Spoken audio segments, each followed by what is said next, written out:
After humans painstakingly sent a probe to Mars, they discovered that a man was actually living on the desolate planet. This man not only had a wind turbine that was 300 years ahead of humanity, but also a humanoid robot that was 99% similar to humans, and even a starship comparable in size to a small asteroid. However, the man was using a primitive pickaxe to mine ore on Mars. It turns out that the man accidentally crossed into this parallel world, and the spaceship was severely damaged and in ruins when it crashed. Just when everyone thought the man would destroy the detector.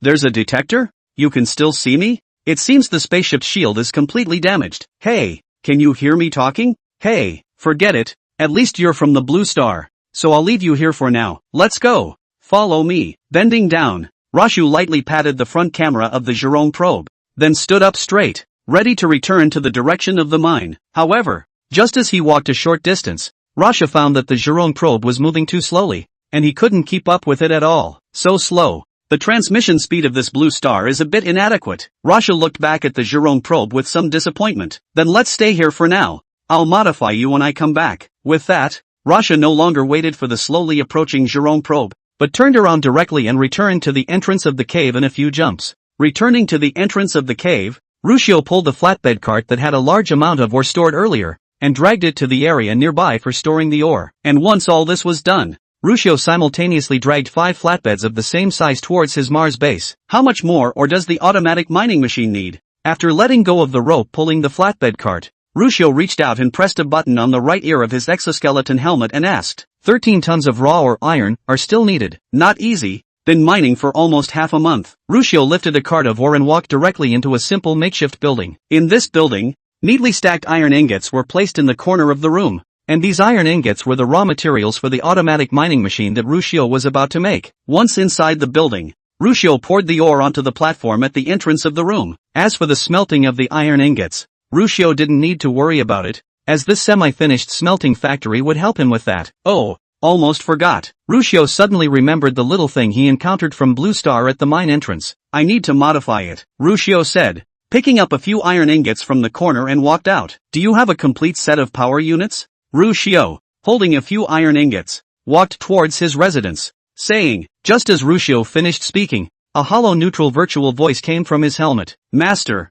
there are 4 sets left. Only 4 sets left? Upon hearing the reply, Ruscio's steps suddenly halted. I brought 50 sets when I came. How did they get used up so quickly? Now even the maintenance robots in the automatic mining machine can't be fully equipped. Yesterday, 3 maintenance robots from the manufacturing plant were urgently made because they were temporarily sent to the copper mine and buried due to a collapse. 7 days ago, a maintenance robot for the wind turbine was damaged due to not avoiding the solar wind in time. 10 days ago. Alright, stop. I got it. Ruscio couldn't stand the base control systems nagging anymore. Don't worry about that many. When the mining machine is built, 3 maintenance robots will be enough for now. Have the warehouse maintenance robot bring a set of power units over. I'll need it later. Ruscio, wearing the exoskeleton helmet, threw the iron ingots to the ground in front of his residence and then spoke to the control system of his base. After that, he turned around directly and walked towards the direction where he had just discovered the Zhu Rong rover. It only took Luo Xiu a few minutes to return to the area where the Zhu Rong was located. The speed is really slow enough. After arriving at a slope hundreds of meters away from the Zhu Rong,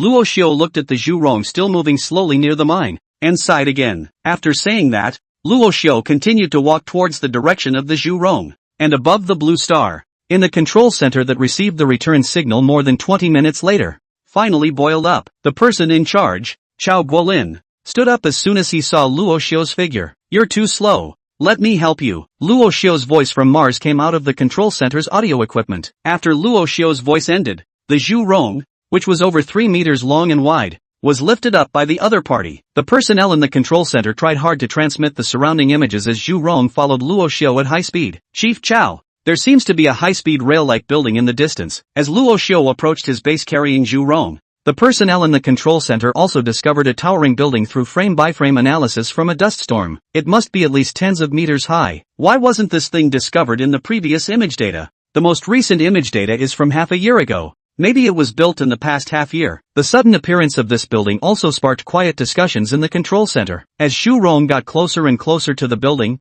Chao Guolin seemed to see something. It looks like a vertical left-handed triple helix wind turbine. While the Blue Star's Joint Aerospace Center was analyzing the tall wind turbine structure, Luo Xiu had already brought Zhu Rong to his base gate. However, Compared to the high-tech wind turbine, this base full of wastelands seemed somewhat out of place. When Luo Xiu's rather post-apocalyptic wasteland-style base appeared on the screen of the Blue Star Space Control Center, the researchers who had been discussing very enthusiastically just now suddenly quieted down again. If the wind turbine generator that had just appeared had a strong sci-fi message, making a group of researchers envision what the base of the Martians was really like. But now, this sight that appeared on the screen really didn't occur to them. The Blue Star people. Not only did the researchers in the control center not expect it, but the Chinese netizens in the Eastern Hemisphere, who were already late at 12 at night, also did not expect it at all. By the looks of it, it's hard to believe that the Martians like the Syriac Warren style? Or what kind of biochemical crisis has Mars suffered? Turned into a post-apocalyptic world? It's just now starting to recover?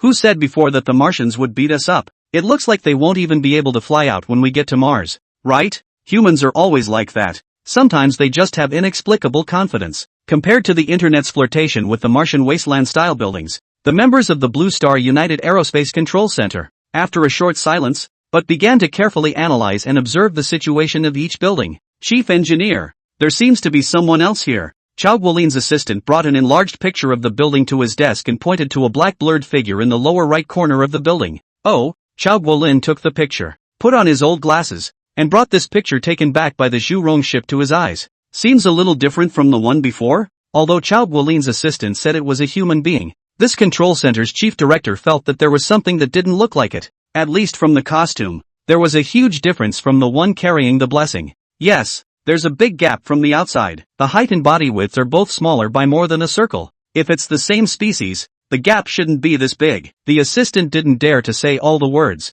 After all, the matter was of great importance, and it wasn't something that could be concluded in one or two sentences. Chao Guolin put the picture back on the table when he heard it and said, "Copy the picture to the research institute in charge of artificial intelligence and bionic machinery and let them take a look at it." "You mean these are bionic creatures?" the aide inquired as she glanced at the figure on the table. "Can't confirm it yet, but it's never wrong to show them." After Chao Guolin finished speaking, he seemed to have spotted something from the screen, stood up, and walked over in the direction of the big screen. "Zoom in here." Walking to a distance of only a dozen meters away from the large screen, Chao Guolin pointed to the location of Luo's base against the right side and said to the researchers behind him, "Okay." Under Chao Guolin's command, an oval-shaped building appeared in the very center of the big screen after the researchers kept zooming in on the place he was pointing at. "Do you guys feel that this thing looks a bit like a spacecraft?" Chao Guolin scrutinized the oval-shaped object. If he guessed correctly, it should be a spacecraft. However, just as Chao Guolin was carefully observing,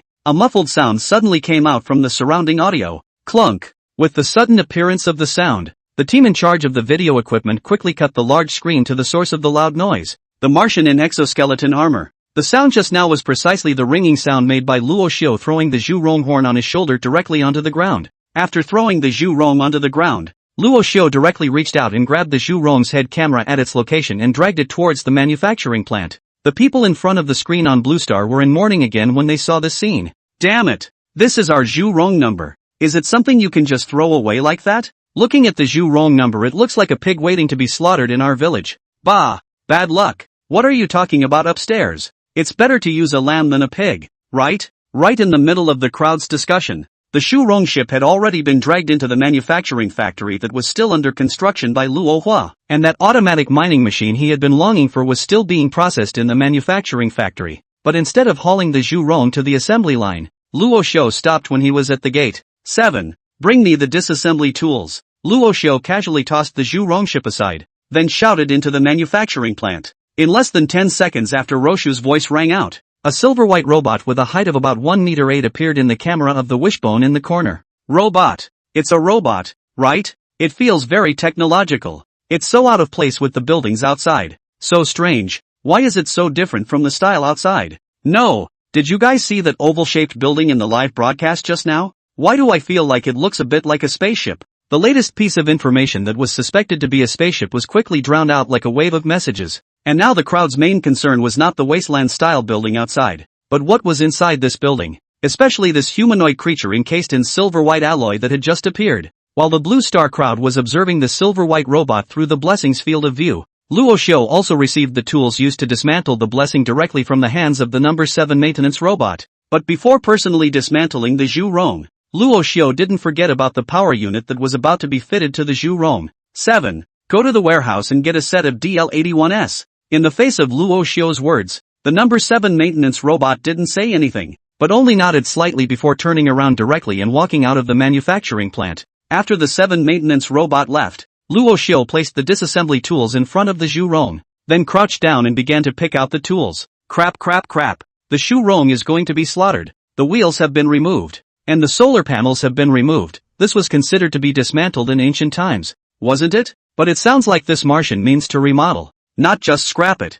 right? You've said you're a Martian. Can his words be trusted? It's not even a species anymore. Maybe they've already been spying on us for a long time and have just learned our language. In fact, these comments on the internet were also what the researchers at the Blue Star United Aerospace Center were thinking. Although they were able to understand Luo was Mandarin, who knew that this was not a conspiracy by the Martians? As those netizens said, their prophecies might have long been studied by this creature on Mars. Click. Just as there was a constant discussion on the blue planet, the crowd only saw that Martian stretch out his arm and pinch on the Blessings camera, and with Luo Hua's force, the various screens on the entire blue planet turned black and white after an ear-piercing sound of electricity. Chapter 7 The Bird's Gun Blessing. No, damn it. Our Zhu Rong ship was demolished just like that, meaning there's nothing to see now? The wishbone looks like it's finished being dismantled, and by the looks of it, it's not going to be taken straight back to the furnace, is it? Even though the Martians said they were going to remodel before. It's a bit of a mystery anyways.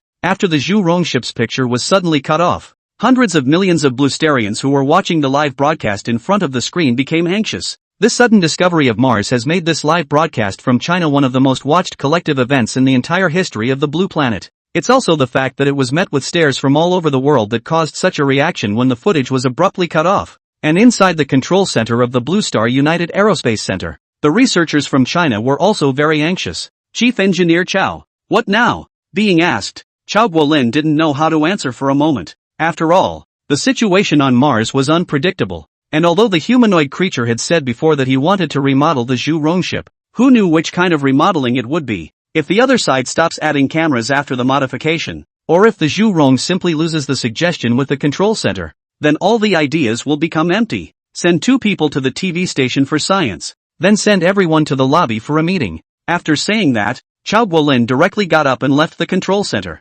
Although the blue planet temporarily lost the Mars image back, but this does not mean that the blue planet people will give up the exploration of Mars. Since the Zhu Rong lost its signal, China can still launch probes such as the Vulcan, Golden Crow and so on until it has completely mapped out the situation on Mars. After all, Mars is just too close to Blue Star, too close by only 55 million kilometers, too close to allow 2 different civilizations to exist at the same time. Of course, the alien civilization of Mars was still a bit different from the aliens that the Blue Stars thought of. Whether the other side had learned it or knew it themselves, at least they could still speak the Chinese language of the Blue Star language. Is everyone here? Somewhere in the lobby inside the control center, Chao Guolin, the chief engineer of the mission, sat in the main seat and asked his secretary. Secretary Yang Zhang raised his eyes and silently counted the number of people in his mind, then replied, Chief Engineer, all have arrived. Good. Chao Guolin nodded slightly, then stood up from straight away, facing the other fellows, and said, all right,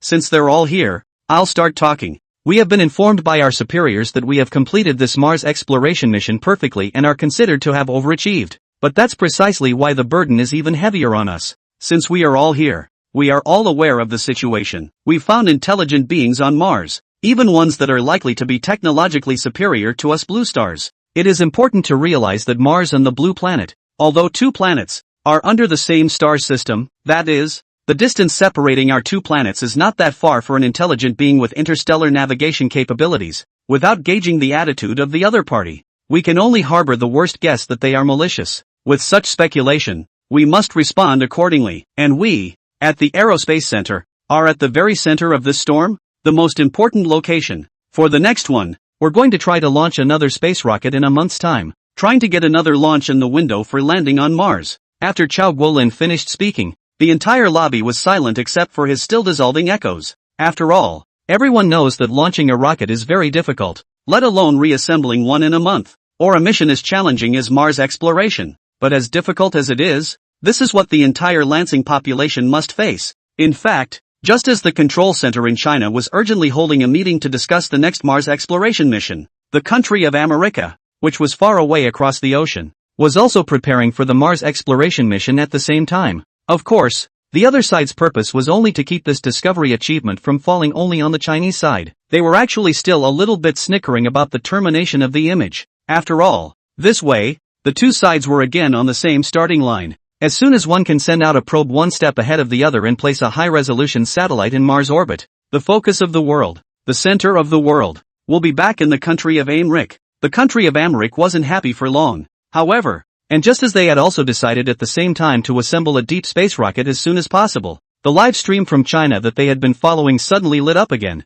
It should still work, right? From the live feed, that familiar Martian voice reappeared. It was only in the middle of the picture that Rashu was fiddling with the Zhu Rong's camera with his hands outstretched, seemingly in the process of installing it back into the Zhu Rong's fuselage. Yes, it's perfect. After mounting the camera back on the blessing, Luohua gave the blessing's fuselage a light pat, then stood up and admired his masterpiece. Come on, go out and test your speed. After saying that, Luohua directly walked out of his manufacturing factory with a raised leg. The Zhu Rong ship that had just been dismantled by Luohua had already been considered a bird's eye view, and the power unit inside the fuselage had already been replaced by Luohua. Even most of the components of its fuselage had been remodeled by Rashu. Under Luo Xiu's instructions, the Zhu Rong ship, which was still listening to the command of the Blue Star Control Center, directly activated its own transmission, and the four wheels were quickly activated, chasing straight towards Luo Xiu. Wow! Above the Blue Star, the audience who had just been watching the live broadcast of the Chinese national news channel's science and technology program was caught off guard when they suddenly heard another sharp scraping sound, and when the voice appeared, it was clear to the Blue Planetians who were watching the live feed that the picture was once again back on the Mars side of the wishbone. But isn't this one a little too fast? Although an hour or two had passed since the previous interruption of the new number, the memory of the Bluesterians was still good, and the previous Zhu Rong ship was comparable to a turtle's speed on Mars. However, after regaining the picture, the speed of the Zhu Rong ship had received a qualitative increase. This was known from the sound of the wind coming from the Blessing's radio equipment, which was definitely not as fast as a car on the blue planet, but realized that the location of the Blessing is Mars. Mars that was littered with impact craters, sand dunes, gravel and sandstorms. To run the speed of a Blue Star automobile in such an environment was something the Blue Star people couldn't even think of. At the sight of this scene, the Bluesterians, who had just regained sight of the screen, came back to life. Boy, this speed, this stability. I'd believe you if you said the Zhu Rong was running high speeds on the blue planet. In Blue Star then, I'm afraid it would run faster than a high-speed train, right? The speed is faster. But have you guys noticed that it seems like we don't have control of the Zhu Rong ship anymore? Chapter 8 Martians have spaceships. Chief Engineer Chow. The screen is back. Inside the Blue Star United Aerospace Center, Chow Guolin, who was discussing the new Mars exploration plan with his subordinates, suddenly heard an urgent shout from the gate. He, who originally wanted to chide him twice, couldn't care less about the matter of discussion after hearing the word picture, and directly ran towards the direction of the control center with an arrow step. Chief Chow, be careful. Chow Guolin's assistant ran along behind him, with the national treasure scientist of China beside him in any way. But Chow Guolin was so eager to see the images return from the Zhu Rong ship again that he didn't even bother with the words of the assistant behind him, but instead quickened his own pace and took 3 steps to the control center. Phew! What just happened? After running to the control center, Chow Guolin, who was already not young, panted and asked towards the researchers inside the control center. The researchers who stayed here were also very excited at this time. They had just enjoyed the Zhu Rong ship that was as fit as a fiddle on Mars, and excitedly said, Chief Engineer, that Martian really transformed the Zhu Rong ship, and now the Zhu Rong ship's speed should have reached about 60 kilometers per hour. What? Say that again? After hearing that researcher's words, Chow Guolin thought he had heard wrong. Are you sure it's 60 kilometers? Not 600 meters. 6 kilometers? The main reason why Chow Guolin had such a reaction was because this Zhu Rong ship that they had launched was only designed to travel at a speed of 40 meters per hour, from 40 miles per hour to 60 kilometers per hour. This was no longer a quantum change. It was simply more than a gap of an era. While the Zhu Rong also had a signaling factor that was what caused its final speed to be only 40 miles per hour. Even if you put aside the signaling factor, the Zhu Rong would not have been able to run at that speed on Mars. Quick, pull up the footage from earlier and I'll take a look. Because the Zhu Rong ship on the screen had stopped moving at this point, Chow Guolin still wanted to see what he had just seen. For the researchers at the research center, pulling up the previous footage was not a difficult task. As soon as Chow Guolin sat down, the computer on his desk had already begun to play the very first footage. When Chow Guolin looked at the Zhu Rong ship that felt like flying, his eyes went wide. Wasn't this the Mars rover he had always dreamed of? If his own Mars rover had this kind of performance, wouldn't it be like playing with a base on Mars? However, while watching it for the second time, Chao Guolin did notice the problem. Is the control of the Zhu Rong ship no longer in our hands? Chao Guolin frowned and asked the control team member next to him. Yes, we've lost all remaining control except for the cameras. The control group member's answer was not easy to Chao Guolin. A blow. Just lost and regained the mood suddenly fell to the bottom again. Although Chao Guolin had speculated about this before, when this kind of thing really appeared, it still hit Chao Guolin hard. In this way, their exploration program would still need the probe carried by the next deep space rocket in order to be completed. And more importantly, the probe on the next rocket would most likely be captured by the other side as well. After all, the intelligent beings of this Mars already had the Zhu Rong ship all in their pocket already. According to a technology like the other side's, it should have already discovered our transmission signal, right? After a brief slump, Chao Guolin said with some confusion as he moved his gaze from his own computer to the large screen in front of him. It was reasonable to say that since the Martians had transformed the Zhu Rong ship all the way to this, it definitely possessed an existence that far surpassed the technology of the blue planet. But how was it possible that they didn't notice that the Zhu Rong ship had been transmitting signals to the blue planet? Maybe the other guy did it on purpose? The assistant who had just followed him whispered from the sidelines. Deliberately? Chao Guolin frowned, thinking about this possibility that his assistant was talking about. In fact, what Chao Guolin's aide thought was not bad. Luo Xiu on top of Mars did intentionally not cut off the Zhu Rong ship's connection with the heavily questioned satellite in Mars orbit. Right now, Luo Xiu hadn't developed long-distance signal transmission technology. If he wanted to contact the Blue Star, he could still need the Zhu Rong ship to act as an intermediary before he could do so. And Russia had brought the blessing out of the manufacturing plant in search of a voice transmission set on his still half-built ship. Now this could only be said and not heard, and it didn't make any sense to Rohypnol. Wait here for me. I'll go in and look for something. When Luo Xiu brought the Zhu Rong ship right in front of his half of the ship, he directly made the Zhu Rong ship stop, and he himself went around to the back and jumped into the cabin of the ship with a single leap. With Luo Xiu's departure, the crowd on the blue planet was finally able to catch a glimpse of this oval-shaped building that was just an illusion a moment ago. It's really a spaceship? Who guessed that just now? I'll go. This ship is big enough. It seems to have a long-distance delivery capability in space? No way. We're really going to get our asses kicked by Martians on Blue Star? Damn. This can't be the beginning of the end of our Blue Star world. Since at this point the blessing was still only able to observe the ship, which had become completely inoperable from the front, and did not see the ship's fracture zone, the Bluestarians who were watching the live broadcast were suddenly in mourning, because they could see the gap between the two sides from the robust Zhu Rong ship just now. And the sudden appearance of this ship was even more so that the Blue Star people knew that the danger was likely to come to their head suddenly. Chapter 9, Zhu Rong's rehabilitation completed. And while a portion of the people on the blue planet were somewhat alarmed at the strength of the Martians, at the same time, Americ on its own soil was suddenly announcing that it was going to launch a Mars probe in the near future. And on this Mars exploration, the American nation is also preparing for a direct man landing. The news temporarily dulled the fear of Mars that the Lancingers had felt a moment ago, and instead they had set their sights on the other pole of the world. The deep space rocket is being urgently assembled, and on this mission, Americ, will send 3 astronauts to Mars. Of course, the program will require some lead time, but we believe it won't take more than 2 months. The researcher from the Americ side was on stage and spoke eloquently, even pulling out the big guns of transporting astronauts directly to Mars. The main reason why the American side is doing this is that they want to take back the dominant position in spaceflight and not allow China to get the initiative in this moment that can change the fate of the Blue Star.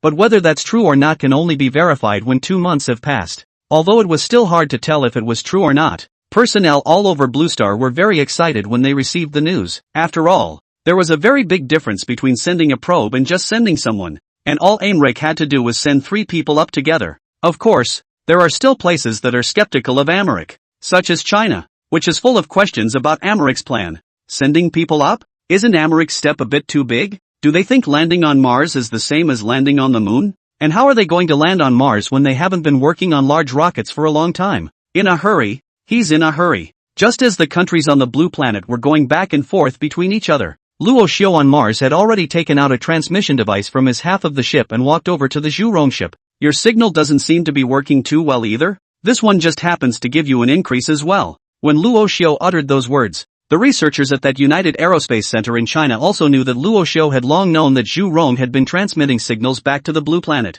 But it was right to think that with an existence that surpassed the Blue Star's technology, How could it be possible that there was no detection of the Zhu Rong ship's signal transmission? Even if we only rely on our imagination, we know that the Zhu Rong ship will definitely send back information. Click. As Luo Xiu spoke, he only saw him extend his right hand to give a tug on the side and back of the Zhu Rong, and the link between the Zhu Rong and the Blue Star was once again broken. But with the previous sudden disconnect, the Bluesterians had gotten somewhat used to it. Is our Zhu Rong ship going to be remodeled again? If the Wishbone can still return to Blue Star, will it become something like the Gundam? The way this is going, it might actually be possible. As the screen turned black again, the pop-ups were chatting one after another. In addition to these flirtations, most people were still very wary of Martian technology, fearing that one day a Martian spaceship would land on the blue planet and make an apocalypse out of them. But Luo Xiu on Mars didn't seem to have the intention of letting the people on the blue planet think about it for some more time. And only 2 minutes later, the Zhu Rong ship had already been remodeled by him. Before cutting back to the sci-fi studio and returning to Mars once again, the picture's back again? How come it's so fast this time? Inside the United Aerospace Control Center in China, Chao Guolin was still discussing Americ's sudden Mars exploration plan with someone when he suddenly saw the big screen in the control center light up again. It shouldn't be. Even if he remodeled the Wishbone, it would take some time to reconnect online. Chao Guolin was very puzzled by this quick link-up of the Zhu Rong to the control center, only to see him stand up and walk towards the signaling team while asking, "Can you tell what's going on?" The researchers of the signal team were also staring at the computer at that moment, trying to find out what the problem was, but in a short period of time, they still couldn't analyze it. Chief Engineer, not yet. Where's the Sky question? Let's get Skyman to link to. Chao Guolin was just about to ask a member of the signaling team to take control of Tianman to observe the area where the Martians were located, but just as he opened his mouth, another burst of Mandarin suddenly came from the signals coming back from the Zhu Rong. Good. Looking much more refreshed now. Above Mars, Rashu was tugging on the head of the Zhu Rong with one hand, shouting into the transmission unit that had just been installed. This signal transmission device that Luo Xiu was now installing was a great improvement over the Zhu Rong ship's own device. After all, it was an object that Luo Xiu had removed directly from his own ship, and its function was still more powerful than the Blue Star device. And it was only after installing both sets of devices that Luo Xiu took 2 steps backward and frowned. Unfortunately, your signals are still too weak, and even if they were strengthened, they wouldn't be able to strengthen them much. Forget it, we'll talk about it tomorrow. After Luo Xiu finished speaking, he directly threw down the Zhu Rong ship and walked towards his residence on Mars. He'd been mining all day and had temporarily remodeled the Blessing, which was more than enough for Rashu to finish the day, and his exoskeleton needed to keep recharging. As soon as Luo Xiu left, inside the Chinese control center that could only control the Zhu Rong's camera, Chao Guolin didn't care about any messaging issues and directly said to the person next to him, "Turn the camera and take a look at this base of the Martians."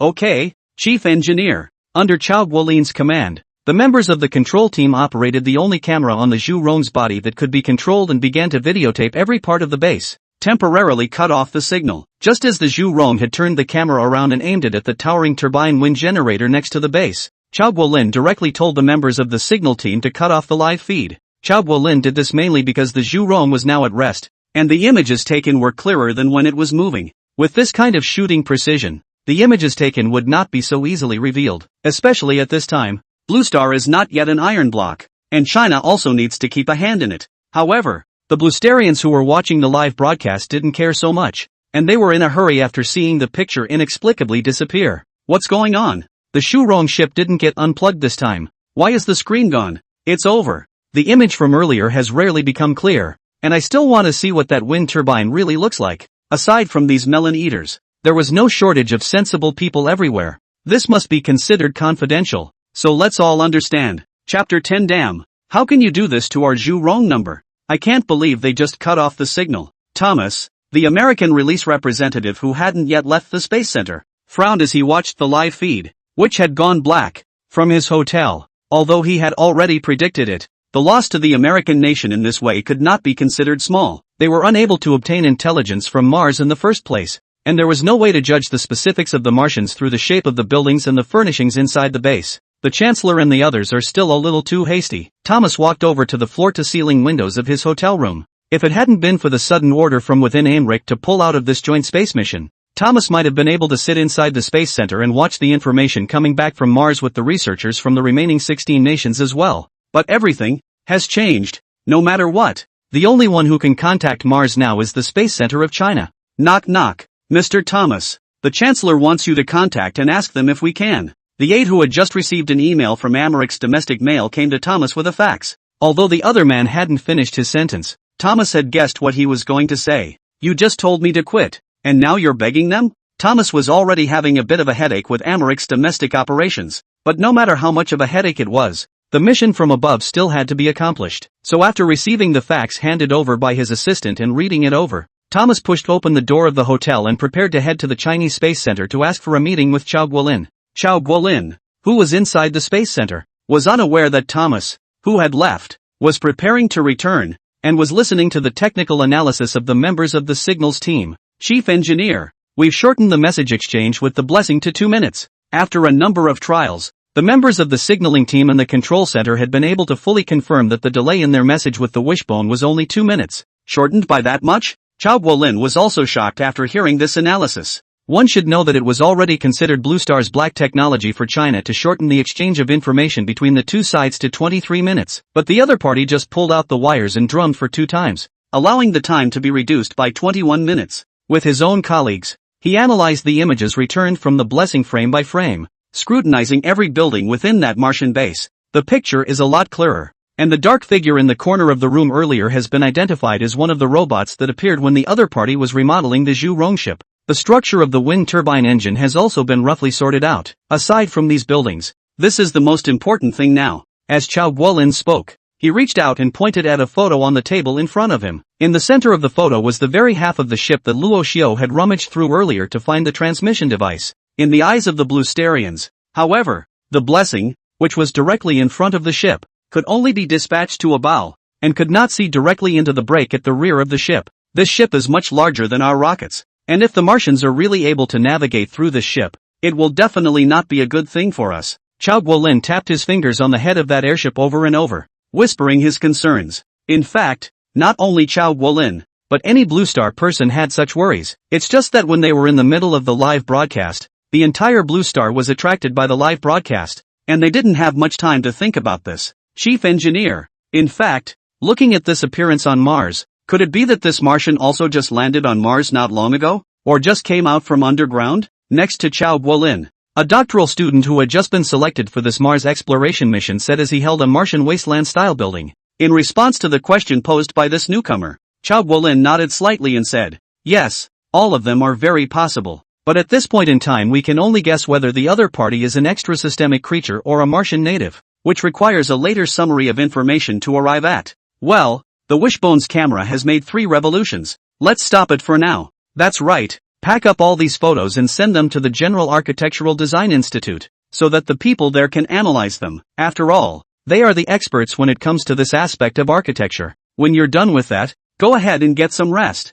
It's 6 in the morning. Just keep 2 on duty. At this time, there was no more movement on the Martian side, and that Martian seemed to have gone to rest. On the blue planet side, there was no way to control the movement of the Zhu Rong ship other than the camera, so Chao Guolin was also prepared to let his colleagues rest first. That was why, under Chao Guolin's command, the Zhu Rong ship, which was far away from Mars, stopped its rotating camera and aimed the image at the gate of the Mars base, and it was only after all this was done that Blue Star's broadcast got back underway. Chief Engineer, Thomas from Aerospace says he wants to meet you. Chao Guolin, who had been busy all day and was about to go for a rest, was suddenly stopped by his own assistant as he walked out of the control center's door. Thomas? Speaking of Thomas, Chao Guolin remembered the earlier incident at the conference. Tell him I've taken a break. Okay. At Chao Guolin's gesture, his assistant directly politely refused Thomas's request to meet. However, Thomas was prepared for this and didn't linger much after being rejected, instead returning to the hotel to contact his chancellor. The live stream is back on. But why isn't it moving? What's going on with the Wishbone? Are we completely out of control? After the live feed resumed, the few Blue Planet viewers still waiting in front of the screen looked a little less than satisfied at the sight of the empty Martian base gates. But no matter how much they spoke, there was no movement from the blessing on Mars, a probe that was far away from Mars that could not be controlled by 1 or 2 pop-ups. But even though the image didn't move in any way, just staring straight at the gates of the Mars base, the exoticism still attracted a lot of Bluesterians who wanted to know something from it. Luckily, after 4 hours of hard waiting, the Bluesterians guarding the screen suddenly heard a clicking sound, and the rested Rasha had dragged 5 flatbed trucks to the front of the Zhu Rong ship. Snap! Luo Hua, who had just walked up to the Zhu Rong, first slapped the Zhu Rong's camera, sending it spinning all around. Let's go! down to the mine. After saying that, Luo Xiu directly chained the flatbed truck to the fuselage of the Zhu Rong, while he himself carried only a pickaxe towards the outside of the base. Asterisk asterisk asterisk asterisk. Is this using our Zhu Rong ship as labor? Damn it, our hard-working, cherished Zhu Rong ship is actually working as a trailer in the hands of the Martians. Chapter 11, is the Martians' technology tree askew? As much as the Blue Stars deplored the fact that the wishbone was being used as a trailer, they couldn't change what was happening on Mars. Go. Standing in front of the Zhu Rong ship, Luo Xiu carried his pickaxe in one turn and walked out towards the outside of his base. The Zhu Rong ship, which had already been remodeled, also hurriedly dragged 5 flatbed trucks to follow after Luo Hua's words fell. Compared to the last time before he returned to his base carrying the Zhu Rong, Luo Xiu was quite a bit more free this time. Not only did he not need to drag a flatbed truck out, he even had half a helper. Of course, for Luo Xiu, giving the Zhu Rong ship a makeover was no match for directly building a maintenance robot. At the very least, the maintenance robot could still help himself wield 2 pickaxes. But this Zhu Rong ship after all came all the way from Blue Star, and Luo Xiu, who came to this universe for a little more than half a month, could rarely come into contact with something from Blue Star. So that's why he installed the power unit, which was still relatively precious for the time being, into the Zhu Rong ship's hull. However, compared to the 2-legged maintenance robot, the 4-wheeled Zhu Rong ship could carry Luo Xiu forward even though it couldn't mine, which was something Luo Xiu hadn't thought of at all before he remodeled it. Damn it, this Martian actually used the Zhu Rong as a mount. After leaving the Mars base, the Chinese who saw Luo Xiu leap onto the Zhu Rong ship from the live broadcast were suddenly furious. This Zhu Rong ship was really working as a cow for the Martians after arriving on Mars. I should have known better than to launch over. That's not true upstairs. How do we know there are Martians out there without launching into the past? Located on Mars. Luo Xiu of course couldn't see these pop-ups in the Blue Star broadcast, and Luo Xiu, who was already sitting on the back of the Zhu Rong ship, put the pickaxe aside. I didn't realize there was a benefit to this. Before that, Luo Xiu, who didn't have the Zhu Rong ship yet, could always be on foot on this Mars. However, it wasn't too far from Luo Xiu's base to the mine he was mining, so the Zhu Rong didn't have to be a mount for too long before it brought Luo Xiu to the mouth of the mine. Since the Zhu Rong's stature was really a bit too big, this probe vehicle that had traveled thousands of miles from the blue planet did not enter the mines along with Luo Xiu. After Luo Xiu jumped off the Zhu Rong ship carrying a pickaxe and entered the mine, the people who were watching the live broadcast from far away in the blue planet also observed the Martian mine that Luo Xiu had single-handedly pioneered from a close distance through the Zhu Rong ship's camera. Have you noticed that this seems to be a mine of the most primitive kind? It seems like, not even a track. Is this how Martians mine? This tech tree point is too crooked. Having such a high-tech wind turbine generator, having a spaceship, and actually digging with a pickaxe. The Martians' way of thinking is something we blue planet people really can't guess. Blue Star's live pop-ups were full of jibes about Martians for a while, and like these onlookers watching the live broadcast, the researchers in the control room of the Chinese Space Center, who had once again been urgently mobilized because of the Zhu Rong's renewed action, were also bewildered. Before, when the Zhu Rong ship had just landed, they hadn't been able to see too much of the interior of the mine. Now that the Zhu Rong was so close to the mine, if it wasn't so dark inside the cave, the Zhu Rong's cameras would have been able to take a direct shot to the bottom. This, then, was the headache of the researchers within the control center. According to the technology displayed on Mars before, their technology should be very advanced, or at least more advanced than Blue Star. But at this time, directly carrying a pickaxe on the battlefield Luo Hua completely broke their previous speculation. So that the Blue Star, this crowd of scientists' drama, are a puzzled look at the big screen in front of them. How can this be? Although that previous base looked dilapidated, whether it was the wind generator or the bionic robots, it was a masterpiece of high technology. Such a civilization, asking why it still needs to dig for minerals with its bare hands? Chao Guolin, who had just been informed by the researcher in the control center, rubbed his temples and said doubtfully, not only Chao Guolin, the chief engineer of the control center, but the rest of the characters such as his assistant, also frowned and looked in the direction of the screen. Could it be that the aborigines of Mars, in order to escape the extinction disaster, hid underground, and at this time, the external situation has improved? So they only just came out from the Martian underground, but due to the thousands of years of hiding time, it caused them to forget the technology they had previously used on the surface? On Chao Guolin's side, a researcher who had watched online novels for a long time during his student days rubbed his chin lightly and said, although this researcher was simply a guess, it caused Chao Guolin's tightly frowning brows to loosen a little. Maybe that's still true. In Chao Guolin's thought, the other party had a ship as huge as the one inside the Mars base, and if it wasn't an ornamental building, that ship was definitely a space-level ship. But if the other party didn't go directly to the blue planet when they had a spaceship, and instead developed in an environment like Mars, then maybe it was really like what this researcher next to him said, that the other party was technologically broken. Clunk, clunk. While the people in the control center of Blue Star were speculating about what kind of situation the Martians were in, the sound of iron picks striking the walls of the mine came from the mine. Well, the Martians are really digging for ore by hand. However, since the control center of the blue planet was now unable to control the movement of the Zhu Rong ship at all, the sound of this clanging and smashing against the mine wall came out from all the screens of the blue planet that were broadcasting live images at this time. Clunk. Inside the cave, Luo Xiao, who was struggling to hammer the ore, was digging while thinking about the amount of probe vehicles outside the cave. I wonder what the Blue Star side thinks about this place. Luo Xiao had already known that the Zhu Rong had been transmitting signals to Blue Star for a long time. After all, this was a Mars exploration rover, so if it couldn't send information back to its home planet, it wouldn't be of any use. A rover that can't return information. What's the difference between that and nothing? However, in knowing that the Zhu Rong was able to send signals to the Blue Star, Luo Xiao did not choose to contact the personnel on the Blue Star directly. For one thing, he didn't realize that Blue Star was actually a direct global broadcast of the Mars footage. Secondly, he didn't think that the Blue Star people could be of much help to him. The two sides were tens of millions of kilometers apart, and even handing a wrench would take months, not to mention the more important food, oxygen, water, and various important resources. The only thing Blue Star could offer was probably a few chats with Luo Xiao when he had nothing to do, but that wouldn't be too much of a need for Luo Xiao, who had only been in this universe for a little over half a month. It's better to contact the Blue Star side in a few days. The signal from the Centauri should be coming through soon as well. At the same time that Roshu slammed a piece of iron ore down, he also set a date for contact with Blue Star. Chapter 12 Mars Exploration. Although Luo Xiao needed to dig by hand, with the exoskeleton, it didn't take Luo Xiao too much effort. Once we get the automated diggers out, the construction of the transportation units will have to follow suit. Luo Hua, who had hauled the already dug load of ore out of the mine, glanced at the Zhu Rong ship,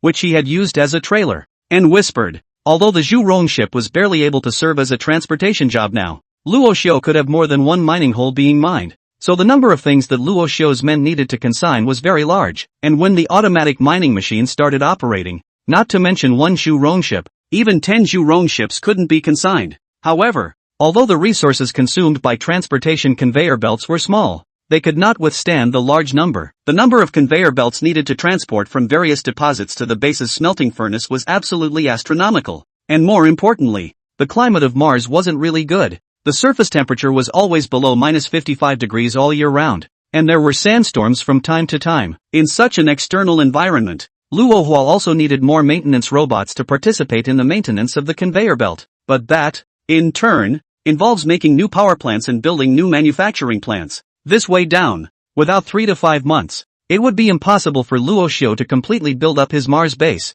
And water. Compared to the various mineral deposits, Luo Xiao paid more attention to water and oxygen, which were the two necessities that allowed Luo Xiao to stay on Mars for a long time. Russia had been searching for a water source when he had inadvertently borrowed the power of a black hole to make the leap and had lost half of his ship falling to Mars. In Rashu's information, there is ice below the surface on Mars, and the ice should not be too far away from the surface. Most of it is around 5 meters, but Lova's luck didn't seem to be very good, and the area where his ship crashed didn't reveal any ice beneath the surface even after a small half-month of searching. Water, for any blue planet life, was a vital survival resource. Without water, Luo Xiao would not have been able to establish a base on Mars and rebuild the ship. Now although Luo Xiao's half of the remaining airship still had water resources for Luo Xiao alone to survive for half a year. In addition to survival, all kinds of industries also needed water resources to participate. The other item, oxygen, which is extremely important to rohypnol, also needs to be obtained by electrolyzing it after it has been dissolved.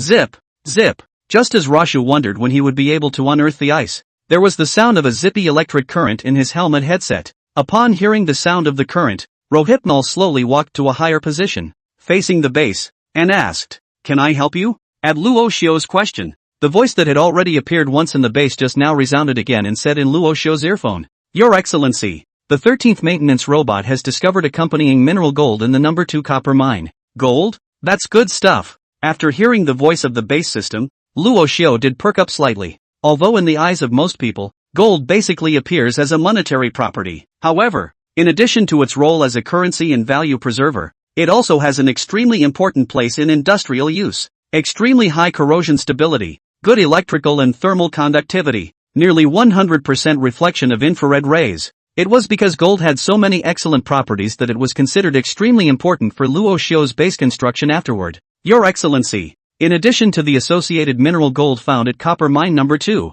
maintenance robot number 26 also found underground ice 7 kilometers away, but with about 7 meters of sediment on top of it. Yes. Luo Xiu raised his hand and cupped his fist and swung it lightly after hearing that an underground ice layer had been discovered today in addition to Jean. That Martian seems excited. Did he find something? The scene where Luo Xiu had just swung his fist also happened to be filmed in its entirety by the Zhu Rong ship behind him and sent back to the Blue Star. Actually, it doesn't have to be Martians. Looking at that ship, it might be Mercurians, Neptunians, or even creatures from outside the solar system. Actually, I think, looking at his appearance, could he be the existence of the legendary prehistoric civilization of Earth? Ran to Mars for refuge when Blue Star was devastated, and now wants to come back? Your brains are really too big. Can't you just watch it properly? Are these things you guys can think about? There were still many different opinions on the blue planet about Luo Xiu's true identity. However, although Luo Xiu's exoskeleton was not far from human appearance, most Bluestarians were still willing to define him as an alien.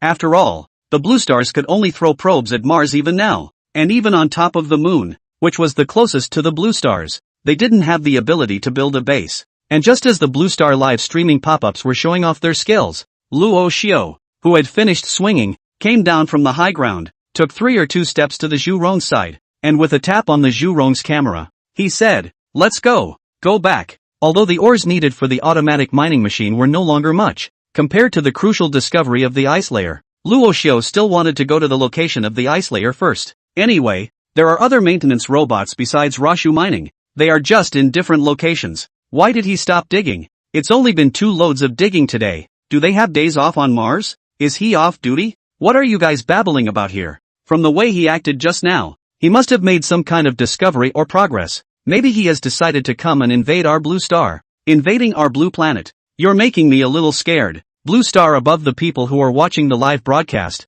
For the change of Mars is very important. After all, the distance between the two sides say close. But there are tens of millions of kilometers away, say far, and in the same star system. In a situation like this, but anything can happen. Although this alien creature on Mars at this time does not seem to be a lot of companions. Is the sky over the planet Mars? Asked the satellite. Also did not find any other creature traces. But who knows if there are any other hidden bases on Mars or something. However, compared to the wild speculations on the internet, inside the China Aerospace Center, Chao Guolin was also analyzing with his colleagues what Luo Xiu's actions really meant. Maybe there's some kind of breakthrough within his base? Maybe it's technology? Maybe there's some kind of discovery? The crowd really didn't know much about this alien creature on Mars, and could only analyze and judge by their own imagination. Of course, their judgment is still a bit more scientific than the dribble on the internet. Chapter 13, Discovery of the Ice Sheet. Let's go. Straight through. After returning to his base, Luo Xiu put the 2 flat cars of iron ore that the Zhu Rong was hauling into the smelting plant.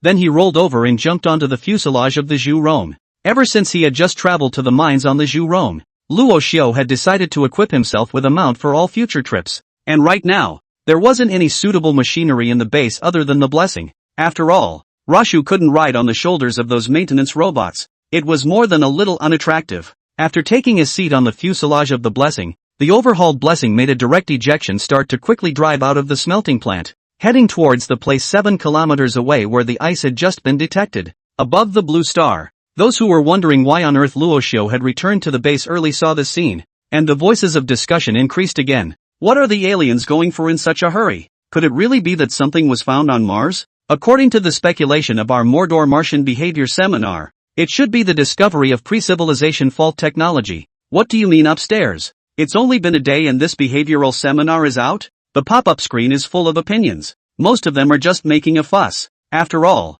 even the national aviation centers can only rely on speculation about these things happening on Mars. And in addition to the official live channels, various folk channels with introduction, popularization of science and exploration also came into being. Of course, although these live channels carried the name of exploration and popularization of science, their level was always uneven. Inside the China Aerospace Center, Chief Engineer Chao Guolin's subordinate was reporting on the situation to this Chief Engineer. Chief Engineer, there are a lot of crooks on the live streaming platform under the name of Mars right now. Should we notify the platform to rectify the situation? Now regarding the affairs of Mars exploration, the above has delegated all the authority to the Aerospace Center. so Chao Guolin also has the power to supervise the various platforms at the same time. It's true that we can't let these beckoning guys continue to broadcast, notify the platform and straighten things out, but if it's a real science or enthusiast, it might as well stay. After all, this exploration can be related to the survival of all mankind. Chao Guolin didn't just shoot down the platform's live streams about Mars,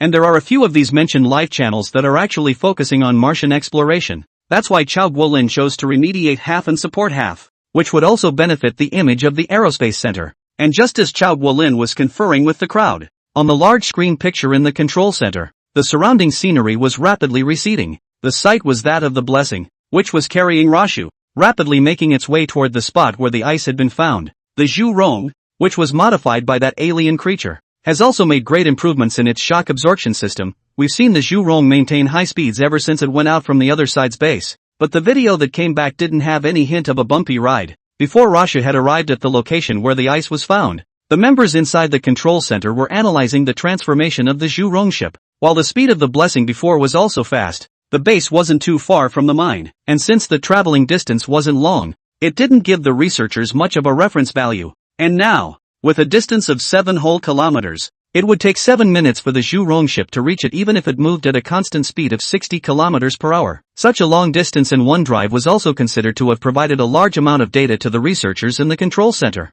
It stopped. Chief Chao, the Zhu Rong has stopped. While Chao Guolin was still discussing the details of rectifying the platform with his own assistants, the members of the signaling team in the row in front of him turned around and let out a soft whimper. Stopped? Chao Guolin, who had stopped his discussion with his assistant after hearing the shout, raised his head and looked at the large screen in front of him. Above the large screen at that moment, Luo Xiu had already leapt down from the back of the Zhu Rong ship and landed next to the maintenance robot in front of him. Sir Commander, an ice layer has been discovered 7 meters down. After Luo Xiu approached the maintenance robot number 26, who was in charge of ice exploration, rushed to welcome him, pointing to a probe port as thick as an arm next to a large iron box in front of him, and said to Luo Xiu, "Good." After a simple reply, Luo Xiu arrived in front of the excavated probe port after 3 or 2 jumps. Luo Hua, who had come to the probing hole, slightly lowered his head and looked towards the inside of the hole. However, due to the fact that the depth of this probing hole reached 7 meters,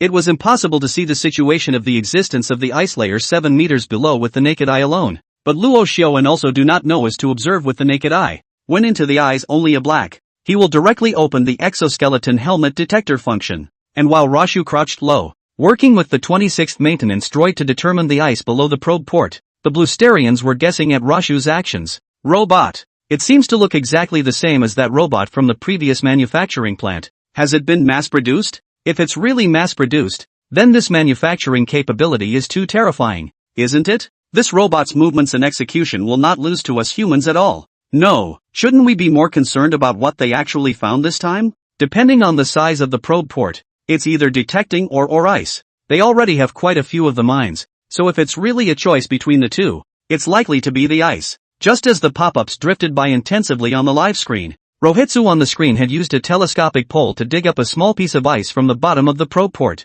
Very well, it's the ice. After acquiring the first water source on Mars, Luo Xiu also looked very happy. After all, water resources were incredibly important to him, and in order to truly develop on this Mars, this thing in his own hands was absolutely indispensable. 27 and 28 stop exploring the ice and move closer to 20's access area. Cupping the ice in his hands, Rashu stood up and contacted the 2 maintenance robots that were also exploring in the other 2 directions through his exoskeleton armor. For the time being, excavate a 10x10 collection point and notify me when the excavation reaches the ice surface. After informing the maintenance robots in the other 2 directions, Luo Hua gave another task to maintenance robot number 26, who stayed in place. Yes, His Excellency the Commander. As soon as Luo Xiu's words fell, the number 26 maintenance robot directly pulled out a shovel from within its own toolbox next to it, and started digging operations with the arm-thick probe port from earlier as the origin. This maintenance robot, the only one that Luo Hua could build now, needed to be equipped with a large amount of detection and digging equipment when carrying out excavation operations due to its main role being used for maintenance, which was the reason why every maintenance robot that went out would carry a large iron box with it. Chapter 14: The Scramble for Blue Star. The large metal box that the maintenance robot carries with it is basically filled with probing devices and digging tools, which is the main task of the maintenance robot when it goes out. Maintenance robots are actually not very protective, at least compared to exploration-specific robots versus combat robots. However, Luo Xiao now had no intention of assembling new types of robots for the time being due to the fact that there were only assembly parts for maintenance robots within the ship. In order to save time and effort, the most important thing right now was to pull up all the basic industries. Whether it is the automatic mining machine or the conveyor belt device is the top priority at this time. With these basic equipment, the later construction can be smoother. While Luo Hua was waiting in place for the remaining 2 maintenance robots to come over with reinforcements, he himself was not idle. And at the moment when personnel were extremely tight, Luo Hua could only personally take out a shovel from the maintenance robot's iron box and start digging operations together with the 26th maintenance robot. And since Luo Hua hadn't given orders to the Zhu Rong, the probe, which had come from the blue planet, just stayed fixed in place, capturing Luo Hua's movements with its cameras. This is the start of digging? The aliens are sharp enough. What exactly do you guys think will be dug up? It's not going to be a straight-up spaceship, is it? Upstairs, even if it's a spaceship, it can't be used, right? According to another channel's anchor, this alien should have just started developing on Mars, and even if they found a spaceship, they wouldn't necessarily be able to fly it. These are just speculations. Who can say what happened on Mars? Just pray that this alien is not too strong and runs directly to our blue planet. Right now on the blue planet, besides watching the action from Zhu Rong's point of view, they were most worried about Rohypnol's invasion. For at this time even the aerospace centers of the various countries were unable to give a positive response as to whether Blue Star should communicate directly with the one on Mars, or vigorously develop its force in response to the attack of that intelligent being on Mars. This issue is not only being discussed within the aerospace centers in China, but also in Americ, John's country, Han's country, and so on. However, it had only been a day, and none of the countries had yet researched it. So although the Blue Planet people watching the live broadcast had been popping up to spit out the technology and behaviors on Mars, their hearts were inevitably a little worried as well. But right at this moment, while most of the people in Blue Star were watching the Blessings return signal, a piece of news from Americ suddenly rushed to the top of the hit list of all the major platforms. Chancellor Americ will be giving a global speech in 2 minutes. The director of the American Aerospace Center will be accompanying him at that time. As soon as this news came out, public opinion shifted to Americ's side. And underneath this news item, various comments appeared simultaneously. Didn't Americ make a statement about exploring Mars by that director before? It's only been less than a day. Why are they making speeches again? Who knows? Maybe their chancellor has an itch for technology. Do you guys think that later on Chancellor Americ will pull out a test tube and say that there are some kind of weapons on Mars and that Americ is going to start a just war against Mars or something?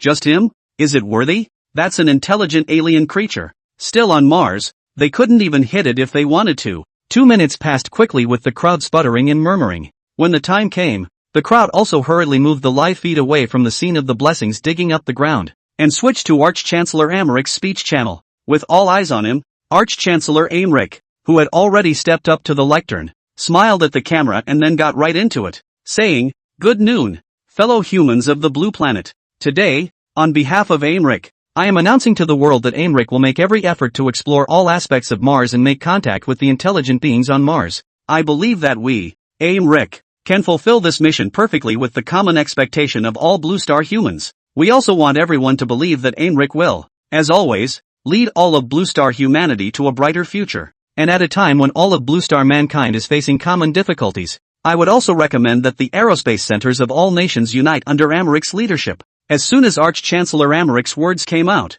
the pop-ups in the Chinese live streaming room burst into life. Original form. Figure it out. Various idioms floated through the live stream's pop-ups, and the only meaning they were trying to convey was that Americ was finally going to make a move. When the first mover advantage was lost, Americ had to find something to make up for it, and these words from their chancellor were meant to put Americ back in the lead of Mars exploration. The main reason why Americ would do this is that after the previous Americ Aerospace Agency announced its exploration program, most countries did not join right away, instead choosing to wait and see. Such a scenario caused the Americans to begin to panic, and they could not accept the loss of their status as leaders of the Blue Planet. It was for this reason that this sudden speech by Chancellor Americ was made. Although the speech continued on the live broadcast, everyone knew that the point it was trying to make was just that no matter. Chapter 15, Mining Machine? Annihilator. Located on Mars. Of course, Luo Hua did not know that the Blue Planet was breaking out to fight for the initiative to come and communicate with him. At this time he had already waited for the reinforcement of the other 2 maintenance robots,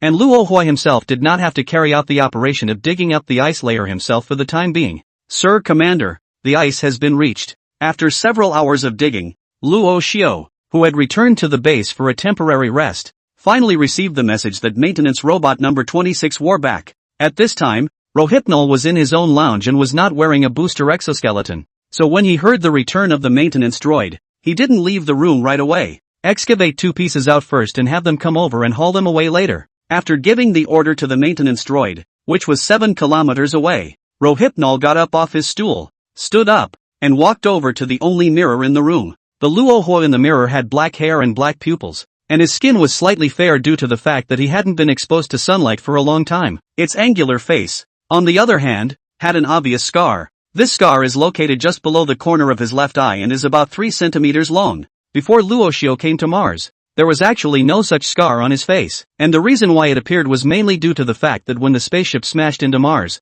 it was caused by its strong impact hitting the bulkhead of the flying ship, and since Luoxiu hadn't yet established perfect medical equipment, this scar couldn't be repaired for the time being. Sir Commander, the raw iron ore for the automated diggers has been assembled, and the maintenance robots have delivered the iron ingots from the smelting plant to the manufacturing plant as well. Just as Rashu left the mirror before preparing to put on his exoskeleton armor to go out to the ice excavation site, the control system inside the base contacted him at the same time. While Luo Xiu was resting, the maintenance robots of the other mines were not idle either. They did not rest at all and kept transporting ores into the base. It was also with these diligent hard-working maintenance machine people that allowed Luo Xiu, who was in the middle of resting, to get the iron ore for the automatic mining machine together. Manufacture it directly. I'll be right over. Since the automatic digger was going to be built soon, Luo Hua could only temporarily put aside the information about the ice excavation site and prepare to finish installing the automatic digger first. Snort! Quickly donning his exoskeleton armors, he stepped into one of the gates leading out of the residence.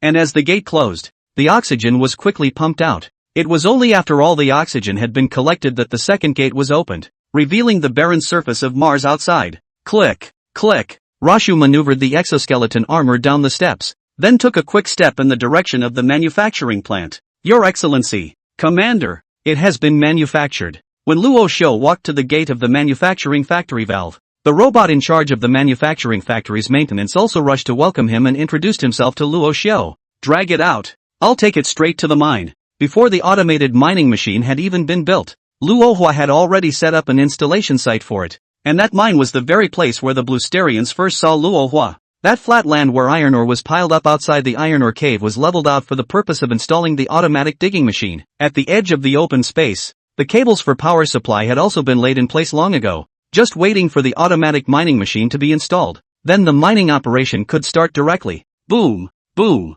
With the roar coming from inside the manufacturing plant, Luo Xiu knew that the automated mining machine had been transported out. In the distance, the Blessing, which was still resting outside the Rohypnol lounge, hadn't aimed its cameras at the location of the manufacturing plant, but it had gathered the sounds coming from this side of the room. What's that noise? After hearing the violent roar, the pop-ups that had fallen silent for a long time after Chancellor Americ's speech also reappeared. The direction the sound came from seems to be a building within this base. This base of Luo Xiu's had long been partially obtained by the Blue Star humans through various modeling, and through the location on the model, it could be concluded that the location where the sound came from should be one of the largest buildings within the base. It's that 40 to 50 meter tall building? Could something have been built? Hey, is it hard for the people at the Space Center to take a break? Why haven't they turned the camera yet? Turned. At the urging of the pop-ups, the researchers inside the Chinese Aerospace Center, who could only control the Zhu Rong's camera, finally turned the camera and turned the picture in the direction of the manufacturing plant inside the base. What's that? Is it a machine? That's too big. It looks like it's close to 30 meters, right? What is such a big machine used for? You guys, you just said that others forgot about ancient technology. Now you're dumbfounded. I'm afraid this isn't a star-annihilating weapon that will blast our blue star with a single shot. The main reason why the pop-ups in the livestream were saying this was because the automated mining machine didn't look much like a traditional mining machine. Above the mining machine was a circular depression covered with body-shaped heat vents for the internal cooling of the mining machine. However, with the year-round temperatures of -40 to -50 degrees on Mars, the mining machine didn't really need to dissipate heat. The lower hair of the heat sink was the most important part of the automatic mining machine, a set of spiral drilling equipment. As the depth of mining increased in the future, Rashu would also lengthen the spiral screw according to the depth of the mine hole, and there is a black hole in the back of it for the automatic transportation of the ore out. Perhaps it was the sheer size of the black hole that made the humans far away on the blue planet think the mining machine was a weapon. Come on, a civilization that is still digging manually to build star annihilation cannons directly? That's too esoteric. If that's really the case, then the technology may not be so outrageously crooked that it's crooked out of the solar system. Chapter 16, The Feasibility of Manned Firefighting. While the human imagination on the blue planet was breaking through the sky, Rashu on Mars had already hauled the automated mining machine to the outside of the manufacturing plant. However, since the manufacturing plant's tracks only extended about 30 meters outward, it fell to Rohypnol to transport the automated mining machine as it dragged the manufacturing table to a stop. Wishbone, come here. After circling around the automated mining machine, Roshu turned around and greeted the blessing, which had his name inscribed on the fuselage. After receiving Luo Xiu's voice, the Zhu Rong immediately turned its fuselage around and leaned towards Luo Xiu quickly. When the Zhu Rong came next to Luo Xiu directly attached a rope hanging from the automatic digger to the Zhu Rong's body. Obviously, the wishbone would need to play the role of the drudge again, towing the automated digger to the previous iron or cave along with the many maintenance robots. At the same time that Rashu was attaching the rope to the fuselage of the blessing, the pop-ups above the blue star, enlivened by the fact that Rashu was starting to walk out of the room, took notice. What is this guy planning to do? Trying to pull something this big with the Zhu Rong? Looking at the shape of this large-scale machinery, how could it be several hundred tons, even on Mars, whose gravity is inferior to that of Blue Star? It's not something the Zhu Rong ship can pull, right? It's completely abusing our Zhu Rong ship. Wait, look guys, there are so many robots coming out of the buildings around us, while everyone had their eyes on the huge automated mining machine. The maintenance robots that were responsible for maintaining the manufacturing plant and the smelting plant also came out of the building in droves. This is preparing to pull it over together? Good lord! Not only does this alien rely on manual labor for all of its digging, it even transports it. In the midst of the blue planet human sputtering, each of the almost 20 maintenance robots that had gathered dragged a heel of rope attached to the automatic digger. Under Luo Xiu's command, the 20 robots moved forward together with the Zhu Rong ship, slowly dragging the 30-meter-high automatic digger forward. This, really dragged? Are these robots too powerful? Or is the gravity of Mars just too low?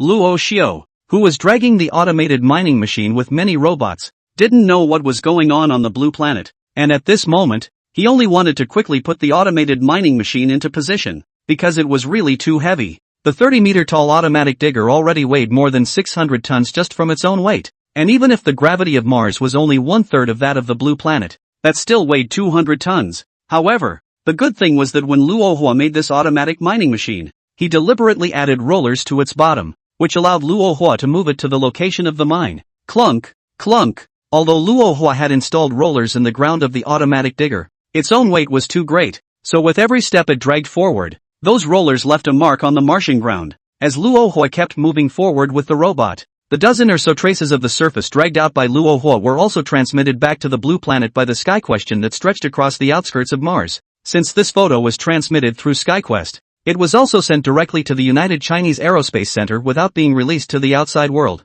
When he got the photos with hundreds of meters of drag traces, Chao Guolin in the control center also swung his head with some doubts. This group of aliens on Mars is really too strange. Is it possible that the application of science and technology has gone wrong? Just like what you said. The you that Chao Guolin was talking about was the group of new generation researchers who had just arrived at the Space Center not long ago, sitting in front of him. And it's not so much the application of technology that's wrong in these people's mouths. It's whether or not the tech tree is lit crookedly. Of course, these details are not too important. What matters is how to study this alien base tens of millions of kilometers away. Chief Engineer Zhao's side has already taken one of the spare rockets to be modified, and it is expected that half a month can make it ready for launch. While Chao Guolin was still inspecting the photos, an aide in charge of liaison walked slowly over and said to Chao Guolin with his head bowed. After hearing his assistant's voice, Chao Guolin frowned and said, "Half a month?" Obviously, Chao Guolin wasn't too happy with the timing. At this time on the blue planet, because of this major discovery of their country of China,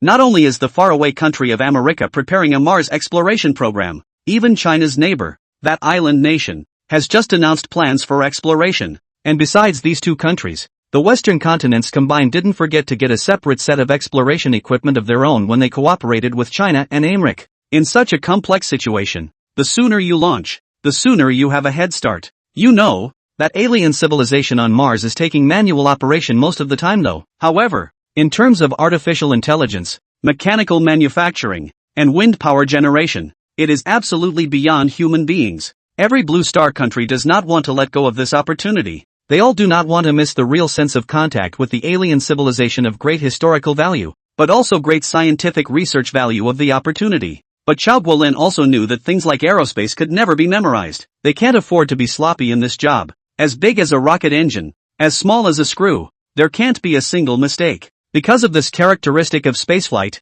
Chao Guolin, after a slight disappointment, also nodded and said, "Half a month is half a month. We can wait." And it was only after the introduction of the rocket's construction progress that the assistant added, "In addition to the rocket's transformation aspect, the manned module is also being urgently transformed. But as you know, Chief Engineer, a voyage takes up to 400 days or more, and such a distance is a serious challenge to the astronaut's psychology, as well as our logistical supplies." After Aimeric announced that he was going to take 3 astronauts with him to Mars, China also internally researched the feasibility of a manned trip to Mars. But it seems that such a mission would still be very challenging and dangerous for astronauts from today's technology. The manned side suggests that it would be better to carry out unmanned exploration. As the assistant said that, he also deliberately looked at Chao Guolin, as the surrounding chief engineer Chao was also very concerned about the manned program before. However, to the assistant's surprise, when Chao Guolin heard his words, he did not show an expression of disappointment as he did just now, but instead nodded his head and said, "Unmanned detection is indeed safer. After all, this launch is very dangerous, and it can be said to be a 1 in 9 chance of death." Chao Guolin himself knew that the plan to carry a man to Mars wasn't too realistic. Although Aimeric had released plans to the public to carry people, they definitely faced the same difficulties. Chapter 17, The Family Has a Mine. While the Blue Planet was deciding whether or not to carry a man on fire, Rashu on Mars had already moved the automated mining machine to the location of the iron ore caves. Phew! Lo Hu, who had dragged the automated digger to its reserved position, breathed a long sigh of relief. Although the vast majority of the force of this dragging and pulling of the digger had come from Luo Xiu's exoskeleton, he also knew that moving an automated digger wasn't that simple. The main reason why Luo Xiu thought so was because of the potholes that had been trampled out by the machinists between the huge traces pressed out by the automatic diggers. These craters are also too small to be detected for a moment by the Chinese satellites orbiting overhead. In addition to those automatic mining machines, the Zhu Rong ship with iron cables tied to its body even had a slight dent in its body. This is still the performance after Luo Hu gave it a reinforced shell. If it was to use the original fuselage imported from Blue Star, this Zhu Rong ship might have been directly scrapped. Start installing it. At Luo Xiu's command, the 20 maintenance robots didn't care in the slightest that they had just been in a state of full load. They directly threw the ropes in their hands, and then immediately walked over to the side of the automated mining machine and started the installation work. In fact, it is said to be installed, but it is just fixed up a bit. All of the internal equipment had been installed when it left the manufacturing plant, and it was just a matter of fixing it and energizing it so that it could be used directly. Also because it was only necessary to secure it in place. The installation progressed at a very fast pace. By the time Luo Hu had finished checking the damage to the Zhu Rong's fuselage, the digger had already been installed. And as Luo Hu walked towards the digger that had been energized, the Zhu Rong ship's camera followed Luo Hu's movement and shifted direction. The debate over the purpose of the mining machine on Blue Star only stopped when the wishbone fixed the camera to the mining machine. "I told you it couldn't be a weapon. And a star annihilator cannon. How could it be?" "Upstairs, horseback. I read your reply. And just now, although you didn't say it was a weapon, you said it was a black hole generator. Hoping that the brain hole is bigger than all of us. This location is where the blessing landed on Mars. And by the looks of it, that's the equipment for mining. This alien can finally get rid of human excavation and enter modern society. The internet is mostly tone deaf about what's going on Mars, but it's a different story inside the country's space centers. Countries are also worried about the rapid development of Mars bases. When the wishbone had just discovered Rohypnol's presence, the alien was still digging manually in the mine. For such a civilization, the Blue Stars are not too afraid. After all, although the Blue Stars are now unable to land on Mars on a large scale, they seem to be at an advantage in terms of technology. But with the discovery of the Mars base, wind turbine generators, maintenance robots, etc., the threat level of Mars to the Blue Planet has skyrocketed. It looks like this base on Mars has been upgraded industrially. Inside the Aerospace Center of China, Chao Guolin looked at the mining machine on the screen that was already up and running and said, "At this rate, they'll have the industrial base completely solidified in 6 months at the most." Chao Guolin was obviously worried with intent as he said this. And now no one knew if this alien civilization on Mars was hostile to Blue Star or not. If a complete industrial system was formed on Mars in half a year, it would definitely not be a good thing for Blue Star, whether the other side was good or bad. "Chief Engineer, it's already out of the mine and the throughput looks impressive. This alien thing is really efficient." While Chao Guolin was pondering over the threats that might open up to him, The member of the information team in front of him pointed at the large screen and exclaimed softly to Chao Guolin. Chao Guolin, who was interrupted in his thoughts, raised his eyes to see that the mining machine that had just been installed had already begun to operate, and the huge spiral rod was slowly rotating downward under the drive of electricity. And as it formally operated, large quantities of Martian surface gravel were unearthed and poured out of what the catapult had just assumed to be the muzzle of the annihilator cannon. Because of the large amount of sediment on the surface of Mars, the pre-excavated ones are basically not directly usable. But the good thing is that the automatic digger has a self-checking function, and the excavated gravel is thrown to one side and the minerals to the other. The exit of the automatic mining machine could have up to 8 conveyor belts hanging out of it, so as long as Luo Huo was able to install the conveyor belts in place, then the ores would be continuously sent to sample the base's smelting plant. However, Luo Xiu didn't have that much iron ore for making metal through the conveyor belt right now, so for the time being, he could only rely on the Zhu Rong ship as well as the many maintenance robots to transport the ore back to the smelting plant. But even so, that's a lot faster than digging completely by hand before. And what's more, every iron ore can now be used as a conveyor belt in the making. As long as the transportation is not unexpected, then it will only take about 2 days for a conveyor belt leading from the digger to the smelter to be made. Your Excellency, Commander, the companion ore vanadium has also been separated. Does it need to be shipped to the smelter together? As Luo Xiu stood at the exit of the digger and watched the Zhu Rong as well as the maintenance robots hauling flatbed trucks full of ore back to the base, the base's management system also gave him an update on the latest news. Digging up vanadium so quickly? Although Luo Xiu had long known that this iron ore mine was accompanied by vanadium ores, he hadn't paid much attention to the distribution of vanadium ores. But now that he had dug right into the vanadium, then of course Luo Xiu wouldn't waste it. It was important to know that if the metal smelted by Luo Xiu could add some vanadium, the cold resistance of the metal would be greatly improved, and this improvement would also allow the machinery manufactured by Luo Xiu to better resist the extremely cold weather of Mars. Take some of it back, but not too much, and place the rest around the digger for now. After setting up the storage of the ore, Luo Xiu also started to return to the base with 2 flat plates of ore in tow. When Luo Xiu and the many maintenance robots returned to the base with a large amount of ore, Luo Xiu walked directly into the smelting plant and said to the base's management system through the exoskeleton's communication device, "You can have the smelting plant turn on at full power. There has been a lack of sufficient ore supply and the smelters have been half-started. But now that the diggers are up and running, the smelter doesn't have that much time off. It's time to get all the manufacturing platforms in the manufacturing plant up and running, and start production of the first stage conveyor belts in addition to the next automated digger. By the way, make some more power units. They don't need to be too good. They just need to work. After the family has a mind, Luo Xiu is also a rare broad-minded." Chapter 18, Martian Hello. Though Rashu was going to start building normal general-purpose robots, the resulting robots wouldn't generally perform too well with the metal they had now. In an environment like Mars,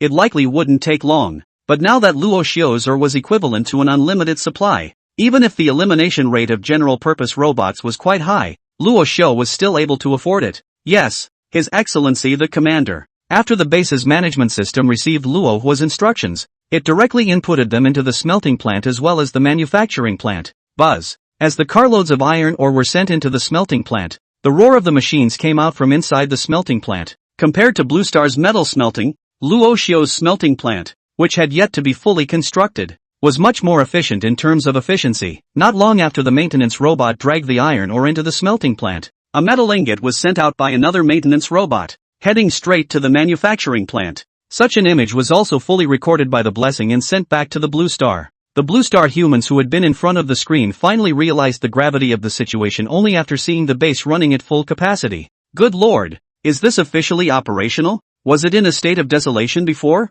Is this alien civilization about to start taking off? Is our Blue Star in danger? Although the pop-up screen was full of worry, there were still many people who were in a more stable mood and persuaded from the side. Even if it takes off, it's not possible to fly directly to the blue planet, right? Don't worry, we Blue Stars are already preparing to travel to Mars, and we with aerospace technology will be the ultimate winners. Of course, as soon as this person's pop-up came out, someone directly dismantled it and said, "Up there, did you forget that they have a spaceship inside their base?" The originally harmonious pop-up screen began to argue after the Mars base became active, and it developed into a brawl in a very short period of time. The platform of the live broadcast, for its own safety, hastily shut down the pop-ups in the live broadcast room, leaving only the live broadcast. In this way, the pop-up screen also finally quieted down. However, those who were angry didn't idle down, but directly turned to the hot search platform and started another round of arguments. Chao Guolin, who was located within the China Aerospace Center, had of course also learned of this series of situations that had occurred on the live broadcast platform, but he didn't have the luxury of minding the quarrel at this time. Is there any way to contact this alien civilization directly through the Zhu Rong ship? Chao Guolin looked at the scene of robots coming and going on the big screen, and also felt somewhat that Blue Star's Mars exploration program was a bit too slow. According to the original plan, in a few months this group of alien civilizations might really have to troop to Blue Star. Chief Engineer, right now, we can only control the camera device, but we can't vocalize due to the fact that we don't have a microphone installed. The member of the information team replied when faced with Chao Guolin's question. Prior to this, the members of the information group had made several attempts to control the Zhu Rong, but unfortunately, the Zhu Rong was now under the direct control of the Mars base's auxiliary system, so their several incursions had not been able to succeed, unable to vocalize, and with the blessing unable to be controlled. The members of the information team were at a loss as to how to transmit Blue Star's signal to civilization on Mars. How about trying to have Heaven's question send a signal to their base at a fixed point? Beside Chao Guolin, his assistant suggested in a low voice. Heavenly question? Upon hearing his assistant's suggestion, Chao Guolin's tightly furrowed brows instantly loosened and he nodded. We can try. Since this alien civilization was able to speak Chinese directly before, there is indeed a chance of communication when the signal is transmitted over. It doesn't matter if they deciphered the language from Blue Star signals or whatever new language system they're using directly, as long as they can read it. Try it. After Chao Guolin had made his decision, the information team also immediately took control of the Mars outer orbiting Heaven's Question satellite and sent out 2 words hello directed towards the Mars base. This move of the control center was done because it was done by directly controlling Tianman, so the Bluestarians watching the live broadcast were unaware of all that was happening on Mars. However, although the Blue Stars themselves didn't know it, Rashu, who was still outside the smelting plant watching the maintenance robots keep going back and forth, received an alert from the base's control system at the first moment the Blue Star signal came through. Sir Commander, we are receiving a signal from outer orbit. Outer orbit? Upon hearing this news, Rashu raised his head and looked to the sky above him. Blue Star's satellite? What did it say? Hello. Hey. Sure enough, Luo Xiu seemed to have guessed that it would be those 2 words, so he wasn't surprised. Looks like you were shocked? Speaking of this, Luo Xiu directly turned his head to look at the Zhu Rong ship not far away. It should be this little guy who passed back the image that scared the Blue Star researchers. At this point, Rashu didn't even realize that it wasn't just the aerospace side of Blue Star that was frightened, but the billions of humans on Blue Star. When Luo Xiu turned his head to look over, although his gaze was through the helmet of the exoskeleton, the researchers far away on the blue planet all jumped out of their seats in excitement when they saw the scene. There's a reaction. He's getting our signal. Good. Can establish a connection now. The researchers at the Chinese Aerospace Center were very excited. It would definitely be a good thing for both civilizations if they could establish a direct contact pipeline. Of course, this was especially important to Blue Star. After all, the other side was simply growing too fast, and not establishing a direct link could spell disaster for Blue Star in a few months. Keep sending. Chao Guolin, who was also very excited, had just wanted to ask the members of the information team to continue to send signals to the Mars base at a fixed point, when Luo Xiu, who had just turned his head to stare at the Zhu Rong ship, turned around and walked over in the direction of the control factory. Apparently, the other side had received the signal but didn't seem to take it seriously. Is this a refusal to communicate? The members of the information group's mood fell back down like a roller coaster after seeing this scene. Does the other side really hold hostile intent? But why don't they remove the cameras again? At this time in China's Aerospace Center, the researchers all feel very puzzled. This alien civilization neither communicates, but also does not remove the long-discovered Zhu Rong camera. This operation in the end, what is the meaning of? Is it a gesture of goodwill? Or a deterrent? And just as the Chinese aerospace personnel were puzzled, the delegations of the various countries within the control center immediately contacted their own countries, passing back the failure of the Chinese Aerospace Center's contact. Although Chao Guolin was aware of the movements of these delegations, he did not stop them, because there could be more than just one satellite of Tianwen in the outer orbit of Mars. Even if China didn't say anything, other countries would make their own attempts. Chapter 19. Just as Chao Guolin had thought, before China's Tianwen satellite had transmitted a signal to the Mars base, Aimrik, far across the ocean, had just made an attempt as well. And the language used by Aimrik was not only one of the Chinese languages. Jans, Gallic, and Chinese were all tried by the Americs, but their signals were like a stone sinking into the sea without stirring up even a single ripple. Luo Xiu was treating all these signals from Blue Star equally, and did not reply to any of them. Although Ah and the humans on the blue planet are of the same origin, but after all, they are not even in the same place anymore. Luo Xiu still needs to do things with some caution. He would not start contact with any power on the blue planet until he had developed his own base and was unable to take a leadership position in the conversation. Of course, it wouldn't take too long for Luo Xiu to develop his base. After all, the most important mining machine as well as the two major factories had already been constructed, and the development of the base at the back would be like a rocket ride straight up.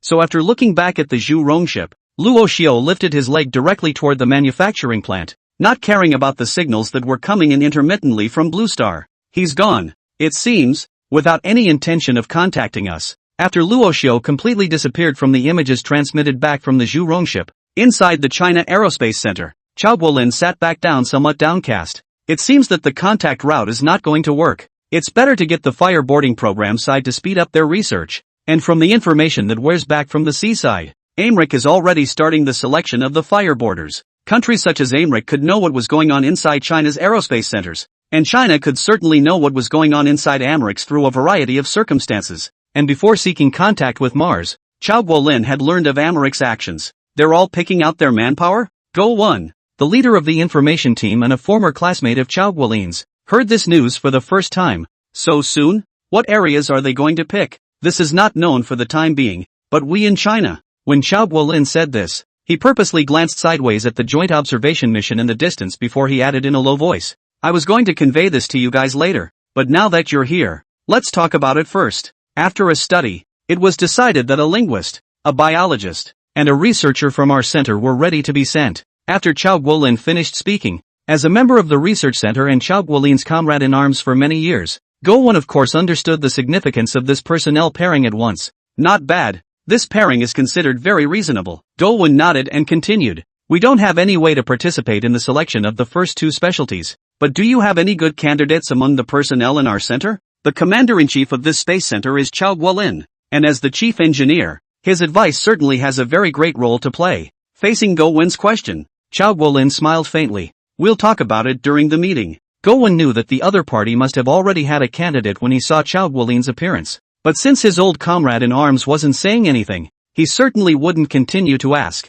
After all, although this is the Aerospace Center of China, the external name is really the Blue Star United Aerospace Center. So there is a large number of observer missions, and there are a lot of people. Above Mars, Rashu, who had just walked into the manufacturing center, of course had no idea that the blue planet was seminarizing who would be traveling to Mars. Where he was. At the moment he was standing on the production line of the general-purpose robots, watching the maintenance robots feed the iron ingots onto the assembly line. Right now, most of the transfer tasks still need to be done by robots, as conveyor belts have not yet been laid on a large scale. The maintenance robots are much more specialized due to their excessive cost. So Rashu is also prepared to use cheaper general-purpose robots to replace the maintenance robots' current field operations. After the general-purpose robots have been produced, the excavation of copper and ice formations, and the transportation of ore from automated diggers will be put into the hands of this line of robots. How long will it take to produce a generalized robot now? Standing on the production line, Luohuo looked at the parts that were constantly being produced in front of him and asked the base's control system through his own exoskeleton helmet.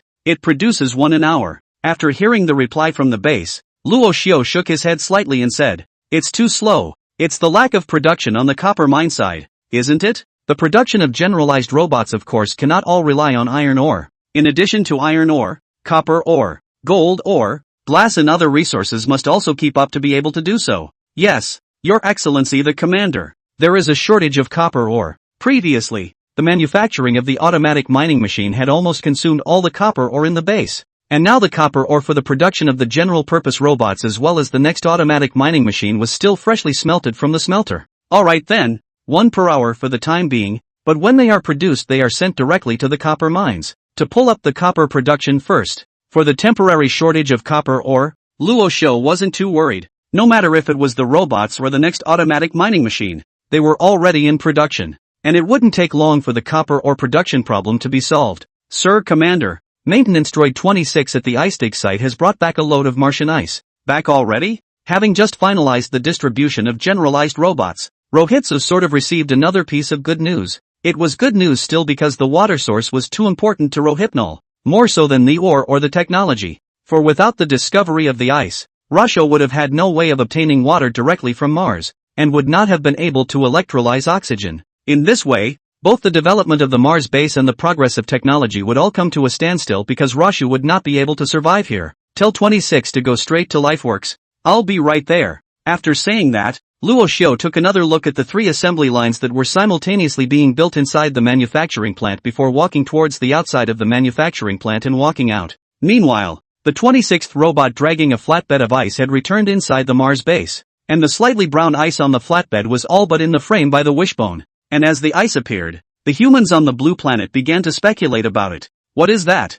Is it an ore? Why do I feel like ice? Ice? It's kinda like that. The previous sci-fi said Mars has ice honestly. What's this alien doing with ice back here? Upstairs, since the other party is wearing exoskeleton armor, that means it won't be a silicon-based creature. If the other party is also a carbon-based creature like us, water is certainly indispensable. And besides survival, water has many other functions as well. Chapter 20. While the humans on the blue planet were discussing what the aliens on Mars would do with the ice they had just hauled back, Rohypnol also happened to walk out of the manufacturing plant. Luo Hua, who had just stepped out of the gate, saw that the 26th maintenance robot had already dragged it over, and he rushed over in 3 tries, and together they dragged a flat slab of ice into the building that Luo Hua had named the Life Factory. This Life Factory was called a factory, but it was much smaller than the manufacturing plant next to it. The main reason why this Life Factory was so small was because when it was being built, Luo Xiu didn't have many resources in his hands either. But because of the demand for water, Luo Xiu still built this small factory building with not many resources. The Life Factory was small, but the interior was still very well equipped with instruments, most of which had been lifted directly from the half-and-half spaceship, so most of the instruments were very good. But just dissolving ice does not require any good instruments. But the ice on Mars is not just a simple matter of dissolving it. In addition to heating it to melt it into water, the Life Factory also needs to check whether it carries viruses and impurities to ensure the safety of the water source. While it's not clear that life has ever existed on Mars, this link is essential. After several layers of filtration, the water source also needs to be distilled before the production of drinking water and the production of electrolyzed oxygen. Although this may seem to be a bit complicated to operate, in fact, only one robot is needed to complete the entire operation. 26. You're in charge here. After the first piece of Martian ice was placed on the operating table, Roshu gave the 26th maintenance droid a direct task to operate. There were already 2 maintenance robots present at the extraction point of the ice layer at this point, and this number was basically enough. If the general-purpose robots were produced afterward, all the maintenance robots conducting mining operations in the field would also be replaced at the first opportunity. The 26th robot that had been set up by Roshu didn't answer back, and as a maintenance robot, it hadn't been fitted with unnecessary equipment, among them such as a vocalization system. So after Roshu's order, maintenance robot number 26 stopped directly to tug the flatbed truck back to the extraction point, and instead started directly to heat the ice cubes that were placed on the operation table. Phew, finally something decent. Luo Hua looked at the 26th maintenance robot that was dissolving the ice and let out a long breath of relief. When he first came to Mars, Luo Xiu basically did everything himself. First, he detected the mineral deposits around the crash site of the spaceship, and then carried out the excavation of the ores. After the ore was dug out, Luo Xiu then used his exoskeleton armor to melt the ore directly. Under such a difficult environment, Luo Xiu made the smelting plant little by little. When the humble smelting plant was made,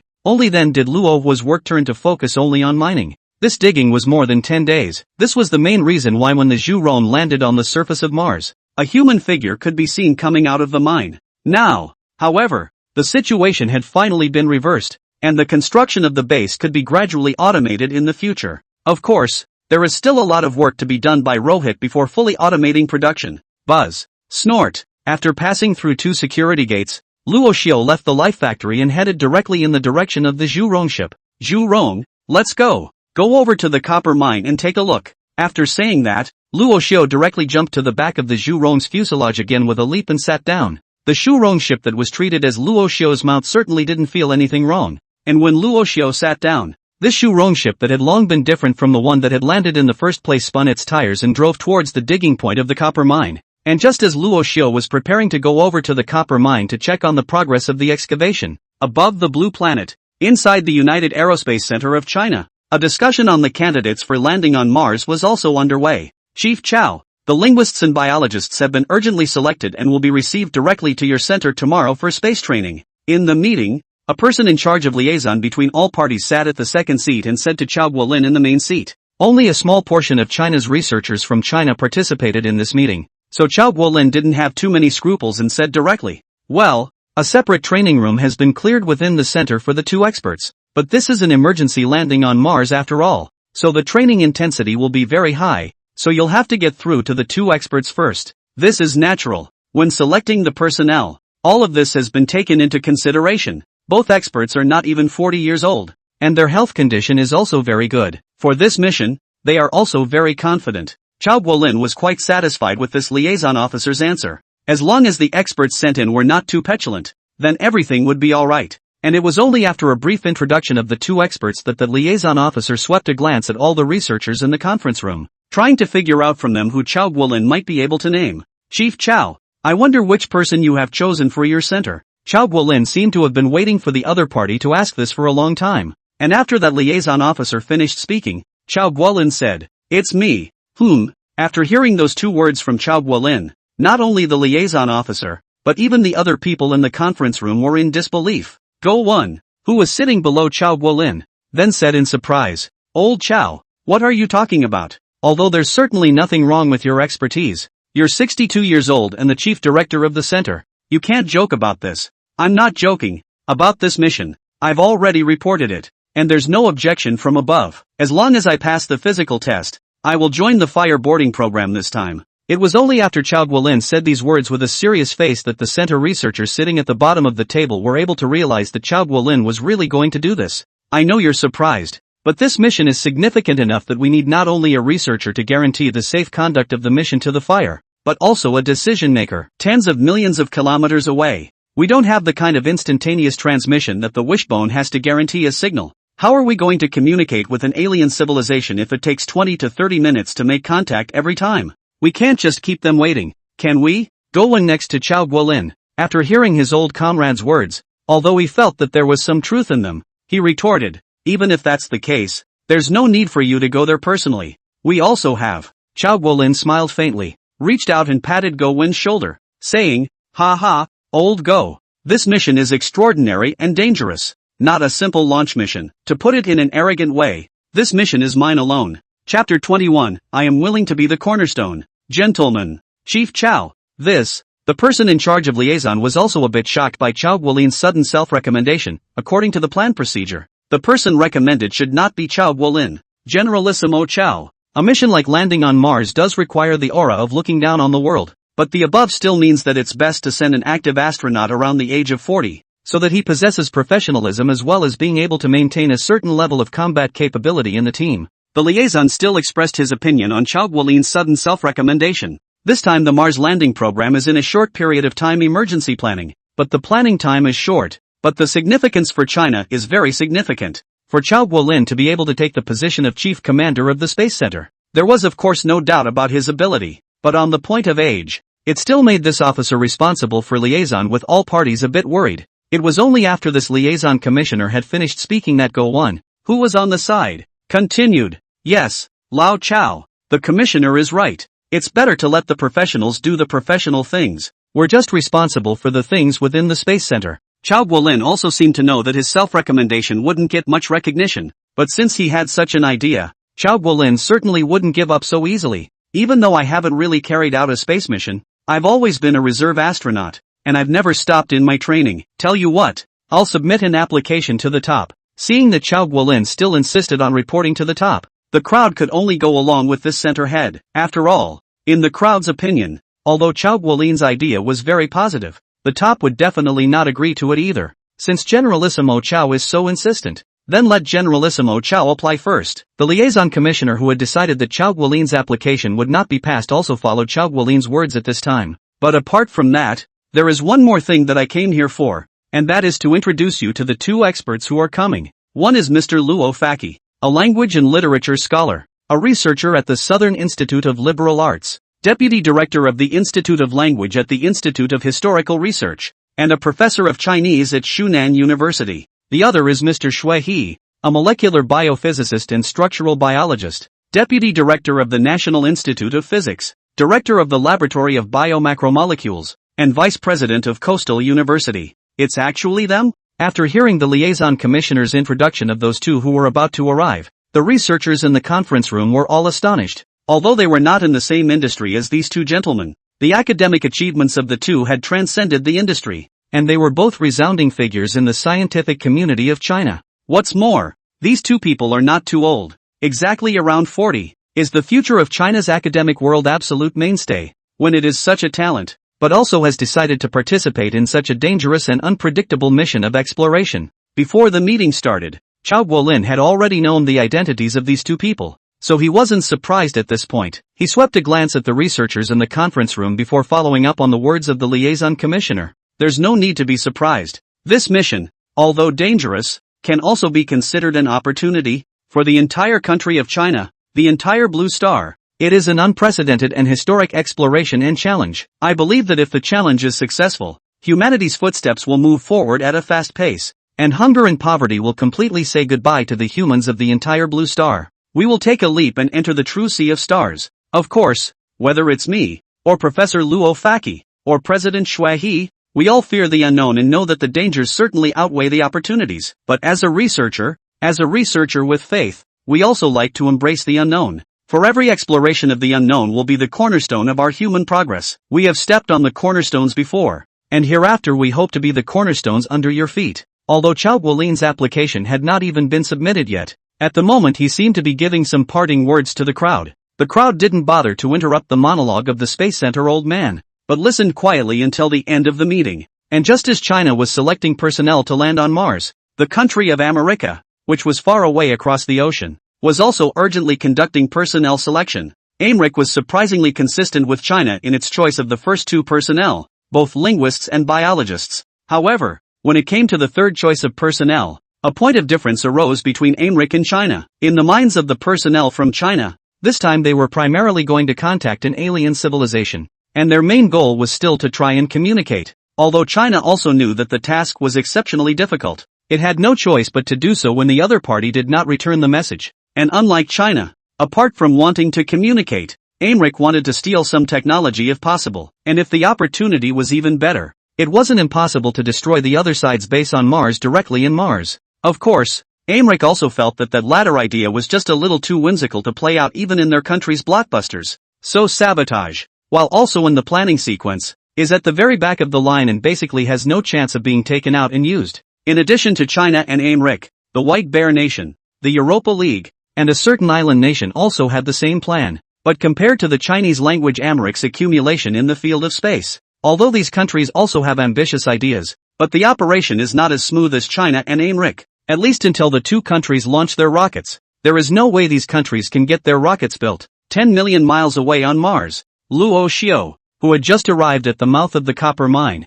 did not know that the preparations for the landing on Mars by Blue Star were already in full swing. In fact, even if he knew, Luo Xiao wouldn't bother. After all, even if they wanted to come, they wouldn't be able to arrive in 2 days. Tens of millions of kilometers away, without a year and a half, it was impossible for the Blue Star people to ascend to the Martian land. If Luo Xiao's development went well, by the time the rockets flying in from the Blue Planet were still halfway there, Luo Xiao's ship might have already taken off from Mars and headed towards the Blue Planet. Of course, this was only the best state of development for Luo Xiao. Now Mars is also full of many unknowns for Luo Xiao. After all, this is a planet that is not peaceful. Anything is possible. Click, click, click. When Luo Xiao had just jumped down from the fuselage of the Zhu Rong and was about to enter the copper mine to take a look at the situation, the ground under Luo Xiao's feet suddenly shook violently. Earthquake. The reason why Luo Xiao's reaction was so quick was also because it wasn't the first time he had encountered such a situation. One of the previous mines had been damaged by an earthquake,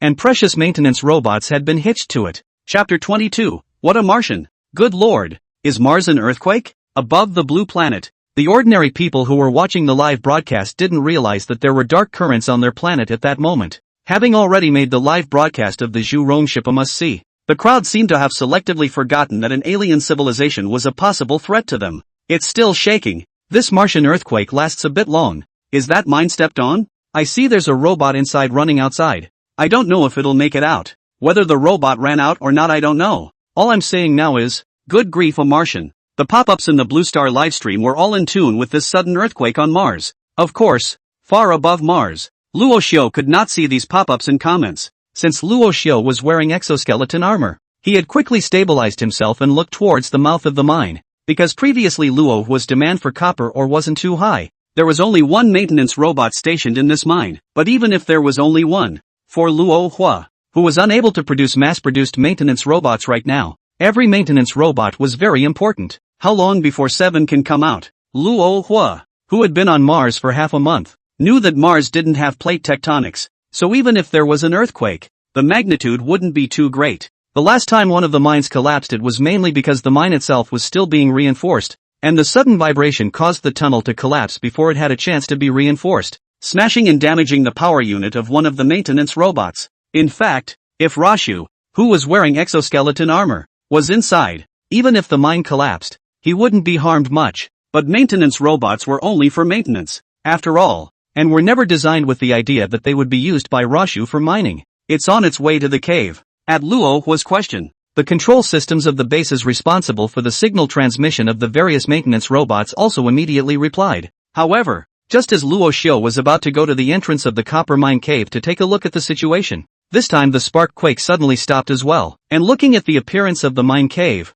it didn't seem to have been damaged too much. Stopped? Only after realizing that the ground under his feet didn't shake anymore, did Luo Xiu look towards the mouth of the mine again. And the number 7 maintenance robot in charge of digging this copper mine also happened to run out from inside the mine. Phew.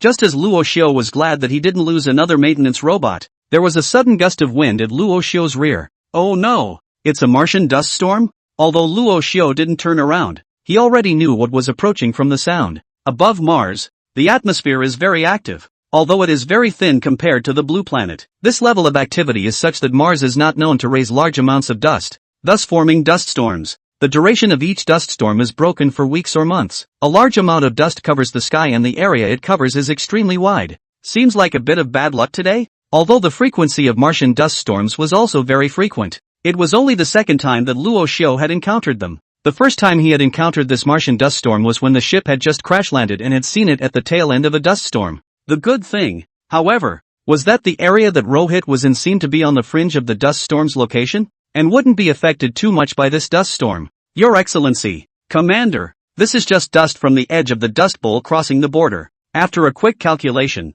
the base's control system also reported back to Luo Hua. That's good. After learning that this dust storm was just a simple transit, Luo Xiu was sort of relieved, and it looked like this dust storm wouldn't hinder the development of his base. But even though this dust storm was just a transit, Rashu didn't want to stand still and eat sand. So when the dust storm was about to approach, Luo Hua hurriedly ran towards the direction of the mine cave. When he was about to run into the entrance of the cave, Luo Hua didn't forget to greet the Zhu Rong ship that was still parked in place. Wishbone, come here. At Luo Xiu's greeting, the Zhu Rong started up in a hurry and quickly moved towards the cave entrance. At this moment, the viewers on the Blue Star who were watching the live broadcast were still unaware of the situation that had occurred. Since they could only see the forward view of the Zhu Rong ship, they could not see the dust storm that covered the sky behind them. It was because the dust storm could not be seen on Blue Star's live feed that the crowd was also very puzzled by Luo Hua's maneuver. What is that alien doing? Didn't it just finish the earthquake? Why is it running towards the mine? I seem to have heard something just now. Is there some change above Mars? Change? What can change? Just as the pop-up discussion on Blue Star's live screen was getting heated, the blessing, which had quickly arrived at the entrance of the cave, was unable to enter the mine because it was over the width limit. Staying where it was, it turned its camera around and aimed at the dust that covered the sky behind it. Wow! What is this? A sandstorm? What a big dust! How does it look like the end of the world? The area covered is too big, right? It's a Martian dust storm, right? I didn't expect the dust storm to come just after the earthquake. This alien is too unlucky. No, don't you guys think that the Zhu Rong ship is the unluckiest one? This fat figure doesn't even have a place to hide. It can only watch the dust come over. Yeah, or the wishbone is worse. In the pop-ups and comments on the various platforms, when the dust was about to cover the Zhu Rong number, the winds of the picture suddenly turned, and they all began to feel sorry for the Zhu Rong number. However, while being heartbroken for the Zhu Rong ship, there was also a small portion of Bluestarians who expressed their condolences for what happened to Luo Xiu. I think this alien is also quite miserable. Do you think the base that was built with great difficulty will be destroyed? Good lord. And you're worried about the alien. I can't wait for him to die. You ball traitor. Buzz. Just as the Bluestarians were discussing whether Luo Xiu, the alien or the Zhu Rong ship was worse off, the dust storm, which had reached speeds of over 100 meters per second, suddenly pressed in, and a large amount of dust poured out, completely covering the Zhu Rong ship outside the cave. Wow. After the dust storm had enveloped this area of Rashu, a large amount of debris was caught in midair and slammed down again, and the Bluestarians, who had lost the picture due to the shroud of dust, could only hear the sound of gravel crashing down onto the fuselage of the Zhuhong. Hearing this voice, not only the humans on the blue planet, even Luo Xiao, who was standing inside the mine cave, felt a little bit sorry for this old countryman who had traveled thousands of miles, but if it wasn't for the Zhu Rong ship blocking a large amount of dust, Luo Xiao inside the hole might have been buried by the dust. So even though Luo Xiao thought so,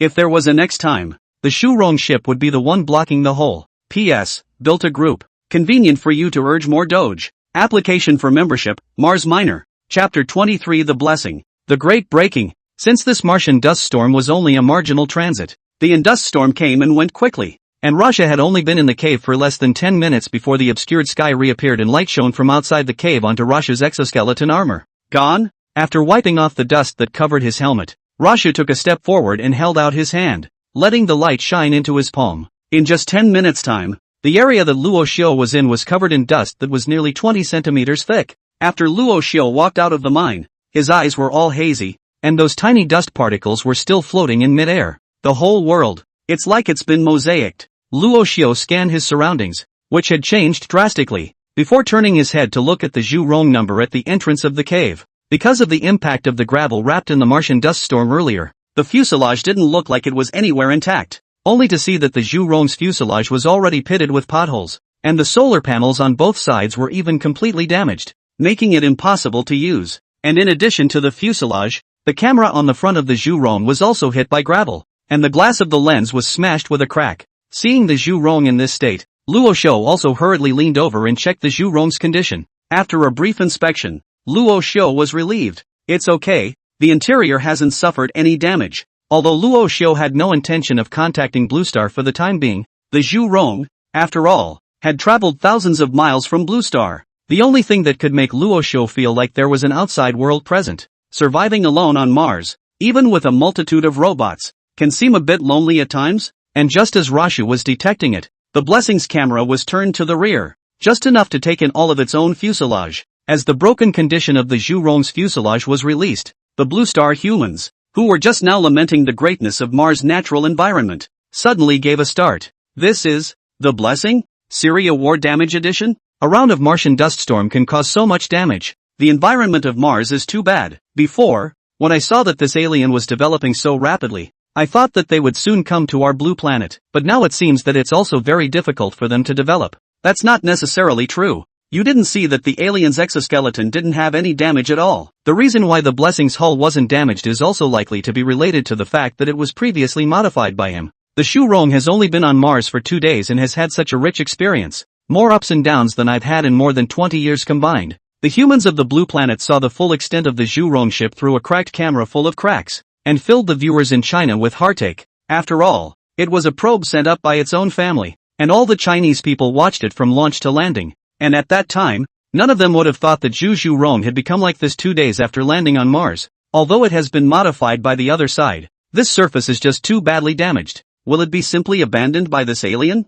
No way. If it's true, then don't we have nothing to watch? It doesn't matter if you see it or not. The main thing is that you won't be able to directly grasp first-hand information. With 2 eyes, when the time comes, the aliens will jump up and dismantle Heaven's question again. Since the Blessing's appearance was just a little too intimidating, the Blue Star humans couldn't help but be a little worried. The Zhu Rong ship had received too much attention from the Blue Star in the past 2 days, and if it was really just abandoned by the Martians or directly back to the furnace, the crowd was still a bit unable to accept it for a while. But after all, Zhu Rong ship is far away from Mars, which is not within human power. Even if you want to go to help a Han Zhu Rong, there is no way to get there. But the humans of the blue planet were apparently overly concerned, and when the inspected rover turned the lens of the Zhu Rong once more, he reached out and said, "It's okay, basically undamaged except for the outer shell. The solar panels aren't working, but it doesn't matter. They're long gone anyway, so if they're gone, they're gone." The main reason why Luo Xiao had said that was because the last time he had remodeled it he had upgraded the Zhu Rong ship's complete power plant. After the retrofit, the Zhu Rong no longer needed its own solar panels for power, but instead recharged each time it returned to base. Because of this, the Zhu Rong was able to travel just as well, even after damaging the solar panels on both sides. However, the wishbone was also a bit damaged due to the wheel frame, so the footage taken of the wishbone traveling after being yanked out of the dust by Rohitsu was also very shaky. But as long as they could still move, both Rashu and the humans far away on the blue planet breathed a sigh of relief. Only after confirming that the Zhu Rong was able to travel normally did Luo Xiu turn to look at the Martian dust storm that was fast going to move away and whispered, "It seems like a shield is needed for that." After the baptism of this Martian dust storm, Luo Xiu was considered to have seen the extreme weather of Mars in a real sense. If the area where Rashu was this time was in the most violent area of the Martian dust storm, Rashu's base would have been brought to a standstill due to the dust storm's shroud, even if it hadn't been destroyed. Hiding in a room for weeks or even months was clearly unacceptable to Rashu. So in order to prevent the base from being victimized by this type of abnormal weather again in the future,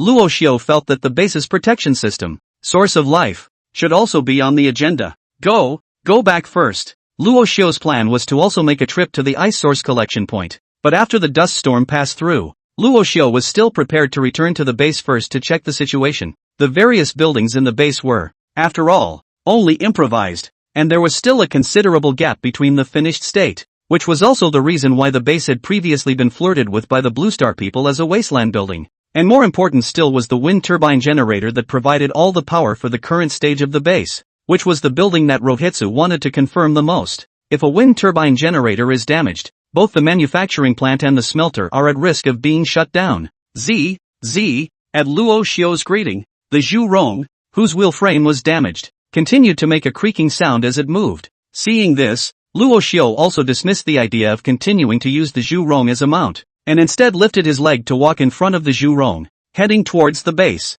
Since Luo Hua had no intention of waiting for the Zhu Rong ship, the Zhu Rong ship, whose speed was greatly reduced, could only follow Luo Hua slowly. At this moment, on the live feed of the Blue Star, there were several cracks on the screen due to the cracked lens of the Blessings camera. The cracks coupled with the dust-shrouded, hazy sky had a somewhat bleak feel to it. The wishbone is so miserable. If this was on the blue planet, I'm afraid it wouldn't have been towed for a road violation. This belongs in the category of being a big break. Chapter 24, Our Journey. One step ahead of him, Rashu quickly made it to the outskirts of his base, which had been covered in a thick layer of lifting dust from the dust storm that had run over it at speed earlier. The good thing, though, was that not all of these buildings in Rohypnol had been constructed, but the dust storm hadn't stopped the buildings except to leave a layer of dust on their surfaces, especially at the edge of the base. The towering wind turbine generator, which was still turning over, provided the entire base with a constant supply of electricity. Not bad. After seeing this scene,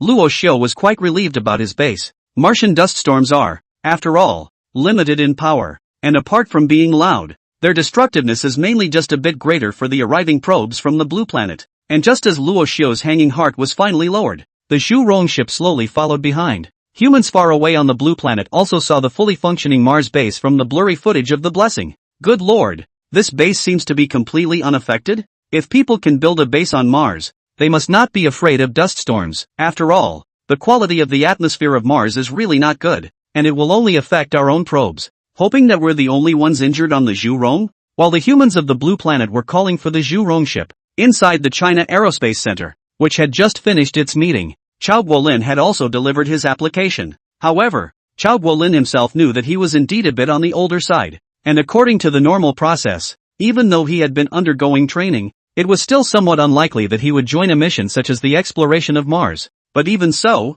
Chao Guolin wanted to keep trying. Just as he had said those words in the previous meeting, he was willing to be the cornerstone of China, or even the entire Blue Star world. Old Chao, do you really want to go? In the hallway outside the conference room, Gowen leaned against the wall with his old friend, looking out the floor-to-ceiling window in front of him, with the rocket launch site on the base in the distance. This is still false? Chao Guolin replied with a slight smile. Lao Go, you know me. Since I made a decision, it must have been well thought out. As Chao Guolin's good friend for many years, Gowen of course knew Chao Guolin's character well, so he could only nod his head and say, yes, you're just stubborn. However, this mission is not just about ambition. The time span of the mission is quite long, and the voyage of more than a year will bring a lot of pressure to the voyagers. Although your body has no problems, that's more than a year, and no one dares to guarantee that nothing will happen in the year or so afterward. Gowen's meaning was obvious. The main reason was still Chao Guolin's age. What accidents would happen to him in his 60s after he went to heaven was something that no one could predict. And as I've said many times, call me directly by my name. Don't call me Old Go. Gowen obviously still had some issues with the way Chao Guolin addressed himself. However, In response to Go Wen's request, Chao Guolin paid it off and said, "Ha ha, don't you call me old Chao as well. So it's even. Can it be the same?" Go Wen also knew that it would be quite difficult to get Chao Guolin to change his mind, so he didn't dwell on this issue for too long, but instead pointed to the location of the launch site and continued. Americ's side is also carrying out the same mission, and listening to their tone, it seems like they want to come up with a big one. A big deal? What big deal can there be? Chao Guolin didn't seem too concerned about that same mission from Americ. They've long since shelved the development of large-caliber rockets, and now even if they want to pick it up, they can only use the previous model or that unreliable civilian rocket. We have detailed data on both models, so where can we do something big? Unlike the people who believe what they hear, Chao Guolin knows the details of Americ's side, and the gap between the two countries in the field of deep space exploration is not that big, and it is still unknown who will be the first to arrive at Mars in this mission. Makes sense, but we still need to be a little more vigilant to be sure, and with the rockets readily available, there's not much to worry about. It's just that the man compartments require a bit too much modification to carry 3 people for a year and a half of survival resources with off-the-shelf compartments. As Go Wen spoke, she drew her hands from the pockets of her white coat and took 2 steps to the floor-to-ceiling window. After seeing his old friend's apprehension about this quest, Chao Guolin followed suit, resting his hands on the railing and saying, "Do you think it's possible to use companion flying? Companion flight?" Go Wen turned his head to look at Chao Guolin. But before Chao Guolin could open his mouth to explain, Go Wen seemed to have already thought of what the other party meant. "You mean, launching 2 rockets, one carrying a manned compartment and one carrying a cargo compartment? Hiss, that's a very good idea." The 2 of them, as the mainstay of China's aerospace in general, definitely had enough brains. Therefore, Chao Guolin simply mentioned it, and Go Wen guessed the other party's thoughts from it.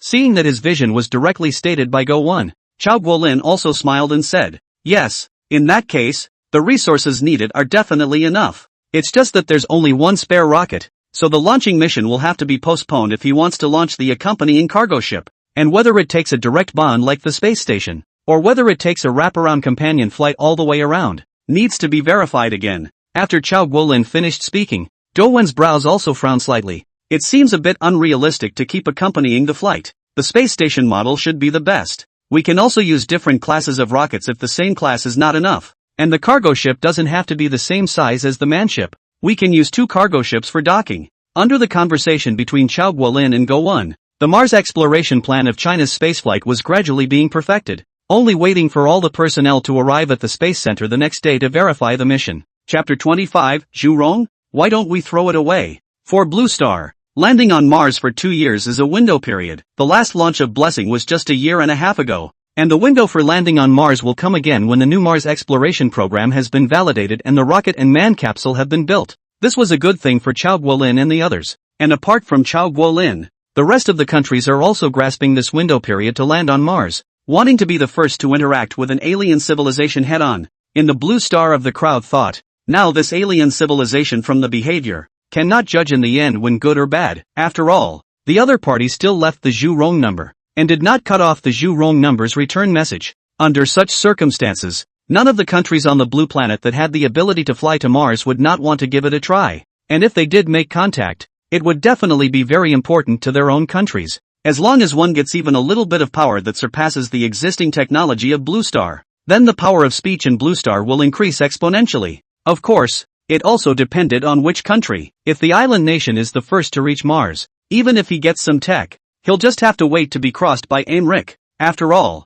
for the island nation's current military strength, only 4 words could describe its situation. Harboring a false sense of security, surrounded by the 3 major powers, the island nation went to Mars just to make a scene. Even they themselves know that playing deep space exploration is definitely not able to play with the 5 giants of the blue planet. Still, it's a little too early for that. After all, it'll be a few months before Blue Star starts launching intensively, and in the meantime it's all just preparation. While the countries of the blue planet were beginning to carry out the planning and preparations for the Mars exploration program, Luo Hua on Mars was leading a group of maintenance robots in the base to remove the dust covering the wind turbine generators and the major factories. Your Excellency, Commander, one of the general-purpose droids has come off the line. Would you like to take a look at it? Just as Rashu was sweeping the last of the dust off the top of the half-dozen spaceships, there was good news from the base's control system. Have you made one already? I'll come over and take a look. For the first general-purpose robot that was produced, Luo Xiu certainly wouldn't miss it. After all,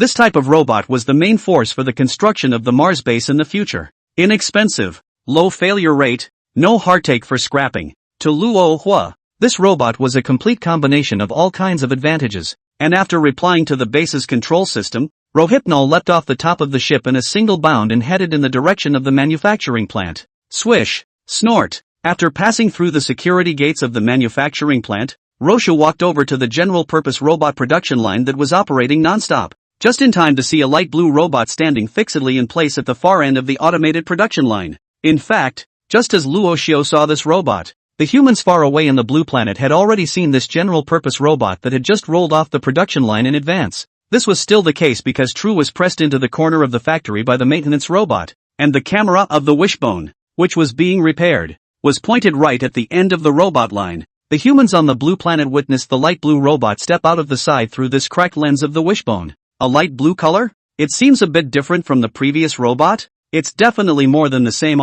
Besides the color, this robot is also taller. It should reach over 2 meters. In addition to its height, its physique is also more robust. Looking at this, it can't be a battle robot, right? Fighting? Fighting who on Mars? Is it hard to believe that Martians also fight civil wars? That's hard to say, but it's for the best. Let them fight to the death and all we need to do is lick our bags and scavenge when our ship arrives. Bluesterians have always been unreliable in their comments and there's this tendency to get more and more biased. But none of this could affect Rashu, who was standing next to the production line, and who was very satisfied after seeing the state of the general-purpose robots. Compared to the petite look of the maintenance robot, this general-purpose robot looks like a good digger at first glance. Drudgery, as it should be. Although the era of automated mining is coming soon. But before the automated mining machine is not mass production, general-purpose robots are definitely the main force of the recent Luo Hua a lot of make use of. Good. Get a set of digging gear and report to the copper mine. Luo Xiao nodded with satisfaction after circling around the general-purpose robot,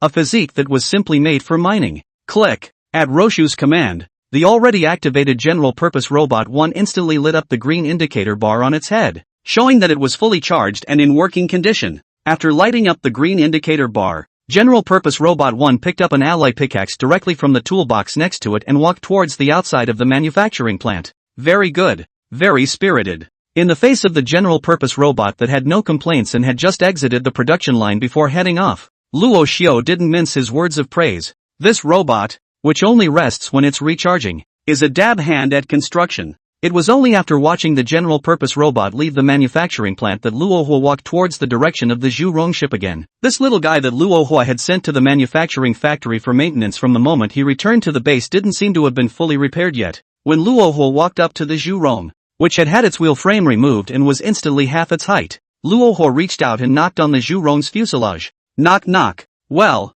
through the communication system within his helmet, Luo Xiao asked directly to the maintenance robot that was repairing the Zhu Rong. Since the maintenance droid wasn't able to vocalize, its reply was done on its behalf by the base's control system. Your Excellency Commander, the whole thing hasn't suffered too much damage, but its main body is so poorly built that it doesn't really have much use for it, so it's recommended that it be simply discarded. Don't you even need to go back to the furnace? At the suggestion of maintaining the robots, Luo Xiao was momentarily speechless. According to the manufacturing process of the Zhu Rong ship, the gap between it and the robots under his command must be very large. It should be known that when the Zhu Rong ship just came to Mars, its moving speed was only a mere 40 meters per hour. A speed that was described as a turtle's speed was to lift it up. However, even though the Zhu Rong ship was a bit outdated, Luo Xiao didn't accept the maintenance robot's suggestion, but instead ordered to it, don't care about the utilization value, just maintain him well, remodel where you can as well, especially the protection system.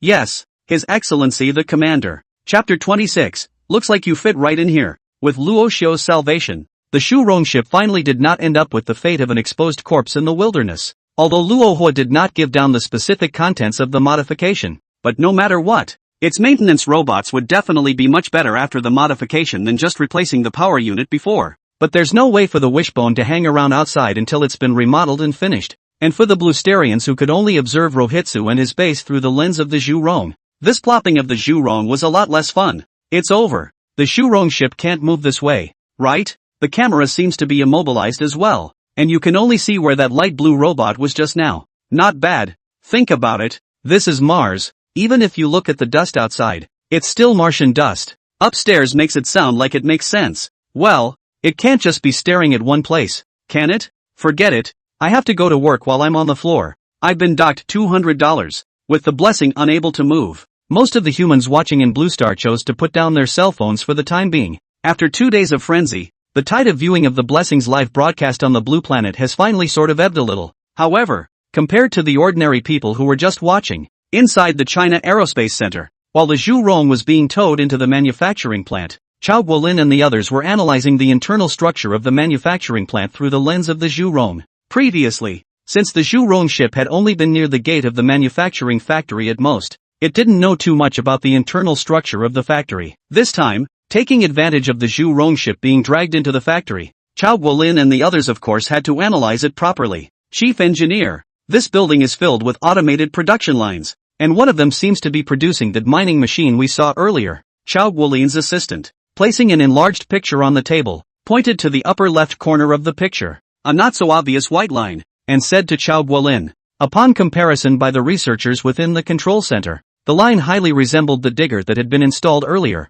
It really seems to be developing at a high speed, Chao Guolin said with a slight nod after looking at it carefully twice. The discovery of this one picture had corroborated their previous speculation that the development speed of this alien civilization was definitely very rapid. The time left for the Blue Star people was already running out. Chief Engineer, and here, the production line for the blue robot just now. I don't know what the reason is, but this production line seems to be very slow and has not been analyzed to be at its highest state of capacity. Although the researchers inside the control center had only caught a glimpse of it, they had also discovered quite a few key points from inside this manufacturing plant. Oh, hearing this, Chao Guolin became interested and played the footage taken by the Zhu Rong ship earlier about Luo Xiu's general-purpose robot over and over again. It's still true that the assembly line is moving slowly. Producing machinery like robots shouldn't be this slow. Chao Guolin looked at it while analyzing. It's a lack of resources, right? When Chao Guolin's assistant heard this, his face smiled and he hurriedly said, Chief Engineer, the other researchers have analyzed it the same way, from the condition of the alien civilization's base,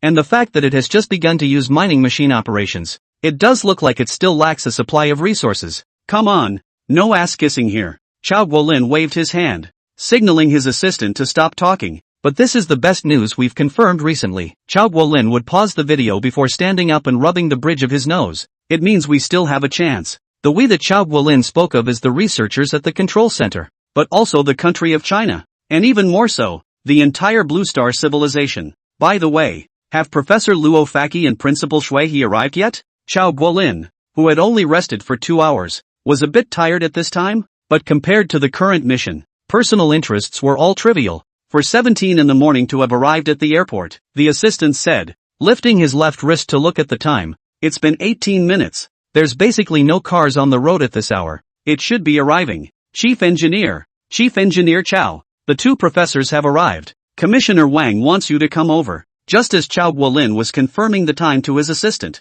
a researcher within the center also ran over from the control center gate at the same time and said to Chao Guolin, Phew, okay, I'll be right over. Chao Guolin, who had just rubbed the bridge of his nose twice, let out a long sigh of relief and reached out to pat his cheeks twice, counting up to boost his spirits. Go. After saying that, Chao Guolin led the way towards the outside of the control center. It was only after Chao Guolin walked out of the control center that his assistant quickly walked behind Information Group Patriarch Gowon and gently tapped twice beside the ear of the senior who was taking a nap on his desk. Knock knock. Ha! Gowon, who hadn't rested much like Chao Guolin, jolted awake and shook his head. Phew, it's Shaolin. What's wrong? Professor Luo Faki and President Shui He have arrived, and the chief engineer has already gone over. The assistant pointed to the door of the control center and said, as soon as he heard the names of these two people, Gowon hurriedly stood up and followed them. As he walked, Gowon said to Chao Guolin's assistant beside him, I can't believe it's so soon. What Gowon didn't know is that these two scheduled fireboarding personnel arrived directly by special plane,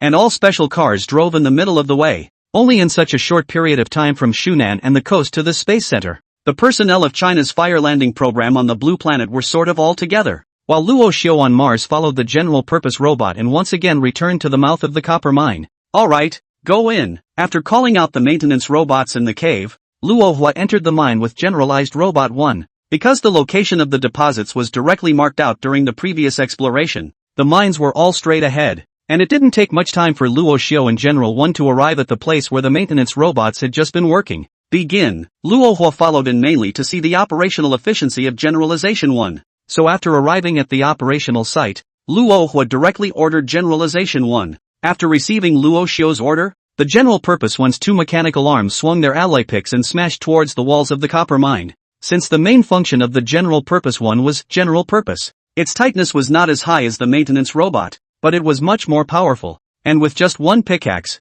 it smashed a large chunk of ore off the mine wall. Very well, it seems you fit in well here. Luo Hua was very satisfied with the performance of general purpose one. Compared to the maintenance robots, the efficiency of this general purpose one had definitely risen more than double. Chapter 27, Little Boy. Every Earth Day now, Rohu was able to manufacture 24 general-purpose robots. If they were manufactured at this rate, every position within the Russia base would be at full capacity very quickly. Send the next general-purpose robot to the ice extraction point and replace those two maintenance robots. Luo Hua arranged to the base control system as he walked towards the outside of the mine. Yes, His Excellency the Commander. The base control system had been in charge of scheduling all the factories as well as robots under Rohypnol, and wherever there was a shortfall, the base control system would mobilize manpower from the less short-staffed places to go there. The manpower is growing. The generator will have to consider getting another one as well. Walking out of the cave, Rohitsa looked in the direction of the base. The towering wind turbine generator's spinning top could be seen from here as well. At this point in time,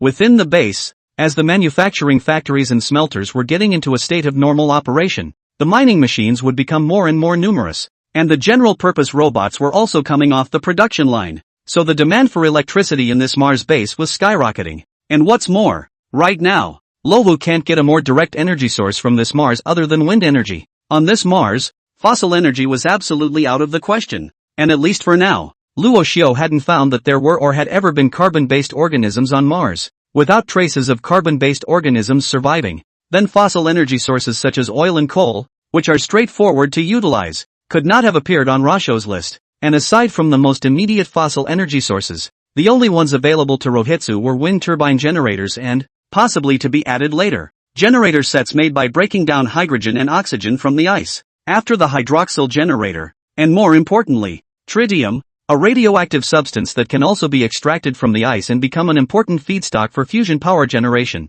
It was precisely because of this that Mars being covered in ice was an absolute treasure for Luo Xiu. Without the ice, Luo Xiu himself didn't know when he would be able to get a sustainable energy supply. After all, if he only relied on wind turbine generators, Luo Xiu didn't know how long he would have to lay wind turbine generators until he was able to lay down enough power to charge a spaceship. It's just nice not to have to dig for yourself. Getting rid of his mining picks for the first time, Rohypnol looked up into the Martian sky. Hanging in the air was the very same golden sun. Luo Xiu came to Mars for half a month, and just dug mines for half a month. For Luo Xiu, it was simply an unbearable year. He himself, a person who came here in a spaceship, had actually become a miner. After lamenting a bit, Luo Xiu only shook his head and lifted his steps to head towards the ice extraction point again. And just as Luo Hua was patrolling his territory, above the blue star, since the Zhu Rong's camera didn't move, and the Chinese Aerospace Center was about to welcome Luo Faki as well as Shuihe's two experts, Chao Guolin didn't guard the control center, but went to the Aerospace Zhongjiang safe room ahead of time to wait for the two of Luo Faki. After entering the safe room, since the other party hadn't come yet, Chao Guolin first found a chair and sat down, leaning against the back of the chair and resting his eyes. However, Chao Guolin didn't have to rest for too long, and only 2 minutes later, the door to the safe room was pushed open, and the visitor was none other than the liaison commissioner, as well as Luo Faki and Shuihe, who he had brought with him. Chao Guolin, who heard the movement of the main door, opened his eyes at once and reached out to rub his temples. Well, are they here? Professor Luo, Principal Shui, have a seat. Although Chao Guolin didn't have much contact with Luo Faki and Shuihe, they had met a few times at various science and technology seminars, so they weren't exactly strangers. Generalissimo Chao, even though the task is heavy, you should pay more attention to resting. The liaison commissioner sat beside Chao Guolin and whispered. In response to this liaison commissioner's concern, Chao Guolin nodded slightly and said, well,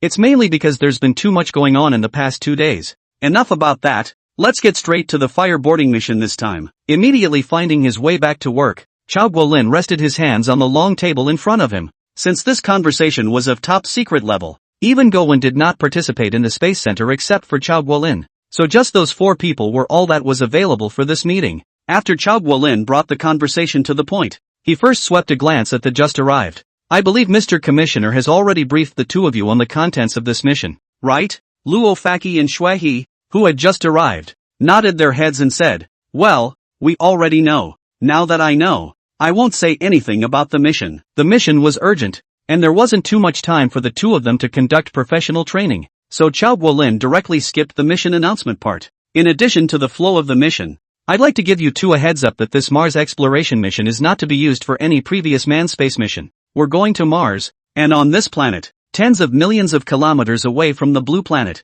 we haven't conducted a return experiment, and it's not just us, but Americ, the island nations, and the Europa League likewise don't have the capability. That is to say, this mission of ours is one in which there is absolutely no return. The two of you need to be prepared for that. After Chao Guolin finished speaking, he fixed his eyes towards the two men, ready to see their reactions. And just under Chao Guolin's gaze, the two people who had just heard some of Chao Guolin's perversions but smiled and said, "Generalissimo Chao, we are also people of faith. For the sake of the country, for the sake of the people, or to put it in a more grandiose way, we are also for the sake of the entire Blue Star. Doing such a cause is also what we have been pursuing." After hearing the reply from these two people, Chao Guolin smiled with satisfaction. The candidate the organization had found really couldn't be wrong. Just as Chao Guolin was about to say something to the two Luofaki, the liaison commissioner, who had been silent on the side, suddenly raised his hand and stopped Chao Guolin's speech. "Chief Engineer Chao, Professor Luo,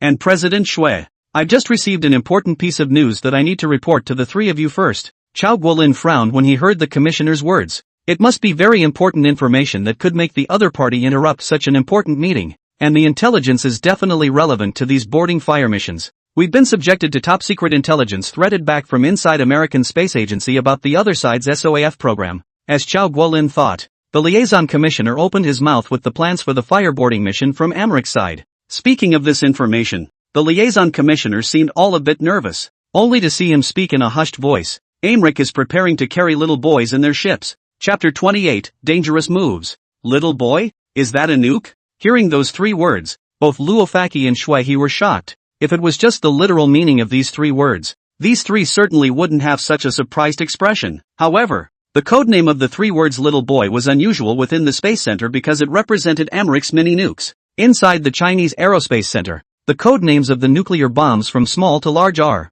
Little Boy, Fat Man, Boxer, and for the hydrogen bomb Yokohama. Most of Americ's nuke codenames are associated with the island, and the reasons for this are certainly well known. However, now was not the time to trace the origin of Americ's nuclear bomb codename. Chao Guolin and the others were most shocked at how Americ could have made this brainstorming move. Is it possible to try to take out an alien civilization on Mars with a single nuclear bomb? Compared to Luofaki and Shui's surprised expressions, Chao Guolin's face was much better. Within this titular Blue Star United Aerospace Center, there had previously been representatives of the American nation stationed there, so Chao Guolin had often interacted with them as well. For a nation that has been emerging for only 200 or 300 years, their ideas are overly radical and primitively predatory. So in thinking about many things, Americ is different from the traditional historical powers. Wouldn't it be too dangerous for Americ to do that? This is a nuclear bomb. Luo Faki, who wore glasses and had a country face, looked in Chao Guolin's direction and said, "The danger is certain. If Americ's nukes are intercepted by the other side, or if they don't destroy the other side's fundamentals, then the two civilizations, which are in the same star system, will be in a no-win situation. A star system is small to say the least, so big that we have so far been unable to land on a planet other than the moon, and so small that we cannot accommodate two intelligent civilizations. Once the nukes are detonated, only one civilization will exist in the solar system." Chao Guolin's meaning was already obvious. When the nuclear bomb exploded on Mars, the hostility between the two sides would also rise to the highest level. At that time, the two civilizations in this small solar system will absolutely fight to the death until only one civilization position exists in the solar system. And judging from the comparison between the two sides right now, Mars is at a disadvantage in terms of manpower at this stage, though it doesn't seem like that disadvantage will last long after the robots start mass production. The other thing about Mars, aside from manpower, is that the total amount of industry at this stage cannot compare to that of the Blue Stars, who have billions of their own kind. Of course, this is something that the other side is able to wrench back from the quality of the tech. By all accounts, this civilization on Mars is capable of overtaking Blue Star overall in the next little while. A very dangerous move indeed. Although Chao Guolin, who always preferred to play it safe, felt that this kind of backhandedness was necessary. Americ had done it too aggressively. Can it be stopped? Shui He, the vice-chancellor of Coastal University, who hadn't said anything, raised his eyes to the liaison commissioner and asked. Although Shui majored in biology, he was still very clear about this kind of common sense. Although the two civilizations would hold suspicions within their encounters, but if they put their suspicions into action at the first time, then the entire world, and even the entire universe would be in disarray. What a disastrous spectacle it would be for unknown civilizations to attack with the worst intentions as soon as they meet. But it's hard to say that this situation doesn't exist, and maybe it happens every day in other corners of the universe. We're only able to get information from it. The personnel don't belong to us, and stopping the little boy from going up is obviously out of the question. The liaison commissioner shook his head and said, this intelligence only came from internal leaks, and was not manpower planted by China itself, so they were not in a position to directly influence the other side's decisions. This is a bit tricky. After receiving the liaison commissioner's reply, Shui also shook his head, knowing that it was already difficult to obtain a turnaround. It seems that the only way is for us to take the first step to land on Mars and communicate with that alien civilization first. Since he couldn't influence the American nation's decision, all Chao Guolin could do was to have his rocket lift off as early as possible. And it's not a bad opportunity to buy time for the bit of Blue Star civilization if our exchange fails. Unlike Aimric, who simply wanted to carry a nuclear bomb, Chao Guolin thought that if he carried a nuclear bomb, it would always be of some use in the event of a breakdown in negotiations. But in that case, we'll have to be more swift than Aimric in the fireboarding program to make it work. Luo Faki chimed in after Chao Guolin finished speaking. Aha! Chao Guolin nodded slightly in recognition of Luo Faki's words.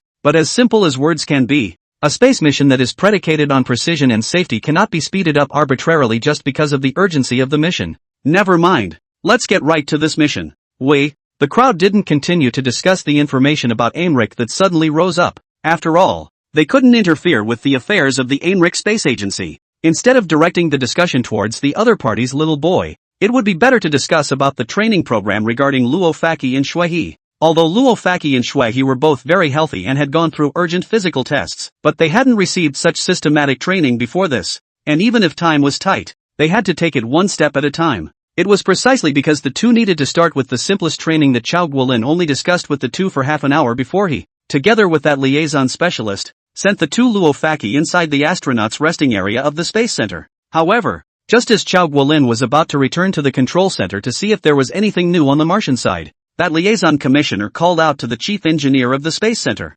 Chief Chao. After calling out to Chao Guolin, the liaison commissioner took 2 steps to Chao Guolin's side and continued, Chief Engineer, your application has been rejected again, and the above still wants to choose an astronaut from within the center whose age and body are in line with the standards. Generalissimo Chao, we're on a tight schedule. We have to be elected within a day. Chao Guolin seemed to have expected this reply, counting this one. He has been dismissed twice. Phew, okay, I got it. After saying that, Chao Guolin directly accelerated his pace and quickly disappeared from the liaison commissioner's sight. Although Chao Guolin answered very ably, he was still a little lost inside. As a veteran astronaut, his whole life had been dealing with the sky. When that figure appeared on Mars, he wondered what his mission was. Chapter 29, Zhu Rong ship. Remodeling completed. Above Mars, unaware that Rashu, who was already preparing to send the little boy to Mars above the blue planet, was standing at the edge of the ice extraction site, which had expanded by more than one turn. In the extraction point, 2 maintenance robots were currently wielding pickaxes that were constantly slamming into the ice several meters below. Possibly due to the effects of the previous Martian dust storm, the area at the ice extraction site was covered in a thick layer of dust, except for the location of the 2 maintenance robots. Gotta change back sooner rather than later, Rashu whispered as he looked at the constantly functioning maintenance robots. If it wasn't for the fact that there were ready-made maintenance robot parts on top of the ship that could quickly assemble a batch of hard laborers, Luo Shou wouldn't have been willing to use these maintenance robots for these positions. But now, since supplies are gradually becoming more plentiful, these maintenance robots will soon return to their true place. After a few deposits are developed, it's time to work on a new energy source. Luo Xiu, who had already walked inside the extraction point and picked up a piece of crushed ice from the ground, looked at the ice in his hand and said, the new energy that Luo Xiu was talking about was of course the ice, or water, that was still plentiful on this Mars. Unable to mine fossil energy sources as Blue Star did, he had to cross the hurdle of fossil energy sources and go straight into the development of hydroxide engines. Of course, all of this will have to wait until the autominers are fully rolled out and electrolysis scales up as well. Your Excellency, Commander, the first portion of the first stage of the conveyor belt used to connect automated digger number 1 to the smelter has been stockpiled. Just as Luo Xiu crushed the ice in his hands to pieces and prepared to walk out of the extraction point, The control system over at the Mars base told Luo Xiao another piece of good news. So soon? I'll be right back. Although it was close to the Mars base from the location of the #1 automated digger, the conveyor belts to be used were quite a lot. After all, this item was also a big ore consumer. Although it was only part of the first phase, if you added the weight-bearing pillars in the middle of it, the amount of ore needed was very large. After all, this was a project that consumed an extremely large amount of ore, and the construction of conveyor belts was a must if you wanted to cover all the extraction points. Precisely because of the importance of the conveyor belt, so after receiving the notification from the base control system, Luo Xiao didn't stay at the ice layer extraction point for much longer, and after leaping away from the extraction point, Luo Xiao hurriedly rushed back towards the direction of the base. At full speed, in less than 10 minutes, Luo Xiao had already returned to the base. When Luo Xiao walked into the base, several flatbed trucks had already stopped in the open space inside the base, and placed on the trucks were the very conveyor belts that the base control system had reported to Luo Xiao earlier. These conveyor belts are manufactured in a systematic way. Each piece is 1 meter long, and when assembled, they automatically deliver iron ore to the smelter. And in front of these flatbed trucks, the Blessing, which had already been remodeled, was also turning its fuselage and preparing its camera for the approaching Rohypnol. After the transformation of the maintenance robots in the manufacturing plant, the Zhu Rong ship at this time had changed very drastically from when it first came to Mars. Its wheel frame was completely removed and the 4 wheels were converted into a hexapod mechanism, 6 folded spider legs. These 6 folding legs completely replaced the previous wheels, providing the Zhu Rong with even greater passability. Now in addition to the flat ground, other terrains on Mars' Zhu Rong ship can also be just as smooth. And in addition to the spider legs, a new actuation device, the solar panels carried by the Blessing itself were removed outright, revealing a bare fuselage. The Blessing now looks like a box with 6 legs from a distance, and it looks a little weird. However, to Luo Hua, he didn't care much about how the Zhu Rong ship looked like. After the remodeling, Luo Hua was more concerned about its power. As long as more things could be consigned, then the change would be a success for Rohu. Haul these up and let's head over to Autodigger #1. In order to verify the Blessing's current hauling capabilities, Roshu, who had walked over to the Blessing, first patted the Blessing's fuselage before addressing the new machine. Click, click, click. At Luo Xiao's command, the Zhu Rong continuously moved its 6 spider legs and walked quickly towards the 5 flatbed trucks. However, the speed doesn't seem to have been affected much. Luo Xiao, who watched the Zhu Rong's movement, nodded with satisfaction. Although the Zhu Rong had changed from a wheel to a hexapod mechanism, it didn't seem to have been affected in terms of speed either, and still maintained a telling movement on the Martian surface. As the wishbone stepped up to the flatbed, it was seen to lift the folding foot all the way up in front of it, and hook the rope from the flatbed itself to the hooks that had been purposely left on the fuselage. The Blessings program seems to have been arranged very clearly by the base's control system, and at least in the job of hauling, the Blessing is already considered very skilled. After hooking up the steel ropes to all 5 flatbed trucks, the Blessing lifted its folding feet and headed straight for the outside of the base. Gah! Perhaps there was too much cargo on the flatbed, and even with the lower gravity on Mars, it still made the flatbed scuff against the ground when the wishbone made its move. Immediately after hearing this, the Blusterians who were observing the situation through the Blessing's cameras were going to chime in again. I thought I would be doing some kind of high-profile mission after seeing the Zhu Rong ship being transformed just now, but now I'm still working as a laborer. It's hard for us. The Blessing, the Space Center has posted a message to head to Mars. We'll be here soon to rescue you from the Martians. Although it's still a drag tablet, the way it looks now does feel more technological. Of course,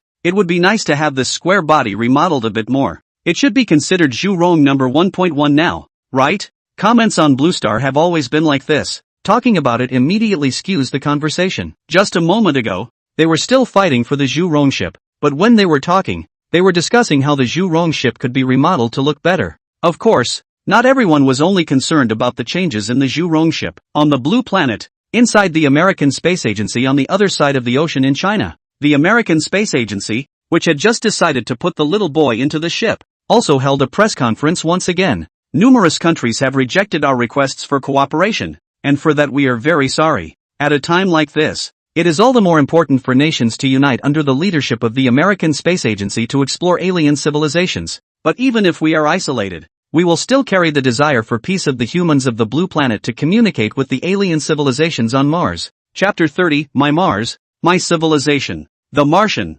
Rashu, who had evolved from a miner to an overseer, was also sitting on the back of the fuselage of the Blessing, looking up at the not-so-obvious blue star in the sky as Animerecap 4-piece. I didn't realize there was a day when we'd be this close to our home planet. Before accidentally borrowing the power of a black hole to make the leap, Rasho was not yet in this universe. When he initially crashed on Mars, Luo Xiu couldn't even believe that the coordinates he was at were actually on Mars, which had been destroyed for over 170 years in the original universe. So when Luo Xiu stepped out of the half-built airship, he felt that everything was so amazing. But after 2 days of analyzing Blue Star's batteries, Luo Xiu got this even more surprising information to him. The current Blue Star hadn't even landed on the moon to set up a base in 2021. That is to say, not only was this a time period when Mars hadn't yet been destroyed, it was also a world somewhat removed from the universe Rashu was familiar with. But judging by all the data now, some of the events on the blue planet were progressing more slowly, but they were still roughly the same as Rashu had understood. And if history hadn't taken some major turn for the worse, the Cygnus cruise fleet's reconnaissance waves should have reached the solar system in 2 years. Of course, all of this was known to Rashu through history. He himself hadn't experienced the events that had occurred over 100 years ago. That being said, some discrepancies in the timeline were quite possible. As a member of Starfleet humanity, Rashu had never even seen Blue Star or the destroyed Mars. All he knew about the solar system came from knowledge handed down from Starship humans. 2 years? Not too long and not too short. Luo Hua glanced back at the several carloads of conveyor belts the Zhu Rong was towing and whispered, "Mars will never be destroyed this time, and my civilization will never become a wandering civilization." Moving his gaze away from the conveyor belt and looking at the sky again, Luo Xiu opened his 5 fingers and covered the area of Cygnus. "We'll even get revenge." Of course, whether it was the defense of the solar system or revenge, the first thing Luo Xiu needed to do was to develop his base quickly. The most pressing thing for Luo Xiu now was to lay the conveyor belts between the various pits and the smelting plant. And just as Luo Hua was looking in the direction of Cygnus, the Zhu Rong ship that was moving rapidly had also delivered several carloads of conveyor belts to the automatic mining machine. Okay, action. When the blessing came to a stop, so did Roshan know that the time had come for him to degrade from overseer to builder once again. With a leap off the fuselage of the blessing, Rasha took 2 steps to the flatbed truck in the back, took a teleportation board off of it, and headed in the direction of the automated digger. The automated mining machine had 8 ports for external conveyor belts, but since Luo Xiu hadn't yet installed even a single piece of conveyor belt, the automated mining machine could only spit out ore directly from one of the ports. As Luo Xiu walked towards the digging machine, there were 2 more robots all below the exit of the mining machine that were removing the ore that was constantly being sent out. Luo Xiu, who was near the back of the digger, didn't greet the 2 maintenance robots to help him install the conveyor belt. After all, there weren't many conveyor belts in this output. Only Luo Xiu could install them all by himself. Click. Luo Hua, who directly leaped to the huge outlet of the automatic mining machine, put the conveyor belt in his hand directly to the interface, and the conveyor belt automatically aligned and locked, and immediately began to rotate. However, Luo Xiu didn't change the discharge point of the digger, so the ore wasn't being sent towards this conveyor belt at this time. Click. Click. Under Luo Xiu's efforts, the conveyor belts on the flat plate behind the Zhu Rong ship were continuously sent to the exit of the digger, and a piece of conveyor belt formation was gradually built up 4 or 5 meters off the ground. But while these conveyor belts are self-locking and of decent quality, they still need a support every 30 meters to drag them from sinking. And just as Luo Hua kept moving and soon built a conveyor belt that was 100 meters long, the Blue Star side also saw the scene through the camera of the Zhu Rong ship that stayed in place. What is this alien doing? Building a conveyor belt? Seems like it. Is it going to send the ore directly back to his base via conveyor belt? This will drastically increase the efficiency of mining to smelting. When he's done building, won't the robots that are being made pop out like dumplings every day? It's terrifying to think about. Are we, Blue Star, just going to have to watch him develop so rapidly? The netizens of the Gallic Nation looked a bit nervous. After all, the other party's development was really a bit rapid. Didn't Arch-Chancellor Aymeric say just now that he's going to go and communicate peacefully with others? We have to trust Aymeric. Below the comments of the Gallic Nation, an islander was expressing his trust in Aymeric. Damn, peace exchange or something, should have brought a nuke to blow them up. The last comment was from Aymeric's neighbor, the Maple Leaf Nation, and this one popped up out of nowhere, giving the Aymeric Space Agency a momentary feeling that their plans had been exposed. Of course, this feeling was only fleeting. After all, they trusted their secrecy system so much that the matter of launching the Little Boy program would never be leaked. Absolutely. In fact, in Aymeric's plan, there was a special operations officer in the 3-man squad in addition to the Little Boy program. The purpose is simple, to do everything possible to destroy the other side's bases after the breakdown of negotiations.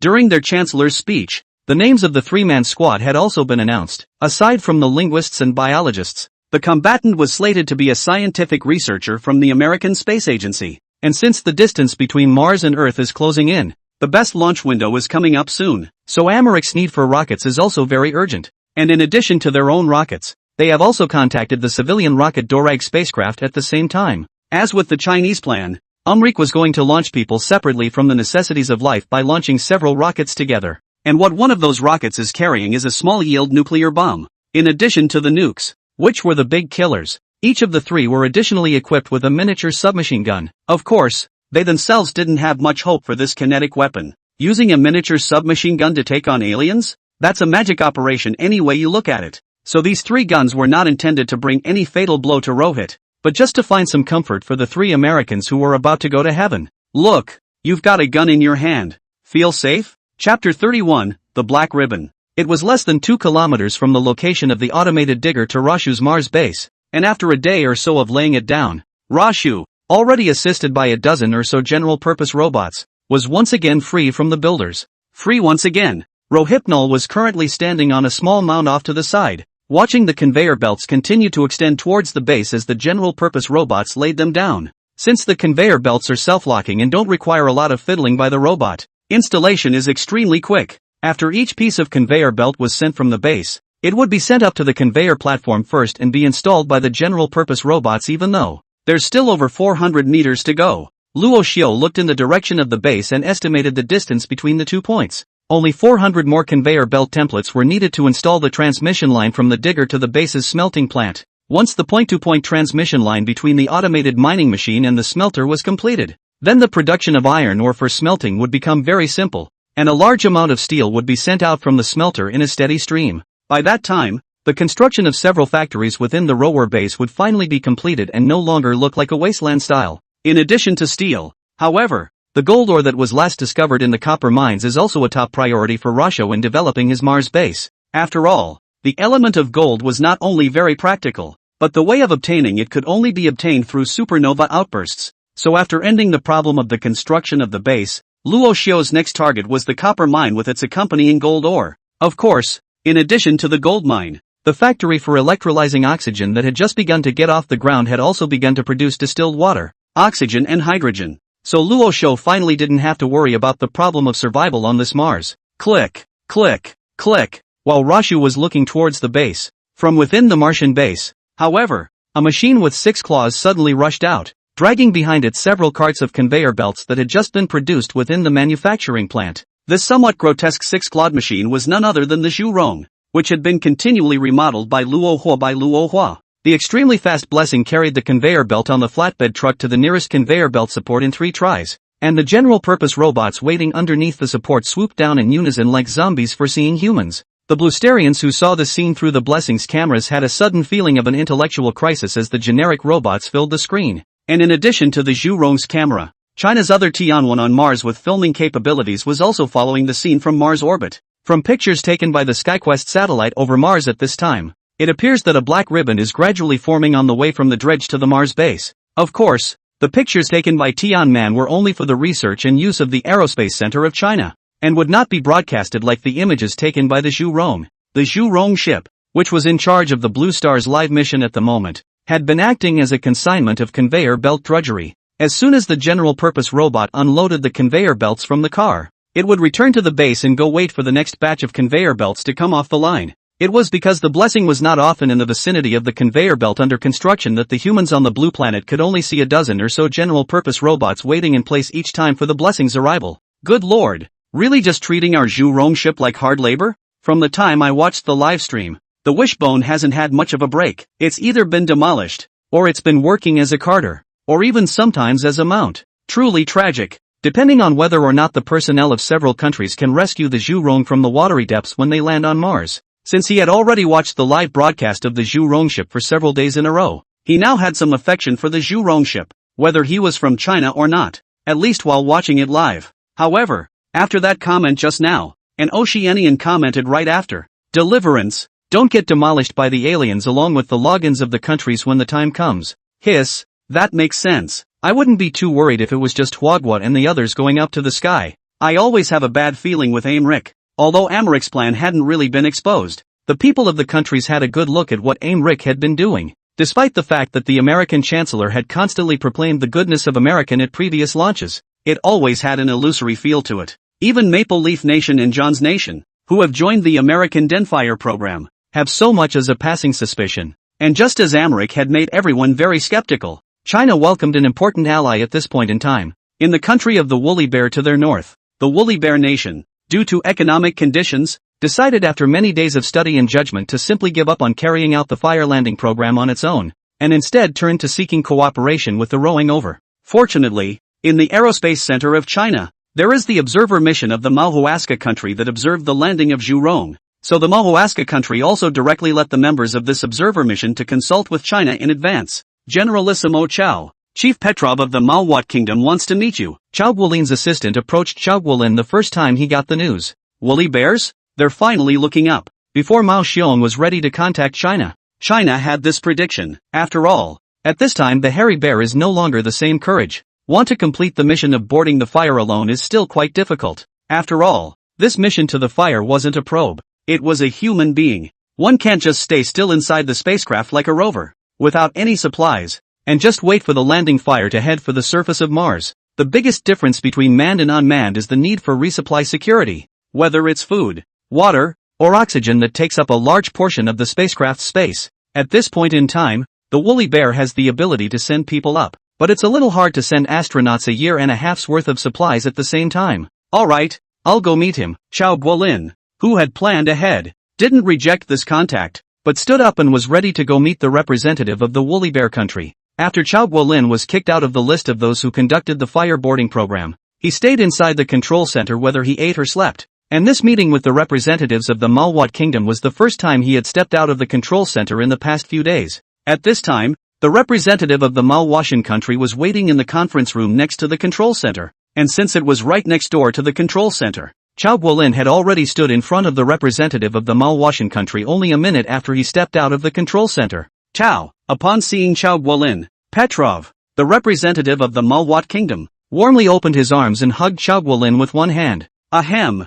Well, let's get down to business. Due to Petrov's overly large stature, Chao Guolin pulled Petrov to the conference table after a light cough. Chapter 32, Vodka. After a brief negotiation, Petrov also conveyed to Chao Guolin the request for cooperation from the space agency of the Manhwa country. That is, the Maohu country is willing to take out the rocket engine technology in exchange for sending an astronaut from the Maohu country to Mars together. The rockets for launching man capsules can be done by the Manhwa nation itself. And even cargo ships the Manhwa nation can send a large number of parts. In response to the request of the Makuma Kingdom, Chao Guolin first said that he would like to report the Makuma's proposal to the top, while at the same time rejecting one of the Makuma's requests, carry some of the vodka. When this request was spoken by Petrov, Chao Guolin was all stunned. He knew about the Manhwa Kingdom's love for vodka, but he didn't expect that at a time like this, the other party would even offer to carry vodka into the sky. You know that everyone is being careful with this launch, afraid of wasting a little space, but this hairy bear is going to release the vodka as soon as it comes up,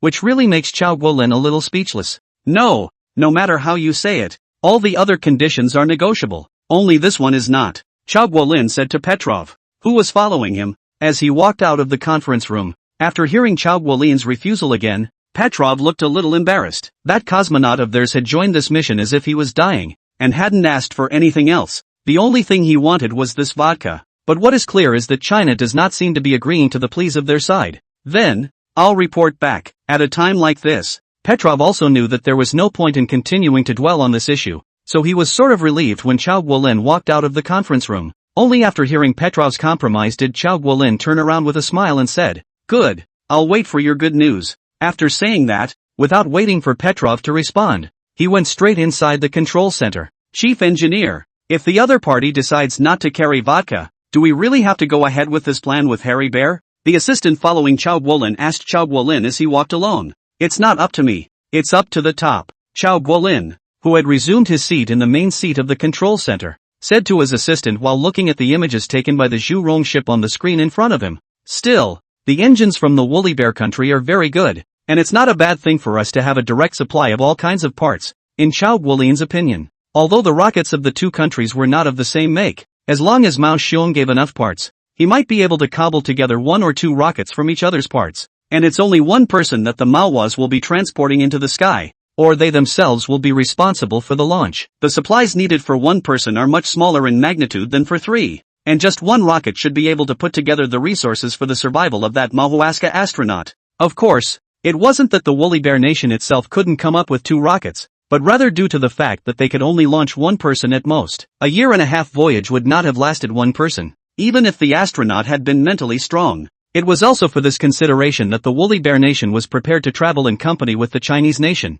preferably with a direct combination of spacecraft during the voyage. However, if the Mao Bear wanted to combine the two countries' spacecraft and not one, they would have to align themselves with China in terms of specifications and interfaces. At this point, undoubtedly increased China's right to speak in the Blue Star spacefield. Of course, they'd have to give up carrying vodka for that, although Chao Guolin felt that the benefits of this cooperation outweighed the drawbacks. If the hairy bear was bent on wanting to carry vodka, Chao Guolin wouldn't agree to it in any way. In the midst of space, especially for a very long mission of up to a year-and-a-half voyage time, carrying a large amount of dangerous goods all the time was something that Chao Guolin absolutely could not tolerate. Go report it to the top. At Chao Guolin's gesture, his assistant walked out of the control center with the minutes of the meeting just now, and went to report the situation just now to the top. When Chao Guolin's assistant left, Go Wen, who was in front of him observing the situation over here, came over. Since Go Wen's position was a bit shorter, he could only pickpocket Chao Guolin's table and ask,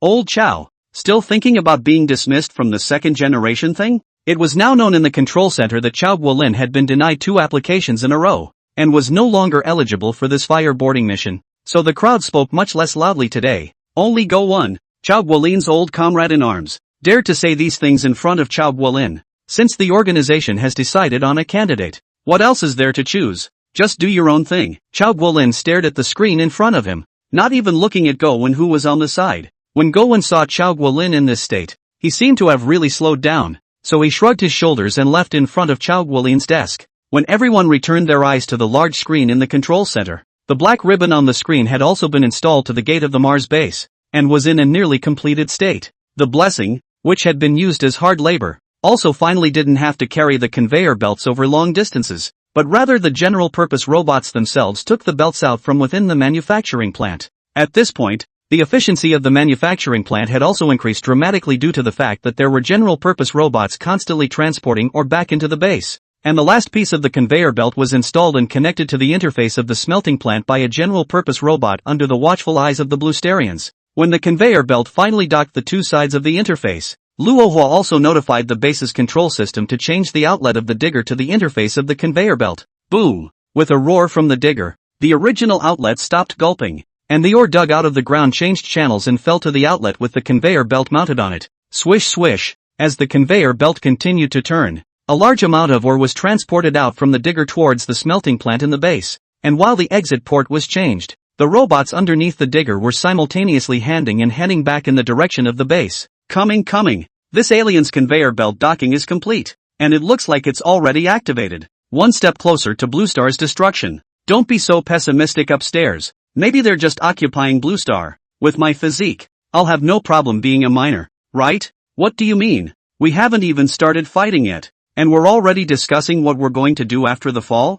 After a few days of live broadcasting, the comments and pop-ups of the Blue Star people gradually changed from seriousness to flirtation. After all, Mars is too far away from themselves, and without coming to the moment when the 2 sides are really against each other, the ordinary Blue Star people can't feel that kind of crisis. It's been audited. Reposting doesn't work either. Let's see if we can unravel it tomorrow. I've been exposed for mining on Mars has been reviewed. It is being hand-typed. Please wait a moment. After the content is updated, please refresh the page to get the latest update. I've been exposed for mining on Mars. Chapter 33, The Real Blue Star Civilization. Although most people know that Mars is close at hand and that these aliens are likely to come to the blue planet soon, but after a few days of tension, the people of the blue planet realized that nothing seemed to affect them yet, and that the days should go on as they should. Americ was the most rowdy when civilization appeared on Mars, but the most are just a few more incidents. Most people are still wiser, and when disaster doesn't really come, it's better to just spectate. Of course, this is only from the perspective of the average Blue Star person. Compared to these Puchong people, the major executives of Blue Star of course still attached great importance to this discovery. For example, the great commander of the Woolly Bear personally contacted China after receiving a report from his own representative. After an hour-long discussion between the 2 sides, the cooperation between the Woolly Bear country and China was finally finalized. In the end, the Manhwa kingdom eventually gave up on carrying vodka for that astronaut. But when Chao Guolin received the list of supplies to be carried from the Manhwa kingdom, he found an overdose of medical alcohol in it. For this kind of trick, Chao Guolin didn't directly reveal it. After all, both sides of the senior management had already talked about it, and changing the vodka to medical alcohol had already been considered a compromise by the other side. And while Hua Guo and Mao Xiong were discussing cooperation matters, Luo Xiu and the Mars base had already welcomed the second automatic mining machine. At this time already has a constant supply of iron ore. Luo Hua no longer need to save money, at least in the iron ore this item is so. Once the conveyor belt was connected, the smelted iron ingots were the first to be used in the manufacturing plant. Zhu Rong, over to you. As the second automated digger was being transported out of the manufacturing plant, Luo Xiu, who had long been waiting outside the plant, gave a soft whine to the Zhu Rong ship beside him. At this time, the Zhu Rong ship that had been transformed into a hexapod mechanism immediately swung its 6 mechanical feet and leaned over in the direction of the digger after he heard Luo Xiu's words. In 3 or 2 steps, the Zhu Rong had already run to the front of the digging machine, and very skillfully used its own mechanical legs to attach the rope to the specially installed hook at the back of the machine. Although the Zhu Rong looked like it was going to haul the dredge up by itself, Luo Xiu wasn't going to let the Zhu Rong be the one machine to send the dredge to the location of the copper mine. After all, even if Luo Xiu wanted to, the Zhu Rong's current power wouldn't be able to do it at all. In addition to the Zhu Rong ship, the general-purpose robots that were previously responsible for the conveyor belt installation also swarmed over to the sides of the digger and used the external interface to directly connect to the digger's base. Looking from above the digger, the general-purpose robots spread out on either side acted like the digger's feet, constantly moving forward with the digger. Compared to the first digger that Luo Hua had dragged with the maintenance robots before, the general-purpose robots were not as precise as the maintenance robots, but they were more powerful. So with the same number of diggers, the diggers moved forward at a much faster speed. However, because the copper mines were located much farther away, the trip took not much longer than the last time. Install it. Upon arriving at the location of the copper mine, Rashu, who wasn't contributing this time, directly ordered the surrounding general-purpose robots. Click, click. The general-purpose robots were very quick to install, and the previous mine hole was quickly leveled by them and covered with the new this digger. Since this installation was already expected, the cable for the automated digger was also buried nearby earlier, and all that was needed was for the robot to dig it out of the dust and start this new digger straight away. It's still better to use the energy field. Luo Xiu, who watched the general-purpose robot wiring up the digger, was clearly not satisfied with the thick cables, and if he hadn't accidentally crashed, he would never have used such a primitive way of supplying energy. Although the time in which Roshu was living was only 170 years later, technology had already changed drastically by then. As a member of the compromise camp, Rasha had been on airships from birth and had never seen any of this backward technology. Even though the compromise factions have since split and Starfleet humans have been born, and Rashu is far from a privileged environment, the same technology that is several levels beyond present-day Blue Star is all around him. If it hadn't been for the cruiser fleet's attack, Rasho would have been on his way away from Cygnus at this point, but it should be soon, too. Though Rasho hadn't used much of this current machinery, there was a very detailed tech tree from the Industrial Revolution to the Compromise era within the ship, and the reason it's so exhaustive is because the Starfleet humans, separated from the Compromise faction, want to build a full-blown Blue Star human civilization on their own. But it was clear that that civilization was not prepared to give Starfleet humanity that chance.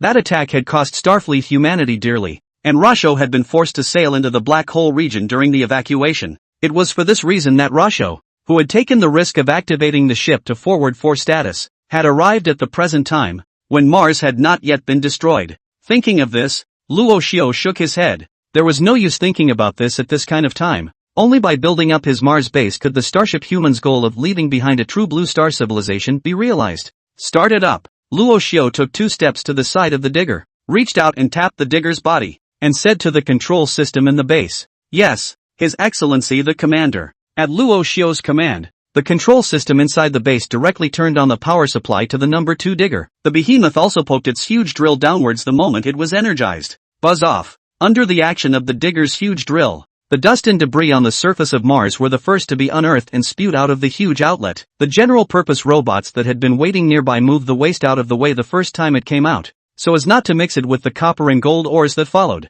"Sir Commander, power has peaked." Just as the digger kept going down, Rashu went to receive a not-so-good news transmitted from the base. "Full capacity for now. Although the only wind turbine generator had already reached its peak of power generation, Rasho, who now had only one power generator, had to leave it running at full capacity and wait for the next wind turbine to be built. Right. The exploration around the area continues. I need silicon. Of the mineral deposits that Luo Xiu had now explored, he had not yet discovered the existence of silicon in large quantities. Without silicon, the equatorial project that Luo Hua wanted to build could not be executed. Yes, His Excellency the Commander. Chapter 33, The Real Blue Star Civilization. Although most people know that Mars is close at hand and that these aliens are likely to come to the blue planet soon, but after a few days of tension, the people of the blue planet realized that nothing seemed to affect them yet, and that the days should go on as they should. After all, most people are still wiser, and when disaster doesn't really come, it's better to just spectate. Of course, this is only from the perspective of the average blue star person. Compared to these Puchong people, the countries of the blue planet still attached great importance to this discovery. For example, the senior management of the Woolly Bear personally contacted the state of China after receiving a report from their own representatives. After an hour-long discussion between the two sides, the cooperation between the Woolly Bear country and China was finally finalized. In the end, the Manhwa kingdom eventually gave up on carrying vodka for that astronaut. But when Chao Guolin received the list of supplies to be carried from the Manhwa kingdom, he found an overabundance of medical alcohol in it. For this kind of trick, Chao Guolin didn't directly reveal it. After all, both sides of the senior management had already talked about it, and changing the vodka to medical alcohol had already been considered a compromise by the other side. And while Huaguo and Mao Xiong were discussing their cooperation, Luo Xiu and the Mars base had already welcomed the second automatic mining machine. Since there was already a constant supply of iron ore at this point, Luo Xiu finally no longer needed to economize on food, at least on the item of iron ore. Once the conveyor belt was connected, the smelted iron ingots were first used in the manufacturing factory to build the second digger out. Zhu Rong, over to you. With the manufacturing plant receiving the metal from the smelter, a second automated digger was delivered from the manufacturing plant. At the same time, Luo Xiu, who had long been waiting outside the factory, gave a soft call to the Zhu Rong ship beside him. At this time, the Zhu Rong ship that had been transformed into a hexapod mechanism immediately swung its 6 mechanical feet and leaned over in the direction of the digger after he heard Luo Xiu's words. In 3 or 2 steps, the Zhu Rong had already run to the front of the digging machine, and very skillfully used its own mechanical legs to attach the rope to the specially installed hook at the back of the machine. Although the Zhu Rong looked like it was going to drag the dredge up by itself, Luo Xiu wasn't going to let the Zhu Rong be the one machine to send the dredge to the location of the copper mine. After all, even if Luo Xiu wanted to, the Zhu Rong's current power wouldn't be able to do it at all. In addition to the Zhu Rong ship, the general-purpose robots that were previously responsible for the conveyor belt installation also swarmed over to the sides of the digger and used the external interface to directly connect to the digger's base. Looking from above the digger, the general-purpose robots spread out on either side acted like the digger's feet, constantly moving forward with the digger. Compared to the first digger that Luo Hua had dragged with the maintenance robots before, the general-purpose robots were not as precise as the maintenance robots, but they were more powerful. So with the same number of diggers, the diggers moved forward at a much faster speed. However, because the copper mines were located much farther away, the trip took not much longer than the last time. Install it. Upon arriving at the location of the copper mine, Rashu, who wasn't contributing this time, directly ordered the surrounding general-purpose robots. Click, click. The general-purpose robots were very quick to install, and the previous mine hole was quickly leveled by them and covered with the new digger. Since this installation was already expected, the cable for the automated digger was also buried nearby earlier, and all that was needed was for the robot to dig it out of the dust and start this new digger straight away. It's still better to use the energy field. Luo Xiu, who watched the general-purpose robot wiring up the digger,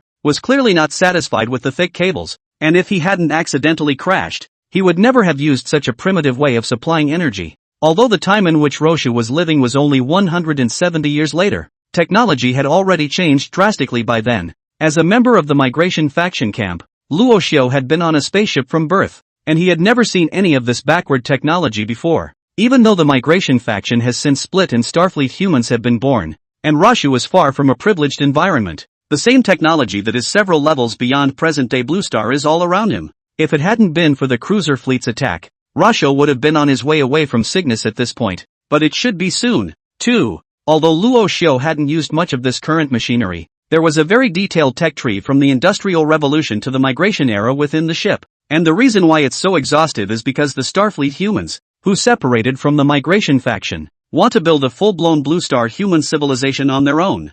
But it was clear that civilization was not prepared to give Starfleet humanity that chance. That attack had cost Starfleet humanity dearly, and Rosho had been forced to sail into the black hole region during the evacuation. It was for this reason that Rosho, who had taken the risk of activating the ship to forward force status, had arrived at the present time, when Mars had not yet been destroyed. Thinking of this, Luo Xiao shook his head. There was no use thinking about this at this kind of time. Only by building up his Mars base could the Starship Human's goal of leaving behind a true blue star civilization be realized. Started up, Luo Xiao took 2 steps to the side of the digger, reached out and tapped the digger's body, and said to the control system in the base, "Yes, His Excellency the Commander." At Luo Xiao's command, the control system inside the base directly turned on the power supply to the number 2 digger. The behemoth also poked its massive drill downwards the moment it was powered up. Buzz off. Under the action of the digger's huge drill, the dust and debris on the surface of Mars were the first to be unearthed and spewed out of the huge outlet. The general-purpose robots that had been waiting nearby moved the waste out of the way the first time it came out,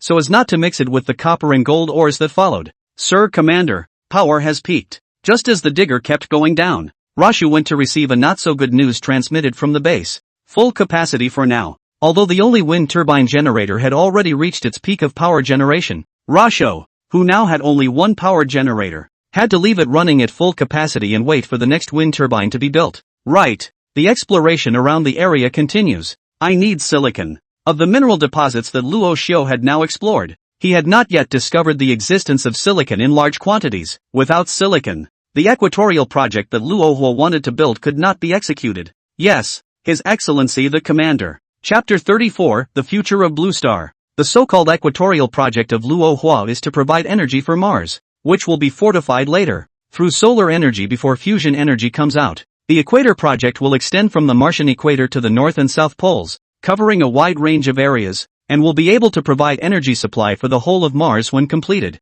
In addition to the equator project, the base shields to be constructed by Rasho will also use equivalent materials, precisely because there would be a huge demand for it in the future. Luo Xiao's exploration of various mineral deposits was always ongoing. Although the surface of Mars has a large amount of iron oxide deposits, but Luo Xiao needs not only iron. There are other kinds of mineral deposits. Only iron. Luo Xiao cannot even build a complete manufacturing plant. It was the need for the vein's other accompanying ores that forced Rohua to use excavation and mining machine methods of detection and classification. In fact, if Luo Xiao's ship was intact, he didn't even need to use robots to carpet the area. There was a high-powered detection device in the back half of the ship that was cut off by the black hole, and it was no problem at all to detect an area the size of half of China at one time. It would be great if all the Starship humans could arrive. Luo Xiao was still a little nostalgic for the technological equipment of the Starfleet humans as the diggers started spitting out copper and gold ores. Although the Mars base was already developing at a very rapid pace at this point, it was only compared to Blue Star.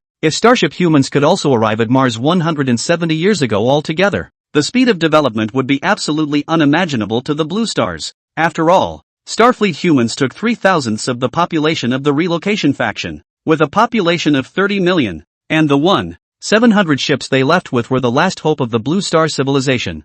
$30 million. Luo Xiao was slightly saddened as he thought of the Starship humans that were all wiped out for violating the Cygnus civilization's cruise fleet action rules. It was wrong to begin with, and migration is nothing but an excuse. In the history known to Rashu, 2 years after the arrival of the rover fleet's probe wave, the rover fleet that received the signal from the probe wave would arrive in the solar system in another 5 years. Upon arriving in the solar system, the cruise fleet released a simultaneous wide wave in all languages of the blue planet after a brief analysis, informing the Cygnus civilization of the decision to designate the solar system as a test site for star annihilation. After making the announcement, the subfleet gave 2 options. One was that through the help of the cruise fleet, all the humans of Blue Star would migrate to Cygnus as a whole, and Blue Star would be given a planet suitable for survival. The other was that the Cygnus civilization would give 50 years for the Blue Star civilization in the solar system to leave on their own. Both of these conditions are undoubtedly ridiculous, both of which would have the Blue Star civilization leave its homeworld and have the entire solar system fall to the other side as a testing ground.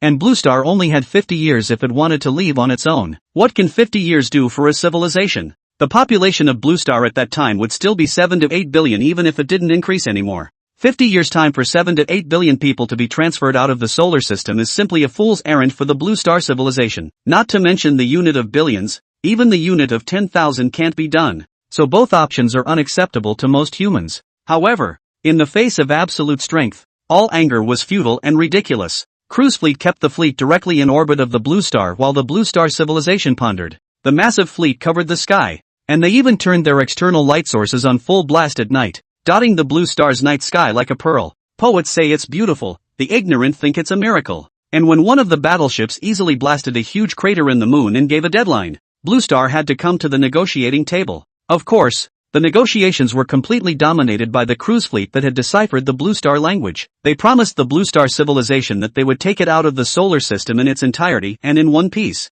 Although the Blue Star civilization felt that the other party was not reliable, under the threat of hundreds of battleships in the sky, negotiations were eventually reached. The cruise fleet will be in space-building ships for Blue Star to use for relocation. It has no force. It's basically an empty shell, and very little power. But just that little power is enough to get the ship through space. The migration faction sang and danced as negotiations were reached, hailing their entry into the realm of interstellar civilization. Resistance factions, on the other hand, began to gather continuously in preparation for the establishment of resistance forces on Blue Star. Beyond these two factions were more blindly obedient civilians who gathered at the call of the summons and were led into the airship amidst cries and despair. In just 10 years, the cruise fleet had built all the ships used to bring out the humans of the blue planet, sailing willing or unwilling humans together out into the solar system. Blue Star, while leaving behind a not quite small number of resistance factions, could do absolutely nothing about the departure of the cruise fleet. And just as the cruise fleet left, the annihilation weapon attacked Mars,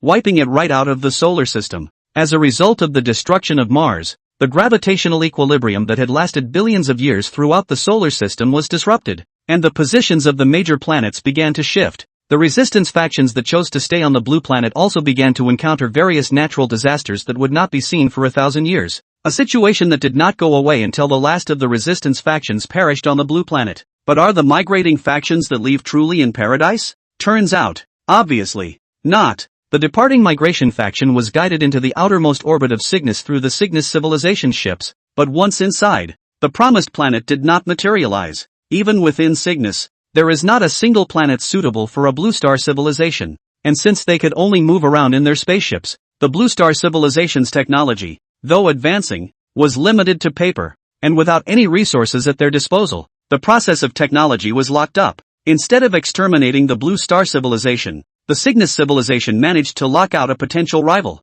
23 civilizations in the Cygnus cruise fleet, all of them out of this. And it was in this despair that the starship humans chose to leave. But the Cygnus civilization would not allow any potential threat to emerge. A civilization with no upward mobility was the kind of civilization the Cygnus needed. The 23 civilizations plus the newly added Blue Star civilization had long since formed a check and balance. And the Cygnus civilization didn't even need to send any fleet. The cruising fleet consisting of the 24 civilizations would take care of everything for them. Because of this structure, Luo Xiao, as well as all the humans of the migration faction and starship humans, had never seen any sign of the Cygnus civilization. They didn't even know what the other side looked like, and whether the home planet was in Cygnus or not. We should have a chance, right? Thinking of that misty behemoth in Cygnus, Luo Hua instantly felt that there was so little time. Chapter 35, A Nuclear Bomb. It's a nuclear bomb. For Luo Xiao. In fact, there are still opportunities. First of all, although all the technology of the migration faction is on paper,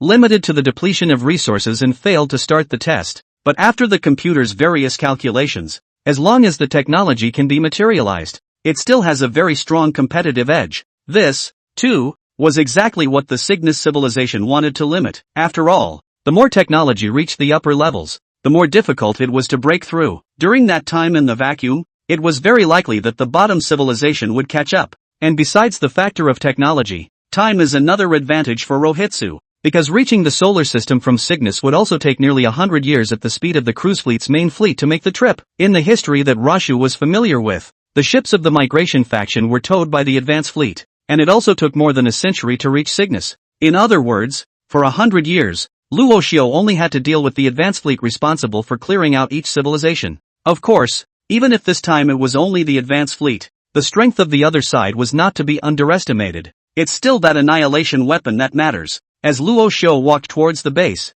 he thought back to that part of history he knew. However, the migration faction's records of the annihilation weapons were very least, so little that Luo Xiao couldn't even retrieve them from his memory. Forget it, let's look at it after restoring the spaceship. Although Luo Xiao didn't recall the memory of the annihilation weapon, he should be able to rummage through the half of the ship to find a record. However, now that the ship had not yet been repaired, Most of the functions on it were still unusable, and Luo Xiu could only wait for it to be repaired before inquiring about it. On the blue planet, just as Luo Xiu returned to the base with the Zhu Rong ship, the country of E would be shielded so the country's name would be in letters, and the representative of the sea at all, Petrov, was sitting squarely on the side of Chao Guolin inside the control center since the two sides had already negotiated their cooperation. Chao, since we're in this relationship, I'll tell you a top secret piece of information. Petrov leaned his entire body against the corner of the table and looked at Chao Guolin with a smug expression. Seeing this one with such an expression, Chao Guolin was also a bit curious and asked, top secret information?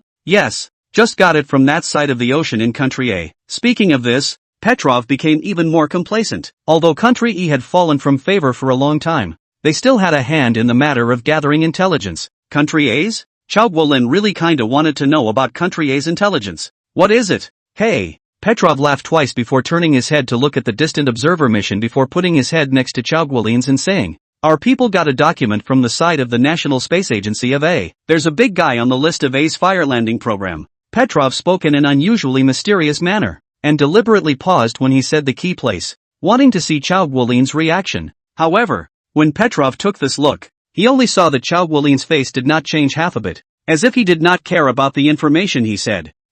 It's a big guy. Thinking that Chao Guolin hadn't heard him, Petrov made a point of comparing his hands to a large circle and continued. When he finished speaking, Petrov saw that Chao Guolin hadn't responded before he gritted his teeth and said, it's a nuclear bomb.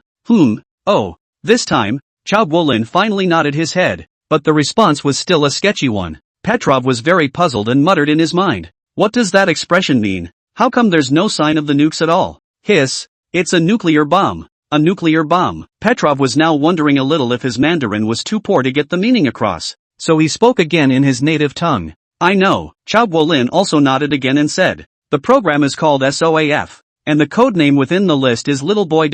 Petrov froze when he heard this reply from Chao Guolin. What? You know? I know. I knew about it a few days ago. Chao Guolin turned his head to look at the large screen within the control center and said, Petrov was also momentarily speechless at Chao Guolin's reply. They had gone to great lengths to obtain this information, spending numerous resources to get it out, but now it seems that China got the news before they did. Petrov had expected to be able to offer a big gift at the very beginning of the cooperation, but now it seemed that this big gift didn't matter at all to China. Phew, Petrov, who knew that this information of his did not serve a useful purpose, could only take a long breath at this point and looked up at the big screen. At this moment, on the big screen, the Zhu Rong was following Luo Xiu back to the base, and its camera had been pointed at Luo Xiu in front of it. His ore supply is already growing. Since there wasn't much to look at on the big screen at this point, Petrov could only refer to the digger he had seen earlier. That digger is too efficient. If only we could get such a thing on the moon or Mars. In response to Petrov's words, Chao Guolin didn't bother to answer, but instead pointed at the screen and said, apart from the ores, the other party's manufacturing capabilities are the most terrifying. From the current intelligence, it seems that this alien civilization, if it obtains enough resources, then it can build devices that we can't even imagine. Whether it's those autonomous robots or the various factory buildings, it's out of our reach at Blue Star. Even if our rocket launches, it will take more than a year before we can land on Mars, and I don't know how Mars will have changed by that time. Chao Guolin's words were full of worry. After all, the speed of the other party's rise that he had shown was just too astonishing. As long as it was a normal person, there would be some worry in his heart to a greater or lesser extent. No matter what, let's go first. Petrov was not as sentimental as Chao Guolin. Right now he only hoped that his cosmonauts could successfully lift off. Yeah, let's go there first. Chao Guolin nodded slightly and said, as Petrov said, it was useless to think about it now, and the only way to get the information that Blue Star wanted was to land on Mars and communicate with the other side head-on afterward. Don't look, there's nothing now, how about a drink? After Chao Guolin finished speaking, Petrov, yeah, let's go there first. Chao Guolin nodded slightly and said, as Petrov said, it was useless to think about it now, and the only way to get the information that Blue Star wanted was to land on Mars and communicate with the other side head-on afterward. Don't look, there's nothing now, how about a drink? After Chao Guolin finished speaking, Petrov, Chapter 36 Window period approaching. Mars, after several days of building, Russia had connected the conveyor belts from the copper and gold mines to the smelting plant. However, as the power had begun to strain, Rohitsu had not activated this conveyor belt for the time being. While wind turbine generators are very powerful, the pressure on Mars is so low that the winds aren't strong enough to support the various equipment they support existing when a storm isn't forming. This wind turbine generator would have no problem mounting more than twice as much equipment if Blue Star. Wind power is still restricted too much on Mars. Luo Xiu had wanted to build a few wind power generators before this, but now it seemed that wind power could no longer keep up with the base's development speed. But while solar panels were not yet being manufactured on a large scale and the Equator project was being built, Rasho had to find another, more efficient source of energy. And the ice extraction sites that are being expanded are where Rasho needs to focus his attention. As the number of general-purpose robots continues to increase, the copper and iron mines are being mined automatically, and more general-purpose robots are being involved over at the ice extraction sites. The accelerated rate of ice extraction also meant that more water was being dissolved, and the electrolyzed hydrogen and oxygen was enough at this time for Rohit to use to start the hydroxide generator program. Compared to wind turbine generators, which depend on the weather, hydroxide generators provide a very smooth and efficient power source as long as there is enough supply. Click. When Luo Xiu returned to the base, the ground inside the base had already been completely leveled out by the general-purpose robots and a layer of thin iron plates had been laid on top of it. In addition to the changes in the ground of the base, the parts of the various factories spread out inside the base that had not been completed due to the previous shortage of resources were all patched up by general-purpose robots. The base is now only slightly more sci-fi when viewed from the gate. The viewers watching the live broadcast on the Blue Planet also saw all the changes within this Martian base through the Zhu Rong ship that followed Luo Xiu as well. Is it finally all finished? The site of that suspected smelting plant is all sealed up as well. That's a bit more alien-like. That said, is the one upstairs just looking and not worried at all? This alien is definitely aware that the Zhu Rong ship is transmitting signals back to the Blue Planet. He didn't cut off the signals. Surely he's not afraid of us at all. And it's even likely that he'll be able to reach the Blue Planet soon. What's the point of worrying? It's not like we can stop him. I told you last time. I'd have no problem being a miner if he came. So it's you again. The ball trader. Haven't you ever thought of becoming a translator or something? Upstairs. I don't know alien language. How can I be a translator? Most of the internet on Blue Star had a flirtatious tone. It also had to do with the fact that they'd watched so much from the Wishbone that they made it look like they were catching up on the show every day, with no fear of the aliens who would be a huge threat. Of course, while the crowd is casually pontificating about what's going on Mars on the internet, they also know that there's something different about the Blue Planet now. 2. The most observable thing they can do is that all kinds of materials around them are being tightened up, especially strategic materials, which are being bought up and hoarded in large quantities. In addition to materials, nuclear weapons, which are supposed to be used only as a deterrent, are being manufactured in large quantities in places that are invisible to ordinary people. As each country tries to preempt the exchange, it has not forgotten what it needs to do if the exchange fails. While the weapon likely wouldn't be much of a threat to the aliens on Mars, it was nonetheless the most powerful weapon the humans of the Blue Planet could have. Even the space center where Chao Guolin is located has been hauled in with 2 nuclear bombs, which will be lifted up in spaceships in case of emergency to defend against the aliens. Of course, even though this was shipped over, Chao Guolin didn't want them to ever be used. Chief Engineer, that item has been sent to the warehouse. Chao Guolin's assistant,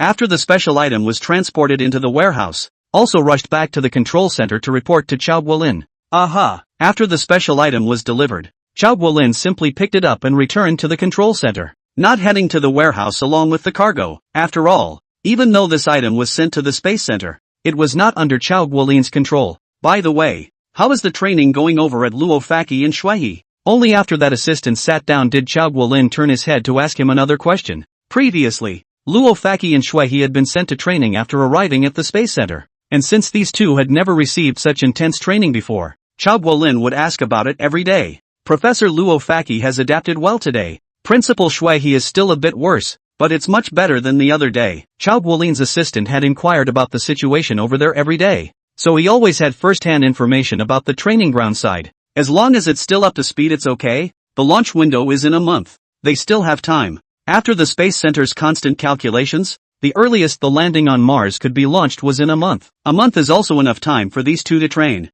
This launch was, after all, different from the previous ones, and the mission to the Fire didn't require every crew member to be as physically fit as the astronauts, who didn't need to go out and operate other than staying inside the ship, and in case of emergencies that would arise on the ship, a third specialized astronaut equipped to take care of it. Right now the most important thing for Chao Guolin and the Space Center is not yet the training of the 3 men. The most important thing is the production and assembly of the rockets. With China's current rocket inventory, it was not too much of a problem to transport supplies for 3 people to survive for a year and a half. However, in order to prevent unforeseen circumstances, Chao Guolin felt that he had to send 2 more ships to cope with various situations. and Petrov's promised rocket parts are still a day away from being delivered to the space center. At which point it will be confirmed that the parts will be able to assemble a complete rocket. If they can't, they'll have to be modified for launch using the carrier that carried the nukes. For the space center, the mission could be said to be very urgent, but every personnel, including Chao Guolin, did not have the slightest complaint. After all, this matter is really important. The success of the mission is related to the future of the whole China, and even the whole Blue Star. Hey, Chao. Just as Chao Guolin was exchanging words with his assistant, Petrov happened to walk over from outside the control center. Why can't we go down the road leading to the warehouse? A moment ago Petrov tried to take the road before the warehouse to the training grounds, but was stopped by personnel inside the space center, saying that some important mission was in progress. The warehouse is being renovated, so sit down for a while. Chao Guo pointed to the chair beside him and said to Petrov, renovation? Okay. This answer from Chao Guolin made even Petrov feel that it was a bit too perfunctory, but since the other party had said so, Petrov, who was under Chao Guolin's territory, could only shrug his shoulders and sit down. Chapter 37, I need a hydroponic farm. The major space agencies on the blue planet were eyeing the arrival of the embarkation period window, and Rasho, who was himself on Mars, had no intention of landing on the blue planet for the time being. At this point in time, Rohypnol is at the plant that produces electrolyzed oxygen and hydrogen, watching the 26th maintenance robot in action. Is the reserve enough? The hydrogen-oxygen engine that Luo Xiao had been pining for was already being made in the manufacturing plant, and by the time it came off the assembly line, both hydrogen and oxygen had to be prepared in sufficient quantities to make it work. After receiving Luo Hua's question, the base's control system hurriedly replied in Luo Hua's earphone. It's already enough for the first hydroxide engine, and the power generation plant to avoid the hydroxide engine from being interfered by the Martian environment is also nearing completion. Hydrogen-oxygen engines are not the same as wind turbine generators, which are better kept indoors compared to the thick-skinned wind turbine generators that are meant to survive in the wild. Anyway, Luo Xiao now had plenty of iron ore, and building a plant would only consume some iron ingots. How long before it's produced? Due to the limitations of the power ceiling, none of Luo Hua's other factories had been able to be put on the schedule yet, so at this time, Luo Hua was also very concerned about the construction speed of the hydrogen-oxygen engine. 13 hours and 5 minutes and 47 seconds later, the base control system replied with zeros. Even the minutes and seconds were stated. After hearing the reply from the base, Luo Xiao also nodded slightly. Only 13 hours later, the next wave of construction would come again. The collection equipment is needed on the ice side, and the specialized robot production line must be made. In addition to the robot production line after the detection equipment, solar panel production line are the recent need to start the project. And in addition to these plans for the near future, future ones such as fractionation towers, flying equipment, and artificial satellites are also on Rasho's list. In Luo Hua's vision of the future, these were the ones that had to be laid up within 6 months to a year. After a year, Luo Hua would have to make a real, fortress-like transformation of Mars. Phew! After coming out of the electrolysis factory, Luo Xiao returned inside his residence on a rare occasion. After taking off his exoskeleton armor he exhaled and fell onto his bed. Luo Xiao had been carrying out the task of building the base, and it was still rare that he had a chance to take a good rest. Sir Commander, your nutritional cream. At the same time that Luo Hua lay down, a mechanical arm suddenly stretched out from the polished wall and reached for Luo Hua's hand. Luo Xiao, who was lying on the bed, glanced sideways at the white nutritional cream with a look of disgust on his face. He had already eaten the nutritional cream for almost a month. Although this nutritional cream had various flavors and the taste wasn't too bad, but eating it for a month in a row, and also 3 times a day, made Luo Xiao also really a bit unbearable. It's this thing again. Although Luo Xiao greatly disliked this nutritional cream that was a circle smaller than his palm, he still reached out and took it in his hand. Although there were still some stored seeds of various types on the airship, Rasho had not set up a hydroponic farm, which was a bit of a luxury for him. While Rohypnol has enough water now, the hydroponic farm requires an airtight environment, a constant temperature chamber, and plenty of light, all of which are too energy-intensive for Rohypnol. Because of this, Luo Xiao could only continue to use this nutritional cream that he had brought down from the airship for the time being,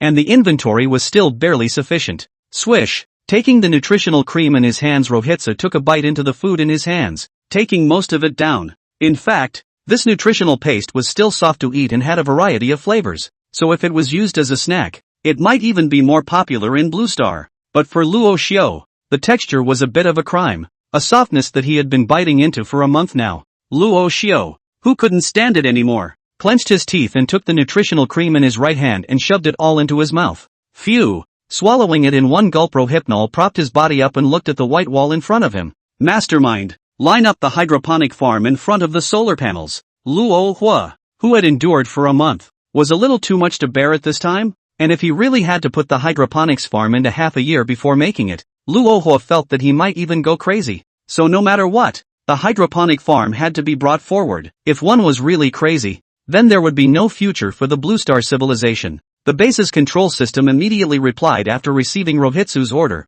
Yes, Your Excellency Commander. The production sequence has been changed and the hydroponic farm has been added. In fact, this base control system could not be considered at the level of a mastermind. It was only a semi-intelligent existence that would only plan the base according to Luo Hua's arrangements. However, this is such a base control system, but it has also made Luo Hua very worry-free. So being called a mastermind is not too much. By the way, we don't need to give Zhu Rong the job of transportation now. Install the detecting device for him and let him go look for mines in the neighborhood. Luo Shou, who was just about to stand up, suddenly thought of the Zhu Rong ship that was still waiting outside his door. At this time, because the two major mining holes were covered by diggers and transportation was also being done by general-purpose robots, the Zhu Rong ship was considered to be unemployed in the industry of transportation. But you don't keep idle machines on this Mars base, and if you want to recharge them, then they have to be useful. The 6 mechanical feet of the Zhu Rong ship were also very convenient to move around, and all kinds of terrain were as smooth as a level, so it was also very suitable to go out and detect ores all over the place.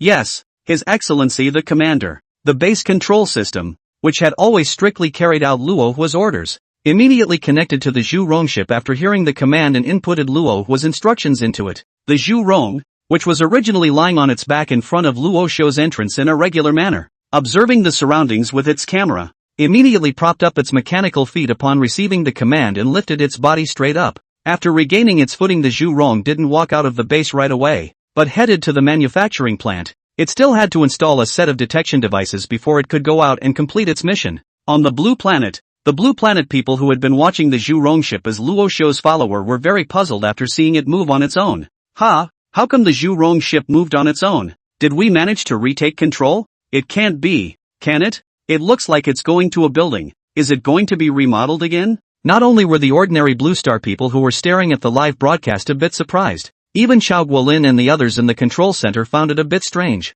Was the blessing given a separate mission? Only after determining that his side did not have the authority to control the Zhu Rong ship did Xiao Guolin go from resuming his seat. At the same time that Xiao Guolin sat down, Go One, who was in front of him, took out a picture and handed it over. Old Xiao, this is what the Zhu Rong entered that building just now and sent to it. This alien civilization seems to be producing something new. Chapter 38, The Batterer's Blessing. What is it? Before Xiao Guolin could look over, Petrov, who was on the side, probed at the picture. Unlike the previous digger, it seems to be a brand new device. Petrov took only one look and observed that this device under construction had never been seen before. When Petrov finished speaking, Xiao Guolin also nodded and said, It's indeed brand new equipment. Go-Wen, when you come out with the live feed later, cut out this part. Now Go-Wen's information team was responsible for the signals transmitted back from the Martian Zhu Rong side, in addition to the images broadcast to the outside world. After a long time of live broadcasting, the Space Center has formed a very perfect live broadcasting protocol.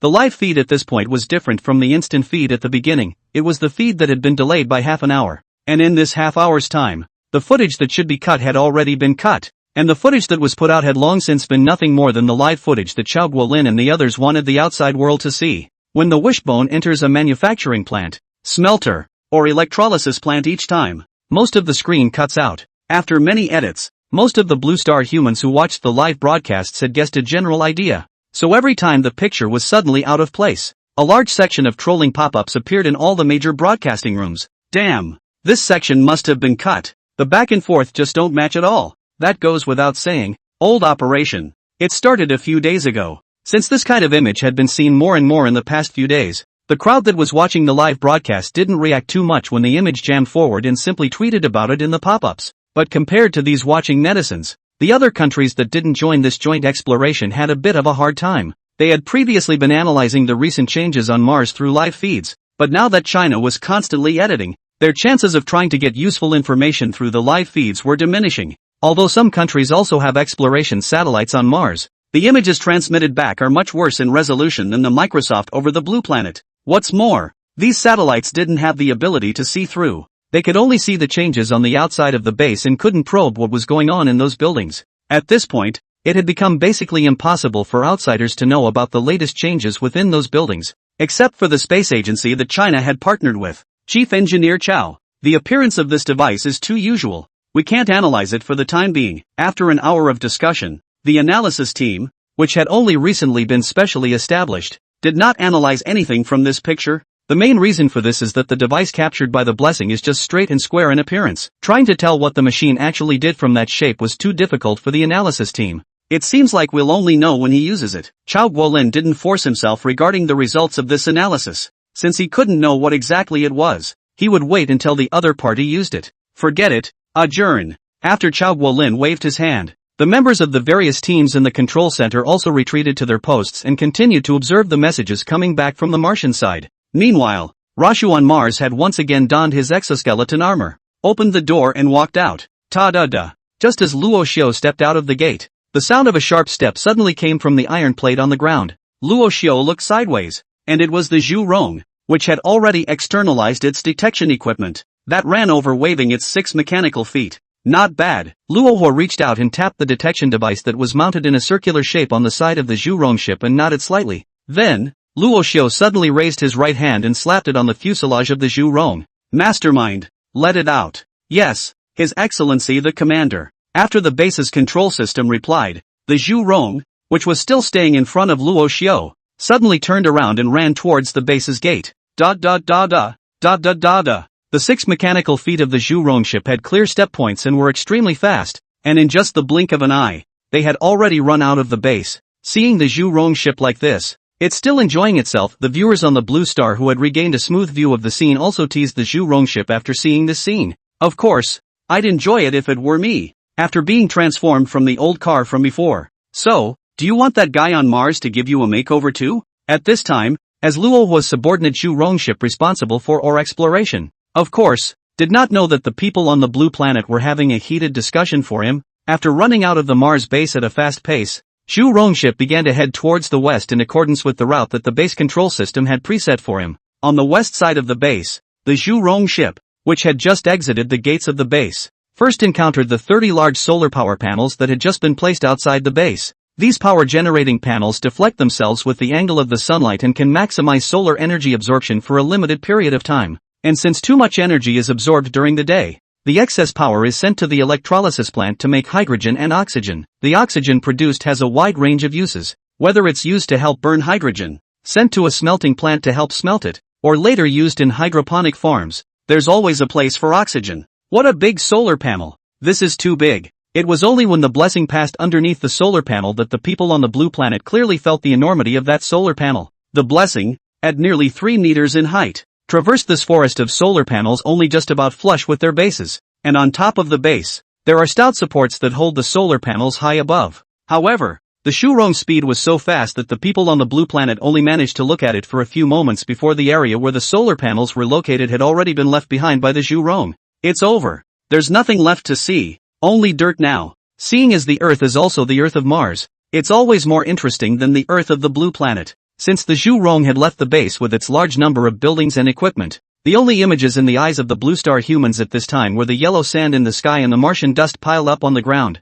For these things, there was certainly nothing left to see for the average person. So after a short period of clamor, the pop-ups and comments gradually smoothed out. Of course, neither the blessing nor Rohypnol would have been slightly changed by Blue Star's comments and pop-ups. Sasha, unaffected by any external influences, the Zhu Rong kept moving forward, its 6 feet rustling the dust on the surface of Mars. Chapter 39 Mars Observation Report. The blessing, due to its larger body, had gone out for a full 5 days this time after being fitted with more energy storage devices. During these 5 days, the humans of the blue planet could only see from the signals returned from the Zhu Rong ship a great deal of Martian dust, bare rocks, and the boundless wilderness. Is the wishbone still going to be hanging out there? I've been looking at dirt for 5 days, but it seems like it's already on its way back. It shouldn't be long before it returns to that base. Since the Zhu Rong ship had been arranged by Luo Xiu to be out exploring for mineral deposits for the past few days, the Blue Star humans had already begun to vomit at the live feed that hadn't changed for a few days. It's kind of like getting familiar with the working environment in advance.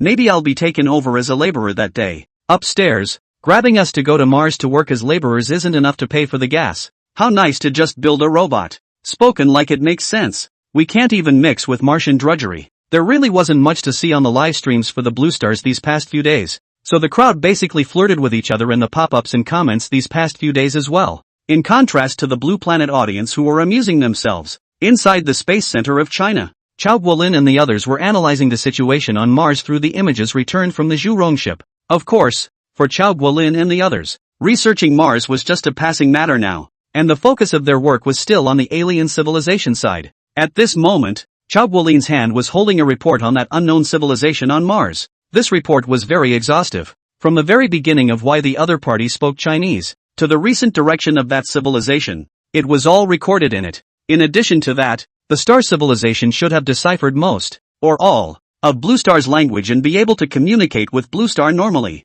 The failure to cut off the blessings return signal may have been in the context of a doubtful deterrent to Blue Star. From the number of members on the other side, the speed of development, the spaceships in the base, and so on, we can draw a more definite conclusion. The other side is not a Mars native civilization, but an alien civilization. From all these analyses and conclusions, this alien civilization on Mars is an existence that is a relatively big threat to the Blue Planet, because Chao Guolin and the others didn't dare to confirm that the other party had any more followers arriving. Even the appearance of another functioning ship would be a huge threat to Blue Star. Nowadays, the highest level of space equipment of the Blue Star is the space station, probes, and all kinds of satellites. One of them, the Zhu Rong ship, has also fallen into the hands of the other side, and is now naively helping that alien civilization to detect mineral deposits. And even if the blessing hadn't been captured, there was no way Blue Star could have matched the other ship with all the space weapons it had out. The other side with absolute space power just throwing things down from space would be too much for Blue Star to handle. It was because of all the gaps in strength between the two sides.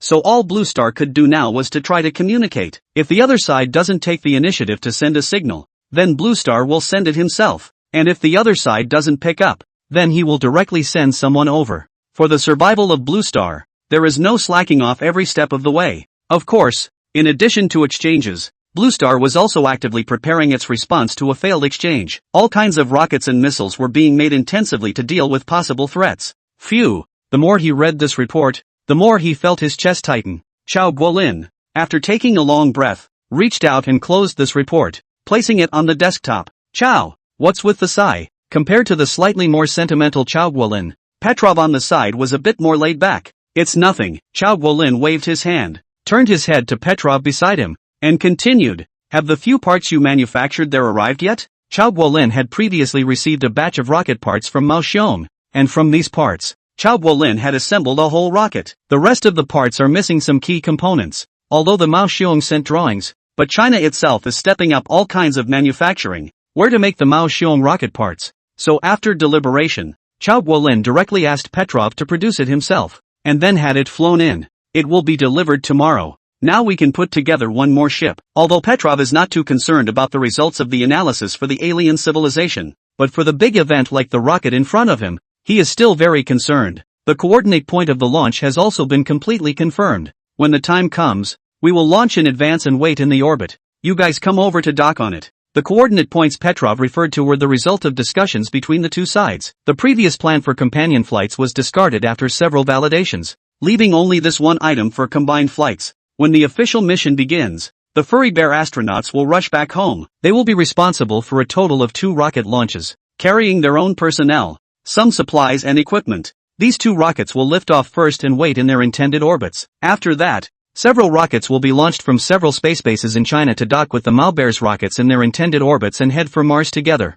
assembled in a short period of time. This space vehicle can be very huge, already beyond the size of the space station. Can be said to be the largest human deep space exploration equipment so far, and the main reason why it was designed to be so huge was that there were just so many supplies and equipment to carry. A normal space station wouldn't have to store too many resources since it would be resupplied with shifts and supplies, but this Mars-bound device would need to go through at least a year and a half, and after the launch and the window for landing on Mars, they wouldn't receive any more supplies from the Blue Planet. That is to say, after the launch, the 4 people in the vehicle will have to live in the cramped space station for a year and a half. This kind of pressure, not to mention for ordinary people, is very stressful for professional astronauts. And more importantly, all 4 knew that there was a high chance that this flight would go nowhere. There were simply too many unknowns on Mars for the Blue Stars, who had only a fairly small amount of information. Petrov, we're going to make it. right? Chao Guolin asked Petrov suddenly as he looked at the big screen that had been shaking.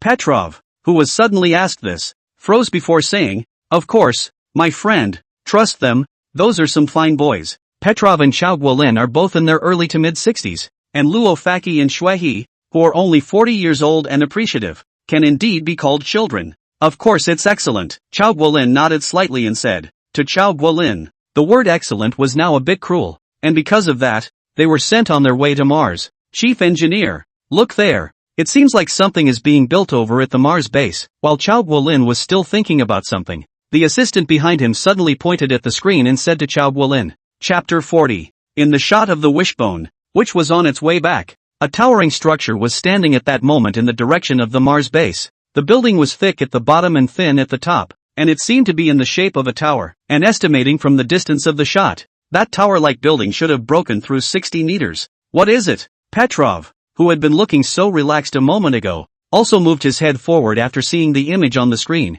A signal transmitter? A weapon? Or something? Petrov's words were actually what Chao Guolin was thinking. This building hadn't even appeared before the Zhu Rong left the base, and it had only been 5 days since this visit, and it had already been constructed to over 60 meters. And as the Zhu Rong ship got closer and closer, the general-purpose robots that were currently picking up the outside of that tower-like building to carry out construction work also appeared on the screen one after another. At 60 meters high, the diameter of this tower-like building still reached more than 8 meters. A dozen or so general-purpose robots were picking at the wall of the tower, shuttling up and down like ants, erecting this still unfinished building, if only based on the appearance. Of course, the Blue Star human beings could not guess what this building was actually used for, because its top of the lotus-like blooming outward energy transmission device has not yet been installed. Only based on this cylinder of course cannot see a reason. When this tower-like structure was fully built, its height could reach over 100 meters. Below the tip of the tower is a lotus-shaped energy transmission panel, which, when unfolded, will allow equipment and robots within a 2-kilometer radius to be wirelessly recharged. When the time comes, it is only necessary to install another receiving device on each device in general-purpose robot, and all these devices covered in the wireless energy transmission range do not need to be wired or recharged. In addition to direct charging over a wide range, the energy transfer tower was even capable of point-to-point energy transfer with another energy transfer tower 20 kilometers away. Of course, the power consumption required to use such a charging device is also extremely high. The main reason why Lohu had started building the energy transfer tower was still from the blessing. In the 5 days that it had been out, the Zhu Rong ship had swept all of the land within a 100-kilometer radius of the Mars base, and right in the southern region of the base, further south of the iron mine, the Zhu Rong ship discovered a silicon mine with a very impressive reserve. With enough silicon ore, the production of Luo Xiu's solar panels would also increase drastically, and then the power problem of the energy transmission tower would not be a problem at all. Ta-da-da-da. As Rashu stood under the still unfinished energy transmission tower, looking at what was now the tallest building near the base, the blessing approached with a quick tap on the iron plates of the ground. After seeing the Zhu Rong ship, a meritorious servant, return, Luo Xiu smiled in a rare moment, only to see that he took 2 steps up before the Zhu Rong no was even close, reached out and put his hand on the Zhu Rong no's mechanical foot, tapping it twice. Mastermind, let it go to recharge first. After the recharge is over, have Zhu Rong take 20 general-purpose robots and drag that automated digger that was only just built over to the silicon mine there. The blessing had not been a credit to the ship for more than 2 minutes before Rochao set him a new task. Yes, Sir Commander, Wishbone is on its way to recharge, and the universal droid is ready. The already abundant number of general-purpose robots were already waiting outside the manufacturing plant just after Roshu had given the order, and in just under 2 minutes, the Zhu Rong, which had just been instructed to recharge, quickly ran over from the recharge point, and it was clear that this Zhu Rong, who had been hanging out for 5 days, had finished recharging. In fact, for Luo Xiu, such a recharge speed was already considered relatively slow. If the materials as well as the equipment allowed it, the Zhu Rong ship's recharge time shouldn't exceed 30 seconds. Of course, whether it was 2 minutes or 30 seconds didn't matter to the Wishbone, because it had just returned to base and was going out again. But this time it didn't need to take 5 days, because the Zhu Rong only needed to cooperate with the general-purpose robots to drag the automated digger to the predetermined location. In fact, if Luo Hua hadn't wanted to go to the silicon mining site to take a look, the Zhu Rong ship, which was Luo Hua's specialized mount, wouldn't have been in such a hurry to meet the deadline. Go! When Luo Xiu came to the back of the Zhu Rong's fuselage again, the Zhu Rong and the general-purpose robot exerted their forces at the same time. and the tall automated digger then traveled slowly towards the predetermined location at an even speed. In fact, right now Luo Xiu's base already had the resources to be able to build transportation machinery. But now the general-purpose robots were very abundant and had the Zhu Rong ship, a veteran of the transportation industry. So Luo Xiu didn't put his resources into transportation machinery for the time being either. It was only when the second manufacturing plant was being built that Roshu reckoned he would consider getting the wishbone out of the transportation business. Mastermind, send general-purpose robots to synchronize the laying of the lines, and start them up directly after the diggers are installed. By the way, the second smelting plant will be installed directly near the silica mine at that time, and will be used for silica smelting alone, since Rohit is now building several factories at the same time, and the energy transmission unit is halfway through construction. The manufacturing of solar panels can't be left behind. Yes, Your Excellency the Commander. The universal droid is ready. Under the arrangement of the base control system, the two general-purpose robots stored in the manufacturing plant chased after Rohypnol in the direction of Rohypnol with the stock of cables trailing in their hands. The Zhu Rong ship that Luo Xiu sat down on was pulling in the front, while the general-purpose robots that followed the back of the digger were burying the pipelines in the back. After moving forward for more than 20 kilometers, the 20 general-purpose robots in the Zhu Rong ship suddenly stopped in unison. Okay, let's get to work. Knowing that he had arrived at the intended location, Luo Xiu stood up from the back of the Zhu Rong ship and looked back at the dredge in the rear. And at the same time that Luo Xiu turned around, the base notification system, which was more than 20 kilometers away, had already commanded the 20 general-purpose robots to begin installation operations. There were 20 general-purpose robots installed at the same time, and in less than 15 minutes, the huge automated mining machine was firmly set in place. At the same time, the robots that had been following behind and were responsible for installing the conveyor belts climbed up to the conveyor belt interface of the automated mining machine, and started laying the conveyor belt lines towards the preset location of the smelting plant. After the Zhu Rong ship transmitted this swift construction speed back to the Blue Planet, the Blue Planet humans who watched the Zhu Rong ship return to the base and watched the live broadcast screen also became active once again. Boy, this is too fast, isn't it? I've got tape. You can't dare to imagine what our astronauts will look like when they land on Mars.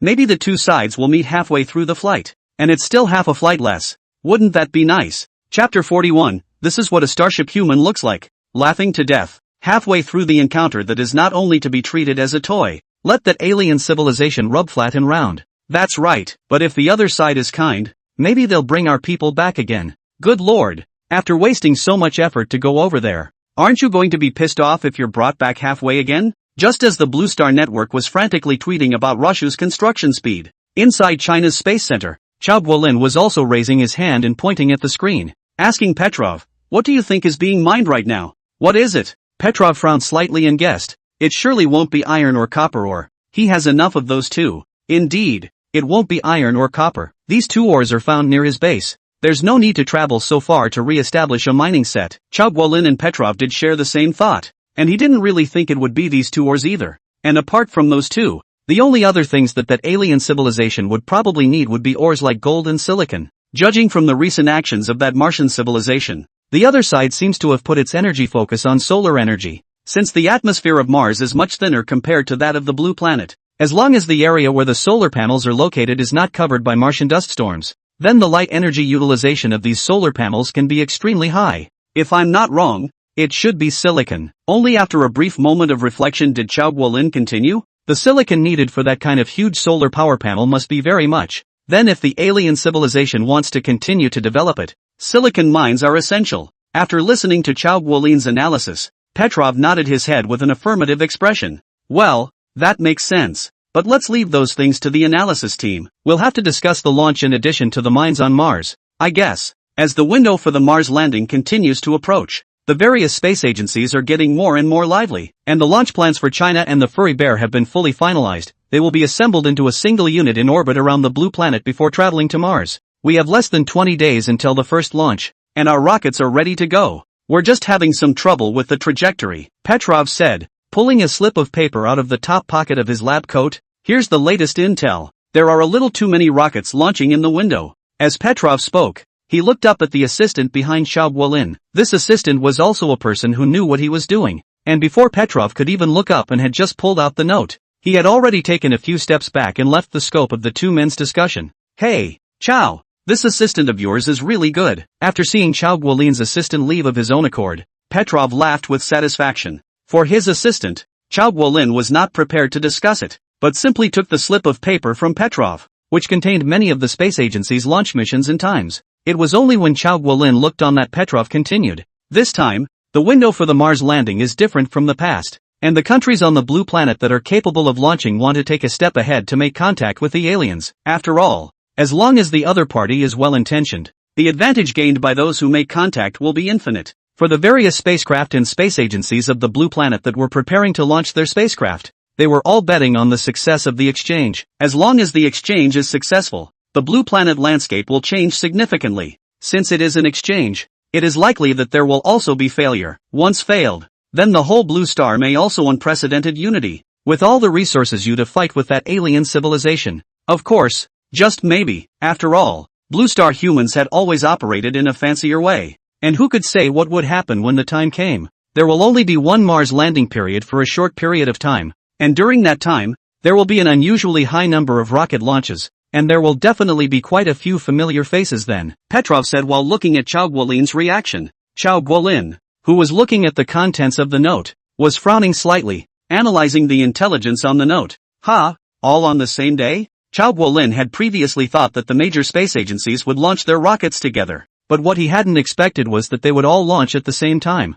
In addition to the same date, the launch time of the major space agencies, before and after the gap is not even more than an hour. Yeah, all finely tuned to go into space on the same day. They don't want to miss even a second. Petrov, who had read this intelligence long ago, also spat from the sidelines. As Petrov said, no country wants to be slow. After a lot of calculations, all the major space agencies have timed it to be within the first hour of the first day of the landing window period. For such important information to fall into Chao Guolin's hands, it had to be said that in the specialty of intelligence, Mao Xiong was still quite professional. We'll see who's fast then. For the number of spacecraft on the boarding fire orbit, Chao Guolin is not very worried. This time the blue star, this time at the same time the launch of the rocket, although more. But after all, the range of the orbit is still very wide. All parties want a contact if there is not a small degree of difficulty. Of course we are. When it comes to who will come out ahead in the fire boarding mission, Petrov is certainly not modest. And just as there was discussion on the blue planet about who would reach Mars orbit first, construction on Mars was in full swing. Once the newly discovered silicon ore began to be mined automatically, the base ramped up production of the next smelter so that batch production of solar panels could begin sooner. However, while waiting for the components of the smelting plant to be manufactured, Luo Xiu was not idle either, because after these infrastructures were manufactured, the hydroponic farm that Luo Xiu had previously been wanting had finally come to the stage of being manufactured as well. In fact, in Rashu's original trajectory, hydroponic farms had been used on spaceships. After all, whether they were Migration Faction or Starfleet humans, they didn't have access to planets. But even though the places are different, the production process on a hydroponic farm is still the same. On the side of the energy transfer tower, the foundation of the hydroponics farm had been completed, and the glass on the south side had been installed long ago, just waiting for the subsequent components to be provided within the manufacturing plant. The hydroponics farm would be able to be completed directly. It's finally somewhat decent. Luo Xiu stood in the still under construction hydroponics farm,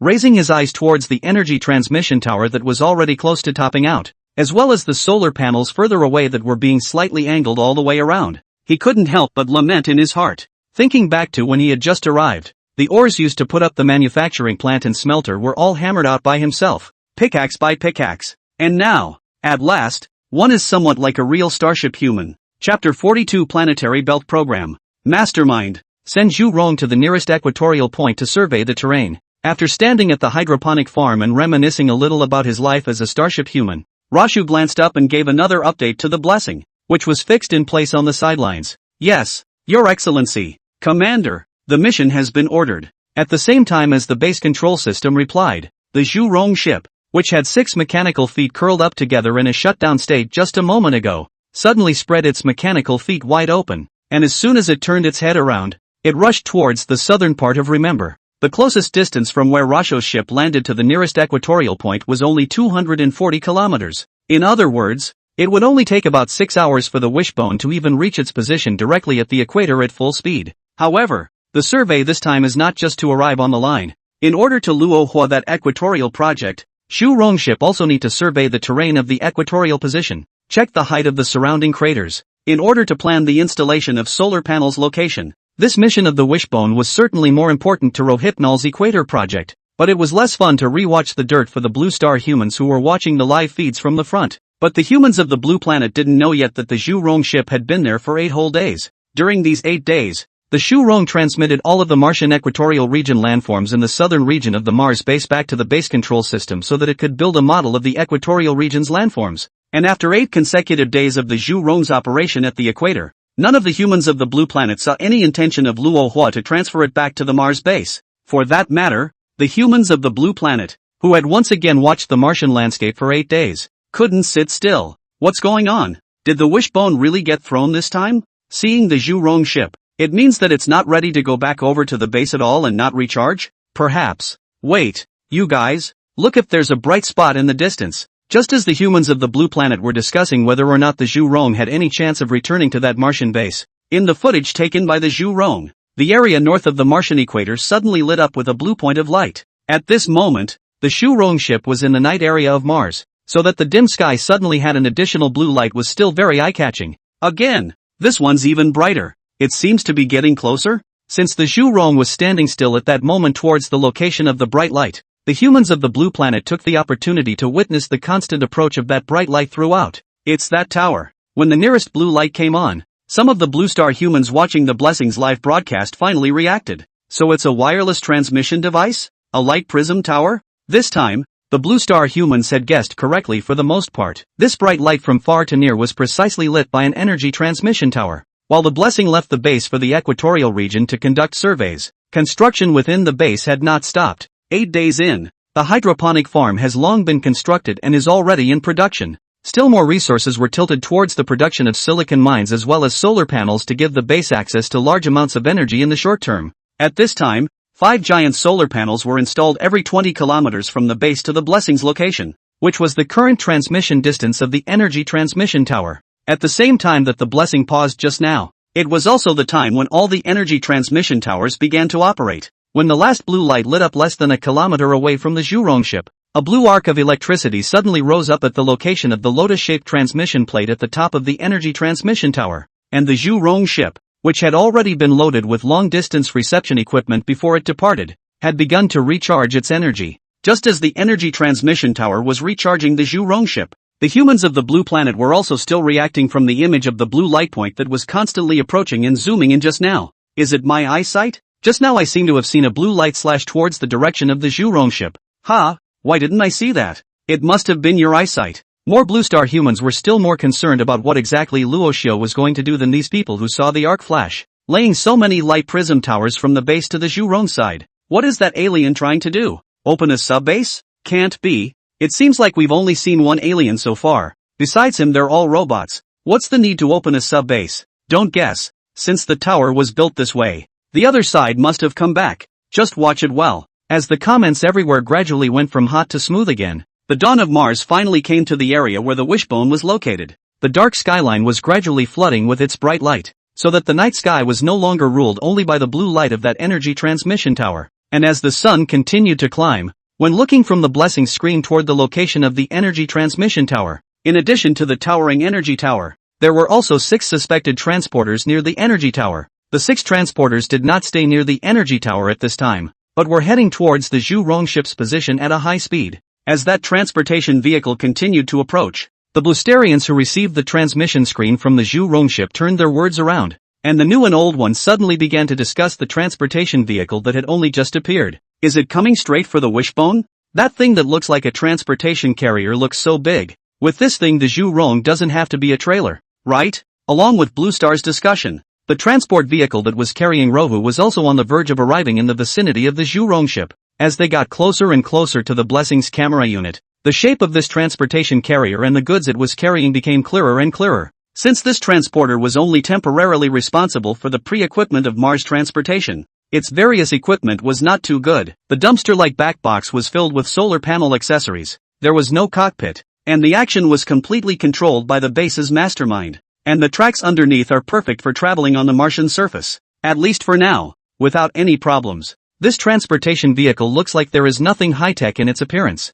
except for the fact that it has no cockpit and is unmanned. But this guy was looked at by Luo Hua, mainly because it was easy to build, fast, consumed few resources and was leathery. Before the large hovering carrier was built, This thing could take care of all the transportation work in the base now. The cargo loaded on the transporter was none other than the solar panels used by Rosho for the construction of the Equator project, as well as its supports and bases. Click click click click. As the transporter slowed to a stop near the equator line, the mass of general-purpose robots that had been pickpocketed on the transporter swarmed down and waited for the solar panel fittings to be unloaded. Chapter 43 Planetary Shielding. At this time, Luo Xiu has basically completed the infrastructure, and the provision of various types of bottom resources has been very perfect. Resources from various mines were being fed into the smelting plants through the conveyor belts in a steady stream, and in the time the Zhu Rong had been out surveying, 10 smelting plants had been built near the airship space, capable of producing ingots of copper, iron, gold, and other metals at full capacity. And the smelters near the silicon mines have reached 3, and are supplying refined silicon night and day to the manufacturing plants next to them. Roshu, who no longer had to worry about resources, would not need to be finicky when it came to carrying out the Equator project. When the first transports delivered 18 solar panels to the vicinity of the equator, in just 3 days, Rohu had laid 13,000 solar panels near the equatorial point. The solar panels are 15 meters apart from each other because of their huge size. One solar panel stands on the left and one on the right near the equator line and is laid out on both sides along the equator line. Once these 13,000 solar panels were constructed, a planetary belt, 135 kilometers long and black and blue in color, was formed on the equatorial line of Mars. But now this belt is still a little too short for Mars or Mars. After all, the equator length is 22,000 kilometers long. Want to connect the two ends of this planetary belt still need some time. And the main reason why Roshu tilted a lot of resources towards the production of solar panels was that a building that was even more gigantic compared to the energy transfer tower would be on the production list.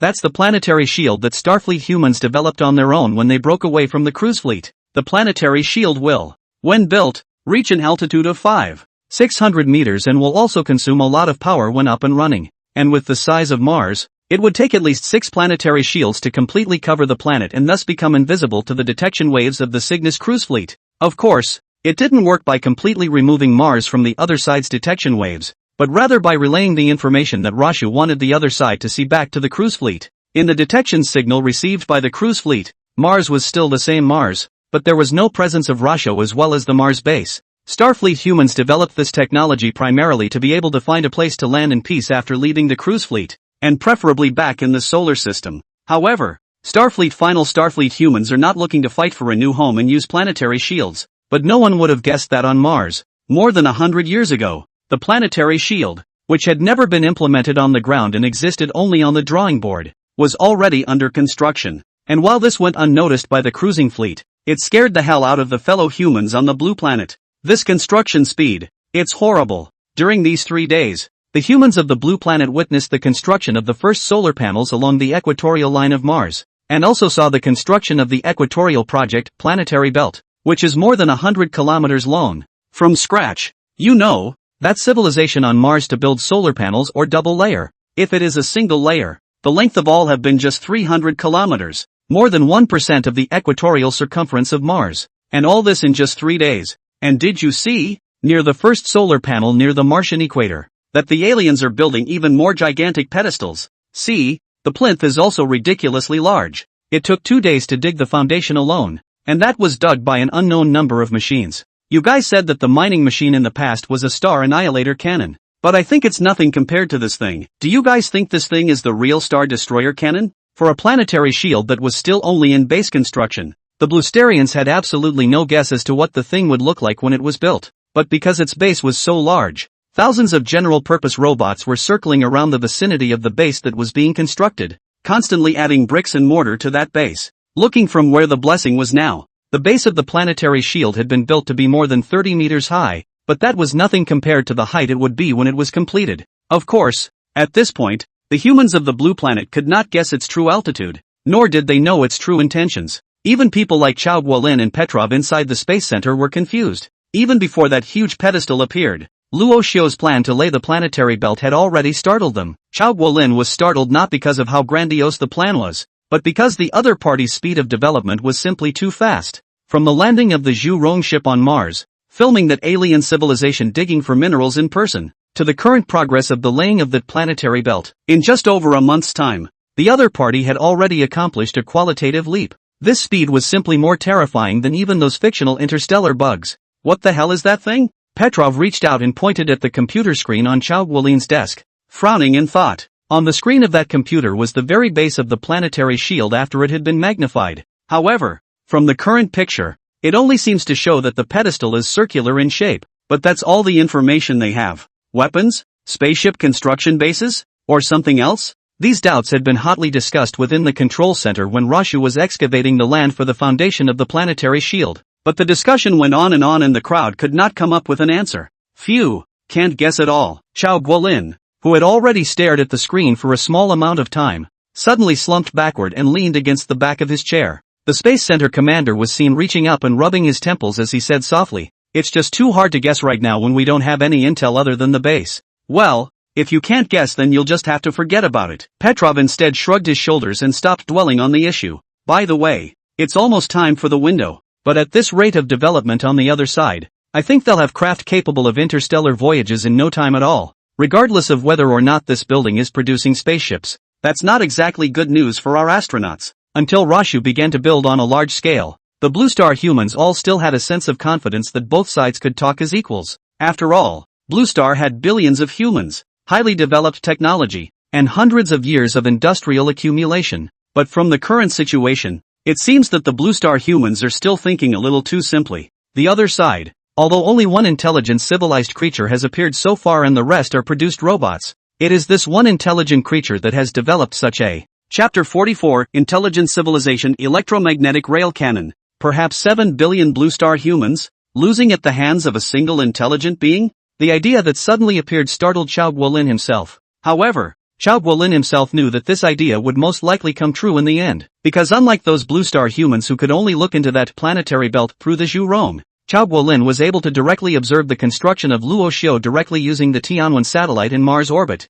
The other side started with the first giant solar panel on the first day, and it took only 3 mere days to get to the current 100+ kilometer solar panel promenade. And this rate is not even, but each day doubles the rate of construction from the previous day. One by one, the general-purpose robots came to the equator line like a tidal wave after the base came off the line, and compared to the number of robots on the first day, which was even in the hundreds, the number of general-purpose robots located on the equator line for the construction of the giant solar panels had long exceeded 10,000 by now, and their numbers are increasing dramatically. Looking down from Tianmen, the giant solar panels on that equatorial line were rapidly extending in both directions as if they were building blocks. Regarding this horrifying growth rate, not only Chao Guolin on the blue planet, but even Luo Xiu on Mars was equally surprised. Once upon a time, he had always lived on airships and had never had the opportunity to be able to call upon so many resources, and at this point, he was still alone on Mars. Just one person can make such a big noise in 2 or 3 months,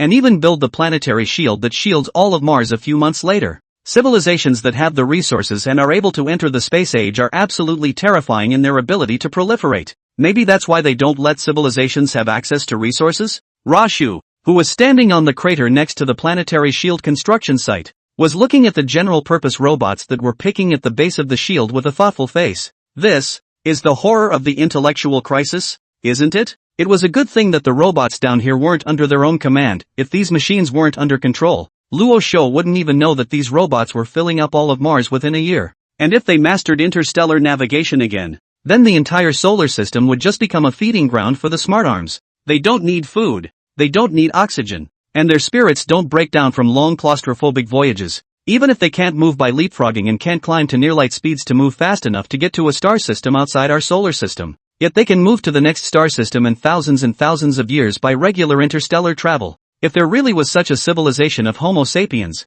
without suppression, they might actually dominate the entire galaxy until the demise of the universe. The good thing was, Luo Xiu hadn't seen or heard of the existence of such a civilization. But for Rashu, regardless of whether or not such a civilization would exist in the future, the cruise fleet detachment that would arrive in 6 or so years was what he really had to be most wary of. As long as we can hold off the first wave of the cruise fleet's detachment, there's hope for Blue Star. This subfleet of the Cygnus cruise fleet had departed from Cygnus over 100 years ago in preparation for setting up a jump point near the solar system. If Rashu could destroy the first wave of detachments as they arrived, then even if Cygnus cruiser fleet wanted to come over and destroy Rashu as a threat, they would need to be on the road for another 100 years or so. The Cygnus cruise fleet can't be instantly backed up without a completed lead point built. And the weapon that Luo Xiu was going to use against this subfleet was the antimatter annihilation weapon that the Cygnus civilization had not mastered yet. This antimatter annihilation weapon was only started by the migration faction after they arrived in Cygnus on this subject given by the other side. The Cygnus civilization had given the migration faction a lot of the underlying technology before it was developed, and the Blue Star humans had surprised the Cygnus civilization by calling out a perfect answer in just over 20 years.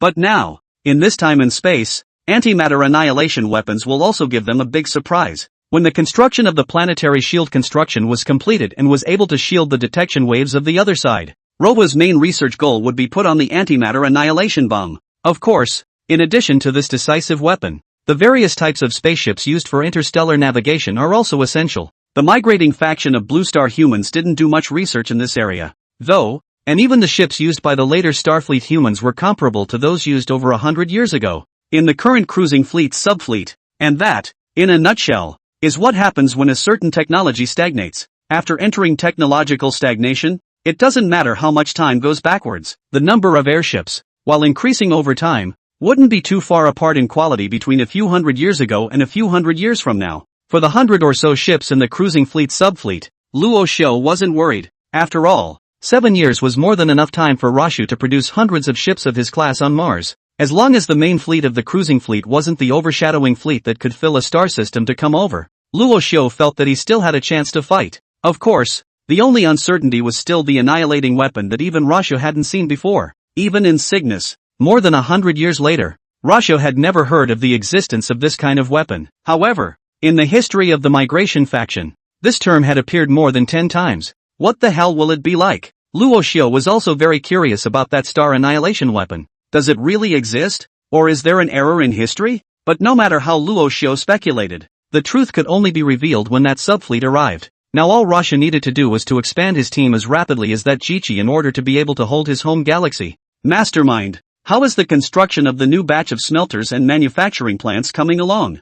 Luo Xiu, who hadn't returned to the airship base for the past few days, could only learn about the construction situation over at the base through the base's control system. Sir Commander, it is nearing completion. After Luo Xiu's inquiry, the base's control system also responded immediately. Very well. When construction is complete, have these factories go straight into the construction of the electromagnetic railguns, and the orbital factories are on the agenda as well. The present Rohypnol had surveyed most of the northern hemisphere of Mars, and each area had been mapped out in great detail. The orbital factory that Rashu was talking about was the large ship dock that was about to be built in orbit outside of Mars. Electromagnetic railguns, on the other hand, were the easiest way to send all sorts of supplies directly into space in Rohypnol's technological inventory. Chapter 45, 10,000 Arrows. Just as Luo Hua was busy building planetary shields and electromagnetic railguns, the major space agencies on the blue planet were also about to have their Mars landing window. From the woolly bears to the island nations, from the European Union to America,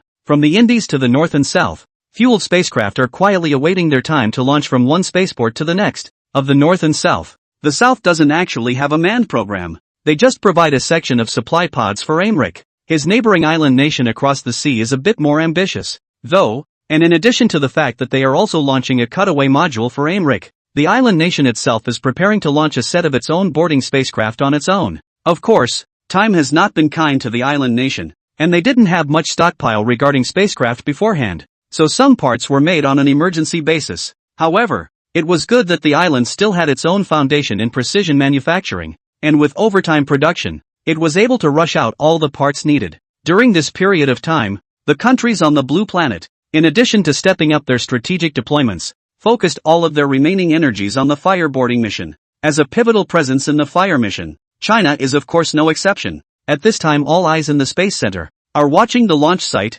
surrounded by huge launch pylons, the body of the milky white launch vehicle. Petrov, check the time. 3 hours, 7 minutes and 40 seconds to launch. 38 seconds. 36 seconds, only after making sure that the time was correct for both sides did Chao Guolin nod slightly and say, very well, there is no problem with the time. Chao, don't worry, there will definitely be no problems with this launch. Mao Xiong would be undertaking the first rocket launch mission of this joint launch, and as their representative, Petrov patted his chest confidently. Chao Guolin and the others were located at the South China Space Launch Complex, which was also the most important manned part of the chain of missions. 2 scholars, Luo Faki and Shui He, as well as a professional astronaut have long been ready. just waiting for the launch preparation phase to enter the manned compartment. And although it was only 3 hours until the launch, it was an extremely long time for Chao Guolin, Luo Faqi and the others. Luo Faqi, who was retiring from the conference, wore a full set of spacesuits and sat in the rest area, turning his head to Shui He, who was beside him. Old Shui, how do you feel? It's amazing. I never thought that one day I would be in space. Shui He leaned back in his chair, his eyes looking out the window at the launch site, still feeling that everything that had happened during this time was too magical. He was still attending classes at the coastal university when the unknown creatures appeared on Mars. The principal suddenly approached Shui He and said that someone wanted to see him. At this meeting, after a brief negotiation, Shui He was dragged to the nearest base for a physical examination. A day later, Shui He was brought directly to the space center to begin his training. We are carrying too much on our backs for this trip. Shui He sometimes asked himself if it wasn't too hasty to give himself such a major task as traveling to Mars. He had been devoted to biological research since he entered college, and had never had any semblance of spaceflight experience. If he had to say that he had anything to do with spaceflight, it might be that he had flown in an airplane a few more times and had seen a rocket launch. But despite this, Shui He and Luo Faqi, a professor who studies languages, also stood up without hesitation when his country needed him. You saw it yesterday. Mars is growing so fast. Those robots are sweeping through its resources like locusts. If our exchange fails, then these locusts will devour the entire solar system. Shui He mumbled there alone, and Luo Faqi, as well as the astronaut surnamed Yang next to him, did not interrupt. Principal Shui, Professor Luo, Colonel Yang, it's time to enter the cabin. Just as the trio began to fall silent in response, the door to the lounge was pushed open and a young researcher walked in and addressed the trio. The trio, who had long been ready, stood up as soon as they heard the sound, hands lifting the portable ventilation units of their spacesuits and following them out. There was still a distance from the rest area to the launch pad, but this was a special mission, so there was no one scheduled to watch the celebration from the sidelines. The three of them walked out of the building and boarded a small sightseeing bus, heading straight for the launch pad. 130 minutes before launch, the trio entered the manned compartment without incident. While far away on the launch site of the Woolly Bear, another rocket is in the countdown to launch.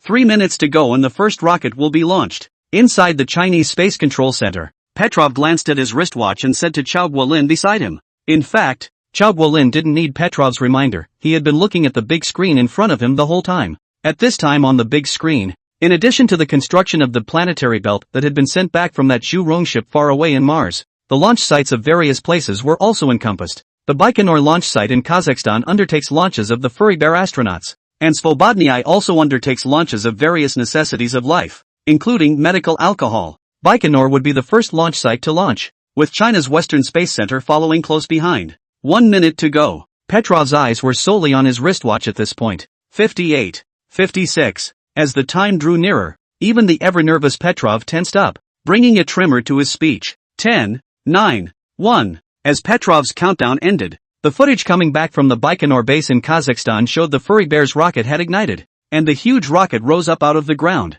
its tail jetting violent flames straight into the sky. Yes. Upon seeing the state of the rocket's operation, Petrov let out a low roar, celebrating the successful launch of the first rocket. Below Chao Guolin and Petrov, the rest of the astronauts were blowing a hooter right off the bat, and the successful launch of the first rocket was a good start for this mission to the fire. And just as the Furry Bear launched its first rocket, the island nation, the European Union, and the Indian nation, which had received the information, also ignited one after another. Inside the major space launch sites of the Blue Planet, a rocket broke free of the Blue Planet's gravity and headed for the unknown. In just 2 hours, a total of 16 rockets lifted off from Blue Star, not including those still waiting at the launch site after countries were waiting for the first spacecraft to be put into orbit. It was spectacular. On the large screen in front of Chao Guolin, the scenes captured by the satellites of the satellite launches of various countries just now were being played. This, then, is our Blue Star civilization. Chapter 46, Technological Crush. Chief Engineer. While Chao Guolin and Petrov were repeatedly admiring the images of the rocket liftoff taken from space, Chao Guolin's assistant came over from the side and shouted at him. Chao Guolin, who heard the sound, looked sideways and said, "What's wrong?" The Indian country's resource module failed to launch and exploded in near-Earth orbit. Chao Guolin's assistant had also just gotten the news from the intelligence service, and he had just received the information and immediately rushed to report to Chao Guolin. Oh, neither Chao Guolin nor Petrov looked too surprised by this information about the failed rocket launch. India's technology in the field of deep space exploration was already low, And it would be big news that would surprise Chao Guolin and Petrov if they did manage to launch and reach Mars. The Indian rocket resource pods were off course before they exploded. And they exploded right in the path of the Animerecap resource pods, which are now in emergency evasion. What? Compared to that previous piece of information, it was the words spoken later by that assistant that surprised the two Chao Guolin even more. I didn't realize that an Indian launch failure had actually created such a difficult situation for Animerecap. It's kind of an eye-opener that the orbits of two rockets this big in space can actually overlap together because of a launch failure. Chao Guolin said this mainly because the chances of the probability of it happening were so low that Chao Guolin hadn't even bothered to think about such a scenario before it happened. What about the others? Are all the other rockets alright? Although this collective launch of Blue Star was also flavored with competition. In general, it was also all for the future of Blue Star as a whole. So Chao Guolin paid quite a bit of attention to the launches of the countries. There's nothing wrong with the others. They basically all reached their respective intended orbits. Chao Guolin's assistant already had all the major space agencies' launches in hand. So when Chao Guolin asked, he immediately answered as well. Next, it's up to us, Chao Guolin said, his gaze returning to the large screen in front of him. The last rocket of China, the manned rocket carrying Luo Faki, Xue He, and Yang Zheng had reached the final moment of launch. In 2 minutes, the ship would lift off from the South China Space Launch Complex, heading for a predetermined orbit to rendezvous with a few other chambers,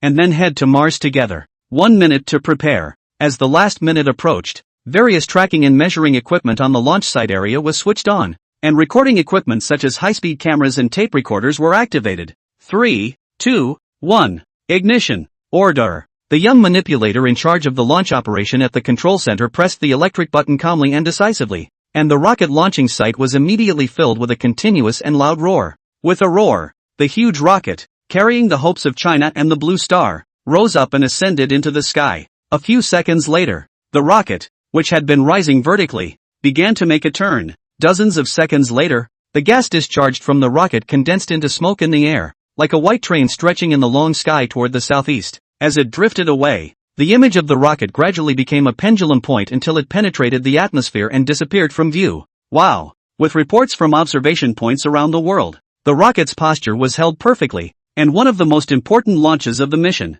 was a success. Yes, after confirming the successful launch, Chao Guolin also stood up excitedly and clapped his hands together. And just as all on the blue planet were rejoicing except for the Indies, Rasho, far away on Mars, saw the scene through the recently constructed over-the-horizon Deep Space Telescope. What does that mean? Getting ready to come to Mars? Until the over-the-horizon Deep Space Telescope was built, Luo Xiao had never actively observed Blue Star. This had just been built, and Luo Hua had just received a video feed from the base's control system that showed him dozens of rockets lifting off. Interesting. Rashu couldn't help but smile when he saw one of the rockets miss and explode, blocking the forward trajectory of one of the rockets. Although he didn't know exactly who these rockets belonged to, this was after all the first time he had seen this kind of scene, and he still found it very refreshing. In the later era of Starship humanity, rockets, a technology that uses a lot of energy, carries little weight, and still requires timing to launch, have largely disappeared. Previously, when Luo Xiao had encountered the Zhu Rong ship,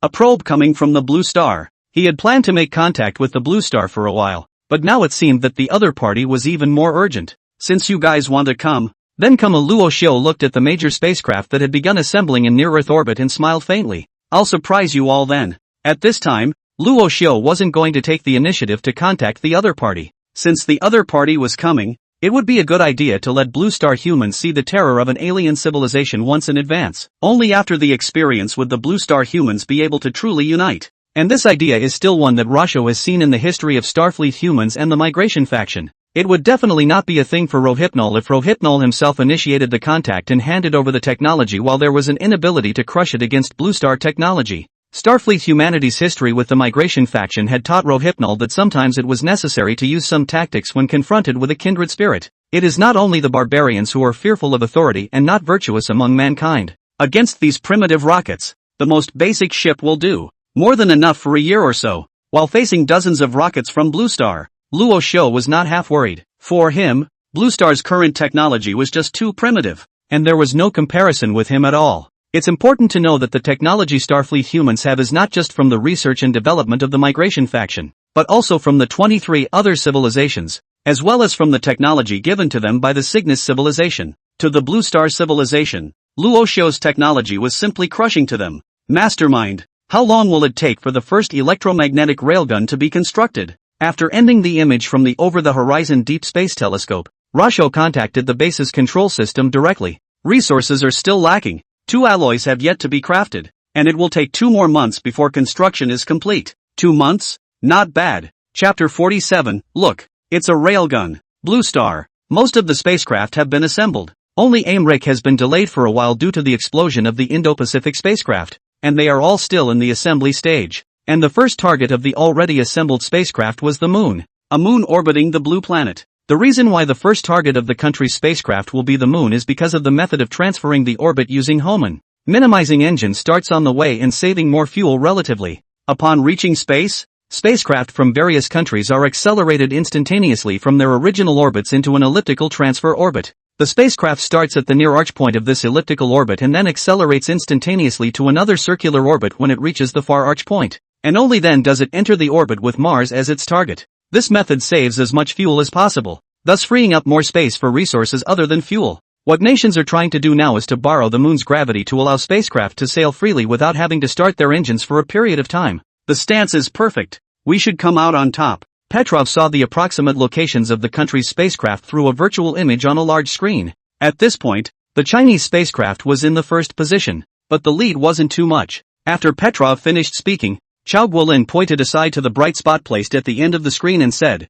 Aimric is slightly slower, but it's also already on its way over. The Indian spacecraft explosions still had a huge impact on Aimric. They directly blocked the path of a resource module, and Aimric was delayed for a full 2 hours before that resource module could get into its intended orbit. They basically can't catch up if they don't speed up. Now that the various nations had moved to shut down their engines one after the other after entering their intended orbits, as long as Aimric didn't accelerate to catch up with them, the position of that slew of spacecraft basically wouldn't change drastically. Of course, it also depends on the power of the engine at the very beginning, and if the engine is excellent, it is also possible to change your position during the initial acceleration phase. That's it for now on this side. Let's cut out the image of Tianman first. The positions of the major Blue Star air vehicles are basically set, and only some changes are waiting for the next time the engines are started to change their orbits. Because of this, Chao Guolin was still prepared to focus on Mars first. After all, that alien civilization on the blue planet was the real showstopper compared to the countries fighting to be first.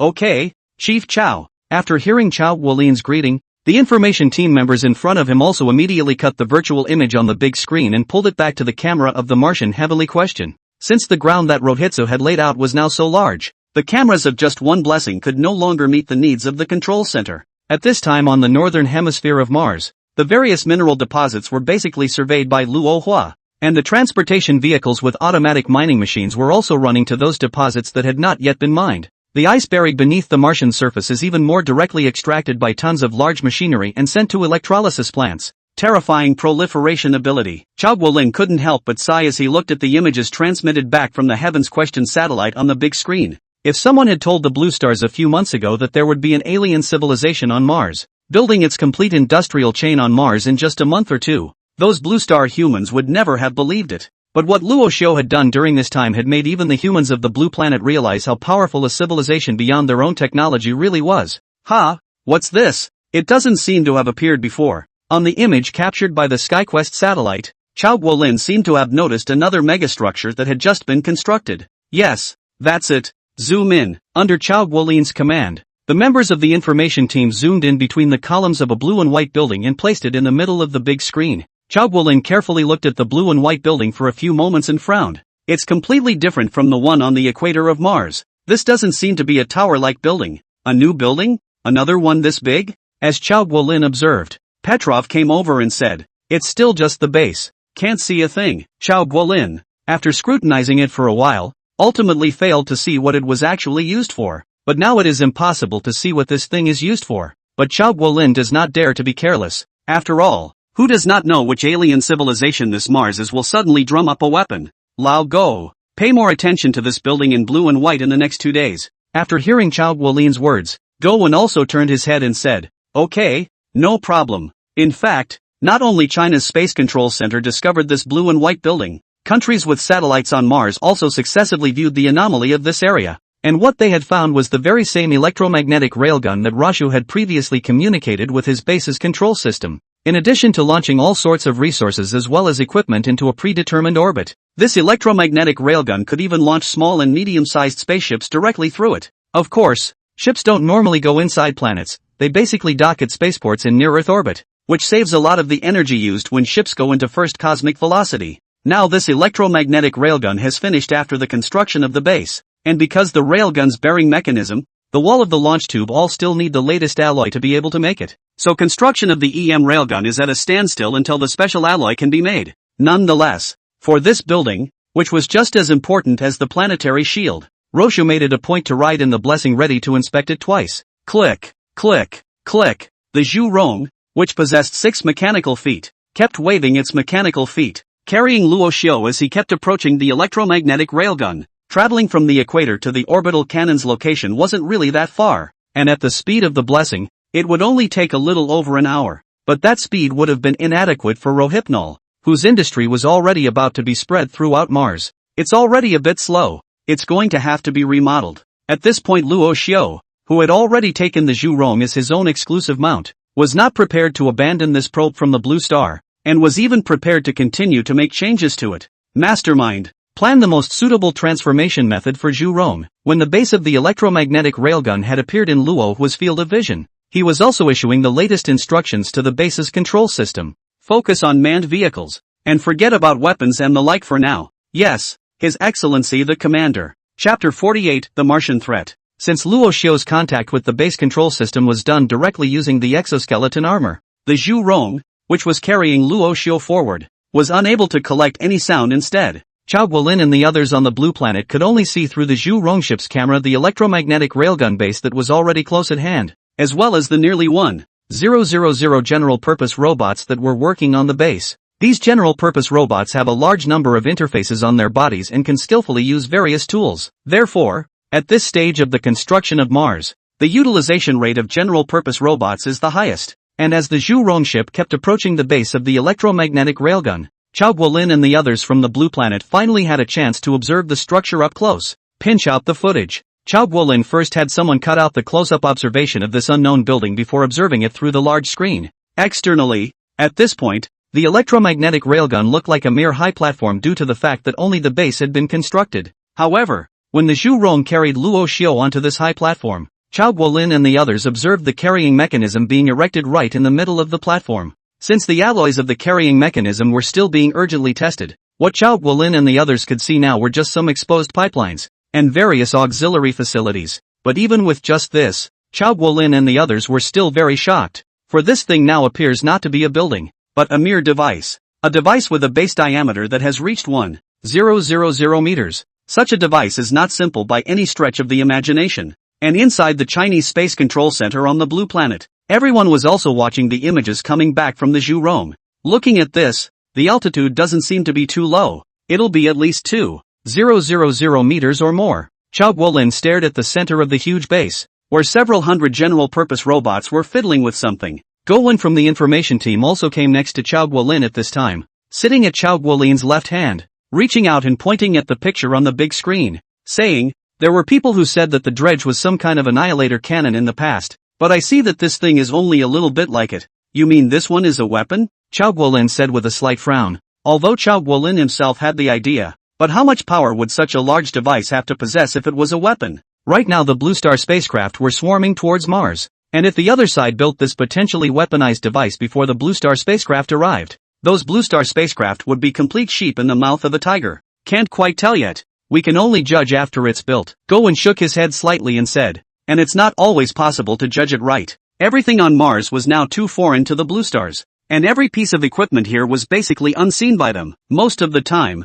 the Bluestarians' knowledge of these buildings and equipment can only be through guesswork, like the planetary shield being built near the equator. This cylindrical, massive structure left the Bluestarians baffled and clueless. And now this electromagnetic railgun. Before the carrying structure as well as that huge guide rail were made, the Bluestarians could only guess through the base of the electromagnetic railgun. Blue Star is in danger now. Guolin stared at the screen and whispered. The development of Mars had exceeded the expectations of the entire blue planet, and the exchange that had been planned at the beginning had not yet been reached, and the other party was about to grasp the resources of the entire Mars. In today's Blue Star, there are no more powerful weapons than nuclear weapons. Nuclear explosions do not produce mushroom clouds in space, but the fireball created by the explosion expands at a much faster rate than the fireball of a nuclear explosion within the Earth's atmosphere, and material touched by it within the fireball's range is very violently damaged. And the stream of particles and high-density electromagnetic radiation released by that explosion would also affect electronic equipment over a large area nearby. A single nuclear explosion of more than 100,000 tons of yield could wipe out all satellites within a few hundred kilometers.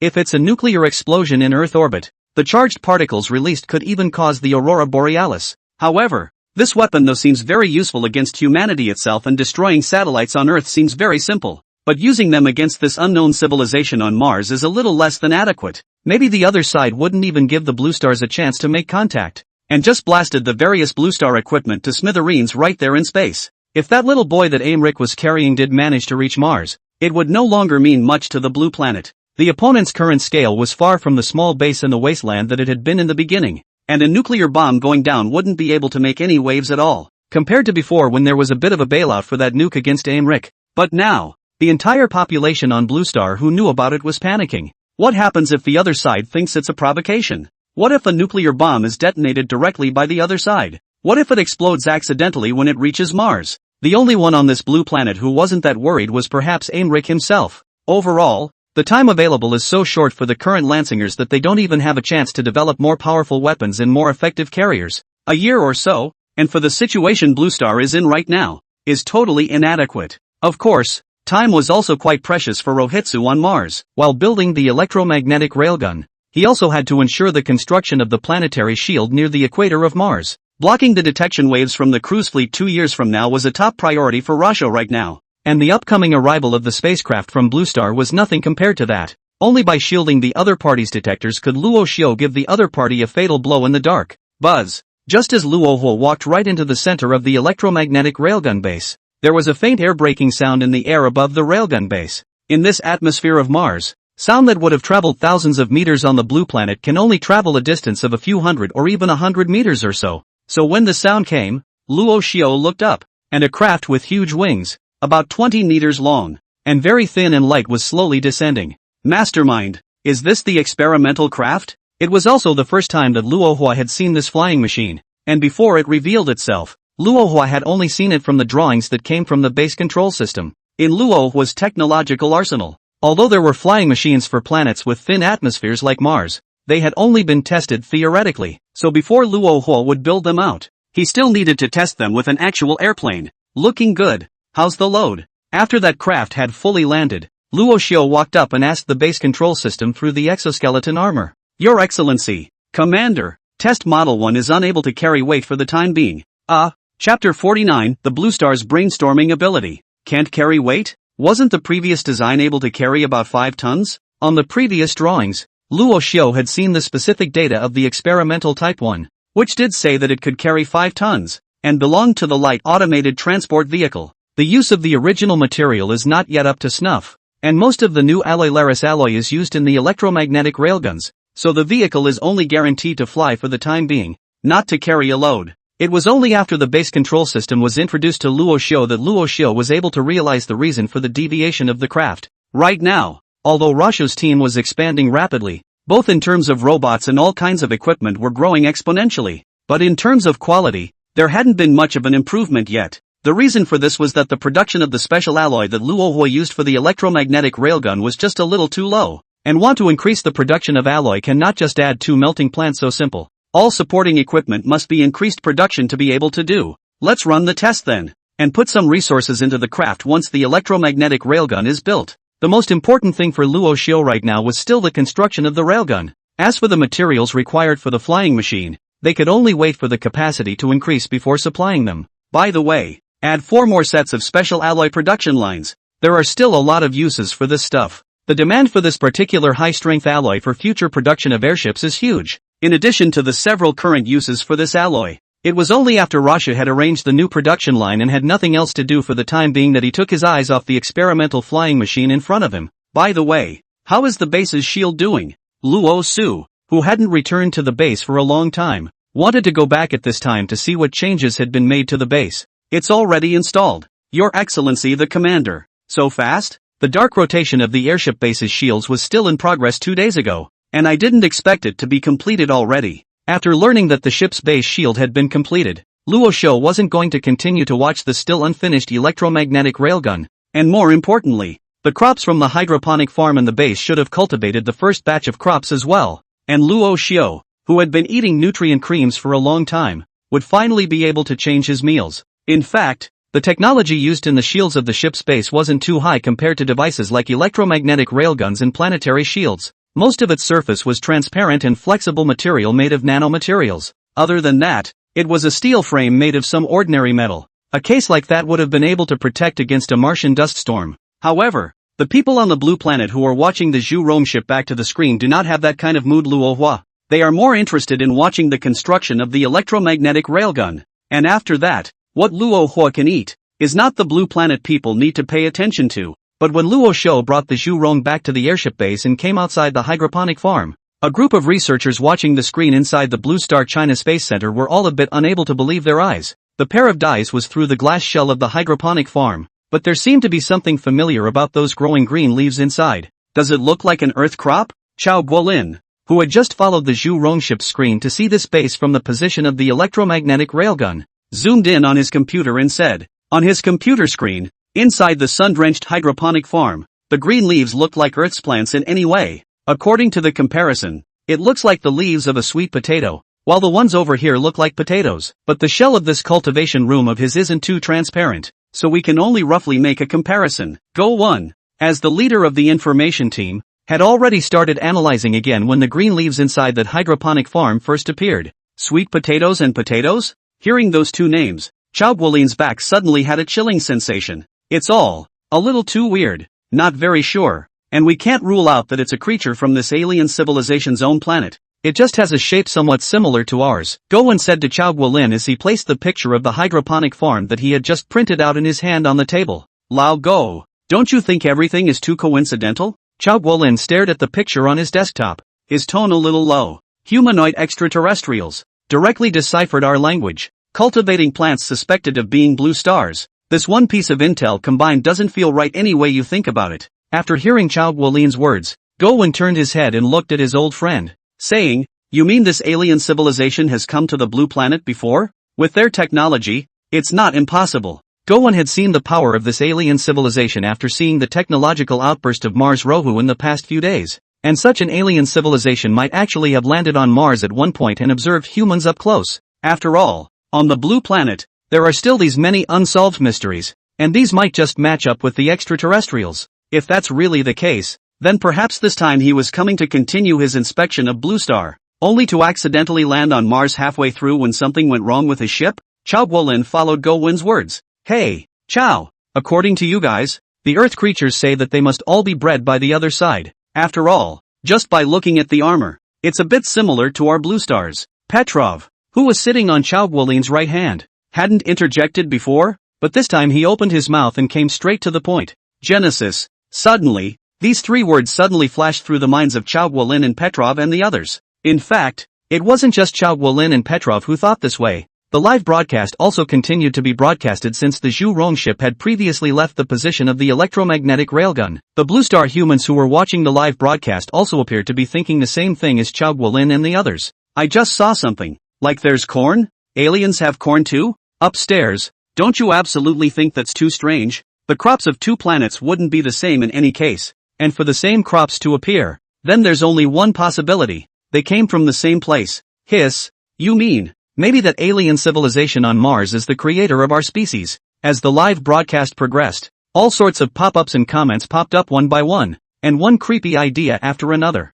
Although the live stream was interrupted again afterward, the Bluesterians continued to discuss the hottest topic at the moment even through that shocker. Gods, alien civilizations, creators, even without the footage just returned from Mars, all of these topics have been frequently discussed by humans. And now, those kinds of discoveries on Mars just confirm those topics a little bit. Chapter 50, The Creator. Blue Star's speculation about Rohu's identity had actually been ongoing, ranging from Terran to advanced civilization, or perhaps explorer of the universe, plunderer of resources, and so on. And the identity of the creator had been widely publicized when Rasho had begun to build the planetary belt on Mars. The reason for this was that the ability that Luo Xiu had shown while building the planetary belt was just too powerful. so powerful that it made the Blusterians feel that their civilization might not be capable of resisting it. With this in mind, both the glorification and the vilification of Rohypnol began at the same time, and it was at this time that the creator's discourse reached its heyday. Now that a large number of Blue Star crops had appeared in the base of Luo Xiu's ship, it had convinced certain Blue Star people of Luo Xiu's identity as the creator. As a result of this trend, certain movies promoting the identity of the creator are inexplicably getting more airplay. But compared to the heated discussions on the internet, the major scientific research organizations are still a little more cautious. However, the image appeared such as corn, potatoes and other crops. The crowd was still not able to explain it for a while. Experts, could this be that an alien civilization has been to Blue Star before? And this is just another arrival. Only the ship crashed on Mars for some reason, so it had to set up a base on Mars? Inside the Space Center of China, a small meeting was also being held about the images that appeared in the hydroponic farm. The one who presided over this meeting was also the same contact who was previously responsible for liaising with Luo Faki and Shuihe. Of course, this is just my family's opinion, a bunch of speculations, and this meeting will be mainly based on your analysis. This liaison also knows that his professionalism is not very adequate, and it is better to leave professional matters to professionals. And among the attendees, there was no shortage of experts and professors specializing in biology, physics, and so on. They came to the Space Center one after the other after the arrival of Luo Faki and Shuihe, and the main task they came for was to analyze Luo Xiu's equipment, behavior, etc. on Mars. After this liaison had finished, the 10 or so people who had already reached some conclusions still let Chao Guolin summarize his speech on their behalf. It's better if I do the talking. Chao Guolin pulled out a notebook and flipped to the minutes of the meeting, saying, through the constant comparison between the footage taken by the Blessing and the similar plants, there's another 90% chance that the plants in that cultivation room are from the blue planet. In that case, there's another high possibility that that alien on Mars has already made contact with Blue Star? The liaison officer looked at Chao Guolin with a serious face and asked, there is a great possibility. Chao Guolin nodded slightly and said, in fact, Chao Guolin was now a little unsure of how to evaluate that alien civilization on Mars. Everything that happened today was just a little too weird, and we really can't rule out the identity of the other party's creator at this point. Even the experts here were now a little shaken by the more magical identity of the creator that was rumored to be prevalent on the internet. The other side is separated by a layer of armor, but it doesn't look too different from our Blusterians in terms of appearance. What's more, the robots he builds are also basically similar in appearance to the Blue Stars. It's all too much of a coincidence. The attending thought biologist pointed to the various controls on the large screen in the conference room and presented them. There are indeed too many similarities, Chao Guolin said with a frown as he looked at one of the photos on the large screen. But if it really is as analyzed today, it would be too much of a shock for the Blue Stars. Everyone would never have thought that this three words creator, which originally appeared only in myths and legends, would have the day when it actually appeared. On the flip side, though, if it really is the creator of the blue planet, then the success of our exchange might increase a bit. In that liaison's mind, since there were places where the two sides could connect, there might still be opportunities for communication. I hope, for Luo Faki's trio, who were now heading towards Mars, Chao Guolin could only pray that the trio would succeed. Instead, this creator they were discussing was picking up an already ripe sweet potato directly inside the hydroponic farm, since the inside of the hydroponic farm was isolated from the outside. Rashu also opened his exoskeleton armor's helmet directly and picked up the sweet potato for a hard nibble. Phew, still this tastes good. Luo Xiu, who had been eating the nutritional cream for a few months, couldn't help but sigh with emotion when he once again tasted the flavor of the Blue Star crop. However, since this sweet potato wasn't too big, Luo Xiu swallowed it whole in a few bites. After wiping out the sweet potatoes and putting his helmet back on, Rashu was about to walk out of the hydroponic farm when he suddenly remembered another water-related building. Only after thinking about it did Luo Xiu say to the base's control system, "How's it going over there at the fractionation tower? The heavy hydrogen is already being extracted, but it's being extracted so slowly that it can't be used for testing yet. Take your time. There's no rush on this one."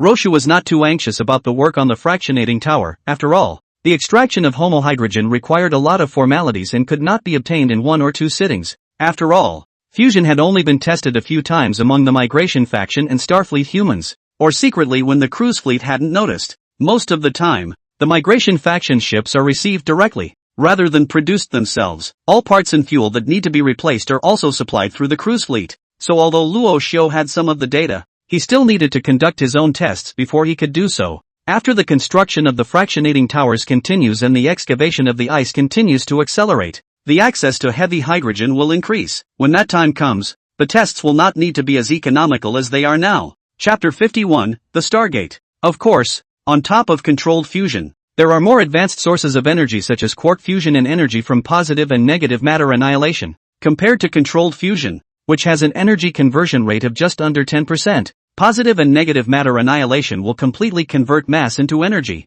meaning that the conversion rate can be as high as 100%. The annihilation energy of positive and negative matter is already enormous, and with such an amazing conversion rate, it is only natural that it will replace controlled fusion in the future. After more than 100 years, the researchers of the migration faction had developed the antimatter annihilation bomb, whose burst of energy was so great that it could directly cause great damage to small stars, or even annihilate them outright. But that's as far as the migration faction's research goes. After all, it's simple to use the annihilation of positive and negative matter as a weapon, but it's not so easy to apply it to a ship's engines. The engine material alone is a headache for migrationist researchers. Now the Cygnus cruise fleet, the engine they use is nothing more than controlled fusion. But in addition to the engines of controlled fusion, the cruise fleet has another piece of black tech, a device used for interstellar leapfrogging, the Stargate. The Stargate's drive creates a region of absolute vacuum never before seen in space by repetitively compressing the vacuum between the two polar disks to exclude all elementary particles from it. The area then creates a fixed laser field preserving the growing bubble of absolute vacuum until it can contain the entire ship.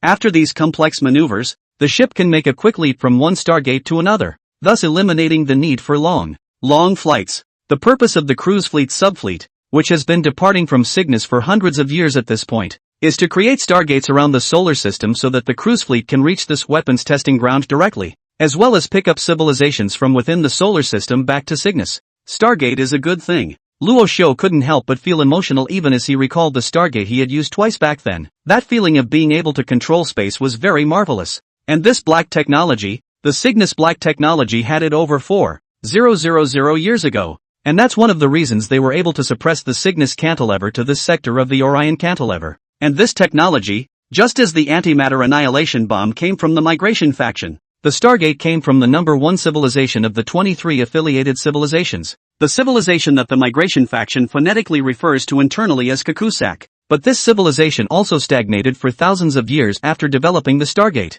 and has yet to make a decisive technological breakthrough until now. But even so, the Stargate serves to keep them in their seats. It's a pity that this technology is only held by Kakusak. While Rashu's ship had all the technology of the migration faction, it knew very little about the technology of civilizations outside of the migration faction's accident. The Cygnus civilization strictly prohibited the exchange of technology between civilizations. And if the migration faction needed the support of the underlying technology, it could only get it through the Cygnus civilization, and could not directly ask the affiliated civilizations that possessed this technology. If Luo Xiu wanted to get some Stargate technology, the subfleet that came to build the Stargate this time was a very important part. Assuming, of course, that Rochao can win the contact. But it was the construction to get down to Mars that Rashu needed to focus on compared to the encounters that would follow inside. The hydroponic farm is nothing more than a personal need for Rohitsu, and its construction does not need to be large in number or size. Compared to the various types of hydroponic crops in it, the protective layer tested on the hydroponic farm was what Luo Xiu really needed.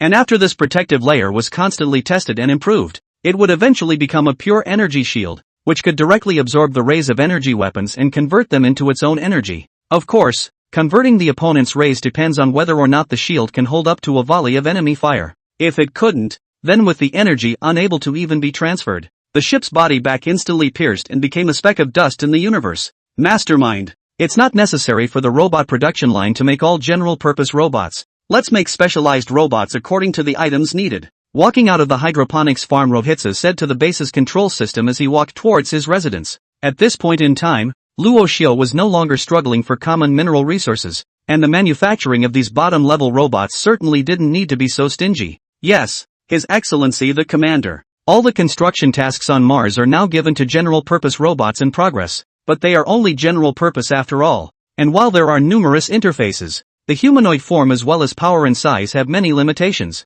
For example, pipeline robots, shaped like spiders and less than the size of Rower's index finger, are able to roam freely in pipelines and are responsible for monitoring and maintenance of pipeline installations. Luo Hua's Mars construction has basically confessed to the previous rough style and started to enter the refined management and operation mode. Of course, the general-purpose robots that had already been built wouldn't go to waste. After all, the planetary belts and planetary shields on the equator had built them to still be capable of doing their job. And just a month after Rosho started changing robots, the entire Martian equator had been lined with 4 layers of giant solar panels inside and out. Such a large supply of energy has basically been able to meet the mission requirements of the electromagnetic railguns and planetary shielders. After a month of construction, the electromagnetic railgun had been installed with the exception of the 2 guide rails, its massive fuselage, and the chassis that could be adjusted for angle and rotation. Although its rails were still being tested and had not been installed on it, it was the shape of it that had made the vast majority of people on the blue planet shudder. If placed on the blue planet,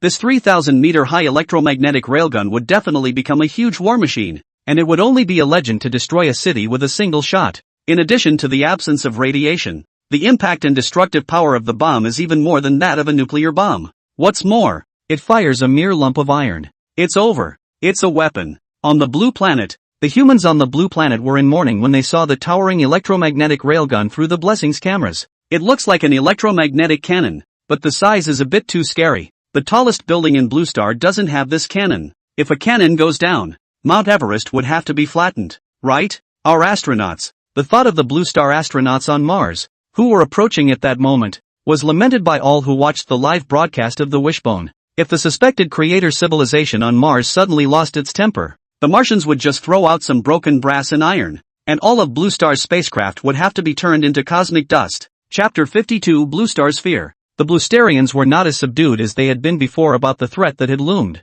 Before they look at that alien civilization, basically is a look at the play. After all, Mars is still very far from the Earth. As long as the other side does not have any high technology, what a come to Earth that also have to do not know how long after the thing. But now it seemed that their previous opposite was completely wrong, and it had only been a few months before the other side had nearly taken over all of Mars. As stated in one of the previous comments, this alien civilization may have regained interstellar navigation before the Blue Star spacecraft arrived. What are we going to do? There is a great deal of fear on the blue planet right now about the future scenario that is about to take place. Although the other party had the possibility of a creator, but even if it was a creator, that wouldn't necessarily be in harmony with Blue Star. Maybe the other party was here this time to conduct some kind of experiment? But to resist, Blue Star couldn't come up with anything crushing, aside from that one nuclear bomb, which is a great threat to humanity. Blue Star has no capital to fight against alien civilizations. It doesn't matter how advanced your airplanes are or how big your ships are. It's all for naught if you can't fly to space. For all the consternation on Blue Planet, Rosho on Mars was unaware. Although Luo Xiao had kept the Blessings camera on, he hadn't thought about the fact that it was actually live on the Blue Star. Clunk. Luo Xiao, who was about to leave the electromagnetic railgun platform, suddenly reached out and knocked on the Zhu Rong shell. Mastermind, give this little guy from the Blue Planet another makeover. Although the Zhu Rong is more than 2 meters high, but in today's Mars where equipment is measured in thousands of meters, it really can only be considered a small guy. Change the shape and materials, and leave the mechanical foot alone for now. Now Zhu Rong's shell material basically still used the material from the Blue Planet made, and the mechanical foot has basically satisfied Zhu Rong's action needs in Mars. Yes, His Excellency the Commander. No sooner had the base's control system been restored to the outside than the Zhu Rong, which had long been under its control, suddenly snuffed out its connection with Blue Star and automatically headed for the nearest manufacturing plant. Since Roshu's communication with the base's control system was done entirely directly by the exoskeleton armor, the humans on the Blue Planet didn't hear anything. After some time, when the signal from the screen cutoff finally reached Blue Star, they only saw Rohypnol suddenly approach from the side and reach out to tap the shell of the Zhu Rong twice. The signal coming back from the Zhu Rong ship also came to an abrupt end because of these two knocks. And first, the screen inside the control center of China also turned black instantly, without any movement. Subsequently, all the live signals of the Blue Planet, be it the cell phones and televisions of ordinary people or the screens of the aviation centers of the rest of the countries, could no longer receive any signals from Mars. As soon as this situation appeared, all the social media platforms on the Blue Planet all exploded. Some people said that the control center had cut off the signal, while others said that it was a direct disconnection from Mars. Crowds flocked to the platform from the now blacked out livestream, voicing their insights and concerns. Due to this massive influx of data, the unprepared social platform went down 4 or 5 times in a short period of time, and the situation only got slightly better after a temporary increase in servers. And in the discussions among the Blue Star crowd, there was particular concern about why the Martian civilization cut off the signal this time. After all, Mars had only just shown off that supergiant weapon, the electromagnetic railgun, and the footage of the blessing had only just moved away from the body of the electromagnetic railgun. Connecting the two things, The Blue Star humans had to think that it was this alien civilization that was indicating something to them. How did it suddenly disconnect? Did the control center cut it? Crap. I think it's off on the Martian side. Is it really going to hit? If it's really shut down on the Martian side, then the scenarios that I've only seen in science fiction movies before might actually come true. There was a lot of curiosity on Blue Star's social media platforms as to who cut off the footage. And at this time, inside the Chinese Space Center, Chao Guolin and the others who received the black screen image before everyone else were already urgently convening a meeting.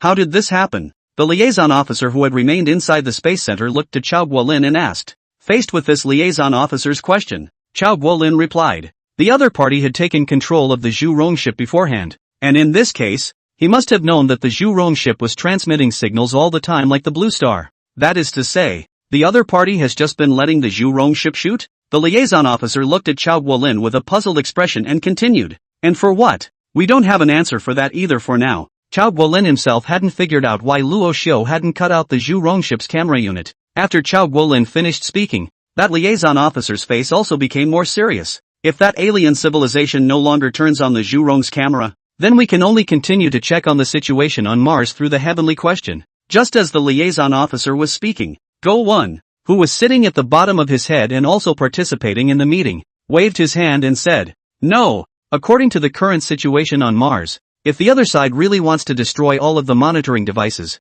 the Heavenly Inquirer won't be able to survive for too long. As Go 1 spoke, he also made a point of pushing the electromagnetic railgun that Zhu Rong's ship had captured just now to a position right in the center of the conference room. In the middle of that image, the huge electromagnetic railgun occupied 90% of the Zhu Rong ship's shooting image, and below the base, Go 1 also saw a guide rail placed below it. Such an electromagnetic cannon, as soon as it is fired, then all the satellites of the Blue Star countries located in the orbit of Mars should not want to survive. If the other side did, then all the equipment of the Blue Star countries on Mars would also be completely disabled. The alien civilization did not receive any contact signals, and Blue Star was unable to make direct contact with the other side. Although the development of Mars in the past few months were all seen by Blue Star, it gave everyone in Blue Star a feeling of being in a fog. Some radicals who want to battle alien civilizations, they don't even have a chance to go to Mars. That is, if you want to fight, no one else will give you that chance. The initiative of everything has been taken in the hands of the other side. This feeling of powerlessness has made the major space agencies of the Blue Planet very frustrated. After all, before the discovery of this alien civilization, all people thought that the Blue Planet human beings were the pride of the heavens, the unique existence of this universe. When Mars quickly rose to prominence, this huge discrepancy also caused a great sense of powerlessness to rise in the pride of heaven. It was because they had realized that there was no difference between them, the cutting-edge talents of the Blue Star, and ordinary people, except for watching through the blessing. Chapter 53, The Terrifying Electromagnetic Railgun. In addition to fear, though, there was also an inexplicable worship of the Creator on Blue Star, and in some places there were even statues of Rashu's exoskeleton bankers. Of course, such people were in the minority after all, and most were more likely to be stocking up on all sorts of supplies in addition to their fears, though they themselves didn't know why they were doing so, and compared to the various nonsensical operations on the Blue Star, on the Chinese spacecraft that was sailing toward Mars, 3 Chinese astronauts and a furry bear astronaut had also just received a message from the Blue Star. What's on everyone's mind? As the team leader of this Mars mission, Yang Hongbin, the only official astronaut among the 3 members of China, was also the first to speak after receiving the message. In the information that came from Blue Star, the huge electromagnetic railgun on Mars was a huge shock to the crowd, compared to the humans of the Blue Planet, who were tens of millions or even hundreds of millions of kilometers away from Mars. The 4 people who were now in the state of astronauts could more intuitively feel the terror of the weapon. After all, the 4 of them were the ones who were getting closer to that weapon, and the ones who were most likely to be attacked by that huge weapon. It was because the weapon was so intimidating that the other 3 didn't answer the official astronaut's words for a while. But silence, after all, was not going to solve the problem. So after glancing around, Luo Faki said, Our mission is to travel to Mars and make every effort to communicate with the other side. So no matter what happens now, we are going. By giving us this information, the control center is believing in the strength of our faith. Before carrying out this mission, the people were very well prepared. Various situations and scenarios that would occur had already been anticipated when they were at the Chinese Space Control Center. It was because of this ample preparation that Luo Faki and the others weren't too affected after receiving that information from Mars. After Luo Faki finished speaking, although Shui He, who was floating beside him, didn't say anything, he had a slight smile on his face. obviously recognizing Luo Faki's statement. Compared to the Chinese trio, the astronaut from the furry bear however didn't seem to be too concerned. He was only seen holding a bottle of unidentified beverage, leaning against the bulkhead and watching the discussion of the Chinese trio. It was only after none of the three spoke again that he grabbed the handrail beside him and floated over towards the very center of the room. Well, what's there to discuss? Whatever it is, we're going to this Mars anyway. The furry bear astronaut had been living with the Chinese trio since the two countries' spacecraft docked, and a month or two had made the four very well acquainted. Now that we're the first set of spacecraft for Blue Star, I think it's only fair that we celebrate. The furry bear astronaut raised the bottle of drink in his hand and laughed.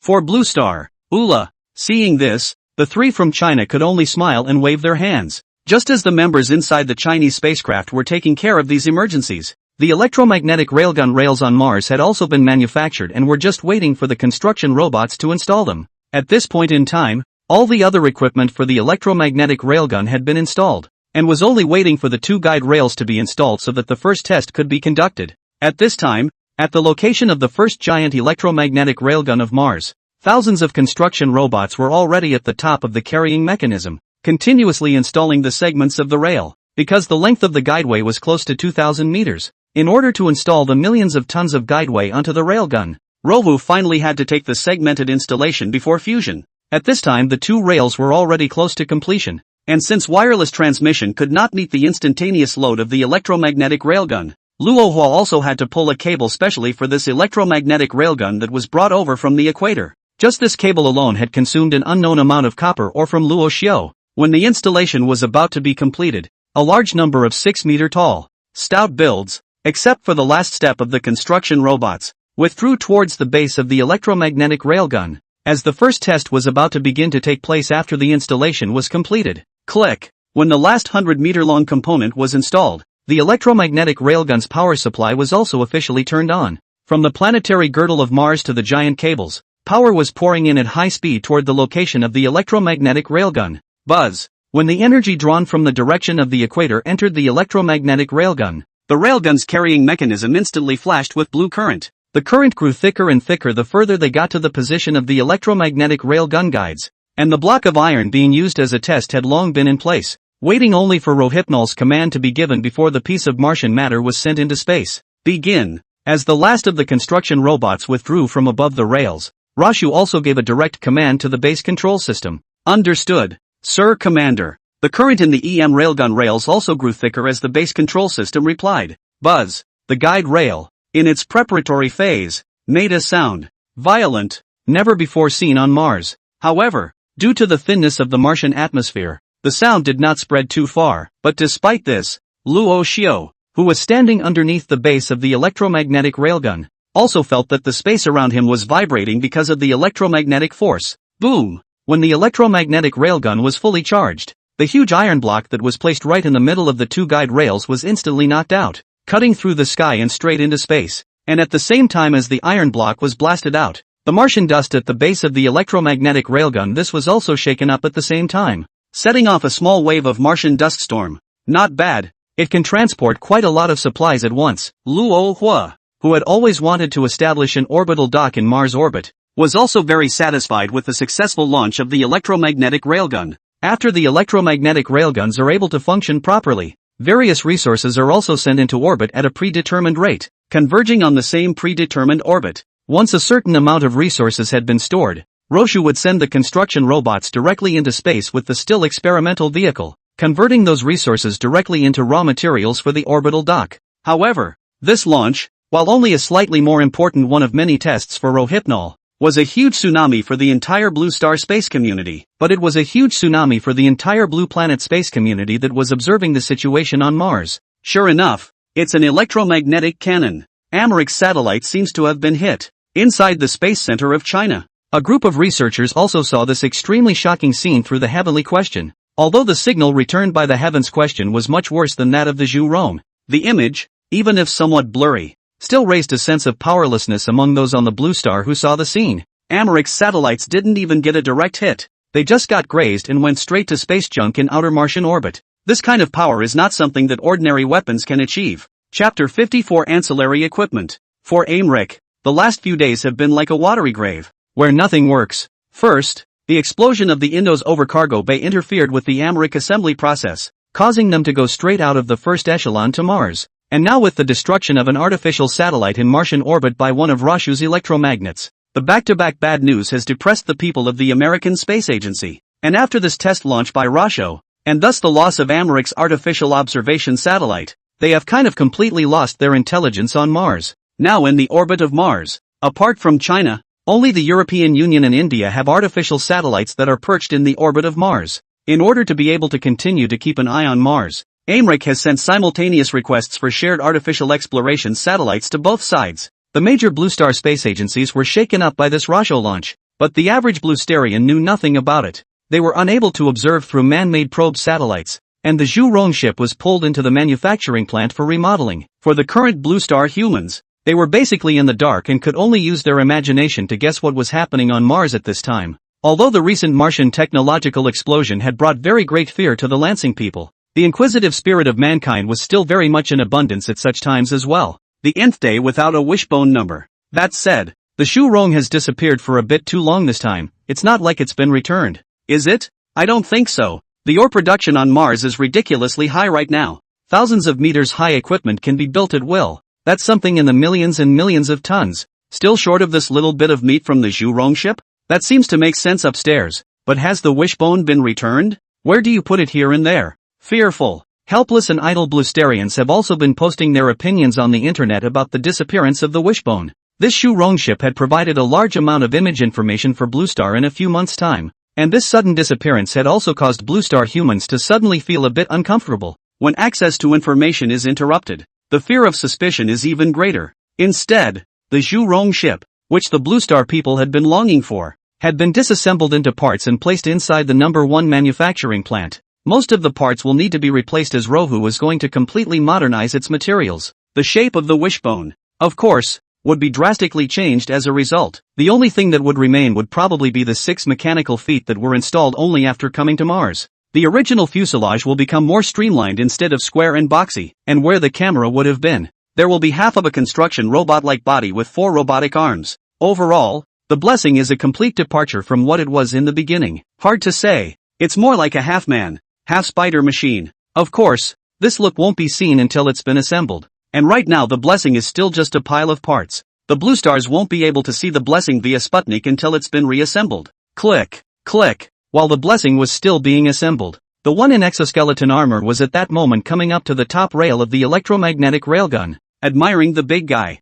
This huge device was very important to Luo Xiu's interstellar startup business, and all the development on Mars was just to enable Luo Xiu to build the orbital dock quickly, so that Luo Xiu could enter the stage of interstellar civilization. As a member of Starfleet humanity, he was still more comfortable with life in space. Luo Xiu had been living on top of a spaceship for more than 20 years. And the crash landing on Mars was the first time Luo Xiu had landed on top of a star. When Luo Xiu first came out from within that half of the spaceship, he was all still somewhat unable to adapt to the vast living environment of Mars. Born and raised on the spaceship, Luo Xiu has never returned to the solar system. And for his home planet, Blue Star, Luo Xiu has only seen it in the virtual image. Mastermind, for layers of solar panels will work, right? Standing at the forefront of the electromagnetic railgun guide, Rovo looked down at the Martian surface thousands of meters below and asked the base's control system. At this point on Mars, the planetary girdle of solar panels on the equator has been laid down in 4 layers, which is an important source of energy for the firing of electromagnetic railguns. A single launch consumed basically all the energy for the day, and at one point both the smelting and manufacturing plants near the equator were down.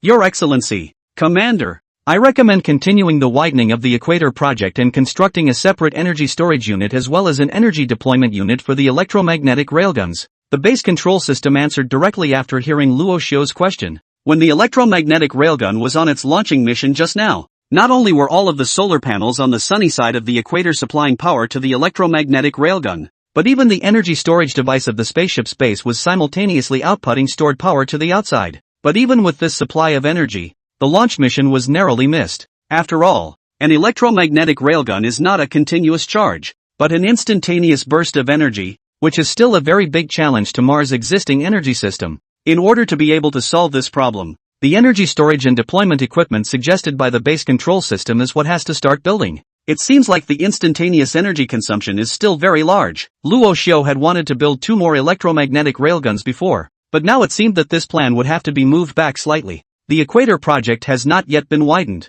and an electromagnetic railgun is already somewhat of an impediment to the production of other equipment when the various pieces of equipment are not yet complete. Under such circumstances, Luo Xiu could only temporarily use this one electromagnetic railgun for the construction of the Mars orbit. But a single firing of the EM railgun sends out a large amount of resources, and that's enough for Mars at this stage of development. Then start building. Send all the construction robots for the EM orbital cannon, and have the EM orbital cannon up and running in 4 days. 4 days is absolutely impossible for Blue Star to build all the supporting equipment for such a giant structure like an electromagnetic railgun out of thin air in a short period of time. They are absolutely impossible to build. But for Rohypnol, it was very simple. He had as much proliferative power under him as he did in the case of the intelligent life, and every day, the mechanical equipment of Mars was multiplying exponentially. Although Luo Xiu was still thinking about building a few electromagnetic railguns, he believed that in just a month or two, these concerns would not exist at all. By that time, whether it's an electromagnetic railgun or a space elevator,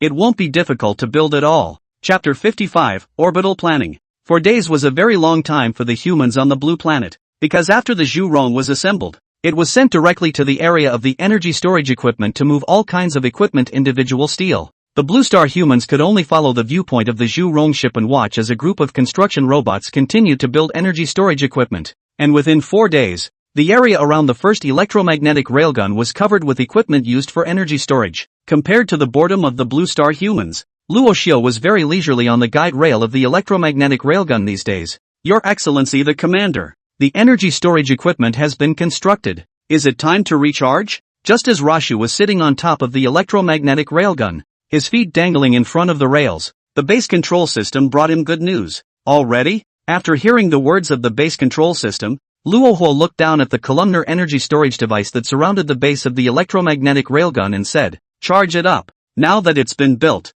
of course it can't go to waste." Saying that, Luo Huo braced his hands on the guide rail, and his entire body directly leaped out from above the electromagnetic railgun, heading straight for the Martian surface. Luo Xiu certainly didn't do this to test the hardness of his own exoskeleton armor. Even if the gravity of Mars was much smaller than that of the blue planet, it was by no means something that Luo Xiu could be able to try. The main reason that made Luo Xiu dare to do so was that he had also transformed his exoskeleton armor within these 4 days. After the cooperative modification of the base control system, Luo Xiu's exoskeleton armor already possessed the ability to fly at low altitude. As Rashu fell at high speed, approaching only 100 meters above the surface, the liquid hydrogen and oxygen stored in the back of the exoskeleton armor suddenly surged towards the arms and soles of the feet. Boom! The high-speed falling Luo Xiu was still 50 meters away from the ground surface. The reverse thrust engine was instantly activated, and the speed of Luo Xiu's fall also plummeted as a result, and then landed smoothly on top of the ground surface. This scene also happened to be seen by the Zhu Rong ship carrying a pile of steel.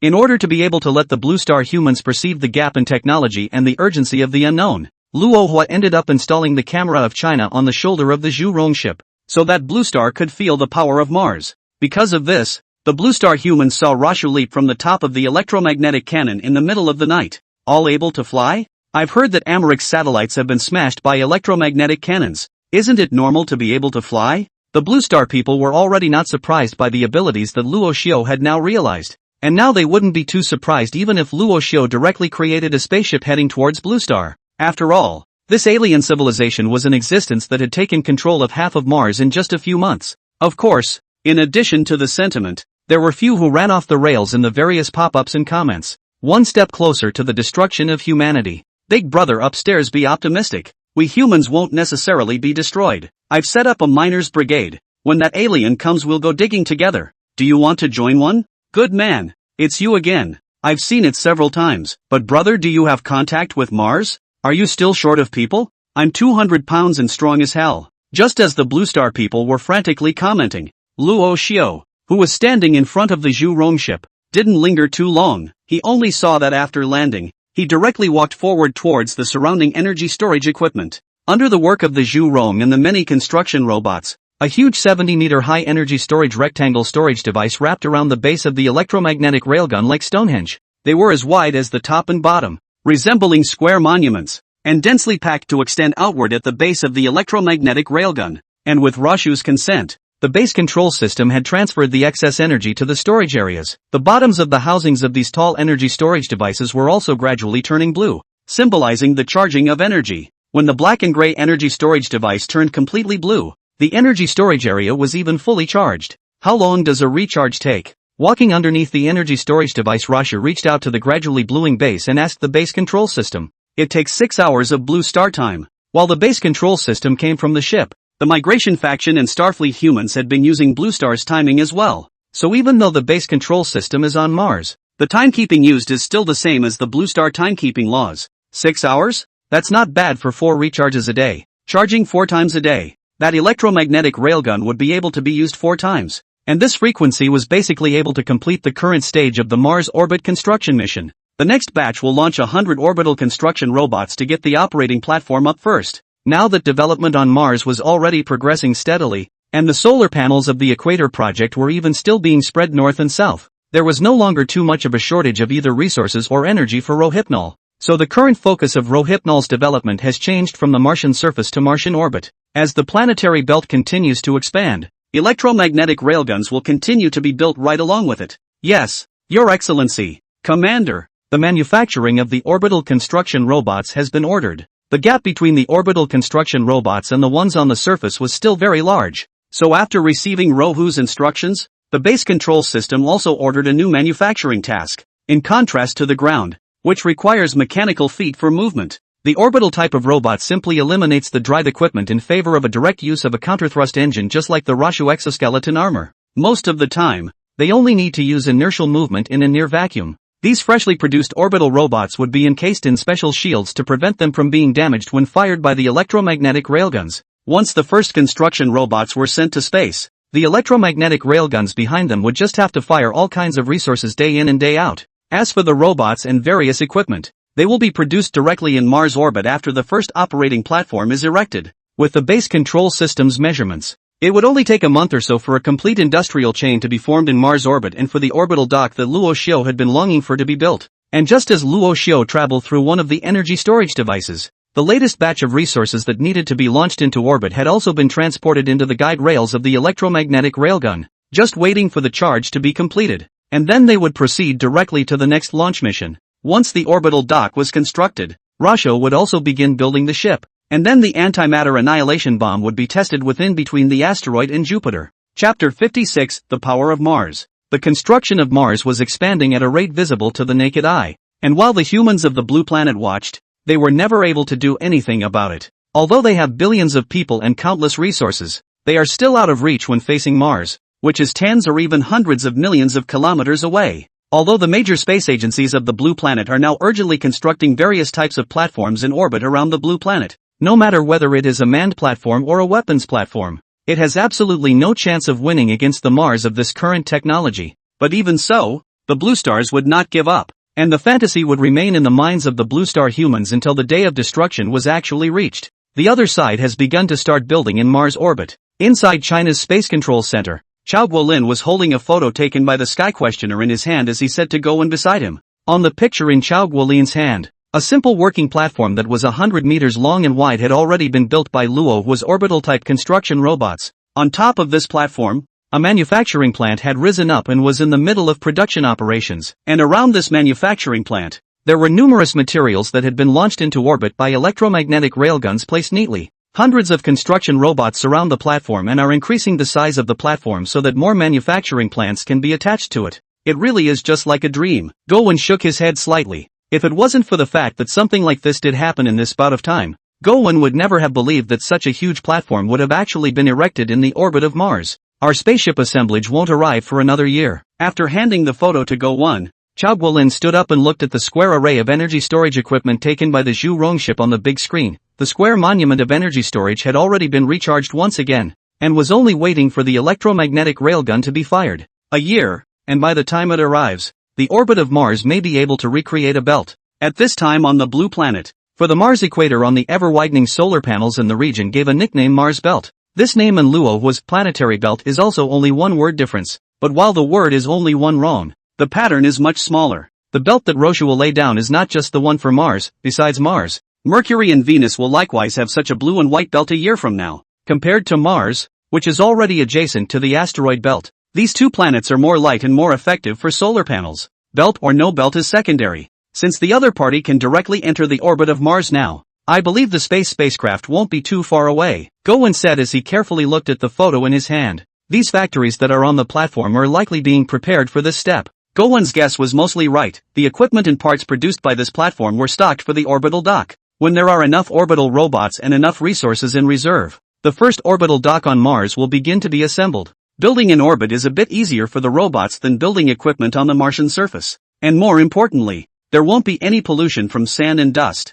Our ship can be at the very front of the Blue Star boarding fire party. So now we just have to hope that the other side won't be malicious. If they are able to communicate, that would only be a good thing for our astronauts, as well as for us. China and Blue Star, Gowen said as he placed the photo on the table and looked at Chao Guolin. Only after Gowen finished speaking did Chao Guolin stop pacing and frowned. Yes, given the current situation, it seems that even if the entire Blue Star joins together to compete with the other party, there is no chance of winning. For the Blue Star humans, this is definitely a very desperate thing. This alien civilization is arguably close to Blue Star on a cosmic scale, but at such a close distance on a cosmic scale, Blue Star was powerless to resist, or even interfere a bit. Watching that alien civilization of Mars keep growing and keep making equipment that surpassed Blue Star, this kind of pressure was even more tremendous for Blue Star, especially for spacefarers like Chao Guolin. We put all our hopes in each other. Chao Guolin's tone was full of helplessness when he said this. Seeing this, Gowen reached out and put his hand on his old friend's shoulder, saying, even if it's just a glimmer of hope, that's still hope. As long as hope remains, we cannot give up. Don't think about it, go out and have a look around. You've been nestled in for days. It's time to move around. At Gowen's greeting, Chao Guolin, in a rare move, didn't refuse, but followed him, walking out of the control center where he had been staying for several days. Just as Chao Guolin and Gowen went out for a walk together, the various space agencies on the blue planet that had also detected Rohuna's orbital operating platforms were harboring the same concern. AIMRIC, in particular, was only able to get a picture of the Mars orbital operating platform from the European Union, under the call of the name Alliance, since their artificial satellite had been destroyed earlier. Of course, besides the slogans, there is no shortage of money, and like the worried Chao Guolin, Thomas of AIMRIC was also very worried. After all, they had brought an extra little boy with them compared to China. If AIMRIC had fought the idea of a wave of heroism if the exchange didn't go through, before he left, the nuke now seemed superfluous. At this time, Mars is not the same as the original Mars, not to mention a little boy. Even if AIMRIC's most powerful nuclear bomb will not be able to cause much damage to the alien civilization of Naroshu. You know that alien civilization is now controlling the entire northern hemisphere of Mars. Such a large area. How many nuclear bombs must be used to completely destroy it? Within Blue Star's space system, it was clear that this operation by AIMRIC had become a joke. And the joke, too, is likely to take the whole of Blue Star into the abyss, because a nuclear weapon, after all the Martian infrastructure is built, is obviously easy to detect. At that point, even if it is able to communicate with the other side, the nuke could be a drag. Should I throw it away? For Thomas, the little boy carried on this spacecraft had become a liability. The survival of a nuclear bomb was certainly not up to Thomas alone, and even if he was willing to jettison the bomb from the spacecraft, the people above him would not necessarily agree. Phew, Thomas stared at the heavily purchased photo in front of him. Chapter 57, Preparing for Planetary Shield Launch. The major space agencies of the Blue Planet were in agreement on a closed message about the orbital operating platforms being built by Rohypnol. Neither China nor AIMRIC had externalized the photos of Rohypnol's orbital operating platform, but Blue Star is still too big, and everything still comes as a surprise. While all the major space agencies were in a rare moment of consistency and silence about the discovery, the other Indian nation on the Blue Planet with an artificial satellite in orbit around Mars, however, held a conference directly to release the footage they had captured. India's sudden such a moment, so that countries including China and AIMRIC are full of question marks. After all, the major space agencies on the Blue Planet, although there is not much communication, but the countries are defaulted not to the artificial satellite captured images outside. Just when the countries knew about this situation and were about to go forward to contact the Indian Space Agency, the pictures that were released at the launch came to Chao Guolin and Thomas and others first.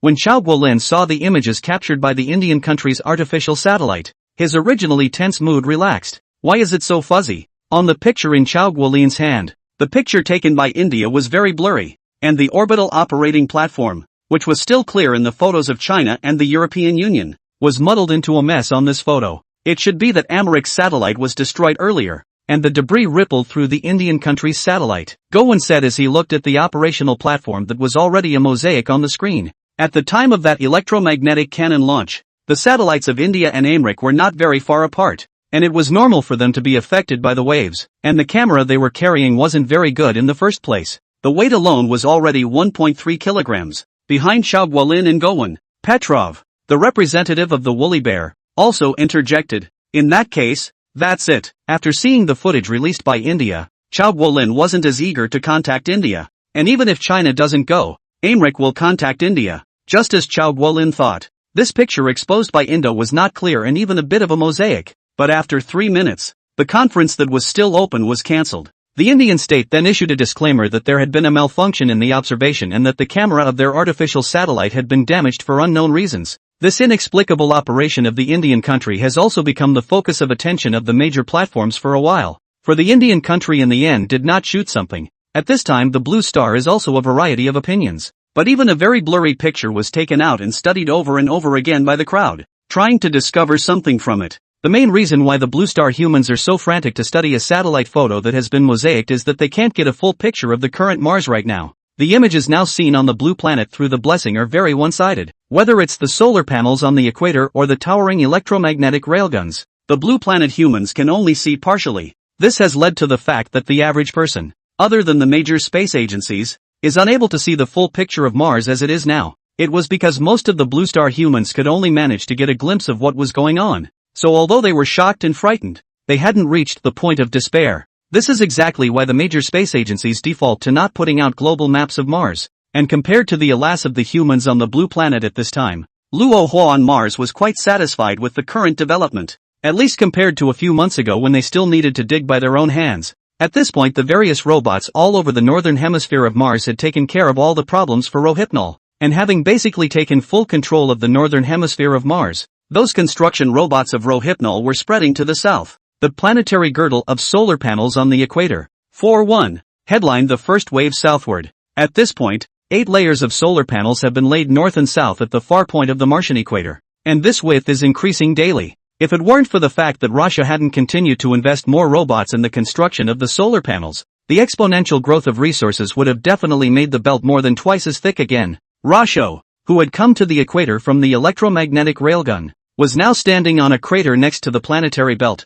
watching a giant solar panel rise out of the ground. From Rashu's perspective, at the end of these solar panels, a huge black and gray structure was sprawling across the Martian skyline. This supergiant structure was none other than the planetary shield that had previously been rushed into construction. How many days until construction of the planetary shield is complete? Rashu asked the base's control system as he looked at the planetary shield with its shell completed in the distance. The shell and internal facilities of the planetary shield have basically been constructed, only that some of the materials have not yet been successfully tested and have to be replaced with even lower grade materials, but its functionality has been calculated to reach 60%, so you can start with the first test work. As the base control system replied, Rohitso had also walked slowly down the crater. Although the planetary shield hadn't reached its optimal state due to the constraints of the material, the success of the test was what mattered most to Rohu. After all, even Starfleet humans themselves hadn't built this planetary shield before it was constructed. Although the planetary shield was feasible after a great deal of data had been measured,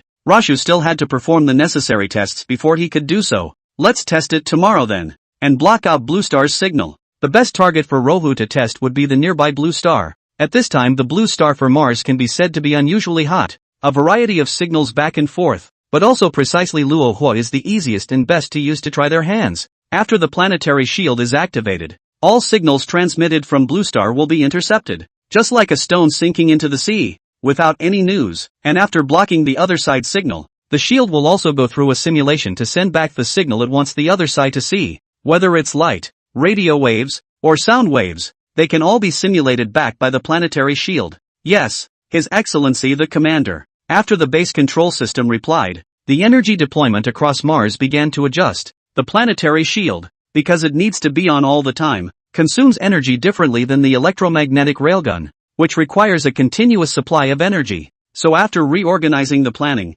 the solar panels on the Martian equator were divided into a separate section to feed the planetary shield alone. Buzz. As Rasho walked from the crater to the planetary shield, masses of self-propelled transporters and construction robots came and went on the equator. adding to the construction of the planetary belt. Chapter 58, Shielding Mars. The next day, by the time Rashu arrived below the planetary shield from tens of kilometers away, the base control system had already zoned the solar panels and started supplying energy to the planetary shield. As the power from the solar panels was transmitted towards the planetary shield, a red indicator, a meter wide and extending from the bottom to the top of the shield, lit up on the outer wall of the side of the planetary shield facing Rashu. This array of indicators is spread across the 6 directions of the cylindrical shield, flashing on and off. Wow! As Luo Xiu walked below the indicator, a secret door suddenly opened, giving way to Luo Xiu. Looking in from Rashu's position, the latest mass-produced maintenance robots were traveling up and down within the massive interior space of the planetary shield to ensure that the shield could properly conduct its trial run next.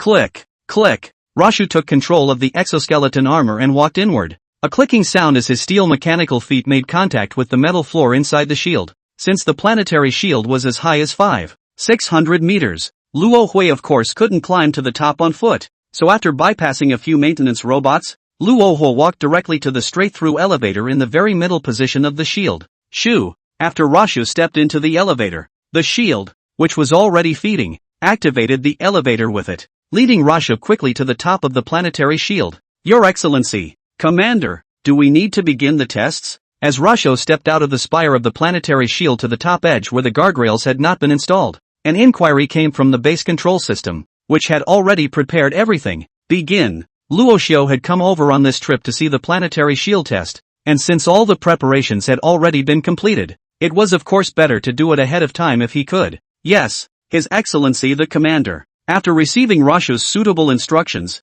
the base control system issued direct orders to the planetary shield and the various robots within it for the test to proceed. When all of the planetary shield's terminals had received commands from Rohypnol, 6 black cylindrical objects suddenly protruded from the top of the shield, each of which was pointed right at the red indicator below. Zip! These black columns stopped after sticking out 100 meters and arced with blue-white electricity at the top. Buzz! At the same time as these arcs were forming, Rashu had disappeared from Blue Star's observation after feeling a slight vibration throughout the buildings on Mars. The airwaves transmitted from Blue Star, as well as the light that was about to be refracted toward Blue Star, were modified by the shield, and what came back was only what Rashu wanted the humans of Blue Star to see, and at the same time, both ordinary people observing Mars through astronomical telescopes and the major space agencies of the blue planet first lost the images of all kinds of buildings on Mars after a period of time, and then the sound and images returned from the blessing as well as from the various artificial satellites were suddenly interrupted. As soon as this situation appeared, it caused an uproar in Blue Star. Inside the Space Center of China, the one responsible for the liaison of the various departments reappeared and rushed into the control center in 3 or 2 steps, coming next to Chao Guolin. Generalissimo Chao. The observatory side has lost all the images of the alien civilization's buildings and equipment, both on the equator and in the northern hemisphere, and they have suddenly reverted to the way they were before that alien civilization appeared. When Chao Guolin, who was observing the planetary shield at the moment, heard this, he jerked his head up and looked at the liaison officer, asking with a surprised expression, "What did you say? What's lost?" Obviously, Chao Guolin had heard the other party's words, only that he was very skeptical about the truthfulness of them. Because at this point in time, on the big screen of the control center, there were all still signals coming back from the Zhu Rong ship. The observatory's various telescopes have lost the images of the buildings on Mars. All of them, including that platform in orbit. The liaison officer was panting, obviously having rushed to Chao Guolin as fast as he could. But while this liaison had made a strong statement and had no reason to lie,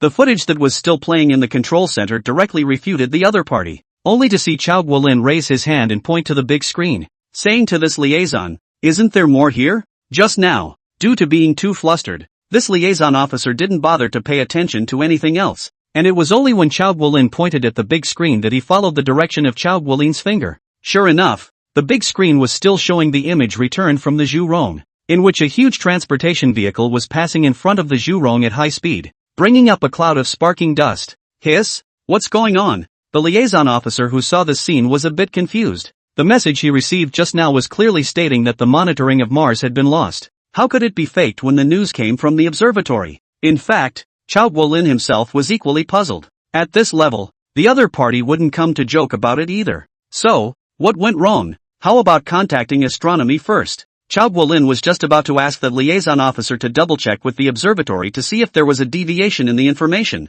But before he could finish speaking, Go One, who was sitting in front of his desk, suddenly stood up, turned back to Chao Guolin with a horrified look on his face, and said, "Old Chao, all signals are lost. Mars has changed back to what it was before." What? After hearing Go Win's words, Chao Guolin didn't care about this liaison or not, and directly raised his head to look towards the large screen in front of him. On top of the big screen, Zhu Rong's return image had completely disappeared, appearing in black and white, and the screen on the side of the artificial satellite Heavenly Questioner, which was supposed to be that huge planetary shield, also suddenly changed and reappeared as what Mars was supposed to look like. A dusty, dense crater. No more. All gone. Go Win, who was observing the huge black and gray building through the artificial satellite Skywatch a second ago, was particularly shocked inwardly, as the huge building had disappeared in front of him in the screen. If it had disappeared by magic, this can't be right. Although this was already considered an eyewitness, Chao Guolin still couldn't believe his eyes. How can this be? After months of observation, the changes on Mars could never be fake, and alien civilizations were definitely present on Mars. We've been observing for months. There's no way that anything on this Mars could be fake. The blessing was actually returning signals before this, and Americ's satellites were destroyed right under our observation. None of this can be fake. Chao Guolin tried hard to calm himself down to unravel the joints of this. Chapter 59. Heaven's destiny is no longer mine. Since the speeds of light and electric waves were different, there was also a difference in the time delay for Blue Star humans to receive such signals. So even though Luo Hua had simultaneously cut off and altered the transmission of the signal, he hadn't deliberately calculated the time of simultaneous arrival. For Luo Xiao, this was just a test and didn't need to be operated too carefully. He just needed to know that the function would work properly. Although this was only an experiment for Rohitsu, the experiment created a furor at Blue Star. In particular, inside the Chinese Space Center, which was the first to discover the changes on Mars, Chao Guolin and the others were working hard to compare the pictures of the Martian buildings before and after they disappeared. All of it has been restored to the Martian landscape as it was before the blessing landed. After comparing the changes in Mars' geomorphologic map over a 6-month period, Chao Guolin pointed to the location where the planetary shield was supposed to be located and continued. The changes on Mars are definitely related to this. In those last photos of the equipment that Skywarn returned, this most massive structure just lit up red, and after it was activated, the entire Martian architecture all but disappeared. After more than a disappearing analysis, Chao Guolin finally found the key point where those devices of Mars disappeared. That's indeed what happened. As the leader of the information team, Gowon was also the one who observed the most information coming back from Mars. It was because Gowon had the most exposure to it that he had also noticed the changes in that huge building earlier. But what the principle is, we don't know. Although Gowon clearly saw that the huge building lit up with a red light, what exactly happened after this red light lit up, and what exactly happened, made Gowon and Chao Guolin quite puzzled. With the current technology on Blue Star, they have little to no experience with this type of shielding technology, and would be completely unable to guess just by having seen a few planetary shields. The building on Mars is still there? As the liaison with the lowest level of professionalism in the room, who was currently staring at the photo of the building before it disappeared, he said, "Wouldn't we have completely lost our exploration of this alien civilization then? This is not a good thing for our Blue Star. The current Blue Star is far behind that alien civilization both in terms of technology and speed of construction." Previously, although the Blue Star humans already knew that they were behind each other, they were able to see the gap between the two sides in plain sight. Despite the fact that this disparity terrifies the humans of the blue planet with a feeling of being stuck in their throat. But after the complete disappearance of these Martian structures, the feeling that the humans of the blue planet were aware of their existence but unable to observe them became not one of fear, but of dread. Who knows if at some point in the future, from this unknown Mars, a group of interstellar battleships will suddenly emerge. If a beam will suddenly shoot out and give the blue planet a direct hole. For Blue Star humans, the known might wasn't scary. It was the unknown power that gave them a creepy feeling. Yes, if the wrong guess isn't wrong, we've lost the signal to this alien civilization. Chao Guolin moved his gaze from those pictures to the large screen in front of him, looking at the bare Martian surface that Tian Man had photographed. If the other party doesn't take the initiative to cancel the concealment, perhaps the only way to find out what's going on above Mars is to wait for Luo Faki and the others to arrive there. Although Chao Guolin said so, he knew inwardly that even if Luo Faki and the others, who would only be able to arrive at Mars a year later, arrived safely at Mars, they might be hidden together by the other side, directly disconnecting Luo Faki and Shui He and the others from the blue planet. Even Chao Guolin, who had always felt that Blue Star still possessed infinite possibilities, was born with a sense of powerlessness at this moment. In the face of such a powerful civilization, does Blue Star really still have the ability to turn things around? After all, this isn't one of those American movies where a few people can play a powerful alien civilization for all it's worth. even though the countries in orbit around the blue planet were still building space stations in large numbers, and even weapons platforms were already being erected. Such a force seemed a bit inadequate for a civilization that could control planets. All that can be done now is to step up the monitoring of SkyQuest and the observatories around the world, and to get SkyQuest to take a picture of the location of that original platform every time it flies over it, if possible. That's all we can do right now. Mars was still too far away for humans. Even though the Blue Star humans wanted to find out what was happening on Mars as soon as possible, there was nothing they could do. Whether it's China or America, there's simply a third way to do it, other than using observatories everywhere, and artificial satellites in Mars orbit. And in the case of America, the artificial satellites they have access to are even still shared with the European Union. Don't tell Luo Faki and the others about this time for now. After settling on the direction of the next mission, Chao Guolin hadn't forgotten to say a few words to Go One, who was responsible for contacting Luo Faki and the others. The spacecraft Rofaki and the others were in wasn't the same as Blue Star. The space up there was just too small, and this kind of fear was a dangerous thing to pass on. I know. Go One nodded slightly and got up to return to her workbench. Chao Guolin and that liaison officer, however, only sat quietly for a long time. For the crowd, the impact that Luo Xiao had given them was just too great. Since entering the era of space exploration, the Blue Star humans had sort of seen the unfathomable depths of the universe for the first time. Humanity, which was originally located at the center of the universe, turned out to be so small. That thought of heaven's destiny is mine, which was deeply rooted in the brain of every Blue Star person, was also gradually broken by the appearance of Luo Xiao. And that, too, was the effect that Rashu, who was standing on the planetary shield at the moment, wanted to achieve. He wanted to let the Blue Star humans know that this universe was not a ripple-free pond, but a rough sea, and that if they lost their footing, they would be doomed. Although Luo Xiao, as a member of the Starfleet humans, had never ventured into Blue Star, as a homologue of the same origin, the Blue Star humans were still very important to Luo Xiao. One man is not going to be a civilization after all.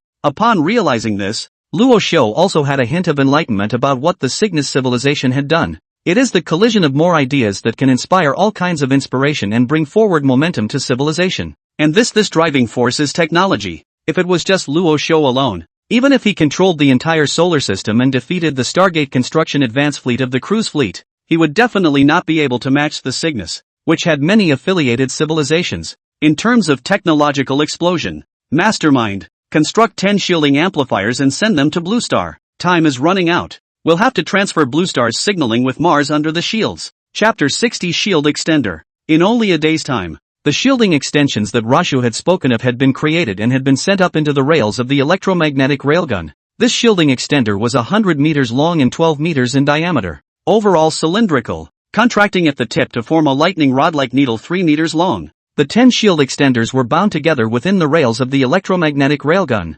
forming a single unit, waiting for orders from Rashu, who was far away at the equator of Mars, on top of the planetary shield. Sir Commander, the electromagnetic railguns are fully charged. Is it launched? Luo Xiao, who was currently eyeing the direction of the Blue Star, nodded slightly after hearing the words of the base's control system. Launch it, a year ahead of schedule. Just in time, with the signals now coming from Blue Star. After more than a year, the electromagnetic waves had undergone spatial attenuation in the vacuum, and Cygnus's advanced fleet of probe waves responsible for the construction of the Stargate wouldn't have found much information about Rashu in them. And that, in turn, was the reason why Rohit never had any interaction with Blue Star. Without shield coverage, the risk factor is very high, even if it's just communication. Yes, His Excellency the Commander. After receiving Luo Xiao's affirmative reply, the electromagnetic railgun that had long since finished charging up was, as usual, arcing with blue-white electricity from its guide rails, followed by a sudden powerful thrust that pushed out the components wrapped around the 10 shielding extenders together.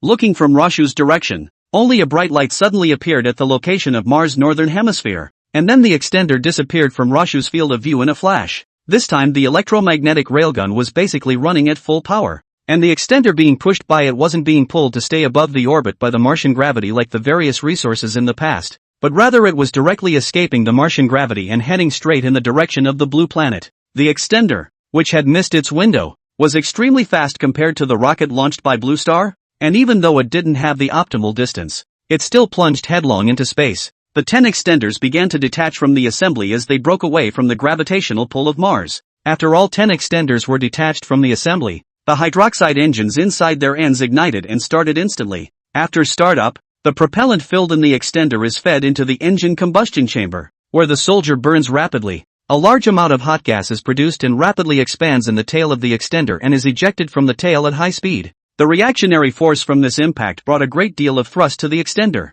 making the extender, which was already telling toward the blue star, even swifter. Since the 10 extenders had rushed out of the range of Mars and Luo Xiu hadn't deliberately hidden them, when the 10 extenders broke out of the hidden field, Tian Man, who had been searching for a building in the orbit of Mars, was the first to capture the image. Old Chow, there's something. For the day or so that the device on Mars had disappeared, Gowen's eyes had been glued to her console screen, trying to pick up on what was different, and the liftoff of the extender was just in time for Gowen to see it. That sudden appearance of white light is definitely related to that alien civilization on Mars. What? Chao Guolin, who had been worried all along, was leaning on his seat to close and recuperate, and when he heard Gowen's words, he hurriedly straightened up and walked over towards Gowen. Due to what happened on Mars, Chao Guolin only rested for half an hour this day. Even though Chao Guolin's body was still in pretty good shape, it was still a lot of exertion for him, but nonetheless, he leaned over the first time he heard something was going on with Mars. Anything?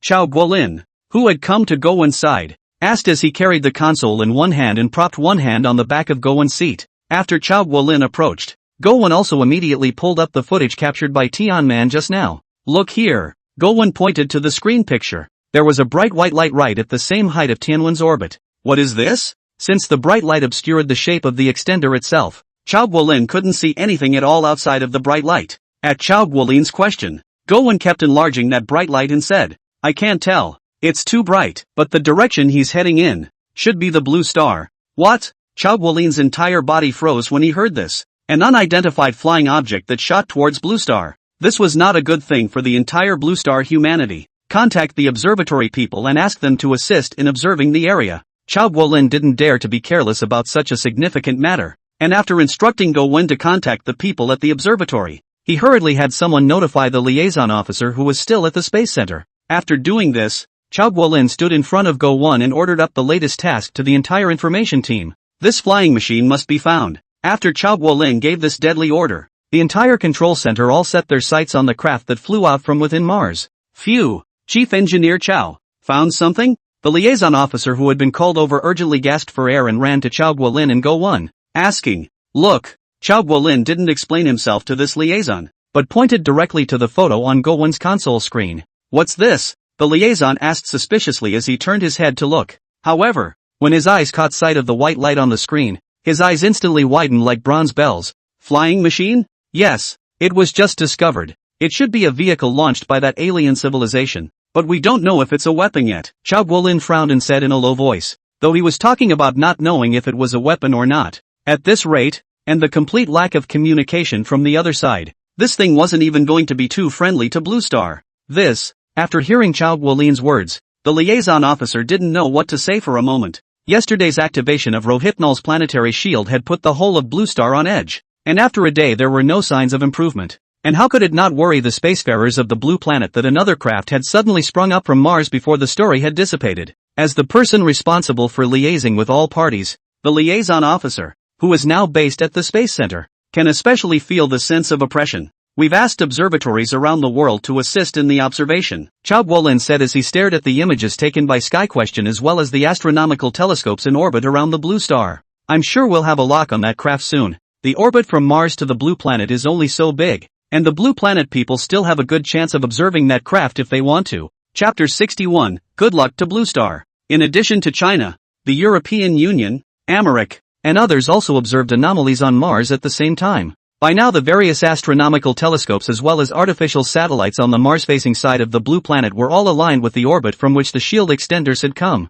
Even the astronauts inside the major spacecraft that were heading toward Mars received signals from the blue planet to take care to avoid strikes from Mars. The reason why Chao Guolin and the others would consider Luo Xiu's shielding extender a strike was mainly because of its appearance. When the straight shield extension was captured by the observatory, the shape was associated with a missile, because of how it looked like a weapon from Blue Star's perspective. It's too fast. At this speed, it will only take a month at most to arrive at the Blue Star. Inside China's spacecraft, Luo Faki couldn't help but marvel at the other party's speed after getting the message from Blue Star. Due to the initial speed of the shield extender, which was already extremely fast, and the fact that it was still accelerating, The distance between it and Blue Star was shrinking rapidly. According to the speed of the other party, before Luo Faki and the others arrived at the Mars orbit, these 10 unknown vehicles would have already arrived at the blue planet, and were still on our way. Shuai leaned on top of the bulkhead and marveled at the speed of the other side's technological explosion. Only a few months ago, Mars was a planet covered in dust. Only a few months had passed, and that unknown civilization had established a huge industrial system on Mars and was already launching flying objects, whether weapons or probes, at the blue planet. If it's us that the other party wants to attack, then all the spacecraft on the entire route won't be spared. Yang Hongbin, the leader of the three-man team from China, was the last to speak and also stated the danger that the 4 people inside the spacecraft would face. And more importantly, once the lead spacecraft is attacked, the fragments of the destroyed spacecraft will become the worst nightmare of the following spacecraft. The impacted craft could break into thousands of pieces in a split second, and the debris could soon form a belt of debris, each piece of which possessed the energy of a cannonball. It was absolutely impossible for the Blue Star spacecraft square following behind the Chinese spacecraft to survive such a dense debris strike. Even for a long time, this space lane will be the one that becomes a no-fly zone. That is to say, if the other party's target was the spacecraft of the blue planet, all the spacecraft that were heading towards Mars would be completely destroyed under the strike, without leaving even a single piece of equipment intact. Hey man, don't think so much. Being the only astronauts from Woolly Bear to go to Mars, the Woolly Bear astronauts just didn't bother to think so much. We're going to make it. Of course, hearing the words of the furry bear astronaut, Yang Hongbin, who was floating inside the cabin, controlled himself to turn around and lightly patted the furry bear astronaut's shoulder. Well, keep working. Watch the location of that unknown flying object and keep the control center informed. As the closest Blue Star craft to the shield extender right now, Luo Faki and the others were facing the most immediate threat, but they had not forgotten their mission. At this moment, no matter whether it was Luo Faki and the others or Blue Star, they all attached great importance to these 10-100-meter-long flying objects. After all, for the entire Blue Star, these 10 pieces, even if they didn't carry any combat parts, could cause great damage to Blue Star just by impacting. This was because the speed of the 10 flying objects was just too unbelievable, greatly exceeding the speed of Blue Star's technology. Aside from anxious spacefarers and executives everywhere, the average Bluestarians who hadn't received a return signal from the wishbone for a long time had gradually put their focus back on themselves. No matter how powerful the aliens are, they still have to earn their meals first. But what the humans of the blue planet didn't expect was that the signal from this Mars was cut off for as long as half a month. Some people are even wondering if it's possible to cut off the signal to Mars so that ordinary people can no longer observe the changes on Mars. And just as the Blue Star humans kept searching for news about Mars, the 10 shield extenders were finally about to arrive at the Blue Star craft square's position. Coming, after waiting for half a month, Luo Faki and the others were finally going to have their moment of judgment. If these flying objects from Mars were coming toward them, then the men had very little time left. Blue Star, we are members of the boarding fire task force and we are about to encounter an unidentified craft. As the member of the trio who was temporarily in charge of the vehicle's contact with Blue Star, Rofaki was transmitting her voice to Blue Star. However, the signal transmission between the two sides was not real-time, and even if Luo Faki transmitted the signal, Chao Guolin and the others on the Blue Star did not receive it first. Luo Faki knew this of course, so he didn't wait for Blue Star's reply, but continued. The boarding fire task force is still on mission, and if the vehicle makes an impact, we'll send back the most recent shot of the vehicle. Good luck to China and good luck to Blue Star. 3. As Yang Hongbin's countdown began, Luo Faki retreated from the controller and floated to the observation window on the side, looking towards the outside. 2. Compared to Luo Faki, who wanted to take a look at the rapidly approaching flying object, Shuai was leaning against the bulkhead with his eyes closed and his hands cupped around the pictures of his wife and daughter. 1. Ulula, the furry bear's astronauts raised the bag containing the liquid in their hands high in the air and shouted hooray. When the countdown was completely over and the voice of the furry bear astronaut rang out, all 4 froze at the same time. Shuai, who had closed his eyes tightly, hurriedly put the photo back into his jacket pocket, pushed his hands on the bulkhead, and leaned his entire body in the direction of Luo Faki. Professor Luo, what's going on? Shuai hadn't even gotten close enough for his voice to come through. Luo Faki turned her head when she heard Shuai's question, and her face was positively astonished. It flew past. It's just too fast. In Luo Faki's observation, he hadn't even seen the flying object's shadow, and the other party had already noiselessly crossed over all of Blue Star's flying vehicles, heading straight for Blue Star. He's not targeting us, he's targeting Blue Star. Shuai and the others had just put their hanging hearts down, but Yang Hongbin's words lifted them up again. Did you get a picture? As the only official pilot in the Chinese trio, Young Hongbin still demonstrated his value. Send the latest information back to Blue Star. Quickly. Good. After Luo Faki, who was temporarily in charge of signal transmission, responded, he no longer bothered to think about anything else, but instead hastily floated back to the controller. Chapter 62 Controlled Fusion. The main reason why Luo Faki and the others were certain that the other party would attack them was because these shielding extenders were no longer in orbit to the blue planet. At this point, the distance between Mars and the blue planet was already gradually pulling away, and if the shield extender wanted to travel to the blue planet,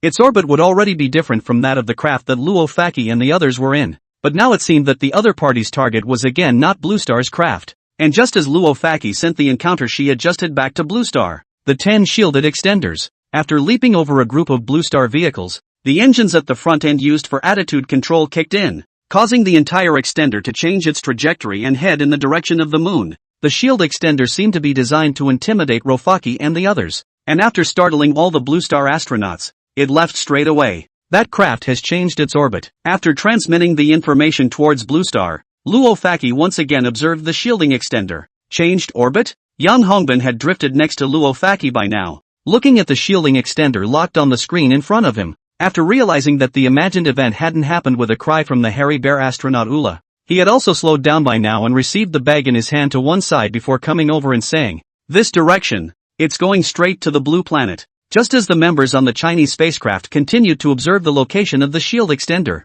Chao Guolin and the others on the blue planet were also observing the oncoming 10 black craft through multiple parties. The other party's target is not our spacecraft. They've changed orbit. Guolin, who had yet to receive a message back from Luo Faki and the others, said, pointing at the shielding extender that had cut an obtuse angle in space. Looks like it's coming to Blue Star after all. Previously, Chao Guolin and the others had been measuring each other's orbits after the shielding extender left Mars. After constant measurements, the orbit of the shielding extender should be overlapping with those spacecraft of the blue planet. In other words, the target of the other party is precisely the spacecraft that are constantly approaching Mars. But now the other party's sudden change of track was out of Chao Guolin and the others' guesses. According to the other party's current speed, it won't take 10 days before they arrive at the Blue Star. Guolin had been observing these 10 craft. The speed of the other party was extremely fast. At this speed coming towards the Blue Star, it would only take a few days. Phew, Chao Guolin certainly knew this, but right now Blue Star simply didn't have any defensive weapons that could withstand this speed.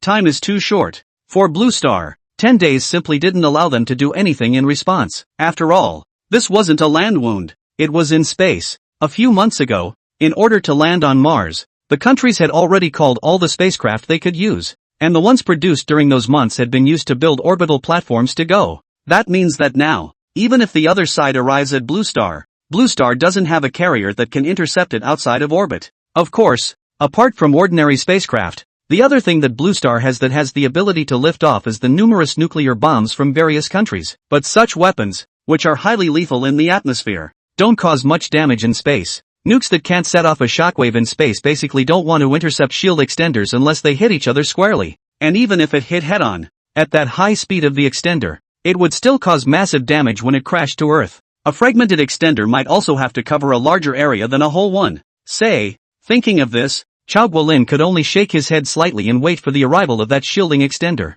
While Blue Star was helpless to do anything to block the arrival of the extender, Rasho on Mars wasn't paying attention to the extender that was still days away from arriving. At this point in time, Mars had nearly completed 2 more planetary shields on the equator after more than half a month of development. On both sides of the equator, the electromagnetic railguns have also reached 4, which can fully satisfy the orbital construction of Mars now. And as large installations continue to be built, Rasho can't rely entirely on solar panels for energy. His Excellency the Commander, this run has exceeded the time of the last test by 79 hours and 43 minutes. In front of a huge oval building, the base control system was introducing Rashu to a recent pilot program. Not bad. It has been extended by 17 hours from last time. Luo Huo looked very satisfied with this test. After all, once this test was successful, then the energy of Luo Huo's ship would not have to worry at all. And it is controlled fusion that is the test that Rohu is focusing on. Normally, 2 nuclei repel each other because they are both positively charged.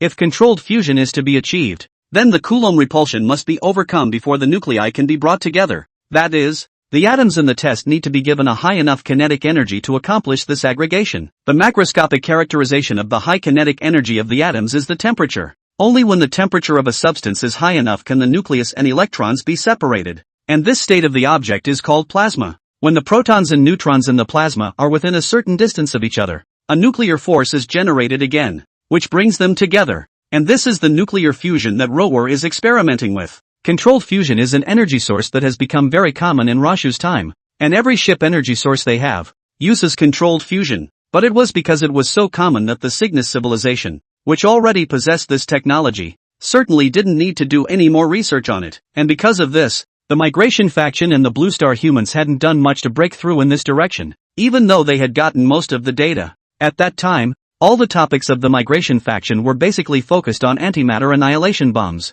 So for Rojo to regain control of controlled fusion as a technology, he still needs to experiment with the known data himself. The good thing, though, is that while the migration faction hasn't explored the subject of controlled fusion much, their mastery of pre-existing fusion tech alone will allow Rashu to build it out. Your Excellency, Commander, the equipment is still functioning and no anomalies have been detected. The success rate of this trial has been 99.3%. This statement from the base control system undoubtedly made Luo Hua very satisfied. With this success rate, the controlled fusion test was considered to be a success. Good. That shouldn't delay production at the orbital dock. Now in orbit around Mars, tons of resources have been converted into equipment, and the huge orbital dock is almost built. If controlled fusion could be put into application in the near future, then Rohu would also be able to use controlled fusion energy directly on the starship. 63. Orbital round trips. Sir Commander, the shield extenders have just passed the Blue Star craft and are in the process of reorbiting to Blue Star. It was only after Luo Xiao had finished making sure that the controlled fusion had been nearly successful that the base control system introduced Luo Xiao to the shield extender.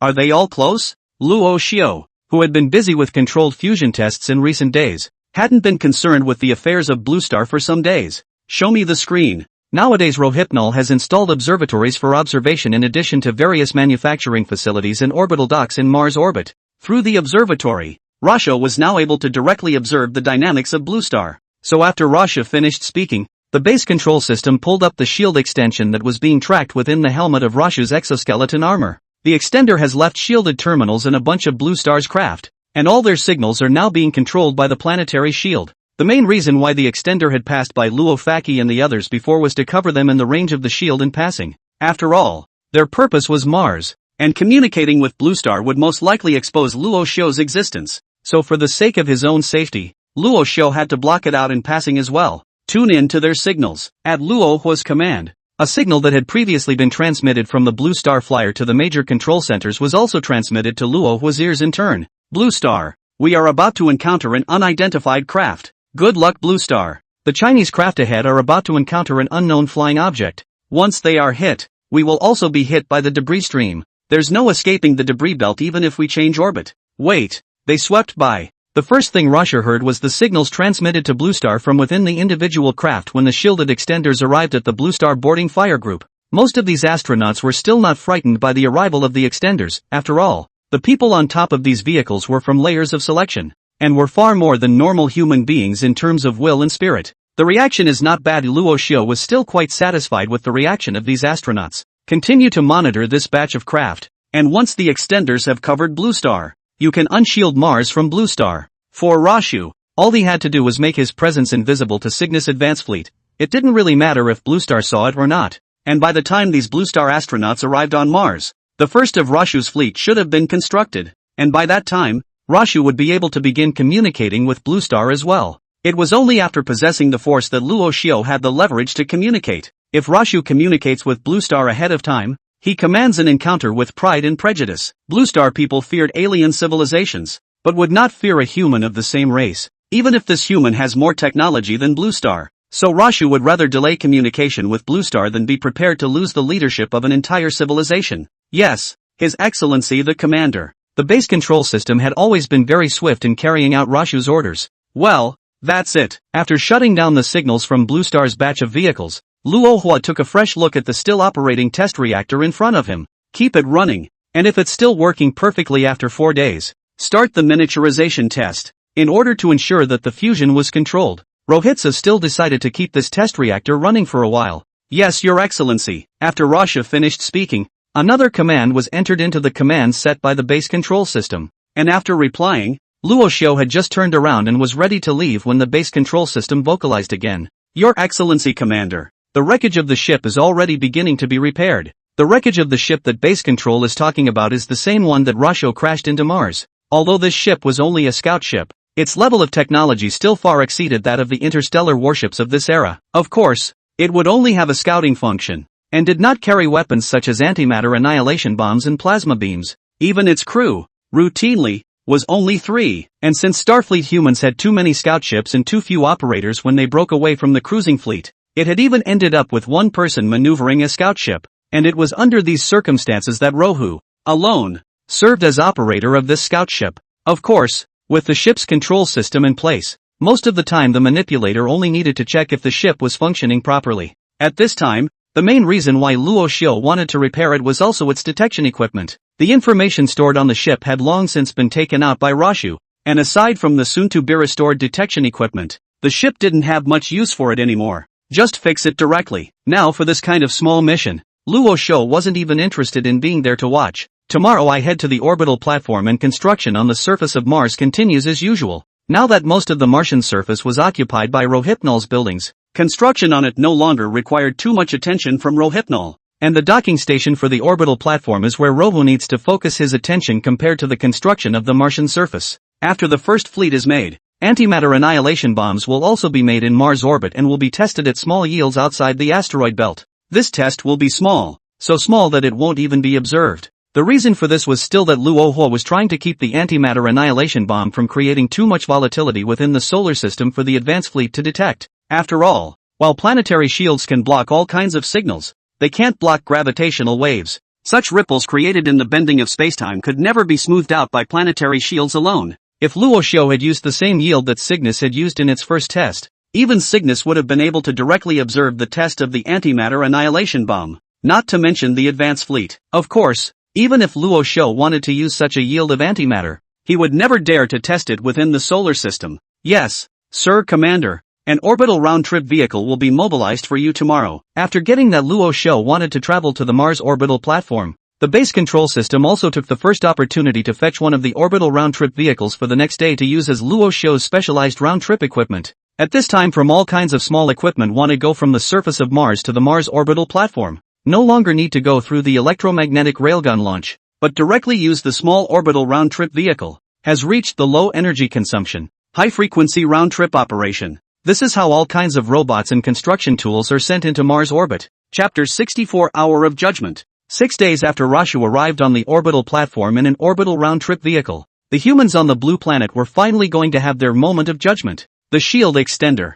after constant deceleration and borrowing the moon's gravity to change orbit again, had come to a position midway between Blue Star and the moon, and was constantly adjusting its position to encircle Blue Star. 7 billion Blue Star humans, surrounded by 10 shield extenders. That, in a nutshell, is what the members of the major space agencies who observed the presence of the shield extenders were thinking. It's very absurd to say, but it's true again. Although the major space agencies of the Blue Planet had set up a number of space stations and weapons platforms in Earth orbit, they were still powerless in the face of the shielding extensions that were midway between the Blue Planet and the Moon. After the shield gradually arrived at its reserved position, some ordinary Blue Star humans also observed the shield extender close at hand through their astronomical telescopes. Prior to this, ordinary people had not been able to disallow the shield extenders because they were so fast. Even if it was captured by chance, it didn't create any ripples in the sea-like network. By now, the other side had been largely synchronized in the orbit of the Blue Star when the frightening images emerged. And since these 10 shield extenders were just too close together,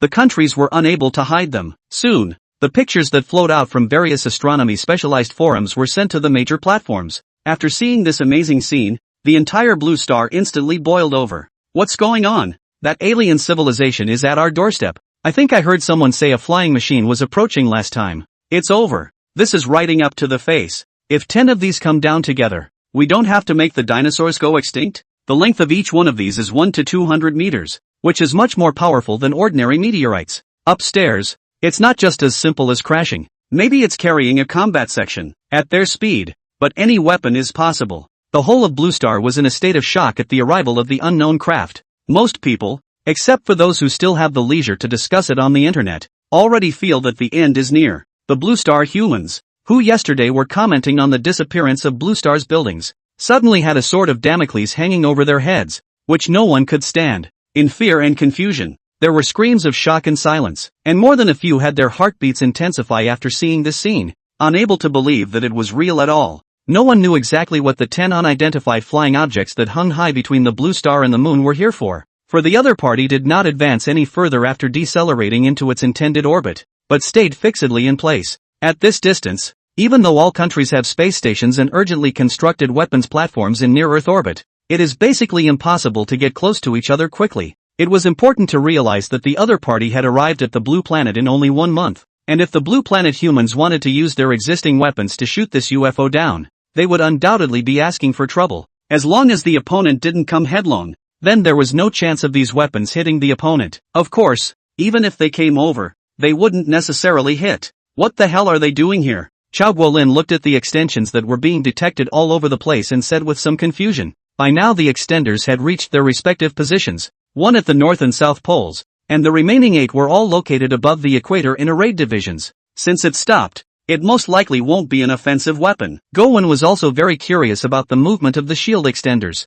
a situation that was completely unexpected. Originally, at the very beginning, with the trajectory of the extender, it was basically heading towards the Blue Star boarding fire mission vehicle, but the final result was that the other party suddenly changed its orbit and came towards Blue Star again. Now when the crowd thought that these 100-meter-long, dark-bodied flying objects would dive headfirst into the blue planet, the other party inexplicably stayed in orbit again. This alien civilization's series of operations really made Chao Guolin and the others somewhat unable to guess. Maybe it's a probe? Chao Guolin whispered under his breath as he stared at the extender hovering in orbit. Previously, Blue Star human beings also have Tianwen and other artificial satellites in the orbit of Mars to monitor that alien civilization. And now the other side in Blue Star to monitor seems to make sense. Standing in Chao Guolin, Gowon heard this speculation and also agreed. It is not that there is no this can be. Before Gowon could finish his words, he saw the tip of the shield extension on the large screen in front of him crack open and then split off in all directions. The split open shell was staggered and intertwined into 3 layers of 6 petals each,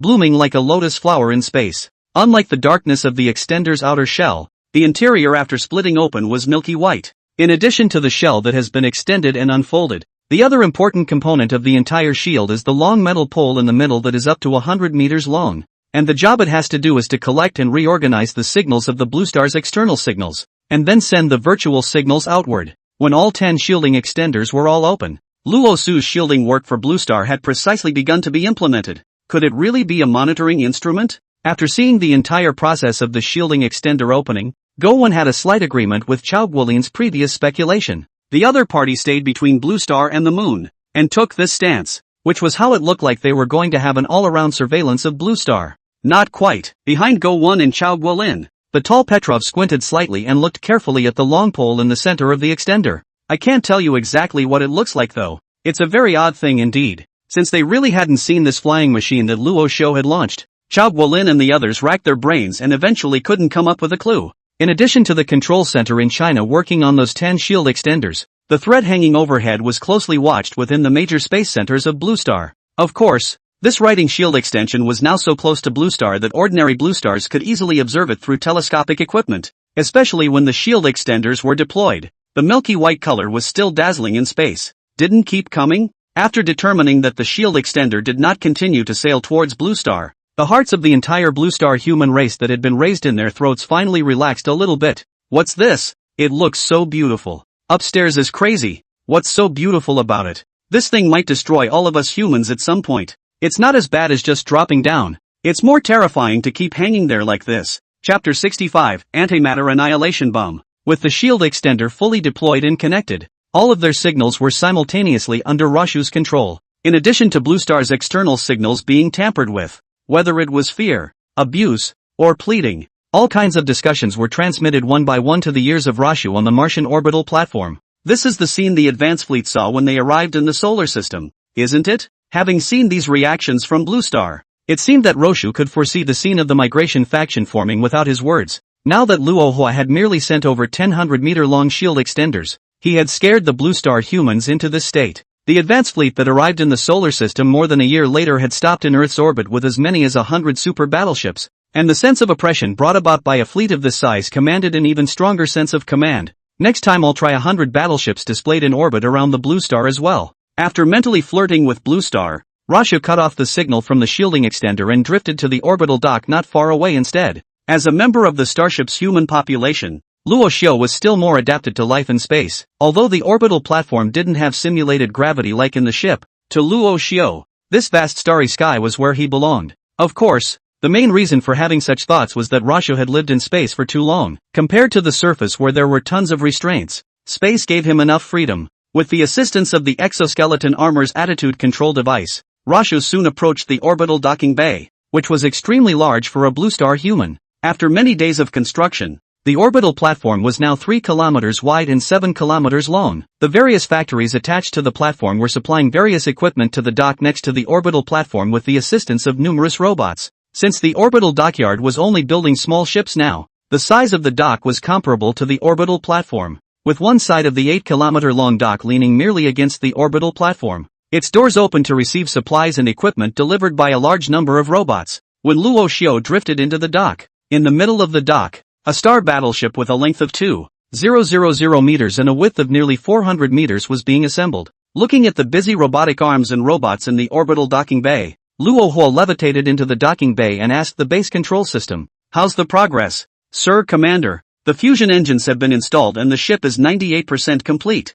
After the external armor is assembled, it will be ready for the inaugural sailing test." As the first interstellar battleship under Luo Hua certainly attached great importance to it. As long as this test ship is able to operate successfully, then the ship's fusion engine will be considered fully practical. Very well, let's start production once the navigation test is over. With the orbital platform expanding, as long as this space navigation test could be successful, then it could enter the mass production stage. Today all that remains of the ship is the external armor to be installed, and this modular assembly is extremely fast, allowing the external armor modules to be installed directly onto the ship once they have been built by the manufacturing plant. With this remaining 2% completion, it might not take half a day to assemble. In addition to the Mars orbital platform that was expanding at a high speed, above the surface of Mars, no matter the southern hemisphere or northern hemisphere, it had been occupied by the mechanical core under Luo Hua. If the planetary shield hadn't erased Mars from the observations of the Blue Star humans, then the image that the Blue Star humans would have seen through their astronomical telescopes would have been of a Mars overrun by all sorts of steel giants. A teleportation black ribbon was regularly ordered like a filament across the Martian surface. Carrying various supplies, they were sent to their designated locations through the precise planning of the base's control system. At this moment, looking down from the orbital platform, planetary shielders, electromagnetic railguns, giant solar panels, large fusion energy supply equipment under construction. Each of these giant structures took up a large amount of space, like a steel forest. After months of development, the originally barren and withered Mars had completely changed its appearance and developed into a planet far beyond the blue planet. It was the same violent exploitation of planets that was used to build ships for billions of people in a short period of time by the original cruise fleet Advance Fleet. The unlucky planet chosen by the cruising fleet was also the same Mars whose resources Rashu was now seizing at high speed. However, Rashu would not destroy it again after seizing it like the Advance Fleet did. After all, this was not Rashu's testing ground for weapons, even though it was the cruise fleet's testing ground. This was Rohypnol's home galaxy, and if Rohypnol didn't want to become a rootless wandering civilization, then the solar system still wouldn't be overly ravaged. Of course, this also needs to be based on the premise that Rohypnol can hold off the Advance Fleet in order for this to happen. At this time, although Luo Xiu has the ability to build starships in large quantities, and also has the same control over nuclear fusion, but in terms of weapon systems, Luo Xiu is behind the other side. The ship that Rashu had crashed into previously had only small plasma beam cannons in addition to the usual kinetic weapons since it was a scout ship. But this weapon would be a fool's errand if it tried to fight 100 battleships. The distance between battles in the universe was very long. The time between discovery and battle is often a long time, because even if the first shot is fired, the beam's attack, even if it doesn't dissipate and decay in space, can easily be dodged by the other party due to its long flight time. So even if we reach the space age, the first choice of the two sides in the case of equal strength is to draw the distance between the two sides, in order to improve the efficiency of the attack,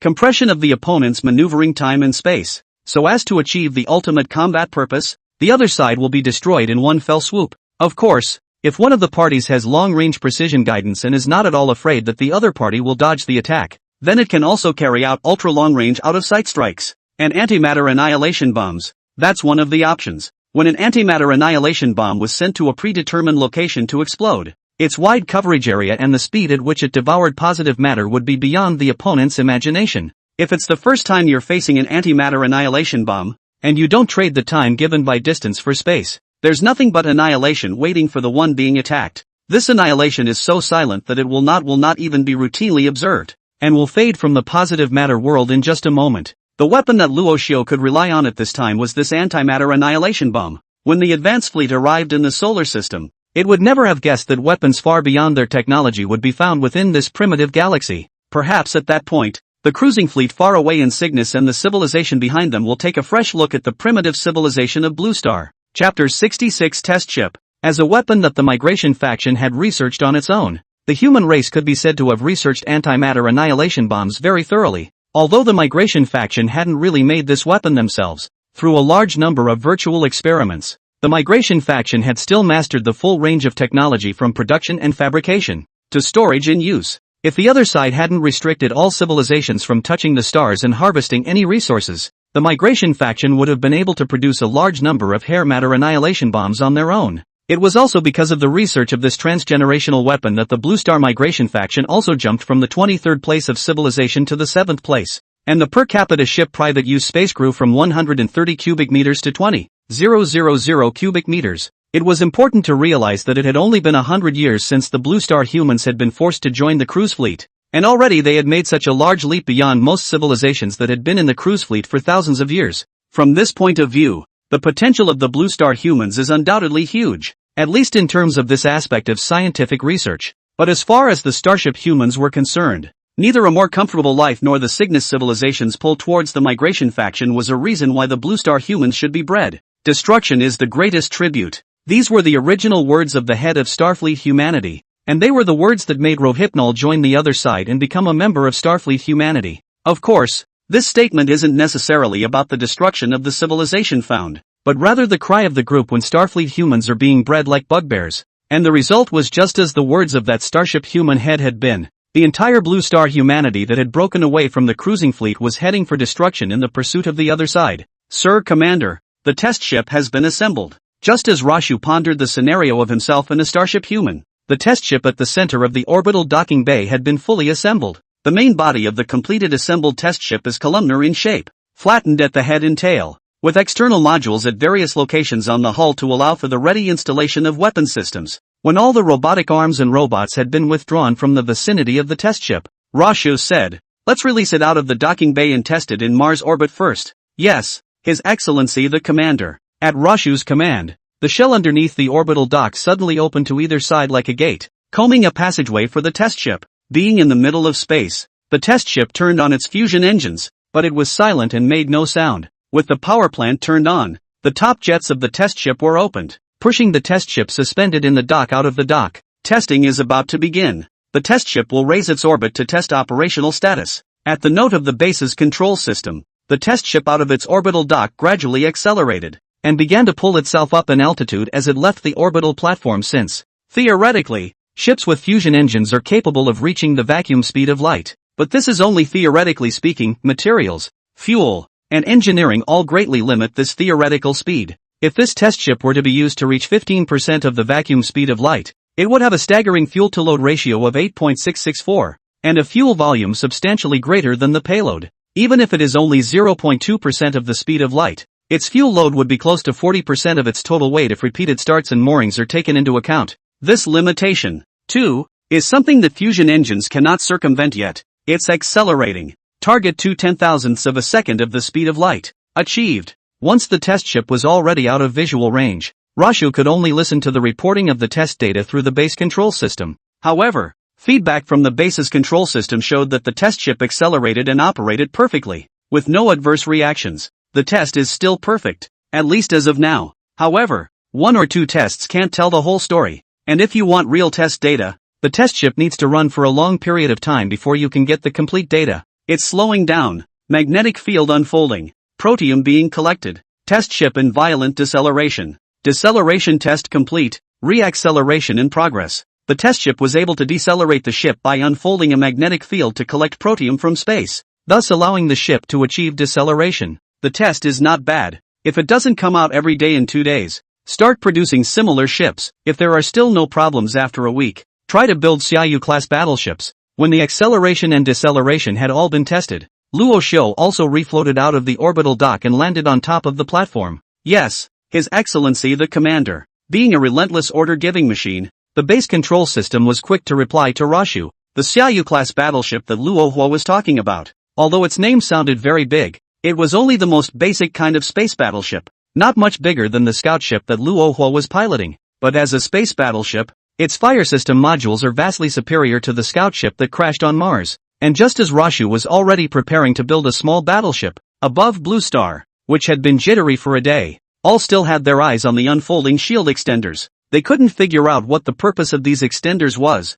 and there was no way to attack or capture them. They could only monitor them through various observation platforms. But this kind of monitoring is meaningless. After all, the other side is now completely dominant. Even if those UFOs suddenly want to act, Blue Star also has no good blocking methods. We really can't analyze it based on appearance alone. Inside the control center of China, in a small conference room, Gowen stroked his hand through his already small amount of hair and said anxiously, although Blue Star now had a large number of photos of that shielding extender, it was still a little too difficult for the crowd to analyze just based on the photos. Right now it's mostly assessing its threat. The liaison had also lost a lot of hair in the last few days, and the bags under his eyes were low, so it was clear that he hadn't slept well in a long time. Chao Guolin propped his elbows on the table, crossed his fingers, and whispered to the crowd, judging from the state of their levitation, there shouldn't be much of a threat in the short term. Then isn't it possible to tell that alien civilization on Mars still maintains a certain amount of goodwill? The liaison officer asked Chao Guolin a question even though he felt that this statement of his wasn't too accurate either.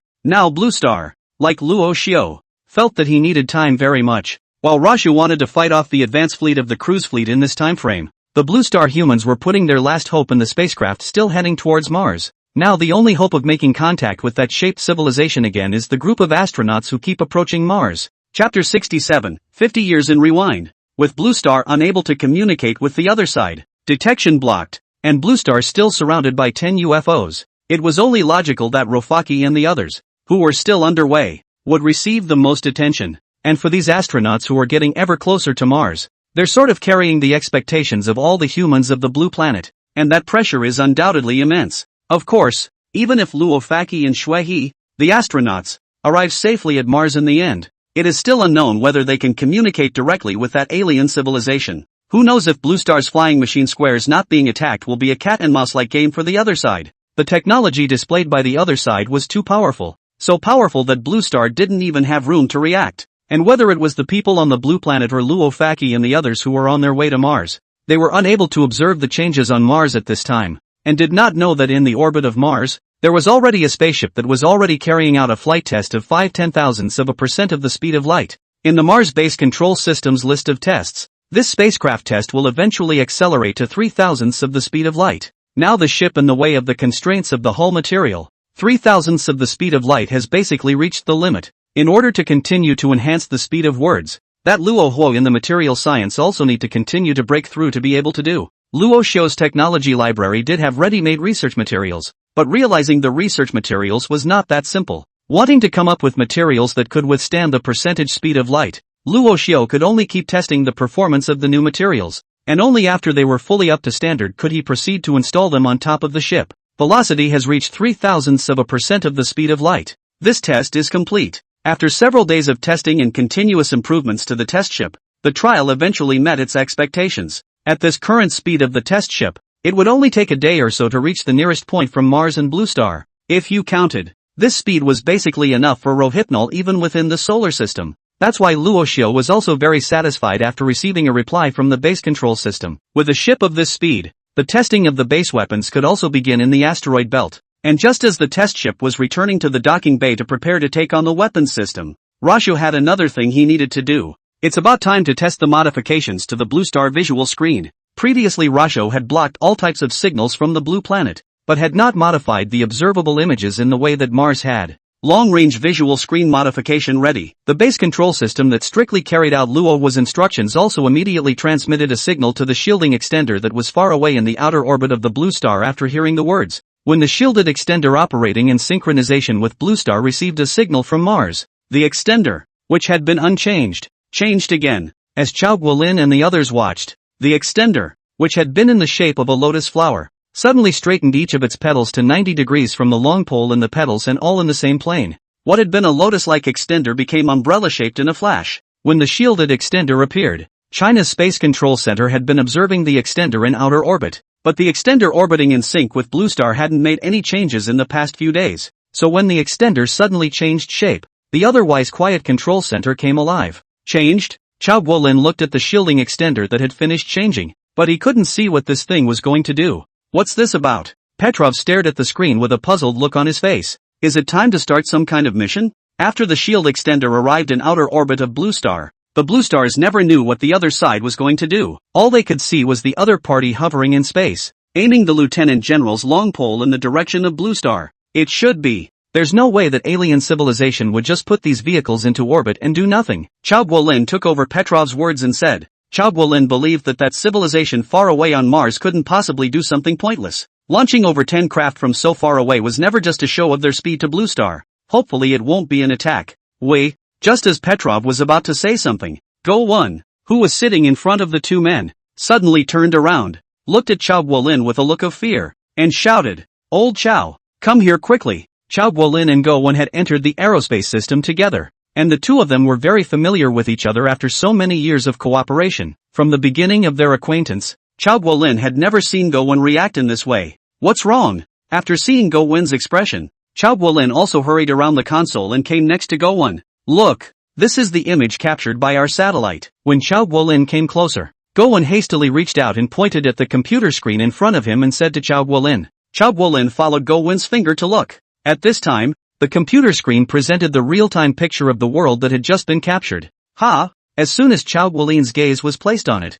he realized that something was wrong. Where's our launch site? When Chao Guolin saw the first image, he directly froze. How could it be like this? On that satellite picture that Go-1 had put up, the location that should have been the home space center was suddenly devoid of any buildings and turned green. It's not just here. Keep looking. Go-1 seemed to feel that the shock given to Chao Guolin was not enough, and hurriedly released the next picture. This is Aimric? Why is this building still standing? European Union. Impossible. How is it completely different? After looking at a picture that came back from the satellite, Chao Guolin but gradually calmed down. Since we're still here, the control center can't be gone. But the pictures coming back from the satellites are turning out to be what they were decades ago, and that definitely has nothing to do with those 10 craft in outer orbit. After the initial shock, Chao Guolin also linked this change to the deformation of the 10 UFOs just now. It's most likely the same as the disappearance of those building images from Mars. Go-1. As the team leader in charge of information collection and processing, his sense of smell in this area was also very adequate.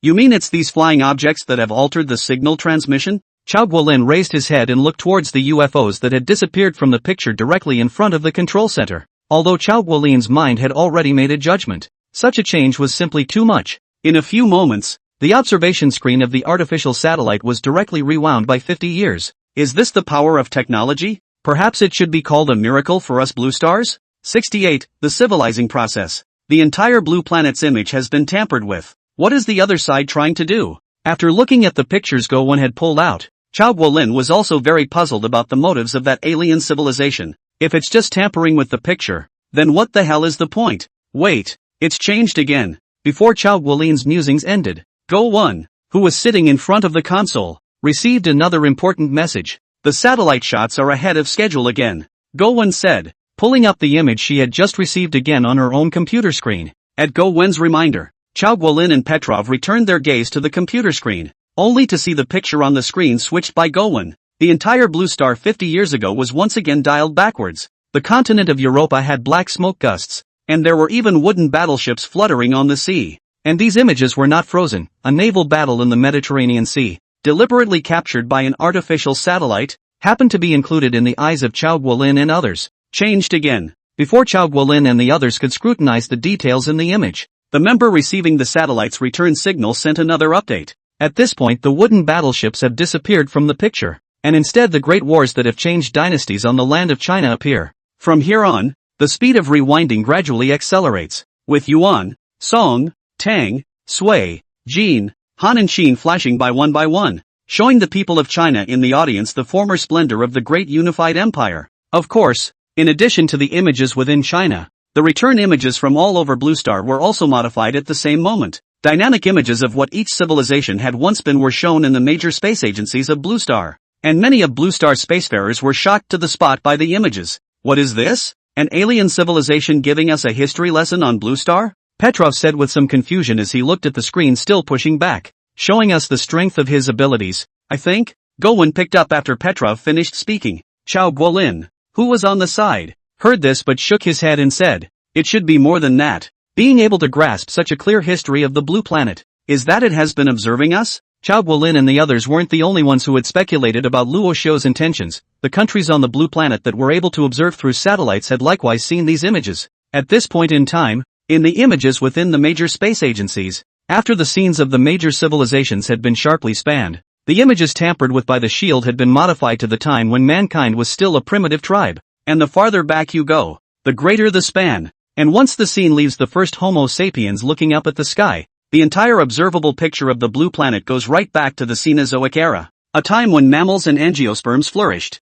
During the Mesozoic era, the Triassic, Jurassic, and Cretaceous periods swept by, and Chao Guolin and others witnessed the demise and creation of dinosaurs. After the Paleozoic and Metazoic eras had flickered by, the scene went straight to the Teozoic era, where the blue star was an ocean of blue. Is this our planet? After witnessing the changes in Blue Star with his own eyes, even Chao Guolin was shocked at the changes before him. Although the scene is a constant rewind, Chao Guolin still sees the hardships of the Blue Star creatures from their creation to their flourishing. In fact, the most shocked people at this time were not the Blue Star astronauts sitting or standing in front of the screen, but the astronauts of the countries in near-Earth orbit, where the number of near-Earth orbit spacecraft has increased dramatically in the recent past. Our planet. What has become of it? The members inside the Chinese Heavenly Palace space station looked out from the observation port, only to see that the once familiar Blue Star had been completely altered in appearance. If it weren't for the fact that their interactions with Blue Star were continuing, these astronauts would have felt a little bit like they hadn't traveled. Just got word from the control center that there's no change down there, which means it's just our vision that's been altered? As in Mars? After communicating with the control center on the ground, the astronauts finally let go, before the crowd could catch their breath. However, the corner of the Blue Star, which was already full of lava, suddenly broke apart and gradually began to fuse together with the equally broken moon. It was only after all the fragments had been fully reunited that the astronauts in near-Earth orbit saw that it was an asteroid, Theia, that had impacted on top of the Blue Star. The collision between Blue Star and Theia created a massive shockwave, creating a large belt of debris with the spacecraft around it. The sudden violent impact caused the astronauts at the observation ports to all suddenly part their heads backward, although they had known the images were fake. The collision between the stars was still a shock. What else will come up? The journey of the solar system? The origin of the universe? Just when the many astronauts in China were still thinking about what would appear in the subsequent images, the signals returned from the artificial satellites and space stations inside the space station.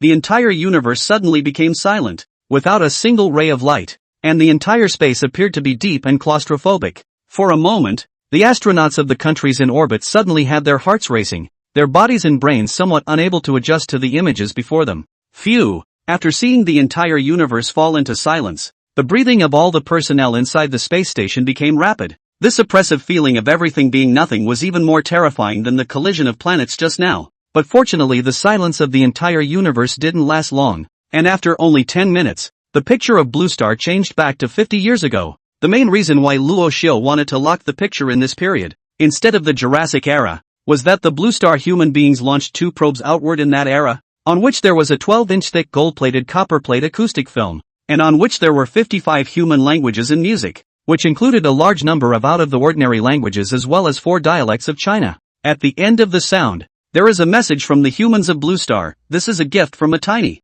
distant planet that epitomizes our voice, science, image, music, thoughts and feelings. This Earth sound is meant to give us hope, our determination and our good wishes for distant worlds in this vast and awesome universe. This maneuver directly exposed Blue Star's level of technology, causing Rohitsa to lock the screen to this era. And the other reason is that it's not the first time Cygnus has sent probe waves to Earth. According to the information Rashu had, Cygnus had discovered the existence of Blue Star humans a long time ago. And the reason why they didn't capture the Blue Star humans right then and there was still because the Blue Star humans were just too weak at the time for such a civilization. Cygnus has always let it go, waiting up to have the ability to enter space before directly taking over the civilization and making it its own subsidiary civilization. In this situation, If Luo Xiao used images from the ancient times, it would instead easily expose Luo Xiao's own existence. Chapter 69, Why? In fact, for the advanced fleet that was rapidly approaching, even if they were shown the current picture of Blue Star, the other side would not have the slightest fear.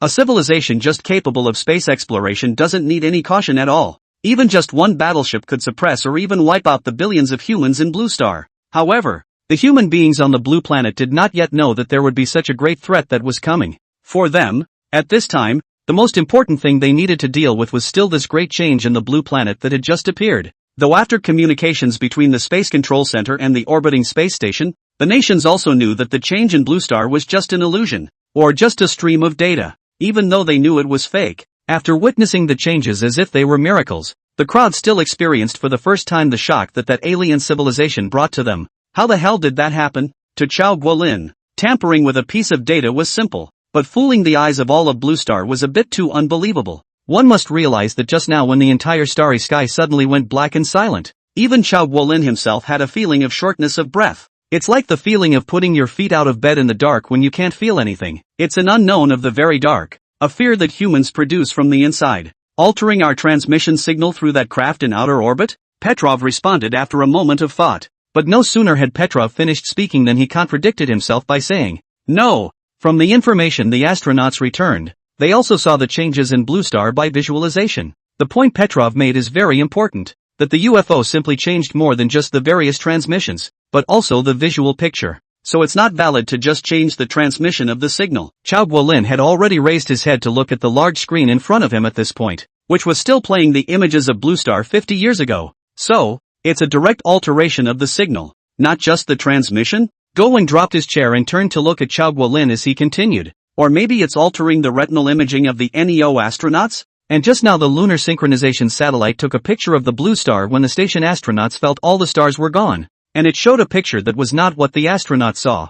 Guolin held the return signals from all spacecraft, and artificial satellites from lunar orbit were certainly no exception. In this return photo, the universe, which should have been plunged into darkness at the same time, is not obscured, but is as usual, only changed within near-Earth orbit? That's a bit complicated. The more the crowd talked, the higher end they got and the closer they got to their intellectual blind spots. Although these researchers within the Space Center were already considered to have a very high level of knowledge among the humans of the blue planet, the technology displayed by the other party was yet another step above, leaving these researchers at a loss as to how to decipher it. This matter of how it changed. It's better to put it down for now. Chao Guolin, who really couldn't figure it out, raised his hand and waved it to stop the discussion on this matter. What we should be more concerned about right now is what the other side is doing this for. What is the purpose? Those few words were harder for Guolin and Petrov than trying to derive how this was done. After all, from the way things were going, the other side didn't seem to be doing anything but deterring spacefarers from various countries.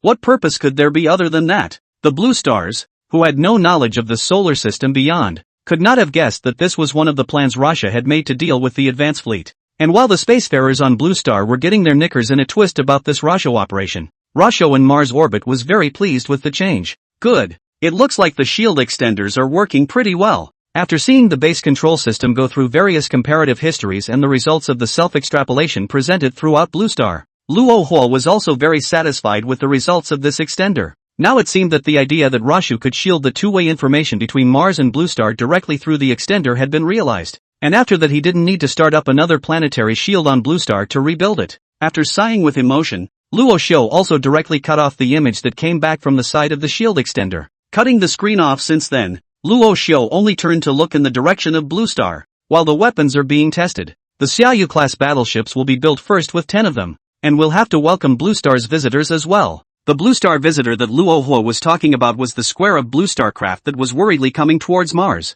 Because of the limited speed of the Blue Star craft, it would take at least another year for them to reach Mars. However, Luo Xiao wasn't prepared to wait that long. After already having a battleship with 3/1000ths of the speed of light, Luo Xiao was already able to head directly to the position of the flying machine square and capture the other side in one fell swoop. For Luo Xiao, although Blue Star's technology was far behind his own, the other party had more than 7 billion heads, which was a very important figure. If Luo Hua didn't want technology to stagnate, then the hyping of future technology by these 7 billion of his fellow Blue Stars was a powerful boost. From the history that Luo Xiao knew, the Blue Star humans had their own racial talent above scientific research, Or else they wouldn't have been able to get the antimatter annihilation bomb out within 100 years' time. What we have enough of. At this time, Luohuo was far stronger than Blue Star, both in terms of technological products and in terms of force. With the 10 battleships that were about to be produced, Luohuo alone would be able to complete the suppression of the Blue Star humans. Negotiations in such a situation would only allow Luohuo to dominate the process of Blue Star human civilization afterwards.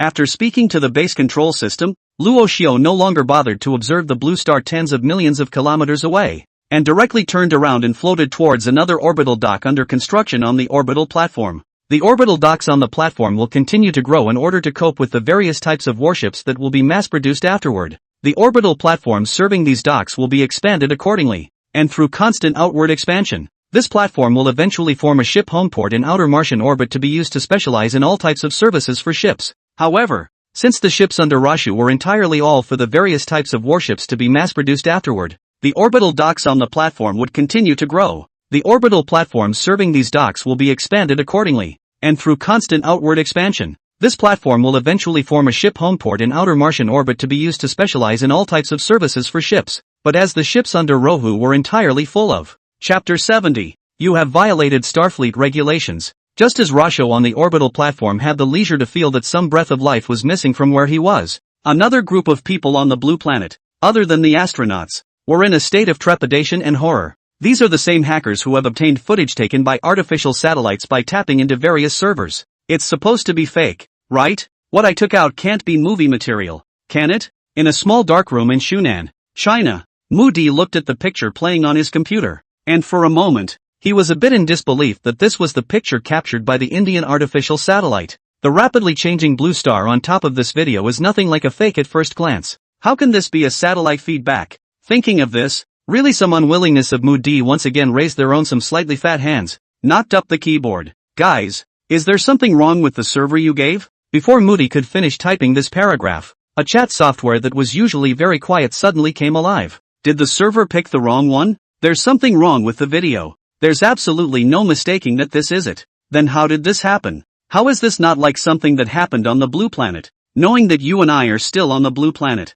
Yeah, something must be wrong somewhere. Seeing this, Moody deleted all that he had just typed and retyped a new line. Will it be the same as the disappearance of the Martian buildings? That's a good point. It could very well be the case, but there's no way to verify it. Even if we went to the Indies, they won't be having a launch this time, right? If everything that had just happened in Blue Star was real, then such things were absolutely unknowable to ordinary people. Then it's possible that the data was transmitted through that craft in the sky. Since there's a data transmission, can we hack into it? Moody's sudden words caused the entire chat group to return to silence, and for a while no one dared to answer this question. If it was a Blue Star's own server that Makudi was talking about, the group of cutting-edge hackers felt there was some hope for all of them. But this Moody opening his mouth was an alien craft that had invaded the outer orbit of the blue planet, which was really a bit bold. Bro, this isn't a movie. Do you still want to save humanity? Yeah, just based on that video footage just now, you should know how far the gap between the two sides' use of data has gone.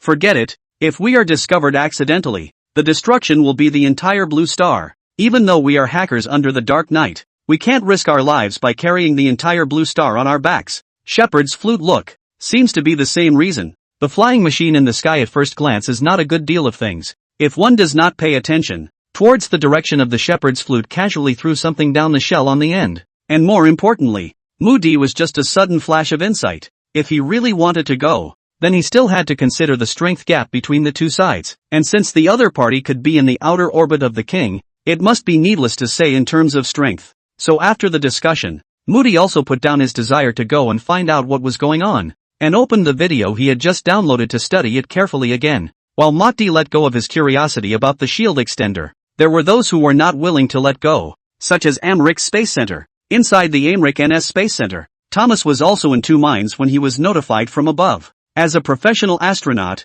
Thomas was not going to mess with that UFO. With a little common sense, one can see the gulf in technological power between the two sides, which is not something that humans can easily cross. While Thomas understood, there was always someone who didn't. So after receiving the command, Thomas had no choice but to test the waters. Begin. Okay. At Thomas's command, NS Space Center personnel then began trying to transmit signals to the shield extender. As soon as the NS Space Center's signal was sent out, The countermeasure system of the Blue Star's outer orbital shielding extender was instantly activated, and an unseen wave of electricity was sent out from the tip of the shielding extender, heading only for the NS Space Center. While Thomas and the others were still waiting anxiously, all the screens within the control center suddenly went dark, then suddenly turned white, while dozens of Blue Star characters appeared on the white screens. Thomas looked up and saw that the two words he was familiar with on it read, "Warning, warning, you have attacked a starship craft by violating starship regulations. Stop your behavior. Stop your behavior.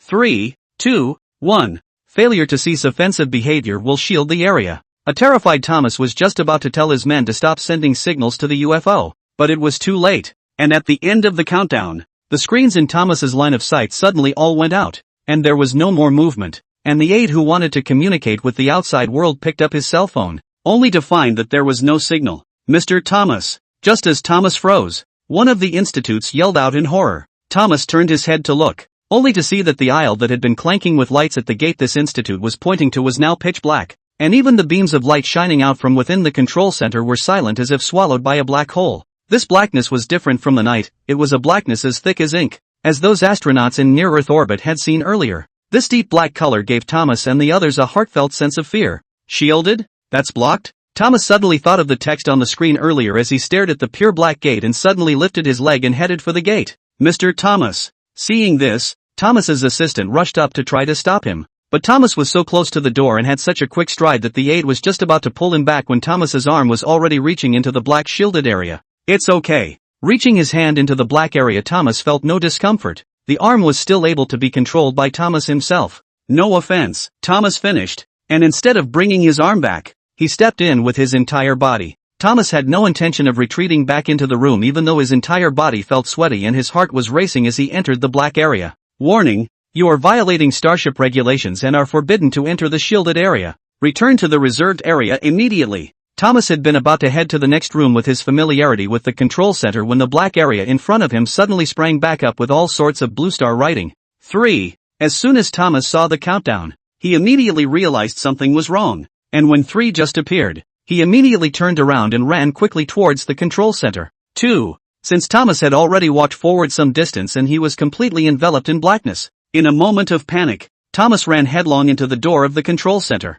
1. Eventually, half of the body poked inside the control center of the "Warning, you have violated starship regulations and will be expanding the shielded area." Above the various screens, the text reappeared, and just 3 seconds later, the only clearing inside the space center was shrouded in black. Looking over the blue planet, Americ Space Center seemed like a black hole, plunged into dead silence. Chapter 71: The Black Zone. Actually, according to normal procedure, the countdown for violating starship regulations should be 60 seconds. However, Rashu had purposely shortened its countdown before that so that Blue Star wouldn't interfere with the shield extender, thus being able to let the Blue Stars feel the consequences of offending themselves. Aemric was cooperative enough to do this out of the blue, helping Rohua to deter the humans who dared to provoke him, and the news of the sudden change to a lightless black hole at the Aemric NS Space Center spread throughout the blue planet. After all, the shielded area was just too big for Aemric to block even if he wanted to. Besides, an area of pure black can't be covered at all.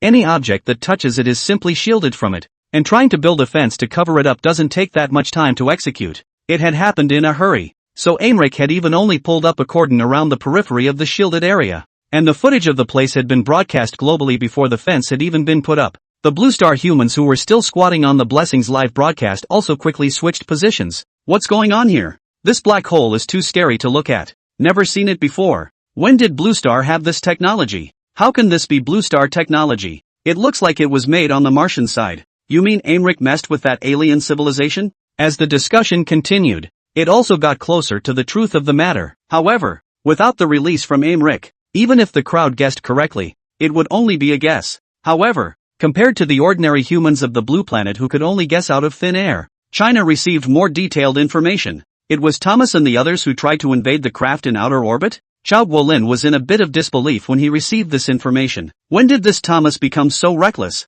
The liaison responsible for bringing this news to Chao Guolin nodded slightly and said, "The intelligence is like this. Whether it's accurate or not depends on the follow-up. Accurate should be accurate. It's just how would they think to provoke each other?" Chao Guolin was a bit puzzled by this operation of Aemric until now. Could the other party not see the gap between Blue Star and that alien civilization? At this point, All of the other party's craft had been suspended in extraterrestrial orbit and had put on a space dance show of Blue Star's past lives for the people of Blue Star, which made it all the more important for Blue Star to hunker down in such a situation. Now even India, this time, didn't dare to take the initiative, but each time looked elsewhere first, and only went back to try after making sure nothing would go wrong. But who would have thought that after only a few days of work, this Aimric would come as a surprise to everyone? Thomas and the others must still be inside, right? Chao Guolin, who already knew that the incident was at the NS Space Center, continued to ask that liaison, is that place the same area as the black hole, or is it just shielded from sight? Although Chao Guolin had given two options,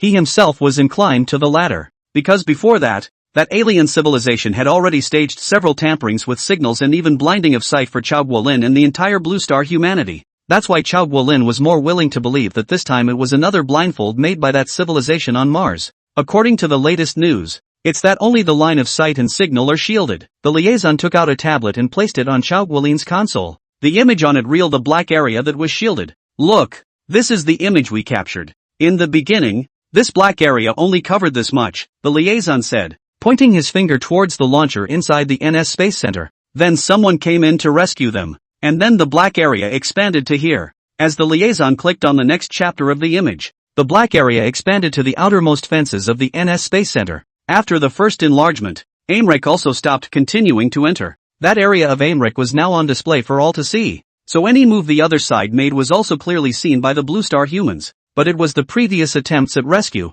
or the sounds that came out of the black area from time to time, that corroborated Chao Guolin's latter conjecture. That means it can be accessed, just not visually. Chao Guolin stared at the image playing on the tablet and whispered, this technology is just bizarre. For the humans on the blue planet right now, just this one shielding extender had already left all the blue planet humans at a loss. If Luo Xiu was really an alien civilization, then he only needed to modify all of Blue Star's signals to send the entire Blue Star straight into chaos. Wait, there's an update. While Chao Guolin was staring at the video playing on the tablet, the liaison officer received the latest intel. The liaison officer, after glancing at his cell phone again, looked at Chao Guolin and said, that black area has disappeared for exactly 12 hours. 12 hours? Chao Guolin stood up after hearing that number and looked at the screen in front of him, which was also showing the latest news about that black area. Even if it's only 12 hours, it's still terrifying. Although Chao Guolin had never personally experienced being in a scene of endless darkness, he knew that this feeling would definitely not be good. Humans are naturally afraid of darkness, let alone that black space without any light. The truth was just as Chao Guolin had said, when the black area suddenly appeared and suddenly disappeared. Americ's personnel rushed straight into the NS Space Center and went forward to check out the situation inside. When the rescuers entered this area, they found that all the rescuers, including the first ones, were lying on the ground with blank eyes in this space center. How long has it been? The first researcher the rescuers came in contact with who was still able to communicate normally was the one who took off asking for the time, although only a mere 12 hours had passed within that black area. For the people here, it was like years. After this incident, all of the group of researchers, including Thomas, had just been sent to a convalescence center and would not be able to return to their posts anytime soon. And after this blow, the American Space Agency couldn't even get an operator together for a while. Without enough manpower, they wouldn't be able to communicate routinely with the astronauts who were heading for Mars. Send a message to all of our known hackers that no one is allowed to send any signals to the unidentified craft in outer orbit. After Chao Guolin received the message back from Americ's side, he also immediately had his assistant notify the various collaborators to prohibit all signals from being actively sent to Luo Hua's shielding extender. Chapter 72 Particle Beam, Moonlight Votes Plus. Just before Blue Star's strict order for any hacker to hack the shielded extender in outer orbit, Thomas and the others had just had their men test the extender when Rasho had also received a message notification on the Martian orbital platform. Quite a lot of guts. Even Luo Xiu himself hadn't thought that the Blue Star humans would actually dare to provoke a civilization that was far above them. If sending a vehicle to Mars is still about communication, this intrusion of data is a bit too risky. Mastermind. Scale back the countdown and lengthen the shielding time. Directly after Rashu's order, the base control system reduced the original 60-second countdown to 3 seconds, while the shielding time was doubled, growing from 6 hours to 12 hours. And as it turned out, Luo Hua's choice was very correct. After shielding an area for up to 12 hours, the Blue Star humans no longer dared to make any provocative moves. After giving the order to shield the extension, Luo Xiu also stopped paying attention to the affairs of Blue Star.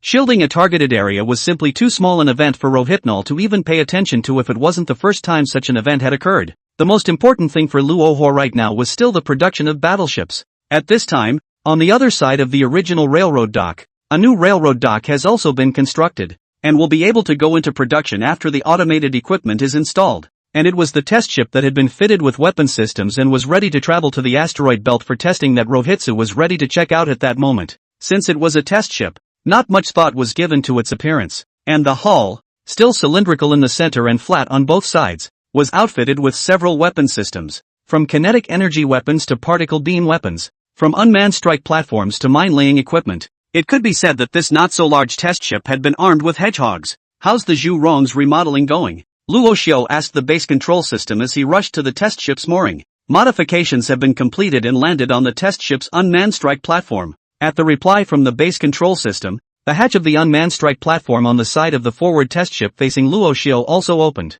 revealing various kinds of unmanned strike equipment inside. This type of unmanned strike equipment offers greater maneuverability than kinetic and particle beam weapons, and reduces the attack blind spot of the mothership. And in the midst of that group of unmanned strike equipment was the Blessing, which had been brought up from the Martian surface by electromagnetic railguns. Although the Zhu Rong had completed its transformation at this point, its general appearance was still shaped like a spider, except that it carried a micro-beam weapon on the top of its fuselage, as well as space mines on both sides for blocking off shipping lanes. To put it simply, the main function of the wishbone is to lay space mines at locations where places may pass by in order to block the opponent's routes or consume their time. Let's get started then. After seeing that the Zhu Rong had boarded the ship, Luo Xiao also floated into the ship through the hatch at the rear of the unmanned strike platform. Although the test ship was a somewhat smaller craft than a Xiaoyu-class battleship, it was already very large for a human. 50% of the fuselage, measured in kilometers, is taken up by nuclear fuel as well as fusion engines. But even so, the remaining area is already very wide.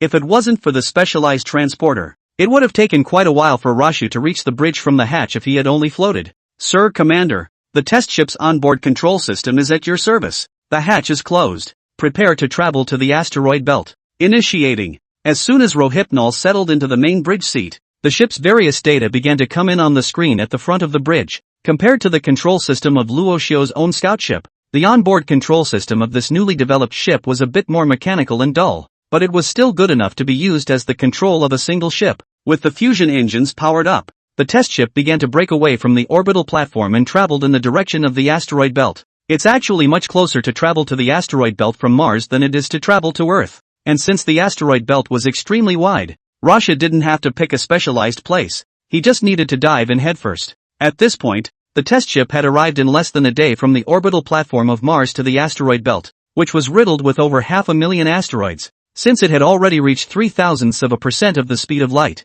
the asteroid belt traveled mainly from a group of stars in the primordial solar nebula, a kind of asteroid precursor object, and the influence of Jupiter's gravity prevented these stars from forming planets, causing many of them to collide with each other and form many wrecks and fragments. It was also Jupiter's obstruction that eventually created this asteroid belt. Although this area is imagined to be like a no-fly zone, the material in this area is actually unusually thin, and the asteroids in it are unusually tiny, some even as dust. One of the largest asteroids that has been observed is the dwarf planet series, although its diameter is only 950 kilometers. Well, here it is. As soon as the test ship entered the asteroid belt, Rasha brought it to a halt. After all, the purpose of Rashu's trip was not to travel through the asteroid belt, but to conduct weapons tests here. Release the unmanned strike equipment first. After the test ship opened its magnetic field for deceleration, Luohua was ready to start the test straight away. When Luohua's words had just fallen, the unmanned strike platforms around the test ship opened their hatches and released thousands of drones. The rest of these vehicles, except for the Zhu Rong, were about 50 meters long and were all flat, with energy beam weapons on both sides of the fuselage, and the top and bottom of the fuselage carried a large number of space mines, just like the Zhu Rong. As soon as these drones leapt out of the hatch, they spread out in all directions, quickly occupying a large area of space centered around the test ship under the guidance of the ship's control system. At the front of the test ship, the Blessing, which was out of character with the surrounding drones, was the first to activate the particle beam in its head.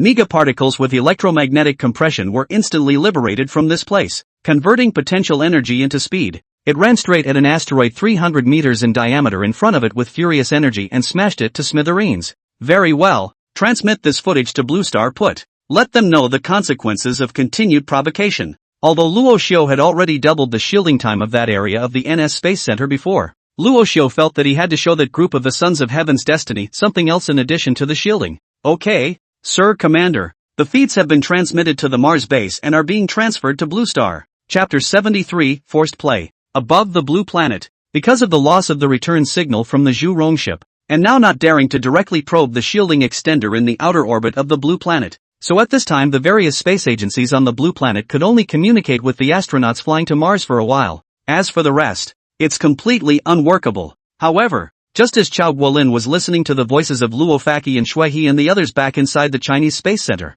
the screen on the left side of the big screen suddenly changed, and a large number of celestial objects appeared. Judging from the images on the screen, the objects were all uneven in size, ranging from large to small. What's this? Where's the picture? Chao Guolin, who was listening to the sound, hurriedly stood up and looked at the screen after seeing the picture and said, for the signal returned by the Zhu Rong ship, Blue Star had not received it for a long time, and this sudden appearance of the image was in space, so even Chao Guolin did not connect it with the Zhu Rong ship. But although Chao Guolin didn't think of the Zhu Rong ship, he immediately correlated it with that civilization on Mars. Is it coming from the Martian side? Is it the asteroid belt? And what does that mean? Just as Chao Guolin was puzzled, there was a sudden flash of bright light at the top of the returned image, and in just a blink of an eye, one of the asteroids that had been targeted by the image was directly shattered. Hiss. After seeing this scene, Chao Guolin also instantly understood the other party's meaning. This was a demonstration to Blue Star. Is it because of Americ's provocation earlier?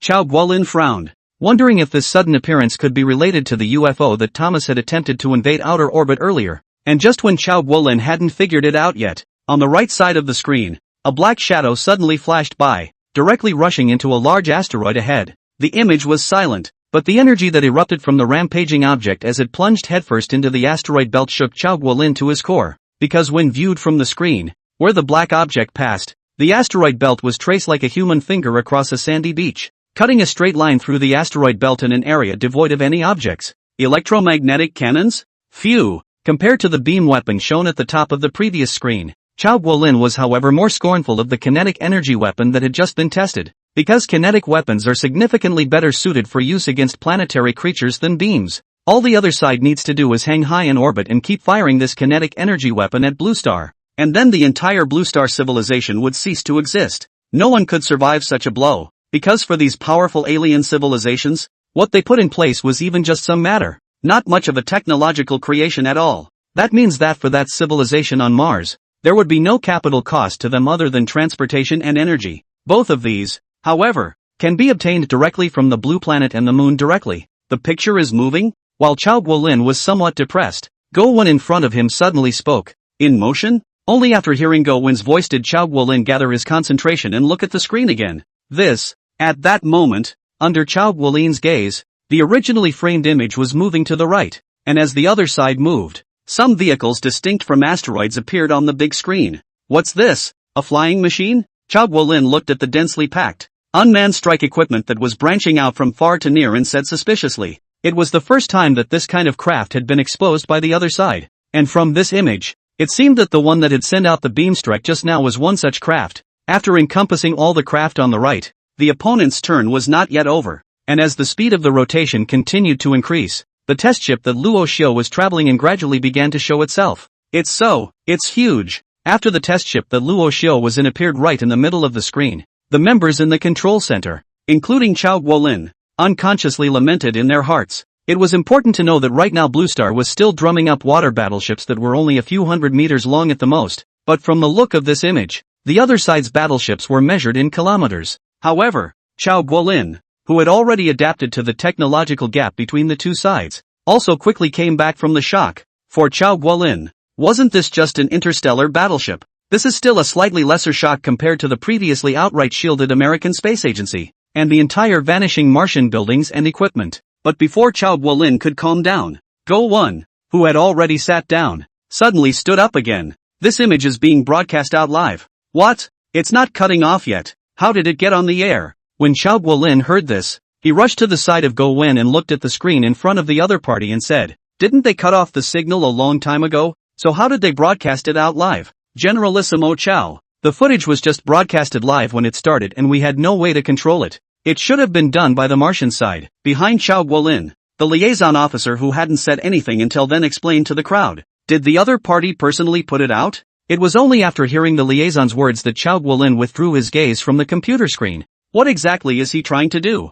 Now that the entire Blue Star's signal is basically controlled by the other side can block areas if they want to, let alone this live signal. The liaison shook his head helplessly and said, in such a case, even if the power is cut off outright, others still have cell phones and charging devices that can't stop the other party from spreading this signal. And more importantly, no one knew if this move would provoke the other side. It would be fun if that Mars civilization was unhappy and directly shielded the Chinese Space Center. Since they couldn't control it, Chao Guolin and the others could only go with the flow and let these signals appear on the equipment that had been waiting for the Zhu Rong's live broadcast. Ha! It's on air, it's on air. The goodwill is on the air. Even though Blue Star had only been shielded once, these humans still had the leisure to guard the Wishbone's live feed. With the first people who saw the footage start to play publicizing it on the internet, the most watched live stream ever at Blue Star has once again begun. The already gradually buzzing pop-ups and frequencies also suddenly erupted when they saw the trials of the beam and kinetic weapons begin. What a terrifying attack. This is an asteroid belt, isn't it? It's been directly punched out. How many hits can we Blue Star stand? Good man. That's a good question. No matter how many hits Blue Star can take, I can't take one anyway. And as the screen rotated, it was only after the full view of the test ship appeared that the humans of the blue planet once again felt the power of a star-level civilization. It's only been a matter of time before the other side is back in space and our people are still floating between Blue Star and Mars. Chapter 74, You are in a starship sphere of influence. When the Blue Star humans first saw Rohypnol, the other party was still in the existence of manually digging ore. But now, this alien civilization had taken a leap into space, and also possessed the kind of force that Blue Star humans could only dare to imagine in movies and novels. Luckily, the humans of Blue Star had been fearful for some time prior to this, so the pop-ups and comments, while much reduced when the test ship appeared, were quick to pick up again. So what's the point of an alien civilization? A demonstration? I think it has something to do with the black area that appeared in Animerecap before. It's the dam.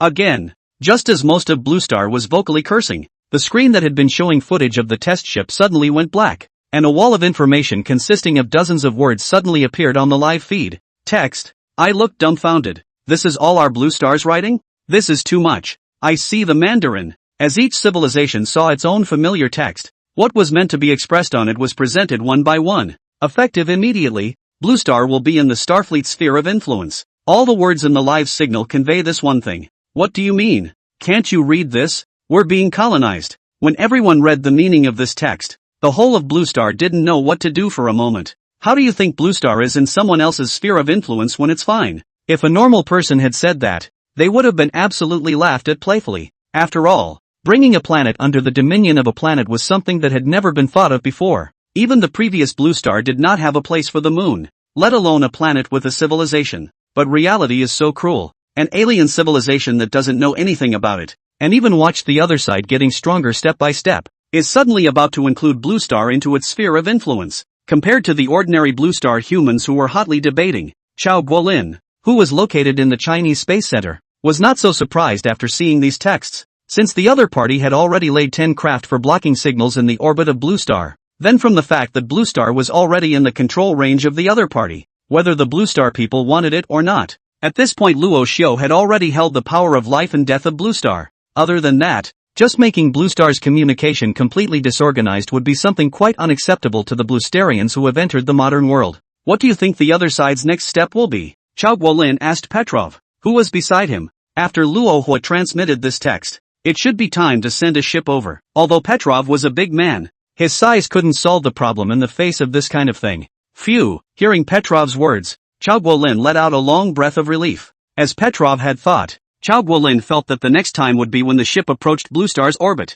That warship on the other side was huge, but judging from the timeline, it was most likely the newest warship that had only just been built. That is to say, the other party's battleship was one that had not yet reached mass production. Once the other party started mass production of interstellar warships, it would only be a matter of time before they came to orbit the Blue Star. Hiss, wait, look at that. Just as Petrov was about to say something about the ship, the text on the screen reappeared as an image. And this time the direction of the shot was supposed to be from the ship side, and it was the blessing that Petrov was referring to, which was in front of the ship, turning its fuselage back around. It was only because of the huge gap between the blessing's fuselage and the surrounding craft that Petrov noticed the anomaly in the first place. Chao Guolin raised his eyes and also felt something was wrong. It seems to be different from the other flying machines?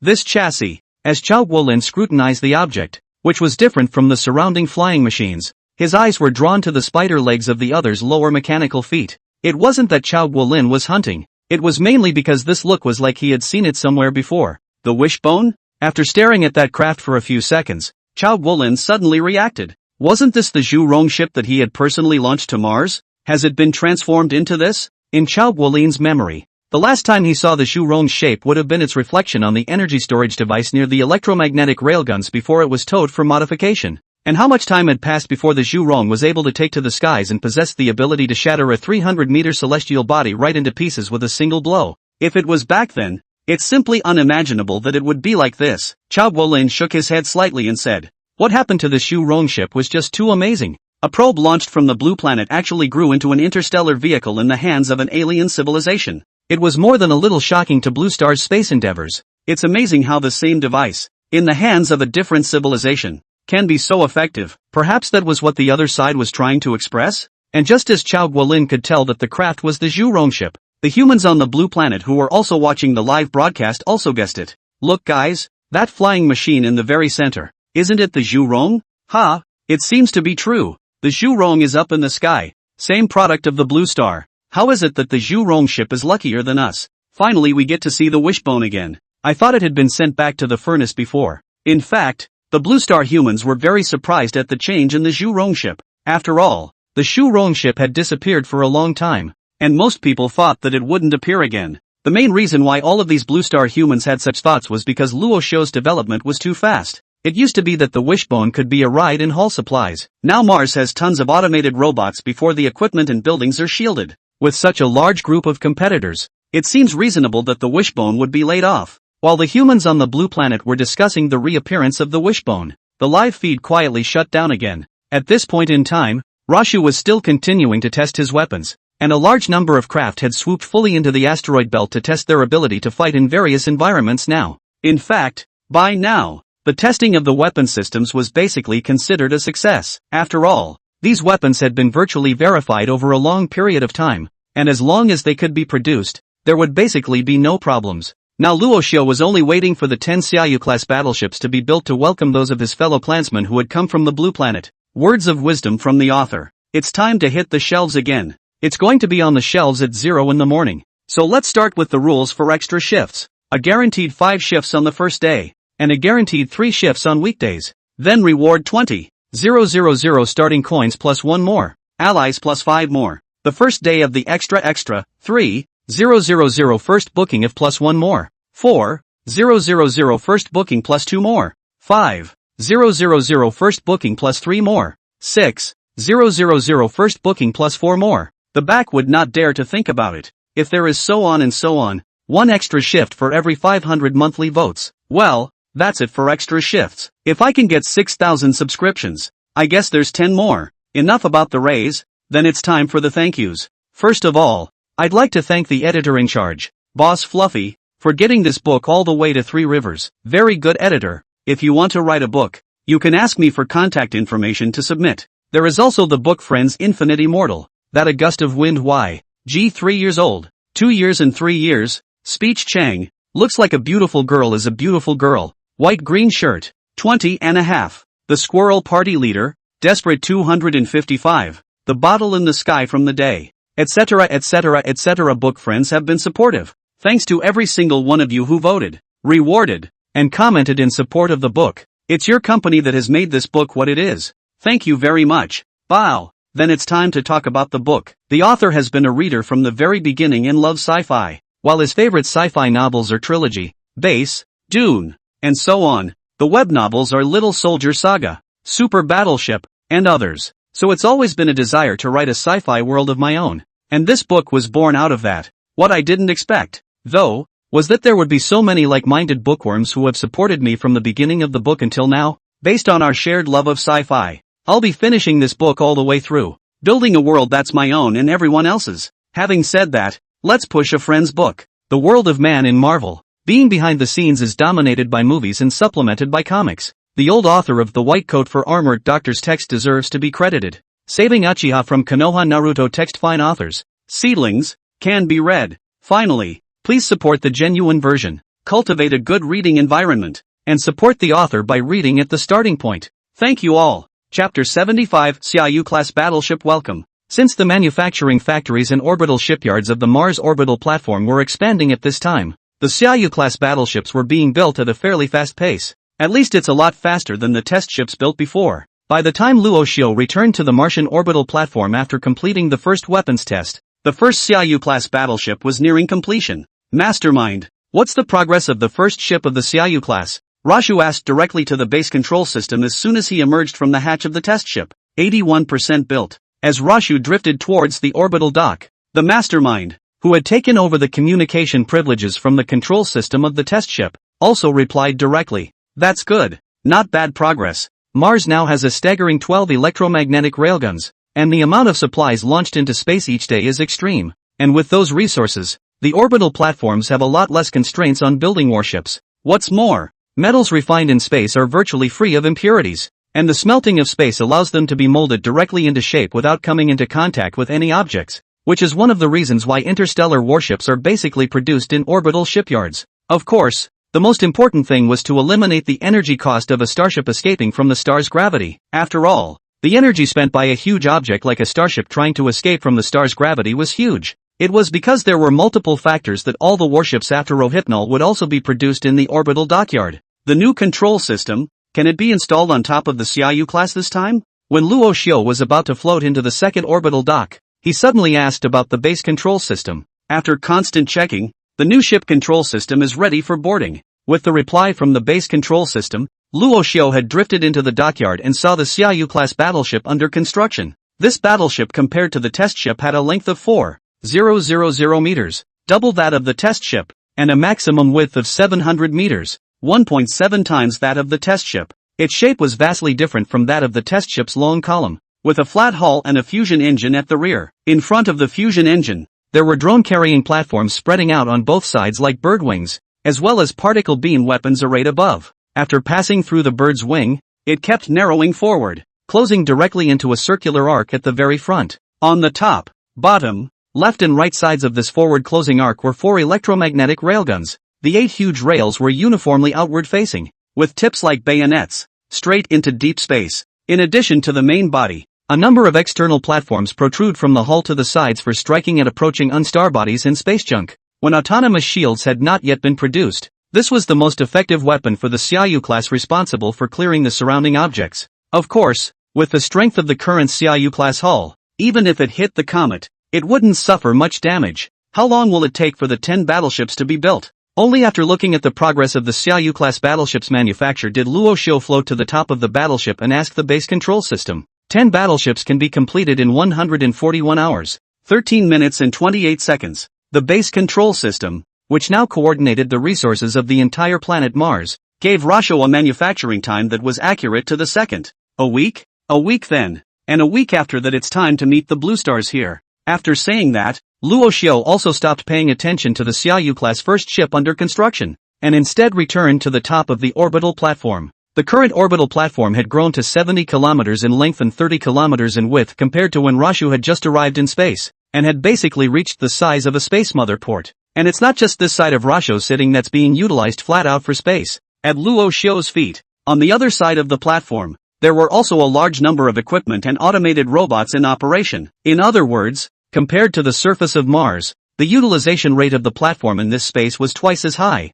Of course, even if this orbital platform was extremely highly utilized, it would only serve as a small home port for a ship that could move kilometers. If it really came to the kind of planetary-class battleships that Luo Xiu had once come into contact with, it would be quite a struggle to dock one, not to mention being the home port of a battleship. And while waiting for the Xiaoyu-class battleship construction cycle, Luo Xiu also needed to make a trip back to the surface of Mars in order to check out the planetary shield that was nearing full completion. In the earliest plans, 6 of the planetary shielders would need to be constructed in order to allow Mars to be hidden from the detection waves of the advanced fleet. But now with the addition of targeted shielding for Blue Star, Rohit would need to add 2 more planetary shields at either the Moon or Blue Star to be able to network both together and hide the entire area under the detection waves. In fact, if it was just shielding a primary interstellar stage civilization like the Blue Star civilization, Luo Huo only needed the shipboard shielding system and that would have been enough. However, he was not facing the Blue Star civilization, but a powerful group with highly developed technology and more than 20 civilizations under its command.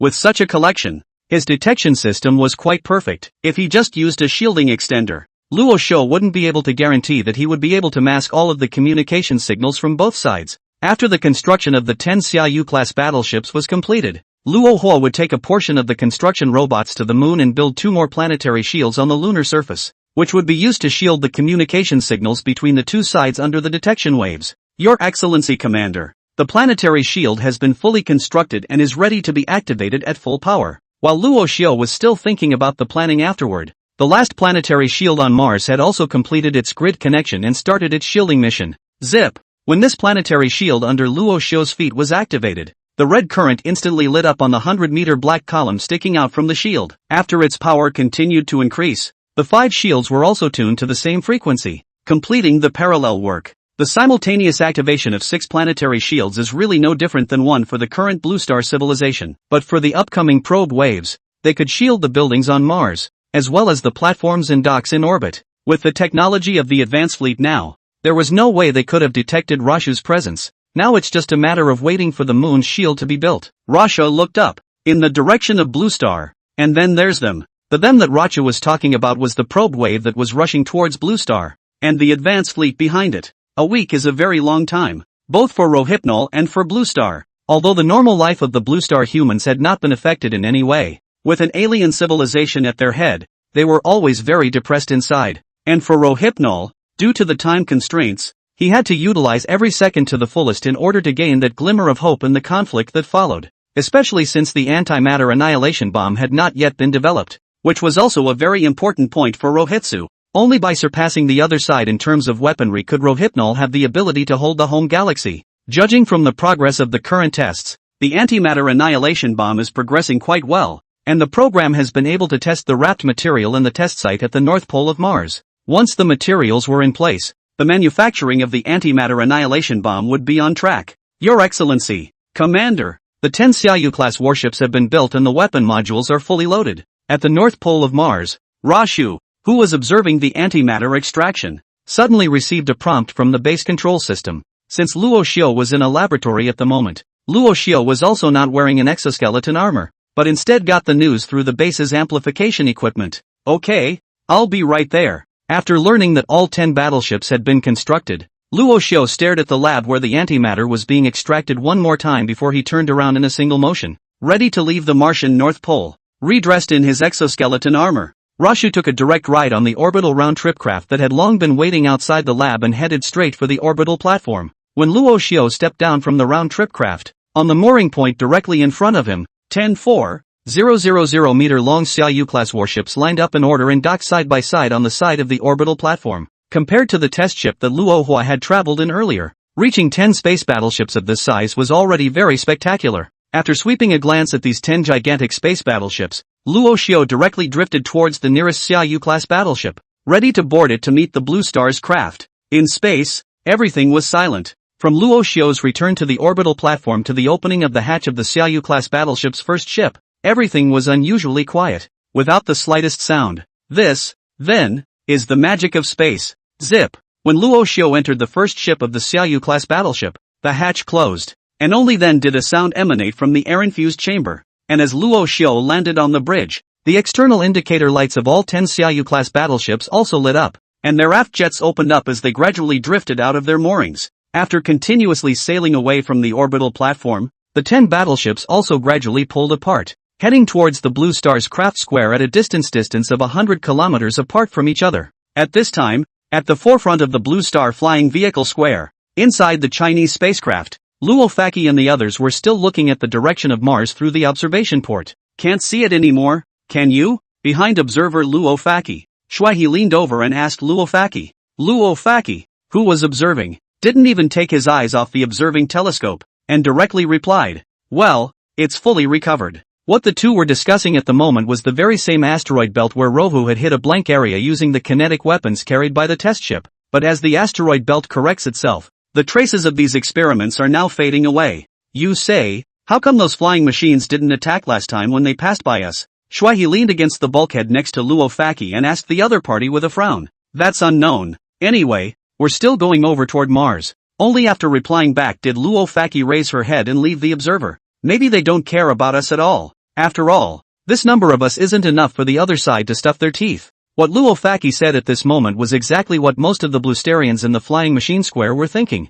In terms of the strength that Rashu had demonstrated earlier, even if the Americans had brought the little boy with them, it was unlikely to pose any threat to the alien civilization on Mars. After the shock of that shielding extender at the beginning, Luo Faki and the others were conversely quite relaxed, and there were no more worries in talking about these things. In their words, they were people who had already died once. So what aliens were they afraid of? What do you guys think this alien creature is? Ro Faki, who had stabilized herself through her harness, asked the remaining three as she picked up a serving of food. The crowd was now idle and bored, and Blue Star wasn't sending signals over, so the four of them usually managed to get quite a bit of downtime. What is it? As a biologist, Shueha was very interested in the topic, not silicon-based organisms, anyway, but judging from these actions of the other side, perhaps the creator hypothesis from the previous Blue Star is still a real possibility. Hearing Shuehi's words, Luo Faki was a bit surprised. You also support this statement? It's not that it supports this, it's just that this hypothesis is the most probable out of the many. Seeing Luo Faki tear open the food bag, Shueha also felt a bit hungry and directly floated over. Judging from the other party's actions now, he doesn't seem to have too much hostility towards Blue Star. If he held a lot of hostility towards Blue Star, the area that turned black before wouldn't just be Americ's Space Center. And judging from the footage the other side showed earlier, he's more of a deterrent to Blue Star than a suppressor. Shuehi's eloquent speech caused both Luo Faki and Yang Hongbin to nod their heads slightly. They were also more than agreeable to Shuehi's words, because if the other party really wanted to attack Blue Star, these four of them would have long since turned into cosmic dust. And even if that alien civilization wanted to use Shuehi and the others as guinea pig experiments, then there were too many of these types of people on the blue planet, and there was absolutely no need to wait for Luo Faki and these few people. Knowing that the other party's black flying machine had only taken a month to arrive at the blue planet from Mars, the other party wanted to capture a few blue planet people, and that wasn't a handful of things. So it really is the creator? The furry bear astronaut who understood Chinese but hadn't spoken much came over at this point and joined in the discussion. That's just as marvelous. More so than if I were to see a furry bear on the blue planet right now or a red one. The astronauts of the woolly bear are just a little afraid to imagine that they are actually the creator's creatures. Hypotheses, naturally, can't be completely valid. Shuehi saw that the furry bear's astronauts were really substituting into it, before he hurriedly waved his hand at it and said, "Only after we arrive on Mars and communicate and make contact with each other will we know what this world is really like." 7017K. Chapter 76. Hello, Blue Star Man. You violated the law again. While Luo Faki and the others were discussing whether Luo Xiao was the creator or not, they didn't realize that the 10 warships of that creator had already departed from the orbital platform of Mars and were heading towards the four of them. At this time, Luo Xiao, who already possessed 3,000ths of the speed of light, did not even need a day to arrive at the blue planet from Mars. With such a speed boost, in only half a day's time, the Xiaoyu-class battleships had already approached the Blue Star flying vehicle squadron that was traveling at high speed towards Mars. In order to enable these Blue Star personnel to see their battleships, Luo Hua even had the shield turn off the blocking of the battleship signals. Wait, there's movement inside China's spacecraft. Yang Hongbin, the only one not involved in the chat, suddenly leaned toward the observation window and shouted to the three in the back. What? After hearing the words of group leader Yang Hongbin, Luo Faki and the others hurriedly came over. However, for these people's Wei Hua, Yang Hongbin did not answer. His eyes only froze and looked outside the observation window without any movement. What's wrong? Seeing this, Luo Faki knew that something was a bit off. When Luo Faki asked Yang Hongbin again, this team leader came back to his senses and said to Luo Faki, "Hurry, there are flying objects approaching at high speed on the Martian side." Again? After hearing this, Luo Faki hurriedly returned to his observation post and turned his observation target to the direction of Mars. Luo Faki also froze when the high-powered observer was directed toward the craft that Yang Hongbin had described as approaching at high speed. In the observer's lens, 10 bright lights lined up in a row and were rapidly swooping towards Luo Faki and the others. And compared to the 10 shield extenders from before,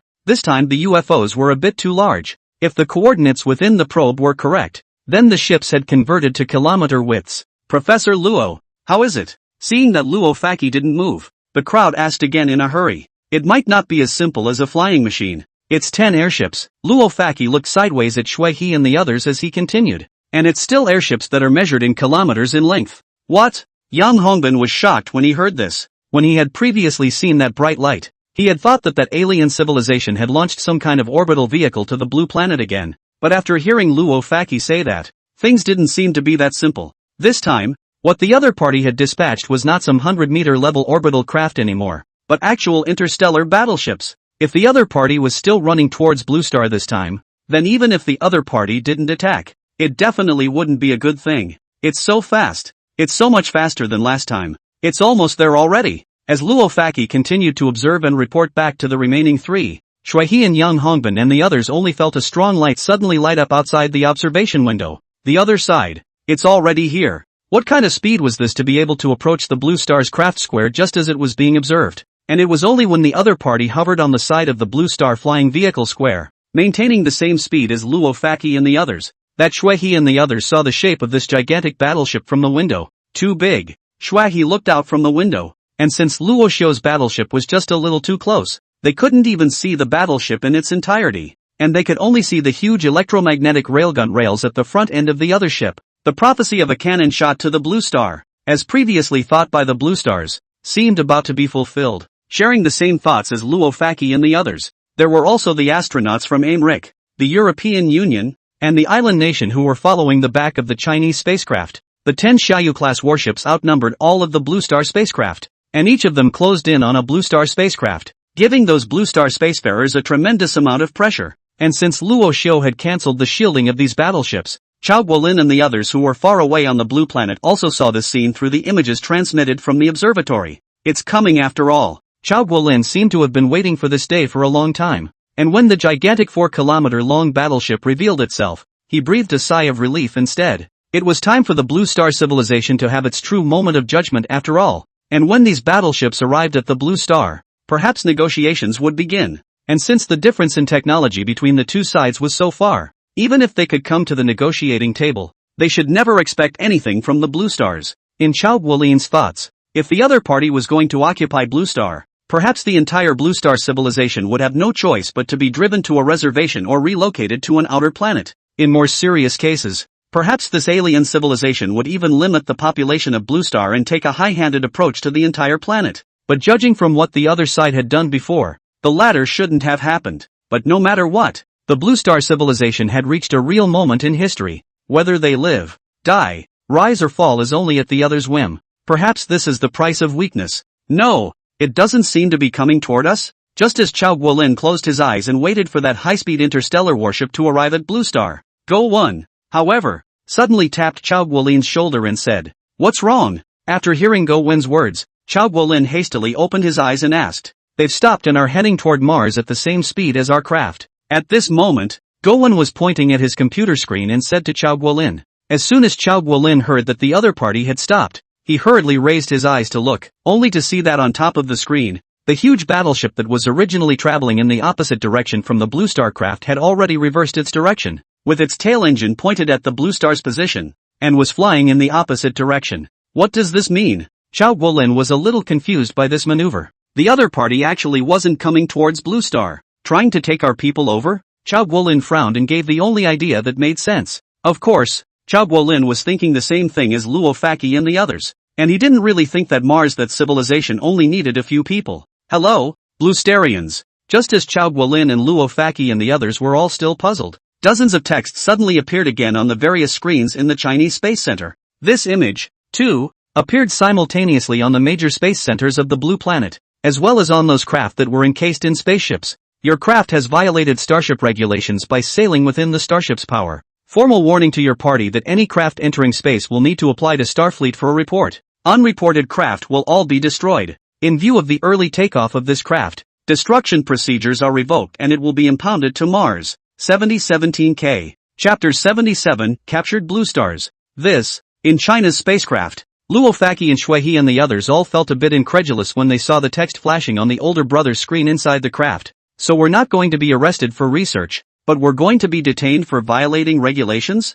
We're in space. However, Luo Hua was not prepared to let the other party think well before starting to execute the plan of seizure. When Luo Faki and the others were still in a state of not knowing what to do, the Xiaoyu-class warships that were flying at the same speed as the craft opened the hatches below, and each of them flew out several robots from the inside, heading towards the various spacecraft of the Blue Planet. Each of these robots sent out reached a height of 20 meters. already exceeding the length of the core module of the Chinese spacecraft. The droids, as they adjusted their attitude to the individual spacecraft, extended their arms out and bound the spacecraft to themselves before adjusting their attitude again and heading toward the open hatch of the battleship. Blue Star's spacecraft, captured just like that. In contrast to the other spacecraft, there was a familiar figure to Luo Faqi and the others in the capture robots of the Chinese spacecraft, the Zhu Rong, which had already defected. It's the blessing. As her own spacecraft was moved, Luo Faqi said, pointing out the observation window at the robot with 6 mechanical feet. The blessing? As a full-fledged astronaut,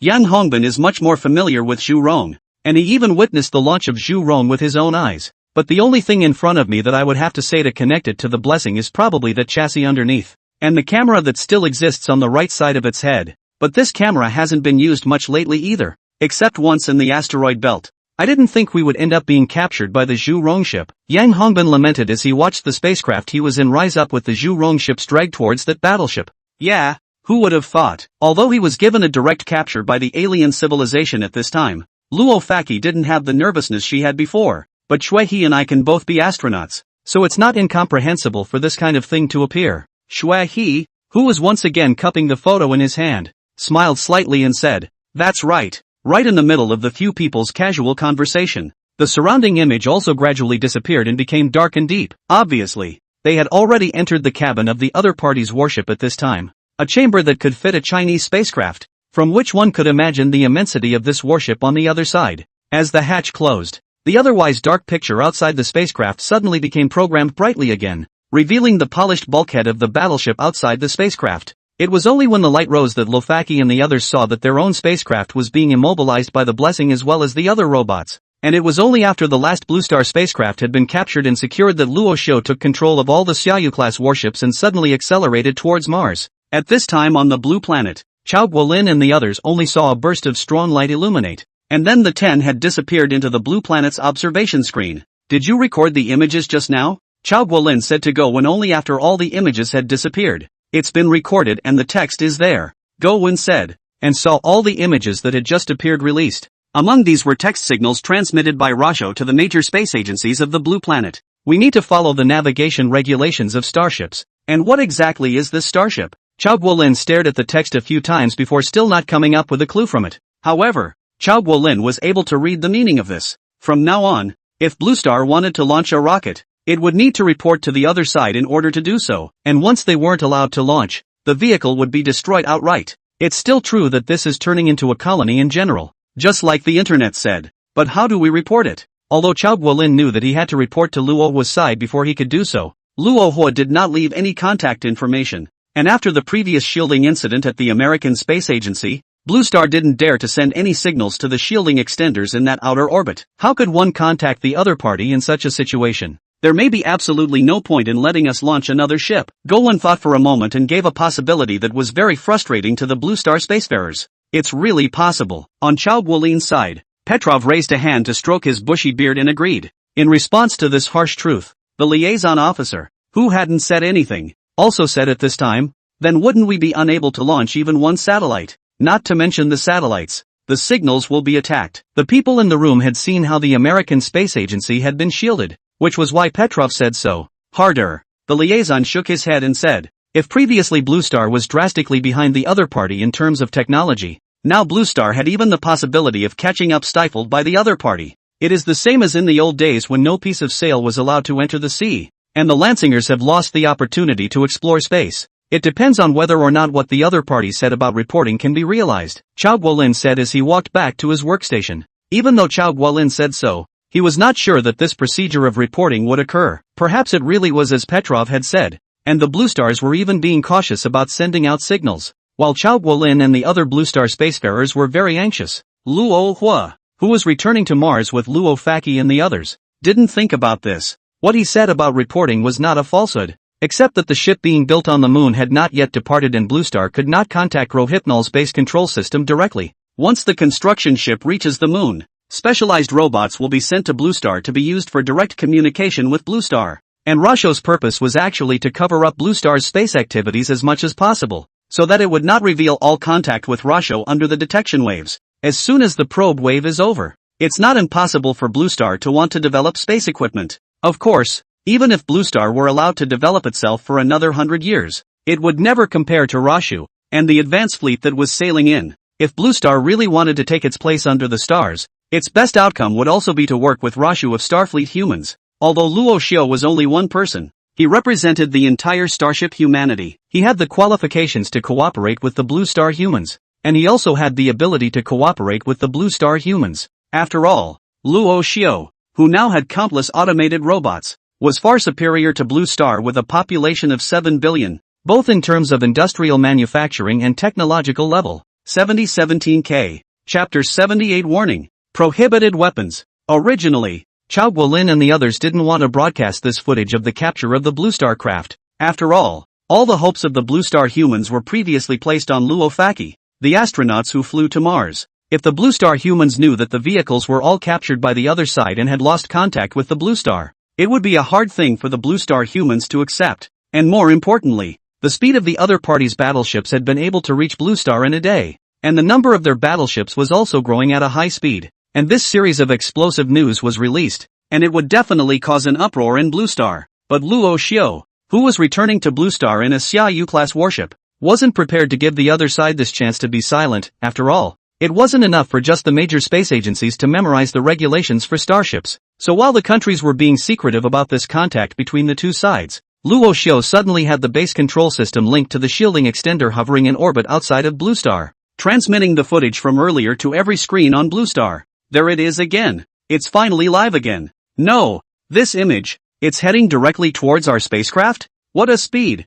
The Blue Star humans were still happy about the reappearance of the image, but when they saw the target that the image was locked on, each one of them was not calm. And as the picture drew ever closer, the Blue Star humans sensed how swiftly the craft that had captured the image was traveling. The square of Blue Star spacecraft, which had been a small dot, had arrived close by in an instant. Your craft has violated starship regulations by sailing within the starship's power. As this image hovered in the vicinity of the Chinese spacecraft, the same textual effect appeared again on the screen image in the hands of the Blue Star humans. Another violation? Is it even a matter of flying in space now? Although the Blue Star humans were as spiteful as they could be about this sudden statute from Luo Xiao, they were somewhat prepared for this situation to arise. After all, the humans of the Blue Planet had experienced too many such explosive news during this period of time and were more or less immune to it. After all, the previous Aimric shielded area, the disappearance of the Martian buildings, the power of the test ship's weapons, all of that looked like it was going to be a bit more shocking than this flight anyhow. The Bluesterians' equanimity didn't last too long,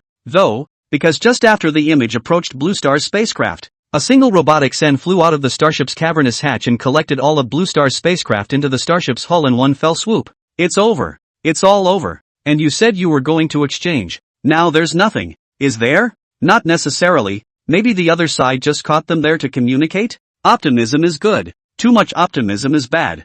For Luo Faki and others were captured. Most of the people in Blue Star are pessimistic. After all, Blue Star is now on a heavenly violation. There is still capital can talk to the other side? And that spacecraft flying towards Mars was already the highest technological product of the Blue Star civilization. And even that was not a match for the other party, let alone the others. Just as the Blue Star humans were watching the image of the spacecraft being captured, feeling that the entire civilization's future was uncertain, the Blue Star spacecraft had already been taken to the outer orbit of Mars in just less than half a day with a piggyback from the Xiaoyu-class battleship. When all the Xiaoyu-class battleships were fully moored, the robots inside swarmed out and brought out the Blue Star spacecraft inside the battleships. Stopped? Inside the Chinese spacecraft, Luo Faki, who saw the hatch reopen, whispered out the single observation window. As soon as Rofaki's words were out of his mouth, the Blessing docked next to him, and several of the remaining robots portably forcefully untied the spacecraft and pushed it out the hatch. This, a base for construction in orbit?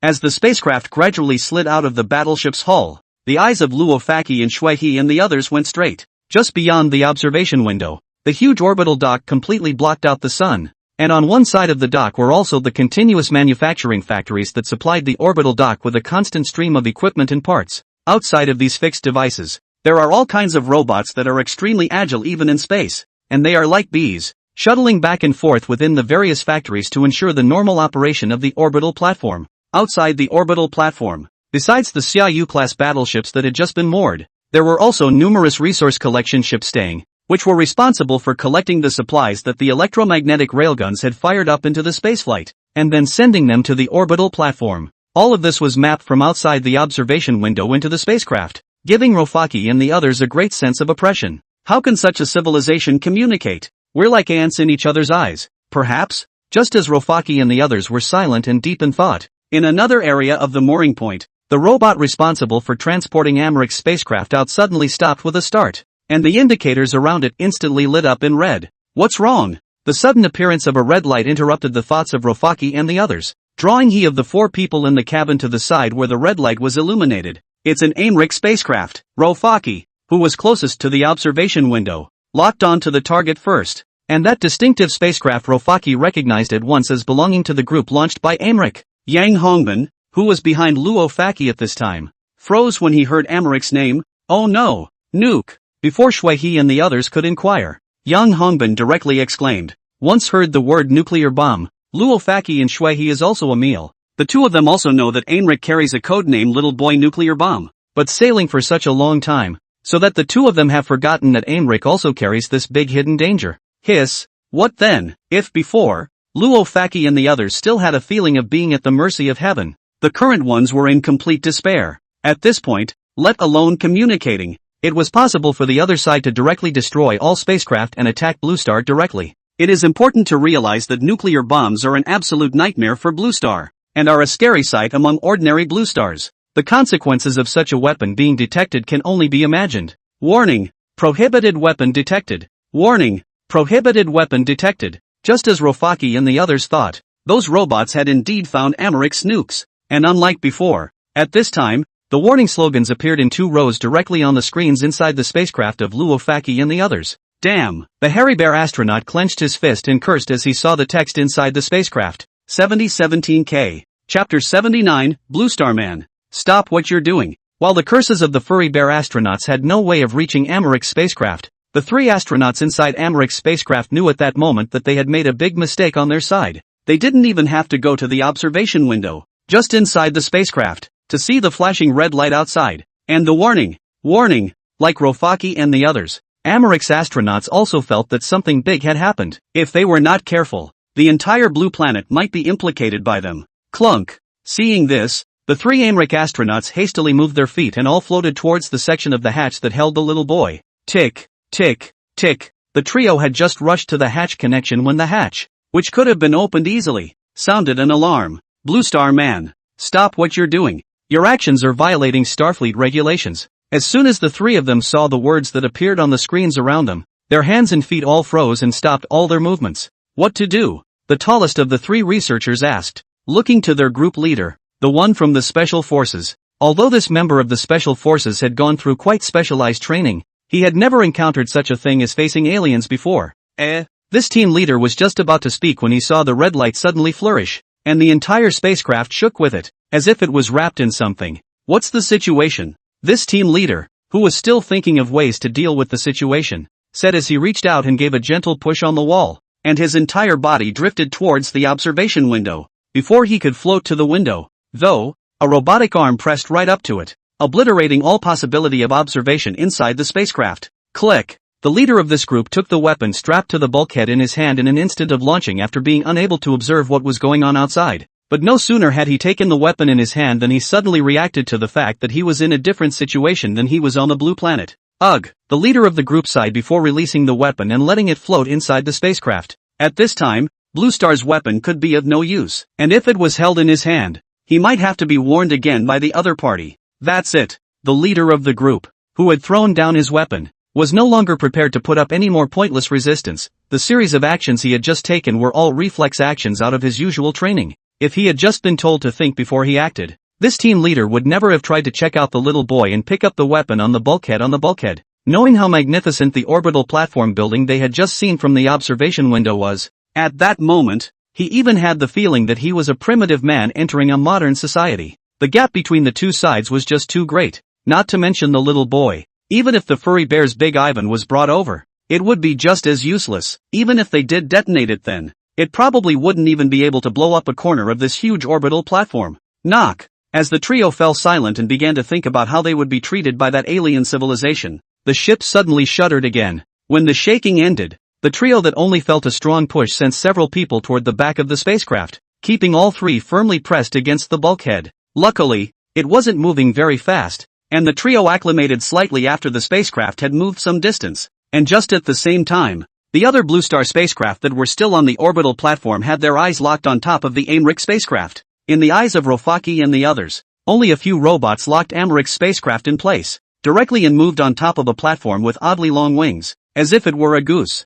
Gone? While Rofaki and the others were still trying to see what that alien civilization would actually do with the Americ spacecraft, the platform, like a goose, slid right out of its moorings and off the orbital platform. Because of the large number of Xiaoyu-class warships moored around them, the crowd's vision was also somewhat obscured, and after that craft made a turn, Luo Faki and the others lost their observation of the Americ spacecraft. Where will it be taken? When the alarms had just started earlier, Rofaki and the others had assumed that Americ's spacecraft would be attacked directly, but now it seemed that the other side would have a different method of disposal? Looking at the direction of the flight, it seems to be the Martian surface, although Shuai also didn't see the exact direction that the flying platform was heading to. Judging from the general trajectory of the flight and the size of the craft, flying to the Martian surface was the most likely. The surface? What's the point of sending it to the surface of Mars? Luo Faki was a bit puzzled by this operation. That spacecraft obviously had another nuclear bomb on it. The other party actually dared to bring it directly back to their own lair.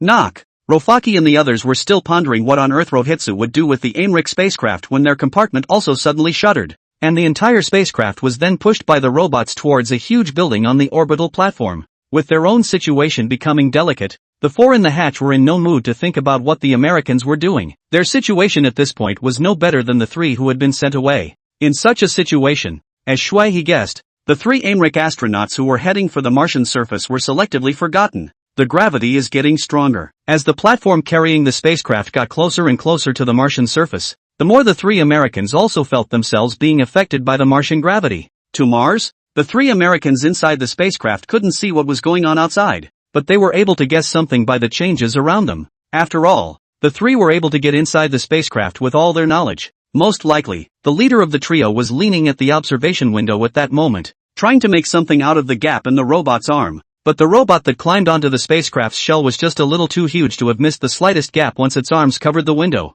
Clunk! Just as the three were eager to find out what was going on, the entire spacecraft suddenly lurched, and the trio bounced violently before falling quickly back down to the bottom of the spacecraft. But the good thing was that the gravitational pull of Mars was much lower than that of the blue planet, and the three of them came away with their faces pressed against the bulkheads, but without much damage. Sure enough, it's the surface. The leader of the Americ trio was the first to climb to his feet, picking his way through the observation ports where he could already see through the light and looking out. But is this still Mars? In this group leader's vision, none of the craters in the image, which were all struck by meteorites, were there, replaced by a single towering steel building. In the distance, a huge building that was straight into the sky and lit up with red light was even more oppressive. The buildings close by were a bit more diminutive, but they were also compared to the massive structure. The conveyor belts connecting them, on the other hand, cascaded across the flatlands. Although their conveyor belts were numerous, under the planning of the base's control system, there was no trace of disorder,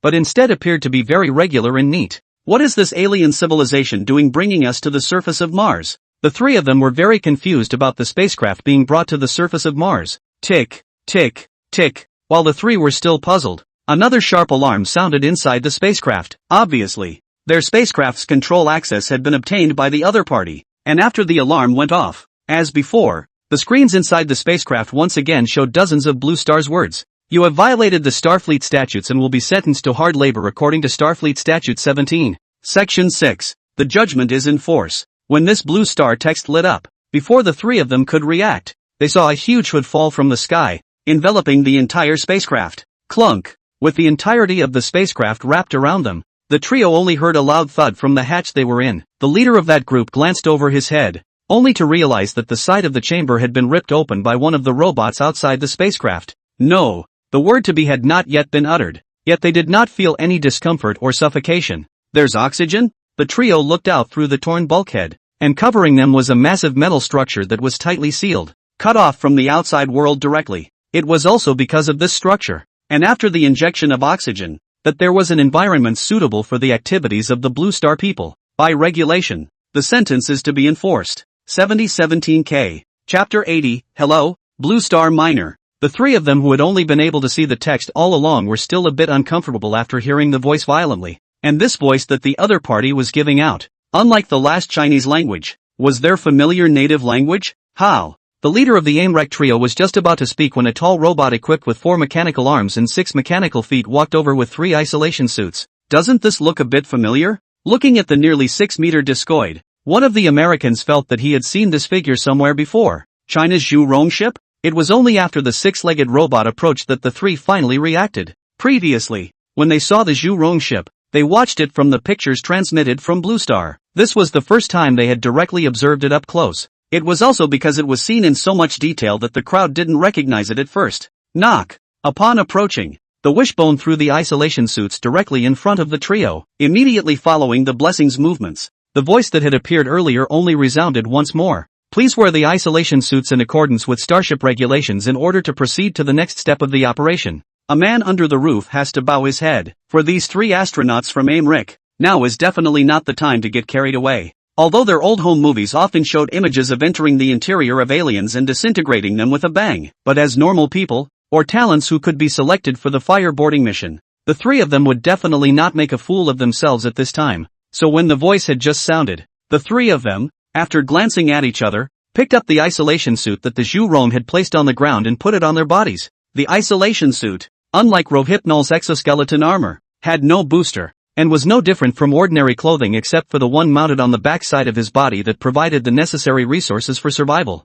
Zip. Once all 3 were dressed, the pressured door on the bottom side of the dome that covered them suddenly opened and lit up to signal the 3 to approach. The astronaut, who was surrounded by several robots at this time, didn't dare to say anything twice, and directly raised his legs and walked towards the bright lights. The lighted area was somewhat of a corridor, and as the trio stepped inside, that inner gate closed with them, and the pressure in the area where the trio was gradually converged with the Martian surface. Only after all the operations were completed did the outer door then open, presenting those steel giants on the surface of Mars to the trio. The 3 men from animerecap were just about to look up to scrutinize the electromagnetic railgun not far away, when the Zhu Rong ship following them stretched out a hand of its mechanical arm and crossed in front of the 3 men. A pickaxe? When the leader of the trio saw the object on the Zhu Rong's mechanical arm, his mood immediately sank to the bottom. This thing, wasn't it exactly the mining pickaxe that they had seen on the live feed when they were still on the blue planet? At that time, Blue Star had only just seen the footage returned from the Zhu Rong ship, and most of the 3 of them had only hunted for the alien civilization on Mars. They never thought that the mining pick in the picture would one day fall into their hands. Welcome, Blue Star 1 miner. Your station is located in artificial mine number 1, position number 1. The leader of the trio knew that the mine was set up especially for them after hearing the sounds inside the isolation suit. Blue Star 1 miner. Get to your station as soon as possible. While the 3 were still pondering, the mechanical-like voice sounded again, urging the 3 to rush to the mine. The 3 people who didn't have any ability to resist didn't dare to slow down when they heard the voice, and followed the Zhu Rong ship that handed them the mining picks towards the position in the opposite direction from the electromagnetic railgun. At the same time, above the orbital platform of Mars, the spacecraft that Luo Faki and the others were in was also flanked by Luo was robots as they swept over a huge factory, gradually approaching the building at the center of the orbital platform, which was 4 square, with a pure white shell, and did not fit in with the surroundings. What do you think could be inside? As the crowd continued to approach the white building, Shuai couldn't help but ask like Luo Faki beside him. However, several people had also never been to this orbital platform before, and their knowledge of the buildings up here could only be accomplished by guessing. Incinerator? A garbage disposal station? Without waiting for Rofaki to say anything, the furry bear astronaut muttered in an aside. Of course, the hairy bear astronaut, for all his scary talk, wasn't the least bit scared himself, but instead leaned against the bulkhead, and with a flourish of the drink bag in his hand, downed tons and tons of it. The 3 astronauts from China certainly didn't want to come true with regard to the views of the hairy bear astronauts. Although they had fallen into each other's hands, it was certainly better if they could communicate. After all, the purpose of several people coming to Mars was to communicate with each other. They had left their home planet tens of millions of kilometers away with the faith in their hearts, and they had not come here in order to be wiped out directly by the other side. Either way, they, the astronauts, were the only hope left for all the Lancingers, just as the Chinese astronauts inside the spacecraft were anxious. The center of the pure white building they were observing on the side facing Luo Faki and the others suddenly opened up, leaving a passageway for the Blue Star spacecraft to enter. Can it be that it's really a place used to dispose of us? Luo Faki said with some uneasiness as she looked at the circular passage that had suddenly opened. But wasn't it a bit too extravagant to do so just to clean out people like himself? If they really wanted to clean them out, those black flying machines that flew towards the blue planet before could easily accomplish it. As soon as Luo Faqi finished speaking, the entire spacecraft of China was sent into the Black Channel and entered the huge pure white building. When all the Blue Star spacecraft had entered the channel, the otherwise dark space suddenly lit up, blinding Rofaki, who was observing, to close her eyes. Only after gradually adapting to the bright light did Luo Faqi move her head back to the observation window's position to look out. We still need to go through this passage before we can get inside the building. In Luo Faqi's observation, they should be in a narrow passageway at this moment, and only after passing through this passageway could they truly enter the interior of the building. Is ready to lock us up here. Shui's voice had only just come to mind when the four felt the spacecraft was shaking slightly. What's going on? Leaning near the bulkhead's observation port, Lofaki strained to make out the changes outside the spacecraft, but other than the glare, he couldn't see anything unusual at all. Hiss, hiss. While Luo Faqi was observing, a slight sound suddenly entered the ears of the four. Buzz. As the spacecraft shuddered, the noise grew louder. Sound. Luo Faqi and Shui and the others looked at each other in disbelief. That sound wasn't coming from inside the capsule by the sound of it, but that space out there. How could a vacuum make a sound? 7017K. Chapter 81, Welcome to Starfleet Humans. It's injected with gas. After a short period of surprise, Luo Faqi inside the Chinese spacecraft still reacted immediately. That increasingly sharp wind sound should be the gas being administered inside this circular channel. Click. When Luo Faqi's words had just fallen, the door on the inner side of the passageway also opened, revealing an even more massive space within. And with the infusion of air, the area they were in was no longer a vacuum at this point. And the sound of that gate opening came in from the outside. Please leave the hull directly. While Rofaki and the others were still observing what would happen on the outside, text once again appeared on the screen inside the spacecraft. The message on it was also very clear, and it was precisely for several people to leave the spacecraft they were in and head to the interior of this clean white building. What to do? Luo Faqi looked at the text on the screen and turned his head to ask Yang Hongbin, the team leader who hadn't said anything. Prior to this, Yang Hongbin had been making observations of his surroundings. Whether it was entering this circular passageway or the sudden sounds coming from the outside, it made Yang Hongbin's frown grow tighter and tighter. However, Yang Hongbin knew that the current situation wasn't something he could sway, so after Luo Faqi asked, Yang Hongbin could only nod slightly to, let's go, put on the extravehicular spacesuit. Although Yang Hongbin knew that the exterior of the spacecraft had been injected with gas, the crowd would not be able to know exactly what gas had been injected. If the alien creature had injected some other gas instead of oxygen, it would have been no different than a vacuum for the crowd. So to be on the safe side, Yang Hongbin still offered to let the crowd put on their extravehicular spacesuits first, in order to cope with any unexpected situations that might arise. In just under 10 minutes, the four people inside the Chinese spacecraft had each finished putting on their extravehicular spacesuits and gathered at the exit hatch at the end of the spacecraft. Ready? Yang Hongbin, who was located right in the middle of the trio,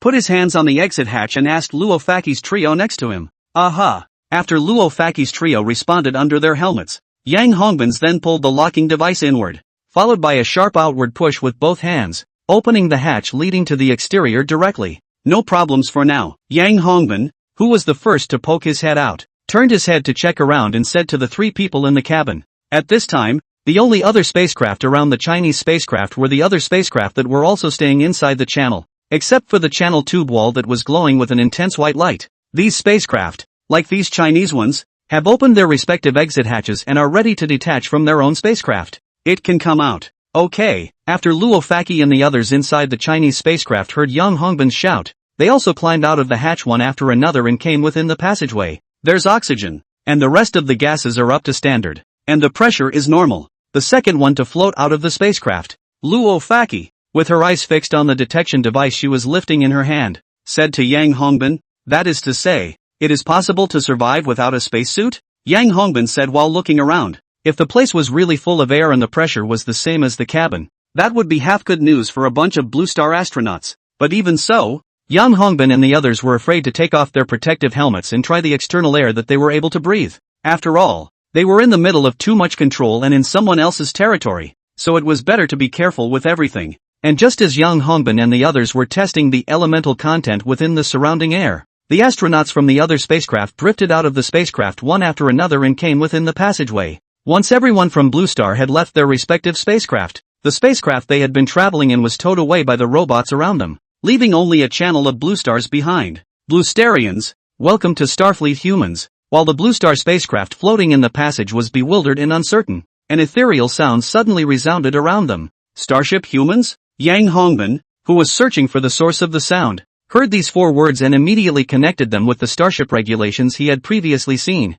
That is to say, this civilization on the other side's real name is Starship Humans? Humans. Yan Hongbin didn't know if it was a problem with the translation or if the other party was doing it on purpose. And the main reason why he paid a lot of attention to these 2 words was that most of the time, the word human was exclusive to the Blue Star people. Of course, this rule would only hold true if only blue stars existed. This is a Starfleet human orbital platform, and all actions on your side are subject to Starfleet human regulations. Starfleet humanity will be imposing a space ban on the solar system next, and no craft will be allowed to enter space without the permission of Starfleet humanity. Starfleet humanity will establish a base on the moon within a month for the joint defense of Earth. While Yang Hongbin and Luo Faki and the others were listening intently to the ethereal voice introduction, the footage was also simultaneously transmitted to Blue Star and sent to the eyes of every Blue Star person by the shielding extender. Starship Humans, regulations, prohibitions, and defenses. These words instantly became a hot topic in Blue Star. Starship Humans, humans, it can't be us Blue Stars, can it? A Blue Star? Impossible. With the development speed of that civilization on Mars, even if Einstein was sent to Mars, it would never be possible for him to become what he is today in just a few months' time. Even he couldn't do it, and it would be even more impossible if we were to replace him with another Blue Star person. Upstairs brother, aren't you thinking a little too well? It's still a few months. It's just impossible to send Einstein up for 100 years. Give it up. This is the result of the Italian translation. Maybe the other party just thinks that these 2 words fit better. Indeed, without the foundation of science and technology, no matter if it's 100 years or 1,000 years, the end result will be nothing more than a piece of dry bones on Mars. Blue Star had the strongest debate about the word Starship Humans. Previously, when Blue Star had various violations, they had all only heard the word Starship. But now, the other party had added human after Starship. Human. This word is very special to the Bluestarians. In general, he also refers only purely and simply to the Bluestarians themselves. The word itself, to the Lansing people, has the meaning of overriding all things and dictating rules. Had it not been for the sudden appearance of Rohypnol, the idea would have continued until the arrival of that advance fleet shattered the idea that heaven's will is mine. It was only then that the Blue Star realized that he was just a speck of dust in the universe, not a unique being. 7017K. Chapter 82, The Essence of Humanity, Where Civilization Lies. These temporary decrees issued by the base control system on behalf of Rohu were a lesson to the Blue Stars, who had always thought of themselves as the center of the universe. Though Rashu belonged to the human race, he had been born and raised among the Starfleet humans from the migrations, and most of the time Blue Star was just the word history to him. Humans during the migrationist period have also long since abandoned manifest destiny and begun to think about their place in the universe. But by that time, the Blue Star humans were no longer able to change their fate, no matter how much they pondered over it. Their position, too, could only be that of technological developers of the Cygnus civilization. Of course,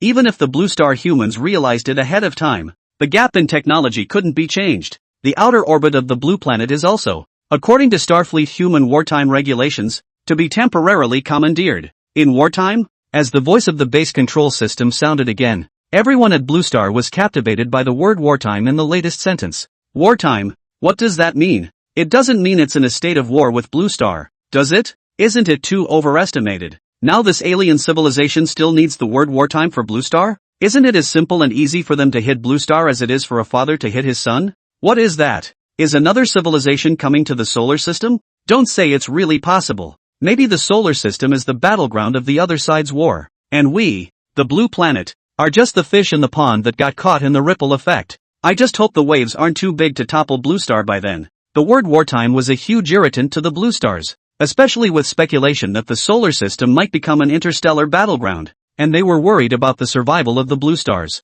After all, the Blue Stars knew their weakness at this point, and even if it was just a kinetic weapon from one of the battleships unintentionally flying into the Blue Stars at that point, it would still set off a huge wave. In time of war, Starfleet humanity has given Blue Star the synergy treatment and will mobilize Blue Star resources for the ensuing war. Wow! When the latest sentence was uttered by the base control system, the entire Blue Star was in an uproar. Cooperation? Concertina? This is considered quasi-alliance treatment, right? Hurry up and join. Now we're considered an interstellar civilization, aren't we? Silly, that's not a good thing. We didn't say we'd join. Look at that civilization. This is an interstellar war. How did it drag our Blue Star on? Comments from the Blue Stars were immediately split into two camps in response to Rashu's pulling Blue Star into his combat system. But fundamentally, it's really the same school of thought. There is only one thing they are trying to say, and that is that the Blue Stars want both the explosive advancement of civilization, but don't want to have to pay for it. Knock.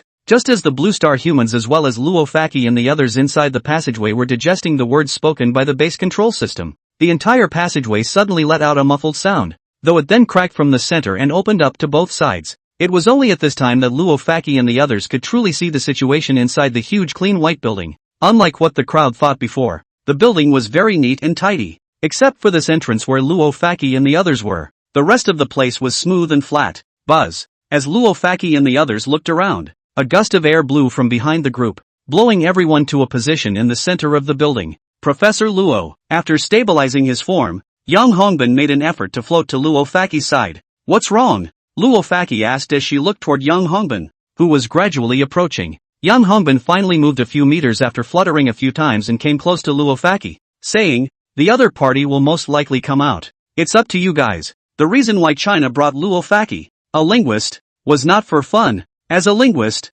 Luo Faki's task was to make careful choices when exchanging wording and give the most satisfactory communication program. Good. When it was time to actually start the mission, Luo Faji also tensed up. Luo Faki had taught many students and completed many reports, and had even been honored many times. But this time, he was facing an alien civilization, and it was the first time that the entire blue planet had ever done anything. I can do it. Luo Faji closed her eyes and tried to cheer herself up. The way is the way, not the way. Luo Faki had just closed his eyes for 2 seconds when a sound suddenly came from above the building, at the top opposite the plane of the track. Luo Faki and the others didn't even need to think about it to know that it was from the Tao Te Ching of China. They followed along with the voice and looked upwards, only to see highly representative virtual projections of the 9 cauldrons, Chinese characters, and other symbols suddenly emerge from the wall on the side opposite the track's floor. The shadows that suddenly popped over from the walls looked very real, as if they were physical objects, and smashed down towards the crowd. This realism made the crowd unconsciously dodge, and just before the heads of the crowd could fully react, the recitation of the Homeric hymn suddenly resounded again from the side adjacent to that wall. Sing, goddess, sing of the wrath of Achilles, son of Peleus. Thump, thump, thump, sandwiched between recitations and various projections. The sounds of Symphony of Fate followed. Here, all the essence of Blue Star's human civilization, all its creations, all its pasts, were gathered. This is everything that belongs to the Blue Star humans. In the midst of the various voices and projections, Luo Xiao, dressed in exoskeleton armor, had somehow floated in front of a group of Blue Star humans. They are unique in the entire universe. Among the stars, technology was connected. And yet, all of this that Luo Hua had just shown the crowd belonged only to the Blue Star humans. That's how the first Starfleet head of humanity had introduced Luo to Blue Star, to the place where he'd never set foot. And, of course, he was the last human head of Starfleet. It's him. Luo Faki instantly recognized Luo Xiao after seeing the appearance of the visitor.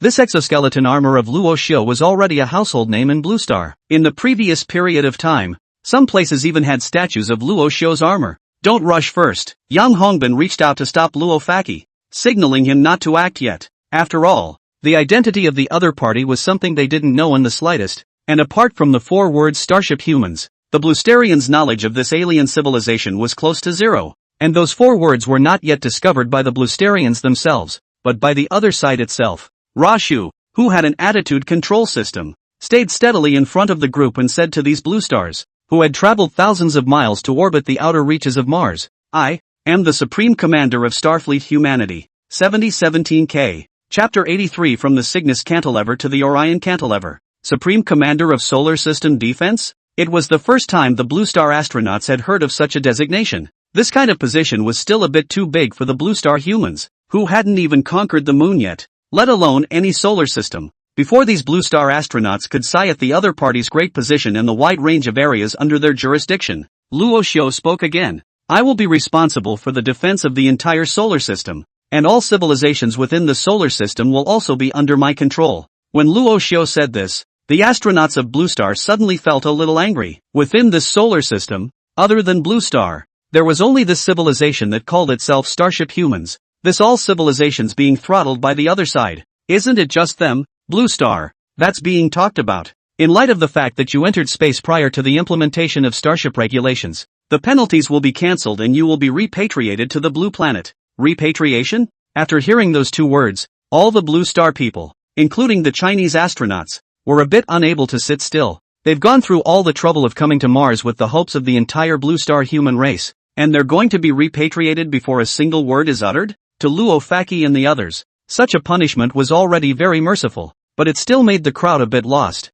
After returning to Blue Star, they could lose the possibility of traveling to space. Although the previous broadcast from the base control system had promised Blue Star the possibility of going into space after reporting, the chance was unlikely to occur at first glance, if at all. So after Luo Faki and the others looked through their helmets, a few people still decided to let Luo Faki go and communicate with the other party. Court, Your Honor. As soon as Luo Faki opened his mouth, he realized that his spacesuit did not have a sound amplification device, and his words could only be heard by Yang Hongbin and Shuihe, who were in the same model of spacesuit. And like Luo Faki, the astronauts around them had similarly realized this problem. They were unable to transmit their voices to each other's ears at this point, even though they were already very close to Luo Hua. But just as Luo Faki looked a little anxious, Luo Hua's voice sounded again. What do you want to say? Roche's voice was transmitted directly to his helmet through the base control system, so the surrounding astronauts didn't realize that one of their fellow astronauts was already able to communicate with the other. As the first Blue Star human to speak up,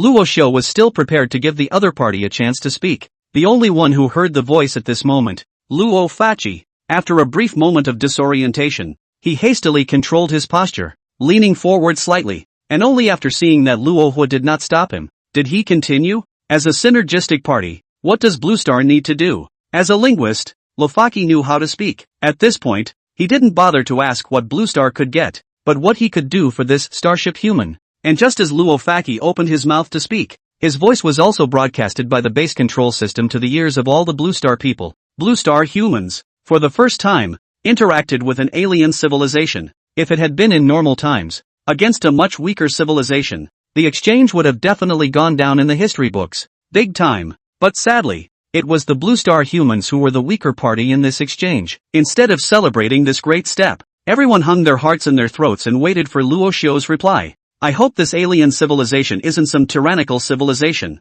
At this time, the only hope for the humans of the blue planet was that Luo Faki's questioning would not enrage the other party. Knowing that the Aemeric trio that was carrying weapons before had already disappeared, it was not known if they were pulled to fill in the pitted surface of Mars to go. Luckily, it wasn't some tyrannical civilization they encountered, but rather starship humans of the same origin. In 3 days, Starfleet humanity will begin construction of a base on the moon. As a Starfleet human collaborator, Blue Star is obligated to provide the necessary support. A large laboratory will be constructed at the moon base, and this laboratory will be open for Blue Star if they really want to synergize. Rashu floated fixedly in place, addressing all the Blue Stars through his exoskeleton armor. Yeah, now there's no risk of our Blue Star being destroyed, is there? Above the Blue Star, some of the Blue Star people who had heard Luo Xiu's words through various devices were celebrating. In their minds, this was probably the best possible ending. Aside from not being able to go directly into space, it doesn't seem like the Blue Star humans lost much,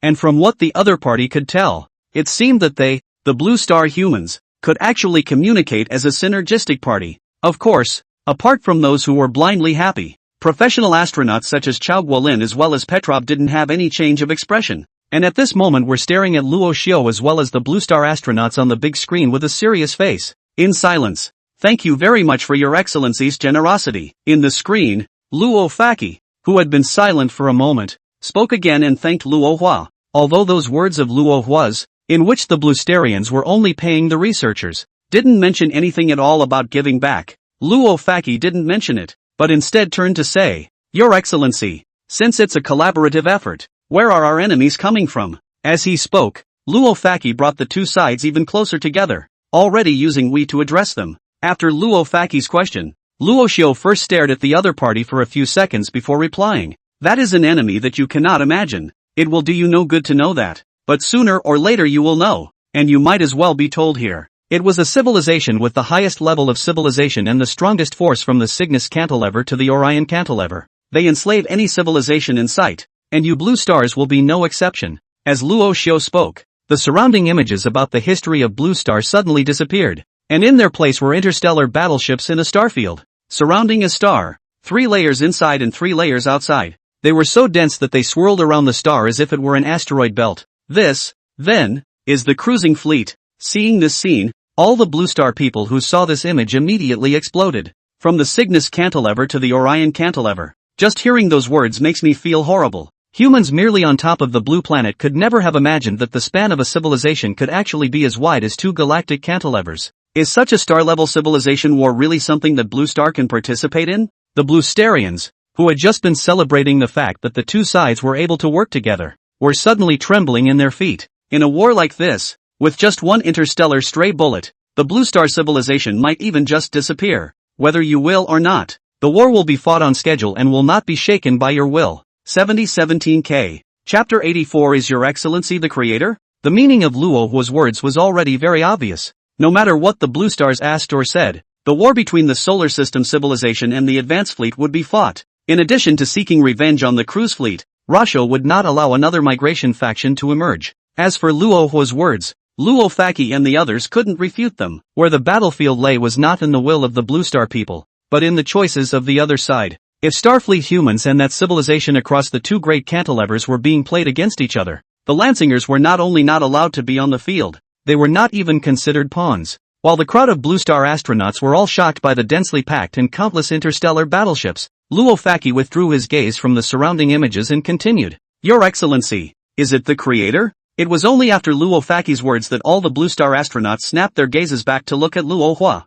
The entire Blue Star had been speculating about Luo Xiu's identity. Both the other's figure and the crops that had once appeared on Mars made the Bluestarians feel that this was the creator they themselves had fantasized about countless times. It's the only identity that makes the two sides so similar. Creator? Luo Xiu was also stunned when he heard those 3 words. He himself hadn't thought that Blue Star would think that he was some kind of creator. No. As soon as Luo Xiu's answer came out, the Blue Star humans somehow still felt a trace of loss. Perhaps they were still looking forward to becoming God's creations themselves. But it was Luo Xiu's next sentence that surprised the Bluestarians even more. I'm a member of Starfleet humanity, but if we really want to talk about it, I can also be a Blue Star human. Regarding his identity, Luo Xiu didn't feel the need to hide anything. Blue Star? Luo Faki and the others were filled with horror at this moment, simply unable to believe their ears. Such a powerful civilization was actually a Blue Star. Today's Blue Star had only just begun to explore space. So how could a Blue Star person have such powerful technology? And more importantly, the other side gets to go out and invoke a civilization that spans the cantilever. It all sounded so fantastical. The Blue Star, crossing the cantilever, 2 words that no Blue Star person could connect in any way they wanted to. For all these doubts, Luo Fachi very much wanted to pursue them further and deeper. But before he could even open his mouth, Luo Hua raised his hand to stop him from speaking. In accordance with Starfleet regulations, you will be confined again for 3 days. After 3 days, the lunar base construction fleet will travel to the moon, at which time you will be repatriated back to Blue Star. Okay, start your confinement. After saying that, Luo Xiu's exoskeleton armor carried him up quickly, and in only 2 seconds, he disappeared in the eyes of everyone. Only after a brief moment of stagnation did Zhang Hongbin, who was beside Luo Faki, open his mouth and say, is what he said true? Regarding Luo Xiu's words, Yang Hongbin was still a bit in disbelief. No matter what, the other party couldn't be a Blue Star person. This is something we'll have to ask Shuihe. As a linguistic scholar, Luo Faki felt that this was a question that still needed to be answered by a professional. It was only when both spacesuits turned to face him that Shuihe also said, I'm not sure. There is no basis for either the creator hypothesis or the other side's admitted identity as Bluestarians. Shuihe, from the bottom of his heart, he didn't believe what the other party had just said. He had studied biology for many years, and although the direction he had delved into had long since ceased to be the evolution of living things, he still possessed some common sense. If the other party was really the creator, then the creator had existed for far too long, not to mention the billions of years of life on Earth. The evolutionary history of mankind, from apes to humans, has taken tens of millions of years, and even counting from Homo sapiens, it's been decades and tens of thousands of years. With such a long timeline, if the other party was truly the creator, Shuihe believed that even crossing the Milky Way wouldn't be much of a problem, not to mention crossing the cantilever. So at this point, Shuihe was unconvinced from start to finish. Only ordinary Blue Star humans would revel in the identity of the creator. And Shuihe was also skeptical about Luo Xiu's own admitted identity as a Blue Star man. This was a bit more absurd than the identity of the creator. Unless the other party came from the future, it was never possible. You mean that the other party just doesn't want to reveal their true identity? Yang Hongbin pondered after Shuihe's simple analysis. After that analysis by Shui, not only did Yang Hongbin question Luo Xiu's words, even the astronauts of the furry bear were puzzled. And since the image in the hands of the humans and the blue star hadn't disappeared yet, what was playing inside was still the pure white building where Luo Faki and the others were. So the humans in the blue star also heard Shui's words from the amplification equipment inside the building. This time, the entire blue star human race was also confused. Who the hell to believe? I think we should still trust our own people. The other party might really just be talking off the top of his head. If he's a blue star, there's absolutely no way he has such powerful technology. Right. If it was a blue star, it would have been long overdue for the technology to be shared. This is his home planet, and there are billions of his kind here.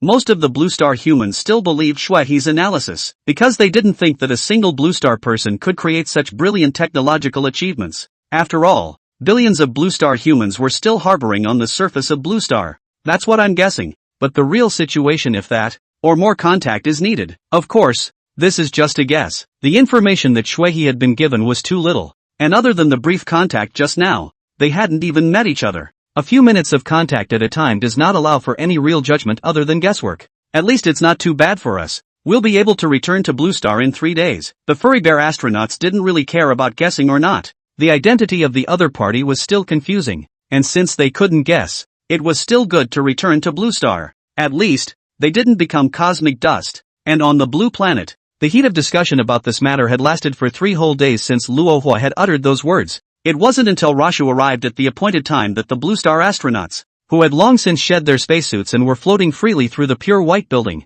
heard the base control system once more. The time of tight confinement has ended. Please return to the spacecraft. The voice of the base control system had just ended, and only then did Luo Faki, who was allowing herself to float inside the building, violently grab the nutrient paste that was also floating beside her, and with a stomp of her foot on the inner wall of the building, she floated over in the direction of her own spacecraft. 7017K. Chapter 85, Orbiting the Blue Planet. The Blue Star astronauts could move extremely fast, and all of them returned to their spacecraft within a minute of when that sound was heard, as they had been captured earlier. A multitude of robots entered through the passageway opening and once again lifted the spacecraft through the passageway and back into space. What a big battleship! When Blue Star's spacecraft had just been sent out, Rofaki caught a glimpse through the observation window of the huge battleship at its mooring point. Unlike the previous Xiaoyu-class battleships, the battleships docked at this time had at least doubled in size again. However, in terms of appearance, there was a very big difference. These battleships were flat,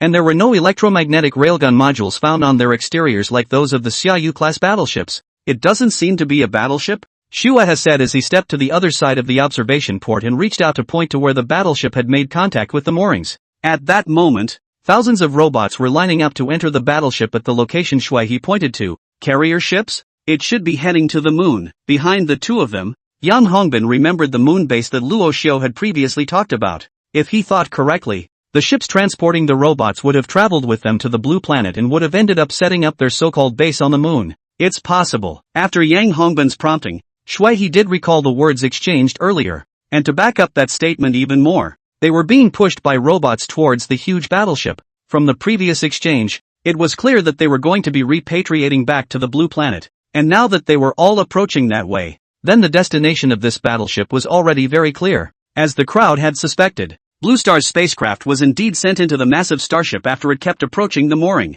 Unlike the interior of the Xiaoyu-class battleship that was filled with various weapon devices, the interior of this transportation ship was unusually large. Although the interior of the ship had been filled with a large amount of equipment and robots, it still looked somewhat empty. This one alone will be able to take over Blue Star, right? After the Chinese spacecraft was placed in a corner of the transport ship, Luo Faki looked fixedly at the picture outside the observation window and said, regarding Luo Faki's words, the remaining few people did not refute them. After all, the supplies carried by such a starship vessel were huge. Even if it's just a transport ship, it won't have any problem suppressing Blue Star yet. It is important to realize that until a few months ago, Mars was just a barren landscape, and at that time, all the alien civilization had to go on was a small base in the style of a wasteland. Now even if the other party did not have any deployment on the moon, with just this transport ship, it would be able to build its complete industrial chain on the moon in a short period of time. If by then an electromagnetic railgun is also being built on top of the moon, then the Lancingers might be on edge every day, worrying about whether something will fall out of space. Maybe not even one. The other side just needs a word if they want to take over Blue Star. Not a matter of strength. The furry bear astronauts sort of recognized the power gap between the two sides, and this is no longer the time to discuss that. And as the space inside the transport ship gradually filled up, the hatch began to slowly close, completely isolating the orbital platform that Luo Faki and the others had been focusing on. Going back. Only when the transport ship's hatch was completely closed did Rofaki move his head away from the observation window and lean against the bulkhead of the spacecraft. For Lofaki, these months have been some of the most legendary in his life. Being selected as a member of the mission to Mars, taking the spacecraft into the air, and traveling to Mars were things that I would never have dreamed of doing for the old Faki Luo. But the truth is so wonderful that not only did he actually do all of the above, but he also became the only human among the humans of the blue planet who had interacted with that alien civilization. Are his words true or not? Even though 3 days had passed,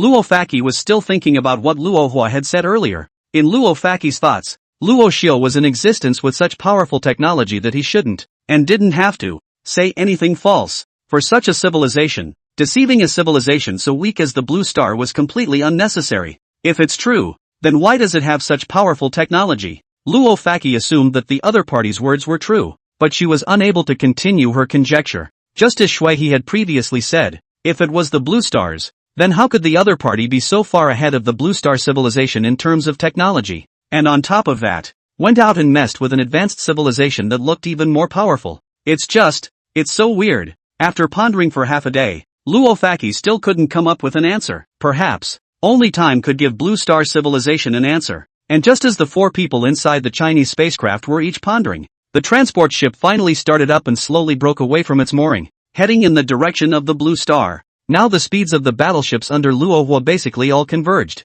with the highest speeds reaching 3,000ths of the speed of light. So just a day later, a transportation ship and 2 Xiaoyu-class battleships had already arrived in lunar orbit, since the 3 starships were not shielded from Blue Star. By the time they began to hover in lunar orbit, the major space agencies on Blue Star had all the instruments capable of observing the moon in full use. The transports are already offloading supplies to the moon. On the big screen of the Chinese Space Center, the transport ship located in the middle position of the 2 Xiaoyu-class warships had opened all the hatches, and an orbital round-trip vehicle took the lead, followed by various types of robots that quickly dragged out the equipment and descended onto the lunar surface together with the orbital round-trip vehicle. Too soon, as Chao Guolin and the others observed. It took less than an hour for all the various equipment and robots inside the transport ship to be unloaded onto the surface of the moon. When these robots landed, they also began construction work at the first opportunity. Looking from the big screen of the Chinese Space Center, the buildings on the surface of the moon had already begun to be constructed on a large scale,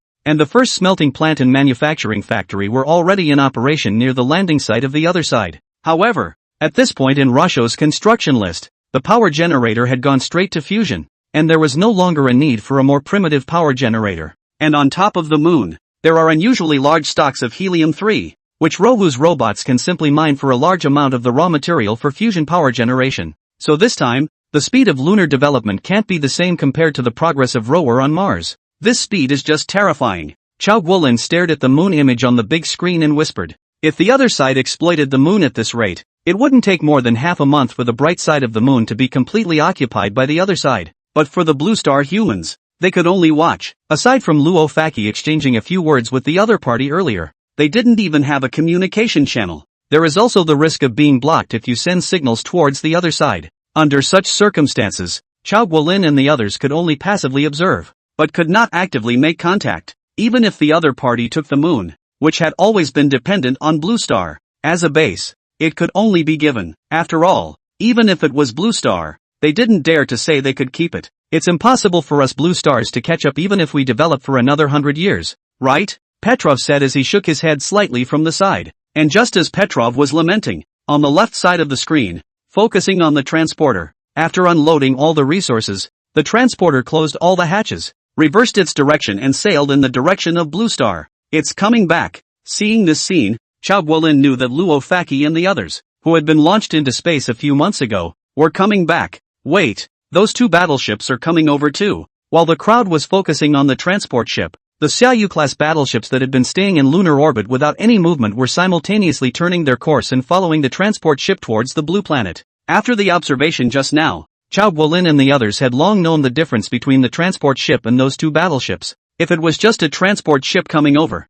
of course Chao Guolin and the others wouldn't be under any pressure. After all, They had already been suppressed by that alien civilization for such a long time, and it wasn't that big of a deal for a transport ship to come. But the deterrence of a battleship compared to a transport ship is a different story. Although Luo Xiu's words earlier had categorized Blue Star as a synergistic party, who knew if the other party would want to do something to shock Blue Star humans? What a fast speed! In the crowd's observation, those three starships had already come from the lunar orbit to the Blue Star orbit with just a simple process of acceleration and deceleration. Since the three ships were in a considerably lower orbit compared to the extender that was shielding Blue Star, they were basically on par with Blue Star's general space station orbit. In its size, however, the 8,000 meter long hull of the transport ship was no match for those space stations. It was nighttime in China when they overrode the orbit of the Blue Star. In some places where the weather conditions were favorable, the transport ship's hull was suspended in the sky, only to see its external indicators fully open, emitting a burst of white light,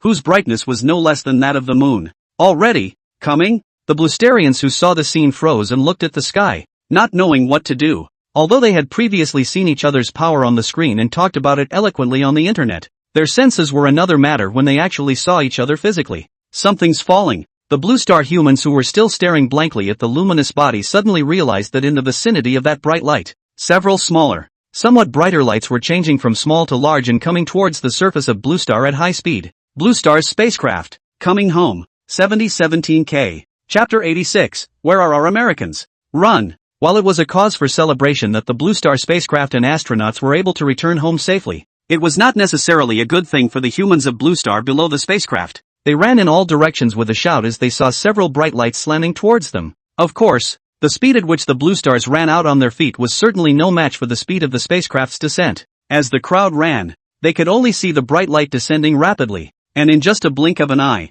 it was already less than 1,000 meters away from the surface. Buzz! As the spacecraft descended below 1,000 meters, the running Blue Star humans suddenly heard a sudden loud rattling noise above them. When the crowd looked back up, the spacecraft that was expected to hit the ground did not fall as expected, but instead hovered 100 meters above. It was only at this time that the Blue Star humans below saw that the bright light was not a Blue Star spacecraft of their own imagination, but an orbital round-trip craft with oddly long wings and an enormous fuselage. As these orbital round-trip vehicles came to a stop, the hatch behind him opened, revealing the Blue Star spacecraft encased within. Run! The Blue Star humans, who had just been shocked by the hovering technology of the orbital round-trip craft, after a brief moment of stupefaction, let out another shout and ran towards the outskirts of the round-trip craft's range. In the minds of these Blue Star humans, even though the descent had stopped and wouldn't cause any more powerful impacts, by the looks of the other side, it wouldn't continue to descend any further. Since it wouldn't be descending, the Blue Star spacecraft would probably be thrown straight down,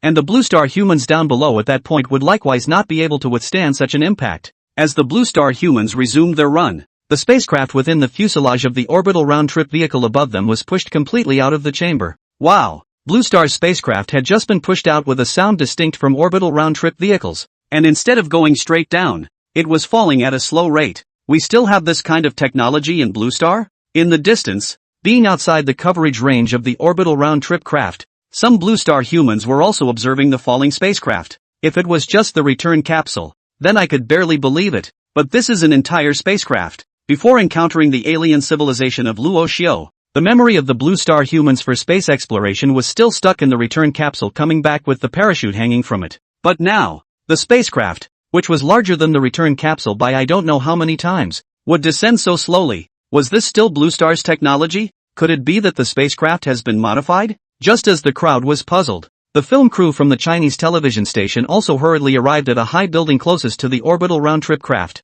Good evening, everyone. This is ICE. At 11:37 p.m. this evening, an alien civilization ship located on Mars entered orbit around the blue planet and returned our astronauts to the planet. Weakened spacecraft have successfully returned to Blue Star, but from the spacecraft that can be observed, it doesn't appear that Americ's spacecraft is among them. Wait, outside the spacecraft, it looks like a robot? In the footage taken by the crew, the Blue Star humans also finally got a good look at the tall robots that were holding up the spacecraft outside the Blue Star spacecraft. These robots were slowly placing the spacecraft above the ground by overcoming the gravitational pull of the Blue Star through their counterthrust engines. After placing the spacecraft in the square of a certain city in Shunan, they did not leave immediately, but stood still, waiting for something. While inside the spacecraft at this time, Luo Faki and the others were still adjusting to the gravity of the Blue Star. They had been floating in space for months, and after getting used to that environment, Slamming back into the blue planet was a bit of a handful. How is it, Principal Shui?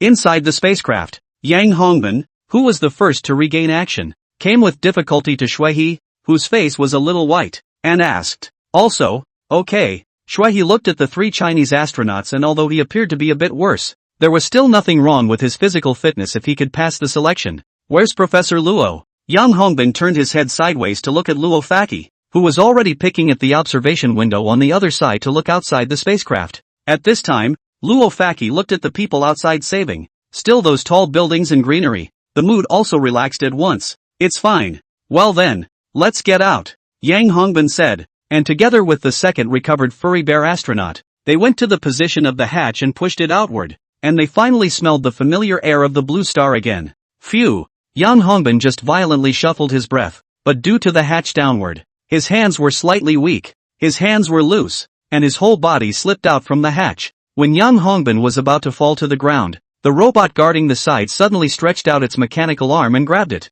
reducing some of the downward force for Yang Hongbin. Thanks a lot. Being put down by that robot and lying down on the square, Yang Hongbin looked up at the familiar night sky and thanked that robot. As a robot, the other party would of course not take care of Yang Hongbin, only to see it put Yang Hongbin down before lifting its leg and walking towards the blue star humans gathered in the distance. At that moment in that crowd, besides the onlookers, there was also a rescue team that had rushed in. They were thinking the same thing as those ordinary people before, that a spacecraft would be thrown down by the other side just like that. But now it seemed that all the astronauts of Blue Star didn't seem to have suffered much damage. Move back, pull back. As the robot that had caught Yang Hongbin kept getting closer, those rescuers also shouted loudly towards the nearby onlookers. What a time to be watching. Get out of here. Since the spacecraft landed in a downtown location, the crowd of onlookers was so large that, for a time, these rescuers were unable to talk them all away. Blue Star humans. This is Starfleet Human 1001 Transporter 1937 attachment droid. When the droid was 20 meters from the crowd, it stopped and amplified its voice to the Blue Star humans in front of it. By order of the Supreme Commander of the Solar System's defense, we will wait here for the selection of the Blue Star personnel, and when the selection reaches 1000, we will depart for the Lunar Research Base. The selection that this robot was talking about was the very same regulation and synergy that Rashu had previously talked about. Only after that was said did the counterthrust engine underneath this robot's feet start up again, heading towards the orbital round-trip craft 100 meters above. Meanwhile, around the other spacecraft, dozens of robots that hadn't been close by activated at the same time, returning to the orbital round-trip craft. While the robots entered the interior of the craft, the orbital round-trip craft did not leave, but rather, as the robot had said, just hovered over the city. However, at this time, the rescuers below didn't have the time to look at the flying machines above them, and they rushed directly towards the direction of Yang Hongbin and the others after the robots had all left. Colonel Yang, is everything okay? President Shui, Professor Luo, one by one, dressed in protective suits, they sent Yang Hongbin and the others inside the negative pressure ambulance that sped by, ready to be transported to one of the nearest isolation hospitals. And apart from the astronauts from China, the astronauts from other countries were also picked up by negative pressure ambulances just the same because they were placed on top of this square together. So they were also picked up by negative pressure ambulances after coordination. Once the personnel had been picked up, the area was completely cordoned off, and the Blue Star humans who had faced the robot at close range were isolated for observation to prevent any hidden dangers from Type 3 contact. For these astronauts to be able to successfully return to the Blue Planet, most of the Blue Planet humans were still very happy. Of course, there was one country that was a bit of an exception, and that was America, which was an ocean away from China. Where are our people? In the spacecraft footage just taken, America didn't see his own spacecraft at all, and since they didn't know that their own families actually carried little boys into the sky, most of the average Americans didn't even know why they were the ones who suffered. Meanwhile, on the Xiaoyu-class battleship in orbit around the Blue Star, Luo Xiu was also observing the Blue Star below. Even though Rashu was a member of the Starfleet humans, his identity as a Blue Star human was not going to change just because the organization was different. Is this the Blue Star? It really is beautiful. Through the images provided by the orbital round-trip vehicle, Luo Xiu also had to feel that Blue Star was indeed worthy of being the home planet of their Starship Humans and Migration faction. In the previous life of Rohu and Starfleet Humans and Migration faction, when the antimatter annihilation bomb had not yet been researched, the Migration faction had very little space to utilize, and at that time, not to mention any animals, even the plants were seldom seen. Initially, in order to effectively utilize the starships on each of the Migration faction starships, Only the areas where the nobles were located would have some greenery. It wasn't until the successful development of the antimatter annihilation bomb later on that the living area of Blue Star's human population greatly increased, and plants and animals gradually became more abundant on every Blue Star ship. Sir Commander, all Blue Star spacecraft have been released. At that moment Russia had just stepped out of the bridge and headed for the rest area. Okay, that's it for now. The construction of the moon is dominated by the shield, and after the construction of the shield is complete, then the research facilities will be built. In Rashu's plans, the moon would serve as a research base for the entire solar system, providing technological support for the solar system after the battle with the advanced fleet, and with the current technology of Luo Xiao. Although he had the opportunity to use antimatter annihilation bombs to wipe out the advanced fleet by surprise, the gap was also huge compared to the Cygnus civilization. After all, the other party had upwards of 20 affiliated civilizations, and who knew if this change by Luo Xiao would bring about a technological explosion for the other party. Among the stars, what determines whether two civilizations win or lose is not the population, not the number of ships, but the level of technology. 7017K. Chapter 87, Prehistoric Civilization? If there is a difference of one level of civilization technology between the two sides, then no matter how much the lower level civilization expands its technology to the application level, it will not be able to defeat the higher level civilization. When Rashu was still in the migration faction, he had participated in a strike against a low-grade civilization that was more powerful than Blue Star, and had been able to develop other planets within their own galaxy, and they were still able to grow under the observation of the cruise fleet because instead of stagnating, technology had a technological explosion just as they entered the age of space exploration. Their use of bionic machinery had suddenly reached a very high level, and after only 50 years in space, they were able to exploit a planet first through bionic machinery, and then their civilized beings would later travel to the developed base for the next step in their operations. When the cruise fleet was ready to establish a stargate well outside of its star system, and Rasho arrived at this star system through the stargate, it was only then that he realized that this civilization already had a huge number of spaceships, and because of the possession of these spaceships, this civilization shows war in the face of the roving fleet that Rohu was in. In their thoughts, although the other side's battleships were huge, their own side's numbers were far ahead, and the two sides were not even in the same order of magnitude in terms of the number of ships. Luo Xiao's cruise fleet even let the other side set up a formation in the outer orbit of the colonized planet, and then the particle beam weapons of 100 cruise fleets suddenly turned on, and in just a flash, the middle of the battlefield lit up with diffuse beams of light. With the sudden illumination of the light beams, the mirror defense composed of tens of thousands of spaceships of that civilization was directly pierced through a gaping hole, just like white paper, and was easily crushed. With just one contact, this civilization lost 90% of its spacecraft outright. The remaining ships lost their courage to fight back and fled in the direction of their home planet. However, compared to the fleet that Luo Huo was in, their speed was nothing. Under Luo Xiao's observation, one of his side's warships suddenly accelerated and headed straight towards the other party's fleeing ship. Through the observation window, Luo Xiao saw the fleeing ships being directly hit and crushed into pieces of space debris.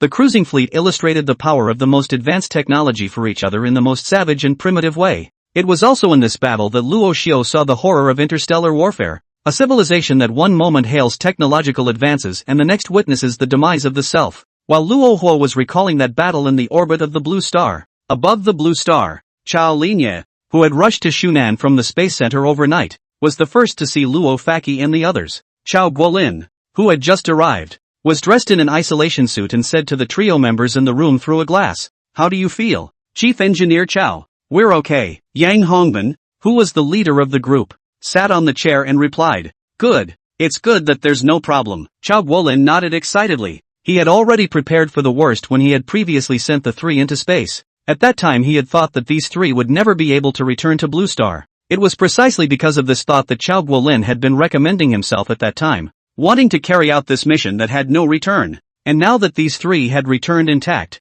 it made Chao Guolin breathe a slight sigh of relief. "Don't think too much about this quarantine. This is the first time our Blue Star has made contact with an alien civilization, and quarantine and disinfection is necessary." After confirming that there are no problems, the quarantine will make contact. For Luo Faki and the others to make contact with an alien planet, both Blue Star and China attached great importance to it, and they had to ensure Blue Star's safety first. "Chief Engineer Chao, we understand." Although Luo Faki was only a temporary astronaut, she still had the basic qualities. After all, they had already returned safely to the Blue Star from the crisis-ridden Star Ocean, so it didn't matter if they were locked up for a few more days. "Well then, I'm going to get down to business next. It was only after a short exchange of condolences that Chao Guolin leaned his body forward slightly and said, "Professor Luo, you're the only one who has interacted with the other party. What exactly do you think his identity is?" Although previously, no matter if it was Luo Faki and the others or the various organizations on the Blue Planet, they had all made guesses about Luo Xiu's identity.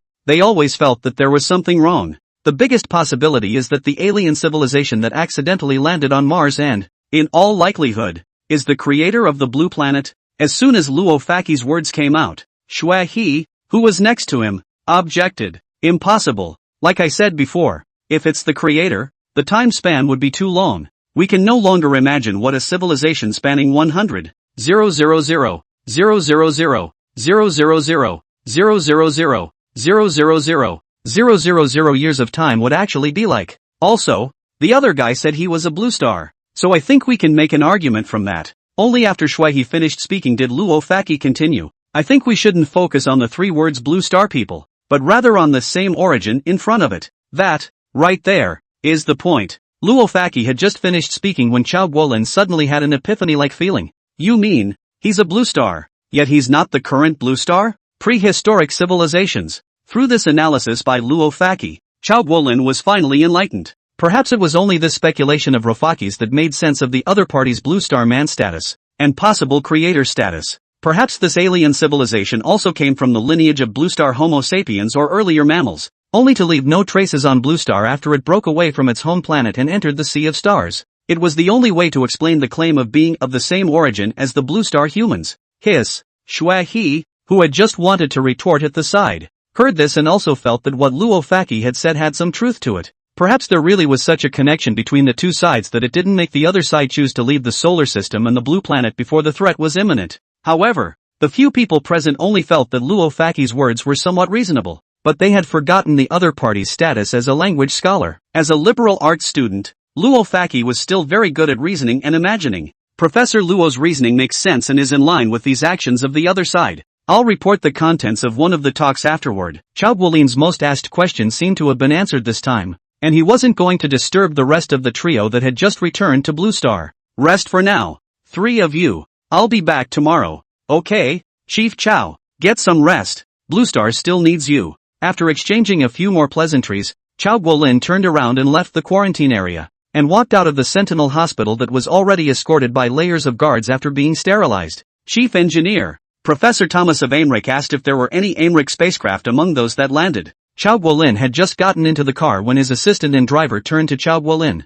Thomas? Chao Guolin frowned slightly upon hearing the name. He's already well? As far as Chao Guolin could remember, Thomas had been sent to a sanatorium after the last shielding incident and hadn't shown his face before the public for a long time. By the sound of it, it seems as if it seems to be almost as good as it can be, the assistant said, and played the recording he had just received. Thomas's segment was very simple. Just asking about the Aemric spacecraft. Aren't they clear about their own affairs themselves? Chao Guolin leaned against the back of the seat and continued. The other party has already been merciful by not shielding the entire Aemric. Reply to him, and tell him to contact those ships in orbit around the blue planet directly if he wants to inquire about the whereabouts of the Aemric spacecraft and astronauts. After Chao Guolin finished speaking, he closed his eyes and prepared to take a rest. He, who had been up all night on the first day, had rushed all night after getting the news that the spacecraft had landed in Shunan, and hadn't rested until the early hours of the morning now. Okay, Chief Engineer. Seeing that he was going to take a break, Chao Guolin's assistant simply opened the car door and replied to Chao Guolin's words to Thomas,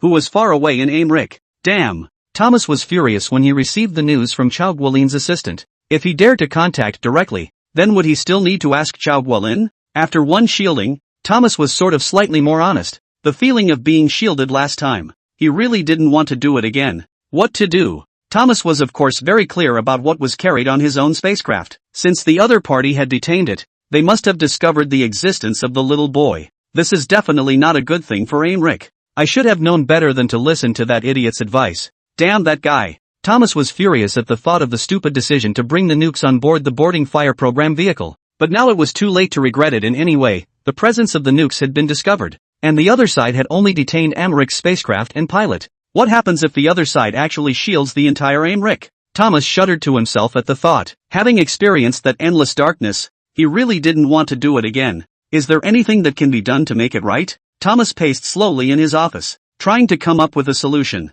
7017K. Chapter 88 High-End Research Projects. Is one blue star enough to support two civilizations? The next day, when Chao Guolin approached Luo Faqi and Shui He and the others again, he raised a question that had occurred to him since he woke up. If the other side was a prehistoric civilization, shouldn't the resources of Blue Star be even more scarce? At least for a civilization that left Blue Star. They were going to consume a lot of resources in order to build ships. After asking this question, Chao Guolin didn't get an answer from Luo Faqi or Shui He and the others either. The tracing of the origins of that alien civilization might still take a long time to complete. And aside from that not quite so critical issue, the 1,000 personnel slots for the lunar research base that alien civilization was talking about was the most important thing right now. Although the other party did not consult Blue Star at all. After communication, the countries were still prepared to gather 1,000 people and send them to Shunan to follow the orbital round-trip vehicle to the moon. The main reason why they would choose to compromise was that Blue Star simply didn't have the power to fight back.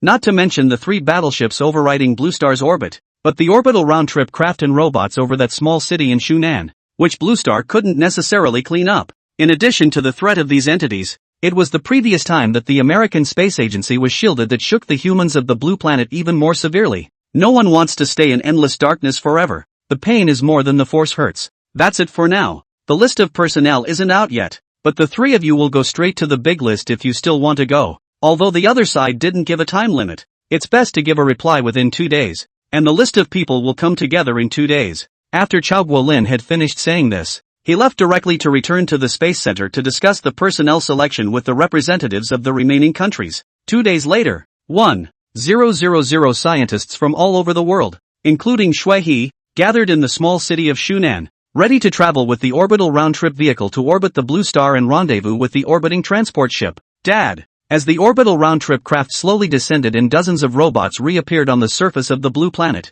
Shui He's daughter stood among the send-off crowd and shouted loudly. The one who was still wearing his isolation suit at this point turned around and waved his hand in his daughter's direction. Since the two were tens of meters away from each other, the communication between the two counterparts could only be accomplished with the walkie-talkies in their hands. Daddy, why don't you come home? The 10-year-old daughter whispered as she cupped her hands around the walkie-talkie. As soon as he heard these words, Shui He, who originally had a resolute expression, instantly moved. Dad still has very important things he needs to do. Listen to mommy at home. Daddy will be back soon. After saying that, Shui He didn't wait for his daughter to reply, so he directly placed the walkie-talkie in his hand into the hands of the staff member next to him, and turned around towards the orbital round-trip vehicle. At this moment, Shui He, who was in his 40s, was in tears. What? Can't give it up? Shui He had just stepped onto the orbital round-trip craft when Chao Guolin, who had long been waiting in it, said with a smile, but there's no chance to go back even if you can't give up. So sit down. Chao Guolin reached out and patted Shui He's isolation suit, saying, as a member of the same 1,000 selectors, Chao Guolin will also travel to the moon with the orbital round-trip vehicle. This time, his application to fight on his own initiative was finally approved, and he was finally able to travel to space to meet that unknown civilization, and the top commander of the Space Center in China will be replaced by Go-1 to continue his work. Shui He sat down next to Chao Guolin and calmed down before saying, No, I'm fine. No one will feel good. This is not a simple mission. Chao Guolin looked at the man with the strong solemn composure and continued. This mission could be tough, even tougher than traveling to Mars, but now that you've chosen this path, walk it well. We're behind Blue Star. As Chao Guolin spoke, the rear hatch of the orbital round-trip vehicle was also slowly closing, gradually isolating the Blue Star humans on both sides. Take another look at your children. At Chao Guolin's reminder, Shui He looked out from the soon-to-be forbidding hatch, but his daughter was already missing from the gap in the hatch. The orbital round-trip craft took off, gradually moving away from the small city in Shunan and heading straight for the transport ship in Blue Star orbit. At the same time, Luo Xiao, who was resting on the Xiaoyu-class battleship, also received a prompt from the base control system. Sir Commander, the Blue Star selection is heading towards the transport ship 1001. Coming already? When Luo Xiao heard the voice from the base control system, he looked up towards the screen in front of the bridge, only to see that in that screen, the orbital round-trip craft was rushing out of the Blue Star, heading straight for the transport ship. Then let's get going straight away. After Luo Xiao finished speaking, he directly sat back in the captain's seat on the bridge and waited for Chao Guolin and Shui He and the others to arrive before heading to the moon. Yes, His Excellency the Commander. As soon as the orbital round-trip craft entered the transport ship after Luo Hui gave the order, the 3 ships gradually began to raise their orbits and head in the direction of the moon. In the transport ship, Chao Guolin, who was already floating, felt the changes in the transport ship and said, "It's already departed? Yes, we should already be traveling to the moon." Beside Chao Guolin, Xue He, who had already taken off his isolation suit, nodded and said, as one of the first Blue Star humans to come into contact with Luo Xiu, Xue He already had considerable experience in this space. "We should be back on the moon soon." In Xue He's memory, this transportation ship basically didn't need to spend much time from the Blue Star to the moon. And just as Xue He had said, the orbital round-trip craft he was in detached from the transport ship once again before Chao Guolin could feel the speed of the transport ship. "Attention! Approaching target location. Will transmit ongoing scientific research program to you." When Chao Guolin and the others were about to arrive at the research base on the moon, a palm-sized piece of portable equipment like a cell phone flew out from inside the orbital round-trip vehicle. Upon seeing these floating portable devices, Chao Guolin reached out and took one of them into his hands, ready to see what exactly the other party needed to study. Antimatter engine shell material, research and development of interstellar leapfrog devices, how to optimize particle beam weapon energy decay. Chao Guolin was speechless when he saw the research direction displayed by the device in his hand. These technologies were just a little too high-end for Blue Star. After all, at this time, Blue Star was in the simplest stage of space exploration. Not to mention what antimatter and interstellar leaps, or even the simplest orbital round-trip vehicle in Luo Xiu's hands they couldn't build. 7017K. Chapter 89, This Universe, How Cruel Is It? Chief Chao, look. Just when Chao Guolin was feeling that things were a bit tricky, Xue He, who was on the side, placed the piece of screen he had gotten in front of Chao Guolin. Only Xue He's screen, which had been tapped on the project about interstellar leaps, already had a very large amount of research literature about the project. There are even pictures and models of stargates similar to those described in the literature at its very back. Leapfrogging using absolute vacuum? Chao Guolin was a very old veteran of spaceflight. All for this kind of stuff about interstellar navigation. He was extra concerned. Can it really be done to exclude all elementary particles? Chao Guolin, who was still stuck on the Blue Star's technological level, couldn't think of anything that could do anything to completely exclude elementary particles in a region. It seems like the measurements have already been carried out. If there are enough calculations, we can check them. When Xue He was browsing through the literature just now, he had already seen the measurements and vision for this project in it. In this, there even appears to be a change in the ship's hull as well as its internal environment when making the leap. After being reminded by Xue He's reminder, Chao Guolin also tapped on the research project about interstellar leaps on the screen he was holding. Is it already studied? Chao Guolin also looked at the screen in his hand with some confusion after reading it. It is reasonable to think that if it is a project that has already been researched, then how come it still appears in the screen in the hands of the people? No, there seems to be some data missing. After another careful and in-depth reading, Chao Guolin, although still unable to read, always felt that something seemed to be missing in the process of checking the math. Is that so? Xue He, who was on the side, as an expert in the field of biology, had neither much interest in this interstellar leap nor was he even more unfamiliar with it. So even if Chao Guolin said so, Xue He could only chime in from the sidelines. We haven't arrived at the research base yet. The other party should be able to explain when we arrive. Aha! Chao Guolin, whose eyes had almost been buried in the screen, answered softly, not knowing if he had heard Xue He's words or not. And just as the two were conversing, Luo Xiu, who was located on the Xiaoyu-class battleship, also heard their conversation through the surveillance system. Compared to the two people who were completely unable to understand, Luo Xiu had a very clear idea of why a portion of the data was missing from the interstellar leap. During the time of the migration faction, this type of high-end tech was not circulating through the civilizations. Just as the migration faction kept research data on antimatter annihilation bombs alone, the Kakusak civilization, which possessed Stargate technology, kept data on Stargates alone. But while the data didn't flow, the migration faction had measured the Stargate after using it for a long time and left behind a considerable amount of measured data. These data left behind by the relocated faction were also the same ones that Chao Guolin had just seen, but just by measuring and calculating, the migration faction has not been able to grasp the true principles involved. And with countless virtual checks, the Stargate's interstellar leaps have ended in failure. And for these Blue Star scientists who had just arrived on the moon, the first thing they had to do was not to work directly on their projects either, but to adapt to life on the moon. After all, the gravitational pull of the moon is significantly different compared to the Blue Star. This alone would require them to undergo a long period of acclimatization. And the main reason why Luo Xiu didn't directly set up a base in Blue Star for the people to go to was to differentiate between the two sides and make the other side realize that the location they were in wasn't Blue Star,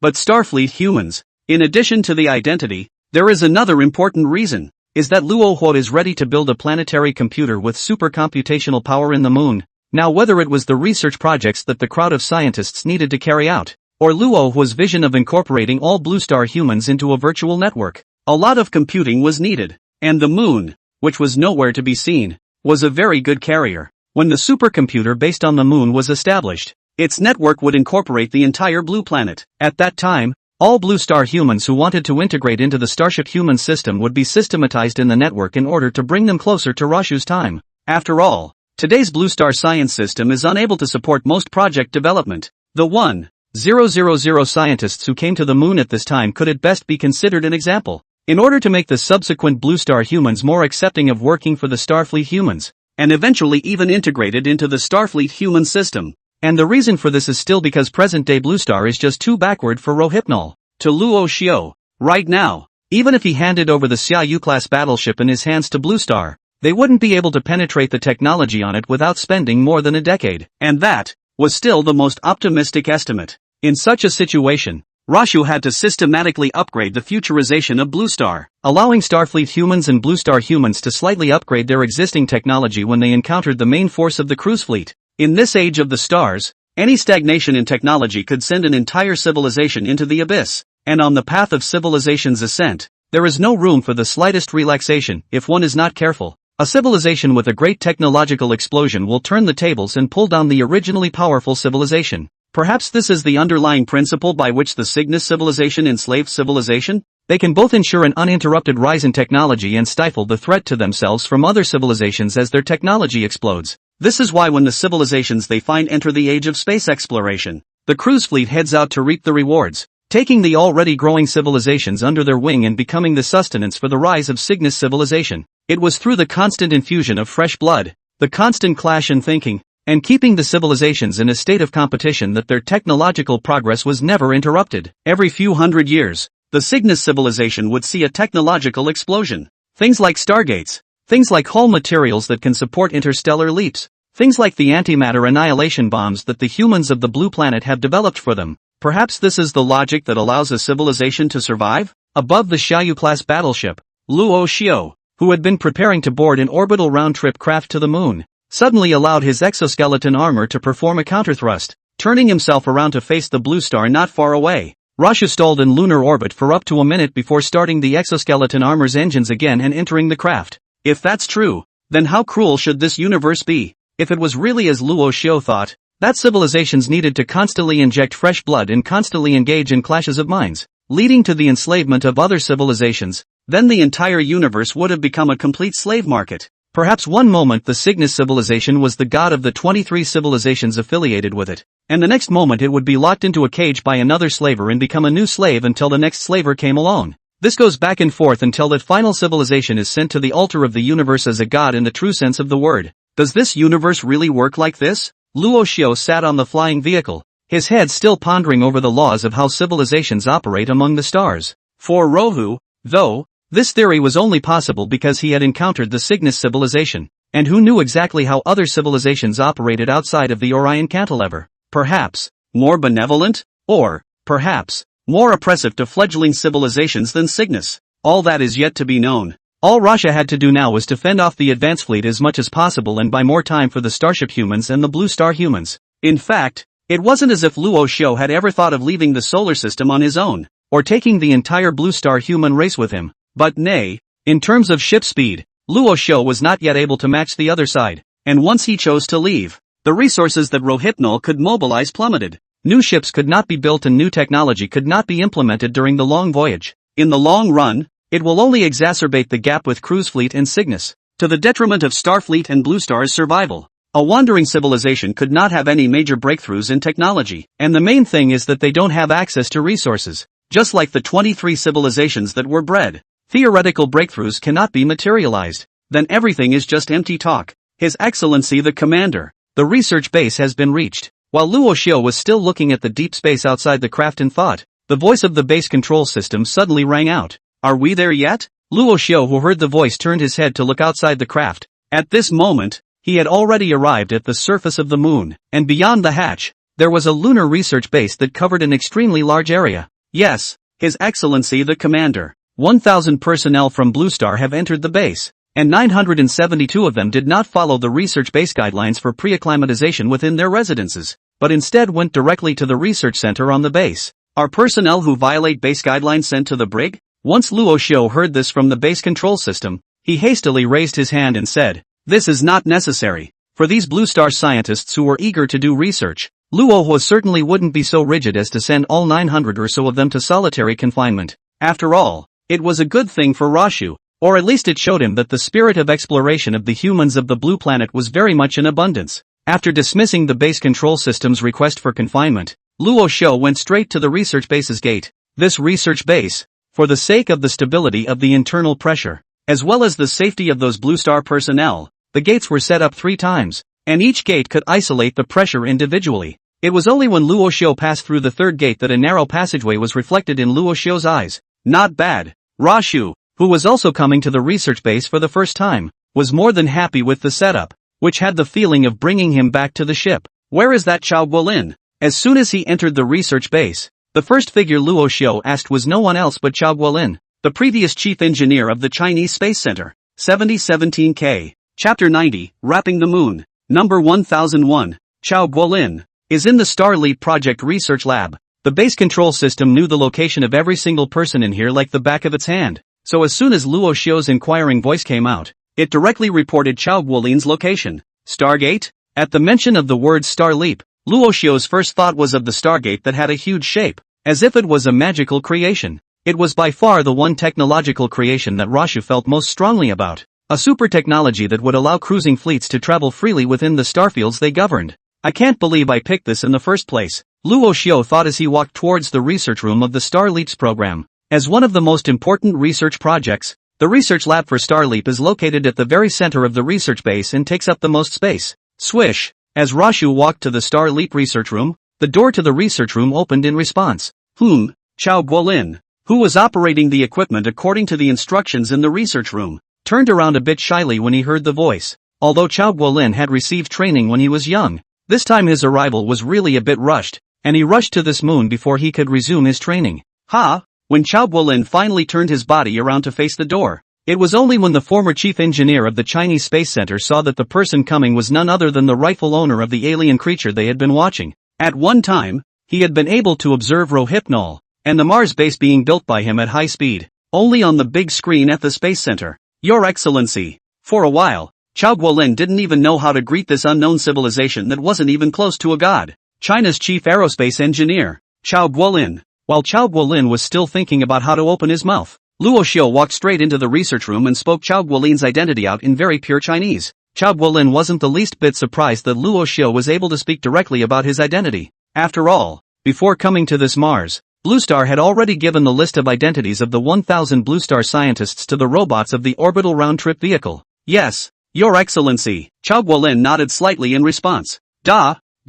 Luo Xiu stepped closer to Chao Guolin, the exoskeleton armor making a clattering sound as it made contact with the steel floor of the base. Hearing this rather rhythmic sound in his ears, and seeing Luo Xiu who was getting closer and closer, the always calm and steady man appeared to be a bit tense. Any thoughts on interstellar leaps? Luo Xiu suddenly stopped when he was about to get close to Chao Guolin, turned around and turned on the research equipment on the side, and said to Chao Guolin. As soon as this interstellar leap was mentioned, Chao Guolin immediately became energized again. I've just read the research material on interstellar leaps, and the data in it seems to be very incoherent, in a state of disconnection. As Chao Guolin said that, he also purposely glanced at Luo Xiu. The main reason why he paid so much attention to Luo Xiu's change was because his words carried the implication that the other party had hidden the data. Regarding the hidden meaning of Chao Guolin's words, Luo Xiu of course heard it at once. Don't worry, this is already complete research information. You guys are now unable to contact the outside world, and it's impossible for you to return to the blue planet, so this information is not going to be hidden from you. Your task now is to connect the broken data in it. I know this is very difficult for you, but scientific research has always had to be all about cracking these difficulties and making them less mysterious. As Luo Xiu spoke, the device in front of him had already been fully opened. At the same time the device was turned on, the research room instantly became pitch black and a complete virtual Stargate was immediately constructed within the research room. Chao Guolin was deeply shocked as he looked at the Stargate that occupied the entire research room and the boundless universe that surrounded it. And due to being in this kind of space for a not-so-short plus long period of time, A sense of fear of being in a void gave Chao Guolin's brain a churning sensation. Is this the device for interstellar leaping? Chao Guolin took a step forward, his entire body bouncing upwards due to his excessive force. What a masterpiece! In Chao Guolin's field of vision, the side of the Star Leap facility facing him was in the shape of a tic-tac-toe, and right in the middle of it was where all kinds of starships entered and exited. Although the projection was not the full size of the equipment because of the space in the research room, the grandeur alone made Chao Guolin's heart yearn for it. It's called Stargate. Luo Xiu walked to the middle of the Stargate and introduced Chao Guolin to this technology that was also considered the top pillar of the cruise fleet. This is an existence that can be considered a divine weapon even among the top-tier civilizations. It is able to instantly send a battleship to an area up to 10 light-years away, and as it is built, the farther away it is able to reach, the farther away it goes. Isn't that an amazing device for Blue Star? When Luo Hua finished speaking, the virtual image of the Stargate disappeared with it, and the lights in the research room slowly increased in brightness. Only when the scene in front of him disappeared did Chao Guolin come back to his senses and look at Luo Xiu. To us, all of this place is amazing. As Your Excellency said just now, these magical devices are just too profound and obscure for us, and I'm afraid it will take a long time if we want to conduct formal research. Even though Chao Guolin was the highest level of existence in China's aerospace endeavors, he simply had no way to begin in the face of these new technologies for a while. Not too long. Luo Xiu had the base control system put up the planetary-level computer under construction on the big screen in the research room and said to Chao Guolin, when it's finished building, you'll be the first to enter it for systematic learning. It will get you up to speed very quickly on the very basics, which are, of course, already considered very advanced for you. While Luo Hua was still speaking, Chao Guolin's eyes were already shocked in place by what was being played on the big screen. Ever since he had encountered Luo Hua, who had appeared on Mars, Chao Guolin's shock had never stopped. And this time, it was by the learning device that Rashu was talking about that he was surprised. Only on that big screen, on the dark side of the moon, where the Blue Star people couldn't directly observe, a device that stretched across the moon's equator was being rapidly laid down toward the moon's poles. And to deal with meteorites that might hit, particle beam weapons were also installed at intervals of every 100 kilometers to pulverize the impacting primordial into oblivion. Unlike the previous equatorial project on Mars, however, this time the devices are not spaced, but are truly nested and connected together as if they were ironclad. At the rate the other side was building, the dark side of the moon would soon be completely paved over, becoming a true steel planet. Perhaps it would be more apt to call it a star fortress, if only from the looks of it. Seeing all this, Chao Guolin secretly shook his head. Every single piece of technology on the other side was so incredible to Blue Star. Whether it was the equipment that was now wrapping the moon or the Stargate that had just been mentioned, it was also out of reach for the previous Blue Star. For Blue Star, these would be more accurate if they were called wonders. If the results are significant by then, it will also be utilized on the entire blue planet. Luo Hua had always needed more than just 1,000 Blue Star scientists, and these 1,000 people, no matter how great they were, could not advance a civilization. What Luo Xiu needed was a rapid increase in the basic sciences of the entire civilization, and a planetary computer was the best means of accomplishing this task. It is able to tailor each blue star to the individual in as short a time as possible, and more quickly go on to master the areas of science that are most basic to Rohypnol. With this large base, some great scientists will of course emerge from it as leaders of civilization. The entire blue star? Chao Guolin's eyes widened in shock when he heard those 4 words. If it was just these 1,000 people, Chao Guolin wouldn't think that it would have any effect on Blue Star. Although these 1,000 people were all resounding scientists of Blue Star's civilization, the number was not much for 7 billion people. Lose those 1,000 and Blue Star will soon replenish the group to take the place of those 1,000.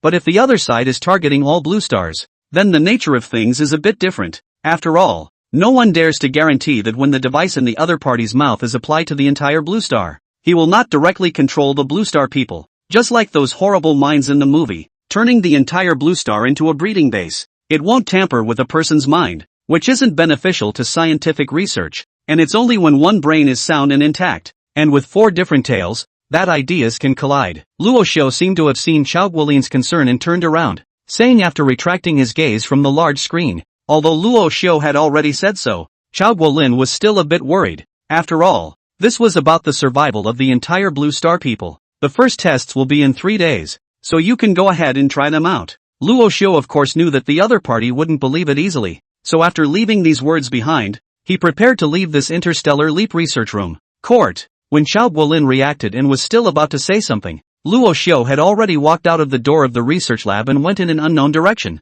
Seeing that Luo Xiao had already disappeared, Chao Guolin could only turn around and look at the large screen that was still showing the construction of that planetary computer on the dark side of the moon. Phew! Chao Guolin could only let out a long sigh as he looked at the supergiant device that was spreading at an extremely fast rate. But he couldn't change anything. 3 days later, Chao Guolin silently recited the date of the test that Luo Xiao had mentioned. And now he could only see what kind of test the other party was talking about 3 days later. What exactly will it look like? Chao Guolin just couldn't imagine what a device so gigantic that it would almost take up half the moon would actually look like when it was completed. 7017K. Chapter 91, Virtual Worlds. Transporters traveled frequently between Mars and the moon during the pre-development period, bringing in all sorts of equipment and construction robots. And with this pre-existing supply, when these robots came to the surface of the moon, they began to replicate themselves directly, creating a large number of robots of the same type. So the construction of the planetary computer that Chao Guolin both feared and looked forward to was very fast. After all, with such a huge robotics group Luo Xiao,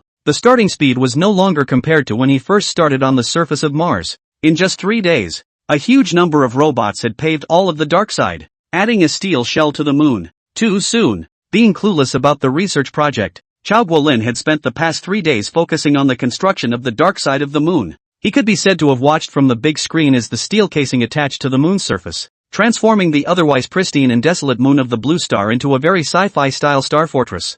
3 days. Chao Guolin couldn't believe that this project was completed in 3 days. These robots that can replicate themselves and re-enter the furnaces to turn into raw materials when they are built are simply born to build. It was also good that these machines were controlled in the hands of that unknown civilization. If these machines belonged to a wise armament civilization, then the future scene of the solar system could already be predicted. 1001 Chao Guolin. You have qualified for planetary computer testing and may enter at the research lab interface. While Chao Guolin was still feeling emotional, the sound of the base control system suddenly rang out from inside this Star Leap research room, prompting him that he had obtained the test qualification. How come we didn't? Some of the scientists outside of China who were also in the Interstellar Leap research room were very puzzled. After all, there were at least 5 or 6 people present at this time. But only Chao Guolin was the only one who was qualified in the end. These people chose to come to the Interstellar Leapfrog Research Laboratory after being selected. But when they did not come over, it was already that afternoon and they missed Luo was meeting with Chao Guolin.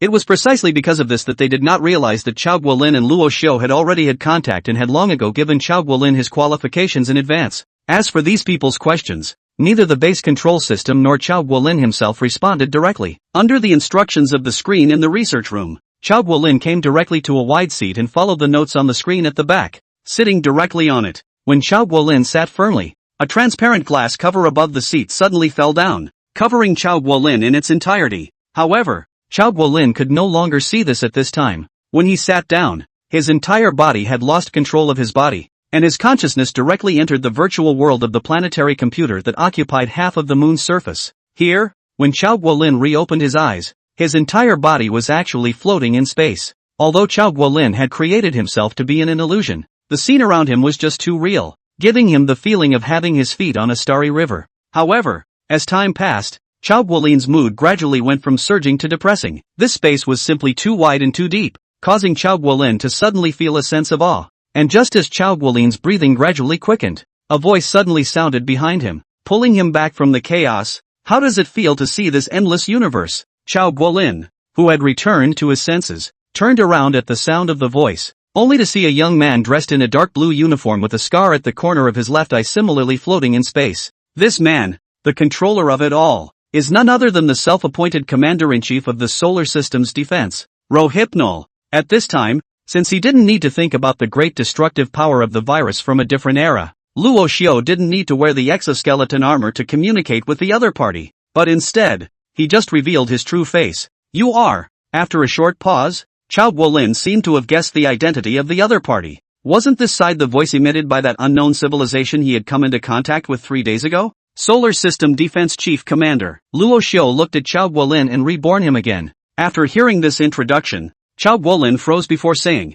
Your Excellency, Commander. Chao Guolin didn't bother to ask Luo Xiao why he had the appearance of a blue star human in this virtual space. After all, everything could be molded in this virtual world, as long as the other party was willing. It was exceptionally easy even if they were actually molded into the likeness of a god. And after exchanging a few brief words with Luo Xiao, Chao Guolin also snapped out of the fear of deep space he had just experienced. no longer pondering over the boundless universe. Regarding Chao Guolin's thoughts, Luo Xiao didn't care. No matter what the other party thought, his actions wouldn't be altered in any way. When he saw Chao Guolin looking toward, he reached out and lifted his hand, pointing at the endless deep space where the stars shone brightly, saying, "Here, this is the world for the entire human race to learn from, as I said earlier, and this is the Stargate." When Luo Hua had just introduced the two-word Stargate, a boundless behemoth suddenly appeared on Chao Guolin's side, obscuring Chao Guolin's entire eyes. If the Stargate that he had previously seen within the research room had been enough to shock Chao Guolin,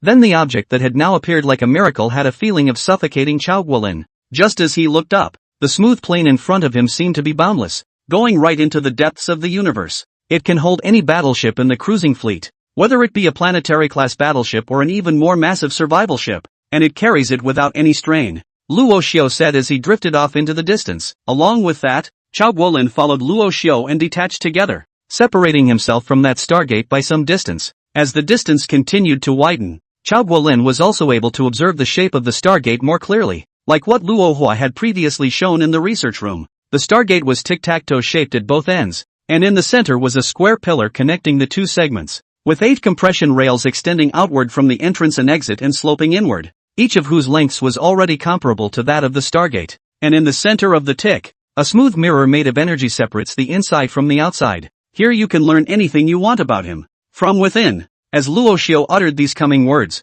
the deep space scene around the two of them suddenly changed, and their surroundings had suddenly turned white. Upon seeing the familiar smooth mirrors on both sides, Chao Guolin knew that he had already arrived at the interior of the Stargate. To the outside, as the language in Luo Xiao's mouth changed, the entire scene followed suit again, and the two of them instantly came from the interior of the Stargate to the surface. Only after standing on top of the Stargate did Luo Xiao continue, "Whatever you want will appear here. What you are incapable of inquiring about, all will be answered here as well. The only thing you need to do is penetrate the mysteries of these technologies." Russia had already done everything that needed to be done, and all that was left was for the Blue Star humans to decipher the technology of these cruising fleets. Phew! After Chao Guolin let out a light breath, he attached himself and touched the shell of the Stargate. After feeling the texture of the starship in this virtual world, Chao Guolin, who was squatting on the shell of the starship, looked up at Luo Xiao and asked, "Sir Commander, what is the cruising fleet that you previously mentioned?" In response to Chao Guolin's question,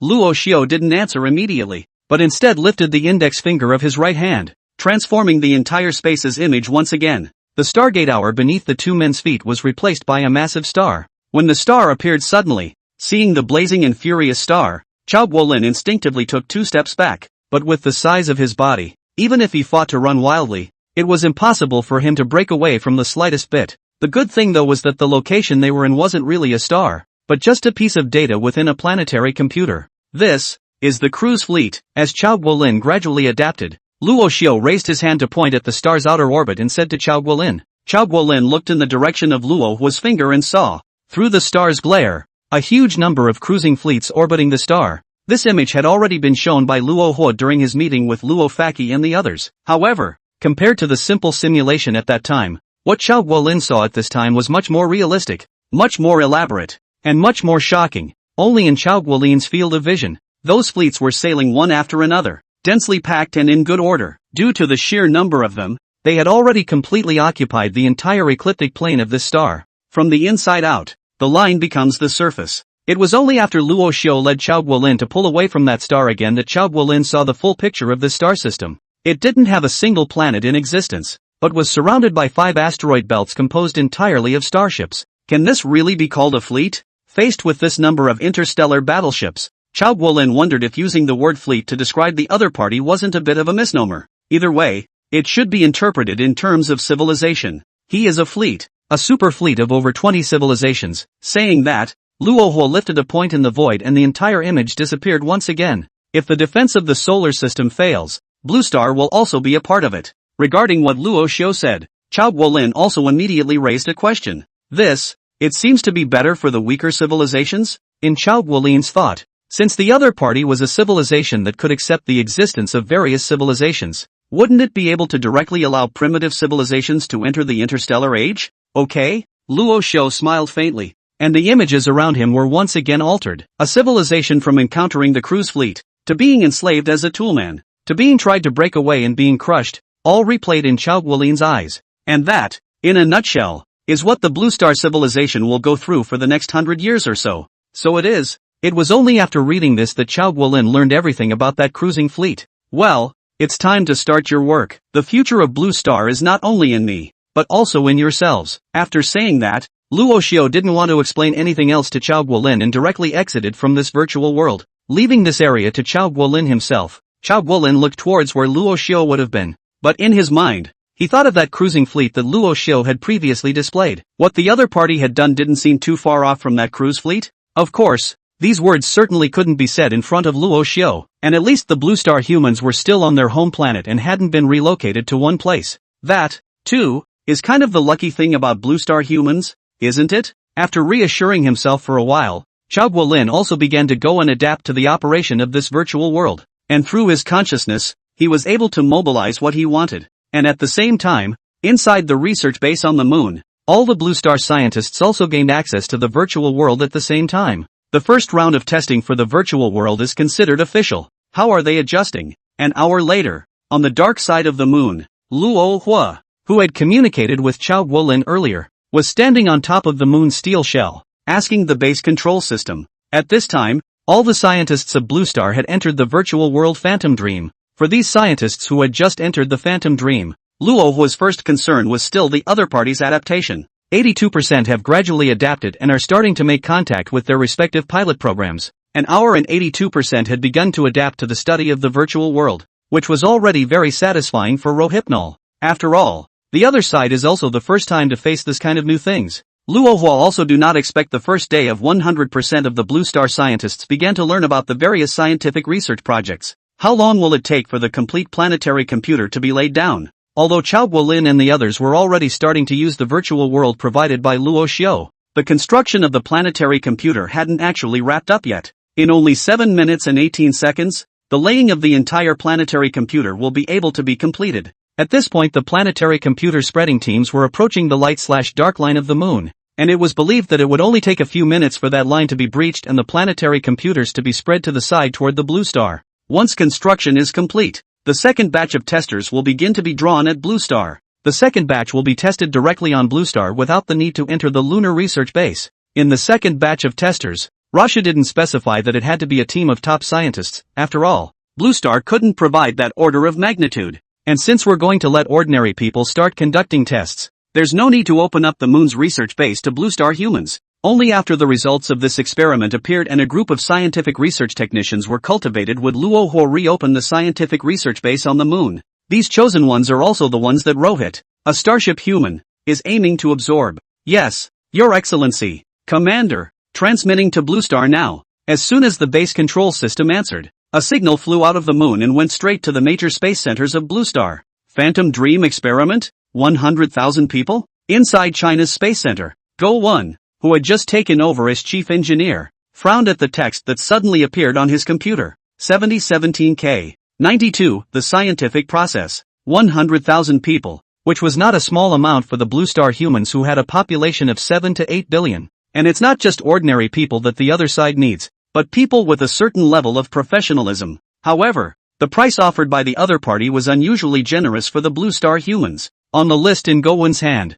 in addition to the 10,000 people that China needed to select, there were also the technologies that China would be able to acquire after the personnel selection was completed. Basic principles and process flow of graphene chips supporting equipment in detail, a theory of lightweight automated mining machines, failure causes of space elevator validation type and its principle analysis. Gowon looked at the strip of text that glowed blue and seemed to be some sort of link, and felt a strong urge inside. What the other side gives is too much. In his excitement, Gowon also tried to click on the blue font, but when Gowon clicked on it, another line of text suddenly popped up on the screen in front of him. You can watch it after completing the selection of personnel. Once this passage came out, Gowon's originally excited heart only calmed down a little. It was also true that the other party wasn't a little cutie either. How could they possibly give something to Blue Star first? Candidates. Gowon reached up and rubbed the bridge of his nose, not knowing for a moment where to find the 10,000 men assigned to Huagua.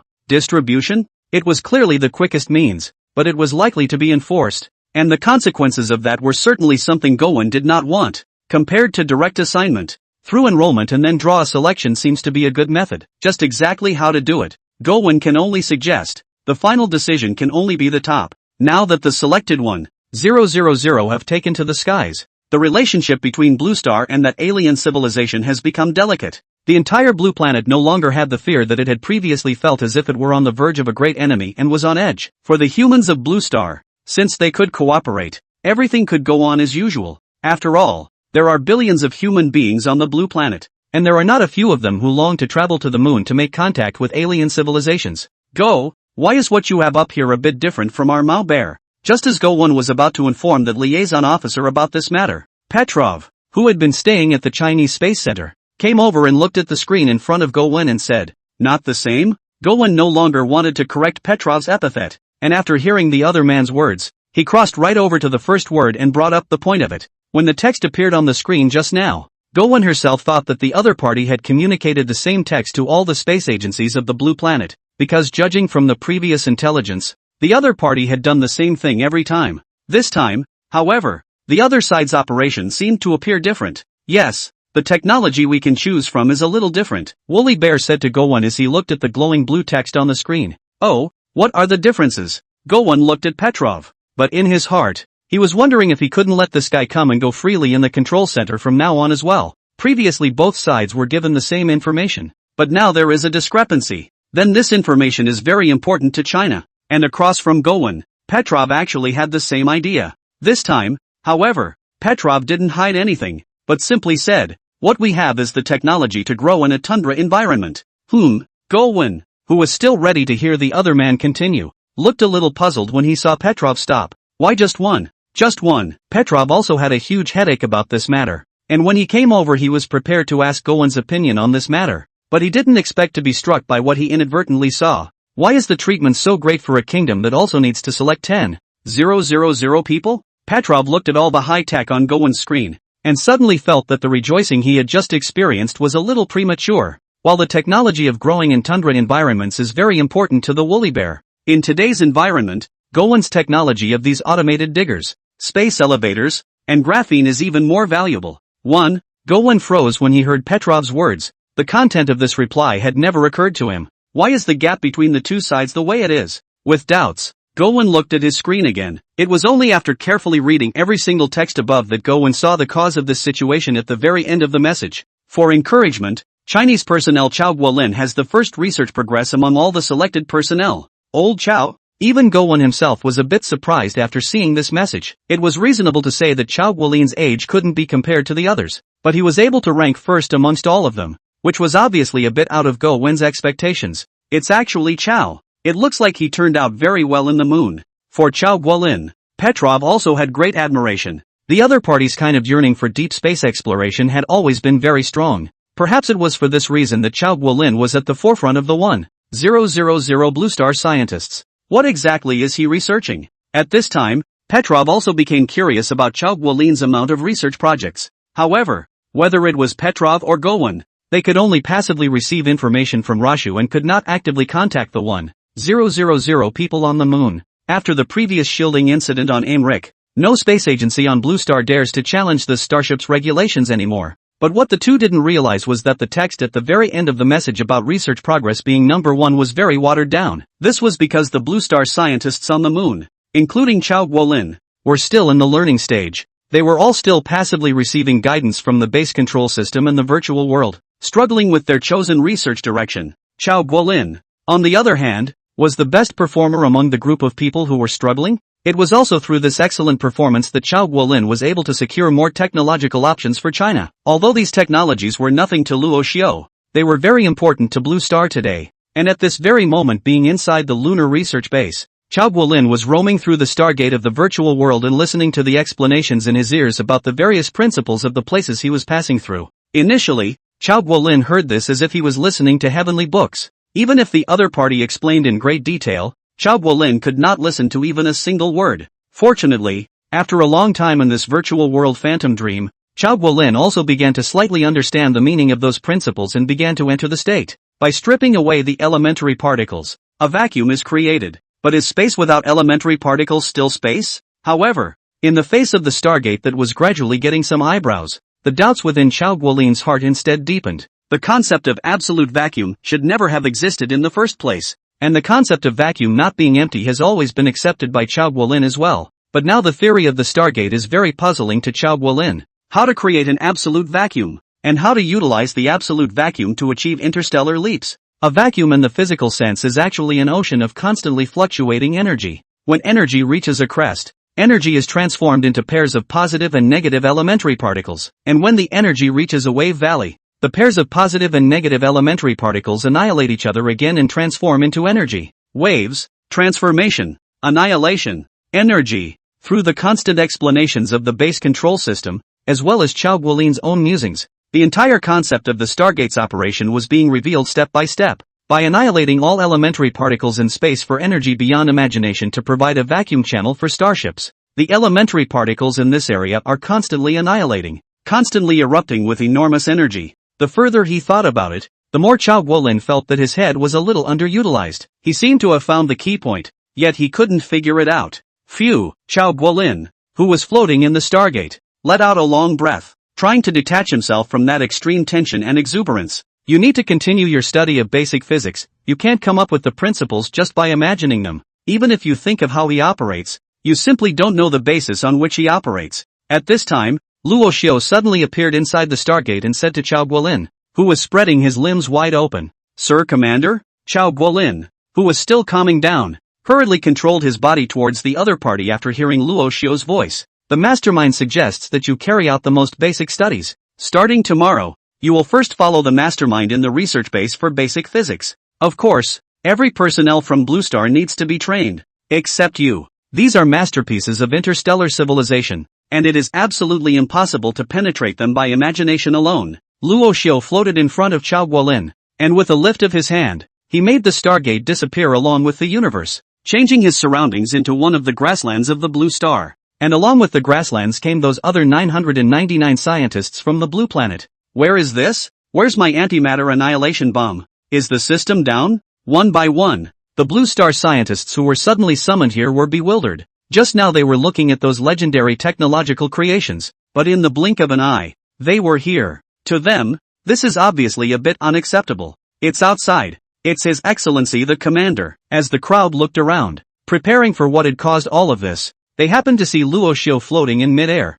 The projects for your scientific research have been chosen, and all that remains is to study the basic sciences first. Here you will spend a long period of time until you are able to take your place in the research program. So, let's get started. When Luo Xiu's voice ended, countless buildings instantly stood up above this grassland, rising up into the sky. Although the buildings were not labeled with words, the consciousness of the crowd knew that they represented math, physics, and chemistry. Each building represents a discipline, and only by stepping out of it is one considered to have studied the project given by Rohypnol. 7017K. Chapter 93 Solar System Defense Platform. Scientists on the moon were having a blitz of basic science, while on the Blue Planet, there were heated discussions over the selection of the second crew. The main reason why the ordinary humans of the Blue Planet knew about the candidates was because the Indies had blown their own quota of 500 people out of the water. If the previous self-exposure of the Indian state is the same, this operation will only allow the countries to also only publicize their selection methods together, and not to go win surprise.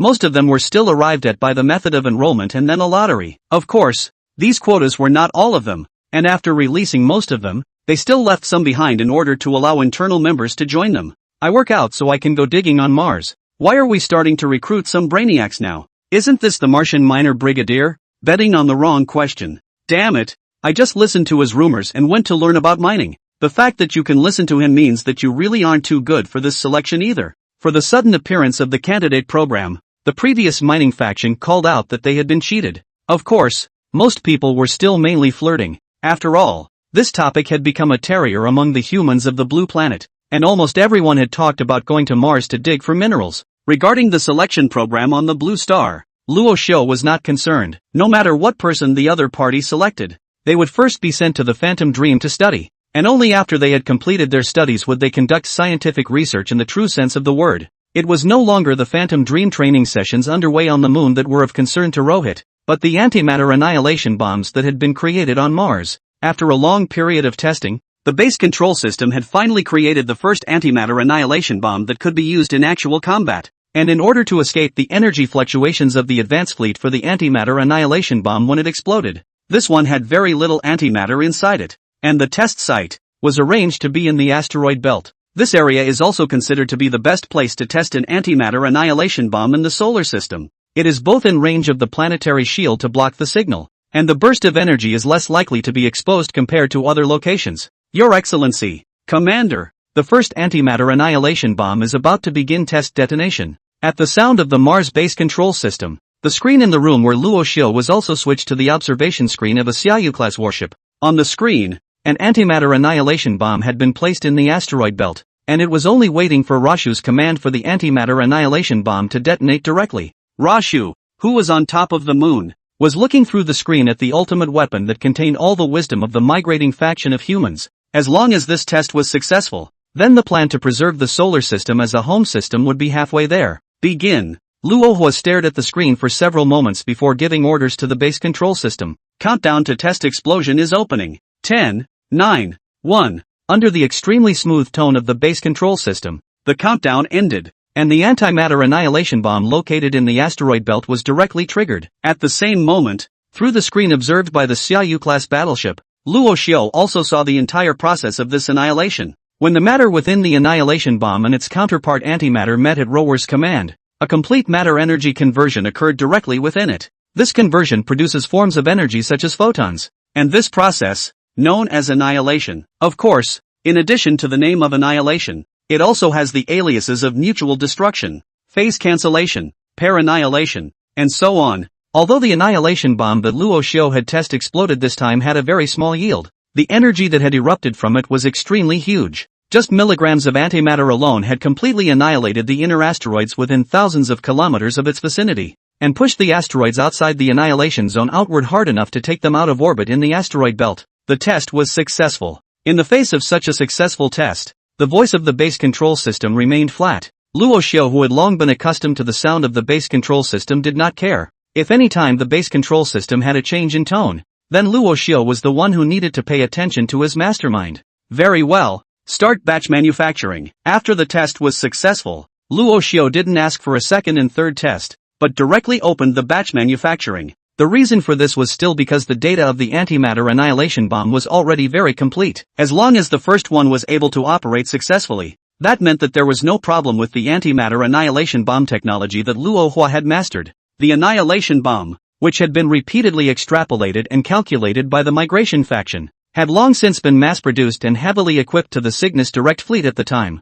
Such a proven weapon that he wouldn't have even needed to test detonated if it hadn't been made for the first time for Rohypnol. After all, every test explosion had the danger of exposing Rashu's coordinates, because the advance fleet was too close. If the energy burst of the antimatter annihilation bomb was too huge, even the planetary shield could not cover it up. Yes, Your Excellency, Commander, mass production is beginning. Above the orbit of Mars, the annihilation bomb manufacturing factories within the orbital platform had long been ready to go, only waiting for Luo Hua to give the order. These manufacturing factories would be in full swing, and one antimatter annihilation bomb would be immediately sent to the new generation of warships, Shachi-class battleships. These Shachi-class battleships loaded with antimatter annihilation bombs were actually inferior to the Xiaoyu-class battleships in terms of overall combat power, with its focus being on speed, as well as shielding of the self. Based on these 2 points, the Shachi-class battleships have virtually no weapons platforms, with only internal loads of specially placed antimatter annihilation bombs.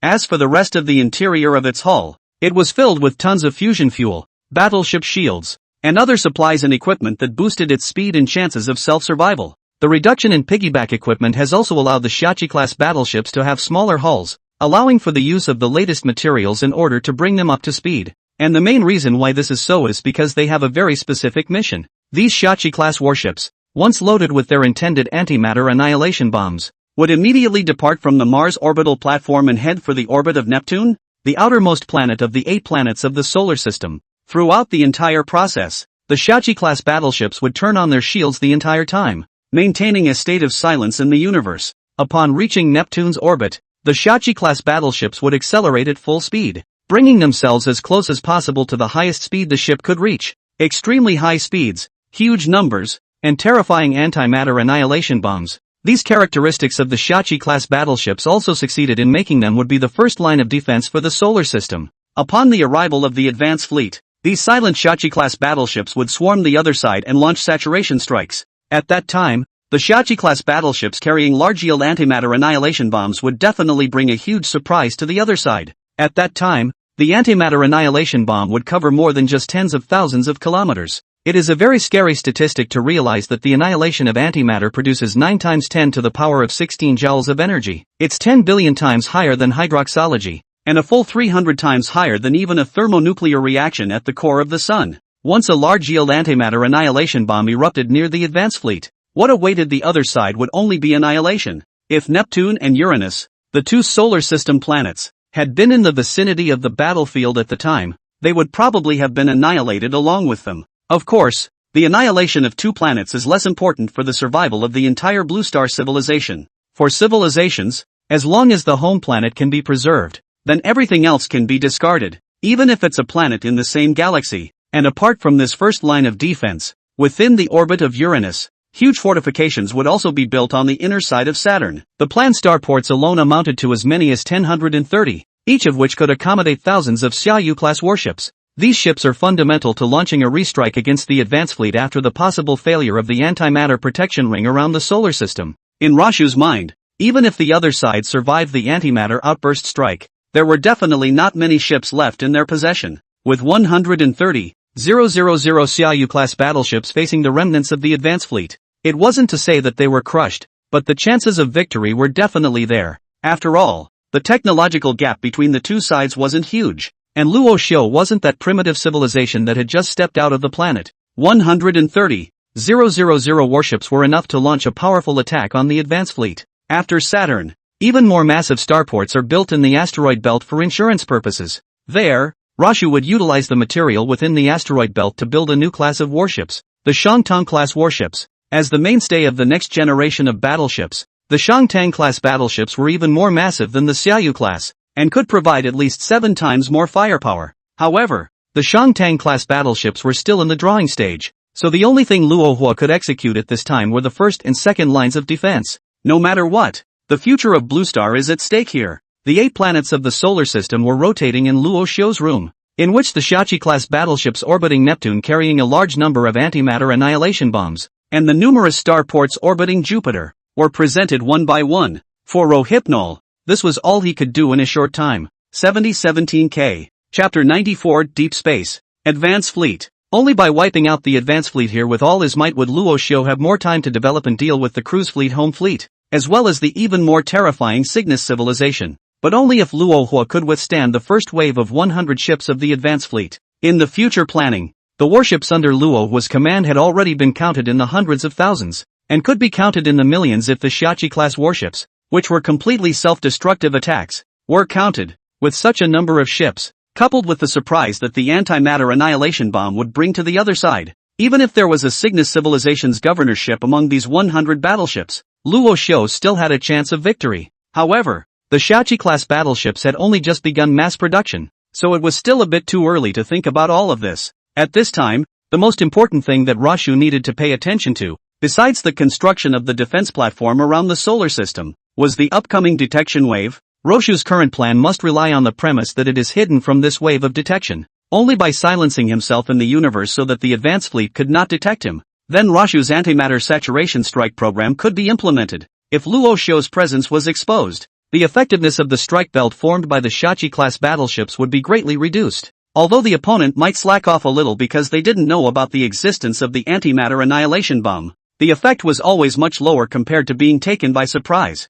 Build as many Shachi-class battleships as possible in case they might enter the various orbits of the solar system. The solar system is so large that if you count only the distance to Pluto, its radius reaches 591,352,000 kilometers, or 39.5 astronomical units. And if we continue to pull up outward, the radius of the farthest comet within the Oort cloud, in terms of the farthest comet within the Oort cloud, could even reach 100,000 astronomical units. This is a very scary number because a light year is only 63,270 astronomical units. So really, if you go by that distance, the solar system would be even more than 1 light year in diameter. It would be a fool's errand for Luo Xiu to try to set up a defense at such a range. This is a distance where even if a cruising fleet were allowed to come, they would not be able to put up a perfect defense in a few years. The other point is that the advanced fleet has by now entered the Oort cloud and is heading for the Kuiper belt. In other words, the other side was already in the solar system by the widest range of solar systems. So the solar system that Luohua was talking about was only the inner solar system region with Neptune in orbit. With Luohua's strength now, it would be very difficult to spread all over the orbit where Neptune was located. This is because the solar system is not a flat plane, but a body of stars moving around the core of the galaxy. All of the planets, including the blue star, are pulled by the gravitational pull of the sun and are in constant rotational motion. If the advanced fleet wanted to cut an intrasolar system orbit, they would generally not come in head-on or in pursuit, but would instead choose to enter from the side and rear, which was the area with the highest number of Shachi-class warships. Defense areas are being planned. At Roshu's command, the solar system running virtually in the room suddenly switched to a mode around the galactic core and filled Neptune's orbit with Shachi-class warships. Very well, that's it. Luo Xiu lifted his hand to cancel the virtual image after watching it for 2 minutes, and then he walked towards the door of the room, ready to check the status of Chao Guolins and the others again. Meanwhile, in the Oort cloud, 100 ships of the advanced fleet were moving forward at high speed. Their target, on the other hand, was the third planet of the solar system, Blue Star. After thousands of years of continuous observation, the Blue Star civilization had long since entered the list of Cygnus-affiliated civilizations. When the Blue Star civilization was just entering the Industrial Revolution, the advanced fleet departed from Cygnus, ready to create stargates around the solar system in preparation for the relocation of the entire Blue Star civilization to Cygnus. All the civilizations now under the Cygnus civilization are involved in this way. What with words like weapons testing grounds and such, it was nothing more than an accessory to the construction of a stargate. After all, the manufacture of stargates was exceptionally tedious, and even for an organization as large as the cruise fleet, it was quite slow, and because of this, every stargate is utilized and not deserted for a single leap. At this time in the advanced fleet, all the beings had gone into a state of hibernation and had not yet entered the state of executing their missions. The one responsible for monitoring Blue Star now was only the governorship belonging to the Cygnus civilization. Of course, it's also just an AI system, and not really staffed by people who exist in the Cygnus civilization. No technological explosion on target planet. Target planet space exploration status normal. Received transmission from target planetary probe. Analyzing, *%#. This is a gift from a tiny, distant planet that epitomizes our sounds, science, images, music, thoughts and feelings. The signal is meaningless. After analyzing the Voyager probe's signal, the cruise fleet's AI system simply discarded it without any intention of continuing the analysis, because to it, this information was simply meaningless. Other than exposing Blue Star's own location, it served no purpose at all. As for the Cygnus civilization, they have long had the location of Blue Star and have been observing it for thousands of years. They don't need the coordinates of this Blue Star or this gift from Blue Star to them. No abnormal civilization presence detected. Target is not abnormal. No threat. Waiting for the probe wave to enter for final detection. Fleet prepare to slow down. 100 warships were steadily advancing under the control of the Cygnus AI system, preparing to cross the Oort cloud, enter the Kuiper belt, and enter the inner orbit of the solar system from an oblique side. Wake up the fleet crew in. The target area is very close, and the personnel that have been dormant are about to be awakened by the AI system in order to prepare for communication with the Blue Star civilization. But whether it was the Cygnus civilization's AI system or the personnel of the affiliated civilization that was about to be awakened, they did not know that within the solar system, Luo Xiu was already strengthening his defenses and preparing to give them, the outsiders, a surprise. And the surprise was one that the Cygnus civilization had never encountered before, and one that the cruise fleet had never encountered before. Previously, they were all about direct oppression of primitive civilizations. Even when they encountered resistance, they were able to suppress the other party without much effort. It has always been the case that neither the Cygnus civilization nor the affiliated civilizations of the cruise fleet knew what a threat was nor what a challenge was. They have always been the dominant force in the Cygnus cantilever to the Orion cantilever, and have never changed since records began. This time, from observation, it doesn't seem like it will encounter any threats either. Conquering a civilization is so easy. To these primitive civilizations, they were godlike. They did not realize, however, that Blue Star, which was under observation at the moment, was undergoing a radical change. This change would even directly threaten the cruise fleet's domination of the entire Orion cantilever. For even as the men of the advanced fleet were being awakened, 100,000 selected Lancingers were already landing orbital round-trip craft all over the place, ready to head for the research base on the moon. Among them was Mokti, who had once tried to invade the shield extender. This is space? As soon as the orbital round-trip vehicle entered the orbit of the Blue Star, Moody's entire body gradually floated. As an ordinary person, Moody never thought that he would actually go to heaven and become an astronaut. That's an alien civilization's warship, isn't it? That's too huge. In the craft, the other Blue Star humans had peeled themselves up to the observation window and looked at the transport ship that stayed in orbit. For these Blue Star humans, they didn't care if that ship was a transportation ship or a battleship. As long as it was an interstellar ship, it could make these Blue Star humans feel emotional for half a day. The craft, however, didn't have anyone to let these Blue Star humans lament for too long, and as soon as it was in orbit, it headed straight out towards the transport ship's cavernous hatch. When this Moody and the others were about to enter the interior of the transportation ship, the orbital round-trip vehicles that came from all over the blue planet gradually converged together and swarmed towards where Moody and the others were. The orbital round-trip vehicles were very fast but orderly under the coordination of the ship's control system, and as they traveled at high speeds, one by one they overlapped inside the transport ship's compartment, ready to move from Blue Star orbit into lunar orbit under the transport ship's guidance. Brother, how does it feel? Next to Moody, a burly Chinese man grabbed his head with a smile and said, okay. As a hacker, Moody seldom went out and seldom interacted with people directly, so after being asked this by the other party, Moody still looked a little nervous. Relax, we're just going to the moon, not the torture chamber. The burly Chinese seemed very cheerful and not afraid of this trip to the moon. Aren't you nervous? When Moody saw how relaxed the other party was, he was also a bit puzzled. The man smiled when he heard Moody's words and said, "You don't know. I've been waiting for a long time. Although I was tricked by that Martian miner brigade guy and didn't get to go to Mars to dig for minerals, it's nice to be able to go to the moon. It's just a shame that the months at the gym were kind of wasted." The stoutly built man looked down at his size and grumbled a bit. As soon as he heard the other party's words, Moody knew that this person was a member of the Martian miner brigade that had previously been very hot on the internet. Have arrived at the moon. Just as Moody and the man were having a conversation, the transportation ship had also transferred from Blue Star orbit to lunar orbit with 100,000 Blue Star people. Like last time, after broadcasting the arrival information to the crowd, the orbital round-trip craft once again swarmed out, heading straight for the research base below. Inside the main control room of the lunar research base,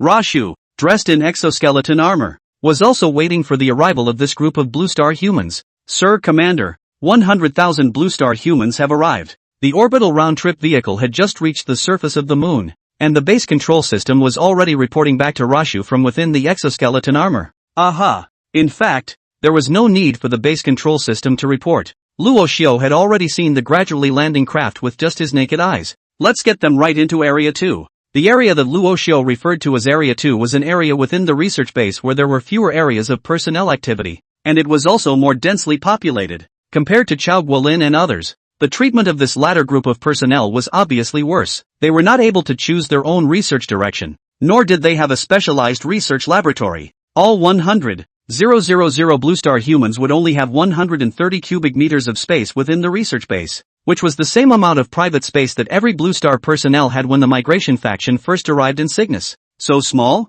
Once Purpose had entered the research base directly from the orbital round-trip craft, he was taken by a robot to his present-day residence. Although 130 cubic meters sounded not bad, it was actually a 5 by 5 by 5 space. This was also the reason why Moody would have this exclamation after entering. The only other thing in this room besides a bed with white sheets was a massage chair-like device. You have been assigned the Xiachi-class battleship system optimization program research project. Access to Phantom Dreams has taken place for prior learning. While Moody was still observing his private space, a voice speaking Mandarin suddenly rang out, startling Moody, who was staring at that massage chair device. Phantom Dream? System optimization program for Xiachi-class battleships? Moody was exceptionally unfamiliar with these two terms that had suddenly appeared, and although he had been chosen to become a member of the 100,000 Blue Star people, he knew nothing about the specifics of the lunar research base, and not to mention him, even Gowon and Petrov, the two of them who were in direct contact with Rashu, but they knew nothing about the rest of the lunar research base other than some knowledge of the term Phantom Dream.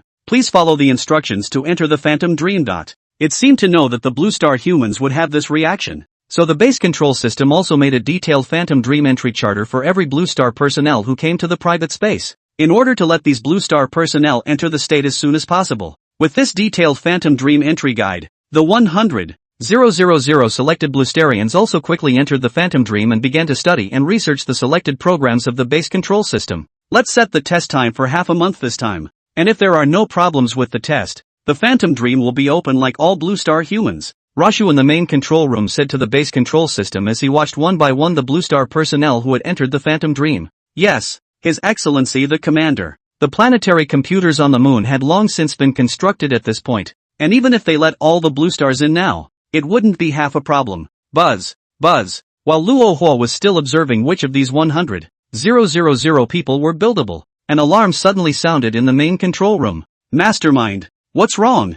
Since coming to the solar system, it was the first time that Luo Xiu had heard this shrill alarm. Monitoring the cruise fleet advance fleet, heading into the Oort cloud. Chapter 95 A Visit to Planet Blue. Your commander is here. Into the Oort cloud? Luo Xiu was first stunned when he heard this intelligence before nodding slightly. It's time. The radius of the Oort cloud is over 0.5 light-years, a distance that would also take 3.8 years to reach the center of the solar system at 13% of the speed of light. Of course, this doesn't include the time the other side has to slow down. But while the time was nothing more than expected, the information that the other party had arrived at the outskirts of the solar system still made Luo Xiu feel that time was running out. Mastermind, shields at full power. Prepare for detection waves to arrive at any moment. Since the other party's image had been captured, it meant that their position was definitely not just arriving at the Oort cloud, but that they had already been in the Oort cloud for some time. At this time, Luo Xiu didn't dare to completely believe in what was recorded in the literature, because once there was an error,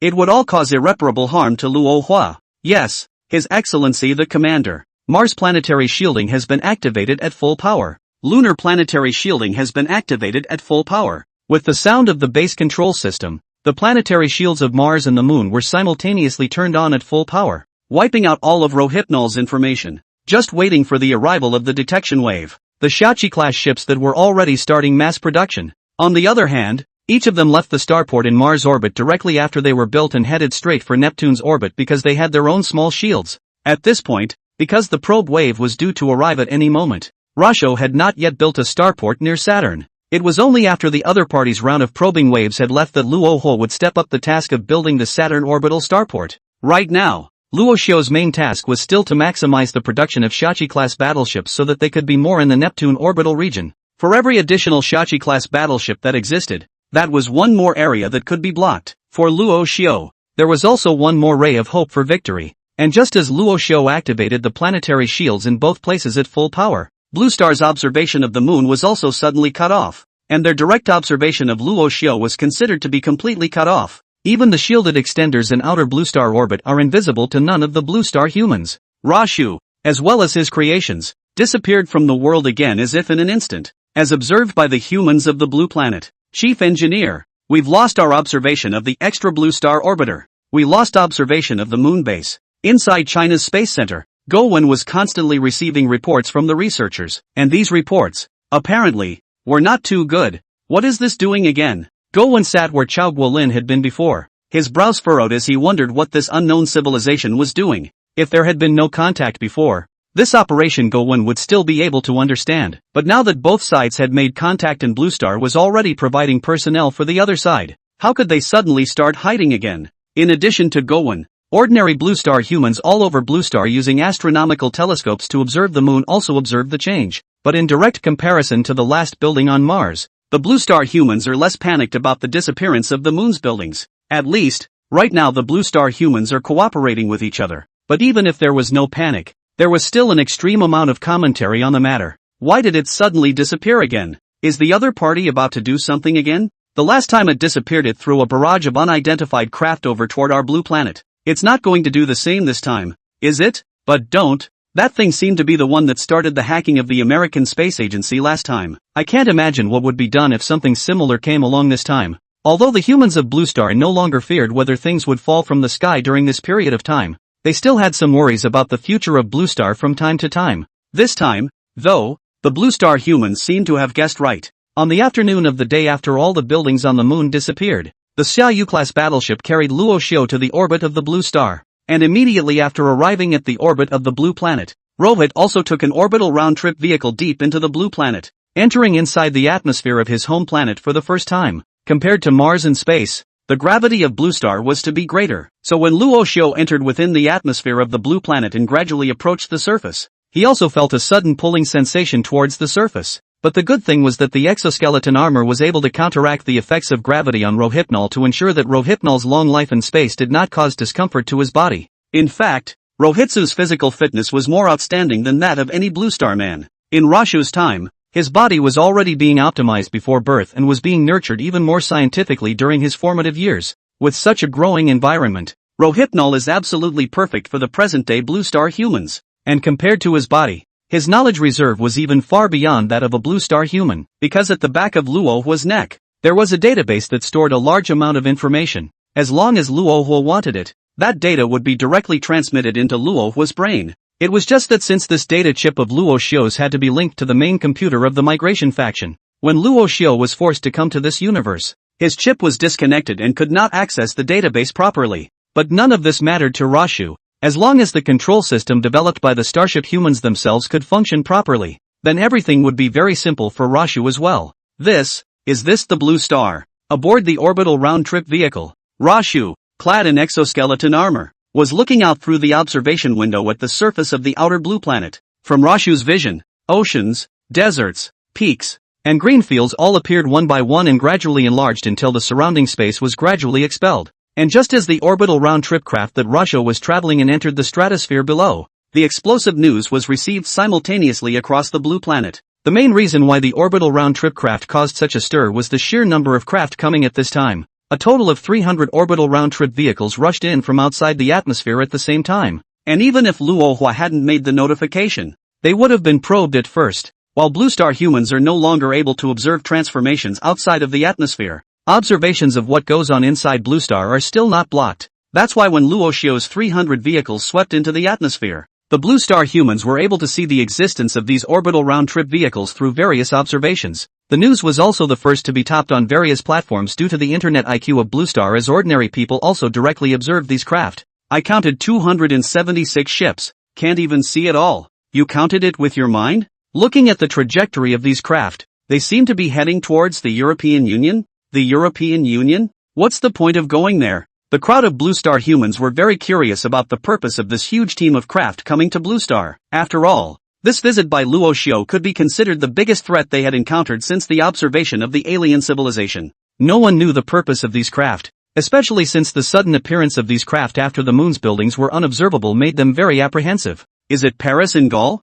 Inside China's Space Center, Go-1, who was also observing the trajectory of Luohua's craft, suddenly saw the destination of Luohua's trip appear on his screen. Actually want to meet us? Go-1 was very puzzled by the text on the screen, as it read for China to send a representative to Paris, where the Supreme Commander of the Solar System's defense would receive personnel from the major Blue Star space agencies. In Go-1's known information, since Luo Faki and the other party exchanged information, this was the first time that unknown civilization took the initiative to make contact with Blue Star. Chief Engineer, there's already a craft coming. Just as Go-1 was still pondering what exactly the other party was gathering people for this time, that assistant of Chao Guolin's from earlier, Shaolin, ran in from outside the control center in a panic and said to Go-1, "Flying machine?" Hearing those three words, Go-1 instantly thought of the huge flying machine that had picked up Chao Guolin and the others. These craft seemed to have an anti-gravity system, and they were huge in appearance. But when they stopped hovering at very low altitudes, those craft were very stable without propellers at all.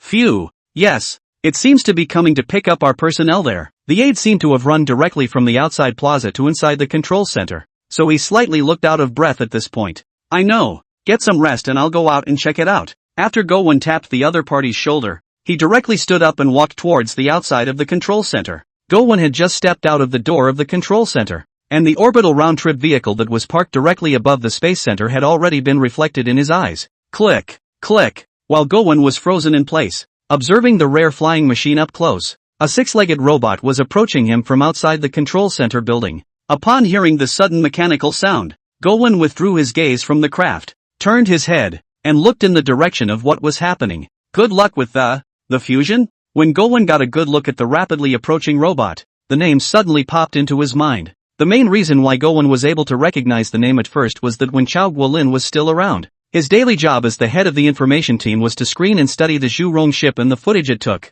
It was precisely because of this that he was able to recognize the six-legged robot in the first place. This vehicle that they, China, had gone to great lengths to launch into space, and had taken over a year to reach Mars, seemed to have returned. His Excellency Go-1, please enter the craft. His Excellency the Commander is waiting for you all in Paris. Chapter 96, The Great Creator has arrived in his faithful Paris. Wen's intuition wasn't wrong. This six-legged machine was none other than the rover that had previously been launched to Mars by China, the Zhu Rong. But although it was still the Zhu Rong, it was no longer the probe Wen knew so well, both in appearance and utility. Please go as soon as possible. While Wen was still frozen in place looking at the Zhu Rong ship, the Zhu Rong ship urged again. Good. Although the other party was just a machine, Wen somehow managed to reply. However, Wen was the chief engineer of the Space Center no matter what. So before following Zhu Rong's departure, Wen went back inside the control center to arrange a few words to the crowd though before walking towards the plaza under Zhu Rong's leadership.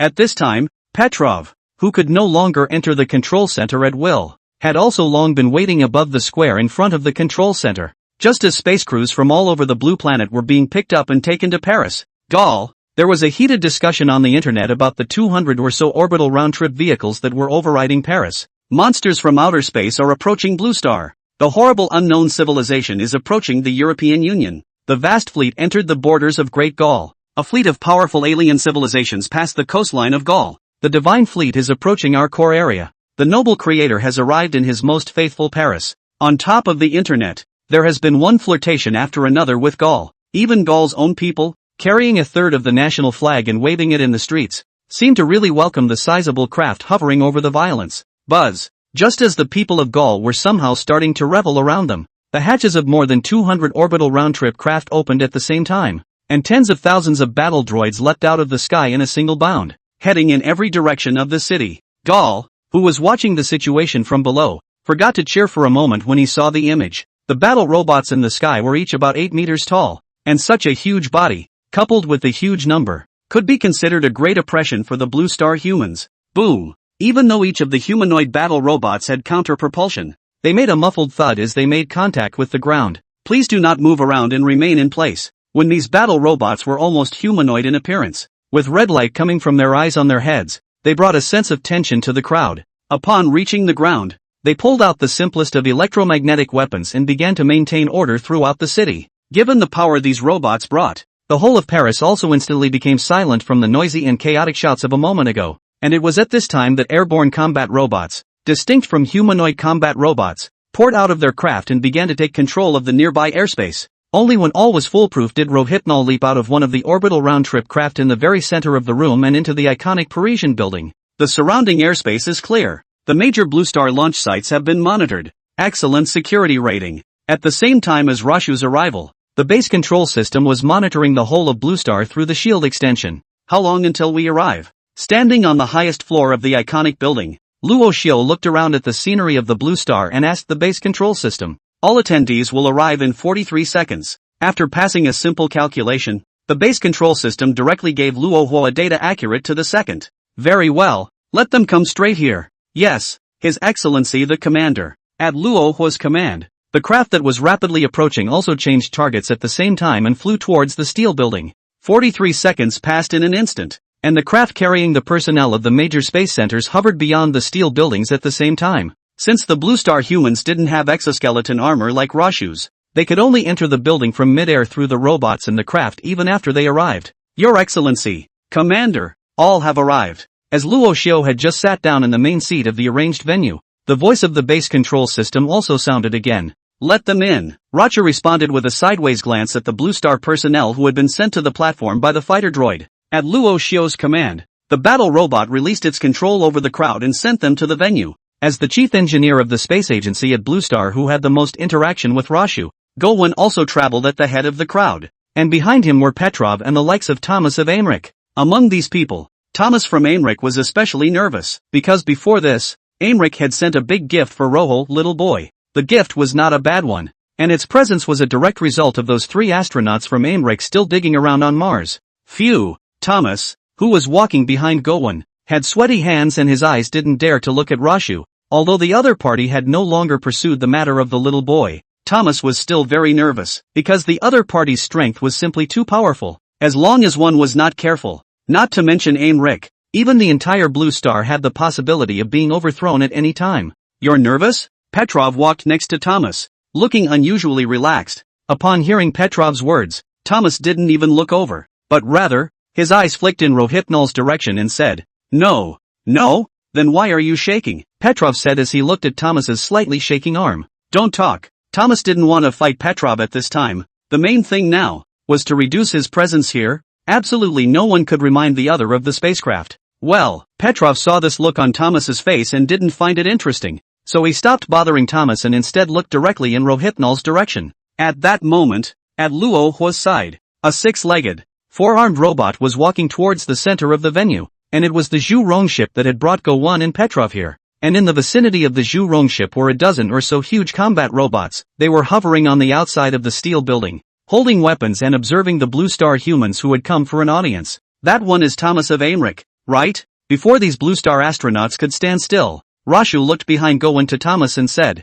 "Ha!" Thomas did not expect that he would actually be directly named by Rohu. It is hard to believe that. This time, it is to find our Aemric trouble? Chapter 97, Shielding Aemric. As the executor of the original SOFA program, Thomas had watched the little boy being loaded onto the spacecraft. At that time Thomas was also more opposed to the unfolding of this operation, but he also had an inner thought of maybe it will work. But no one had expected that Luo Xiu's development would be so fast. Their spacecraft was still halfway there when the other party had already created an interstellar battleship. And now, the other party had come directly to Blue Star with such a huge craft and robots. In such a situation, no matter who else came, suddenly being called by name by the other party would also be taken aback. This is especially true for the weak-minded like Thomas. Court, Your Honor. Although Thomas mentally thought of several ways to reply, when faced with the gaze of Rashu's exoskeleton armor, Thomas had absolutely no thoughts of continuing. At this point, the best way would be to talk less. Less talk, less mistakes. Aemric traveled to Mars with prohibited weapons, which is a serious violation of Starship regulations. The 3 spacecraft crews are receiving the punishment they deserve on Mars. And the one who really started it all, Aemric, is going to pay something for it. Rosho looked at Thomas, whose forehead had broken out in a cold sweat, and under his helmet he smiled slightly and said to him. When Thomas, who was being watched by Roshu, heard this, the silence and response method that he had decided on could no longer be practiced. Your Excellency, we knew nothing of the Starfleet regulations at the time. Ignorance is blameless. As Thomas spoke, his hands lifted up right behind him, trying desperately to explain to Rohitsu what was going on. Whether or not one is aware of Starfleet regulations, the fact that one is carrying a prohibited weapon is also a fact that cannot be changed. To Rohypnol, with or without the existence of Starship regulations, the gift that Aemric had brought him belonged to the unsuspecting now. In 3 hours, your gifts will appear on all of Blue Star's screens. After 4 hours, Aemric will be blocked for 5 minutes as a whole. After the shielding,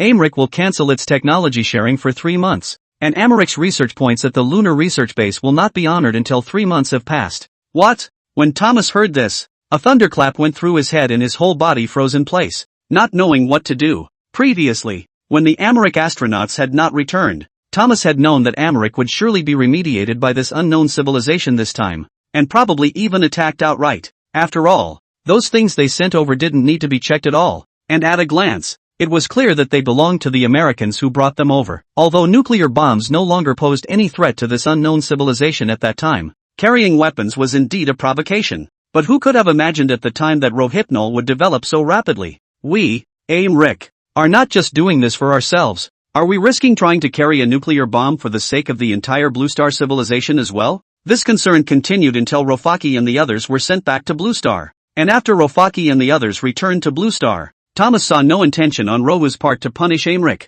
At that time, Thomas was also slightly relieved that they weren't going to ask about the spacecraft trio as long as the other side didn't hold Aemric responsible. After all, who knows if that unknown civilization will suddenly remember there's such a thing after asking. So after spending that initial period of fear and trepidation, Thomas saw that Luo Hua had no intention of pursuing the matter, and only then did his heart feel a little relieved. However, no one expected that this unknown civilization's supreme commander of solar system defense would actually visit Blue Star directly, and the moment he opened his mouth, he was inquiring about what Aemric had done earlier. Your Excellency, it must not be so. It was only after a brief moment of disorientation that Thomas shouted at Rohypnol with a horrified look on his face. We, Aemric, mean no harm. We're just doing this for self-preservation only. Cut. Petrov, beside Thomas, involuntarily thought about moving half a step sideways when he heard this. I can see you carrying an assault rifle as self-preservation, but isn't it a bit of a stretch to think we're not intellectually capable to carry a nuke and call it self-preservation?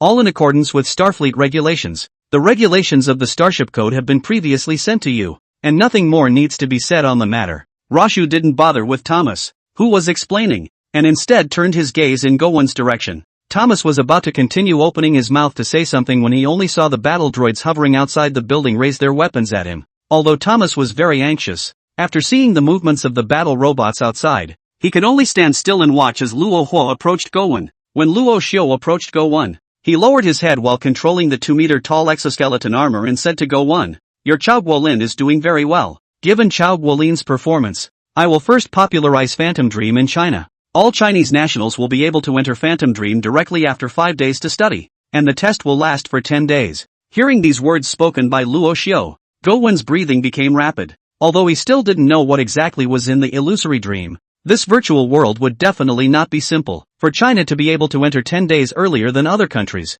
that would definitely be a big deal for China. The main reason why Thomas was excited earlier was because their tech exchange would be delayed for 3 months. 3 months was nothing to the previous Blue Star. Even without communicating with the outside world, Aimric didn't feel bad about it. But now it was different. That unknown civilization was already providing Blue Star with technological support. 3 months of not being able to obtain the technology provided by the unknown civilization was definitely a huge blow to Aimric. They had witnessed that high-speed development on Mars, and no one wondered if, in 3 months, the area beyond Aimric would become the same as Mars, the same as the Moon is today. A world of the future. It was with this thought that Thomas was all alarmed and Gowon so agitated. Okay. Gowon nodded to Luo Xiu after calming down. Okay, that's enough about phantom dreams. Through the exoskeleton armor, several languages were emitted one after the other so that everyone present was able to understand exactly what Rashu was talking about. Only after speaking of the punishment for Aimric, and the reward for Chao Guolin, did Luo Xiu turn around once more and walk towards the edge of the steel building.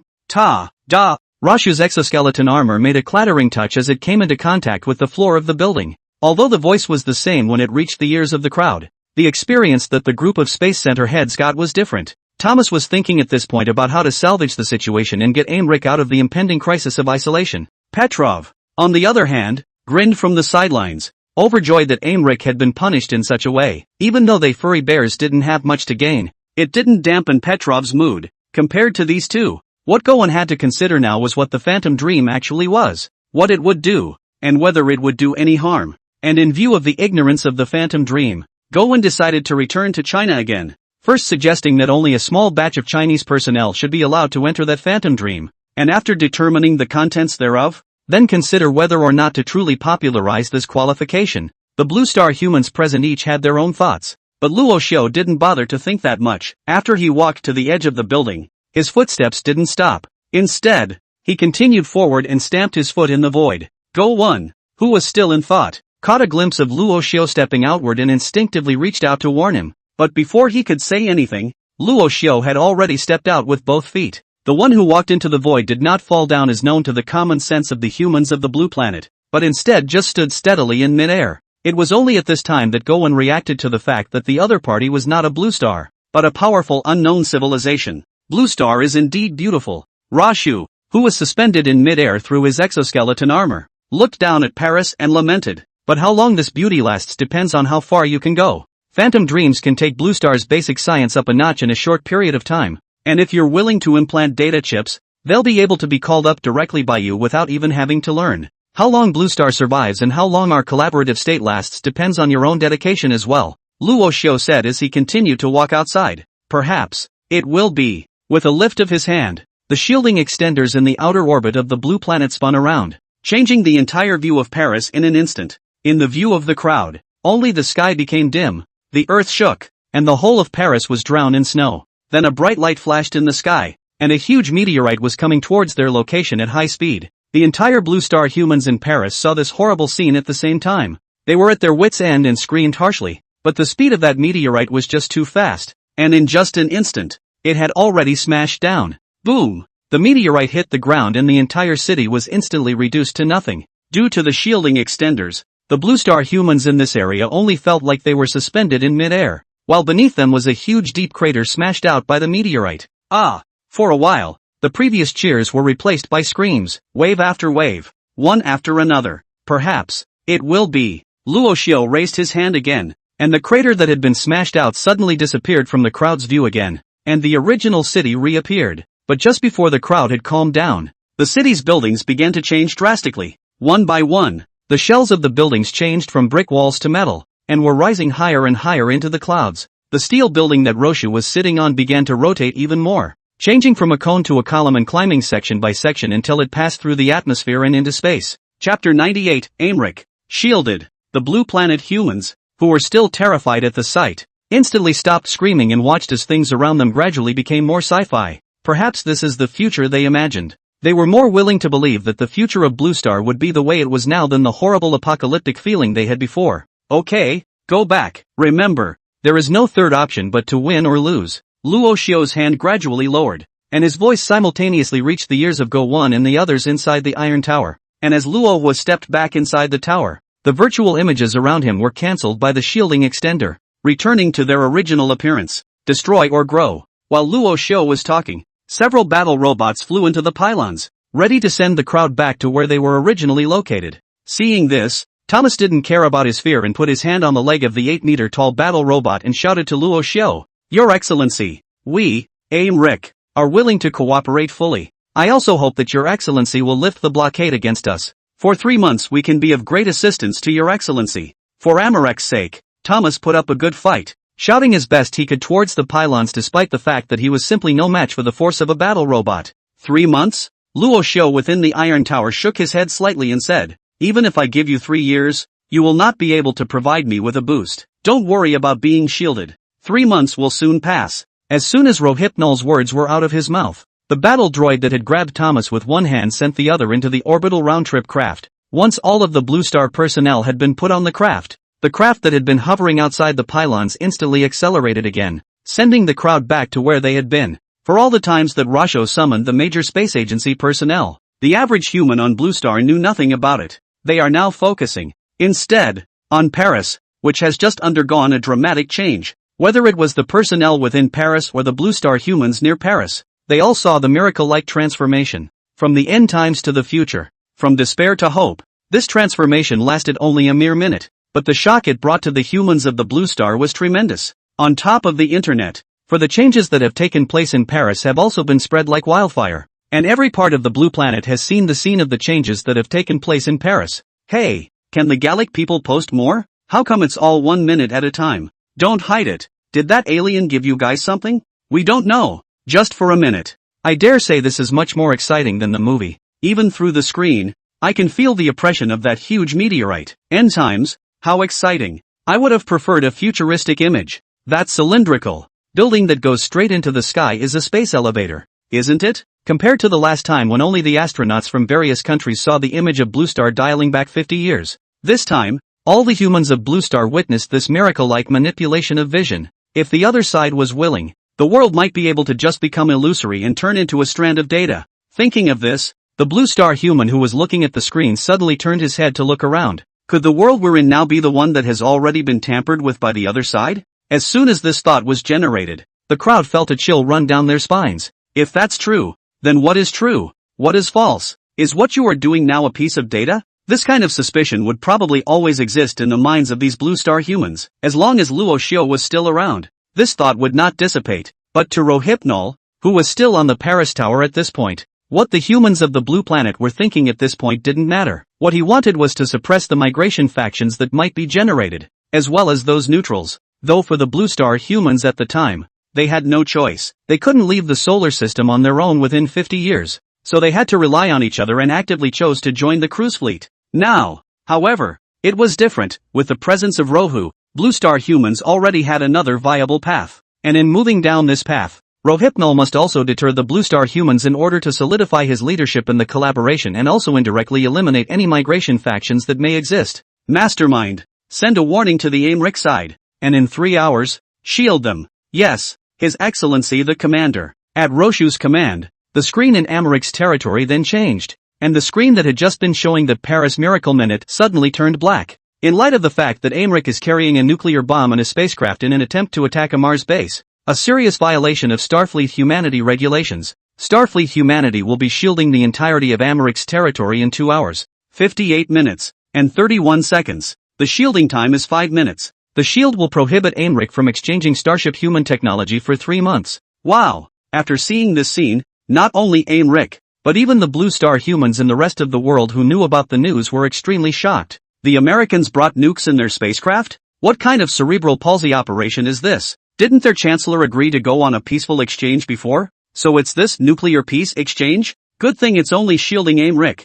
I'd like to see what it's like to shield an area that big. While the banter outside of Aimeric was going on, Americ's own people were starting to get into the thick of the preparations. 5 minutes, to put it mildly, is a very serious thing for an entire nation to block for 5 minutes, of course, but for an individual, it is not a difficult thing. They had more time to prepare than they had before the sudden shielding of the Aemeric Space Center. All it took was a few minutes of squinting when the time came, and the incident was over. This should just be a deterrent, right? 3 hours notice in advance shouldn't cause too much harm. The shielding is trivial. The paragraph after that is the point. They won't be able to exchange Starship human technology for 3 months. It seems that our Blue Star has already made deep contact with the other side, and even the technology can be exchanged. In that case, don't we have a chance for the island nation? 3 months' time. There was a lot of analysis of what had happened to Aimeric, a lot of spitting, and a lot of people who wanted to turn over their slaves to take their homes to the blue planet humans. The Blue Star, now, is beginning to change in a big way.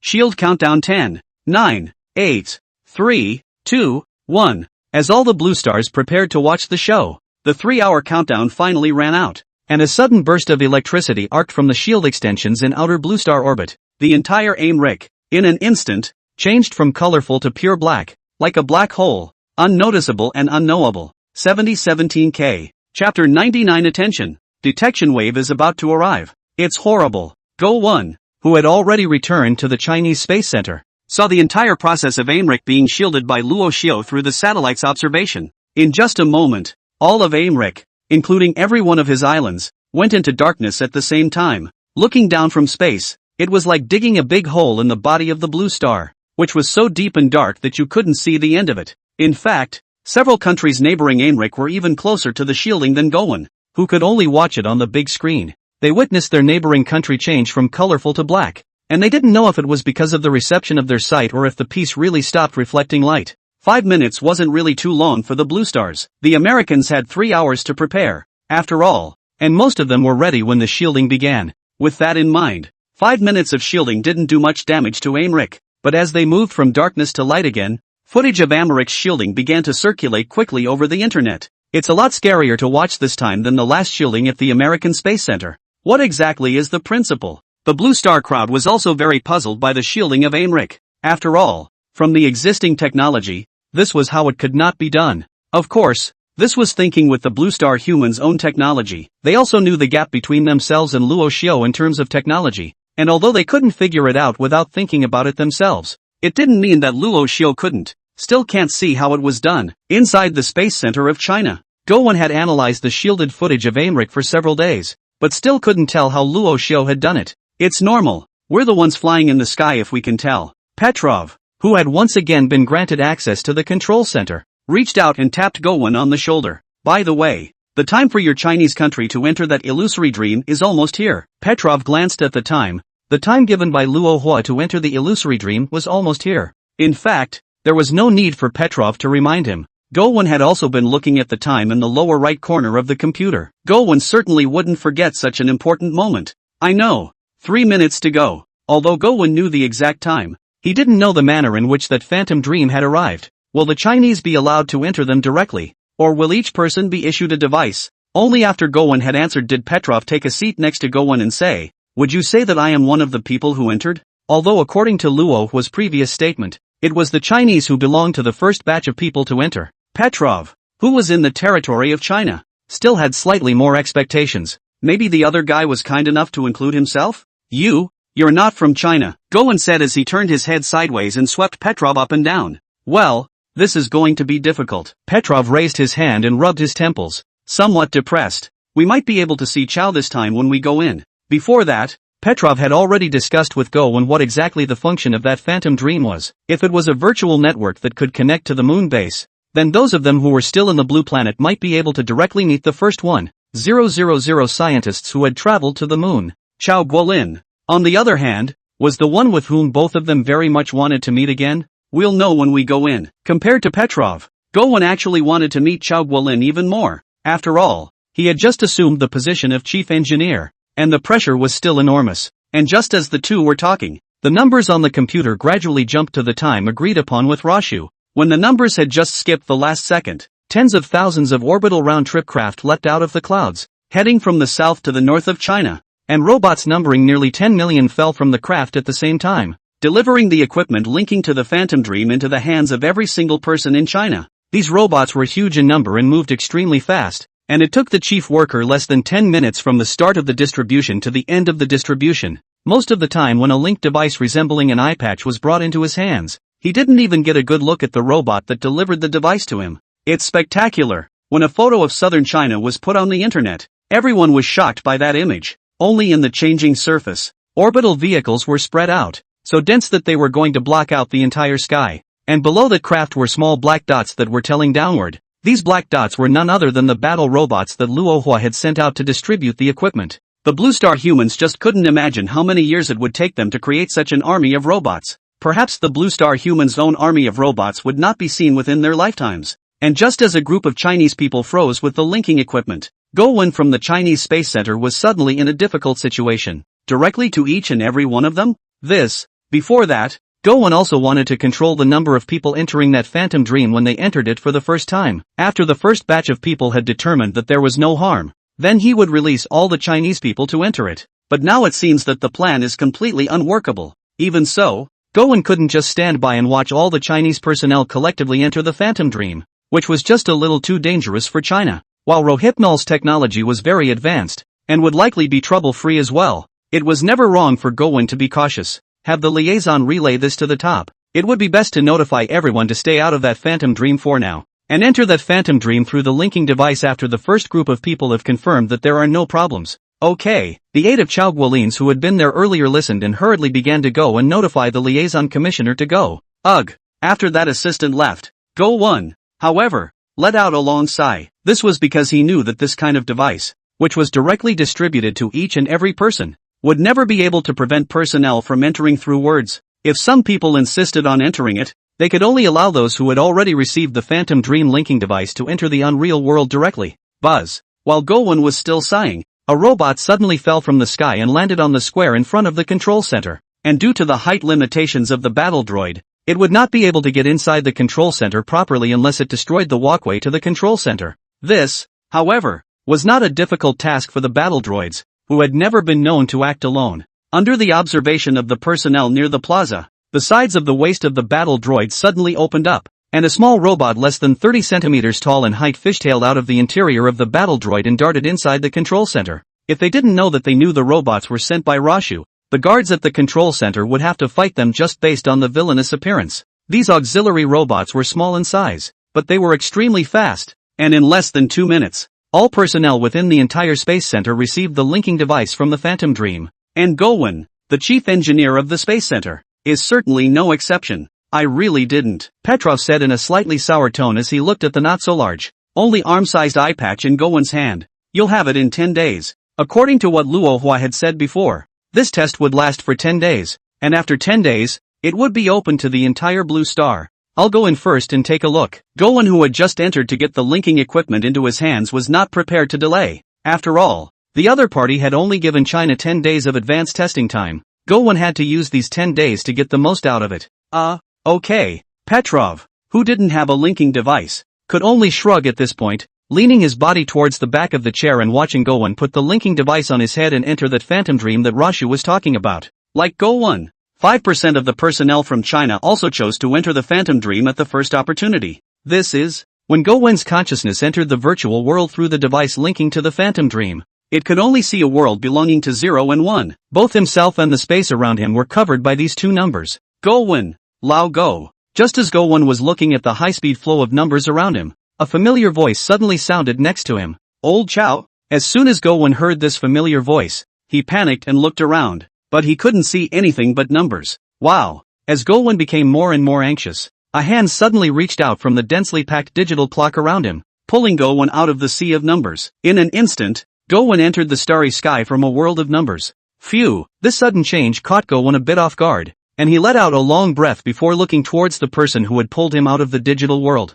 Unsurprisingly, this person was none other than Chao Guolin, who stayed in the virtual world to study the Stargate. Why did you come in as well? Chao Guolin looked at the series of numbers around the starry sky and said to Gowon. This kind of image was the first time even Chao Guolin had seen it. He had been in this virtual world for quite some time, and this kind of world full of numbers was something he had never seen before. If he hadn't vaguely seen Gowon's figure in the figures, he wouldn't have risked reaching into it. That Your Excellency opened the entry of Illusory Dream in all of China, and I came in just when it was opened, since this place was exactly in the middle of space. Gowon, who was feeling this kind of weightlessness for the first time, was a bit unable to adapt for a while, and was trying his best to control his figure. All of China is open? Chao Guolin, who heard this, didn't have a happy expression. Instead, he still looked a bit gloomy. He had the same idea as Gowon. If all of China entered this illusory world en masse, the danger to China would also be very great. Yes, it's all open. Gowon also knew that he was beholden to what Chao Guolin had entrusted him with, so his tone seemed a bit low. That Excellency sent the linking device directly to each and every one of them, and in just 10 minutes it was sent to all of them, so we couldn't intercept it at all. It's okay, it's not your fault. After hearing Gowon's explanation, Chao Guolin was relieved. That Excellency did have such speed that they, as humans of the Blue Planet, had no ability to stop it. By the way, old Chao, we were able to arrive here thanks to you. Gowon remembered what Luo Xiu had said when he was at the Paris Tower and said to Chao Guolin, "What? Me?" Regarding Gowon's words, Chao Guolin didn't understand. He had been studying the Stargate at the moon base, but he had never done anything else. At most, he had flowed a few words with that Excellency's family. Is it hard to believe that it was because of those few words exchanged that China qualified for this early test? It's like this. Gowon saw that Chao Guolin didn't understand the original story, so he lost those things that happened in Paris before to Chao Guolin. Like this? But my research. Boom! Just as Chao Guolin was about to say something else, he only saw the stars and numbers around them all disappear, and in an instant all around them turned clean and white. All of the Chinese people who had entered the illusory dream through the linking device were all gathered in this one place. However, although tens of millions of people were gathered there, Chao Guolin and Gowon could not hear a single noisy sound, as if all the surrounding sounds were shielded. All members who enter the Phantom Dream will need to pick a learning direction within half an hour, and after 10 days, the top 1% of learning progress will be eligible to implant a data chip. The top 0.2% are eligible for genetic optimization. The base control system voice started and ended abruptly. When the last word faded into this clean white space, the sound that was originally shielded was suddenly released, and Chao Guolin and Gowon's ears instantly heard the discussion of the surrounding Chinese people. A data chip? Is it the kind that can directly call the database? That still need to learn what? Direct call is not on the line. This thing for us is simply the existence of the gods like while it feels very good, will it affect our thinking? Or control us directly? You need a chip to control us? What's the point of wasting it? Hiss, says it like it's right too. Genetic optimization. Wouldn't I just be cured? In the midst of the discussion, the people within this space were nevertheless decreasing by leaps and bounds, in order to be able to obtain that forefront reward. These people had already entered their respective learning spaces to fight for that 1%, or even 2% of the quota. What do you think? It was only when the voices around him gradually dropped down that Chao Guolin turned his head to Gowon, who was at the side, and asked. Gowon's brows were furrowed at this time. He was still a bit uncertain about this approach of Luo Xiu. Can't guess what exactly the other party's intentions are. Yeah, can't guess. Although Chao Guolin had already traveled to the moon base for many hours, he didn't know what exactly Luo Xiu was after. If it was the occupation of the Blue Planet, then why did they allow the Blue Planet people to learn and gave Chao Guolin such important information about the Stargate? Can it be that it's really a Blue Star human? Chao Guolin suddenly remembered the previous speculation of the Blue Star humans about Luo Xiu. When Gowon heard this, he waved his hand and said, "Our Blue Star's current technology is a collection of the entire human race's efforts to reach this level. How can a Blue Star person instantly reach such a level? Alas, forget it, I'd better go do my research." Chao Guolin really couldn't figure out Luo Xiu's identity, and after such a long time of exploration, all they had gotten was just some fur. Instead of speculating wildly down the line, it would be better to research more and get more benefits for China and Blue Star. When Chao Guolin finished speaking, the two of them headed to the virtual Stargate to continue their research, while the other one went straight into a small space of his own to start furthering his studies on basic science. Meanwhile, in the moon base, Luo Xiu, who was observing the personnel of the Phantom Dream Chinese nation, received a not-so-good piece of news. Attention! Probe wave approaching. Neptune's orbit has been crossed. Arrived in orbit around Uranus. When the voice of the base control system suddenly sounded, Luo Xiu, who was looking at the white space below in the virtual world, was also startled. Detection wave? It's already here? According to the time Luo Xiu had calculated, this detection wave definitely shouldn't have reached the core area of the solar system at this time to be right. Yes, Sir Commander, It has crossed Uranus and is hurrying towards Saturn's orbit. Ahead of schedule? Is history wrong? Or is it the world? The advance of the detection wave was more than Rashu had expected, but it was good that all the planetary shields had been constructed and were at full power on at the same time. All ships fall silent and wait for the probe wave to transit. Chapter 100, The Star Ring. The probe wave has reached the asteroid belt. Probe wave transit to Mars. Probe wave about to arrive at Blue Star. From Neptune to Blue Star, the probe wave traveled for 4 long hours, and every minute it traveled made Rashu very nervous. Because for him, it was the most important part of preparing for battle with the advance fleet. Only by remaining silent and waiting for the detection wave to fully transit could Luo Xiu hide in the darkness and deliver a fatal blow to the other party. Arriving at Blue Star. Arrived. Safe. With constant prompting from the base control system, the advance fleet's probe waves finally swept past Blue Star and headed for the other side of the solar system. If it wasn't for the hints from the base control system, Luo Xiu wouldn't even be able to feel the transit of this silent, invisible and colorless detection wave. Very well. Upon knowing that it was already safe,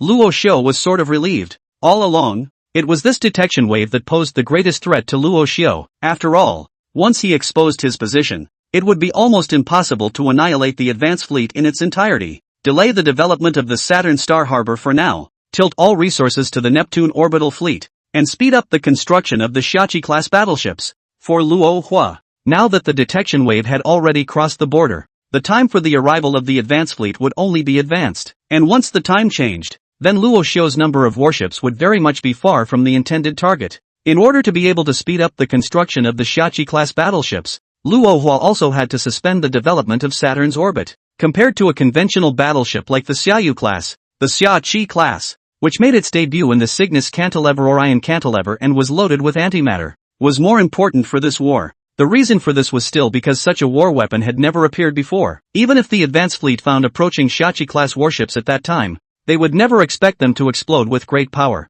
The Cygnus civilization had been trying to develop new types of weapons, but thousands of Blue Star years had passed, and none of them had yet developed a better weapon of war. Since you don't have it yourself, how could a civilization even weaker than your own have the power to defeat you? By inertial thinking? Yes, Your Excellency Commander. The production sequence has been adjusted and is in the midst of full production of the Xiachi-class battleships. With Luo Hua's order, the production sequence within the entire Starship human system was changed at the same time, with the construction of all kinds of robots and starports all giving way to the Xiachi-class battleships, in order to allow them to reach a scale where they could wipe out all of their opponents in a single strike when they came into contact with the advance fleet. By the way, broadcast to the humans of Blue Star that I will be developing Blue Star starting tomorrow. As Luo Hua spoke, the human had already walked outside the research base, and the Blue Star he spoke of was now facing Luo Hua, presenting the magnificence of her home planet to this starship human. Before this, the time is still slightly sufficient. Luo Hua did not consider the direct development of the Blue Star. After all, this is since their own home planet. Luo Hua also want to let her keep the original state. But with the early arrival of the probe wave, Rohit must adopt the principle of proximity and prepare for the direct exploitation of Blue Star. Yes, Your Excellency the Commander. The broadcast is underway. When the base control system broadcast the development to Blue Star as instructed by Rashu, both Gowan and Petrov frowned at the text on the screen. The reason why the two of them had this expression was mainly because previously, although Luo Xiu had substantially controlled the entire solar system, he had not established even a single base in the blue planet. Luo Xiu's move like this made Gowen and the others think that the other party wouldn't color the Blue Star. But now it seemed that the other party had still chosen to take this step. What to do? Petrov looked at the screen with a sad face, on which 10% of the sites Rohit needed to be developed and built were in the territory of the woolly bear, while the population of the woolly bear was sparse, and there wasn't much of a human presence in the area occupied by Rasho. It was also somewhat unacceptable to Petrov. What can be done? Gowen said, looking sideways at Petrov. With the current strength of both sides, it seemed that even if Luo Xiu wanted to occupy the entire Blue Star, what could they say? Their weapons couldn't even touch the other side's warships, and even the signals around them would be blocked at any time. What's even more frightening is that if they are not careful, they will even lose their retinal observation. Under such circumstances, what could the Blue Star humans fight with? The current Gowen had only just coordinated the landing time of all the personnel of China in Phantom Dream and maintained the basic production order. At this time, if he wanted Gowen to think of a way to deal with Luo Xiu's base construction, he wouldn't have that much energy left. Petrov certainly understands this. It's just that this time around they have lost too much and gained too little for the woolly bears and are a little unbalanced. Yeah, what can we do? Chief Engineer, the other side is entering the atmosphere. While Petrov was still frowning, Gowon's assistant suddenly shouted at the two men, "That fast?" Gowon, who had only just received the other party's notification, I was completely unaware that Luo's construction team had actually arrived at Blue Star. "Send it to me to take a look." At Gowon's request, that assistant directly transferred the latest footage to Gowon's computer. Judging from the surroundings, this area should be in the territory of either the Manhwa or the Maple Leaf Country. And judging by the location of the base construction that Luohua had previously passed on, the possibility of the Manhwa territory was much higher. And in the sight of both Gowon and Petrov, they only saw black dots suddenly emerge from the thick clouds in the screen. The number of those black dots was just too much. And in just a moment, those black dots took over the entire shield. It's terrifying. Petrov, who had seen 300 orbital round-trip craft the last time he was in Paris, had always thought that the sense of oppression brought about by that time had been immense. But that time was a notch below this time. Chief Engineer, we've found alien fleets in bulk in the north, the west, and in Africa, the European Union, the Maple Leaf States, and Americ. While Petrov was still deploring the fact that the other side had reached his territory, Gowon's aide was sending more video footage. Just in those images, large-scale orbital round-trip vehicles were simultaneously welcomed all over the blue planet. And as the vehicles entered the predetermined locations, a large number of robots came out and began assembly operations within the locations that had already been chosen. What is this? Within the woolly bear territory, a group of woolly bears who were hunting in the wild were staring dumbfounded at the thousands of robots that had suddenly appeared in front of them, and for a moment they didn't know what to do. Although they had long known of the existence of the unknown civilization, and also knew that the other party had visited Paris, they never thought that such a thing as encountering the unknown civilization would appear in front of them. Please leave the Starfleet humanity planning and construction area as soon as possible. Just as these few hunters were still in a daze, an 8-meter-tall battle robot quickly arrived in front of the Nakanabu and began broadcasting the latest briefing in the furry bear language. Building area? The latest? Several people hadn't looked at their cell phones yet because they had been chasing a black bear earlier. That's why these people panicked and took their cell phones out when the 8-meter-tall, very oppressive robot broadcasted a sentence to them. When the cell phone had just been pulled out, he saw the screen read, "Your area has been requisitioned by Starfleet Humanity as a wartime control area. Please leave the area as soon as possible." The crowd took a look and realized that this area no longer seemed to be able to come and go as they pleased. "We'll be leaving soon." The hairy bear man, who hadn't drunk much vodka yet, seemed very sensible at this time, and instead of theorizing with the gigantic robot, he turned around in a hurry and headed out of the area Rohitsu had planned. Such images were played out one by one all over Blue Star. Although the area chosen by the base control system was already very sparsely populated, the number of humans was extremely large. So within the planned area, one by one, the Blue Star humans were being saluted out of the area planned by the base control system. However, while moving the local Blue Star humans out of the planning area, in the outermost part of the area, in order to prevent these Blue Star humans from having no place to live, a city of the heavenly sky also rose up and became the place of residence for those Blue Star humans. The name City of Heavenly Passage wasn't something Luoshio himself came up with, but rather it was a kind of heartfelt exclamation from those Blue Star humans when they saw these gigantic skyscrapers that were as high as 2,000 meters. Within this City of Heaven, besides the most basic configuration, the base control system was equipped with a large number of service robots, making this City of Heaven a survival system that could operate on its own. For such a living environment, not only were the removed personnel quite satisfied, but even some of the Blue Star humans who saw the scene were envious. This is an early entry into the future society, right? I didn't realize they'd get this benefit from being moved out. When are you going to take my place too? For Blue Star to appear like this was something Luoshio hadn't expected. He had thought that the humans of Blue Star would oppose his land enclosure, but now it seemed that his City of Heavenly Passage had solved all the problems. Once all of these personnel had left the planning area of the base control system, the construction robots carrying the fusion reactors, automated mining machines, and manufacturing plants had already assembled all of the equipment and started production at the first opportunity. As with the construction of Mars,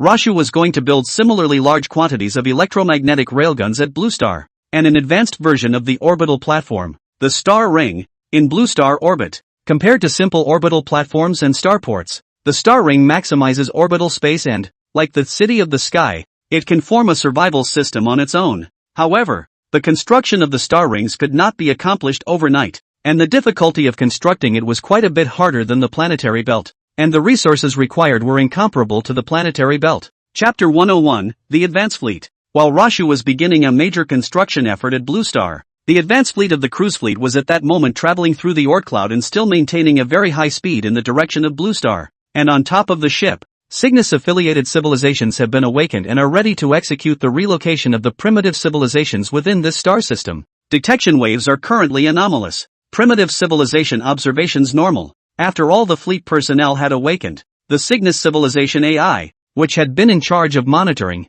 also began broadcasting reports to the entire fleet. GUH, we don't even need to be that careful. On top of the flagship of the advance fleet, a 15-kilometer-long giant ship, a captain of the fourth-ranked civilization among the affiliated civilizations of the cruise fleet, which had been made into the Daler civilization by the Blusterians, listened to the AI's broadcasting report and said with full of unconcern. After saying that, the captain of this Daler civilization unfolded his wings behind him, stretching his body that hadn't moved in 100 years. Only after a brief moment of activity did he turn to the dormant pod behind him and say, "So much time has passed." While cruising fleet often sent fleets of ships to move between the Cygnus cantilever and the Orion cantilever, a single trip of this length would be a first for the Daler captain. It's too remote. The solar system is just a little too far out of the way for a Cygnus-centered cruising fleet. There was no other civilization in this region at all, except for the primitive civilization of blue star humans. If it weren't for the fact that intelligent civilizations in the universe were simply too rare, there was no way that their cruise fleet would have gone through the trouble of going through a century-long period of time to come to this nook and cranny. But it's a good choice for a weapons testing ground. To this clansman of the Daler civilization, this place was remote, but it was fine as a weapons experimentation site. After all, some weapons were so unstable that even the cruise fleet couldn't control them, so the test site had to be far away from Cygnus to work. And in this advanced fleet right now, it carries an extremely volatile weapon, a star annihilation weapon. Of course, this annihilating weapon was powerful but unstable enough to keep the cruise fleet in testing. Of course, the testing conditions have never been too good, and one time it even nearly detonated directly inside a cruise fleet ship. So they were all a little wary when they realized that they would be carrying this weapon to the solar system for testing. But luckily the weapon hadn't erupted when they awoke, still following at the very back of the ship. When the time comes to test the site, let's pick here. The hissing captain of this Daler rejoined the console, reaching over the console and pointing right to Mars, which lay midway between the blue planet and the asteroid belt. At this time, Luo Xiu didn't realize that his own lair in the solar system had already been targeted for testing by the advance fleet. If it wasn't for his presence, the planet might have been blown right up by the Dalars, just like Luo Xiu's own world. At the time the Dalars were pointing to the model of Mars. Rasho was in the eastern region of the Woolly Bear, that which was set aside as a construction zone. After 3 months of construction, 3 electromagnetic railguns had been built in this area, and every day was sending tons of resources to Blue Star orbit. And above the orbit of the Blue Star, the rings, though not constructed, formed a semi-arc like a ribbon of Blue Star decorations. Above this still unfinished ring, a large number of Shachi-class warships were sailing out of the ring's moorings, heading straight for Neptune's orbit. From Mars to the blue planet, every ship manufacturing point was working overtime, and the Shachi-class battleships that were being produced like an assembly line were connected from the manufacturing point to Neptune, forming a black line made up of ships within the solar system. If every ship wasn't equipped with shipboard shielding, a ship of this size would definitely be directly observed. Mastermind, where is the other side? Underneath the electromagnetic railguns in Woolly Bear territory, Rasho looked up at the sky and asked the base control system. Approaching the Kuiper belt. 3 months in, the hasty forward advance fleet was already essentially crossing the Oort cloud and entering the Kuiper belt. The Kuiper belt. For these 4 words, Luo Xiu was of course very familiar with them. This was because this region was already very close to the core of the solar system. Once the other side enters the Kuiper belt, it means war is near. It's about to start, Luo Xiu said. And the exoskeleton armor on his body activated at the same time, carrying Luo Xiu towards the orbital craft suspended in midair. The moment that will determine the life and death of Starfleet humans and Blue Star humans. War, for on-planet civilizations may only be a bargaining chip, but for the cosmic age, it represents survival. All civilizations have different origins and none of them can be considered a species. Defeat in such a situation would mean the end of the clan. While the cruise fleet rules a little differently, the difference between joining the other side and being outright wiped out isn't that big of a difference. Of course, Luo Xiu didn't dare to pin all his hopes on the huge number of lower Shachi-class battleships, although it had already consumed a large amount of resources from Mars, the asteroid belt, and the blue planet. Success was still unknown. If the interception of the Shachi-class battleships failed, and the Xiaoyu-class battleships in Saturn's Star Harbor and the Shangtang-class battleships in Mars were unable to stop the other party, Luo Xiu also had a backup plan. Above the Blue Star's rings, in addition to the mass-built Shachi-class warships, there is another type of warship being built for this purpose. It could reach 13% of the speed of light, almost the same speed as the advance fleet. As long as it was able to start, then the advance fleet would never be able to catch up with this ship. But while it can achieve extreme speeds, the materials required are also very difficult to manufacture. After 3 months, this warship named Beam had not even completed the construction of its external hull. Knowing that its length was only just over 300 meters, it was already a very petite category in the summary of Luo Hua ships. All Shachi-class warships that have all reached Neptune's orbit go to battle readiness and observe the situation in the Kuiper belt at all times. Since Luo Hua was able to observe not the real-time image of the advance fleet at this time, Luo Hua was not sure if the other party had carried out a deceleration. Once the other side was traveling at full speed towards the core of the solar system, the timing of their arrival was very much an uncertainty. For Rashu, since there had been an error in the arrival of the detection wave, the time of the advance fleet's arrival at the core area would likely not be accurate either. In such a situation, Luo Xiu had to be prepared for everything before he could do so. 7017K. 102, requests for authorization of weapons systems. The advance fleet was preparing which planets to destroy, and Rohypnol was preparing how to gain victory in this war. The humans of Blue Star, who should have been at the center of the storm, were more concerned about the virtual world Phantom Dream and the electromagnetic railguns that stood all over Blue Star, while they knew that the solar system would be a battleground. Interstellar war was so far away that they couldn't even begin to think about what it would be like. That was precisely why most of the Blue Star humans had gathered outside the area planned by Rovo to watch that electromagnetic railgun launch resources into space. And the city of Heavenly Passage at the edge of the region was of course where their eyes were focused. It was supposed to be a remote place, but now it had become the most sci-fi, futuristic city on the entire blue planet. Even Go 1, the chief engineer of the Chinese Space Center, his concern was equally with that electromagnetic railgun located all over the blue planet, and where he was at the moment was the largest piece of Starship human planning area in the eastern part of the Manhwa. Unlike the electromagnetic railguns of Mars and the Moon, although their shape and principle were all exactly the same, the blue planet had a much thicker atmosphere, so every time they were fired, the commotion was very loud. Boom! Under close observation, Go Wen, who was standing outside the area, watched as a burst of blue light emerged from the railgun's guide rail, followed by an instantaneous push out of the supplies on it, heading straight for Blue Star's orbit. And it was only after the supplies flew away that the people standing outside the area felt a tremor under their feet, and the land around the electromagnetic railgun was shaken up with a cloud of smoke. Buzz. Gowen only felt a buzzing in his ears at this moment. This area really wasn't suitable for long-term observation. Phew. Only after the ringing in his ears subsided did Gowen exhale and say, "How about it? Can you tell a thing or two?" What Gowen was talking about was the electromagnetic railgun that had just finished firing in front of him, and the person he was questioning was none other than Petrov, who had changed from a guest to a host. There shouldn't be any difference between the principle and the electromagnetic railgun we've been working on, but the material and manufacturing process is something we definitely can't catch up with. Petrov didn't have any imitation in mind. After all, even if he could build an electromagnetic cannon with the same function, the size and power could never be compared to the other side. Of course it can't keep up. Gowen was also aware of this. In fact, compared to the electromagnetic railgun, he was more concerned about the energy supply station not far away from the electromagnetic railgun. If Gowen guessed correctly, it was definitely a brand new type of energy, and most likely, it was fusion energy. During this period of time, Gowen often communicated with Chao Guolin in the illusory dream, and from Chao Guolin's introduction,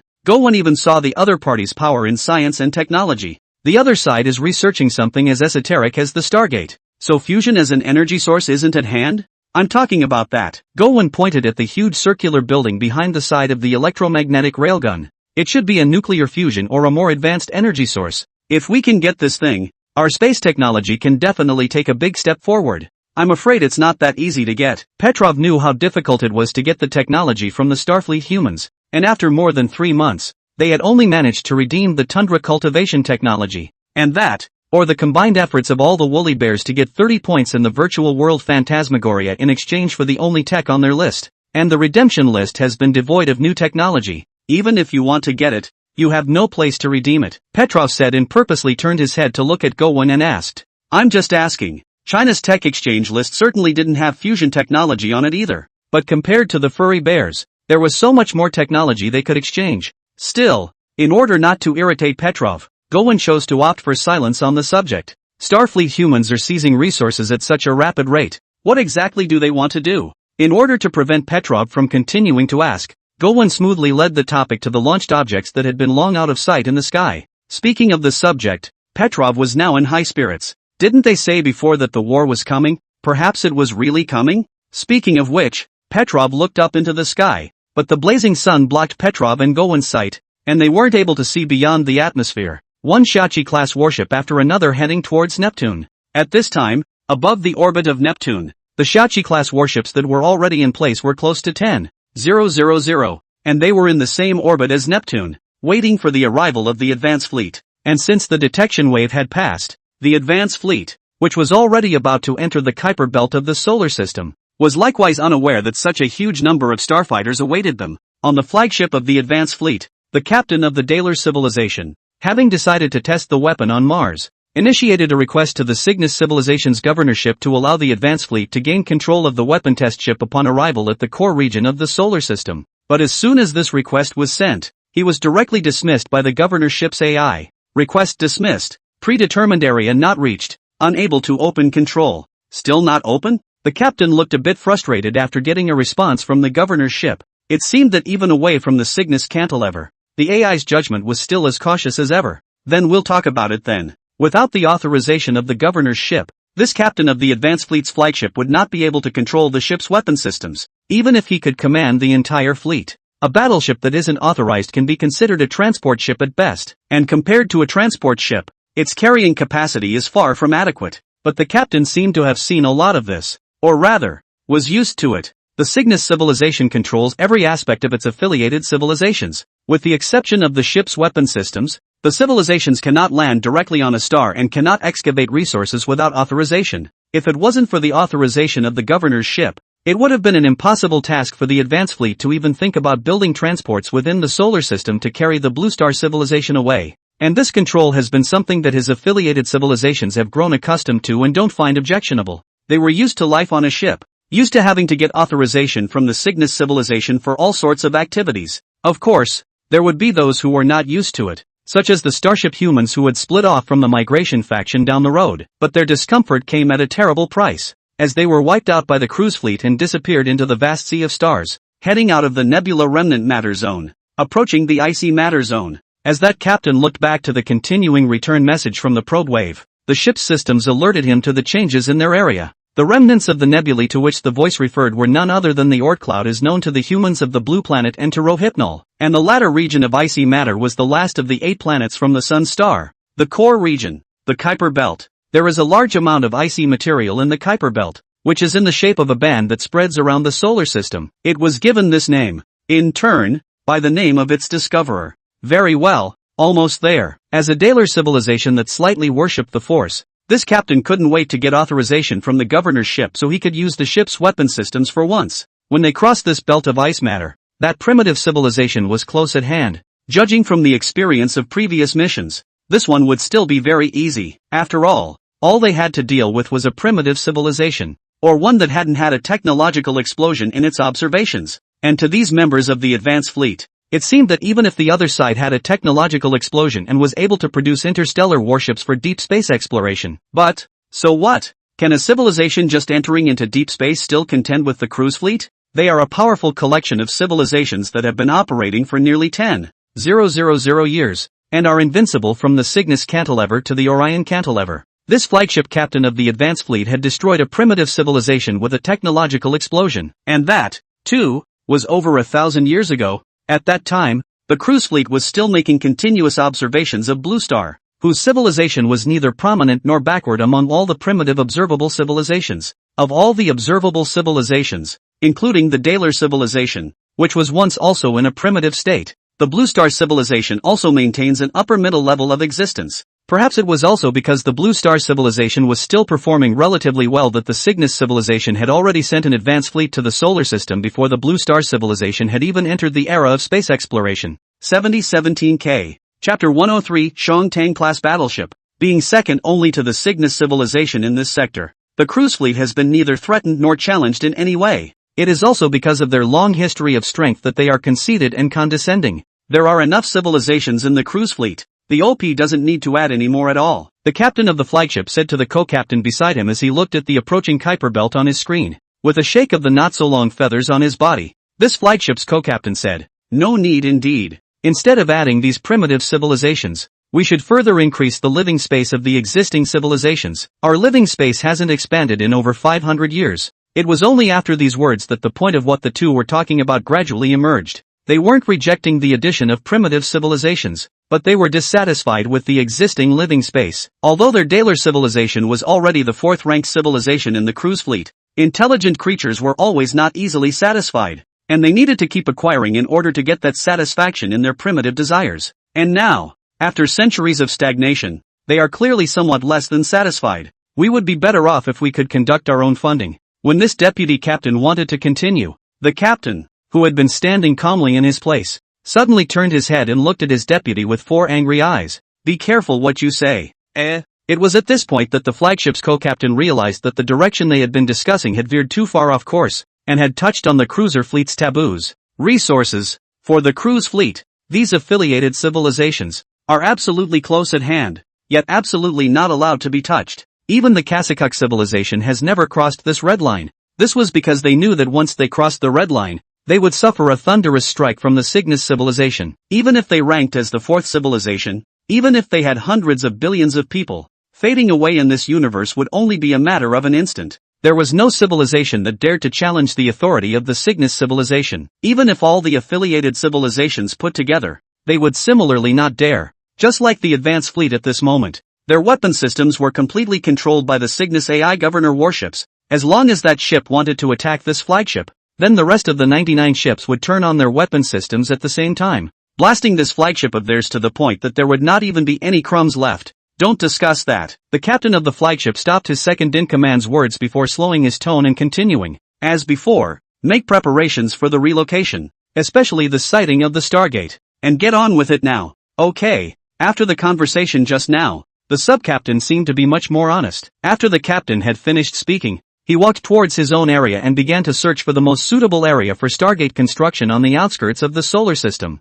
Stargates are one of the most technologically advanced, but also the most basic and commonly used piece of tech for cruise fleets. Since cruise fleets' weapons were at an absolute advantage over other civilizations from the start, there was no sense of urgency when it came to weapons development, and compared to weapons systems, the need for interstellar leapfrogging for cruise fleet and Cygnus civilization is indeed extremely urgent. In order to complete the Cygnus civilization's plans for the incorporation of the primitive civilizations, the cruise fleet has subfleets sailing between the two cantilevers all year round. It was also because there was a need for long-distance interstellar leaps that the Stargate was always being optimized, and it is because of this constant optimization that the reach of the cruise fleet has expanded to this corner of the Orion cantilever. In fact, in the heart of this flagship captain, he still felt that the Blue Star civilization was quite lucky, which had only just stepped out of the home planet, and was able to meet the advanced fleet to greet them, directly into the interstellar era. It was important to know that it was more than 200 years after their civilization had stepped out of their home planet when they were first subbed into the cruise fleet by the Kasakuk civilization. Despite having more than 200 years of progress,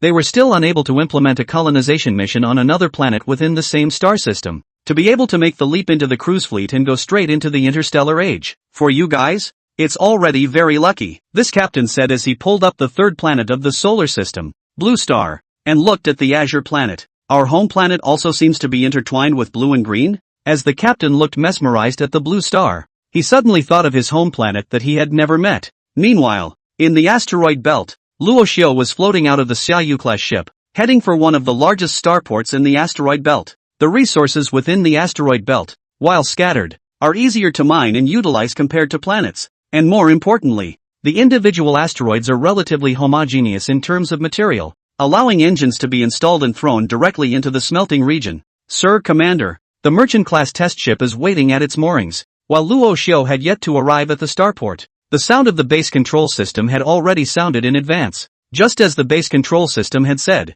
Luo Xiao had come here precisely for the Shangtang-class battleship that had just rolled off the production line. Even though it was only a test ship, it was very groundbreaking for Rohu's fleet. If the Xiaoyu-class battleships could only rely on wolfpack tactics against the advanced fleet, using numbers to tear apart the advanced fleet battleship armor, then the Shangtang-class battleships had the power to fight head-on. While this force is still weaker in comparison, all in all the difference in the quality of warships in the double reverse is no longer particularly large. How fast can you go now? Just as Luo Xiao was about to arrive at the mooring point, he stared at the supergiant ship in the distance, which was already about to reach 8 kilometers in length, and asked the base control system, 2% of the speed of light, 2%. Hearing this number, Luo Xiu frowned slightly. This speed was simply not enough compared to the other party's speed of light of 13%. Although the two sides already belonged to the same class of battleships, the gap between them was still not small. However, during the previous planning, the design speed of the Zhangjiang-class battleship should be around 6% of the speed of light. At this speed,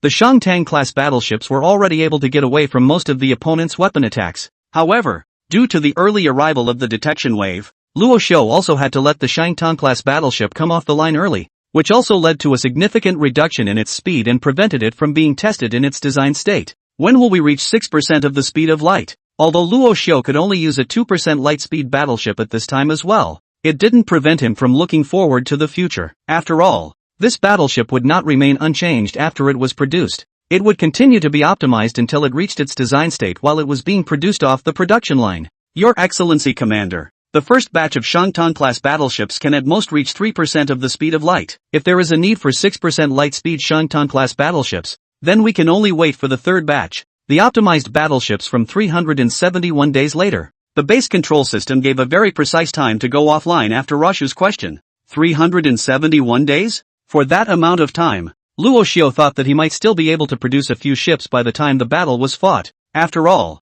the other side hadn't entered the Kuiper belt yet, and a year or so was considered enough time. Then let's step up the development, Luo Xiu said, and his entire body had also floated to the front of the hull of this Zhangjiang-class test ship. 7017K. Chapter 104, Solar System, Battle Ready. Since the Zhangjiang-class battleship didn't reach the level of the booked parameters, but the battleship could still feel its power as it sailed out of the starport. Luo Xiu, compared to the previous winged Xiaoyu-class battleships, the Zhangjiang-class is a bit more sci-fi in appearance. It has two huge rails at the very front for electromagnetic weapons. At the rear of the rails, however, was a curved construct in the shape of a bow, extending to the left and right. This construct was used internally to store the unmanned attack craft it carried and was equipped with a beam weapon at the end. At the rear of the bow-shaped structure was the bridge, which controlled the entire ship, as well as various ancillary spaces for human life. Beyond that, too, are the 4 inset fusion reactors and the huge amounts of reactive material it requires. Viewed from below the Zhangjiang class, it looks like a crossbow suspended in space, resting on its head, ready to fire. And one of the most different points between it and the Xiaoyu and Xiaoqi classes was still one of its newest applications, the ion shield, located on either side like a bow. One of the biggest roles of the structure, besides serving as a chamber for the drones, is to act as a generator for the ion shields. These generators are located in the middle of the bow, at the rear of the hull, and when they are activated, 3 ion shield circles are formed centered on the 3 generators, isolating the inside from the outside. And its principle is to use electromagnetic equipment to generate a hedge wave, change the ionic structure outside the hull, and thus to refract, absorb or deflect part of the shockwave generated by the explosion. In order to achieve the purpose of abating its energy density, test the ion shield first. When Luo Xiu had just arrived at the bridge of the Zhangjiang-class test ship, he immediately ordered the base control system. Shipboard ion shields are being turned on. At the reply from the base control system, a blue light suddenly lit up underneath the bridge of the test ship, heading straight towards the stern from underneath the bridge. The speed of this blue light was extremely fast, and in an instant, it had already reached the rear of the test ship. When it arrived, the 3 ion shield generators on the ship's hull immediately went into action, and a shield-like transparent glass rose up, enveloping the entire hull in it. Conduct a test of the impact effect. When the ion shield opened, the base control system also then launched a second test of the ion shield's impact effect. Just as the voice of the base control system fell, the test ship that had been suspended in space suddenly accelerated and crashed directly towards the nearby asteroid. Previously, when Xiaoyu and Xiaoqi class battleships faced these asteroids, they usually used their hulls to directly impact them. Although they wouldn't suffer too much damage given the mass of their hulls, this type of passage was never a long-lasting thing for the battleships, and after the ion shields were successfully piggybacked onto the hulls of the ships, that situation was finally reversed, and their voyage through space was finally able to become a bit more civilized. The test had the intended effect. Conducting weapon systems testing. Conducting powertrain testing. 3 hours later, the test ship had completed all the test items, and except for the fact that it was still unable to reach its optimum in terms of speed, the rest of the equipment such as the ion shields had achieved the intended effect. When the test ship redocked at the asteroid belt starport mooring, Luo Xiu, who had already floated out of the ship, tapped his exoskeleton's mechanical arm twice on the Zhangjiang-class battleship. The effect is still good. Let's start mass production straight away. Time is running out. The advance fleet's attack was imminent. And even though this type of battleship couldn't be optimized, at this point it could only be rushed into a fight to the death. Inform Blue Star of the situation. This is not just a war that belongs to Starfleet humans, but to Blue Star humans as well. As Rashu left the ship's hull and drifted toward the interior of the starport, he didn't forget about his kinsman far away on the blue planet. Although the war was basically being prepared by Luo Xiao, he was not the only one concerned by the war. Although the Blue Star humans couldn't help much in the war, this war was also about the survival of the Blue Star humans. Once Luo Xiao was at a disadvantage, or even if he failed, then the Blue Star humans would definitely be doomed. A civilization capable of fighting the advance fleet is quite different from a civilization that has just stepped off its home planet. Cygnus doesn't need a powerful civilization, just one it can control. Obviously, Rashu with his nuclear fusion, antimatter annihilation bomb, and ion shield is definitely not an existence that can be easily controlled. Since complete control cannot be guaranteed, destruction becomes the only option. In this starry sky, you can't give any mercy to your opponent, because in the twinkling of an eye, your opponent is likely to grow into a civilization above you. Yes, Your Excellency, Commander, broadcasting to the humans of Blue Star is underway. At the same time that the voice of the base control system rang out in Rush's helmet, above the Blue Star, all the screens suddenly switched to the starry sky. In the virtual world Phantom Dream, the picture was even more direct. Everyone's private space all disappeared, and billions of humans gathered together, looking at the endless starry sky around them, as well as the vast advance fleet. Warning, Solar System, battle ready. Warning, Solar System, battle ready. The warning sounded twice in a row, and at the same time as the sound rang out, both the sky of the Blue Star and the world of Phantom Dream lit up with a red glow. This sudden warning sound and the sudden appearance of a red light instantly put the entire Blue Star on edge, who had previously been immersed in the brand new experience that the world of Phantasmagoria had brought. What's going on? Is it the Starfleet humans who are going to start a war against us? You're staying stupid in a Phantom Dream, right? It's obvious that Starfleet humanity had already notified before that it would engage in a war with an unknown civilization. For the sake of this war, isn't there a special solar system defense commander-in-chief? This brand new appearance of the meta-universe made the Blue Star humans forget that there was even such a thing as a starship human, and the coming war that Rashu was talking about. The humans of the blue planet who were brought back to reality by the sound of the warning realized at that moment that war was coming. The interstellar war that existed only in fantasy was coming. The war between Starfleet humans and the advance fleet is about to begin,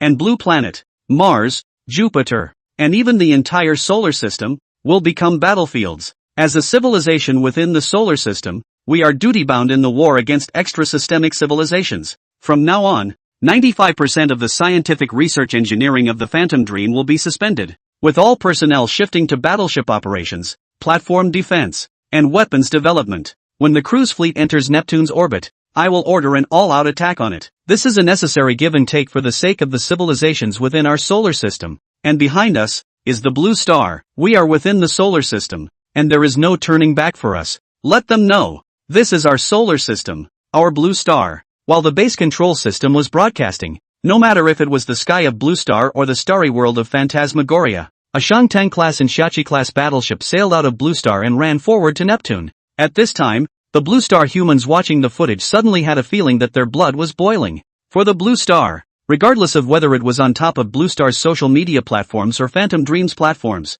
the words for Blue Star instantly ran to the top of all the lists. Although this was also fueled by the base control system, most Blue Star humans were still infected by the urgency of the war. It made all the difference when they knew it was truly just tomorrow. It seems that this starship human is an intrasolar system civilization, if not a prehistoric civilization of the blue planet. In the midst of the Phantom Dream, Chao Guolin, who was chatting with Go Wen a moment ago, looked up at the starry sky and watched the giant ships that sailed out from the blue planet, Mars, and the asteroid belt. It was the first time since the humans of the blue planet had been shielded that they had observed such a picture of battleships as Mori and the sea. This Starfleet humanity didn't know how many resources it had used to build such a huge fleet. What reason would the other side have to do this if the civilization was within the solar system? It doesn't matter anymore. What matters is whether or not we can win. Compared to the starship human fleet that Chao Guolin was observing, Go Wen's gaze was on the advance fleet of the cruise fleet that was further away. From the picture of the advance fleet given in the Phantom Dream, the other party's battleships were going to be quite a bit larger in appearance. And more importantly, the other side didn't seem to have a large number of them. Of course, this picture of the advance fleet might not be too accurate because it was only schematic, but from Luo Xiao's performance and the battleships that were still being produced in a steady stream, it seemed that the strength of the other party was definitely not to be underestimated. And most likely, the other party's battle power was higher than Luo Xiu's, even by more than a margin. 7017K. 105, Solar System War Preparations. To Go Wen's mind, if it was a civilization weaker than Starfleet humans, Luo Xiu shouldn't have taken it so seriously. Whatever that approaching civilization really is, from the looks of things, Starfleet humans do belong to the forces of our solar system. Chao Guolin reached out and touched the model of the battleship around him, but his arm passed right through the hull without touching the real entity. Until I met this starship human, I never expected to encounter such a dramatic interstellar war within my lifetime. Chao Guolin didn't feel the slightest bit intimidated by the upcoming war, but instead had a little bit of anticipation. Ever since he started studying space and researching rockets, he had longed to enter the interstellar age,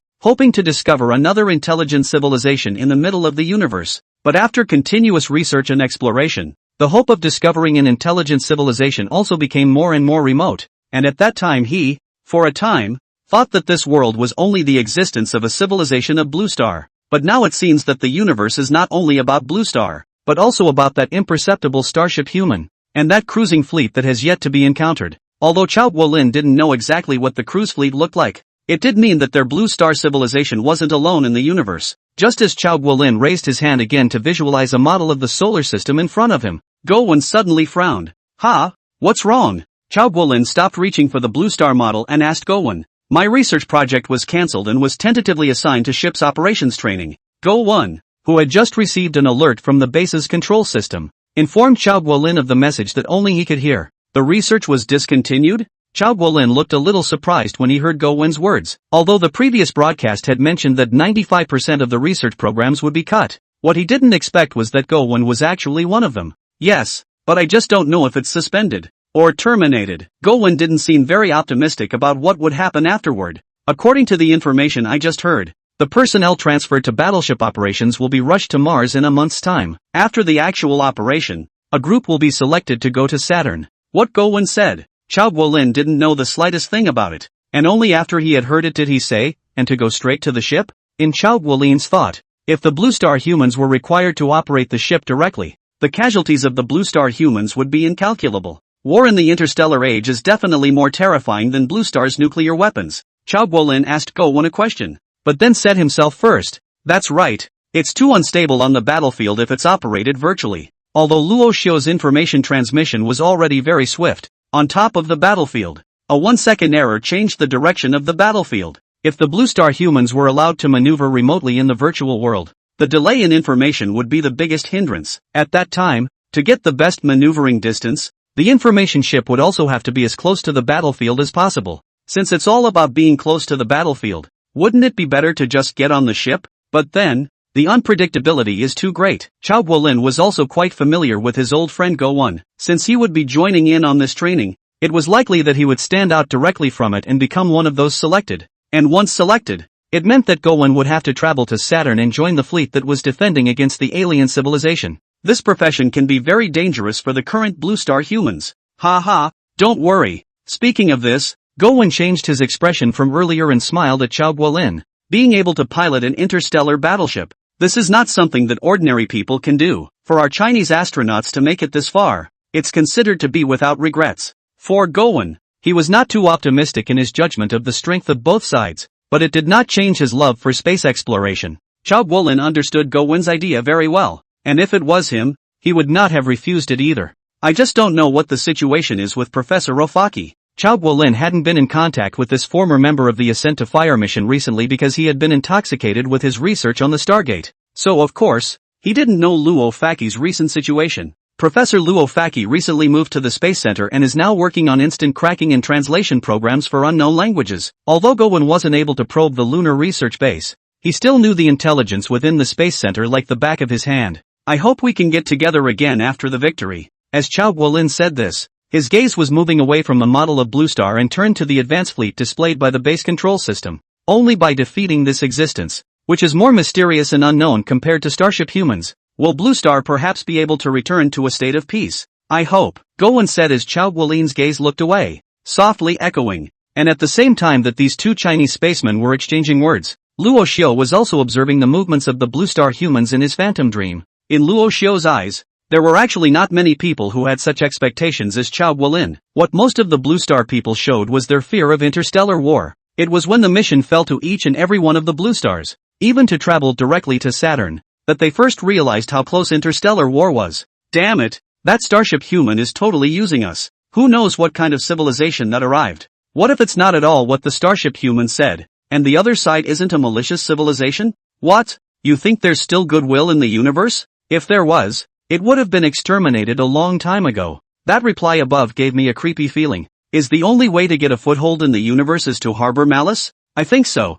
and even if there were, a malicious civilization would speak of him as malicious. As far as the average Blue Star human thought, this universe was basically an unorganized existence, and trying to maintain goodwill in it would be most damaging, because you don't really know what kind of civilization the encountered civilization will be. In order to protect yourself, you must keep your distance from the other side and you must have absolute force, and once that happens, your goodwill is gradually lost. Of course, this was only the speculation of a portion of the Blue Star humans. What this universe was really like was not something that a group of primitive civilizations that had just moved from their home planet into deep space could speculate on. Luo Xiao shook his head slightly as he watched these Blue Star humans speak. They always went from one extreme to the other. When the time comes to select 30 million people to go to Mars, this will reduce the construction of the ship control system, and the weapon control system can be simplified, so that it will be possible to produce quite a few more battleships. 7017K. Chapter 106, Starting the War. Xia Qi Level. Advance 4.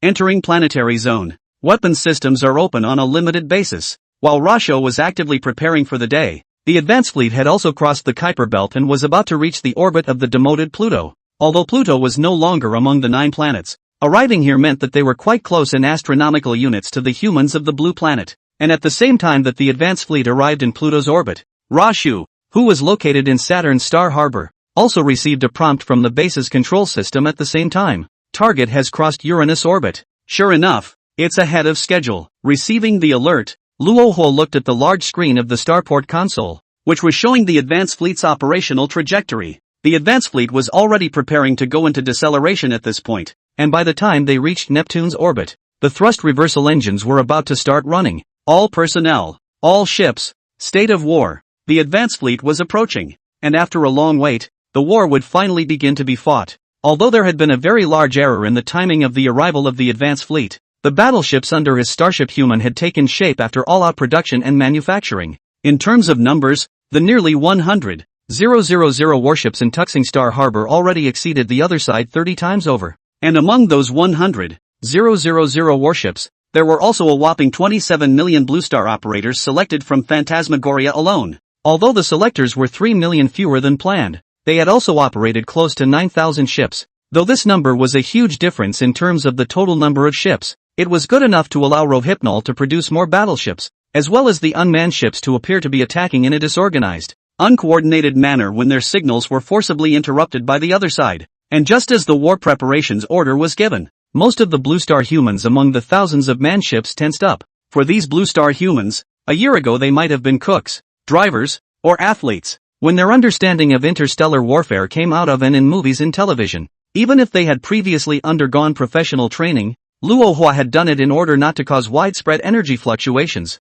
so most of the time they were still operating in a phantom dream. All personnel, to battle stations. All personnel, to battle stations. After 2 consecutive broadcasts, the spirits of all the Blue Star humans on board the ship suddenly tightened, and some of the nervous ones even felt the muscles of their hands and feet shaking. Thrusters activated. As the base control system continued to broadcast, the Blue Star humans, who had already made a habit out of their phantom dreams, were breathing tightly, but they managed to complete the activation of the thrusters without any problems. On the other side, the flagship of the advance fleet, which was rapidly approaching Neptune's orbit, also then launched a series of commands to the ships after gaining access. Observing stellar system orbits. Confirmed. Safe for now. As the most specialized combat fleet in the cruising fleet, the advance fleet had not felt threatened by this primitive galaxy, but routine observations had been made nonetheless. In turn, the unmanned battleships in Neptune's orbit that were using shields to go silent, the Shachi-class battleships, received commands from the base's control system at the same time.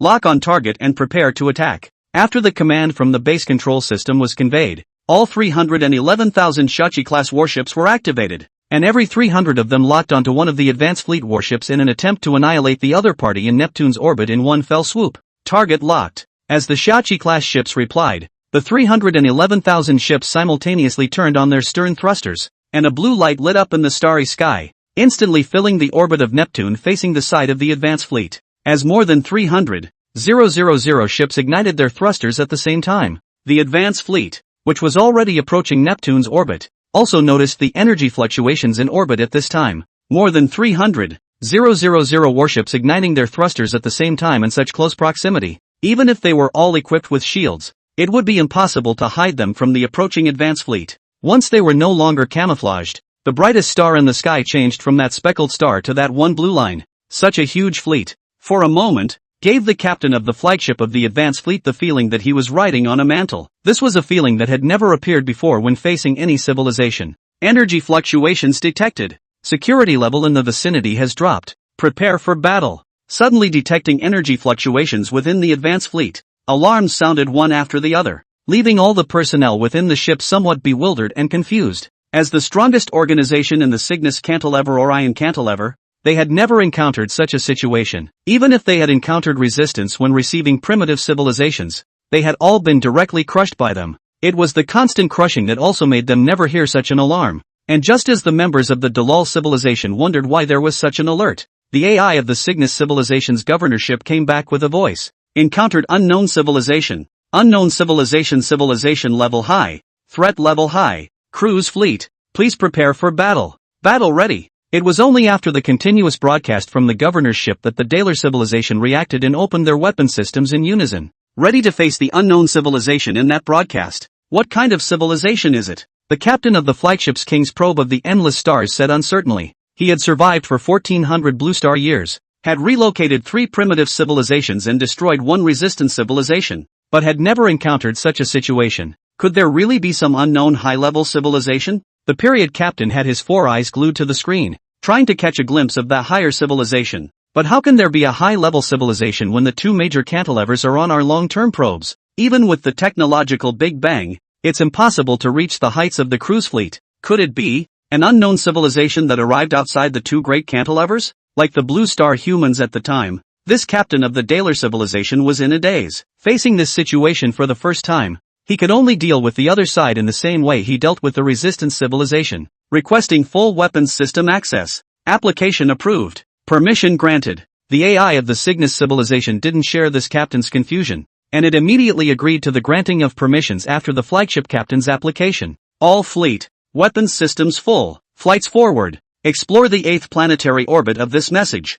Roger. Craft dispatched. With an order from the captain of the period, the Dalar, who had gained access to all weapons systems, released as many of the fleet's craft as they could. Countless white lights flew out of the ship's hatches and finished assembling in space, lining up in a fan shape and covering Neptune's orbit in a hurry. War. A touch and go. And at this moment, Luo Xiao, who was observing the orbital situation of Neptune, of course also learned that the advanced fleet was already beginning to respond. So after he saw this scene, he also immediately ordered to the base control system, Shachi-class battleships, advance by 4, and make an assault on the advanced fleet. Instructions have been issued. When Luo Xiao's order was transmitted to the Shachi-class battleships through the base control system, the thrusters of the 311,000 battleships suddenly lengthened the bluish light at the stern, and the triangular hulls of the ships lurched forward, rushing straight in the direction of the advanced fleet. Due to the start of the high-speed movement, the shielding system of the Shachi-class battleships lost its effect, and the 311,000 battleships were also directly exposed to the detection system of the advanced fleet.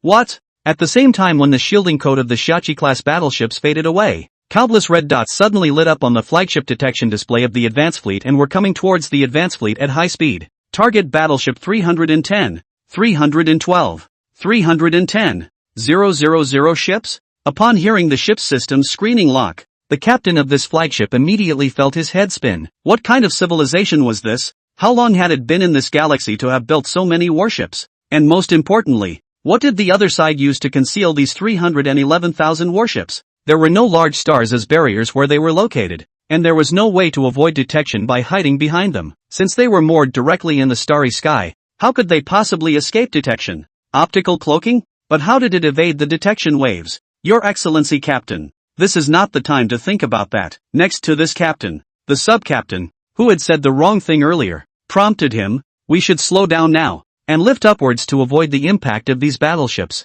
They're not going very fast, and as long as we can change our orbit as quickly as possible, the other side won't be able to catch up with us." Although the Shachi-class battleships had only just been revealed, the advanced fleet had already gotten the general parameters of the other side through the information from the governor's ship. "Can't keep up with us?" It was only at this time that the captain looked at the position of the other ship's parameter display. "Okay, lift orbit, beam cannons ready." When this captain gave the order, the advanced fleet hastily lifted upwards, preparing to break away from the onslaught of the Shachi-class battleships. And while lifting up, the beam cannons on the battleships were simultaneously angled to aim at the huge fleet that was spreading out and had already obscured the starlight. However, the number of Shachi-class battleships was simply too many, and the orbit they occupied was not a single one, from top to bottom, from left to right. The Shachi-class battleships were like weaving a net in space, covering the advanced fleet in an attackable range all the time. Launch. Although the advanced fleet hadn't yet thrown off the fleet composed of Shachi-class battleships, it didn't prevent them from attacking the Shachi-class battleships first. At the flagship's command, the 100 battleships of the advanced fleet simultaneously activated their beam cannons and shot at the Shachi-class battleship square. So fast, the captain of the advanced fleet's flagship saw the opponent's dense formation of battleships suddenly spread out in all directions, leaving a huge space between the battleships and the battleships to see as the lightspeed run was shot out. There is a unified control system that transmits signal jamming devices. Chapter 107, Antimatter Annihilation Bomb.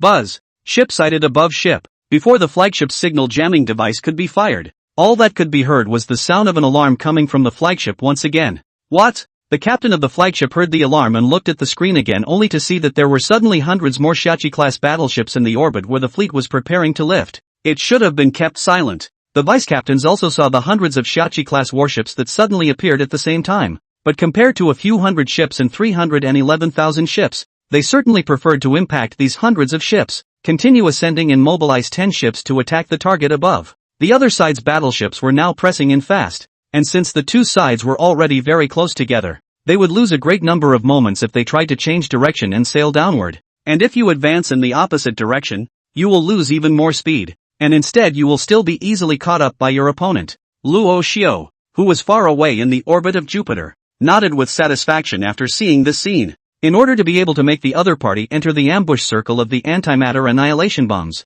Luo Xiao had not only placed 311,000 Shachi-class battleships in the orbit of Neptune, but also a small number of Shachi-class battleships in the four directions in front of it towards the orbit of Pluto. The role of these ships was to wait for the approach of the opposing warships and fire the antimatter annihilation projectiles as the advance fleet approached. All ships prepare to leave Saturn's orbit. For Rasho, now that the Neptune battlefield had begun, this Saturn fleet of theirs needed to start heading out as well. Luo Xiao could only now after that the antimatter annihilation bombs carried by the 311,000 Shachi-class battleships exploded together, enveloping the other party's advance fleet. Even if the opponent's ships weren't completely destroyed by then, Luo Xiao's 100,000 conventional battleships would be able to annihilate the opponent within the solar system. Buzz. As Luo Hua's orders were given, 100,000 ships hidden in Saturn's direction towards the inner part of the galaxy sailed away from their starport moorings and began to gradually move out of Saturn's orbit. Compared to the petite Shachi-class battleships, Luo Xiao's 100,000 conventional battleships were even more massive,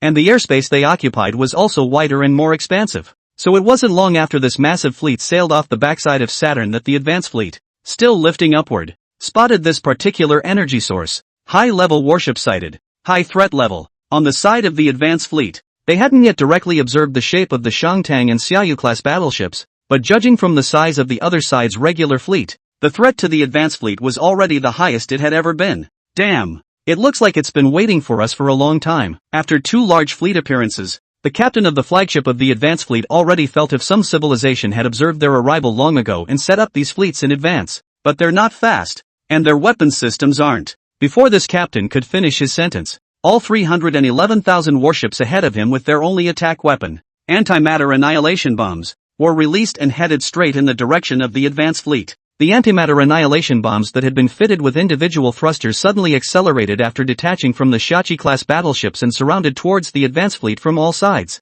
Kinetic weapons? Chemical weapons? The captain of the advance fleet said with some confusion at the sight of the long black column of weapons. If it was either of these two weapons, the ships of the advance fleet wouldn't even have half a worry about it, because they wouldn't even have to dodge this kind of weapon. they would be able to defend themselves perfectly just by virtue of their shields, even though these weapons were coming from all directions, blocking all routes of the advance fleet. The advance fleet's sighting wasn't too much of a concern. Activate the shields and prepare to defend against a kinetic weapon attack. The captain who had defaulted the other party's attack as a kinetic weapon attack was not ambiguous, and at the first opportunity had the ship's members open the ship's shields. Warning! Warning! Antimatter fluctuations detected. Please, zip! When the ship's shields had just been opened, the flagship's contact with the governor's ship was abruptly broken, and no further contact could be made. This captain looked upwards, only to see that the screen detecting the hundreds of Shachi-class battleships above him had become black where the battleships had been.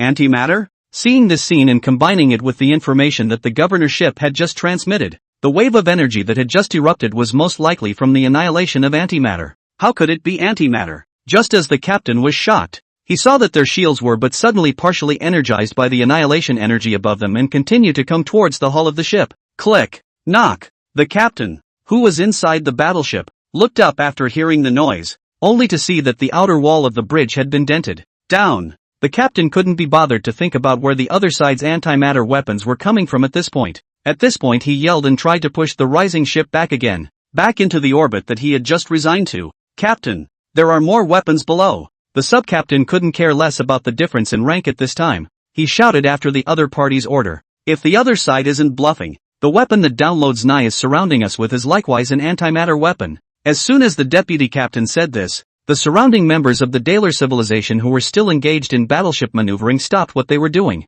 All antimatter weapons? This inference was too much of a shock for the crowd. Antimatter weapons had not even been developed by the Cygnus civilization yet they appeared in such a primitive galaxy. Damn it, you keep going up and out of the combat zone. For the first time, the period captain, who had always crushed others, experienced the feeling of running away. This feeling was never given to others by the advance fleet. Hurry! Full speed ahead! Since those antimatter annihilation bombs that had been fired had been in the process of accelerating, they were approaching the position of the advance fleet at this point. The shield energy is beyond replenishment, and the antimatter annihilation energy continues to erupt. Never mind that, all energy transfer to the shields. We must rush through. At this point, the flagship captain couldn't care less about the antimatter annihilation zone. They had to get through it to get out of the way of the antimatter annihilation rounds behind them. If more than 300,000 antimatter annihilation bombs caught up with them, not to mention the advance fleet of 100 ships, even if they were replenished 10 times more, they would only be destroyed in the antimatter energy annihilation. Without enough shield energy, the ship's hull alone would never be able to resist an antimatter energy burst. Come on, speed up. 7017K. Chapter 108, Star Annihilator Weapon Folding. With this captain's constant urging, all of the ship's energy was immediately tilted towards the shields and thrusters. At this point in time, both the ship's gravity generators and weapon systems had been temporarily in a state of minimum or even stopped energy supply. Why are there antimatter weapons? The captain of the advance fleet's flagship began to tense up as the hyperpower-activated shields were continuously eroded and destroyed by the surrounding antimatter annihilation energy. Though he had been to many galaxies and seen numerous primitive civilizations, they had never posed any challenge to the cruising fleet. As the supreme beings of the two great cantilevers, their cruising fleet had never faced such a challenge. And that's what made this captain very nervous, afraid that he might mishandle the ship in some way. And after a brief moment of panic, he began to think about the force the other side had already demonstrated. None of our research on antimatter has reached this point yet. How did they store it for a long period of time and carry it on board their ship and make it possible to launch it with such powerful weapons? But why is the speed of the warship so slow? As the advance fleet trudged forward through the antimatter cloud, the Shachi-class ships below were already getting farther and farther away from them. No! They're slowing down, fleeing the area. At the very same time, the Dalal civilization also discovered the anomaly, and the 300,000 odd battleships turned their course directly after the antimatter annihilation bomb occurred, and sped towards the interior of the solar system. This counterintuitive move made the flagship captain realize that something was wrong. There was definitely something wrong with the other party leaving the area even with the loss of speed. No good. The captain of the flagship suddenly looked at the countless antimatter annihilation bombs on the screen with a horrified face. Although they were still very far away from his battleship, if they all detonated, this area would all be directly covered by the annihilation energy of antimatter. It's gonna be a sea of antimatter annihilation energy. That captain's feathers shook with the thought. Quick! Increase the power to the thrusters. Captain, the limit has been reached. If we add more, the shields won't be able to withstand the antimatter annihilation energy at all. Although the deputy captain next to them was also worried about the antimatter weapons behind them. If they continued to accelerate, then they would probably be broken by the surrounding antimatter annihilation energy in advance. Requesting fold. Hurry! Now the ship couldn't continue to accelerate. The shields were at risk of being broken by antimatter annihilation energy at any time, and there were hundreds of thousands of antimatter annihilation bombs chasing behind them. Under these circumstances, the captain of the flagship also had to pin his hopes on that governor ship of the Cygnus civilization. Compared to the advanced fleets of the affiliated civilizations, that governor ship was unique within a separate system. They belonged directly to the Cygnus civilization, and were an effective weapon used by the Cygnus civilization to control the major subfleets. All subfleets that go out are equipped with an inspector ship. The governor ship has higher authority than all ships, and can grant and deprive each ship of its weapon systems. And at that moment, the most important weapon in the fleet, the space weapon fold for testing. There's an antimatter annihilation energy block. I don't know if the signal will get through to the governor's ship. The subcaptain sent out the first command, but it would be a matter of luck if it could be transmitted to that ship. Now they were in a very different situation than usual. Instead of the relative safety of space, this was one of the most dangerous areas of the universe, formed by antimatter annihilation energy. Only that weapon has some hope now. At this point, the ship's forward speed was greatly impeded due to the antimatter annihilation energy, and every impact of the shields also took a huge toll on the ship's energy. We actually encountered such a powerful opponent within such a primitive galaxy. Since he hadn't received a reply from the governor ship for a long time, the captain gradually calmed down at this time. The feathers on the back of the head of the subcaptain, whose mood swings were a bit less volatile, shook as a somewhat alarming thought suddenly occurred to him. Looking at the speed of their ships, they shouldn't be coming from the other cantilevers. Could they be a native civilization to this galaxy? The civilization of this message? The captain turned his head to his second-in-command. There is no way they could have advanced so quickly. The captain was not going to be receptive to this idea in any way. It is important to realize that the last time the cruise fleet observed Blue Star was just a few hundred years ago, and at that time, Blue Star was just entering the Industrial Revolution. With that kind of technology, growing a civilization capable of using antimatter in just a few hundred years is impossible to think about in any way. If it could really grow from the earliest days of the Industrial Revolution to this point in a few hundred years, then this civilization would definitely grow into a god-level civilization, perhaps even rivaling the Cygnus civilization. But, is it possible? Just as the two captains of the flagship were discussing why the technology of this galaxy was so strange, the governor's ship at the very back of the advance fleet, which also had its shields turned on at full rate, was also picking up signals from the flagship intermittently in the complex region of antimatter annihilation energy. But instead of replying to the flagship after receiving the signal, it suddenly slowed down and leaned towards one of the last ships placed. Above this ship was the very ship that stored the experimental annihilation weapon fold. According to emergency regulations, Ship 3012110749202003 annihilation weapons are to be used immediately. Since the governor's ship was already very close to the battleship carrying the annihilation weapon, the signal was quickly transmitted to this most special ship. The Daler above, who was controlling the ship at breakneck speed, rushed forward to open the folded controls after receiving the command. But before the Daler could touch the fold switch, the entire ship was suddenly seized by the Viceroy ship for control. Have temporarily taken over your ship? Please obey the command of the governor's ship. All hands in position. After broadcasting this sentence, the ship, which was still charging out of the antimatter annihilation energy zone, suddenly shut down its rear thrusters and activated its counterthrust engines to slow down. When the Dalars saw this, they were in a hurry. What was the difference between slowing down now and getting killed? These Dalars had long since lost the loneliness they had when they first came to the solar system, and after they had seen the power of antimatter weapons, the only thing they were thinking about at this point was how to escape from this area before discussing retaliation. But now it was clear that the governor's ship wanted to leave them behind straight away. The practice of staying in the area of antimatter annihilation energy was of course extremely dangerous. Although the cruise fleet had not mastered the use of antimatter weapons, it didn't mean that they didn't know the terror of such annihilation. The longer they stayed in this area, then the higher the danger would be. Once the energy of the shield was depleted, then the only thing that awaited their ship was to be instantly devoured by the annihilation energy. Damn it, we don't have control anymore. Still back thrusting, we're going to hit those antimatter weapons. All of the Daler aboard the ship panicked as the counterthrust engines managed to slow down and meet the attacking antimatter annihilation rounds head-on. Although they do the bidding of the cruise fleet and the Cygnus civilization, it doesn't mean that as intelligent beings they are not afraid of death. All intelligent creatures have one attitude towards death, and that is fear. Life is very fragile until a place in the mechanical ascension of the cruise fleet is granted. Even the single most powerful civilization in the cruise fleet is equally unable to be exposed to space.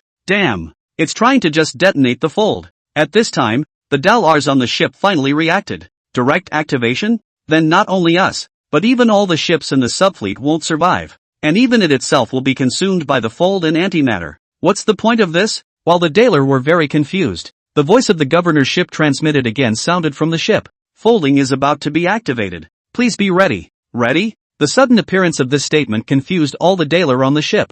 We were right there on the ship. How do you expect us to prepare? What else could they do but foresee themselves being consumed by two horrific weapons? Initiate countdown. 10. 1. 10 short seconds had felt like years to the Dalar on the ship. For each of these countdowns was a declaration that their death was imminent. And all this without even having a chance to dodge. Buzz. Zip. In the last moments of consciousness of all the Dalar, all they saw was the space around them really falling rapidly, the tall bridge collapsing from the sides to the center, yet without a single change in shape, size, or proportions. Various lines intertwined in the moment, and the captain's chair traveled over the control panel in a way that stood out but made sense. It was as if it was born to be there, and the two blended so perfectly. A Dalar had his arm away from his body, sticking out of the top of the bridge, yet still functioning normally. The other Dalar's eye was split into 4 petals. 3 inside the bridge and 1 in space. The petal of the eye in space, however, was not eroded by the vacuum, but instead allowed this Dalar to perceive images in all 4 directions at once through one eye in his last glance. Everything seemed so disorganized and chaotic, yet all in one place. The entire area, it seemed, had entered some kind of strange space, making the area seem so twisted and weird. And while it engulfed the ship loaded with weapons, it was still expanding rapidly, gradually enveloping the antimatter cloud in it. Even as it headed toward the rapidly approaching antimatter annihilation projectile. Initiation successful.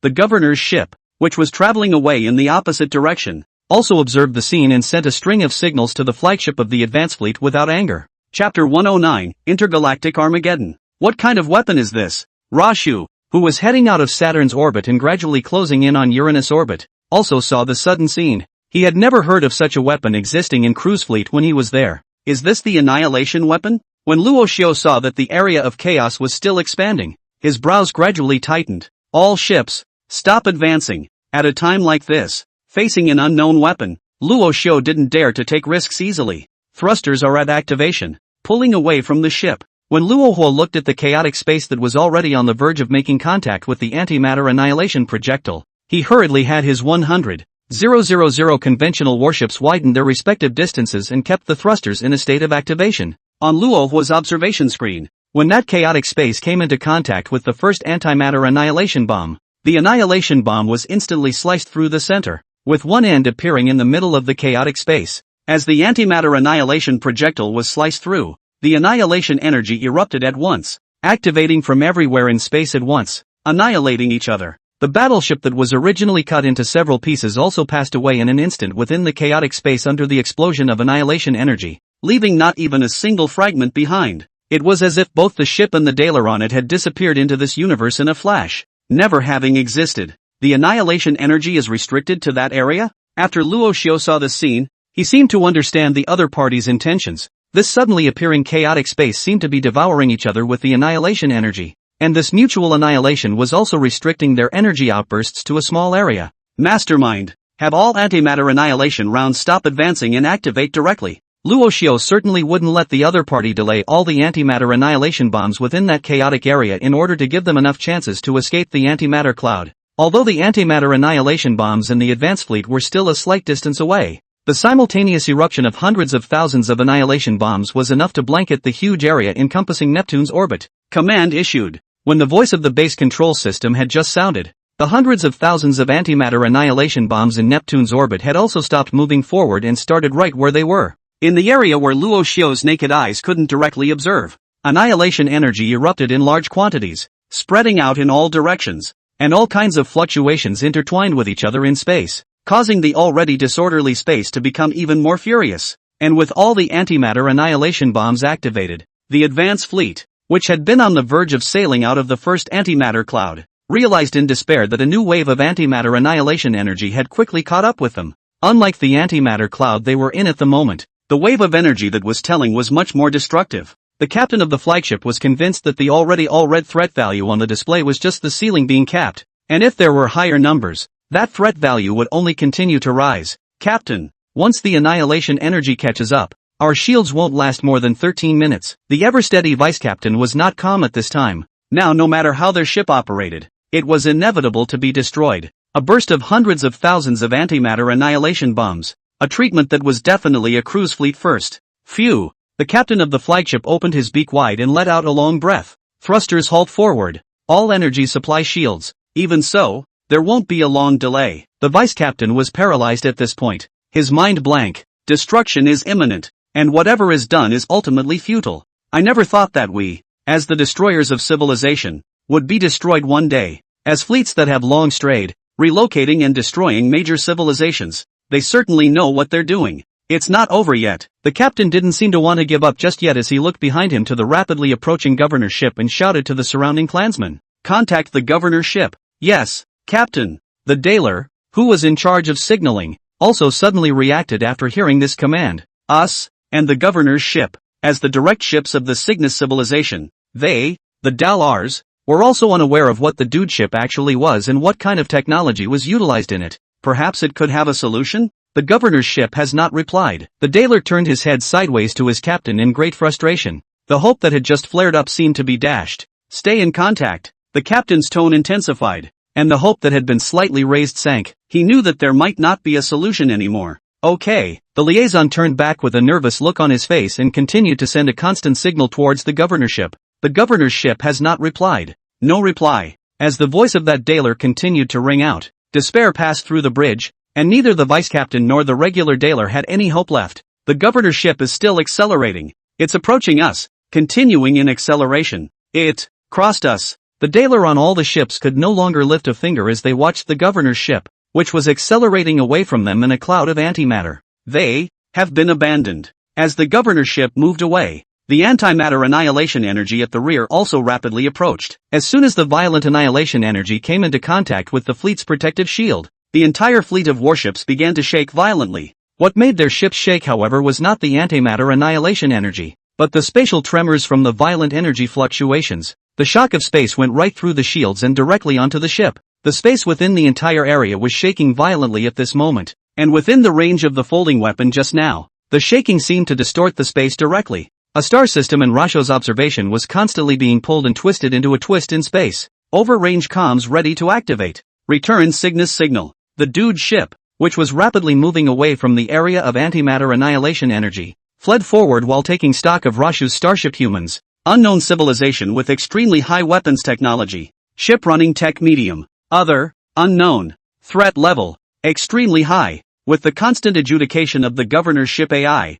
Rashu's starship humans have become the supreme threat to the entire cruise fleet, and even Cygnus civilization. And in order for that message to make it back to Cygnus, the dude ship had to buy itself some chance of signaling back. If it doesn't actively signal back to Cygnus, it will be centuries of blue star years before the Cygnus side can observe the changes in the solar system. And by that time, it was too late. 100 years was enough time for this civilization to continue to grow. Their threat to the Cygnus civilization would also continue to rise. 7017K. Chapter 110 Antimatter Annihilation Zone. As an AI ship, as soon as the threat level of the opponent is elevated, then it must obey the preset command to send an alert signal to the Cygnus cantilever. As for whether or not this ship of its own would be damaged, that was not its concern. At the same time that the governor's ship fled at full power, on the Saturn orbital fleet side of the solar system, a group of blue star humans also saw this unimaginable scene at the same time. To them, it was all too magical. Whether it was the sudden outburst of antimatter annihilation energy or the unknown civilization's weapons that twisted and folded up space,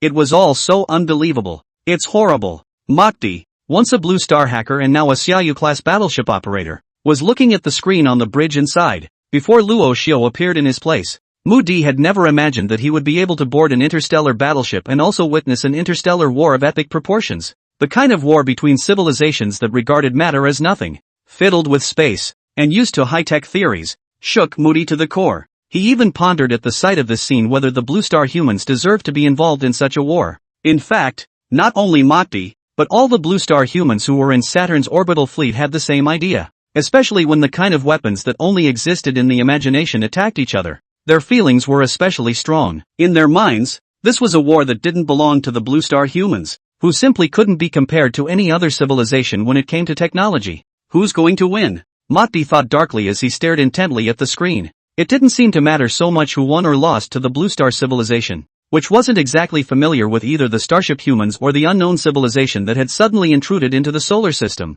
Let's hope it's a starship human. After a few moments of agonizing, Moody would also prefer that the starship humans would win this war. After all, compared to that intruder, the starship humans had let themselves board the starship in the end. The flagship of the fleet, a Shangtong-class battleship, Luo Xiao, however, didn't bother to think about the idea of lazy aliens anymore. At this time, all his attention was focused on the governor's ship that was about to penetrate the antimatter cloud. As a member of the original migration faction, who had also gone with a subfleet of the cruise fleet to conquer primitive civilizations, Luo Xiao of course instantly recognized this one as the most special one among those 100 warships. However, although Russia had traveled with it previously, due to the fact that the subfleet at that point in time had been so overwhelming against any civilization, no one had had much interaction with the governor's ship, other than applying for control of the weapon systems. And because of that, no one knew what kind of function this strange warship had. And right now, the speed it displayed had surprised Luo Xiao greatly. It was important to realize that the advance fleet was all still in the antimatter cloud, in which the antimatter annihilation energy was constantly impacting the shields of the warships, and this impact made it impossible to increase the speed of the ships at all, which was the biggest reason why the large force of the advance fleet had been unable to rush out of the antimatter cloud. Unlike the other ships in the advance fleet, however, it was not impeded in its speed, and the governor's ship had already reached the edge of the antimatter cloud by the time Rashu observed it. Buzz! While Luo Xiao had been staring at that governor's ship, the alarm in the Shangtang-class battleship also suddenly sounded. Behind the sound of the alarm, the voice of the base control system came along. Antimatter annihilation energy has reached the threshold, and the area is about to erupt with a huge amount of energy. Hearing the prompt from the base control system, Luo Xiao hastily moved his gaze away from above the viceroy and looked sideways at the place where the distorted space had just appeared. One could only see that in the area where the space was extremely distorted just now, all the antimatter annihilation bombs erupted one after another, with the ones in the front directly being swallowed into that area, while the ones in the back directly erupted in the void, forming a larger antimatter cloud. When all of the antimatter annihilation bombs had erupted, the annihilation energy kept impacting and erupting, and the huge energy fluctuations also made this area completely violent. Upon reaching the threshold stated by the base's control system, this area, with that twisted space as its core, suddenly began to rotate rapidly. It rotates in the direction of Neptune's orbit as a plane, constantly pulling up and compressing to the sides, forming a strange region that is elliptical in the center and flat and narrow around it. Right in the middle of this area, the annihilation weapon fold detonated by the governor's ship continued to devour the energy around it and made the area it covered even more unpredictable and unknowable, even to the point that at one point, Rashu's observation was lost and he was unable to see what was going on in it. At the flattened fringe of the area, the advanced warships composed of the Daler civilization had been pulled by the violent energy to spin around the center of the ellipse, and at this point, even if they had the energy to accelerate, they could not get out of this area that was like a black hole. Buzz! Buzz! In the bridge of the advanced fleet's flagship, the people of the Daler civilization, including the captain, were watching the countdown on the large screen in front of them, waiting for their impending moment of demise. By this time, the fear had gradually dissipated, for they knew that further fear would no longer solve anything. The governor's ship had already abandoned them, and the annihilation energy that erupted from those hundreds of thousands of antimatter annihilation bombs had already caught up with them, and all that was left was to wait for the last ounce of energy in the battleship's shields to run out, and then to let that maniacal annihilation energy devour the battleship. Dang! Just when it was very quiet in the bridge of the flagship, the entire hull of the battleship suddenly shook violently, and this vibration was completely different from the shaking brought about by the previous spatial tremor. What's the situation? The captain, who had already closed his eyes and waited for death, opened his eyes at that moment and looked in the direction of the big screen. It's the neighboring ship. He's leaning in. Shields are making contact. He's taking our shield energy. The deputy captain was at the console at that moment, looking at the rapidly declining shield energy on the screen with an incredulous expression. This was a situation that had never been seen before in the entire cruise fleet, more so than by this sub-captain. What? The captain jerked to his feet and looked at the rapidly scrolling countdown on the screen. Damn it, this is... The captain, who was about to swoop over to contact the neighboring ship, had just taken 2 steps, but his entire body directly and suddenly stopped in place again. Captain? The sub-captain called out with some confusion as he looked to this advanced fleet commander. The battleship's shields were now on the verge of not being able to support them, and a few seconds later, their shield energy would be completely taken away. That's it. The captain turned around, his back to the control screen. There's always. Before this advanced fleet commander could finish his sentence, the battleship, whose shield energy had already been seized, directly faded within the entire antimatter cloud in just a split second. Chapter 111, Gravitationally Folded Weapons. The advanced fleet was seizing energy on their own. Rohypnol could not even be observed because the annihilation region was so huge at this point that it was already expanding towards Neptune's orbit. Under these circumstances, it was already a very fortunate thing that Rohit was able to lock onto the governor's ship. As for the advanced fleet that had long been enveloped in antimatter annihilation energy and would be devoured at any moment, Luo Xiu wasn't too concerned. And compared to the governor's ship that was still fleeing, that strange space located within the antimatter annihilation area at this time was the real showstopper. In Rovo's previous calculations, antimatter annihilation energy may be constantly encroaching into very new areas of the solar system, possibly even reaching the location of the seventh planet, Uranus. But now it seemed that with that star annihilator weapon suddenly messing around, what exactly would happen with the eruption of energy in this area was something that even Luo Xiu could no longer predict. The weapon has resolved. Just as Luo Xiu waited for the area that was still spinning rapidly and expanding rapidly, the base control system gave Luo Xiu a surprise. What is it? Under Luo Xiu's pursuit, the base control system also quickly displayed the intelligence that had been parsed on the large screen in front of it. The weapon is a gravitationally folded weapon.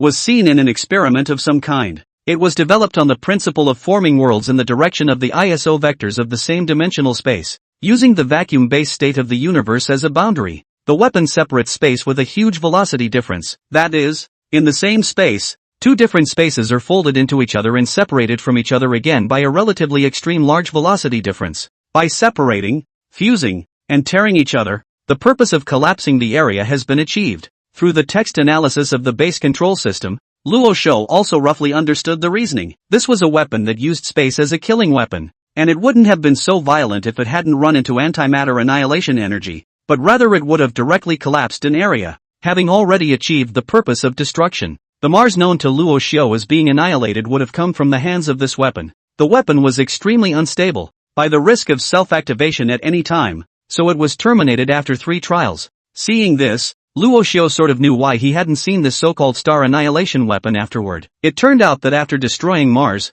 this weapon had been withdrawn from the cruise fleet's weapon sequence, but judging by its power now, the weapon is no more rapid than an antimatter annihilation bomb. If not for the risk of self-activation, if we can continue to develop it, we may be able to develop a super weapon capable of 2-dimensional strikes. Fortunately, after reading the introduction, Luo Xiu was glad that what he had encountered wasn't a complete star annihilator weapon. Interaction of the folding weapon with the antimatter annihilation energy has reached threshold and another violent energy fluctuation is possible at any time. It is recommended to pull back, leaving Saturn's orbit and heading back toward the core of the solar system. While Luo Xiu's sentiments were still fresh, the base control system sent another warning. At this time, Luo Xiu certainly didn't dare to be careless. The fleet retreated back by 80,000 ships, and 20,000 unmanned ships continued to pursue the governor's ship. Although the two top weapons were battling each other at this moment, and there was always the possibility of a huge burst of energy, Luo Xiu couldn't afford to be half relaxed. Even if he took 20,000 battleships to be buried with that governor ship, Luo Xiu couldn't let it leave the solar system. Instructions have been given. The fleet has turned. 20,000 ships detached and continue to approach the antimatter annihilation zone. As the Saturn orbiting fleet split into 2 fleets, each heading in and out of the solar system, the antimatter annihilation region produced another drastic change. The center ellipse of the antimatter annihilation region, that originally dark space, formed a white halo between its edge columns as the speed of rotation continued to accelerate. This aura quickly spread out in all directions from the oval area, and wherever it passed, the antimatter annihilation energy seemed to have been stimulated in some way, becoming even more violent, and the energy that erupted became more and more intense. The advance fleet, which had been surviving by taking energy from each other, was suddenly capsized in the antimatter cloud by this sudden onslaught, without even a drop of splash, and was lost without a trace. And at this moment, the governor's ship, which was still trying to get out of the antimatter annihilation area,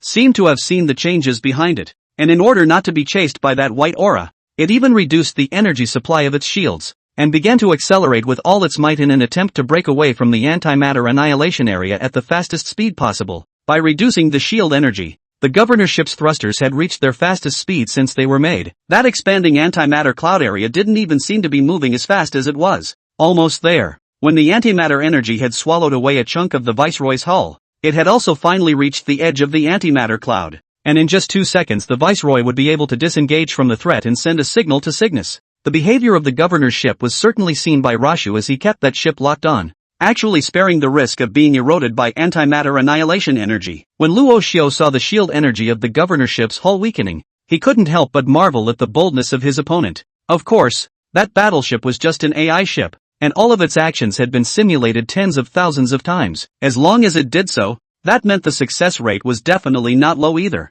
Out, on the screen in front of Rashu, the dude's ship, which had lost a corner, leapt out from underneath the side of the antimatter direct annihilation zone and back into space from within the antimatter cloud. However, its efforts were ultimately futile, because the white halo that was in hot pursuit was obviously moving more than one step faster than it was, and when the Viceroy ship had just scuttled out of the antimatter cloud, a white light instantly emerged from the back of the Viceroy ship and swallowed it whole. At the same time, the antimatter annihilation region glowed so brightly that it obscured all light in space for a time, blotting out all star systems. What is this? Luo Xiao, who had already brought his fleet to keep moving backward, couldn't help but stare in disbelief even after seeing this image. Luo Xiao believed that if it wasn't silent in space, this sudden appearance of white light would definitely cause a huge commotion in this area. But even so, Rashu, who had already returned to Saturn's orbit, felt a slight tremor in the battleship he was traveling in. Antimatter annihilation energy has entered Neptune's orbit. Antimatter annihilation energy is invading the core region of the solar system at high speed.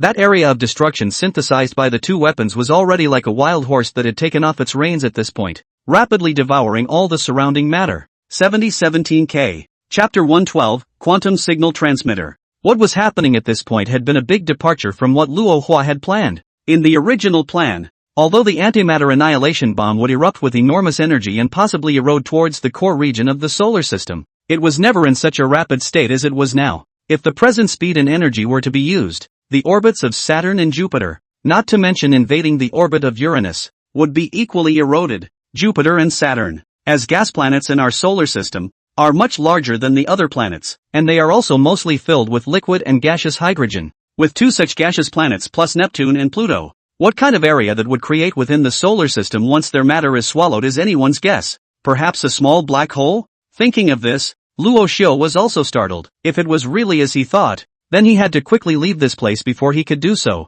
Thrusters at full power, returning to the asteroid belt. Since the scope of that weird and furious area might envelop Jupiter into it, the more outer orbit that Rohit was now in was even more dangerous. The thrusters have been activated at full power. The antimatter annihilation zone is still expanding at breakneck speed, while the base control system gave the order to tens of thousands of ships to evacuate at full speed. Luo Xiao received another extremely bad news. The region is expanding at nearly 30% of the speed of light.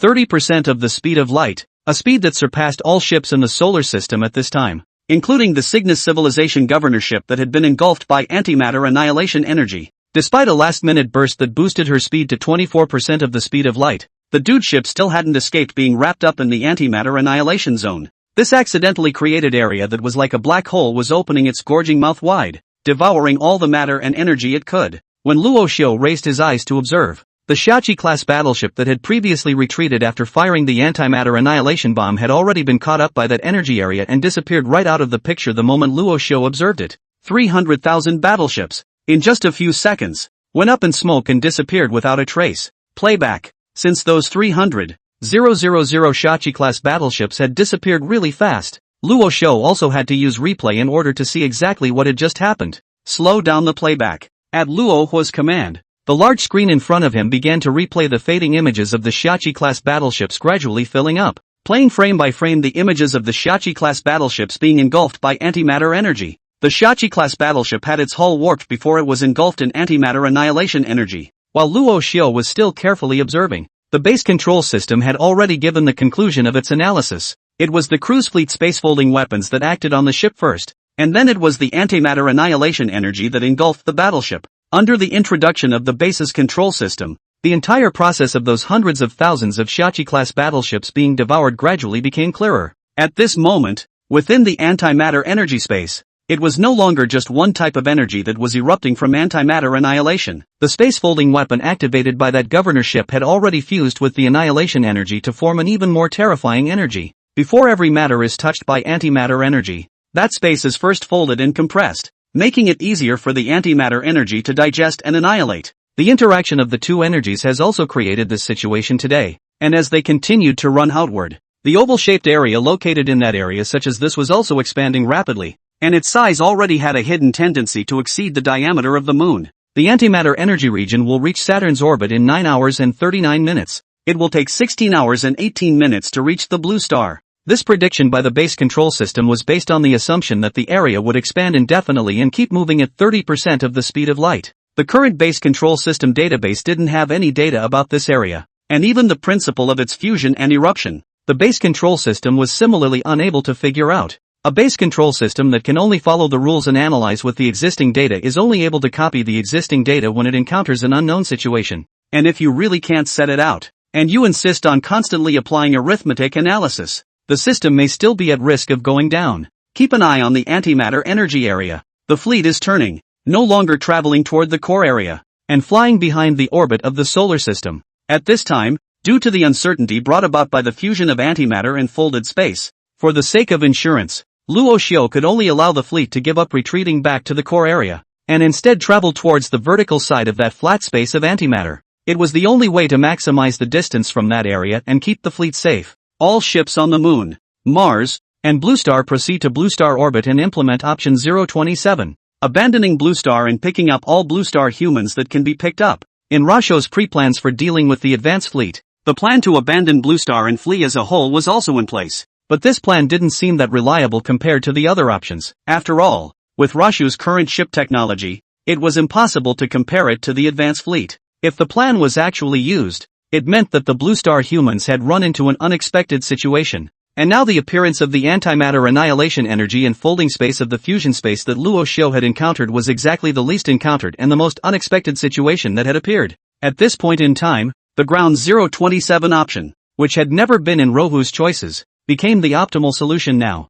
The only way to have a glimmer of hope is to do your best to escape. Just as Rasha gave the order to proceed with pre-programmed 027, one of the quantum signal transmitters in the flagship was activated. And there were more than 500 such quantum signal transmitters on the flagship. The reason why so many transmitters exist is also because the particles in a quantum signaling transmitter can only be altered in state and cannot transmit information. Any macroscopic observation or interference will immediately change the quantum state of the particles within the transmitter. When the quantum state of one of the particles changes, the quantum state of the other particle, which is quantum entangled, will also change immediately. Through this characteristic, each quantum signal transmitter would correspond to a kind of pre-plan or instruction. When the particles of the flagship are altered, the control systems on Blue Star and Mars will also immediately receive the signal and begin to act accordingly to the pre-plan. Chapter 113 Cygnus, Reciprocal Warfare. When the quantum transporter of the flagship Rohu was activated, Mars, the Moon, and the Blue Planet also received the signal to immediately execute pre-plan 027 at the same time.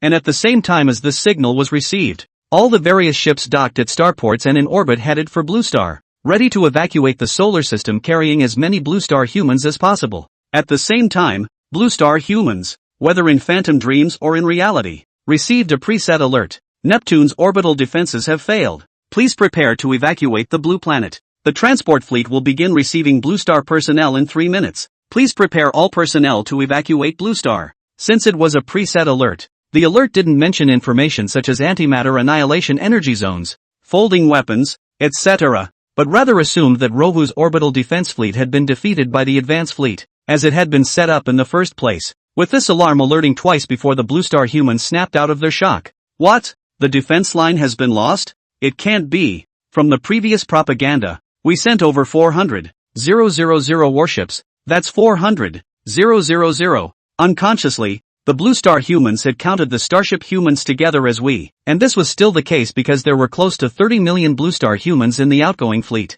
It was because the ships and personnel were extremely large that they simply didn't believe the system's briefing when they heard the news of the loss of the orbital defense fleet. If it really fails, just how strong is the opponent? The Blue Star humans who could not observe the situation of Pluto's battlefield had no idea what was happening over there at this time. And since it also took at least 4 hours for the sunlight to travel from the Blue Star to Pluto, The Blue Star humans would not be able to observe that treacherous area until at least 4 hours later. Buzz, buzz. While the humans of Blue Star were still reeling, an orbital round-trip craft had descended on the surface of Blue Star, ready to take the humans away from Blue Star and into deep space. Meanwhile, in the Cygnus Cantilever, the home base of the cruise fleet, inside one of the massive liaison ships responsible for contacting the various subfleets around the world. Zip, zip, zip, zip. In the midst of the ship, the oft-silent alarms went off for the first time with a piercing wail. The first thing any member of the cruise fleet on duty thought when they heard the sound was not that something was wrong with their own subfleet, but that the sirens were wrong. The main reason why they thought that in the first place was that the cruise fleet was simply too powerful, so powerful that they had never met a challenger. All this time, this contact ship had received no attention whatsoever. If the Cygnus civilization hadn't stubbornly left the ship behind, the cruise fleet would have long ago revoked it and converted it into a living ship. It's a defeat warning. After a brief pause, the officer in charge of the watch also reacted, and powerful civilizations warn. As with Rashu's quantum transmissions, the cruise fleet is using quantum transmissions for their overdrive transmissions. Although such a signal transmission can be timely conveyed, but the inability to convey effective information is also its biggest drawback. And this signal, transmitted from thousands of miles away, came from the very same supervisor ship in the solar system. In the brief time it took for that governor ship to break out of the antimatter cloud, it triggered quantum communications one after the other, transmitting several simultaneous messages to the cruise fleet far away in Cygnus, as well as to its own main civilization. Among them, there were reports of defeat, encounter with a powerful civilization, encounter with weapons superior to our own technology, advance fleet, and so on, total annihilation, and so on. When several messages were transmitted from the contact ships to the flagships of the various civilizations, all Cygnus-affiliated civilizations couldn't believe the news was true. Their subfleet actually lost the battle within the starfield of a primitive civilization, and were even completely annihilated. The threat level is extremely high. The tech level is extremely high. After analyzing the return signals, the entire cruise fleet came to the unanimous judgment that this civilization was an equally powerful being as the Cygnus civilization, an existence that could be compared to the Cygnus civilization. The cruise fleet certainly didn't dare to act without permission. Even the first civilization, Kasakuk, didn't send out the slightest bit of information, but instead waited for the Cygnus civilization's orders. As all the affiliated civilizations waited for the Cygnus civilization's command, a message came out of the contact ship and transmitted into all the affiliated civilizations' flagships. Due to the extremely high threat level of this civilization, the main fleet has decided to wage a reciprocal war against it. Cruise fleet forms a subfleet of 40,000 primary ships, 60,000 auxiliary ships to travel through the Stargate to the Orion Cantilever with immediate effect. The main fleet will send 100 civilization ships to go with the subfleet. In this set of messages, cruise fleet will send a full 100,000 ships to use the Stargate to travel directly to the Orion Cantilever. But the most important of this fleet wasn't even the main fleet of cruise ships, it was the 100 civilized ships of that main fleet. That so-called main fleet was the Cygnus civilization's headquarters fleet left in the cruise fleet gathering. They are responsible for monitoring and deterring the affiliated civilizations. The so-called civilization ships, on the other hand, are interstellar giants measured in hundreds of kilometers in length. Each one of them was capable of wiping out a civilization. Even the affiliated civilizations of the cruise fleet simply could not stand up to the civilization ships. And that was the root of the Cygnus civilization's suppression of the cruise fleet. Such a composition was already very important to the Starship humans and Blue Star humans of the solar system, because in the cruise fleet, the Cygnus civilization also only kept 130 ships. The Cygnus civilization might have sent all of its civilization ships to the solar system if it hadn't had to leave 30 more ships behind to deter the cruising fleet. Command execution. After the Cygnus civilization's command, 100,000 warships from Nodar's cruising fleet quickly separated and headed for the nearest Stargate. From the gathering of the cruise fleet to the solar system, even with a Stargate for leapfrogging, they could only get to about 10 light-years from the solar system. If they wanted to engage that powerful civilization in the solar system, they would still need to sail for almost 100 years after leaping to the last Stargate before they could make contact with the other civilization. Unbeknownst to the Cygnus civilization and cruise fleet,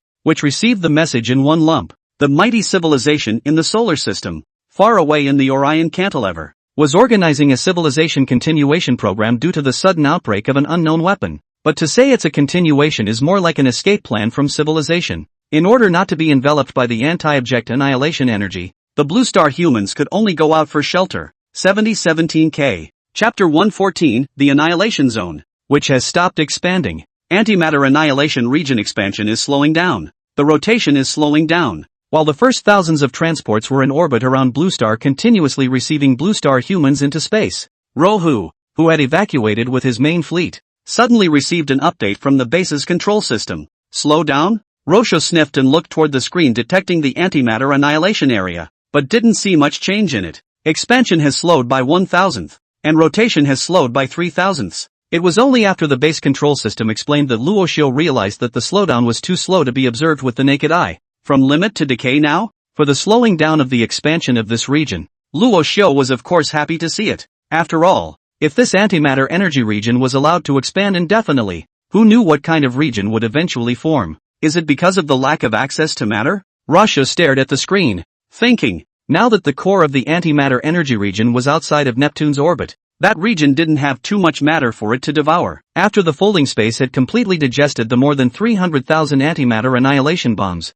it was no longer getting enough replenishment. Hundreds of thousands of battleships were swallowed up by it as well. But compared to the antimatter annihilation bomb, these battleships were nothing at all. Still slowing down? To confirm his suspicions, Luo Hua continued to ask to the base control system. Yes, His Excellency the Commander. The rate of expansion is still slowing and the slowdown is increasing. At this slowdown, it doesn't reach Saturn's orbit. With the reply from the base control system, Luo Xiu was sort of relieved. At least from now on, it seemed that the risk of the solar system being destroyed had dropped quite a bit. If this region stops expanding, then the threat to the solar system will not be too great, at least not to the core of the solar system. As for Neptune and Uranus, which are within the range of his antimatter energy, they won't be rotating into this region, at least for a short time. Uranus has a rotation period of 80 years, and Neptune even more so at 160 years, and even if they are already halfway through their orbits, it will take them both decades before they can come to the area occupied by the antimatter annihilation energy. A couple of decades is more than enough time for Rohypnol to come and fix the region. Stop Blue Star. After knowing that the antimatter annihilation energy region would not threaten Blue Star, Luo Hua was ready to stop the migration of the Blue Stars. After all, the previous migration was because of the risk of the destruction of all the Blue Stars, but now that the danger was being eliminated, the migration didn't seem to be very necessary anymore. But before the words were out of his mouth, Lohu rephrased them. Continue the migration and move at least 300 million people into space. For Rohu, even if this time the antimatter annihilation energy but will not enter the Blue Star coverage, but the threat of Cygnus civilization still exists. War would still break out after that. And at that point, who could tell if the Cygnus civilization still had even weirder weapons that were in the process of being tested? As a precautionary measure, it was also necessary to acclimatize a portion of the Blue Star human population to life in space and prepare them for evacuation. Only after deciding to move a portion of the Blue Star humans into space did Luo Xiu continue to the base control system. Split out 100 warships to explore downward from the vertical orbit of the antimatter annihilation region, and try to get as close as possible to its core area. In order to figure out exactly how this area was made up, Rasho had to analyze and study it as well. If something could be gotten out of it, it would be another great weapon to add to Rohypnol's arsenal. Compared to the antimatter annihilation bomb, this area of folded space is definitely powerful enough to deal with the Cygnus civilization and the cruise fleet. It was important to know that none of the current Cygnus civilizations had mastered the technology of folding space, and their use of it was still in the experimental stage. The Cygnus civilization might have even made it a standard weapon if it wasn't operating in a not-so-stable state. It was important to know that in the world that Luo Hua was in, after the migration faction had researched the antimatter annihilation bomb, this weapon had already had an appearance on the Cygnus civilization's direct battleships in a short period of time. Instructions have been given. Under the reply from the base control system, a mixed fleet of 100 Xiaoyu and Shangtang-class warships detached from the main fleet and pushed back towards the location of the core area of the antimatter annihilation energy zone. Looking from the vertical orbit of the energy zone, the entire antimatter annihilation energy zone was like an egg that had been put into a pot, gradually flattening from the center to the surroundings. And most importantly, it was his core area, the oval-shaped structure, which was also like the yolk of an egg that hadn't been cut yet, and was at risk of breaking at any time. The otherwise placid space became cranky as the ships traveled from far to near and reached the gravitational range of that energy region. As the ship got closer to the core of the energy zone, the spatial vibrations around it were as strong as ever, and the ship sailed into the storm as if it were sailing into a storm, its hull shaking violently with every inch of advancement. In Luo Xiu's observation screen, his own 100 warships began to move irregularly after entering the fringe of the annihilation energy zone. The spatial tremors are extremely strong. The ship is at risk of collapsing. Is the advance halted? As the swinging frequency of those 100 warships of his side gradually increased, the sound of the base control system also sounded. If the ship continued inward, then it was possible that Luo Xiu's battleship would have disintegrated and collapsed on its own before it had actually entered that energy zone. Separate 10 Xiaoyu-class ships and proceed. The remaining ships maintain their current orbital altitude and collect and analyze second-generation data from the region. For this rare area where two types of energy were mixed together, Luo Xiu certainly wouldn't let go of the opportunity to study it. 100 battleships is obviously a bit more important compared to the research material. The fleet is separating and continuing to sail in. After a signal transmission from the base control system, the small fleet of what had been only 100 ships split again, 10 ships detaching from their existing orbit and continuing on to the area below. The positive shock continues to increase. The signal is being interfered with by a shockwave. The signal is weak, while the sound of the base control system continued to ring out. In Luo Hua's observation screen, the 10 warships that continued to descend downwards instantly became extremely twisted as they approached the fringes of the annihilation area. Some were stretched, some were slapped flat, and some were even twisted as if they were twisted. And even in this state, the ships were still emitting leak signals, as if their insides were still functioning normally.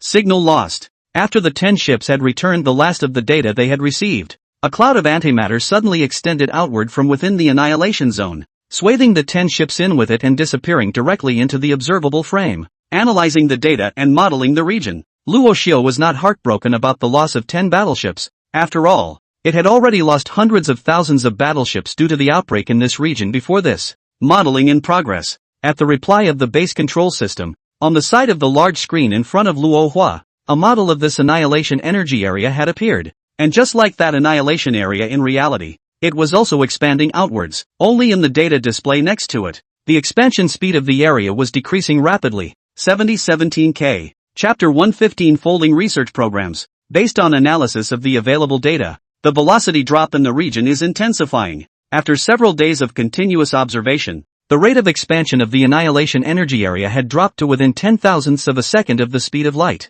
With this rate of fall today, it is believed that it will not take long for the expansion of this area to stop, and it may even collapse and close. Luo Xiu, who was now in lunar orbit, was observing the situation in the annihilation energy region through a large screen while listening to the report from the base control system. The region's antimatter is nearing completion of annihilation, but space is still in shock. Through the constant observation of thousands of scout ships spread outside the region of antimatter annihilation energy, the hourly changes in the region are also immediately relayed back to the moon's planetary computers for checking. And after several days of modeling, and with tens of thousands of Blue Star humans analyzing the data, the annihilation energy region was now largely parsed out. A brief report on the annihilation energy area is now available. Would His Excellency the Commander like to read it? Tune out. For this annihilation energy zone with an extremely wide attack range and huge damage, Luo Su was of course very interested. If the principles of it could be analyzed and some folding space technology could be parsed out, it would definitely be a very good thing for Luo Xiu,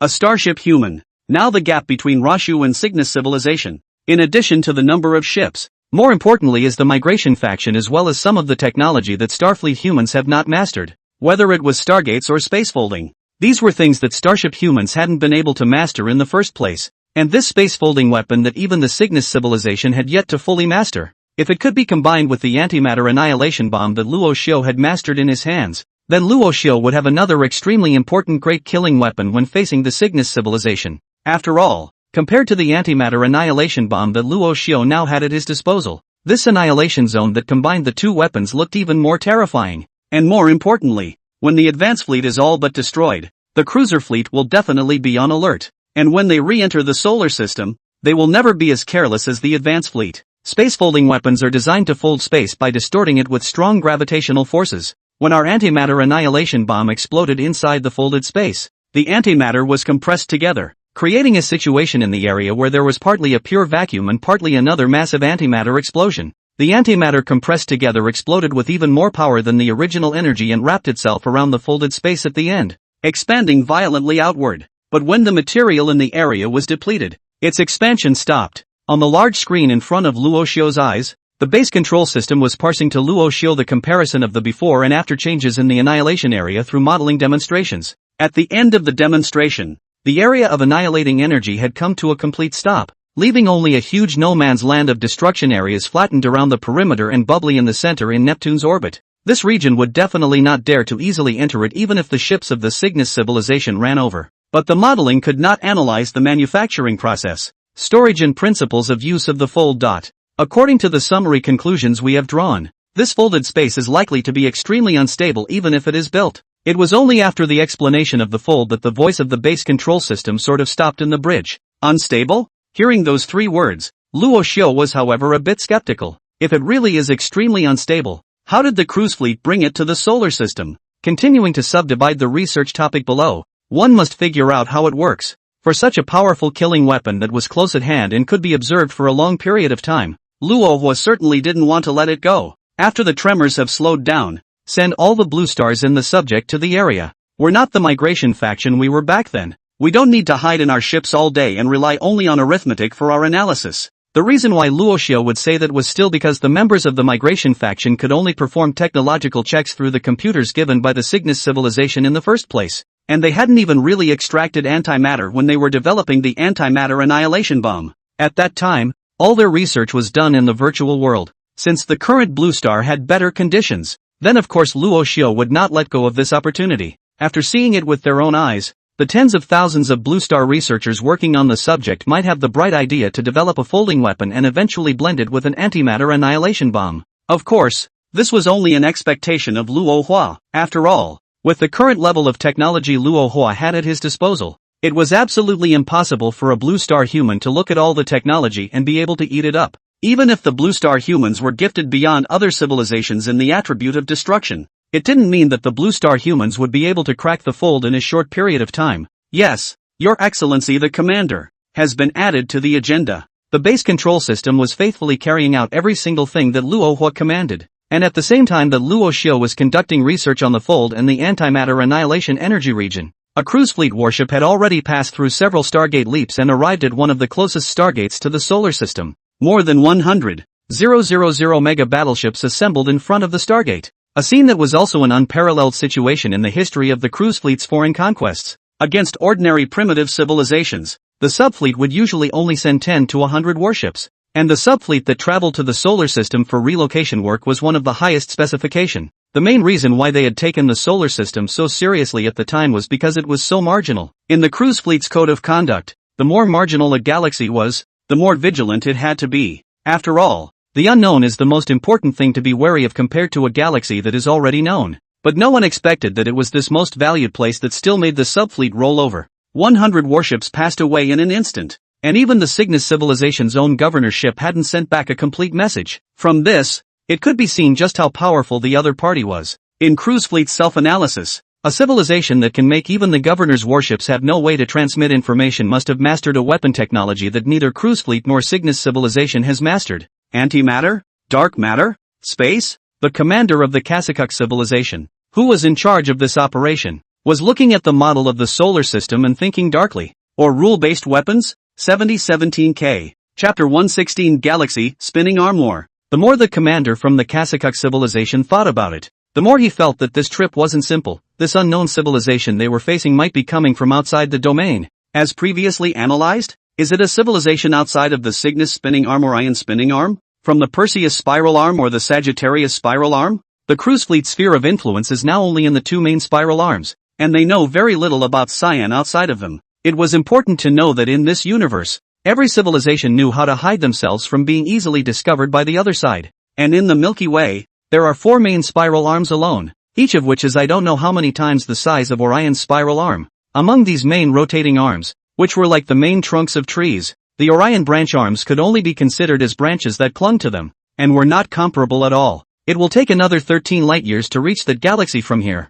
and I wonder what that galaxy will look like when we arrive. If only the Stargate in that galaxy had been built. To this commander of the Kasakuk civilization, 13 light-years seemed a little too far for what was going on right now. Since the other party was already a high-level civilization in the speculation, the long way to go would bring a lot of uncertainty to the whole fleet. Who knows if the heart is in the other side is still within the galaxy, or if it is converting the galaxy into a forward base in an attempt to get its hands on Orion's spiral arm. By definition, the Orion branch arm hangs alone between the Ensign and Centauri arms, with only a few areas connected to these two arms. This mold is totally a galactic wasteland. It was not expected that any civilization would take an interest in this place other than the similar Swan branch arm. Maybe we're in for a real war since we were founded. With that thought in mind, Kasakuk's commander reached out and pivoted the virtual model of the solar system in front of him and walked towards the front of the bridge. Civilization ships. The commander looked to the screen in front of the bridge. And at that moment, above that screen, a civilization ship belonging only to the Cygnus civilization was playing as it sailed out of the Stargate.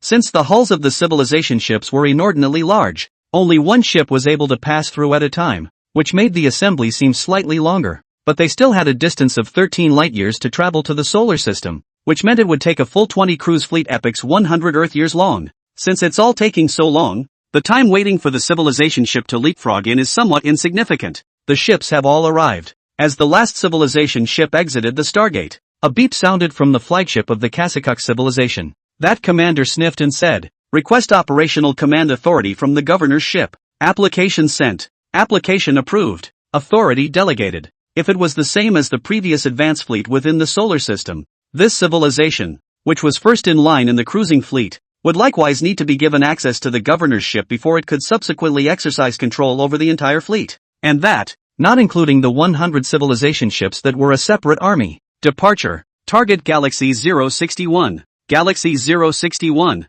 which is the very code name that Cruise Fleet has given to the civilization of the solar system. 61, on the other hand, represents the solar system as the 61st primitive civilization to be discovered by Cruise Fleet. Of those civilizations found, some have not yet entered the migration line, while others have long since died out. There were many reasons for their demise, and being directly destroyed by the Cruise Fleet was one of the most common. As long as a primitive civilization that was unwilling to cooperate, Cruise Fleet certainly wouldn't give the other side a chance to develop. Destruction was necessary to keep it from being a threat to the Cruise Fleet and the Cygnus civilization. Even if they were still just coming out of their home planet at the time, the Cygnus civilization wouldn't have allowed even a 1 in a billion chance of it ever coming into existence. If the solar system hadn't had the presence of Rohypnol, the result would have only been the same as these primitive civilizations, either migrating or destroying. Command given. Thrusters activated. Fleet targeting Star System 061. At the command of this commander of the Kasakuk civilization, more than 100,000 ships of the cruise fleet departed from the Stargate and headed straight for the solar system 13 light-years away. On this trip they would need to go through a time span of 100 Earth years, and in order to be able to stay in adequate condition and to minimize consumption, 7 members of the civilization in the fleet, led by Kasakuk and including the Dalal civilization personnel, went into hibernation together. I wonder what awaits us 13 light-years away. The commander of the Kasakuk civilization stood in front of his dormant silo, looking a little confused about the future of the fleet. This is the second time a civilization within Cruise Fleet has experienced a confrontation with a high-level civilization, and the first, with Cruise Fleet and Cygnus civilization. As a member of the original suppressed, they certainly knew the gap between themselves and the Cygnus civilization at the time. If the other party was really in existence as powerful as or more powerful than the Cygnus civilization, there was no telling what this war across the spiral arm would come to. But to this commander, who, as someone who had conducted tests on civilized ships, was well aware of their data, maybe this is the Sea of Stars. Whatever it is, it can happen. Release anytime, anywhere, without any sign. The commander of the Kasakuk civilization took one last look at the virtual image of the solar system on the large screen in front of him, and then collapsed into a hibernation bin, waiting to be awakened in 100 blue star years. As the walls of the dormant silo were about to close, his eyes still involuntarily flicked in the direction of the screen 061 solar system. He couldn't say that he was looking forward to this level of war, nor could he say that he was afraid of it. He was just very curious about a war between higher civilizations. It's never been about bullying, strength against strength, and it may be playing out for the first time on the Cygnus Cyclorama Orion Cyclorama. I just don't know what kind of outcome this war had. Was the entire 061 galaxy destroyed? Or was the main fleet of the cruise fleet destroyed and the other side fought their way up from the Orion Cyclone Arm to the Cygnus Cyclone Arm and eventually into where the cruise fleet was? All crews have gone dormant, and the governor's ship is taking over the fleet control system. As all fleet members entered the hibernation bins, the images and text on the screens of the individual ships were instantly replaced by a string of characters, 0100, 101, 0101, all the way up to the various screens on the bridge, down to the ship's corridors, hibernation bin monitors, and members' identifiers. All of them had been replaced with characters, as if that was what they were supposed to be displaying. This is a situation that will need to continue for another 100 blue star years from now until the fleet members are awakened. Chapter 117, Flesh and Blood Suffering. Mechanical Ascension, Happy Mid-Autumn Festival. In the cruise fleet, 3 members of the Kasakuk civilization who had completed their mechanical ascension were dressed in mechanical skeletons and then covered with the traditional dress of the Kasakuk civilization. They seemed to take the changes in the data around them in stride. And these already mechanized members of Kasakuk didn't even glance at them as all the screens changed. Our position has been compromised. As soon as the other side cracks the signal, the coordinates of the fleet headquarters will be visible. Our various stargates will be exposed with it. The 3 mechanized members were very worried about the current location of the home base of the cruising fleet. This encounter with an unknown civilization was extraordinary. A brand new one that had never been encountered at a higher level before. The amount of energy that could be erupted by such a high-level civilization was very great. And even though the cruise fleet had deployed more than 100,000 battleships this time around, it was not yet known whether or not they would be able to expel the other party from the Orion spinning arm. Failing that, cruise fleet can only establish a matter-free belt between the Orion and Swan arms and destroy all stargates within the Orion arm to prevent the other side from deciphering the Stargate leap technology and leaping through the Orion arm's stargates directly toward cruise fleet's home base. All stargates should be prepared to self-destruct. Apply to the governor's ship. We can't let the opposite side have access to the headquarters. All the stars between the Swan and Orion spiral arms should also be destroyed. And although the other side cannot leap through the Stargate, it must be prevented from having the ability to move at near light speed. The 3 mechanized members of the Kasakuk were prepared for the worst, and when they were unable to win, the Orion spinning arm was instantly abandoned and the joints of the 2 major spinning arms were immediately destroyed. Please ask the Mechanical Ascension members to enter hibernation. While these 3 were still deliberating, a broken signal suddenly entered the trio's information bank. After uploading their possible failure response plans, they also variously mosaicked into nearby storage silos, cutting themselves off from external signals and entering active hibernation. The tremors in the region of annihilation have leveled off. Are we entering detection? By the time the members of the cruise fleet went into hibernation and rushed from the Stargate to the solar system, the area of annihilation energy near the orbit of Neptune in the solar system had also ceased to rage. From the outside of the area, the whole area had stopped expanding, and it wasn't even rotating internally anymore. The entire area of annihilation energy was like a dead zone, very different from when it was expanding furiously. And in the face of the annihilation energy zone that had calmed down, Luo Xiu was ready to let the ship enter it and explore the internal environment. Let the test shield ship enter. At this point within the energy zone, the antimatter has been completely annihilated, and the internal vibrations are only greater in frequency in the core area. On the fringes of this annihilation region, there shouldn't be any problems with Luo Xiu's newly developed test shield ship for exploration. Instructions have been given. As soon as Luo Xiu's command was sent through the quantum transporter to the outside of the annihilation region, a Zhangjiang-class warship converted into a shield ship plunged headlong from the outside of the flattened annihilation region. This battleship didn't exist in Rashu's database. It was a completely new battleship, and the people involved in its development were none other than the Blue Star humans in this universe. Compared to researching the extremely difficult Stargate and folding projects, combining the existing shield technology with the Zhangjiang-class warships was not very difficult for the scientists of the Blue Planet. So under the leadership of Go 1, the chief engineer of the Chinese Space Center, tens of thousands of scientists in the field of shield and battleship development finally upgraded the shield level of the Zhangjiang class after a month of constant testing in the Phantom Dream. In theoretical numbers, the shield ship should be able to stay within the annihilation energy zone for about 35 minutes. This time was short, but it was also enough for a shield ship that was just collecting data. The shield ship is approaching the fringe of the annihilation energy zone.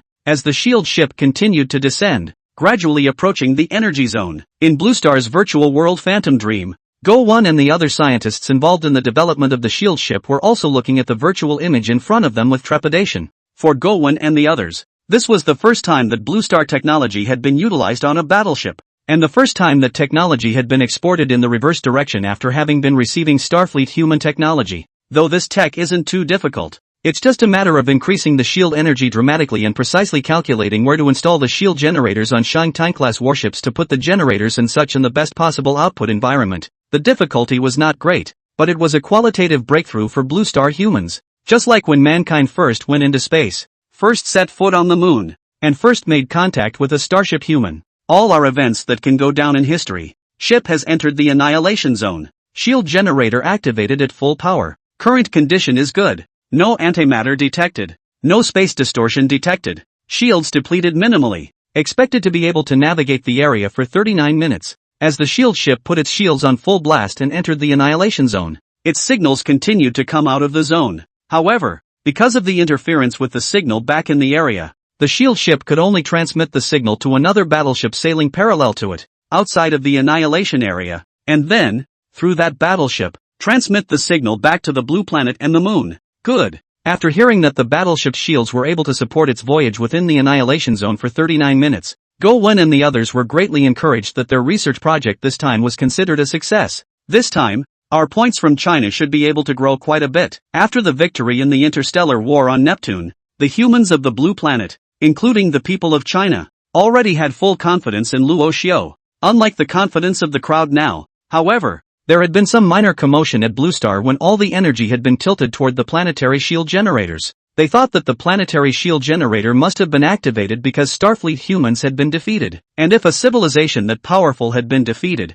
just turning on the planetary shields was simply useless. In that situation, opposition to Starfleet humans also erupted in various places, including Aimric, immediately afterward. However, since all of Starfleet humanity's ships are still above the orbit of the blue planet, in order not to annoy Rashu, who still has enough control over the blue planet, the countries can only try their best to suppress these opponents. And it was a good thing that the planetary shield generator didn't stay on for very long. When the annihilation zone slowed down, the energy tilted toward the shield generator was returned to Blue Star. With energy available, most Blue Star humans also returned home from the streets of their own accord. After all, the virtual world phantasmagoria is clearly more attractive than being out against starship humans. 7017K. Chapter 118 Matter Wins and Weakens. Spiritual Energy Eternal. Blue Star human opposition is also fortunate to be the same race and origin of Luo Hua. If not starship human control of the solar system, in exchange for a cruise fleet of Kasakuk civilization words to Pelican,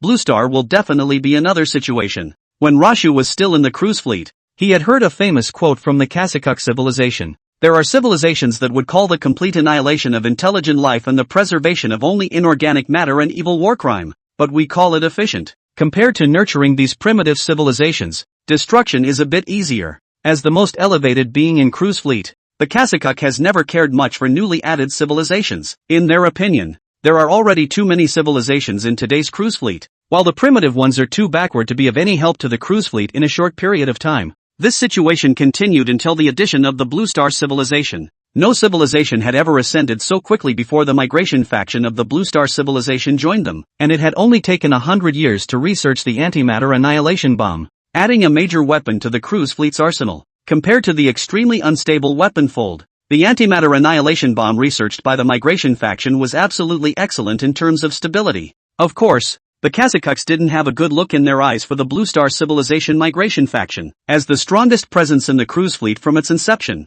They already had tens of thousands of mechanical ascension members among them. It was a great honor for the Kasakuk civilization and the most important credential that set them apart from the rest of the cruise fleet. However, Luo Xiao has a different view on this. Although the mechanical ascension allows intelligent creatures to become an immortal species, and is no longer confined to a certain body, but ratherly roaming in all the networks that can be linked, such an evolution would simply increase the lifespan of intelligent creatures indefinitely, and would do little else for them in other ways. What's more, after the mechanical ascension, their way of thinking seems to have been altered as well, and they are even more inferior in their scientific research capabilities than they were when they were not mechanically ascended. Perhaps this was the most important reason why the Cygnus civilization strictly limited the number of mechanical ascension quotas for members of each civilization. And compared to mechanical ascension, Luo Xiao was more optimistic about another evolutionary path. That was the evolution of the spiritual energy end. In the cruise fleet, this evolutionary path is known as psychic ascension,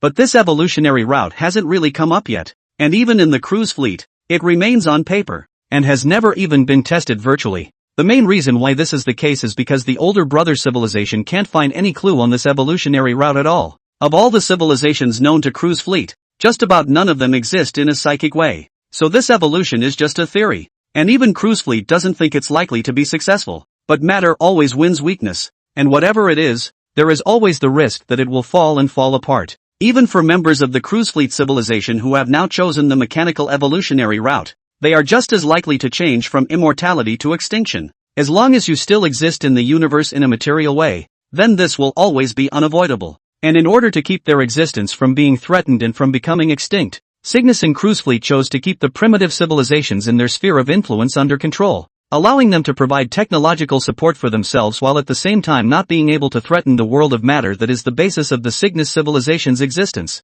It is for this reason that the Cruise Fleet enforces the Cygnus civilization's policy of casting a city as a world. casting a world as a city, and keeping all of its affiliated civilizations in one place. And now that the sudden appearance of a solar system civilization is clearly going to break this rule for them, their expansion in the Orion spiral arm will likely end with it. It occurred to the members of Cruise Fleet headquarters that it might have been the increased frequency of their own activities over the last few thousand years, and thus the exposure of their presence in the infinite expanse of space, that drew the attention of the extraterrestrial civilization. So even if this reciprocal war ends in a victory for the Cruise Fleet, they will reduce their foreign activities and even temporarily abandon their sphere of influence beyond the Cygnus spiral arm. However, to the surprise of Cruise Fleet and Cygnus civilization, this high-ranking civilization that they valued so highly was struggling with the data of the sinister energy zone at the moment. After 2 days of sustained exploration, the shield ship had gathered enough data within the energy annihilation zone. Still, the Blue Star scientists in charge of this research had no clue about the seismic folding of space.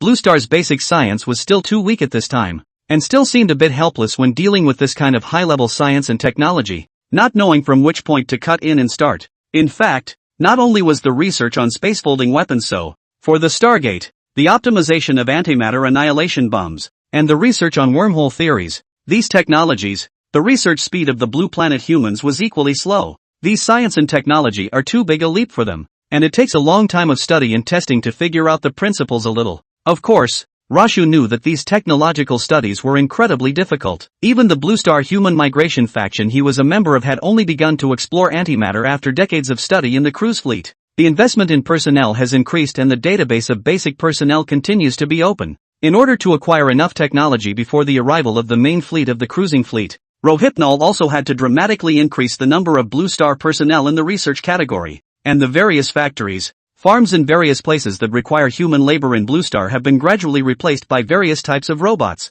The whole of Blue Star was not what it had been 2 years ago, going straight from a primitive civilization that had just stepped out of its home planet to what Cruise Fleet had predicted would be a high-level civilization. Access the moon for those who perform well, and let them go into the lunar research base to be exposed to technologies such as the Stargate. Time waits for no one, and 100 Earth years is nothing in interstellar terms. Upon entering the interstellar age, a civilization could not even break through a key technology for 100 years. This was especially true for an existence like the Cygnus civilization and the Cruise Fleet, which had never met an opponent before. Plus they just aren't very motivated in the development of technology, so technology is at a standstill most of the time. Otherwise, with the continued input of the Cygnus civilization and the excitement of their own new civilization joining them, it's possible that technology won't change without a bandwagon for hundreds or thousands of years. But for Luo Xiao, this situation was something that could never happen. The great threat of the cruiser fleet remained, and neither Starfleet human Rashu, nor his fellow Blue Star humans, could afford to let their guard down in the slightest.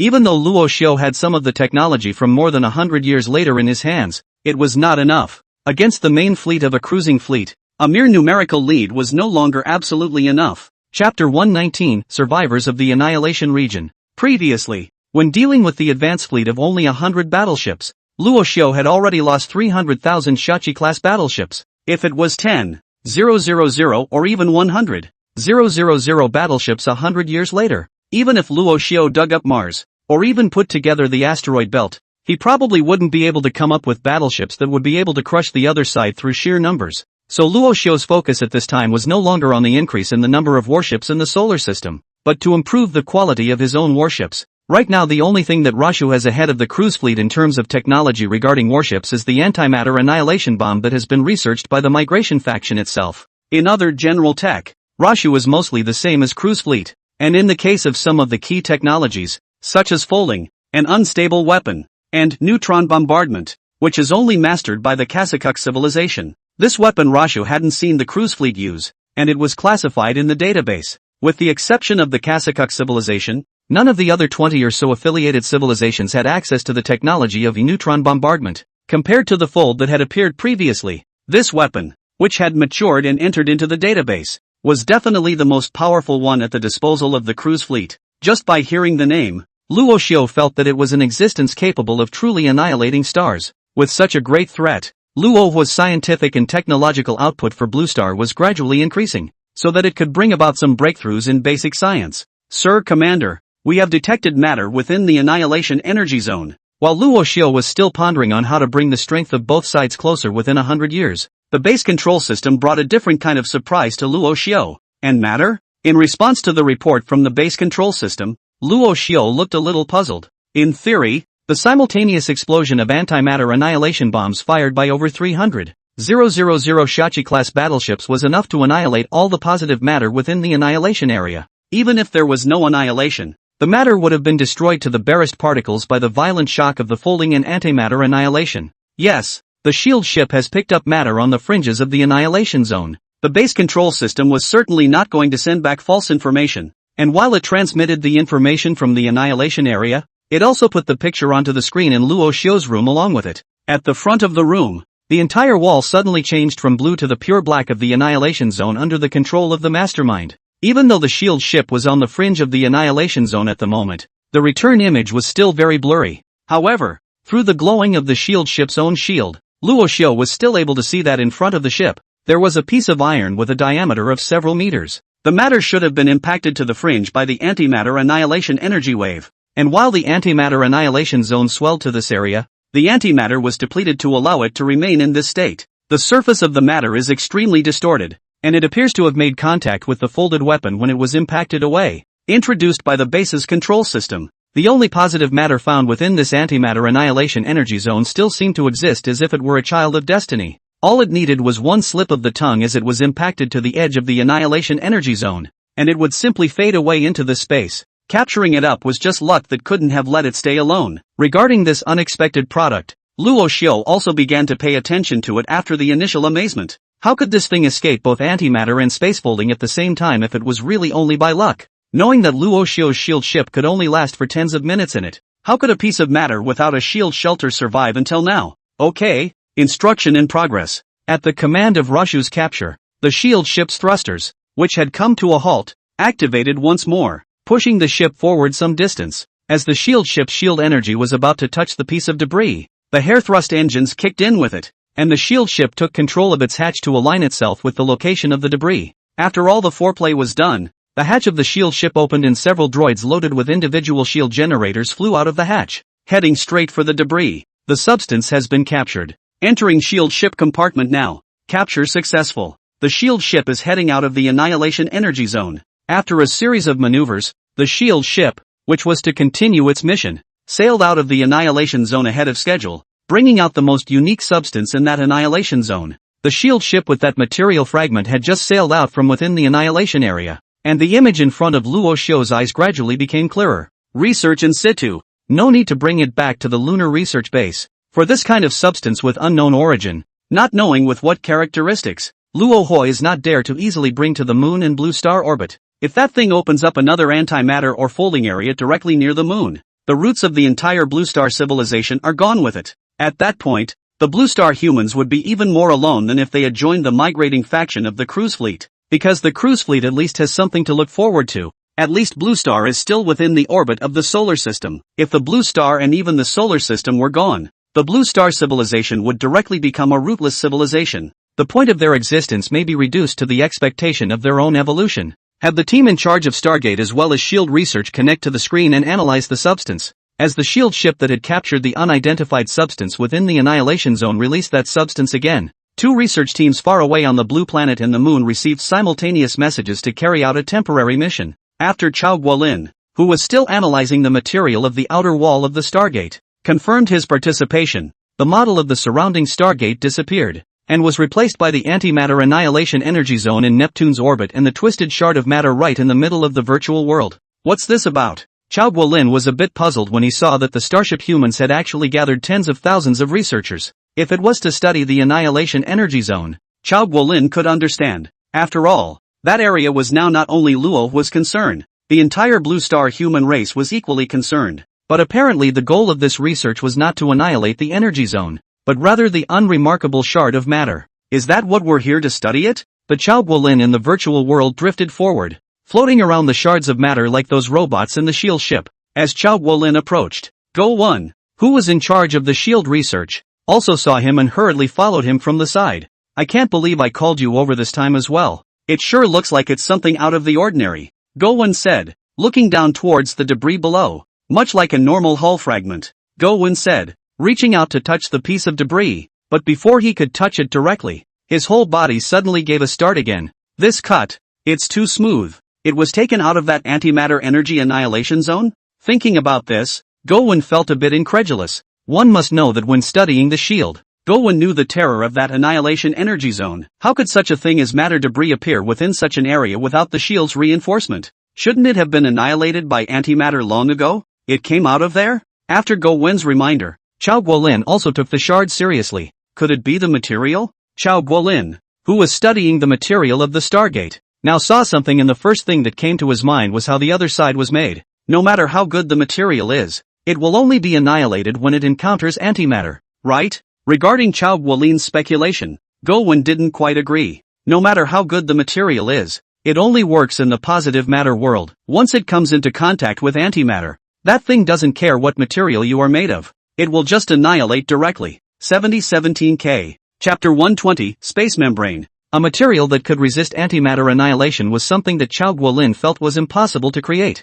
at least for now. And in the information provided by Starfleet humans, this material never appeared. In the information returned from the Cygnus civilization that had tested the antimatter annihilation bomb, every material tested had not escaped being annihilated by antimatter. You can't tell much at all when you look at it like that. Chao Guolin circled around the fragment a few times in the virtual world, but he couldn't even see a clue. We need to separate and disassemble it to get specific data. After Chao Guolin stopped circling, he pressed an indicator on his own wrist in the virtual world and said. After Chao Guolin pressed it, an oval-shaped blue light shadow also suddenly appeared in front of him. This light shadow was 5 meters tall and 2 meters in diameter at its widest point. In front of the crowd, it was properly a behemoth. Your request has been uploaded and is awaiting a response. After that blue light shadow appeared, it didn't directly reply to what Chao Guolin had just said, but instead transmitted this message directly to Luo Xiu, who is also on the moon. His Excellency, the Commander, has granted your request and will open up disassembly access.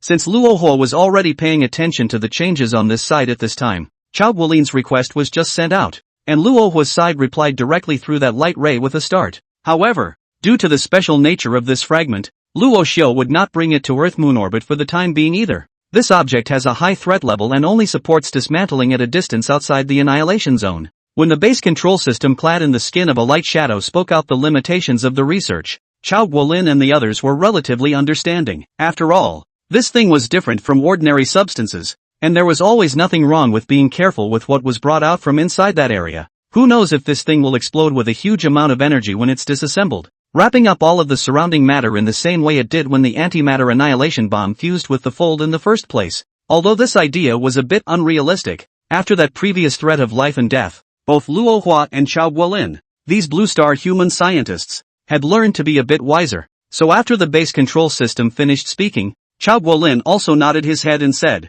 "Alright, let's get started then." Once Chao Guolin and the others were authorized, the robots inside the shield ship also took out their cutting devices and prepared to cut the survivors within this area of annihilation energy. In the moon's virtual world, Phantom Dream, the base control system had built a supergiant laboratory for a group of Blue Star scientists involved in this project. Every person in front of them receives real-time information coming back from the shield ship side. As tens of thousands of people watched, the robot's cutting device dropped straight down and sliced into the corner of the debris. But just before this robot-equipped cutting device could land on the fragmented body, the cutting device instantly began to shatter from the point of contact in the virtual model in front of everyone's eyes. In an instant, the entire cutting device went from a man-made device to a cloud of dust, even as it continued to collapse and fall. This scene, completed in a split second. Even Luo Xiu, Chao Guolin, and the others who had been observing the scene did not react. What's going on here? The crowd was very shocked after seeing this scene. It all came too suddenly. The originally imagined image of that fragment being cut down did not appear. Instead, their own equipment was directly shattered. Shock, Chao Guolin eyed the data that the shield ship had just returned and frowned. In the data returned from the shield ship, that cutting equipment was damaged by an extremely high vibration frequency, and the device was distorted the moment it shattered. Perhaps this spatial distortion wouldn't have even been detected if the shield ship hadn't had all of its imaging equipment pointed at the ready and this shard. It's a spatial distortion? Luo Xiu, who also observed this scene through the model, was a bit disbelieving the data returned from the base control system. If that device was really destroyed by the concussion brought about by the spatial distortion, then how in the world did this piece of debris possess this ability? Continue testing. By this time there was no need for Chao Guolin and the others to apply. Luo Xiu directly gave an order to the base control system, allowing the shield ship far away in Neptune's orbit to continue testing the fragment. In the next 10 minutes, The shield ship damaged a total of 9 sets of cutting equipment and 3 maintenance robots, and the reason for their destruction was the same as that of the previous cutting equipment, which was directly disintegrated into the most basic particles by the concussion brought about by the spatial distortion. It has been confirmed that its surface is covered with a layer of spatial energy brought about by folding. After constant comparison and analysis of the data, the base control system finally gave a conclusion to come. Folded spatial energy? Luo Xiu muttered while looking at the data listed by the base control system. That is to say, the shock of the fold did not damage it,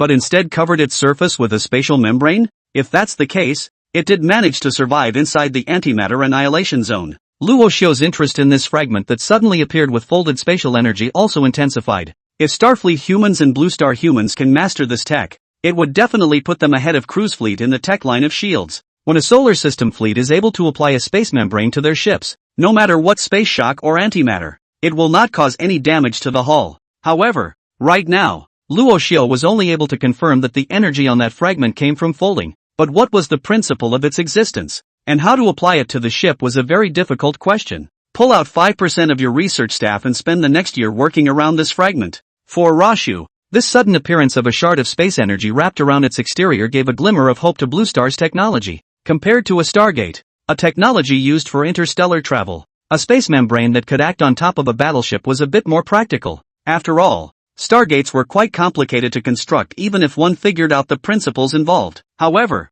it was also because of the complexity of its construction that the cruise fleet didn't spread the Stargate throughout the entire Orion cyclone arm, and it also gave Luo Xiu a full 100 years of coping time. And more importantly, even if Luo Xiu possessed the ability to build a Stargate wouldn't be able to get Luo Xiu out of the solar system. The cruise fleet was able to incorporate the Cygnus spiral arm and the Orion cantilever arm into their sphere of influence, relying on the prior exploration of their own warships as well. These Stargates all over the 2 major arms were also built by them as step by step, through the accumulation of time. Chapter 121 Cosmic Slave. For exploration on a cosmic scale, even traveling at the speed of light, it would take 100,000 years to pair through the entire galaxy. The closest extragalactic galaxy to the Milky Way, the Andromeda Galaxy, is 2.54 million light-years away, a distance that is absolutely impossible for any known civilization to cross. It's like putting a picture of chains on the galaxy, and without counterintuitive technology, the possibility of Hanoi civilization trying to get out of the galaxy is basically zero.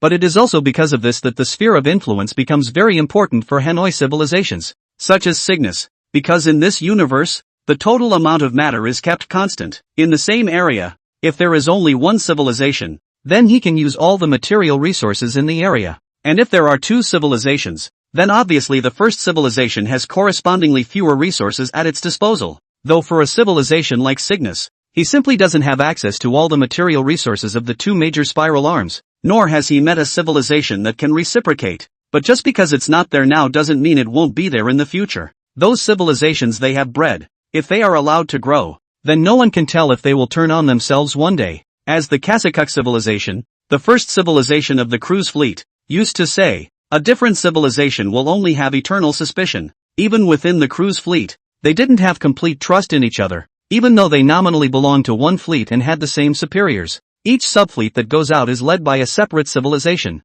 and there will be no other civilizations in the cruising fleet. The main reason this would happen was that their inner sense of belonging did not belong to the cruise fleet or to the Cygnus civilization. Although all civilizations are ostensibly subservient to the Cygnus civilization, in the final analysis, all civilizations stand together as belonging to the alien race. If the Cygnus civilization were ever defeated, the entire cruise fleet would fall apart in an instant in the next second of defeat. The captain of that Daler civilization, who had previously been annihilated by the double blow of the fold and the antimatter annihilation bomb, had told his people, "We're like hired help with the Cygnus civilization. Yes, we are hired hands, not slaves. We have privacy, with all kinds of recreational activities and an inexhaustible supply of food. And yet, we are all hired hands after all. A group of hired hands who will never regain their freedom after a lifetime of work." It is clear from these words that even civilizations at the top of the cruise fleet are equally eager to get out of Cygnus's grasp and be their own, rather than one of the cruise fleet. As the Cygnus civilization in control of the cruise fleet, they let it be known that this was happening in the fleet as well. But for them, these words as well as thoughts were not enough to break the balance. In terms of threat level, these cruise fleet civilizations are not even close to a primitive civilization like Blue Star. It is always safest to be in control. And that, in turn, is the most important reason why the Cygnus civilization continues to build stargates, bringing together and destroying one primitive civilization after another. For the Cygnus civilization, the level of threat is the most fundamental index for a civilization to be able to exist. The threat level of the solar system is now at its highest for the Cygnus civilization. This was the first time the Cygnus civilization had encountered such a situation since the inception of the cruise fleet. As the man who had wiped out the entire advance fleet in Neptune's orbit, Roshu was of course well aware of the fact that he had become a great danger to the Cygnus civilization. And with this position, the threats that Roshu will have to face will rise exponentially. For this reason, he must also upgrade his side's technology to deal with the cruise fleet that will soon arrive. However, Luo Xiu had fished that fragment out of the antimatter annihilation region half a year later. The tens of thousands of Blue Star scientists in charge of this research project, however, did not find any useful information or reliable data from the debris wrapped in that layer of spatial shock area. For the current stage of Blue Star, the research difficulty of this technology was still too great, and after half a year of research, they didn't even have a clue of what they meant at this point. And just as a group of Blue Star humans were at a loss in the oversized virtual research room, Gowan suddenly received a reply to his previous application from the base control system. He's agreed that we can use antimatter. After half a year of fumbling around, Go1 and Xiao Guolin and the others hadn't even managed to break through the layer of spatial membrane on top of that fragment. This result was not a big blow to Xiao Guolin and the others. For a full 6 months, they had done the equivalent of nothing, but instead had lost over 300 of the Neptune orbital fleet's robots, and countless more of the various tools that had been shattered. 10 days ago, they even used nuclear fusion, but the result was as usual. They simply couldn't break through the protection of that spatial membrane. It was also because all kinds of tools had failed on the shard protected by the spatial membrane that Xiao Guolin and the others had to apply to Luo Hua to use antimatter to attack the shard's protective membrane. Of course, the crowd had also experienced the war with the Rohitmal fleet when the cruise fleet had cut into the core of the solar system. At this point in Neptune's orbit has been word a slow exploration of the antimatter annihilation region. Can be that big battle left behind? Perhaps it was the shock of this great war that was too strong for these Blue Star humans who knew the situation. So within these 6 months, they tested all kinds of equipment and tools, even utilizing electromagnetic and beam weapons, without even considering antimatter. If the antimatter energy reacted with that space energy again by then and made a big commotion in that area again, it would definitely not be a good thing for the solar system. Although the dose might be small this time, Xiao Guolin and the others still didn't dare to open this mouth. However, after half a year of long failures, the people were still a bit sullen, so after some deliberation, they still let go and go up and apply for the use of antimatter against Luo Xiu, the Solar System Defense Commander. What they didn't expect was that this application actually received a reply after just 2 minutes, and there was also a direct consent for the use of antimatter. Agreed? Xiao Guolin was also delighted when he heard this, but before he could be happy for too long, he frowned. But will using it near the annihilation zone create any chain reactions? Let's apply to move its test position further out, closer to the Kuiper belt. Since none of the people had ever thought that Luo Hua would agree to use antimatter to test the fragment with the spatial membrane, it was only after receiving the reply of agreement that the people began to discuss the place for the test. 7017K. Chapter 122 Antimatter versus Space Energy. Close to the Kuiper belt? When Xiao Guolin heard this suggestion, he also nodded slightly and said, "This is indeed good." As opposed to approaching that previous area of annihilation, there was a large amount of space in the middle of Neptune and the Kuiper belt. And as long as the fleet could clear that area of asteroids and all sorts of debris, it would still be safe. Yes, let's do it here. Go ahead and apply. And start the trial straight away once the application is successful. Xiao Guolin was also looking forward to the contact between antimatter and the space membrane. The spatial membrane on this debris was originally produced by a combination of antimatter annihilation bombs and folded space weapons. And if the two energies met again, it might be able to revitalize a research project that the crowd hadn't had a clue about. The application went through, and the fleet near the annihilation zone has departed for the Kuiper belt to create a vacuum zone in the region beyond Pluto's orbit. Go-1, who had once again been swiftly restored by Luo Xiu, relayed the latest news to Xiao Guolin with a delighted face. Good. Xiao Guolin smiled back and nodded, though then he set his eyes on the fleet model near the annihilation area. And while Xiao Guolin and the others were observing the model inside the virtual research room, the fleet near the annihilation region had already sailed away from the area where they had been stationed at Luo Hua's command, heading in the direction of the Kuiper belt beyond the orbit of Neptune. In Luo Xiu's observation, the thousands of Shangtang-class warships arriving at the outer reaches of Pluto's orbit activated the particle beam weapons on their hulls directly after decelerating. Frenzied megaparticles surged out of the emitters on the hull, heading straight for the surrounding asteroids and assorted debris. The simultaneous attack of thousands of battleships was simply devastating to the material in this area. When the mica particles struck it, all the matter instantly collapsed and turned directly into cosmic dust. And only after turning this matter into dust did the fleet move on, completely collecting the already broken dust through the particle collectors, providing a clean platform for the upcoming tests. Just as thousands of merchant-class ships were creating test areas within the Kuiper Belt, the shield ships were using the majesty of their thrusters to push the piece of debris with its spatial membrane covering away from Pluto through no contact. Debris has reached its intended location. When the shield ship had pushed the debris to its intended location, the base control system also transmitted this information simultaneously to Luo Xiu as well as Chao Guolin and the others who had been following the shield ship's movements in the virtual world. Finally, Chao Guolin, who had been waiting, began to get excited even as tens of thousands of blue star cuts were made at the sound of the base control system. For them, this might be the closest moment to break through the spatial membrane and get first-hand information. Antimatter annihilation bomb in place. While the blue star scientists were still excited, the shield ship,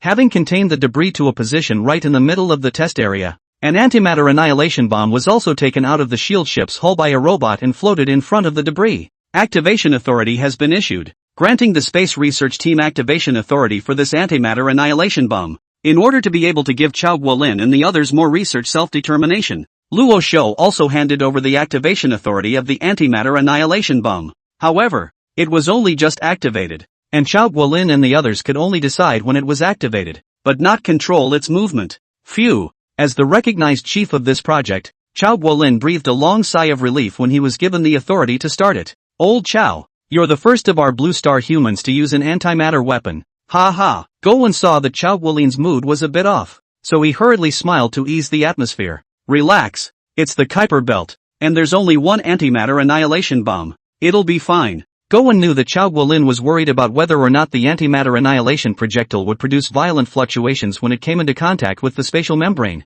After all, the spatial membrane was no longer like the folding weapons that had appeared previously. It doesn't go berserk compared to the fold when it's not being attacked, but it was also the fact that it was different that made Chao Guolin very worried. If this already mutated spatial energy directly two-dimensionalized space after coming into contact with the antimatter annihilation bomb, quickly enveloping the entire solar system in it, then Chao Guolin would be the sinner of the entire blue star human race. Zip! Just as Chao Guolin was hesitant to make a decision, a sound of electricity rang out, and the huge blue light shadow that had appeared previously reappeared in front of Chao Guolin. It has been calculated that an antimatter annihilation bomb in contact with a spatial membrane does not create a more violent area than the annihilation zone. This item can be executed directly. Chao Guolin was only slightly relieved after hearing the words of the base control system. In fact, it was no wonder that Chao Guolin was so cautious. After all, there were more than 7 billion human beings in the solar system, and if it failed, it would be the destruction of 7 billion people. So this is extremely heavy for Chao Guolin.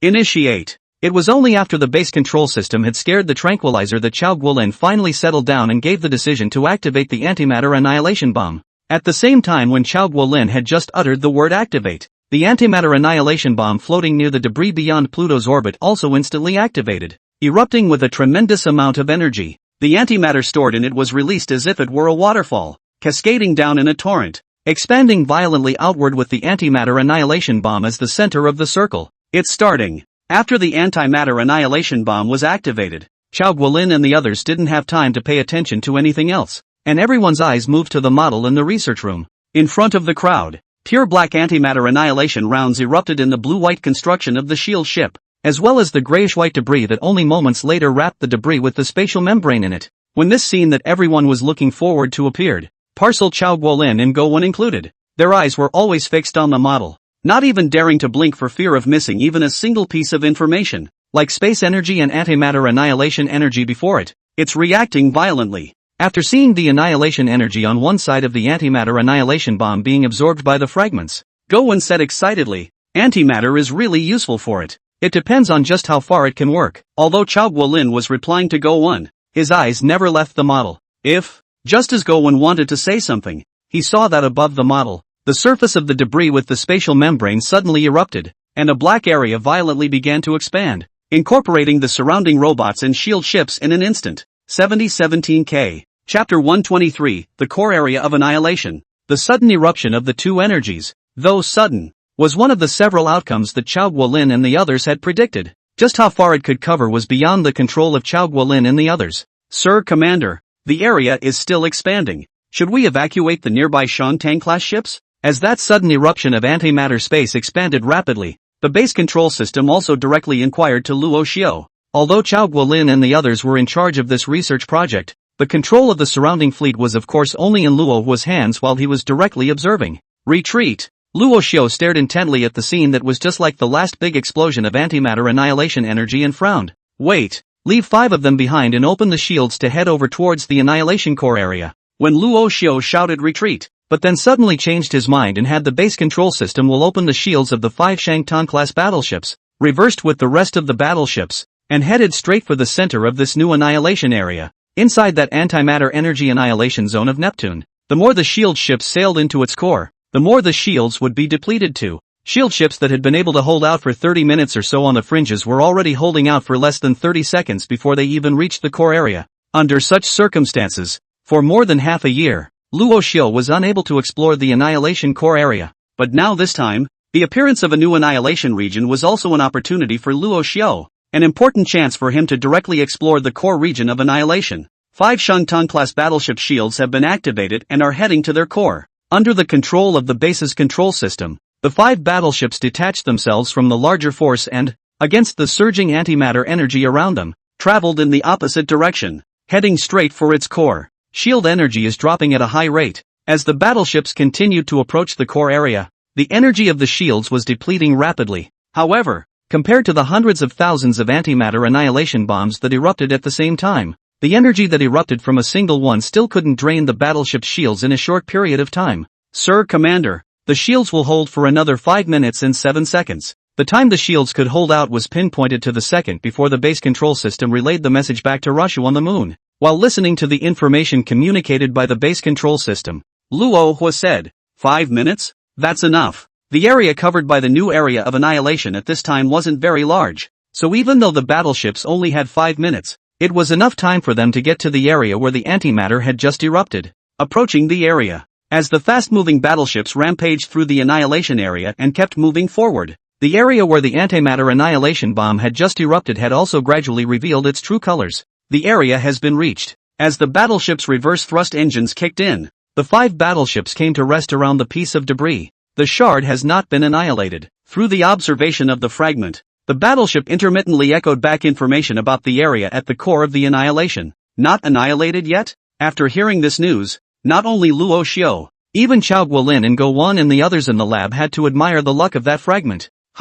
Just as Chao Guolin and the others waited for the fragment that still existed in the model, they realized that the model of that fragment was suddenly distorted. The piece, which had been flat and straight, had now been rolled into an oval shape, and from the grain of its appearance, it seemed that it was not kneaded together, but was split and reorganized, and combined together after being divided into hundreds or even hundreds of previous portions. If it's not a modeling error, it should be an anomaly in the spatial membrane attached to its exterior. Gowan reached out and zoomed in on the model in front of him before saying to Chao Guolin next to him, "The antimatter worked?" Chao Guolin was actually slightly disappointed when he saw that the fragments were still catalyzed just now. After all, the fragments had not been destroyed, and that meant that the antimatter annihilation bomb had not done anything. From what has gone before, it seems that the antimatter annihilation bomb is already the most powerful weapon Starfleet humanity can get its hands on. If this kind of weapon couldn't even hurt that fragment in the slightest, then Chao Guolin felt that he, the Blue Star scientists, had better shelved this space membrane project earlier.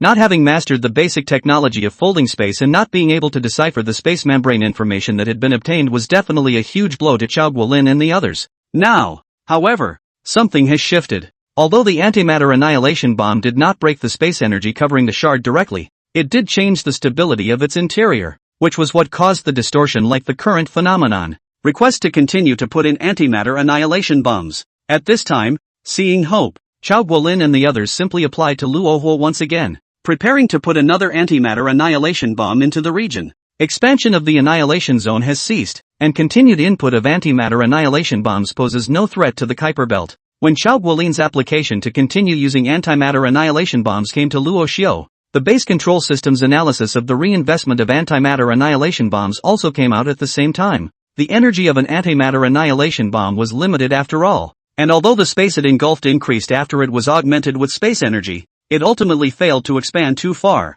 It was also because it would not bring too much damage to the surrounding material space. So Luo Hua received the application only, but also at the same time, let the base control system once again open the use of an antimatter annihilation bomb authority. But before the new Shangtang-class ships could deliver their antimatter annihilation rounds to the already folded shards, the 5 ships docked next to the shards had run out of shield energy. The moment its shields stopped supplying energy, the raging antimatter around it suddenly surged towards the ship's hull. To these antimatter energies, ships with extremely large amounts of positive matter were like completely defenseless prey, and in an instant, became a meal in the bellies of these hunters. The image of antimatter energy engulfing the 5 ships was a very violent one. As the antimatter pouring from every direction came into contact with the hulls of the ships, thus erupting into even more violent energy, they completely obliterated the entire ship before any of the battleship sensors could react, without having time to send any signal warning in the direction of the moon. And in the last image returned by these ships, their hulls twisted before they touched the antimatter,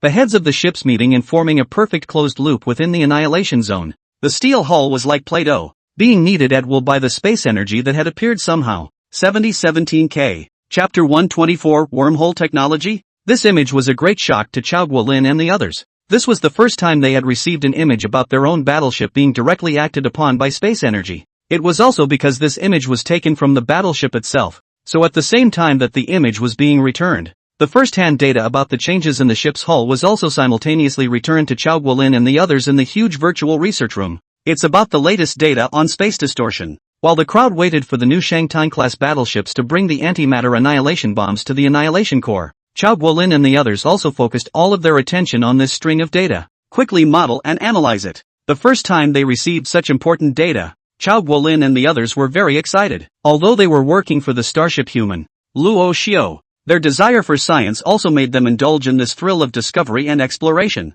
Regarding this feeling, Chao Guolin has a sentence that can very accurately describe his thoughts at this time. That's, if you hear it at the beginning, you can die at the end of the day. Understanding the origin of this universe and discovering more of the unknown was the ultimate goal of all present. Of course, this goal was still a bit too distant for Chao Guolin and the others. The most important thing right now was still the exploration of that spatial energy. Modeling is complete. With the help of a supercomputer covering half the moon, the modeling had been done in an instant. And in the data obtained after modeling, Chao Guolin found the most important one at first glance. The volume of the front electromagnetic railgun guideway object infinitely tends to 0. Time warp. But Chao Guolin's eyes went wide after reading that sentence, because this message he had already seen before, and it was from a great blue star scientist.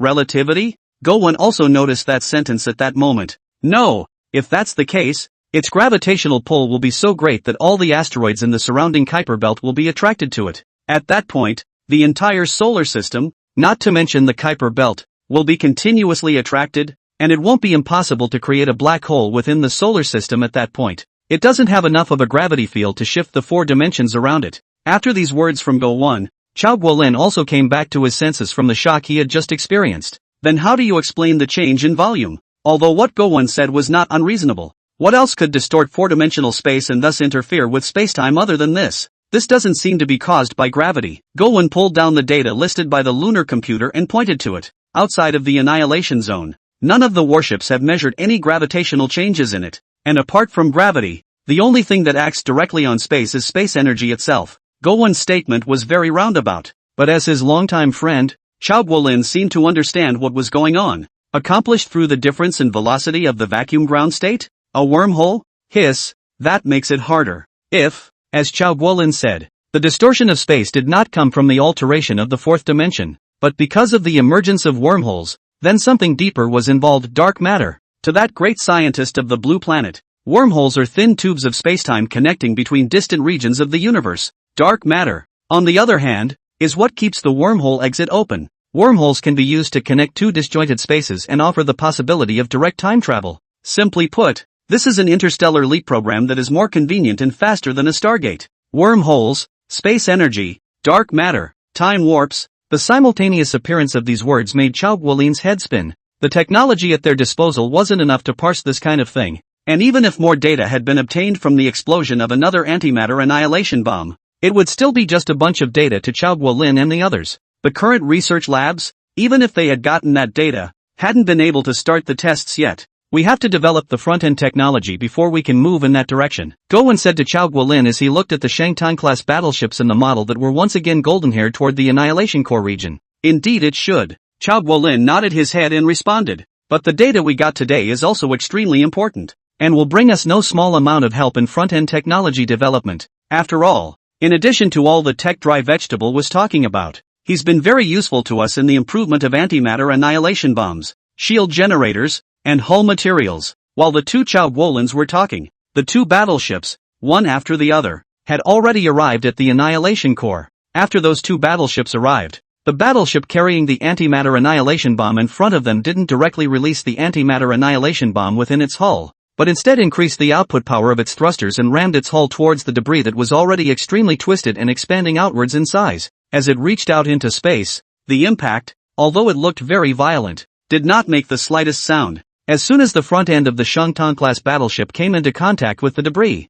the entire battleship suddenly twisted into a ball, and the space energy was directly transferred from the debris to the hull. Data has been returned to. Before the systems in the Shangtang-class battleship could display the text fully on the bridge monitor, the antimatter annihilation rounds within the hull activated once more, enveloping the hull and the debris in their entirety. Following behind this battleship carrying an antimatter annihilation bomb, the battleship responsible for observing this annihilation also sent the image back to the moon at the first sign of itself being engulfed. By modeling and processing the data returned from this warship, the image of the antimatter annihilation bomb eruption followed. It was only in that image that the battleship, which had crashed into the debris and had been warped into an arc by the energy of space, activated the antimatter annihilation bomb within its hull. After the antimatter annihilation bomb was activated, the location where it was stored was engulfed first, creating a large opening in the belly of the ship. If the demonstration hadn't been extremely slow, the crowd would never have been able to see the hull annihilation sequence. And just as the annihilation energy continued to erupt and pass through the ship's hull towards the shard,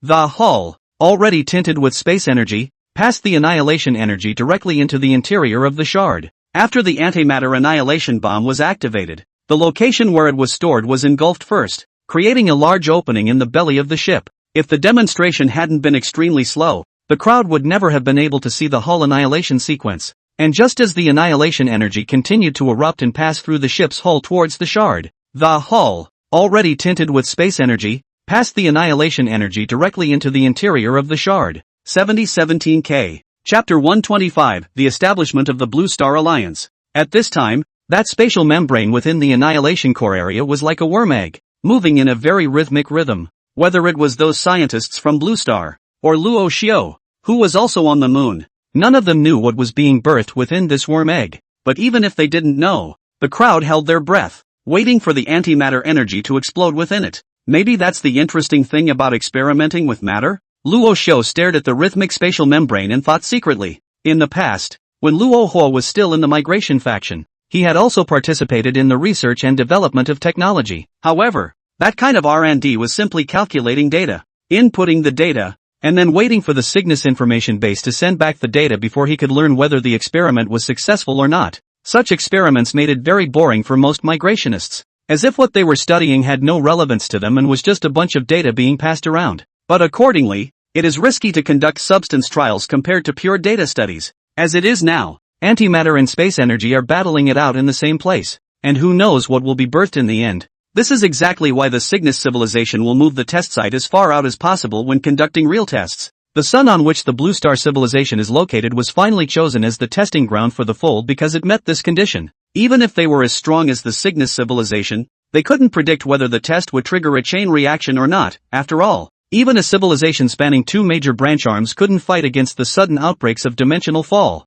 disordered particle eruptions, dark matter energies, and other super technologies. Buzz. While the crowd was observing that core area, an alarm suddenly sounded from the base control system. It was only after the alarm sounded that the model within the lunar research base suddenly expanded to encompass the shield ship responsible for monitoring it. Gravitational fluctuations detected. Gravitational waves in space is very common in a kind of matter waves, but the Blue Star human first observed gravitational waves or double black hole merger when the gravitational wave signal. Under regular circumstances, gravitational waves that are not violent are largely unobserved by Blue Star humans. But now, the crowd was hearing the presence of gravitational waves in the voices of the base's control system, and they were being generated and observed directly within the solar system. What a horrible movement of energy this is. If it wasn't for the fact that the base control system was very reputable, Luo Xiu wouldn't even be able to believe that this level of energy fluctuation could actually be compared to the merging of a black hole. Shock is over. Signal recovery in progress. When that terrifying fluctuation was suddenly initiated and suddenly ended, and just as it ended, the signal connection between the Moon and the Shangtang-class battleships in that core area was restored at the same time, watching the center of an energy explosion. Before Luo Xiu could finish his sentence, his entire body suddenly froze. Signal restored? Luo Xiu's eyes widened as he looked at the model of the Shangtang-class battleship. It's actually fine? Just now, that Shangtang-class battleship was at the center of the explosion, and it had been wrapped in antimatter and space energy when the image disappeared. According to those that had happened previously, all the matter in the core area would have been instantly annihilated, and it was simply impossible for it to still exist at this point. And now that the signal was still transmitting, then the only possibility was that the battleship hadn't been affected by the antimatter energy and space energy, but instead, as if it were that debris, a space membrane had been attached to its surface, insulating it from the annihilation of the antimatter. Why? Luo Xiu was also confused as to why this was happening. Although the battleship had managed to attach a space membrane, the data on why it had caused this, the data it had broken down and reconfigured, was not available at the lunar research base at all. Self-inspection is underway. The protrusions on both sides of the hull have been damaged. Electromagnetic railgun rails have been damaged. As the Shangtang-class battleship continued to check itself, the condition of its hull was then fed back to that model in front of Luo Hua. By the time the self-check was complete, the model of the merchant-class battleship had changed from its original crossbow shape to just a strange object in the bridge position. Given the current situation, it would be very difficult for the Shangtang-class battleship to navigate, let alone carry out an attack. The good thing, however, was that it no longer had to worry about the nearby antimatter that was still undergoing annihilation, and even if it stood still, the spatial membrane that had been attached to its external armor would be able to withstand all of the annihilation and concussion. Phew! Seeing this, Luo Xiu could only slightly shake his head. Even though this battleship of his had a spatial membrane attached to it, it couldn't do anything. The weapon systems and propulsion systems were all damaged, and Rashu's robots couldn't even get in to make repairs to it. And now the ship was completely useless except for probing the annihilation zone. And after the burst of energy, the experiment was considered to be near the end. It would have to wait for the annihilation zone here to start collapsing and closing in before the next contact test on the space membrane and antimatter could be conducted. Even Rohypnol himself was afraid of creating a zone of antimatter isolation around as thin as the Kuiper belt if the real experiments kept going on indefinitely. While the presence of such an area could potentially deter the Cygnus civilization, it would be a lost opportunity for Blue Star to explore outward. But when only trapped within the Kuiper belt, Blue Star humans and Rashu are considered to be automatically out of the star civilization. A civilization that could only remain stagnant could not possibly compare to the Cygnus civilization, which had mastered two pivot arms, in terms of the speed and quality of its development, as well as its use of technology. Your Excellency Commander, the nations of the Blue Planet have assembled and are awaiting your arrival. While Luo Xiu was still lamenting the fact that he was still thinking about whether or not he would be able to have a spatial membrane shield in 100 years, the base control system sent another update. Okay, I'm on my way. When Luo Hua finished speaking, he directly raised his hand to cancel the model of the Kuiper belt proving ground and walked towards the exoskeleton armor that had been on standby next to him. The test access is given to the research team, and applications are still required for important actions. After the eruption of the annihilation region had ended, Luo Xiu knew that now that region would be just like the annihilation region of Neptune, which would begin to collapse when it reached its limit. Therefore, Luo Xiu no longer needed to watch the process behind him, but instead directly handed it over to Chao Guolin and Go Wan and the others. Although this trial did not bring more data to Luo Xiu, nor did it push the trial forward, but after all, it had only been conducted for half a year. Luo Xiu was not anxious. The transfer of the spatial membrane this time was already a very big breakthrough. As long as this law could be grasped by then, and if the spatial membrane would be transferred in the future without any damage to the ship, for Luo Xiu's current battleship, its defense capability would also be greatly improved. Of course, it will take time for everything to be revealed. Whether or not the mysteries can truly be deciphered will depend on the efforts of Blue Star's science team. The orbital round-trip vehicle is ready. When Luo Xiu put on the exoskeleton armor, the orbital round-trip vehicle was also already in place, just waiting for Luo Xiu to ride on it. Then he directly boarded the battleship and headed in the direction of the Blue Star. From the moon to the Blue Planet, such a distance would be able to be reached in an instant for Luo Xiu. The venue of the meeting remains Paris. All member states of the Blue Star participated in this meeting in its entirety. At that time, the Blue Star humans will be divided into 5 regions. and will have direct communication with the Starfleet humans in a regional situation. Although the meeting that the base control system was talking about had not yet begun, it spelled out the specifics of the meeting. Blue Star at this time will suddenly want to merge the scattered areas into 5 regions. The main thing is also now the Blue Star is too messy. It's amazing that there are these hundreds of countries on a tiny planet. Hundreds of countries had basically different demands, and it was impossible for Lohu to communicate with them one by one. So, as a Starfleet human, Rashu sent a direct proposal to Blue Star to carry out a regional integration. In the best-case scenario, Blue Star integrates directly into an alliance and interacts with Starfleet humans as an alliance. However, Luo Xiu also knew that it was very difficult. He had also studied about the history of the home planet, and it was obviously impossible to make the blue planet suddenly go from more than 200 countries to a whole. But while forming a whole is not immediately achievable, there is some hope of forming into a few large regions. His Excellency the Commander has arrived in Paris. While Luo Xiu was still sitting in the orbital round-trip vehicle and resting his eyes, the vehicle had already flown out from the body of the ship once again, arriving at the place where Luo Xiu had entered the blue planet for the first time, Paris, the capital of the Gallic country. Upon hearing the sound of the base's control system, Luo Xiu also then opened his eyes and got up to walk over to the observation port on the side of the orbital round-trip vehicle. Looking down from the observation port of the orbital round-trip vehicle, the whole of Paris has changed dramatically from what it was before. Where the pylons used to be, the sky-high spires no longer existed, and in their place was an oversized circular apron. The orbital round-trip craft flew straight for the tower's tarmac after entering the airspace over Paris, and every day due to it. Since the last time Rohypnol entered the blue planet and arrived in Paris, the whole process of development of the blue planet has accelerated dramatically, and as the place where Rasho landed, Paris has been at the forefront of improvements. The Tower of the Iron Tower, at this point, had long since stopped being the same material as it was at the beginning, and had been replaced with the hull material of the Shangtang class. Of course, this material was not developed by the Gauls themselves, but Luo Hua let the robots build it directly. With the current level of technology of the Bluesterians, even if they had received some of Rasha's technological assistance, it would still take some time to eat it up, especially now that most of the scientists of Blue Star are serving in the virtual world. The object of their research most of the time is still the virtual world, of which high esoteric and mysterious. Even the starship human beings are also a bit of a floundering high-end technology. Real-time monitoring of the Blue Star surface has been initiated. Paris has been checked and the threat level is extremely low at this time. It was only after the base control system made a judgment call that the orbital round-trip craft finally docked at the top of the pylons. Click! Rasha leapt out of the orbital round-trip craft and made his way to the blue planet once more. All of Blue Star's representative personnel have arrived inside the pylons. Good. After Rashu answered, the exoskeleton armor's thrusters activated. Although this was within the atmosphere of the blue planet A, Rashu should be more used to floating in mid-air. The floating Luo Xiu didn't take the side of the platform to enter the interior of the tower, but instead turned to float beyond the tower's confines, directly entering the tower's underside from mid-air. Meanwhile, below the tarmac, the hundreds of Blue Star delegates who were still clamoring suddenly all quieted down after seeing Luo Hua enter the venue from the side.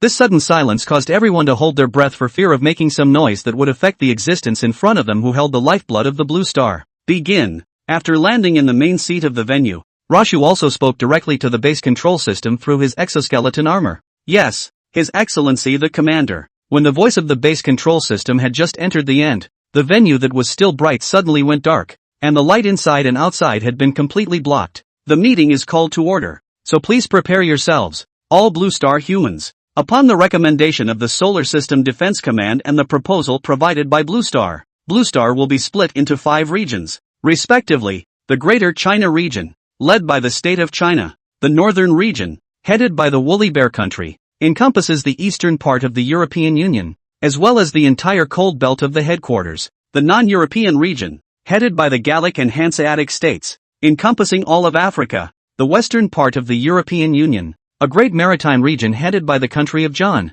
and embracing all the islands and the country of the Indies; the American region, headed by Aimric, encompasses North and South America. Who's in favor and who's against? After the base control system had spoken out the regional divisions contained in all the regions, it also made a point of asking all the representatives present. Although it was an inquiry, none of the members present had any desire to reply. After all the Blue Star humans had already conferred before this meeting, and this division was the one that the Blue Star humans themselves had uploaded to Rohypnol. Of course, there were quite a few people who opposed the zoning, but in the end it all came down to internal friendly exchanges and the districts eventually came to an agreement. They would also later interact with Starfleet humans as these 5 regions and fight for access to space. The main reason why the Blue Star humans at this time had the idea of going into space on their own was that Luo Hua had lifted the restrictions on the Blue Star human dwellings. Blue Star has been able to send information to the outside world at this time, and the shielding for the Moon and Mars has been lifted. Blue Star humans have been able to see those dense and huge building complexes on Mars and the Moon through various observation methods. The bottom line, of course, is that Starfleet humans no longer prohibit Blue Star craft from entering space? Of course, the Blue Star humans had little interest in their flying machines at this point. After seeing Luo Shou's huge ships and cannons, what they longed for was also that real interstellar voyage. 7017K. Chapter 126 Hesitation of the Cruising Fleet. Zip. Zip. Zip. Warning. Strong gravitational fluctuations detected in target star system. The main fleet of cruise fleet, which was heading toward the solar system, had also finally picked up gravitational fluctuations from within the solar system, years after the advanced fleet had been crushed by an antimatter annihilation energy burst, awakening the Ascended. The fleet's AI also made the first decision when the sudden alarm appeared, waking the 3 dormant mechanical ascensionists right back up. The mechanical ascension member who had just been awakened was a bit puzzled when he heard the still blaring alarm. Have we reached the star system already? When the 3 mechanical ascension members had not yet ascended to ascension, the outgoing missions were not awakened until they arrived at the mission. It was because of this inertia that the 3 ascended members first assumed that the fleet had arrived outside the solar system's Oort cloud. However, this time the 3 mechanical ascension members had sort of guessed wrong, and just as they asked, a piece of data was transmitted by the ship's AI directly into the 3's database. Gravitational fluctuations? What the hell is causing such violent gravitational fluctuations?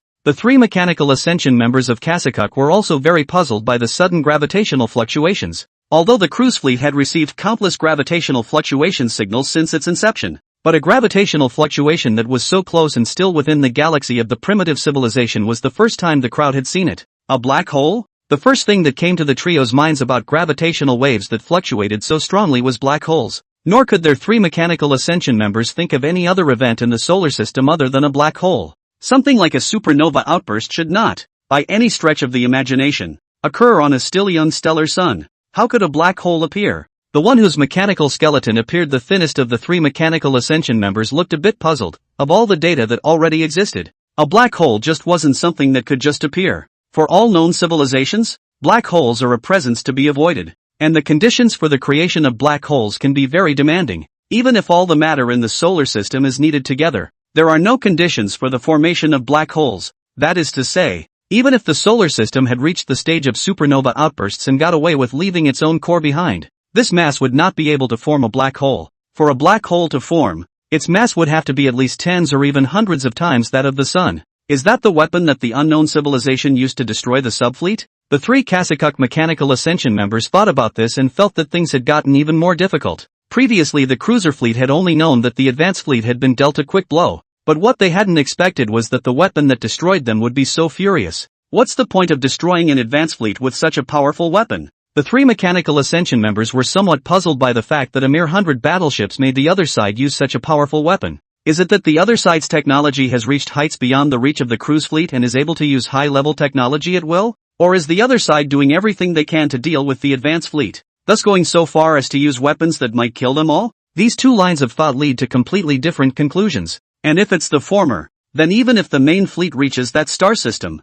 the odds aren't too good. But if it was the latter conclusion, then the information coming back from the advanced fleet shouldn't have been so rushed. Through our observations, the star system's technology should still be in the early stages of interstellar exploration. The one with the thickest mechanical skeleton scratched out the image of the solar system to the remaining 2 members of the Kasakuk mechanical ascension. This is a picture of the planet 13 orbital years ago, before the unknown civilization emerged. The cruise fleet was still a dozen light-years away from the solar system at this point, so the light images received were more than a dozen blue star years old. And with this image, the 3 mechanical ascension members also concluded that the unknown civilization that could instantly destroy the advanced fleet had also arrived in the solar system within this decade or so. Regardless of when they appeared, they are a great threat to us now. The shorter one, the mechanical ascender, was now a bit worried about the war that would take place dozens of blue star years from now. If the presence of the civilization ship before that still made the Kasakuk civilization think that the main fleet had the power to fight the other side, but from the looks of that gravitational wave, she might have been overthinking it at that time. What to do? The 3 mechanical ascension members asked a grim question as they listened to the still nuisance alarms around them. although all three had completed their mechanical ascension. As members of the Kasakuk, they were still responsible for the 100,000 warships manned by the Kasakuk. Send some of the ships into hyperacceleration to get to that star system ahead of schedule. The battleships are no longer clustered and are entering in a dispersed position from all directions in an attempt to be able to send back more information. At that time, we will then decide on the mode of combat based on the returned information. The three Kasakuks glanced at each other as they spoke of ways, and the established ways of combat certainly included this option of retreat. But the hyperaccelerated state will cause irreversible damage to the ship's hull, and by the time they get to Blue Star, even if they want to evacuate, it will be impossible. The shorter one member, as a matriarch in the original Kasakuk civilization, was still a bit worried about the Kasakuks on the ship. Although we haven't encountered such a situation in thousands of years, and haven't lost even one more member of our civilization, it's a different story now, and we're dealing with what could be a super civilization from beyond the domain. One that can match, or even surpass, Cygnus. It's a necessary sacrifice for more clansmen in the fleet. The ascender with the diminutive mechanical skeleton eventually chose to agree after being persuaded by two other Kasakuk members. After the three of them decided together, a signal was also sent from the ship they were on to the nearby governor's ship that was also moving forward at high speed. Agreed to separate the fleet. 1,000 battleships will enter hyperacceleration. The front end of the fleet, which had been moving forward side by side, suddenly separated from a portion of the fleet when the viceroy agreed to the application of the three Kasakuk mechanical ascension members. The 1,000 battleships that had separated out instantly entered the state of hyperacceleration that those three had spoken of. The same acceleration that had previously been used by that governor ship within the antimatter annihilation zone. Upon entering this accelerated state, the faster the speed,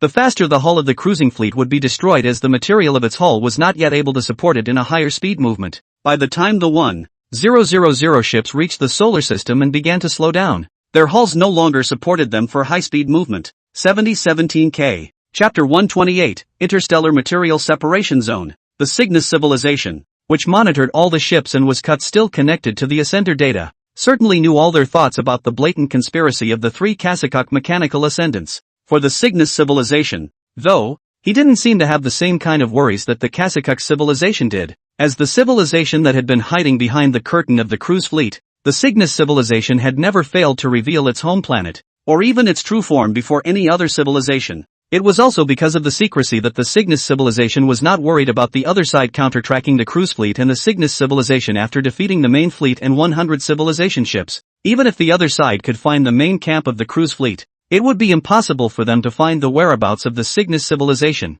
Unknown civilization. Threat level elevated. Threat level reached, extremely high. In contrast to the unfolding analysis of the three mechanical ascended masters of Kasakuk, the signals from the main fleet's supervisory ships back to the cruise fleet's home base were arrived at within seconds. When the strong gravitational waves were captured by the governor's ship, it already knew how powerful the other side was. Such a powerful gravitational fluctuation had never appeared even when the Cygnus civilization had experimented with folding before. Judging from this comparison, the other party's weapons were at least one level beyond the fold and entered the unknown territory of the Cygnus civilization. Prepare to construct a material barrier. All engineering ships proceed to the predetermined location and begin construction of the barrier as soon as they receive the signal. After conveying the great threat to the solar system, the governor's ship also transmitted a previously ordered plan to Cruise Fleet Base Camp. But that plan was ready to be put into action by Big Ben only after the defeat of the cruiser fleet. But after receiving the gravitational wave signals from earlier, the governor's ship felt that preparations had to be advanced.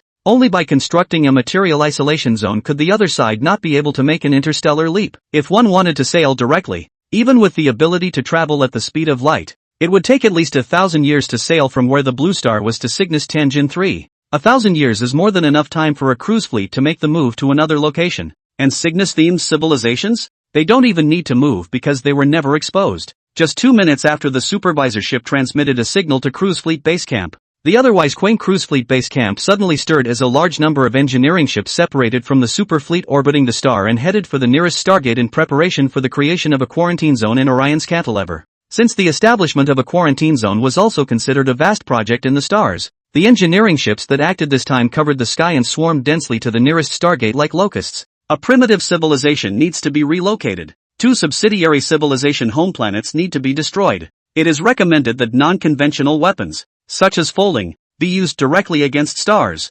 planets, and other astral bodies. Although the folding weapons weren't exactly stable in the hands of the Cygnus civilization either. At a time like this when the survival of the cruise fleet was at stake, whatever weapons were used first, but whether it was the cruise fleet or the Cygnus civilization, they could not have known at this point, no matter how much they thought about it, that the unknown civilization far away within the solar system was not quite as strong as it could have been, aside from the antimatter annihilation bombs that the Cygnus civilization has yet to master. This civilization poses little threat to the cruise fleet or the Cygnus civilization at all. Of course, these are circumstances that neither the cruise fleet nor the Cygnus civilization can know about. And while the main fleet of the cruise fleet was separating 1,000 ships for hyperacceleration and the main base was separating engineering ships to prepare for the establishment of the material barrier, certain parts of the blue planet didn't seem too happy about the 5 regions that had just been established. For example, the Indies, who were divided into the ocean region, were very unhappy that John's country was in the leadership of the region.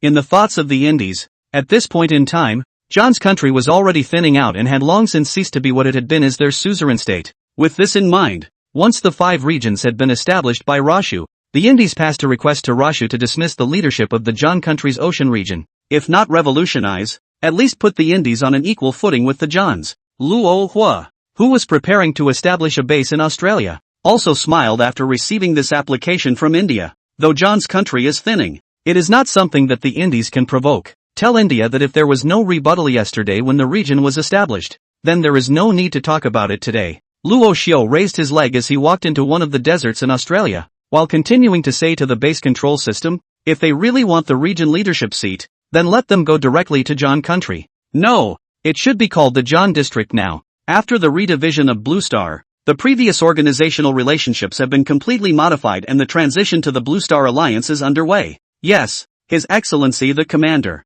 The base control system had always been unconditional to Luo Hua's commands, so as soon as Luo Hua's words were finished, the signal was simultaneously transmitted to all the places that had seats in the ocean region. How could the Indian country that submitted its application earlier not expect that its application would actually be published directly on all the screens in the region? For a while, comments about the Indies immediately took over all of Blue Star's discussion platforms, and it was because of this action of Luo Hua that the members of the other 4 regions who were going to make applications also stopped their movements at the same time. In particular, they are outraged by Australia, which is being held in direct escrow by Starfleet humans. As the place chosen by Rashu, most of Australia will be transformed into a Starfleet human base on the blue planet. This place will be used as a research base for Blue Star, just like the likes of Chao Guolin and Moody on the moon, gathering the local Blue Star personnel involved in the research and development of Starfleet's human technology here. Unlike the virtual research projects on the moon on Stargate, antimatter, shield generator, etc., the research base on the blue planet will focus on physical research and conduct real sense of matter research.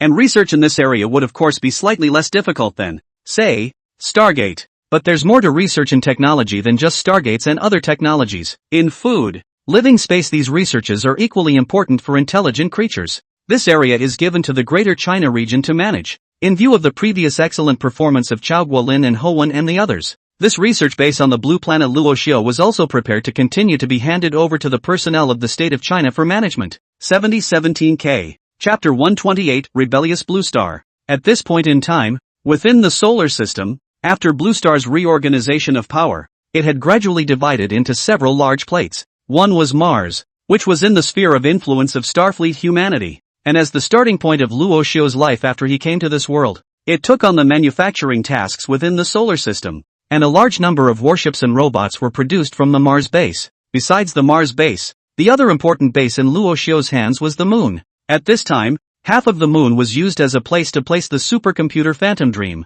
which provided a virtual meta-universe world for the entire Blue Star human race. And in addition to the virtual world of Phantom Dream, another function of the moon is to serve as a scientific base for research on Stargate, antimatter, and so on. Rashu's future technology projects for such starship humans are conducted on the moon in order to separate the blue planet's technology from each other. In addition to these 2 mainstays that provide Rohypnol with battle-capable technology, Rohypnol also has starports in the asteroid belt with Saturn's orbit within the solar system, as well as a planetary belt under construction at Mercury Venus. All of these facilities were providing Rohypnol with a constant supply of warfighting power to counter the threat of the cruise fleet and the Cygnus civilization. After such a distribution, the Blue Star humans have been allowed to be able to get out of Blue Star, but there is not much room left for them. Of course, with the interstellar navigational capabilities of the blue planet today, Even if Venus, Mercury and other stars were given to them, the blue planet humans would have no way of exploiting them. Now Blue Star's development in space was entirely dependent on Luo Xiu's support. Under the efforts of Chao Guolin and the researchers from various countries,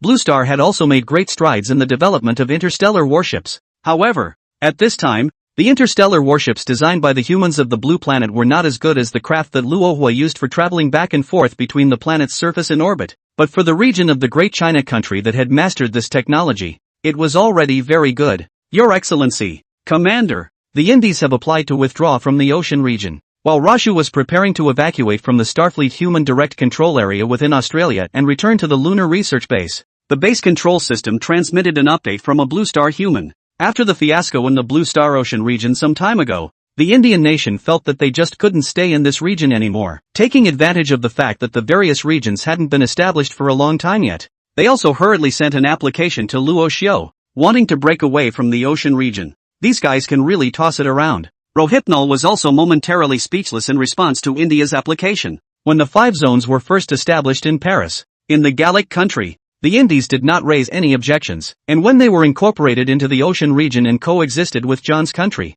they also said that the partition was very good. It hasn't even been a year and they're making a scene, deny their application. At the look on Indigo's face, of course, Rohypnol would not agree. If he agreed to secede from the ocean region this time, then tomorrow there would be applications for seceding from other places. By then, receiving these applications from the Blue Star every day would be enough to keep Luo Xiu busy. Blue Star still has a long way to go in this matter of moving toward oneness. As a former member of the Migration faction and Starfleet humans, Rasho has always been raised in a Blue Star 1 environment. It was also because of this upbringing that made Luo Hua feel that at this point in time Blue Star was able to unite and merge into an alliance from the 5 major districts at this point in time. However, from the present situation, it seems that the truth is too far from what Rohitsa thought. When it comes to scientific research and interstellar warfare, Rashu has a sharper sense of smell, as well as a clearer mind, than the humans of the blue planet. But on the matter of integrating Blue Star, there was really nothing else that Roshu could do. In just less than a year,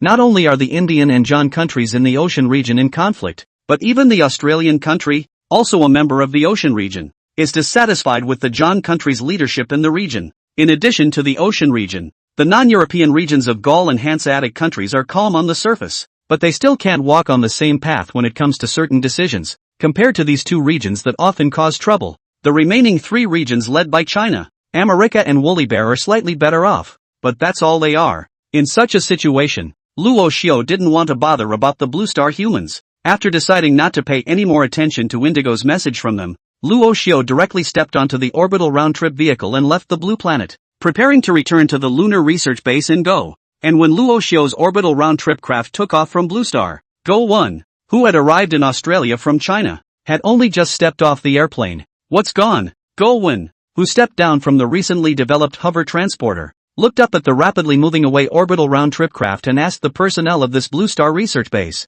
I don't know. The area where the flying machine is located is set as a no-entry zone, and we don't know the situation over there. The logistician who came to the base in advance to make preparations shook his head and said, "It can't be him, can it?" Although he didn't get the answer he wanted, and the orbital round-trip craft disappeared into the clouds, Luo Xiu still stared at the white train of the flight system slicing through the air, and thought secretly, the person Gowen was thinking of was none other than Luo Hua, the same solar system defense commander who had made 2 appearances at Blue Star and had made Blue Star make significant changes. From the perspective of the humans of the blue planet, there was only one human member of Starfleet that they knew of, Rashu, who had started out digging on Mars and had later become the commanding officer of the Sun's subdefense. However, even though the Starship human was only one person, the entire Blue Star was likewise in no position to fight against the other party. The other party's overwhelming battleships, as well as the amazing battle that had been staged in Neptune's orbit before, were already enough to shock the Blue Star humans. Chief Go,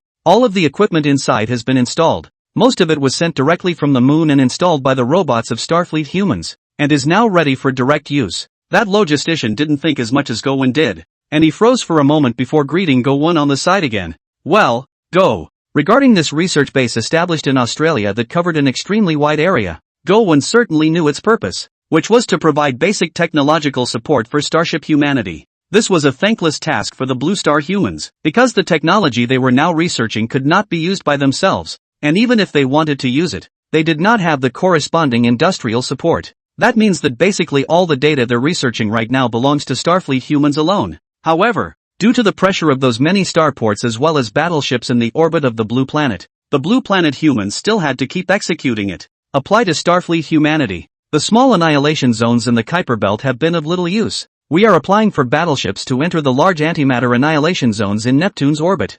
7017K. Chapter 129, Project Zero. Starfleet humans and Blue Star humans were co-evolving, and the battleships of the cruising fleet undergoing hyperacceleration were accelerating, breaking through one physical limit or another, with thrusters and shield generators operating at full power to allow the fleet to reach the solar system quickly. At the speed of the warships now undergoing hyperacceleration, they could reduce the voyage time by several times, thus monitoring the civilization of that galaxy. Zip! After 10 years of traveling in hyperaccelerated flight, 1,000 warships once again sounded the alarm. Strong gravitational fluctuations detected. Signal to main fleet in progress. The hyper-accelerated fleet, which by now had pulled a long way from the main fleet of the cruise fleet, had gained early access to the gravitational waves generated by Rashu's second collision test with antimatter and folded space energy. And just as the gravitational wave data was obtained, the fleet's AI system immediately sent a signal back in the direction of the main fleet. Warning! Strong gravitational fluctuations detected. Violent energy burst suspected. When the signal from the hyper-accelerated fleet came back to the main fleet, the heads of the 3 Kashyyyk Ascension members, who hadn't been going back into hibernation, got big again. It's safe to assume that it's the other side that has complete mastery of this strong energy burst weapon. The mechanical ascender, who had been analyzing the various signals of the Blue Planet for a decade, pulled up the data on gravitational fluctuations and analyzed it. After exploring the space around the galaxy, we have found trajectories of any battleship movement. The ascended one with the shortest mechanical skeleton placed the star map of the solar system in the middle of the 3 and pointed to the starfield near the solar system. In the map of the starfield she showed, the area 10 light-years outside the solar system was all empty, without the slightest ripple. Extrapolating from the normal data, if the other party is coming from outside this spiral arm, then they must have a sailing trajectory revealed. The data we have now is a map of the other side starfield in less than 3 of that planetary year, but there's still no sign of any fleet. Unless the other party is leaping directly from outside the spiral arm into the star system,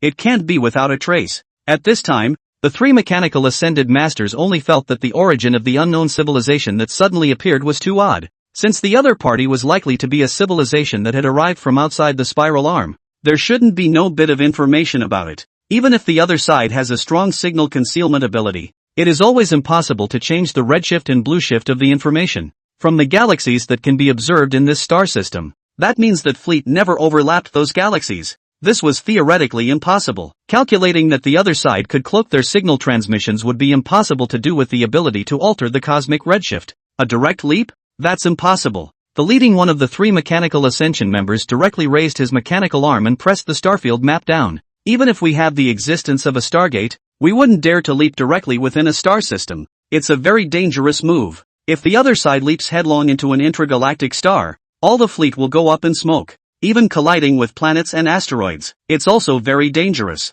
Unless the other side has been able to overshoot, there is no way to get a handle on the real-time status of that galaxy. For a civilization in the cosmos, making observations of a super-distant planet is a very difficult task in itself without the communication devices already built. Knowing that the distances between individual star systems are measured in light-years, it is simply impossible to get real-time data on such a cosmic scale just by virtue of observation. Like the main fleet of cruise fleet right now, they would have no way of knowing what was really going on inside the solar system, or what kind of weapons the powerful unknown civilization they thought they were thinking of had placed inside the solar system. So what's going on? When one by one the conjectures were rejected, the skinny one, the mechanical ascension member, looked a bit anxious. Our fleet is getting closer to each other, but we can't get a correct information. This is very deadly to our civilization. 100,000 warships, tens of millions of clansmen. This is too risky. Although all 3 of them had completed their mechanical ascension, according to the words of the Cygnus civilization, they were already considered half of the Cygnus civilization.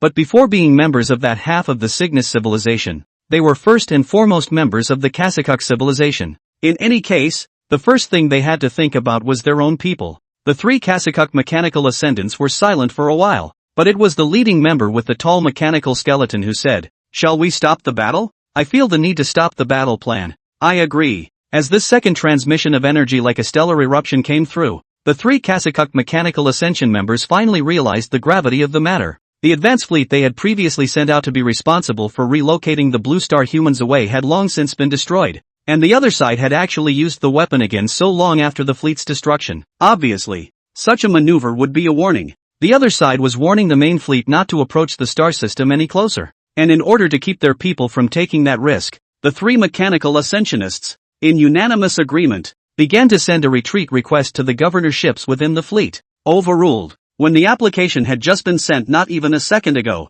the governor's ship had signaled its dismissal. It was clear that the governorship had been listening in on the conversation of the three ascended ones and did not approve of what the three were saying. The galaxy is a great threat and its status must be probed. If necessary, the zeroing program will be activated. After the AI of the supervisorship left these words, its voice also disappeared once again inside the cabin where the three ascendants were. Project Zero? The three Kasakak ascended masters seemed to have heard of this zeroing program, and when they heard those 4 words, they were all shocked beyond belief. Was it necessary to go this far? The ascended one in the lead said to the void around him. His words were of course addressed to the governorship AI. Knowing some information about the zeroing program, he was aware of the horrors of the program. The base camp is already preparing to establish an interstellar material barrier. As long as the 2 main spiral arms are isolated, we have plenty of time to be able to develop. Even if the other party is really strong, we can still migrate towards the Great Cyclone Arm, and after entering the Great Cyclone Arm, it's basically impossible for the other party to find us. Perhaps the zeroing program was so shocking that the Ascended Man had no intention of starting the program even if he had the entire cruise fleet migrate out of the Cygnus Spiral Arm. 7017K. Chapter 130 We are Starship Humans. The interstellar matter barrier will be activated at the same time. But the zeroing program will be activated instantly if destructive technology does appear in that galaxy. When Project Zero is activated, its priority will rise to the highest and all missions will make way for it. The governor's ship, and the Cygnus civilization behind it, didn't seem to be happy with the Kasakuk Ascenders' relocation plan. They had always migrated other primitive civilizations. Migrating themselves? That sort of thing didn't seem to be something their Cygnus civilization could do. And Project Zero seems to be at the highest priority level in all Cygnus civilizations, and is activated straight away when destruction-level technology is discovered. 2 violent energy fluctuations have now been demonstrated within the solar system, and the gravitational waves from this fluctuation are very visible. In such a case, the other side's technology is likely to be related to stellar eruption or black holes,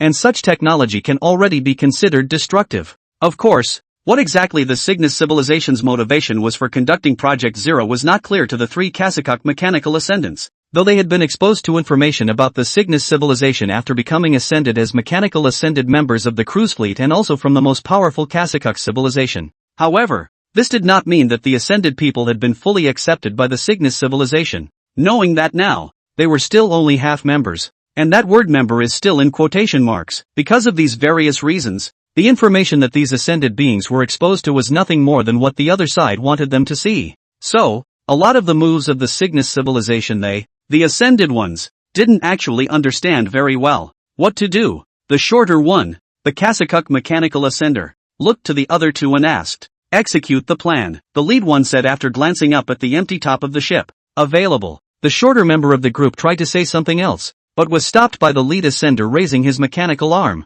"It is the governor's ship's command, and his. We can only execute. You've just completed ascension not long ago. There are many things you're not really aware of yet. Don't think too much. Just carry out our orders like you did when you were still a ruler." With that said, the lead mechanical ascender turned and walked towards the bridge of the ship, not prepared to discuss it any further. "Das Era, let's go. The hyper-accelerated fleet will be in contact with that star system soon. We need to analyze the return signal. The fate of the fleet people could be in this return signal." The mechanical ascender who hadn't been saying much finished speaking to the short mechanical ascender named Das Era, and then lifted his mechanical foot and left as well. After both of the mechanical ascended masters disappeared into the hall, the newly minted ascended master named Das Era did not immediately follow. As a newly promoted member of mechanical ascension, she did not know the Cygnus civilization very well, at least not as deep as compared to the leading Kasakuk member who had been mechanically ascending for 1200 years. Prior to mechanical ascension, she was one of the 13 rulers of Kasakuk civilization, but despite being a consul,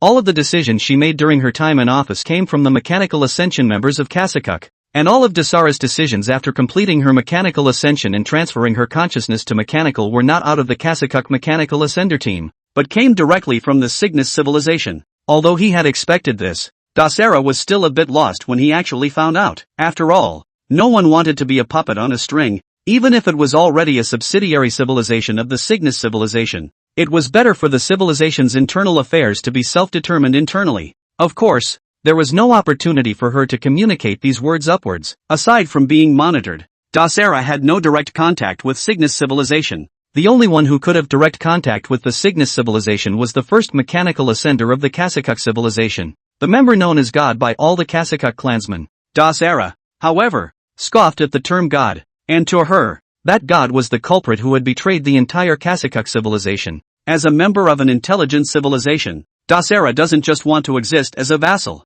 but these thoughts she did not tell any of them, for she knew that it was forbidden.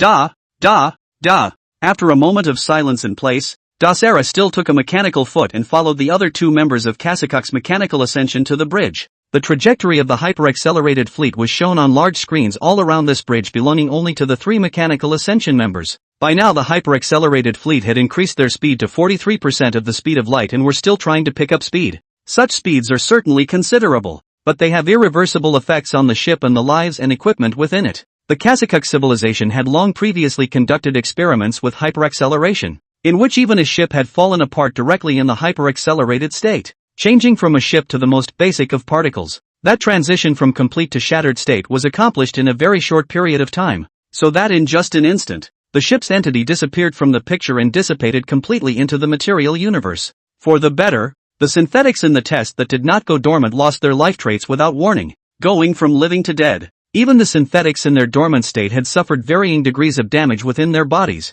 and none of the dormant members' bodies were intact. Because of all these disadvantages, the cruise fleet would not turn on hyper-acceleration as a last resort. As the super fleet that dominated the Cygnus Cantilever and Orion Cantilever, they certainly hadn't encountered a wave of last resort situation. That is to say, this state of hyper-accelerated sailing was never really touched by the real members of the cruise fleet, except for when it was used during trials. Keep speeding up. We need to get a first-hand look at what's going on in the star system. The lead mechanical ascender didn't even seem satisfied with the speed of the hyper-accelerated fleet, and when he saw 43% of the screen's sailing speed, he once again spoke to the screen in front of him. Boost to 50% of the speed of light. Application approved. In progress. When that mechanical ascender's application came through, the hyper-accelerated fleet's thrusters were once again activated at full power via quantum transmission, increasing the speed of the 1,000 warships by another notch. Ugh! Dasera sighed darkly as she watched the simulated trajectory of the hyper-accelerated fleet on the screen. Now whether the opponent was powerful or not, whether he had super weapons or not, it was already very dangerous for Kasakuk on those 1,000 ships. And just as this mechanical ascension member of the Kasakuk civilization was sighing in his heart, inside the Blue Star Lunar Research Base, Luo Xiu also received a message from his own base's control system. There is an apparent obscuring of the star system in the direction of the cruise fleet Stargate in the simulation, and it is suspected that cruise fleet ships are approaching. When Luo Hua, who was planning the solar system fleet at this time, heard this news, he immediately moved his gaze away from the ship models of the entire solar system and said, "What? So soon?" According to Luo Xiu's calculations, it would take the cruise fleet at least 100 years to arrive from the nearest Stargate. This time should be very precise. After all, Luo Hua got the ship's voyage data when he was in the Blue Star Migration faction, and at that kind of speed, there was absolutely no way that the cruise fleet could have arrived at the solar system ahead of time to be right. What's gone wrong? Or is my information besides biased? In Rashu's database, he doesn't have any more information about hyperacceleration. It was also because only the Kasakuk civilization had mastered the technology of superacceleration, which was why Luo Xiu was very puzzled by what was happening now. The main reason why Rashu would have fought the arrival of the advance fleet was that the nearest Stargate was too far away and would have lengthened the time it took for the cruising fleet to be reinforced. This time is a rare respite for Rohypnol. Only by fully utilizing these 100 years would it be possible for Luo Xiu to hold onto the solar system, to hold onto this home shared by both Blue Star humans and Starfleet humans. But it was clear that the cruising fleet didn't want to give Rasho that chance. What position has the other side reached? The fleet that was suddenly going to arrive broke Luo Xiu's whole plan, as a new type of battleship was being developed. So the Shangtang-class battleships hadn't been produced for a long time. And not only the Shangtang class, but even the Xiachi and Xiaoyu classes, the most junior battleships, had their production similarly cut. Everything was waiting for the arrival of the new battleships before all the starports would go into full gear to build the super battleships that had been named the Shangwuding class.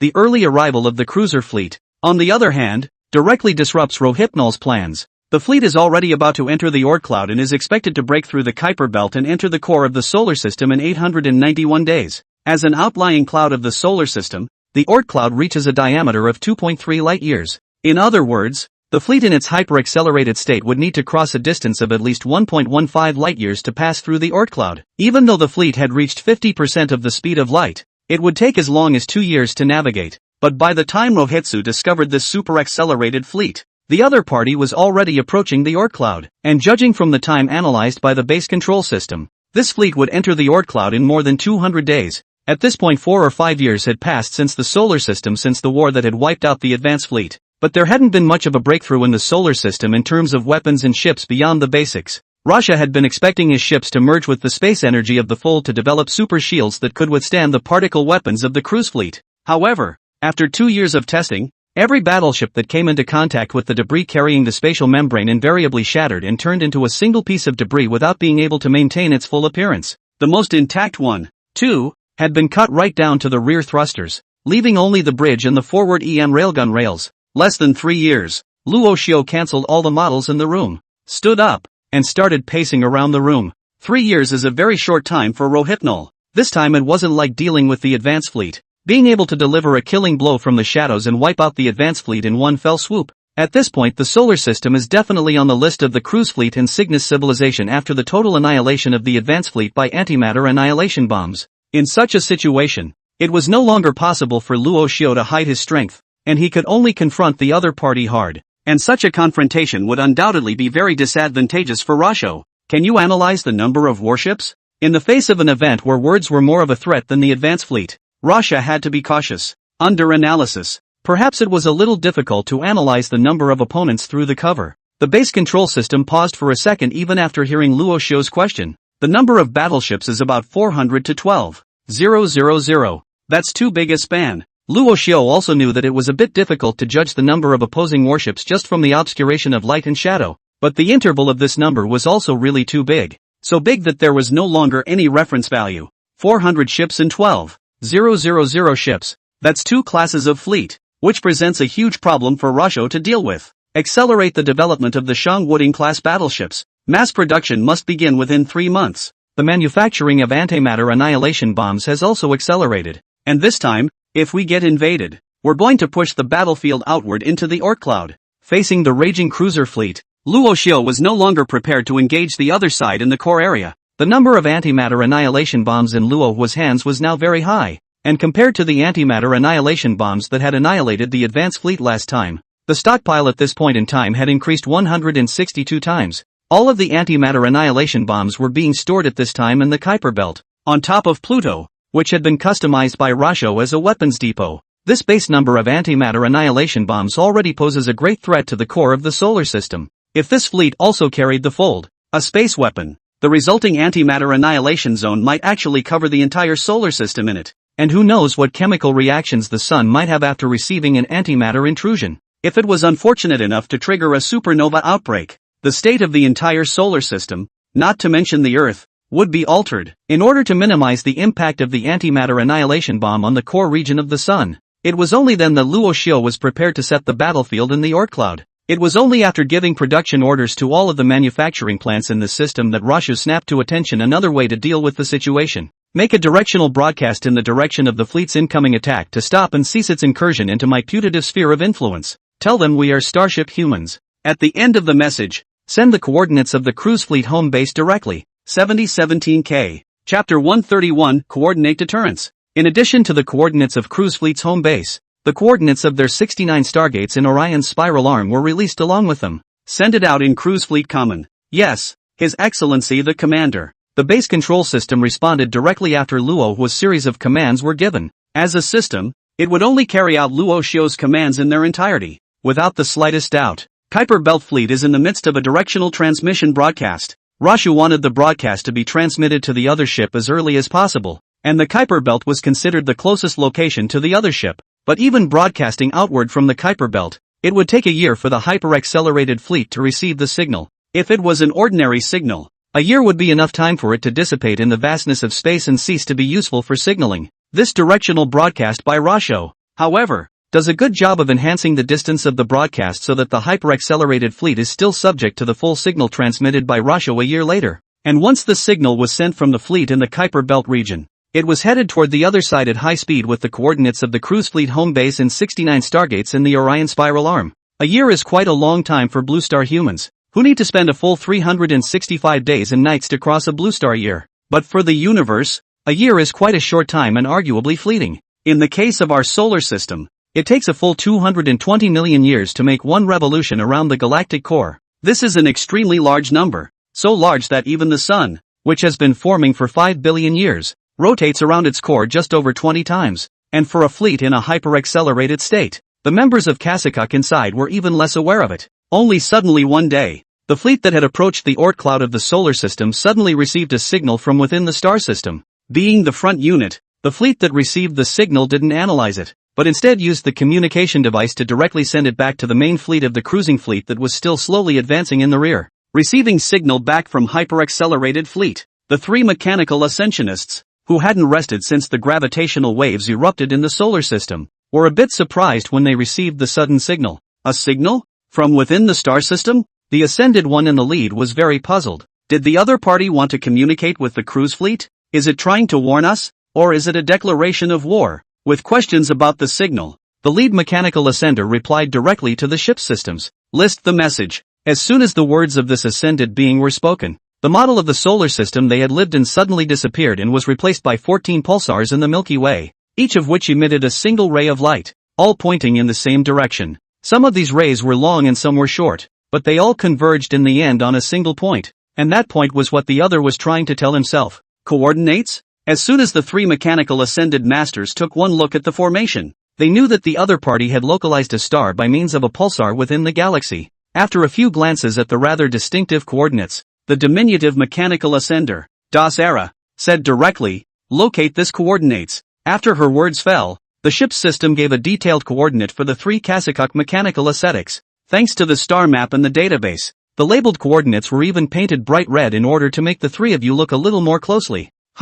This is, when the coordinates were marked in red and constantly enlarged by the ship's system, all three ascendants froze in place. They were all too familiar with the labeled star, for this star was none other than the cruise fleet's home base in the Cygnus spiral arm. The star named Truth. It's the coordinates for base camp. The three ascended ones who had already reacted were unusually surprised as to how the coordinates of their base camp had been exposed. Although the cruise fleet at this time didn't have the kind of planetary shielding that Russia had, as a super civilization spanning two major spiral arms, the Cygnus civilization still had the means to conceal itself in space. No primitive civilization has directly observed the existence of a base camp in a long time. Even the primitive civilization of the Cygnus spiral arm had likewise never discovered its powerful neighbors. With this kind of concealment ability, their coordinates shouldn't have been exposed right. And what's more, it wasn't even a civilization from the Cygnus spiral arm that gave this coordinates, but from a civilization far away in the Orion spiral arm, or even intruding in from other spiral arms. How could the other side have the coordinates of the base camp?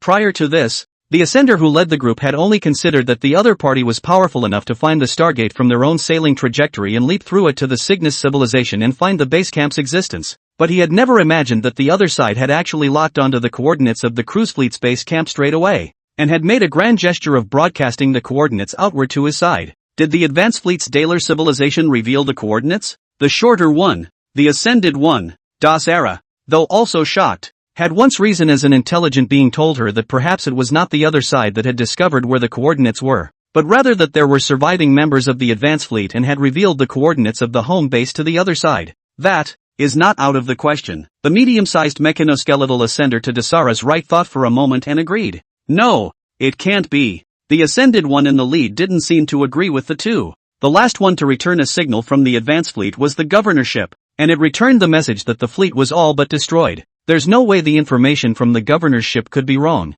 and the Daler civilization wouldn't do something so stupid. There are still hundreds of billions of dollars in the base camp. Once the base camp coordinates are exposed, it's predictable how their civilization will be treated. In the thoughts of this ascender in the lead, with hundreds of billions of clansmen behind him, even if a member of the Daler civilization was captured, it would never be possible to expose the data of the base camp. That said, that doesn't preclude, before the diminutive ascender, Das Era, could finish his sentence, Another message came from the hyper-accelerated side of the fleet, informed the coordinates in front of the three ascendants once more. That much? The three ascended masters who had just been shocked by the coordinates of the base camp saw the bright spots that kept appearing in the model, and their data streams fluctuated. The vital organs of the three ascended beings would definitely shake violently if they were still inside their own bodies. In all, 69. Dasera reported the number of coordinates right back as she watched one light up and stop growing, and as soon as her words fell, a bad premonition simultaneously arose in the hearts of the three ascended masters. It's the coordinates for the Stargate. The three ascended masters no longer needed the model to locate them at this point. Through the distribution of these 69 coordinates, they already basically knew what these coordinates represented. Stargate. These two words are vital to cruise fleet. It is the most important piece of equipment that allows cruise fleet to travel between the two major spiral arms, and it is also the key dependency that allows cruise fleet to control the major primitive civilizations and dominate their existence. And now, the other side had actually directly labeled all the Stargate locations that were in Orion's spiral arms. The shock to the three mechanical ascended masters was definitely not greater than the previous exposure of the base camp coordinates. I'm now convinced that it wasn't the Daler civilization that leaked the information. The ascended one leading the group looked at the 69 Stargate coordinates and said, that, and the fact that this Stargate hasn't been built yet. The ascender said, and with it, a mechanical arm popped out and pointed to two Stargates not far from the solar system. It only exists in our designs, and other than the ships that are on their way and ready to be built, we are the only ones who know of its existence in our civilization of Kasakuk. All of this is information that is not known to the Daler civilization. In fact, there was no need for the lead ascender to explain that the other two were both members of Kasakuk's mechanical ascension, and they had the same information about the newly built Stargate in their databases. If that's the case, the other party is just too terrifying. Dasera now no longer dared to imagine the power of this unknown civilization, and now even if the Cygnus civilization wanted to carry out the zeroing plan, it would have to weigh its own strength before doing so. A civilization that could easily locate the coordinates of the cruise fleet's home base, obtain the cruise fleet's internal intelligence, and directly point out the locations of all the Stargates in the Orion Cyclone Arm was definitely not a good civilization to deal with. What should we do? In the face of this, Dasera, a recently ascended ascender, felt that she was too young. We haven't encountered one either. The lead ascender glanced at Dasera. Although he was the oldest being of the trio, he had survived in the stars for many years and had not encountered a leading cruise fleet, or even a Cygnus civilization, at all. The other side's broadcast signal continues. Voice signaling in transit. While the three mechanical ascendants were at a loss as to what to do, the hyper-accelerated fleet was still transmitting the received broadcast signal to the main fleet. After the excitement they had just experienced, the three ascended beings were now quite fearful of any signal coming from within the solar system. Who knows if the next coordinates exposed by the other side will be the location of the Cygnus inner Stargate, or even the location of the Cygnus civilization. Signal transmission complete. As the three ascended masters waited anxiously, the signal transmission was also finally completed, and for the first time, the voice from the solar system was transmitted to the ears of the cruise fleet ascended masters. Battleship stop. This is the Starfleet human sphere of influence. All ships are forbidden to approach this star system at all times. Attention cruise fleet. You are in the warning zone. Evacuate immediately. For whatever reason, the signal from the solar system was very short, but what it contained froze the three ascended beings in their tracks. Yes, it's cruise fleet common? Our signals are all cracked? At this time, Dasera only felt as if he had come into contact with an unimaginable civilization, and with only a few short contacts, the other party had deciphered the cruise fleet's signals and exposed all the major coordinates outright. It was definitely a day to remember for this newborn ascender. The lead ascender had gradually calmed down by now, and only after his own data stream had smoothed out did he continue. From these signals, we can tell that the other side is aware of the situation with our cruise fleet. Knowing all of our intelligence, the other side had the audacity to threaten us not to advance any further. What does that mean? The lead ascender finished and looked in Dasera's direction. Dasera was looking down at the coordinates of the 69 Stargates in front of her at the moment, and she lifted her hand to toggle two of them, which were still under construction. Before she said, it means that the other side has the ability to strike our main fleet. There may well still be the ability to strike at our Stargate, or even at Big Ben. This explanation, while somewhat sensationalized, seems very real when viewed in the context of the information received at this time. Not only Dasera, but even the other two ascended beings were of the same opinion. Shall we stop the fleet in hyperacceleration? Dasera inquired, looking up to the two remaining ascended ones when she saw that the two ascended ones were not speaking. In the face of Dasera's inquiry, the other two veteran members of the Kasakuk mechanical ascendants did not reply directly. The scene at this point was once a bit awkward, and this former ruler Dasera, who had never encountered such a situation before, didn't know what to do for a while. Report back to base camp. After the three ascended ones were silent for a long time, it was the one in the lead who opened his mouth to break the silence. But they should already know that. By them, this ascender was referring to the Cygnus civilization, which was above all civilizations in the cruise fleet. At this time, all the information of the main fleet was being monitored by the governor's ship, and the fleet traveling in super-accelerated state returned signals that the other side must have gotten one step ahead of them. In such a case, whether reported or not, the information must have already been sent back to the main base, or even where the Cygnus civilization's home planet was located. But the formality is still there. When they had finished speaking, the three ascended ones ordered the fleet's communication devices to send a message from the solar system to their home base, far away in the Cygnus spiral arm. After the signal was sent, it arrived at the cruise fleet home base with the 69 Stargate coordinates of the Orion Cyclone arm, and the segment of the signal that used the common language of cruise fleet and was quite threatening across two of the Cyclone arms. The first to receive the signal was Kasakuk's signal-receiving ship, and they reacted with the same extreme fear as the three ascended ones upon receiving the signal. A super-civilization that has never existed before has revealed itself in the Orion spiral arm. Pass it on to the Council of Ascended Masters. No, pass it on to the Kasakuk Ascendant Council. As Kasakuk's unique signal-receiving ships, they automatically blocked out other affiliated civilizations at this critical moment, instead transmitting the signal to their own Ascendant Council alone. 7017K. Chapter 132, We, Exposed? The message from the solar system traveled from the hyper-accelerated fleet to the main fleet to the cruise fleet home base, and it was sent to the Ascendant Council on Kasakuk in the first place. Since these ascended beings were not on the same ship, all of Kasakuk's ascended beings gathered in the virtual world of the base camp when they received this message. Our coordinates are exposed. The members of the Kasakuk Ascendant Council had just gathered, when the speaker addressed the group of ascendants directly. As members of Kasakuk who had been elevated to ascended, they had already skimmed through the contents of the message the first time they received it. In the Milky Way, there are 100 billion stars alone. In addition to this, the Milky Way's constituent materials include star clusters, nebulae, interstellar gas, interstellar dust, and black holes. With such a huge number, it is very difficult to discover the exact coordinates of a civilization in it. Moreover, the cruise fleet had deliberately concealed the fleet's base camp, so unless its technology level surpassed its own side by too much and pinpointed the location of the base camp, it would never be possible to directly mark the base camp coordinates. In addition to the coordinates of the home base, all 67 stargates in that spiral arm,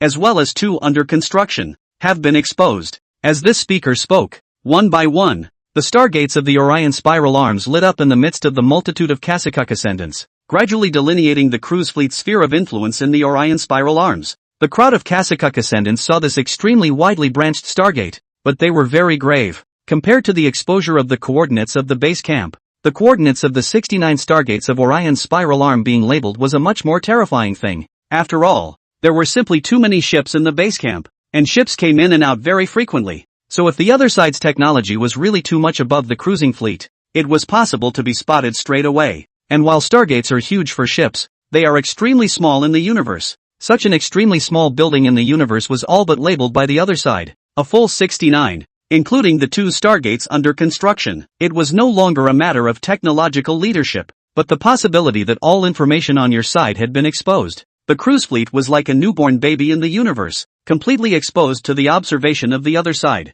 And this is only the information given by the other party. Perhaps the information the other party possessed was far more than that. Perhaps in addition to the coordinates of the base camp and the stargate, the movements of their own fleet, as well as the stargate of the Cygnus spiral arm were similarly grasped by the other party. This was a major blow to the cruising fleet. They had ridden the 2 major spiral arms for many years, but now they had suddenly become in existence as if they were a primitive civilization. This was something very unacceptable to many of Kasakuk's ascendants. And the exposure of the base camp and stargate coordinates at this time meant that the cruise fleet no longer had any secrets to speak of with the other side. And to be able to grasp such important information meant that the other side was also capable of striking at these coordinates. Even if Big Ben might have a fighting chance, the stargate inside Orion's spiral arm would be very dangerous. These stargates were gradually built up by the cruise fleet over thousands and thousands of years, and if they were all struck down by the other side, the loss would not be insignificant. What to do? It was only when all the coordinates were lit up in the middle of a group of Kasakuk ascended masters that the speaker inquired of them.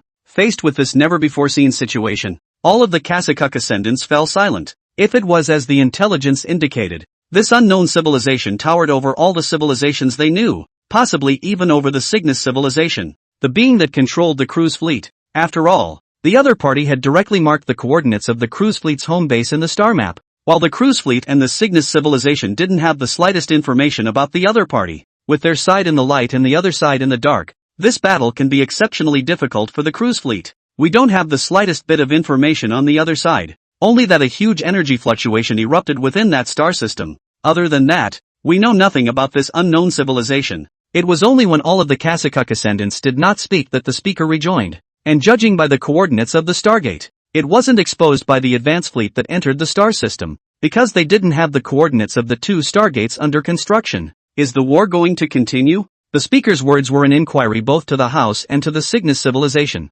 At the speaker's words, the Kasakuk ascended masters present were silent once again, making no comment. For a long time, the cruise fleet has been in a superior, emboldened state when it comes to other civilizations. No civilization was a match for the cruise fleet. And no civilization could put so much pressure on the cruise fleet. Stop the hyper-accelerated fleet for now, and don't enter the outlying clouds of the other star system. It was only after a long period of silence from the group of ascended masters that one of the Kasakuk ascended masters, who was located on the speaker's side in the virtual world, finally spoke up. And the cloud he spoke of was the Oort cloud known to the humans of the Blue Planet and Terashu. We don't have any information about the other side. We don't know what their ships are like. We don't know what their technology is like. We don't even know where they're from. Rushing into the other side's sphere of influence is a very dangerous thing to do. Since the other side has warned not to enter, we'd better stop for now. As soon as this ascender's words were out of his mouth, the rest of the Kasakuk ascender members, who had been silent, chimed in.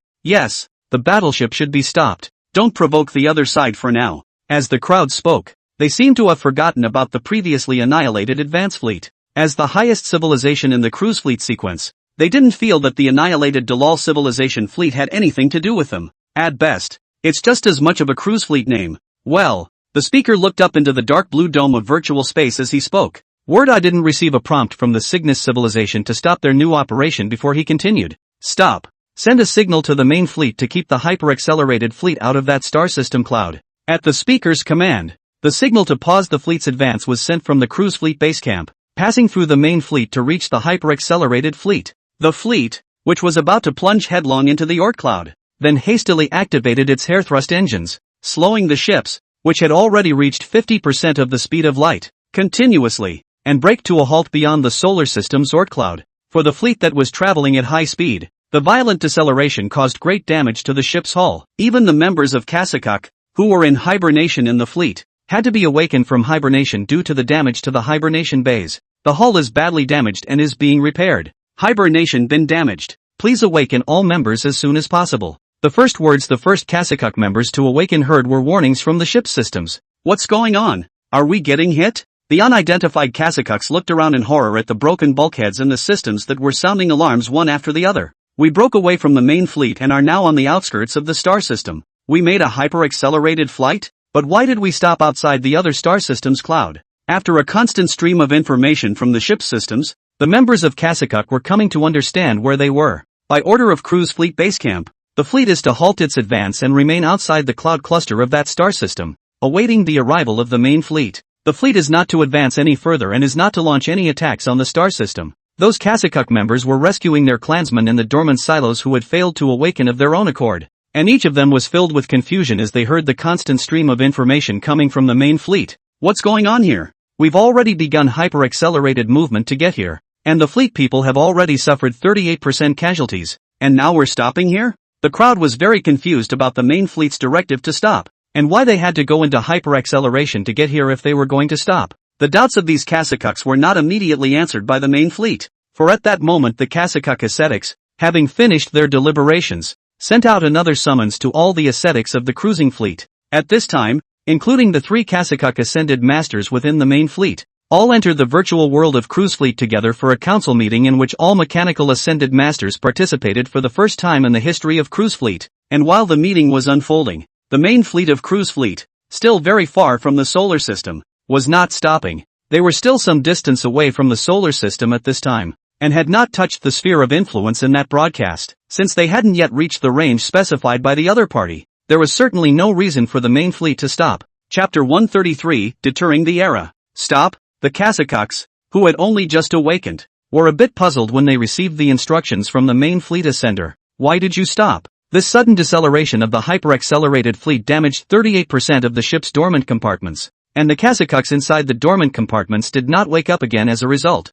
Such a loss was unacceptable to the members of the fleet, who had never suffered such a huge loss since joining the cruising fleet. Why the sudden slowdown? At this point, the common clansmen who hadn't been informed of the exact situation were all standing in front of the damaged dormant silo, angrily sending inquiring messages to the fleet command. It was only in the face of the clan's inquiries that the three main fleet ascended masters again transmitted the warning message they had previously received from the solar system over the hyper-accelerated fleet, which had stopped advancing. The Kazakhs who received the warning signals reacted in the same way as the ascenders for a moment, and it was at that moment that the governorship AI, which had not shown itself since receiving the warning signal from the solar system, finally sent out a command to the two fleets: cease attack on the star system. The fleet stays outside the star system's cloud cluster. The material barrier project between the two main rotating arms is ready for execution. Project Zero continues and construction of the Zero fleet begins. Our spinning arm Stargate is undergoing deep cloaking and will not be used again for a short period of time. The governorship representing the Cygnus civilization sent out a series of simultaneous commands to the two major blocks of fleets and base camps,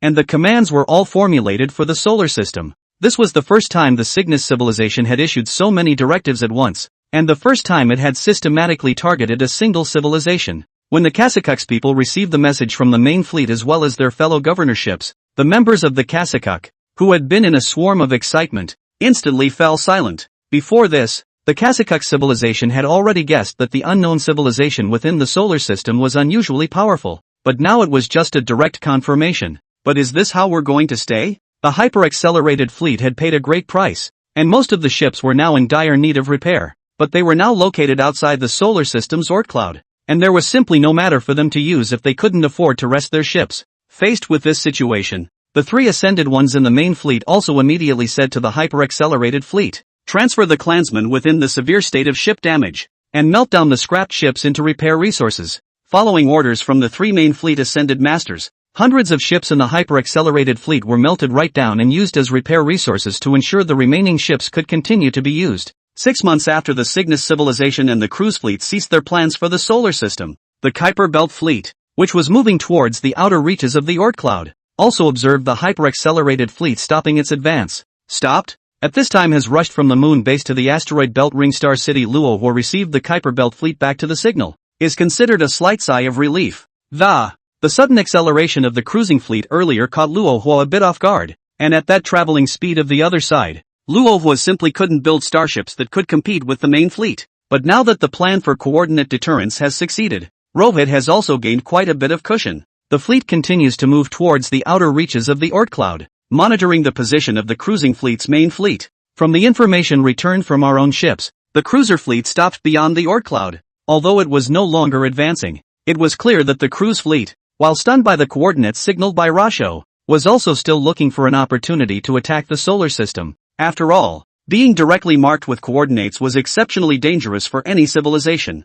Your Excellency Commander, the location of the other side's main fleet has been discovered, traveling at 13% of the speed of light, and is expected to arrive at the edge of the Oort cloud in about 90 years. When the super-accelerated fleet was discovered by Luo Xiao, he had been having the base mastermind searching for the location of the opponent's main fleet. The destruction of an advance fleet was, in Rashu's mind, an absolutely extraordinary stimulus to the cruising fleet. As the hyper-accelerated fleet decelerated and docked beyond the Oort cloud, the number of ships within its fleet had been fully probed. A mere 1,000 ships would never be the main force of the opponent's vengeance, and the cruise fleet would definitely be out in force in order to deal with an existence that could annihilate the advance fleet. It is also on this basis that the solar fleet heading towards the fringes of the Oort cloud continues to explore towards the target area. After a long period of detection, the base mastermind had also finally spotted the main combat units of the cruise fleet, which was advancing at a regular speed. Continue to send a directed broadcast to the fleet outside the Oort cloud, sending the coordinates of 5 stargates within the Cygnus spiral arm, and in closing, warn the other side that the main fleet must not be approaching our star system cloud. In order to slow down the opponent's advance and limit their numbers to 1,000 ships, Rohypnol was going to continue sending the coordinates of the opposing stargate as a warning to the cruising fleet. As long as the other side stopped the main fleet as the hyper-accelerated fleet had done, then Rashu wouldn't need to worry about the threat of the cruiser fleet any longer for a short time. Yes, His Excellency the Commander. When the base mastermind responded, a signal was sent from the solar system fleet that was inside the Oort cloud, heading straight for the hyper-accelerated fleet docked outside the cloud mass. At this time in the hyper-accelerated fleet, members of the Kasakuk civilization were conducting intense repair operations on the ships. A large number of badly damaged ships were being broken down and melted down, and then repaired by engineering robots on the rest of the ships. At this time, the latest signals released within the solar system were transmitted over the hyper-accelerated fleet. Intrastellar system signal received. As the ship's systems broadcast the signals received, above the bridges of the major ships,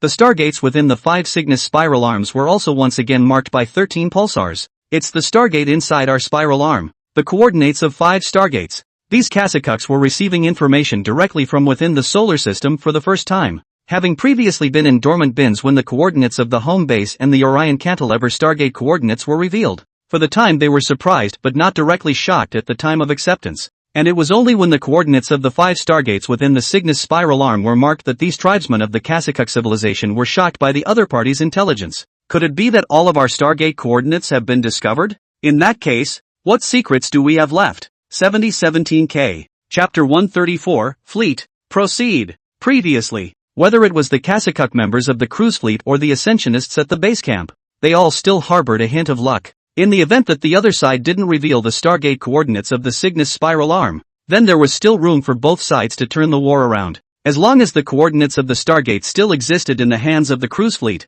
then the Cygnus civilization-based cruise fleet still had plenty of strategic verticality. After isolating the belt of matter where the 2 major spiral arms connect, even if the civilization within the solar system is higher than the cruise fleet and the Cygnus civilization, then the other party cannot enter the Cygnus spiral arm out of thin air. But now the other party had directly marked the coordinates of the stargate within the Cygnus spiral arm, which meant that the civilization within the solar system knew the Orion spiral arm like the back of its hand, but it also knew the Cygnus spiral arm very well. And now the cruise fleet still don't know if the other side will continue to label the rest of the stargate coordinates. If they continue to label, it means that the other side has really grasped all the stargate coordinates, and the cruise fleet has been completely exposed in the detection of the other side, and there is no secret to speak of. Do we continue to approach the star system? In response to the warning issued by Rashu, the entire cruising fleet of mechanical ascendants gathered once more to discuss whether the main fleet should still continue its march towards the solar system. After a question from the speaker of the Council of Ascended Ones, the ascended members of the Daler civilization,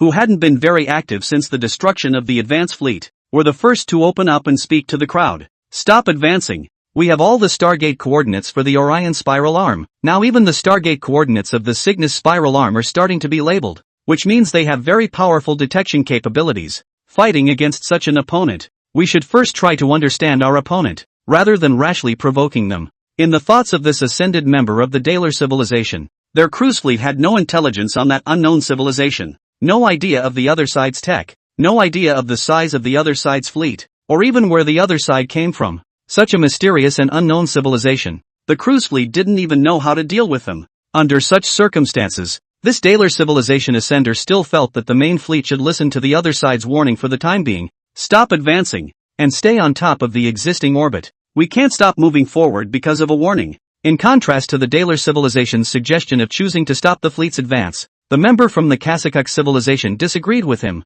The other side hasn't shown any strength other than a warning and the total destruction of the advance fleet of the Daler civilization. Now that our hyper-accelerated fleet has reached the outer clouds of the star system, that unknown civilization has no engines to attack. Maybe it's all just intimidation, and the other side doesn't have the strength to fight us. After finishing his speech, this Kasakuk ascender looked to the speaker of the Ascended Council and continued. Even if we stop moving inward into the stellar system cloud cluster due to the assembled and powerful abilities displayed by the other side, the main fleet should not stop. As long as our main fleet continues to advance and the other side is unable to respond substantially, when our main fleet reaches the cloud cluster on the outskirts of the star, we can enter the cloud cluster directly and launch an attack into the interior of the star system. The words of this Kasakuk Ascendant member had actually pointed out Luo Xiu's weakness, and at this moment, he didn't have any way to deal with the cruise fleet's attack other than to carry out information deterrence. Facing the main fleet of the cruise fleet that counted in the hundreds of thousands, Luo Xiu was simply powerless to fight against with his current combat power.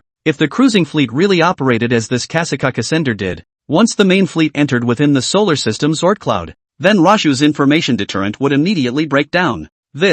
Although the speaker of the Ascendant Council felt that his people had some sense, what if the other side could really strike a blow against the Stargate? How would the cruiser fleet respond if the main fleet didn't heed the other side's warnings and continued on, thus a Stargate taking a hit? Or if the other side used the Stargate to leapfrog directly into the Cygnus spiral arm? Wee Young Ho. When the Speaker of the Council still wanted to think about it for a while, a blue light suddenly emerged from the Council in this virtual world, and a huge blue luminescent body appeared in the center of the Council without any warning. The main fleet continues forward to deter that unknown civilization. If the unknown civilization fails to act, the hyperaccelerated fleet goes directly inside the stellar cloud. After broadcasting these words, the blue luminescent body instantly disappeared from the Council again, as if it had never been there. The crowd of ascended ones in the Council hadn't even reacted after the blue luminescence disappeared, and it was only when the crowd fell silent that the Speaker rejoined the ascended ones. Execute the order. Main fleet continue forward. Hyperaccelerated fleet stand by for entry into the interior of that stellar system's cloud. The authority of that blue luminous body seemed to be very great, and with just one sentence, it made the resolution of the entire Council happen that table. And this luminous body was the AI system of the Cygnus civilization fleet from the cruise fleet's home base. Only it, alone, can the Cygnus civilization make direct contact. All instructions received by the cruise fleet from the Cygnus civilization came from the fleet's AI systems. Even the ascendants of the Kasakuk civilization had never seen the true nature of the Cygnus civilization. When the Cygnus civilization conquered the first civilization, the Kasakuk civilization, it only deployed 10 warships, making the Kasakuk civilization, which had just stepped out of its home planet for more than 100 years, a vassal. And it was after that first attachment that the Cygnus civilization started down the path of absorbing the attached civilizations. With the Kasakuk civilization as the main body, they built the cruise fleet home base in the star system where the Kasakuk home star is located, bringing together the major civilizations of the Cygnus and Orion spiral arms to form a superfleet civilization made up of various affiliated civilizations.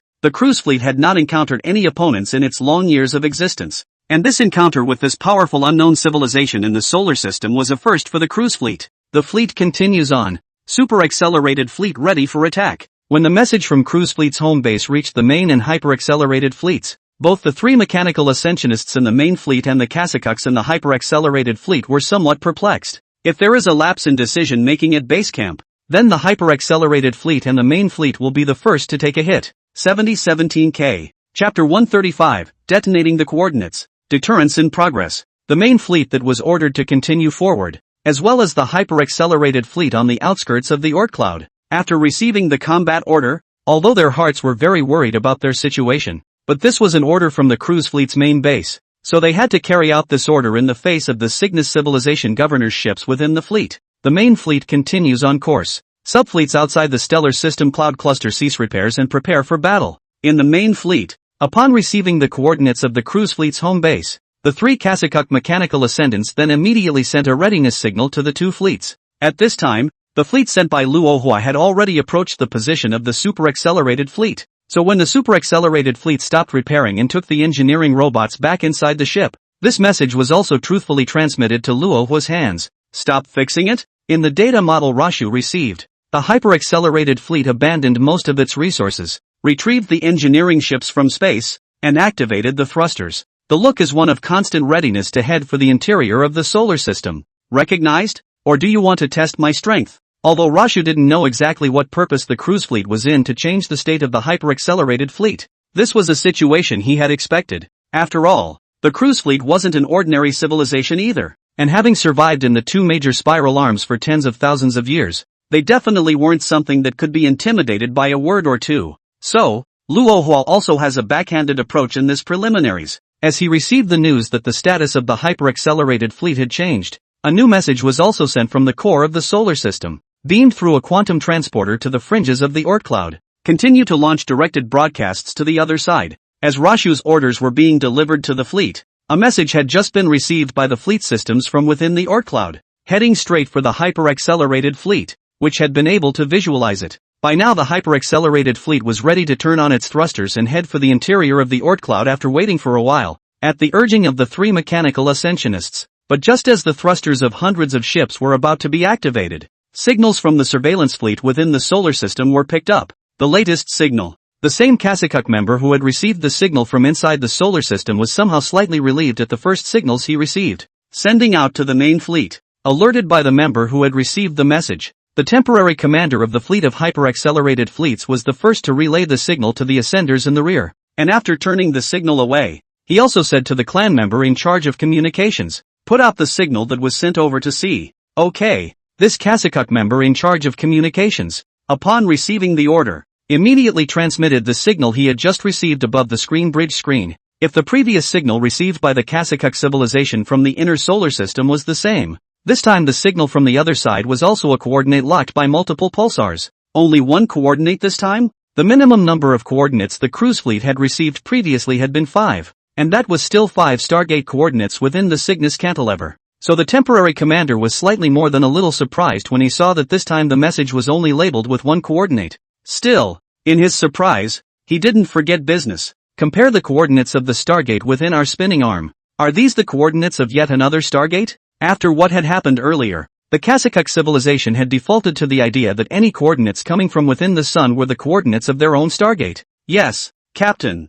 After that correspondent responded, he labeled the coordinates of all the Stargates within the Cygnus spiral arm one by one. Above the bridge's large screen, a single red dot of light lit up in the data model of the Cygnus rotor arm, operated by the communicator. But when the last Stargate coordinates lit up, the one marked by Luohua hadn't even been reunited with the coordinates of those Stargates. What's going on? The situation that had arisen at that moment had greatly exceeded the imagination of the temporary commander of the hyper-accelerated fleet. The coordinates that the other party had labeled were not Stargate coordinates at all, but rather were in a star system in the vicinity of one of the Stargate coordinates between the Cygnus spiral arm and the Orion spiral arm. Was it a labeling error? Since the coordinates were so close to the Stargate location, the interim commander wondered if the signal from the inner solar system had not gone a little awry. The coordinates come from the collocation of 13 pulsars, so it's logical that nothing can go wrong. For all that this signal was coming from within the solar system, the communicator did not feel that it would be a simple mistake. The unknown civilization inside the star had previously transmitted all the coordinates without any mistakes, and the first marking even had as many as 60 or 70, but it had not seen the other party marking even one of the coordinates wrongly. Every coordinate they marked could be highly overlapping with the Stargate and the cruise fleet home base. So there's no mistake? The temporary command of the hyper-accelerated fleet looked at the coordinates that had been individually labeled, and for a moment they didn't know what to say. If there's no mistake, what's the point of marking this spot for? Faced with this question, the interim fleet commander couldn't figure out how to come up with something. Captain, while the fleet's temporary commander was still thinking, his second-in-command stepped aside and inquired, "We should be inside the cloud mass." The signals received by the fleet this time were bizarre, but there was nothing to stop the hyper-accelerated fleet from carrying out the orders given by the Council of Ascended Ones. Upon hearing this, that temporary fleet commander once again looked up at the Stargate coordinates on the bridge's big screen before saying, "Execute the order." The fleet continues. While this commander had not yet finished his words, the alarm lights inside the bridge suddenly lit up, and a voice from the AI governor's ship abruptly sounded through all the ships of the hyper-accelerated fleet. "Stop the advance. Battle plan terminated." Termination? All of the Kasakuk members on the bridge froze when they heard the news delivered by the governor's ship over the main fleet of mechanical ascenders. They had previously been trepidatious, fearing that they would start some kind of conflict with that powerful unknown civilization and let the fleet be cannon fodder in advance. And while the fleet members had managed to make up their minds to rush into the interior of the Oort cloud, the governor's ship came back with this, which somewhat brought back the newly rising morale of the hyper-accelerated fleet a little. Why the termination? The interim commander of the hyper-accelerated fleet asked the governor's ship in great confusion. In the face of this temporary commander's question, the supervisor ship had no intention of answering him. Contact the main fleet. It was only after being ignored by the governor's ship that the temporary fleet commander remembered the 3 fellow ascendants with the main fleet and sent them a message of inquiry. And just as this message was traveling from outside the Oort cloud to the main fleet, the members of the Ascended Council, who had just been disbanded at the cruise fleet base camp, had come together once again in the virtual world. You've just seen all the coordinates, right? It was also the first time that the speaker of the Ascendant Council had held such frequent meetings, but at this time, they were facing that powerful unknown civilization inside the solar system. So at this time, even if they were more frequent, they could only continue to convene. A planet was destroyed outright, and the location that was destroyed was the latest place that the other side had labeled the coordinates, which means that the destroyed planet is probably connected to this civilization. Even if it wasn't them that destroyed it, it was a complete grasp of what was going on inside the Cygnus spiral arm for the other side. At the speaker's string of words, the rest of the mechanical ascender members were silent. The Daler civilization mechanical ascender who had previously been encouraging the main fleet to continue forward and test the strength of the other side had even kept his mouth shut at this time, no longer talking about this matter. That's the image coming back from the Stargate fleet near the destroyed planet. The speaker, who had looked around the virtual World Council venue, saw that no one had spoken and took it upon himself to place the image of the destroyed planet in the center of the venue. Since the Stargate fleet had no previous penchant for observing nearby star systems, they had only paid close attention to this star system after the signal was transmitted from the main base. And just as they were making their observations at the edge of the star system, the outermost of the 3 planets within the star system suddenly began to collapse and rapidly disintegrated into pieces of cosmic debris. Under the observation of the cruise fleet ships, it was the surface of the planet that broke open first, then the core, until it was pierced, collapsed, and disintegrated. The side that was hit first had an extremely small hole, while the other side that was pierced was an enormous flare that brought out all the material from the Earth's core. The image startled all the ascended beings. How it did not look like until then, even with the cruise fleet, their weapons couldn't do much to collapse planets in a single blow. The strongest weapon of the cruise fleet at this time would have to be the fold, which was not yet perfect. However, this weapon is too unstable, and once it is used, it will not be under the control of the cruise fleet. And more importantly, the fold had self-destructed twice while in transit, swallowing up 2 subfleets of the cruise fleet outright. It was because of this excellent performance of the folding weapon that the cruise fleet did not position it for regular use, but rather one was in the process of being tested. The cruising fleet was also shocked at the sight of such a situation. Isn't this the annihilation weapon they've always dreamed of? But in their surprise, they were still more frightened by the fact that the signal from this coordinate was coming from inside that star system surrounded by the hyper-accelerated fleet, from a completely unknown civilization. It collapsed and disintegrated directly, without the slightest sign before that. Our research fleet is already racing to where the planet is located to see why it has changed so drastically. At the speaker's explanation, the floor of the house fell even more silent. If these ascended beings were asked to deal with a single primitive civilization, they would have 1,000 or 10,000 ways to execute it. But at this point, when it came to deliberating on how to fight against a super civilization that exploded wherever it pointed, their minds hadn't found any way to respond for a while. As instructed by the governor's ship, all plans are to be halted and the main fleet is to stop advancing. We are to stop all threatening moves against that star system. Even the matter barrier fleet that is already in position needs to stop moving forward as well. The speaker was able to understand some of the governor's ship's instructions. After all, the star that the other party had named was within the Cygnus spiral arm, and although the region was at the junction of the 2 spiral arms, it also showed that the other party would have the strength to cross the 2 spiral arms with ease. Wait, the speaker was about to say something else when a signal transmitted from the main fleet came through the comm ship again. Again? After suddenly receiving a stream of data, this speaker stopped what he was about to say just now and turned to say, the other side has once again transmitted a signal. As soon as this speaker's words fell, a model of a spinning arm, different from the Cygnus spinning arm, appeared in front of the group of ascended beings. Is it the same star system the other side is in now? When the new model appeared in full, some of the mechanical ascensionists who had been following the situation with Orion's rotor arm spoke up. Yes, it's the model of the swivel arm. But it's not the model we're looking at. It's this.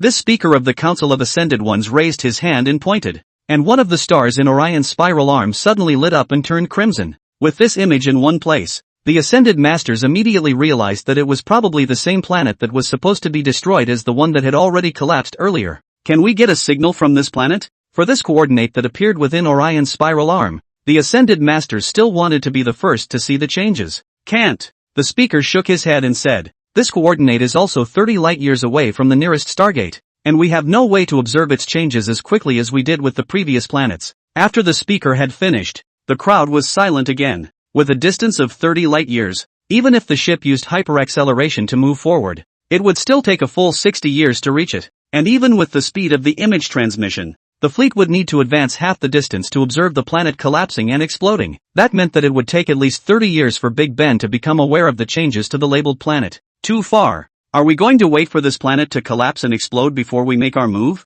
That would take too much time. Too far. Are we going to wait for this planet to collapse and explode before we make our move? That would take too much time. Too far. Are we going to wait for this planet to collapse and explode before we make our move? That would take too much time. 7017K. Chapter 136 Cygnus Civilization Sphere. In fact, it wasn't just the cruise fleet that didn't know what had happened to the planet. Even Rashu, who was large out of this coordinate, was equally unaware of why the planet had collapsed. And the main reason why Lohua knew the exact time was because he had been exposed to this message in the cruise fleet. And in addition to this planetary that just collapsed, there was another planetary collapse within the Cygnus spiral arm 15 years later. The two collapses were exactly the same. with the star collapsing inward for a very short period of time before it instantly disintegrated into a fragment of star. For both of these sudden planetary collapses, the cruise fleet never figured out the cause. In cruise fleet's report on both of the objects' collapses, Rasho also found nothing about the cause of their occurrence. Even the analysis report,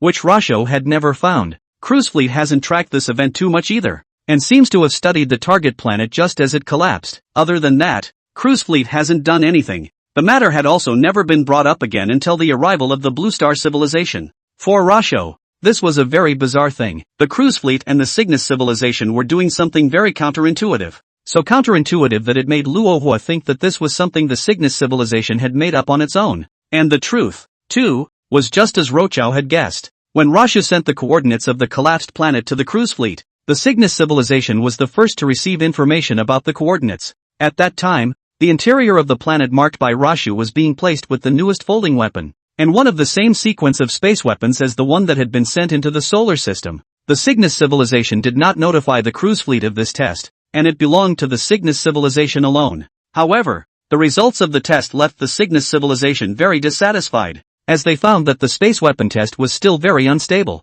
Before the space weapon conducting the test could be triggered, it had launched itself and brought the entire planet right down. In fact, the Cygnus civilization wouldn't have reacted too much if this test was only observed. After all, the other side had been able to discover the location of the cruise fleet's base camp, and it was understandable that it would be observed when the planet collapsed. But when the coordinates were sent out within the solar system, the planet had not yet triggered the space weapon. That is to say, the coordinates Rashu sent out were marked by Rashu before the planet collapsed, before any of the Cygnus civilizations had even gotten the message. Compared to the previously exposed coordinates of the cruise fleet's home base, this incident has left the Cygnus civilization very puzzled. Without any warning, before the Cygnus civilization even knew that planet was going to collapse, the other side actually got the news in advance. This Team Cygnus civilization is a very scary thing. This matter had basically eliminated the possibility of it being a leak of information from within the cruise fleet, as even the Kasakuk civilization was unaware of this space weapon test that was being executed in secret.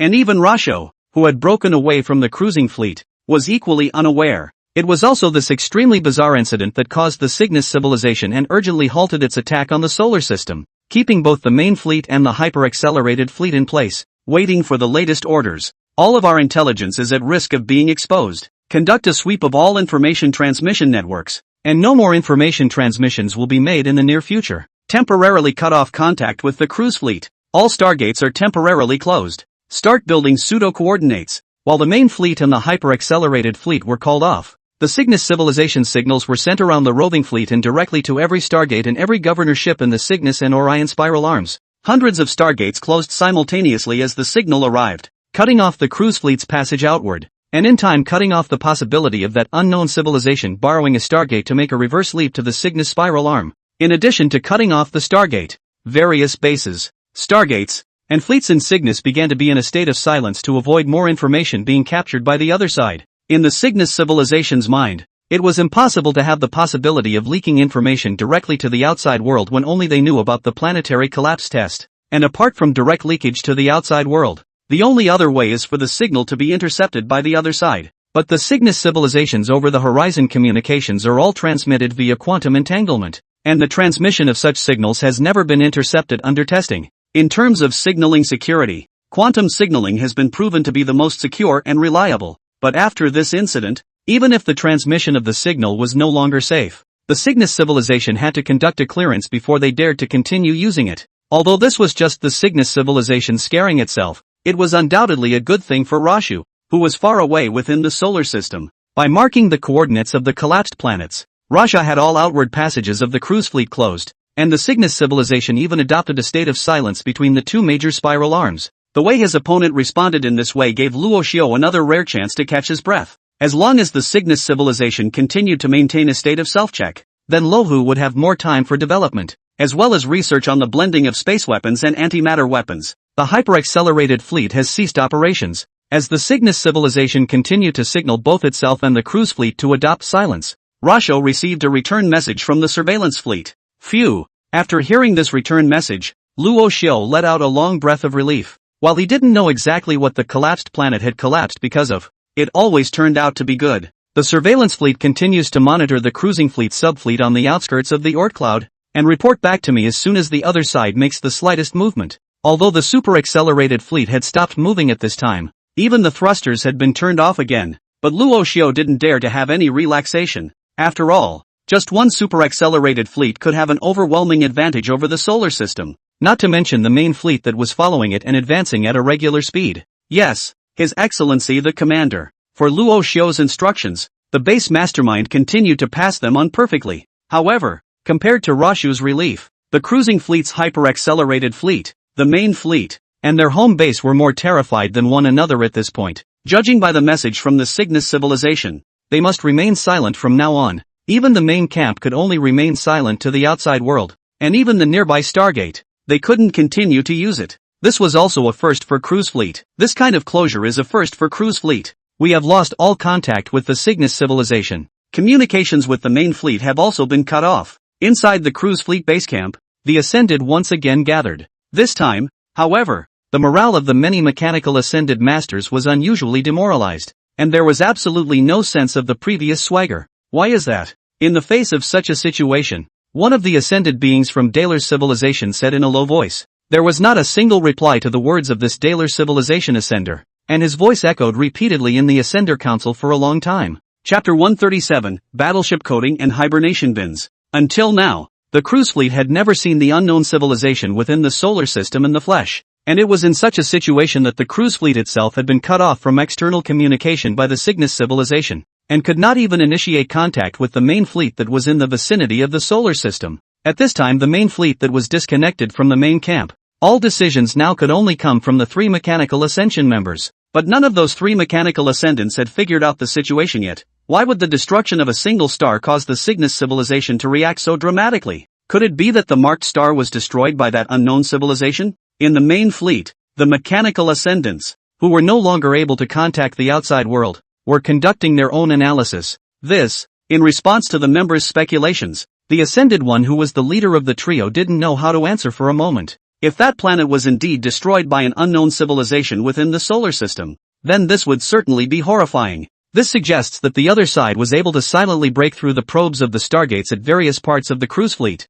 and also make a hyper-distance coordinate-less leap. Only then could the other side make the leap from the solar system and this remote galaxy to the bordering Orion and Cygnus spiral arms in such a short time. But if the other side really has such an ability, then couldn't they just destroy the main fleet? It's still too weird inside that star system right now. We have no idea what we're going to encounter next. In any case, remain silent where you are for now and wait for word from the base camp. The main fleet had now lost contact with base camp, and in the last order the fleet had received, the governor's ship was telling the fleet to just stop. After that, if the main fleet wanted to move again and continue to approach the solar system, they would have to get permission from the governor's ship or the main base again to do so. And with this license, the three Ascended Masters don't know when they'll show up. Compared to the confusion felt by these three Ascended beings, Luo Xiao within the solar system was not slacking off. At this point, when the cruising fleet had managed to bring its thrusters to a halt and get the hyper-accelerated fleet out of action as well, he had to make time to upgrade the battleships inside the solar system and equip them with antimatter annihilation bombs on a much larger scale before he could do anything about it.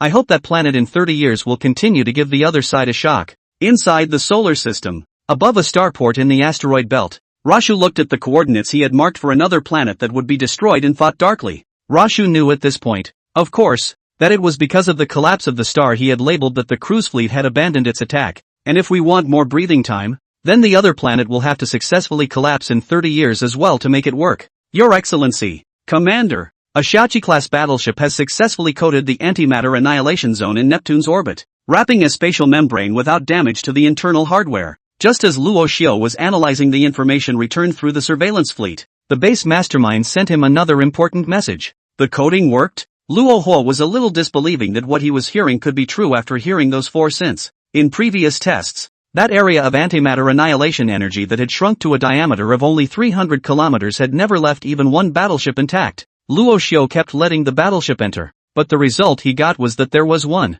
and that was when the battleship touched the core of the antimatter annihilation region. The battleship was directly sliced to pieces by the spatial concussion. The most wreckage of a ship that experiment had left for Rohypnol was the thrusters of a Shangtang-class warship. Yes, Sir Commander, the 1.029th coding operation into the antimatter annihilation zone was successful. and the periphery of the Shachi-class battleship's armor has been successfully coated with a spatial membrane. However, in the 1030th test conducted just now, another Shachi-class battleship failed anyway. Moreover, judging from the successfully coated Shachi-class battleship we just obtained, we are also unable to enter the battleship's interior from its exterior. Although the defense capability of the battleship has been drastically increased, we could also be unable to modify it, or even place any objects from the outside. For the analysis report of the Shachi-class battleship that had just been successfully tested, the base mastermind had also informed Luo Xiao of it one by one. Upon hearing this detailed debriefing, Luo Xiao, who had just been excited,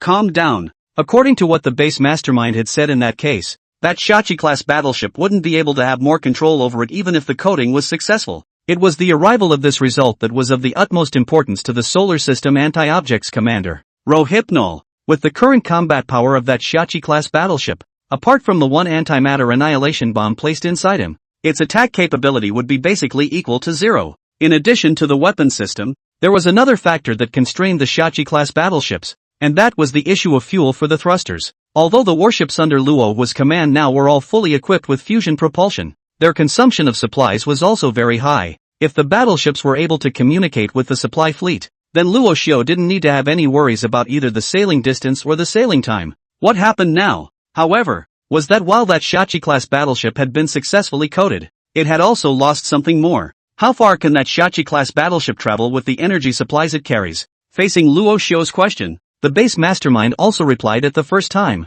At 13% of the speed of light, it can be activated 17 times, and reverse thrust 16 times. That number will continue to diminish if it changes orbit midway. The sample consumption table given by the base mastermind was also very annoying to Luo Xiao. From the data provided by the base mastermind, it could seem that after 17 activations, this Shachi-class battleship was already out of Luo Xiao's control. Maximum use must be made of this successfully coated battleship. The coated and completed Shachi-class battleship could now be considered exceptionally important to Luo Hua. It was another technology besides the antimatter annihilation bombs that could call the cruise fleet's bluff. Compared to the folding tech that the cruise fleet had, the spatial vibrations around this ship could do immense damage to a battleship just by impacting forward. However, compared to the antimatter annihilation bomb, this Shachi-class battleship was simply a disposable item, and after it was used up, it was completely out of Luo Xiao's control. Send this Shachi-class battleship to the outskirts of the Oort cloud to close in on the other side's fleet outside the Oort cloud. After thinking about it,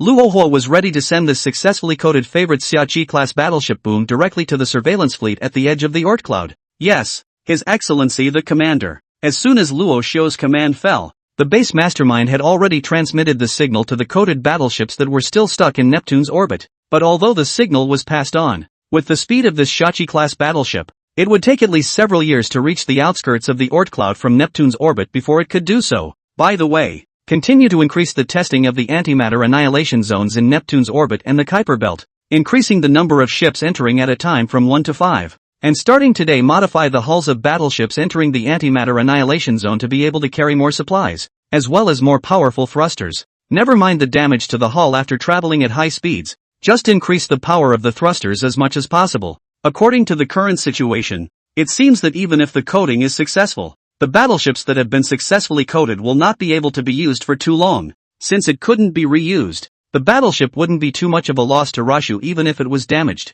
Put the newly established research base at Blue Star in charge, and have them develop it in conjunction with Chao Guolin and the others. If it was just a matter of just changing the loading capacity of the ship, and a crude increase in the power of the thrusters, the research time required wouldn't really be that long. So for this renovation program of the ship, Luo would directly put the new research base established in Australia in charge. Yes, His Excellency the Commander. After the base mastermind responded, the starport also regained its calm once again. Rashu looked up in the direction of the hyper-accelerated fleet displayed beyond the Oort cloud, and stopped talking. The gap between the Starfleet humans and Blue Star humans in the solar system and the cruise fleet was still huge, even if they were united. And now the only thing that could close the gap and overtake the other side in one direction or another would be to have the area of space energy within the antimatter annihilation go. It was a technology that the Cygnus civilization hadn't been able to fully master after more than 100 years. And with the current cruiser fleet, they couldn't fix the damage caused by the spatial tremors. As long as Luo Xiao could come up with a fleet composed entirely of successfully coated warships,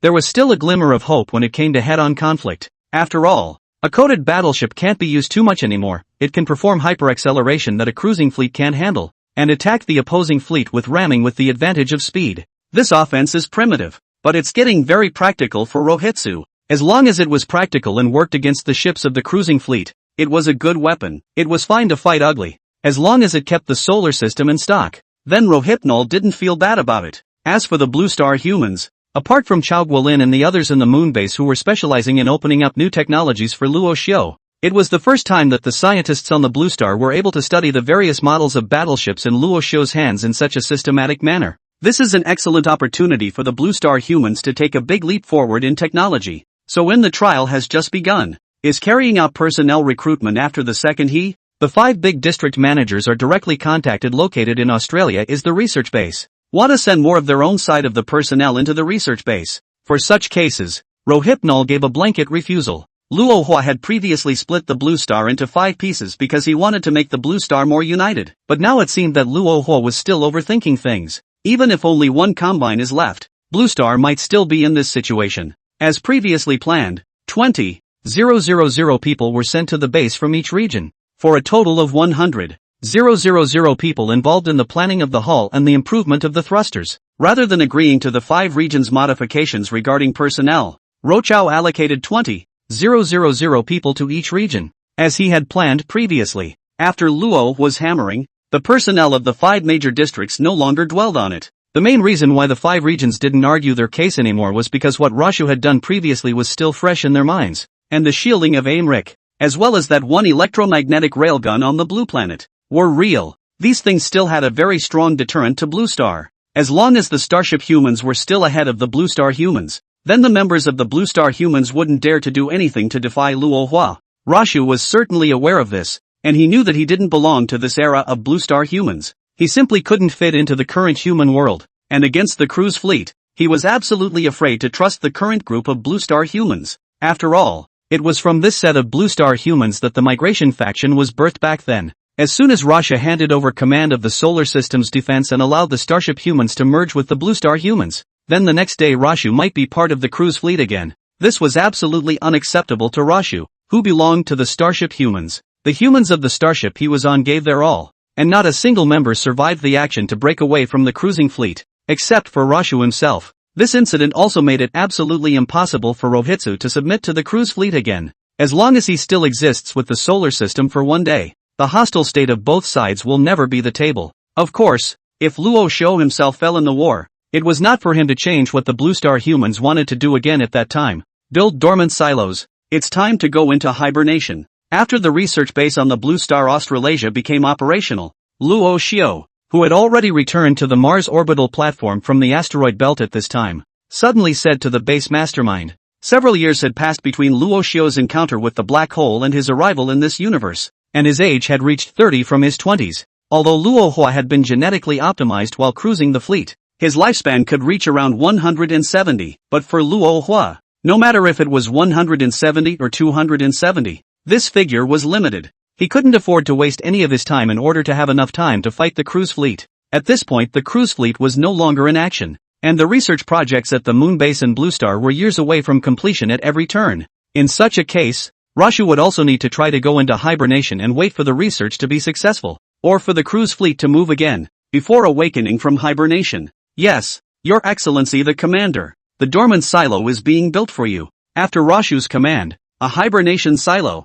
standardized within the cruise fleet, was quickly produced in a manufacturing plant on the Martian orbital platform and delivered to the hibernation chamber where Rashu was located. Chapter 138, Cruising Fleet, We've Been Tricked? After the construction of the hibernation silo was completed, the base mastermind was placed directly into Rohypnol's residence on the Martian orbital platform. When the dormant warehouse was sent into the residence, Luo Xiao didn't hesitate for half a second, and he directly entered the dormant warehouse after taking off the exoskeleton armor on his body. In fact, for Rohypnol, he was also very familiar with the dormant barn. For before that, Rashu had entered the dormant silo when he was still in the cruise fleet migration faction, and that time was when Rashu, along with a certain subfleet of the cruise fleet, traveled to the primitive civilization in Orion's spiral arm. It was also with the previous experience. So to carry out the hiss of dormancy, Luo Hua was also in one go, and in the shortest possible time, all the procedures of dormancy were completed. Hibernation is complete. Luo Xiao had just completed his hibernation when the voice of the base mastermind sounded inside Luo Xiao's residence, and as Rashu, the commander of the solar system's defense, went into hibernation. One by one, the instructions he had left behind earlier began to be carried out. Lunar Research Base Dominance Transfer. Blue Star Research Base Dominance Transfer. As the base mastermind sent a message out, the dominant power of the Lunar Research Base located on the moon was also transferred from Luoxiu to Chaoguolin from China. The research bases of the Blue Planet, on the other hand, were directly assigned to the 5 major sectors in control. However, because of Chaoguolin, China was slightly higher in terms of weight in the 5 regions. Your Excellency Chaoguolin, control of the Lunar Research Base has been transferred. With the exception of the defense robots, all of the research facilities in the base have been opened to you. Chaoguolin was currently calculating the data of the antimatter annihilation zone within the Stargate's research room, and the base mastermind's voice that suddenly appeared within the research room also startled Chaoguolin. What? Somewhat puzzled, Chaoguolin raised his head, wondering what the voice actually represented. He was nothing more than an astronaut from the Blue Planet, with no connection to Starfleet humanity whatsoever. So this sudden transfer of control that came out of nowhere also made Chaoguolin wonder if he had heard wrong. All of the facilities at the Lunar Research Base have been opened up to you, so the direction of the research labs will be set by you as well. The base mastermind probably also sensed Chaoguolin's doubts, so it explained to Chaoguolin once again. Although Chaoguolin had heard the base mastermind's explanation once again, he still couldn't believe the truth of it. Chief Chao, you heard that, didn't you? Although Chaoguolin didn't reply, the others in the research room leaned over excitedly. Chief Engineer Chao, that Starship Human has given you control of the Lunar Research Base. Chief Chao? Since Chaoguolin was slow to reply, these Blue Star researchers didn't know what had happened to Chaoguolin for a while. Oh, it's fine. It was only after a long period of silence that Chaoguolin was able to return to his senses. It was only after this Chaoguolin, who had been given access to the lunar research ground by Luoxiu, had come to his senses that he looked up toward the roof of the research room and said,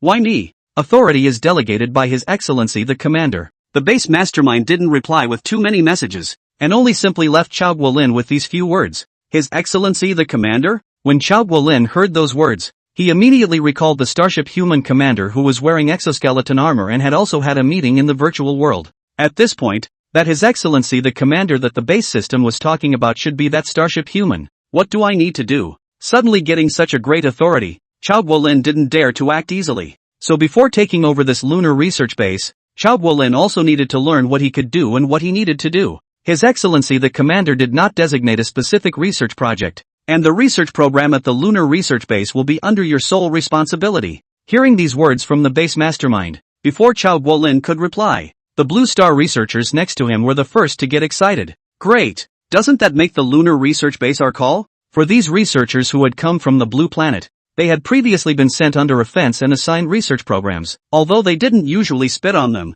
most of the researchers actually felt a sense of suffocation. Now that Chaoguolin was able to gain control of the Lunar Research Base, this could be a very boosting morale for the researchers of Blue Star. Although they were still on the other side's turf, the direction of the research could always be formulated on their own. Okay, everyone be quiet for a minute. Facing these happy Blue Star researchers, Chaoguolin raised his hand to stop the clamor of the Nakanabu before continuing. Although that His Excellency the Commander has temporarily handed over the control of the Lunar Research Base to me, the direction of the research is still to be carried out as it was before, without making any changes. Chaoguolin hadn't figured out exactly what was happening at this point, so he didn't immediately make changes to the research program even after he had just gained control of the Lunar Research Base. And at this time, on top of the Blue Star, in the Blue Star Research Base located in Australia, the same situation as that encountered by Chaoguolin and the others was also happening. However, unlike the lunar research bases, the research bases on the Blue Planet had been transferred by Luohua to the 5 regions,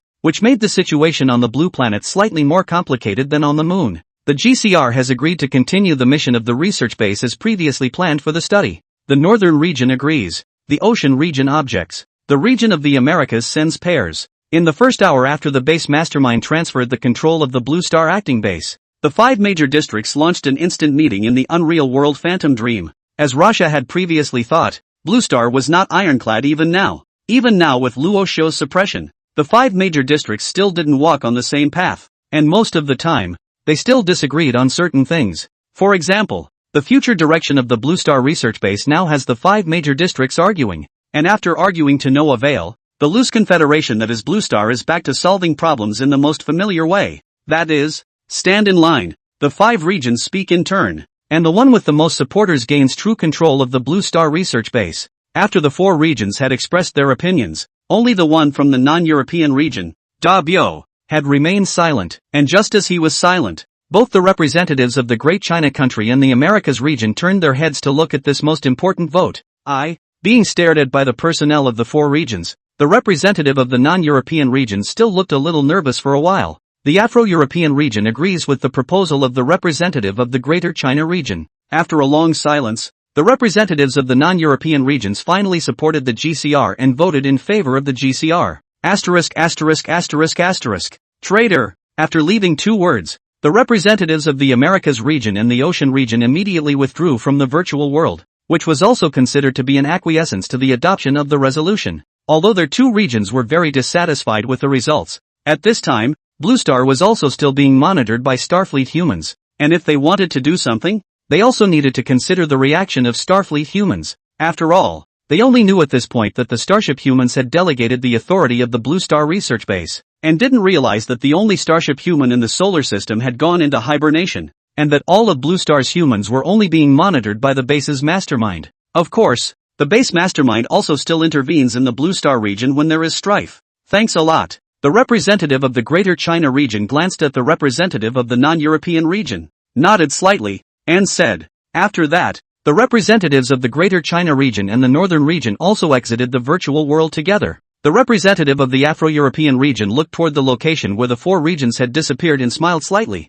The guy from the Americas region doesn't seem to have seen the current situation clearly. In the internal discussions of the non-European regions, they knew that the Greater China region definitely had a higher share of Starfleet humans than the other regions after the Greater China region got a technological tilt from Starfleet humans. Regardless of why the Greater China region was treated this way, the members of the non-European region knew what they had to do. You absolutely can't go wrong with supporting the GCR for non-European regions. Under the checks and balances of all parties, the research direction of the Blue Star research base remained unchanged, still developing the ship's load as well as antimatter annihilation bombs. And while the interior of the solar system continued to move forward as previously envisioned, the hyper-accelerated fleet of cruise fleets that had been silent on the outskirts of the solar system were still making observations of the interior of the solar system. Although their external signals had been cut off by the Viceroy's ship, they were still not prevented from actively observing outwards and collecting signals. The target planets are very low-tech and have no external strike capability at all. But other than the target planet,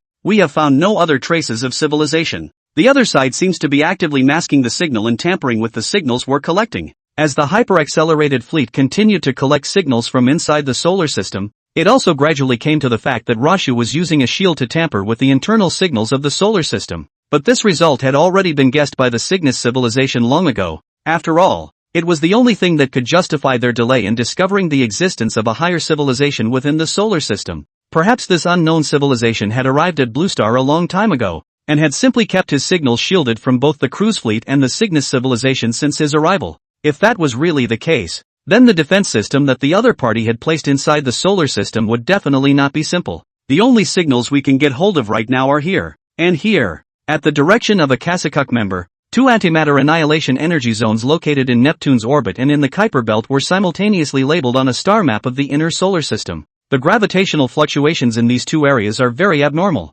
There should have been a very large energy fluctuation. If there's no mistake, one of those places is where the advanced fleet was wiped out. We have analyzed the data from these 2 regions of gravitational fluctuation, and it is somewhat more likely that the region of gravitational fluctuation located in the orbit of the star's 8th planet is the region of the fleet's destruction. The Kasakuk member in charge of the presentation labeled the antimatter energy annihilation region of Neptune's orbit a bit more boldly before continuing. The gravitational fluctuations here are more intense and decay at a slower rate than those in the outer asteroid belt. From this we can conclude that the advanced fleet cut right through the outer clouds first and engaged the other side as they passed through the outer clouds and then through the asteroid belt and into the core. The interim commander of the hyper-accelerated fleet frowned at this and asked, "That means our fleet isn't being held up in the outer cloud masses?" "Yes. According to our data analysis, the advanced fleet should have entered directly into the star system and not been stopped at the periphery." When confronted with this temporary commander's question, the person who explained it also answered truthfully. Why did it enter the interior of the star system so easily?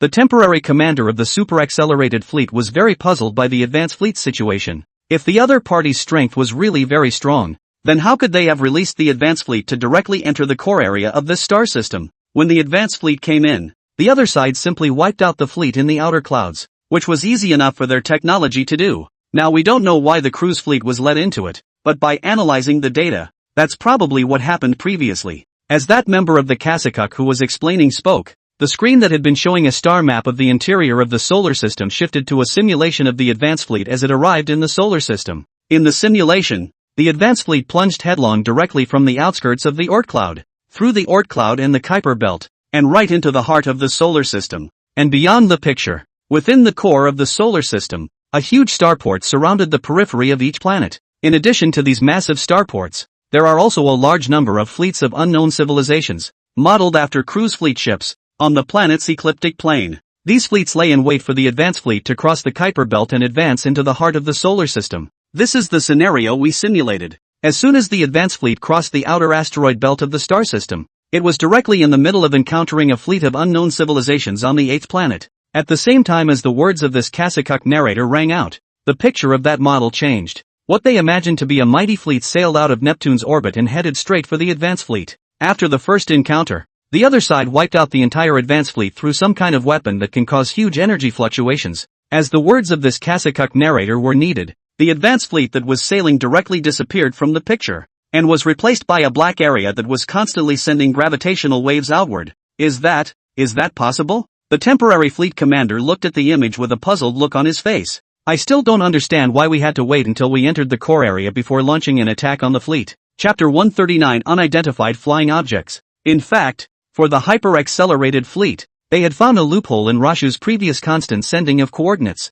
After all, if the solar system was really as powerful as they thought it was, there would be no need to use coordinates for deterrence, but rather to simply crush the main fleet of the cruising fleet by force. But at this point the fleet had lost contact with the main base, and even the governor's ships in the fleet they were unable to contact for the time being. The hyper-accelerated fleet was now like an island in space, unable to utilize anything but itself. What should we do then? Your Excellency the Commander? Faced with this never-before-seen situation, the members of Kasakuk in the bridge also asked the commander of the makeshift fleet. In response to this kind of question, the temporary commander of the hyper-accelerated fleet stared at the huge screen in front of the bridge, and for a moment was still unsure of how to reply to the other side. Continue to observe the interior of the star, and increase reconnaissance efforts for other regions in addition to the target planet. Although the other party's concealment is very strong, we have to try to find a break in it. As long as we can find the other side's base and fleet, we'll be able to assess the strength of the other side's fleet. This temporary commander of the hyper-accelerated fleet was also left to make his own decisions at this point due to his inability to communicate with the outside world. But without the constraints of the base camp and the watchful eye of the governor's ship, the temporary commander felt a feeling he had never felt before. Is this perhaps power? Since the time when the Kasakuk civilization was suppressed by the Cygnus civilization, even those mechanical ascendants would be under the watchful eye of the governor's ship. Their every move was under the watchful eye of the Cygnus civilization. As soon as a decision was not made to the Cygnus civilization's liking, then the viceroy would instantly dismiss the fleet commanders as well as the mechanical ascenders' commands. And now, this temporary commander had a taste of what even the mechanical ascended masters had not had, the addiction called power. Surveillance observations of target planets' outer planets in progress. Surveillance observations of the core region asteroid belt in progress. Following the order of this temporary commander, the observation center of the hyper-accelerated fleet was also moved away from the target planet, Blue Star, and instead increased its observations of Mars as well as the asteroid belt. Both places, in terms of distance and the state of resources, are well suited for use as bases. If that unknown civilization wanted to establish itself within the solar system, then Mars and the asteroid belt was definitely a good choice. It is also true, as these Kasakuks think, that the two most important bases of Rohypnol are located on Mars and in the asteroid belt. The most important of these is, of course, the planet that is not far from the blue planet Mars. Mars at this time produced the largest number of battleships for Luo Xiao. Whether it was the Shachi-class battleships or the Shangtong-class battleships, most of them came from the orbital platforms of Mars. But the hyper-accelerated fleet couldn't see those huge structures on Mars from direct observation due to that huge planetary shield on Mars. But with the fleet observing both areas at full strength, both the fluctuations in gravity and the anomalies in the area's energy were likely to be detected by the other side. If the advanced fleet had made the same in-depth observations of the inner solar system as the current hyper-accelerated fleet, then perhaps the advanced fleet would have discovered Rohitsu's existence at that time. But for the advanced fleet at the time, The solar system at that time was not even close to being good enough for that kind of treatment. If it hadn't been for the operational guidelines stating that probe waves must be used to explore the interior of a star system,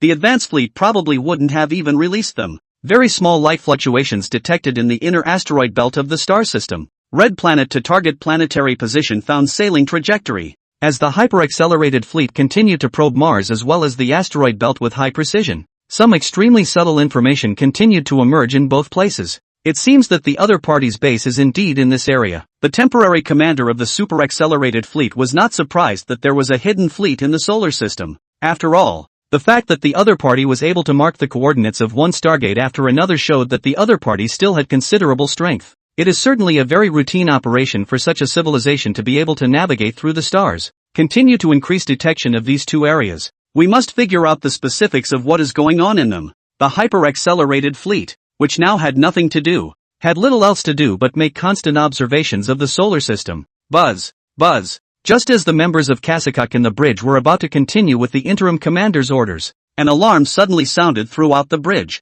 What's the situation? It was the first time since the hyper-accelerated fleet had ceased operations that they had heard such a violent alarm. Strong gravitational fluctuations detected. Target is approaching at high speed. After the ship's own control system answered the interim commander's question, a virtual model cooled up on the large screen in front of him. This model is very different from the regular ships. He is just a simple color labeling, and does not have a specific shape. That is to say, the current hyper-accelerated fleet doesn't even know the shape of the other side yet, except for the fact that they know there is such a violent gravitational fluctuation. Is it a weapon? With no way to see what was coming at the hyper-accelerated fleet, a portion of the Kasakuk members tensed up. If it was an assault weapon, the hyper-accelerated fleet, which had now settled on the outskirts of the Oort cloud, would have had basically no chance of avoiding it. Quiet. The interim commander of the hyper-accelerated fleet showed his leadership skills at this point as well, stepping out of his captain's seat after exclaiming, "What's the other side speed?" After analyzing the interval of gravitational wave transmission,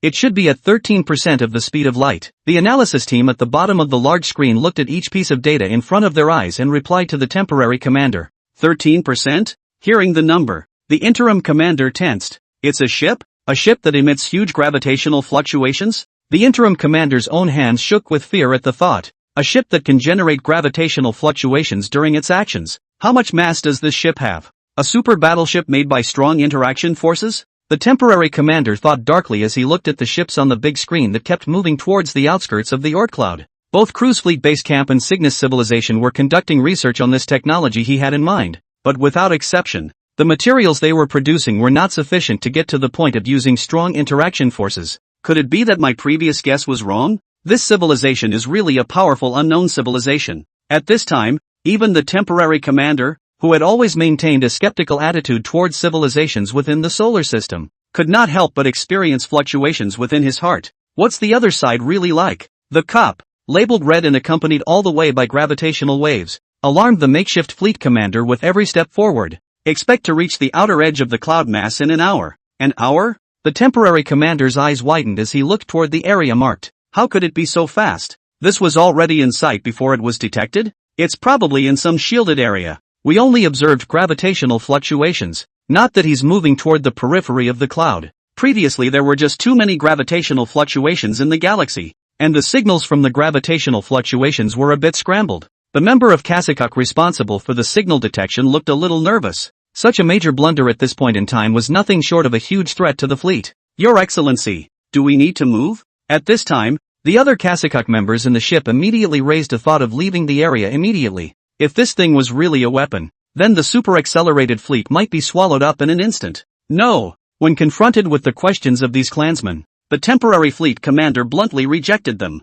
The message we received from the main fleet was to stay put and wait for contact from base camp. Once we leave, we'll be in direct violation of cruise fleet regulations. You are aware of the seriousness of this situation. As with the starship regulations that Rasho had previously enforced within the solar system, the cruise fleets had quite severe penalties for violators of the regulations. Your Excellency, now that we've lost contact with the main fleet, home base, and the governor's ship, we're perfectly capable of taking emergency shelter. Faced with a weapon capable of generating gravitational waves, all the Kasakuks in the bridge knew they couldn't possibly resist. Since they had all lost contact with the main camp now, they were perfectly capable of deciding on their own and simply disengaging from their current position. Anyway, Big Ben just told the fleet to stop going into the interior of the star system. It didn't say they couldn't pull back, did it? The temporary commander was also in a dilemma at this time. Although he was already considered to have the power of life and death of the fleet at this time, but really want to disobey the decision-making of the main camp, he is still a little difficult. After all, he'd been in the cruise fleet for decades since his birth, and for that long, all Kasakaks had carried out orders from Big Ben and Cygnus civilization. It was somewhat of a difficult choice for them to make to violate the directive. Phew! The makeshift commander closed his eyes after taking a long breath and said in a deep voice, "Thrusters activated. We're pulling back." "Yes, Your Excellency." Upon receiving this temporary commander's orders, the members of Kasakuk who had been waiting finally followed suit and each returned to their consoles with a sigh of relief. As the members of the Kasakuk in the bridge moved, the ship's thrusters, which had been shut down for a long time, were activated again, slowly pushing the hundreds of fleets off the track they had been on before. "Your Excellency, the governor's ship is not following." Once the ships of the hyper-accelerated fleet were all out of their previous orbits, the governor's ship, which had previously gone into silence, stood out a bit in its original orbit. The temporary commander of the fleet looked up at the location of the governor's ship labeled on the big screen. It just cut off all external signals? Send ships over to take it. The commander, who had been ready to have the governor's ship towed away, had a bold idea at that moment. "Leave it alone. Let's keep pulling back." Without the constraints of the governor's ship, and without orders from the main camp, the temporary commander felt he could let the governor's ship test the unknown weapon. If the governor's ship was destroyed, then there would be no image for him to report that the governor's ship was destroyed by the other side. And if the other side stops, then they themselves just need to restart the fleet to return to their previous orbit, and there won't be any problems. "Your Excellency, is this okay?" The Kasakuk in charge of the ship's thrusters asked with some concern as he looked back to his fleet commander. After all, this was the governor's ship, and if any of these accidents occurred, then no matter if it was them, even all the members of Kasakuk could be affected. "Act as commanded. Fleet thrusters at full power, out of star system range." "Yes." With the affirmative words of the temporary commander, his people on the ship also began to increase the power of their thrusters, moving ever farther away from the position of the Oort cloud, and disengaging themselves from the governor's ship, which was completely cut off from the outside world. This was also the first time the cruise fleet had broken free from the other side's control and sailed freely through space after being suppressed by the Cygnus civilization. Buzz, buzz. Although the ship was constantly increasing the power of its thrusters, the alarms within the ship continued to sound. It also meant that the other side's UFO was still rushing towards the hyper-accelerated fleet at high speed. "Your Excellency, look! The ship has created a belt of no matter within the cloud mass." The hyper-accelerated fleet didn't forget to monitor the ship that emitted the gravitational waves as it withdrew, and as the other side gets closer and closer to the outer reaches of the Oort cloud, the more they can observe. In the picture they observed at this time, the Oort cloud, which was originally covered with small stars, appeared at this time as an extremely wide and empty area, in which there was no presence of any small stars. It was like running a finger across a beach, leaving a very distinct trail in the Oort cloud. The other side is already approaching the governor's ship. As the hyper-decelerated fleet continued to observe, the ship of unknown composition had by now reached the very edge of the Oort cloud. It was also only a short 10 kilometers from the location of that governor's ship of the hyper-accelerated fleet. That distance wasn't even too far on the blue planet, let alone the fact that it was still in the middle of space. It stopped. Although the ships on both sides were already only 10 kilometers apart at this point, the ship in that position suddenly stopped and had no intention of moving on. 17K. Chapter 140, The Mutual Deterrence of Space Battleships and Viceroy Ships. At a distance of 10 kilometers, both sides didn't even need to conduct signal detection, and were able to see each other by direct visual inspection. But strangely enough, the governor's ship, which had cut off its external communications, was unable to see the battleship that kept triggering gravitational waves when it passed through direct observation. The opposing battleships were there, but just unobservable. This situation was actually not only the governor's ships, even the hyper-accelerated fleet that was already withdrawing, as well as Luo Xiu's own probes, were unable to directly observe the battleships that possessed a spatial membrane. It doesn't even need the effects of a planetary shield to achieve direct invisibility in the material world, but compared to the clean shielding of planetary shields, the commotion made by battleships with spatial membranes was just too much. Previously, when this battleship with a space membrane had not yet arrived, the super-accelerated fleet had already discovered the big commotion it had made, and now that it was only 10 kilometers away from the cruising fleet governor, the violent fluctuations didn't even need instruments to detect them, and direct visual inspection could see the difference in the area that had emitted the gravitational waves. Since the spatial membrane had isolated the interior from the external picture, the interior could not be seen at all if observed directly from the outside. However, because of the alteration and folding of space on its surface, when looking further away through the area where the space membrane was located, the view of space was directly deflected, and it was completely different from the view within the star map. Unknown warship sighted, possesses the ability to attach membranes in space, and has mastered spatial energy. The cruise fleet's governorship had no doubt that the civilization within the solar system had mastered space technology, if only judging from that space attachment ship through its self-analysis. At this point in time, although the cruise fleet and Cygnus civilization were able to create a space weapon like the Fold, they were still a long way from mastering it. This is just like when the Blue Star humans had nuclear weapons in their hands. Although they knew how to make and use them, there is still this very far distance to utilize this weapon in a real sense. Unauthorized message number 1 sent. Message in storage. Since the Cygnus civilization had not authorized the sending of information to the major fleets at this time, there was no way for even the governor's ship to turn on its authority to transmit quantum signals to the cruise fleet home base and the Cygnus civilization at this time. It was only after analyzing that solar system unknown fleet that the governor's ship placed its probes on the hyper-accelerated fleet that was moving away. The fleet is moving out of the authorized area. Prepare for annihilation. If the hyper-accelerated fleets left the previously acquiesced authorization area, then the viceroy ships would attack those fleets directly,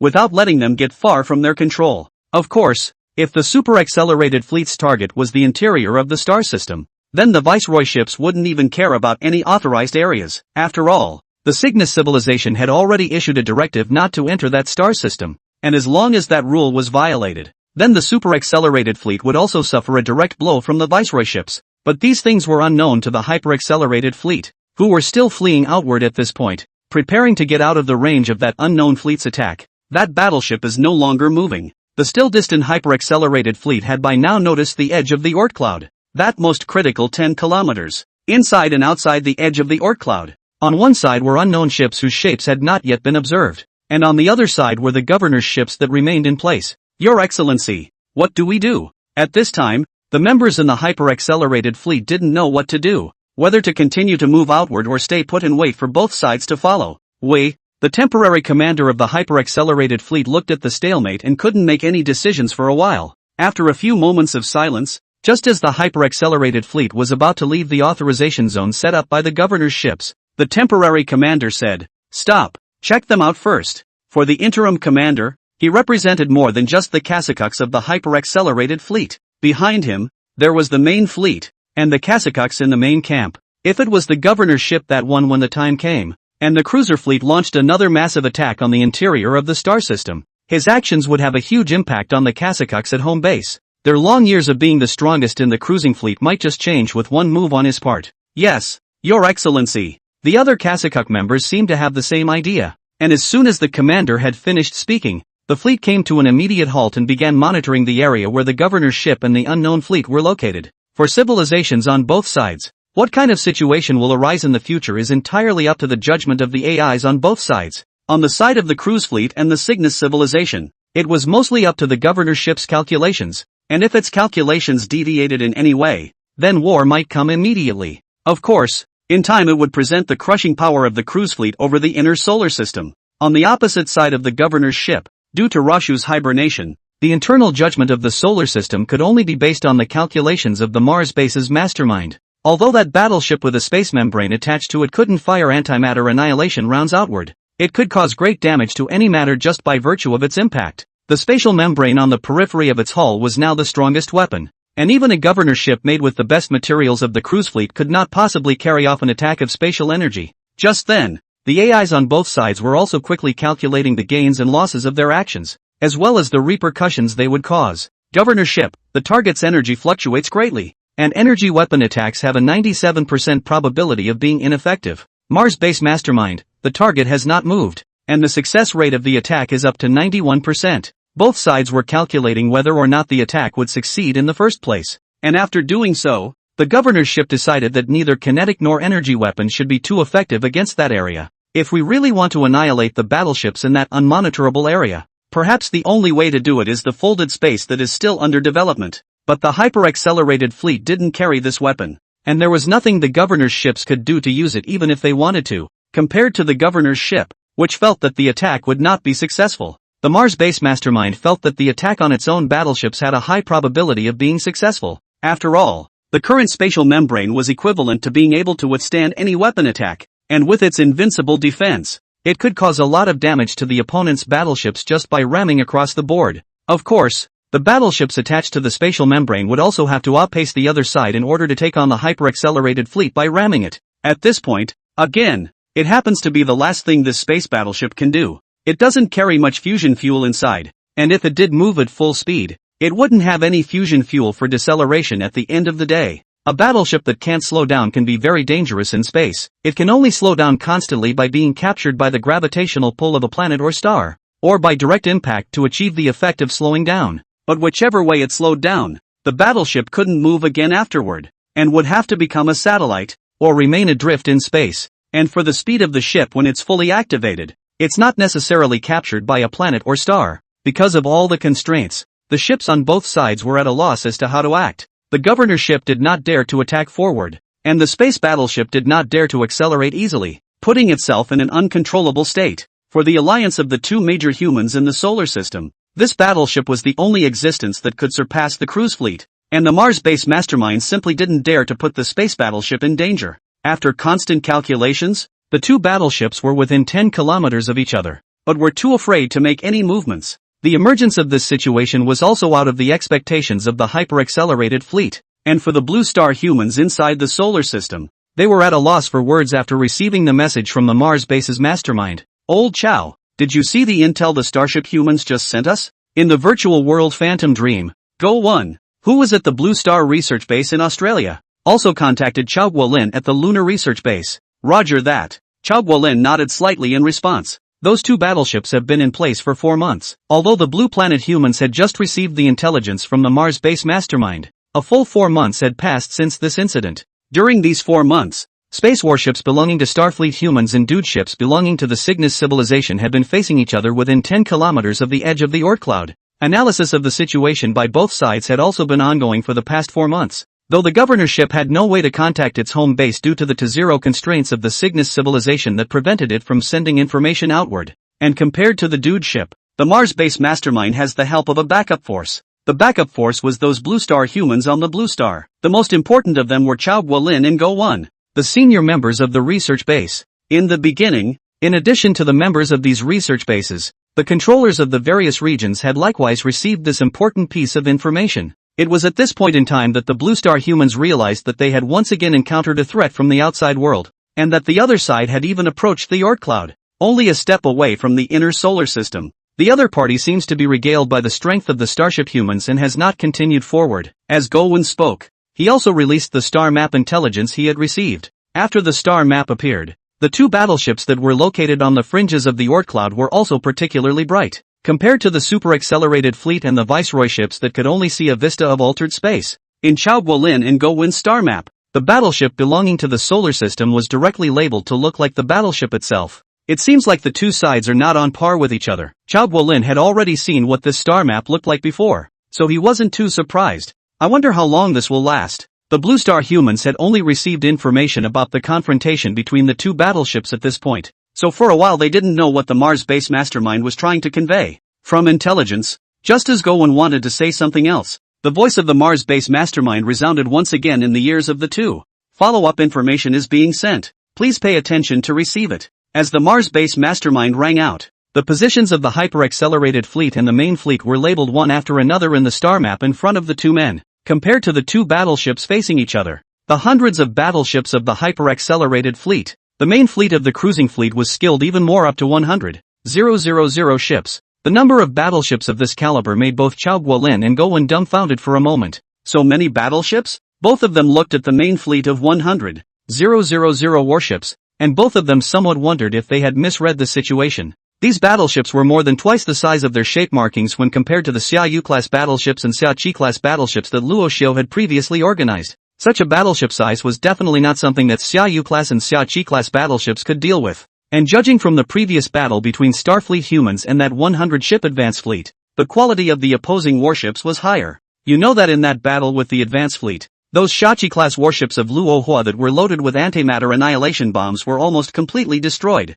If all these battleships come to the solar system, Go-1 really didn't dare to imagine what kind of damage such a huge warship would cause to the solar system after it arrived. The previous image of the antimatter annihilation area being created could still be fresh in their minds, and that sight of all matter being swallowed up into it was something they didn't want to see a second time. After all, the battle between the two sides was taking place in the solar system, which was the home that the humans of the blue planet depended on for survival. Once the solar system was destroyed, both the advancing civilizations and the starship humans had the technology to be able to leave. But for the blue star humans, they are simply unable to leave on their own. So compared to the two warring sides, both Chao Guolin and Go-1 felt that they should help with the research and development of Starfleet humanity's technology more than anything else. Either way, they had to make sure that Starfleet humans could win this battle so that the existence of the solar system could be preserved. After several years of integration, the Blue Star humans and the Starfleet humans were essentially bound together. After the civilizations outside the solar system came in, the probability was that they wouldn't be able to distinguish between any starship humans or Blue Star humans. In the eyes of those extrasolar civilizations, both would only be their enemies. His Excellency the Commander is in hibernation. Please judge whether to wake His Excellency the Commander. While Chao Guolin and Go-1 were still pondering, the voice of the Mars base's mastermind rang out once more. This time, on the other hand, it was the Mars base mastermind that questioned all the Blue Star humans who had received the information. This was the most important reason why he had made inquiries to these Blue Star humans. Now that this stalemate had lasted for too long and the Mars base mastermind was unable to awaken Luo Xiu according to the rules, it had to seek another way to awaken Luo Xiu outside of the rules, and asking the Blue Star humans is a very good way to do it. Chapter 141 Control System, Closed. The Commander is dormant? From these words from the Mars base mastermind, Chao Guolin and Go-1 also realized that Luo Xiu had entered a dormant state. Although the handover of the Lunar and Blue Star research bases had been very puzzling to the two men before, they had never thought that it was due to Luo Hua entering hibernation. I think it definitely needs to be awakened for that to happen. Looking at the current situation, the two sides are already so close. Who knows if the next moment the other side will attack directly into the solar system. Regarding the cruising fleet that stayed on the outskirts of the Oort cloud, Chao Guolin and the others did not know the reason why the other party had stopped. However, judging from what the advance fleet had done before, the other party was definitely not a civilization that was easy to deal with. Once the other party chose to attack, the scale and intensity of the battle would definitely far exceed the previous war between the solar system fleet and the advance fleet. Knowing that war had already terrified the Blue Star humans, if the cruise fleet's 100,000 warships arrived together, even the mighty Starfleet humans might not have the means to withstand it. I think it's better to just wake up. After pondering for a while, Go-1 felt that it was still necessary to awaken Luo Xiu in order to come to grips with the incoming attack of that unknown fleet. Compared to Go-1, Chao Guolin was a bit more calm. He shook his head slightly after Go-1 finished speaking, that His Excellency the Commander should have already known about the fleet's incoming offense before. What we need to be reminded of at this time is not the information about the fleet's incoming offense, but the other party's response seems to be a bit out of the expectations of the starship humans. As Chao Guolin had said, the retreat of the hyper-accelerated fleet, as well as the mutual monitoring of the governor's ships and the spaceships, were both somewhat different from the response that Luo Hua had previously reserved. According to the preliminaries that Rashu had previously left behind, the hyper-accelerated fleet shouldn't have been running so fast when the spaceships arrived at the Oort cloud. And more importantly, the Mars base mastermind scanning of the supervisor's ship yielded a very important piece of information, which was that the supervisor's ship didn't seem to have sent out any hint of a signal to the outside world. It was like an ordinary meteorite, drifting alone among the stars. The situation was highly anomalous, something that had not occurred to Rasho since he had labeled the collapsed planets. According to what Luo Xiu thought, although the cruise fleet and Cygnus civilization would stop their intrusion into the inner solar system due to the collapse of the labeled planets, he hadn't really thought that the other side's reaction would be so great that they would actually cut off the contact between all the ships and the main camp. After getting this information, the Mars base mastermind, after constant calculations, felt that this was the best chance to annihilate the hyper-accelerated fleet directly on the outskirts of the Oort cloud. This super-accelerated fleet only had a few hundred battleships at this time, compared to the main fleet with 100,000 battleships afterward. It was simply the difference between an ant and an elephant. As long as the ships equipped with antimatter annihilation bombs inside the solar system could take the lead and take advantage of the other side's unpreparedness to turn this area into an antimatter annihilation zone as well, thus clearing away the threat of the super-accelerated fleet like the sword of Damocles. After all, the hyper-accelerated fleet was on display directly outside the Oort cloud and posed the most immediate threat to the solar system compared to the still distant main fleet. I see that this system is judging whether or not to launch an attack on the opposing fleet before questioning us, trying to awaken that Lord Commander from his hibernation. Chao Guolin had somewhat guessed the calculations of the Mars base's mastermind. But even if he had, it was only a thought of Chao Guolin's own. He didn't dare to say that his thoughts were necessarily true. So whether or not to awaken Luo Xiu from dormancy still depended on the common opinion of all the personnel of Blue Star who had received this information. Let's go. There's supposed to be a meeting. After Chao Guolin finished speaking, he directly opened the external communication. As expected, when he turned the communication on, the contact signal from the Blue Star Great China region was directly accessed. General Engineer Chao, the meeting of the 5 regions is about to begin. Please arrive at the Illusory Dream Blue Star General Conference Room as soon as possible. Like Chao Guolin. Go 1. Who was the head of the Blue Star Research Base, also received a message from Blue Star at the same moment. It seems to have been received by quite a few people, and it actually took place in the main conference room. The two chatted while exiting Chao Guolin's private space. The two with access to the Blue Star General Conference Room entered directly into the conference room after a sudden flicker around them, and accurately took their reserved seats. By the time the two entered Blue Star's General Conference Room, hundreds of people had entered the room first. Most of these people were Blue Star's top brass,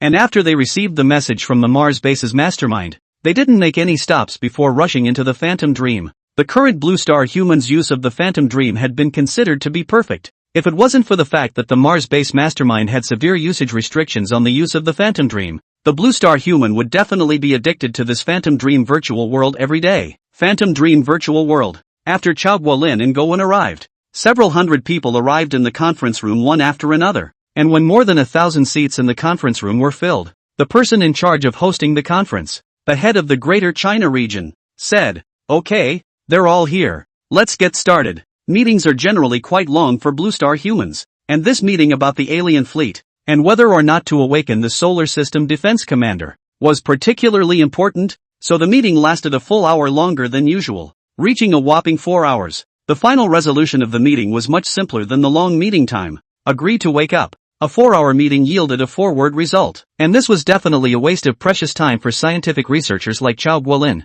Resolution in force. When the meeting reached this result, the voice of the Mars base's mastermind also sounded in the meeting room. Wake up program initiated. The dormant bin is open. Under the control of the Mars base's mastermind, the chamber on the Mars orbital platform dedicated to placing Luo Xiu's dormant warehouse was already lit up, just waiting for Luo Xiu to awaken from his dormancy. Phew! When the dormant silo opened, the nutrient solution that encased Luo Xiu receded. An arm reached out from the dormant silo after the nutrient solution receded and rested on the edge of the dormant silo. At the same time as this arm appeared, Luo Xiu's voice came out from the dormant silo. How long has it been? Just as Luo Xiu's voice of questioning ended, the Mars base mastermind directly replied, "Sir Commander, 147 days have passed since you entered hibernation." 147 days? Luo Xiu's tone was full of doubt, and while he was in disbelief, his entire body sat up from the dormant silo. The naked body was still hanging with traces of nutrient solution, and the surrounding household robots,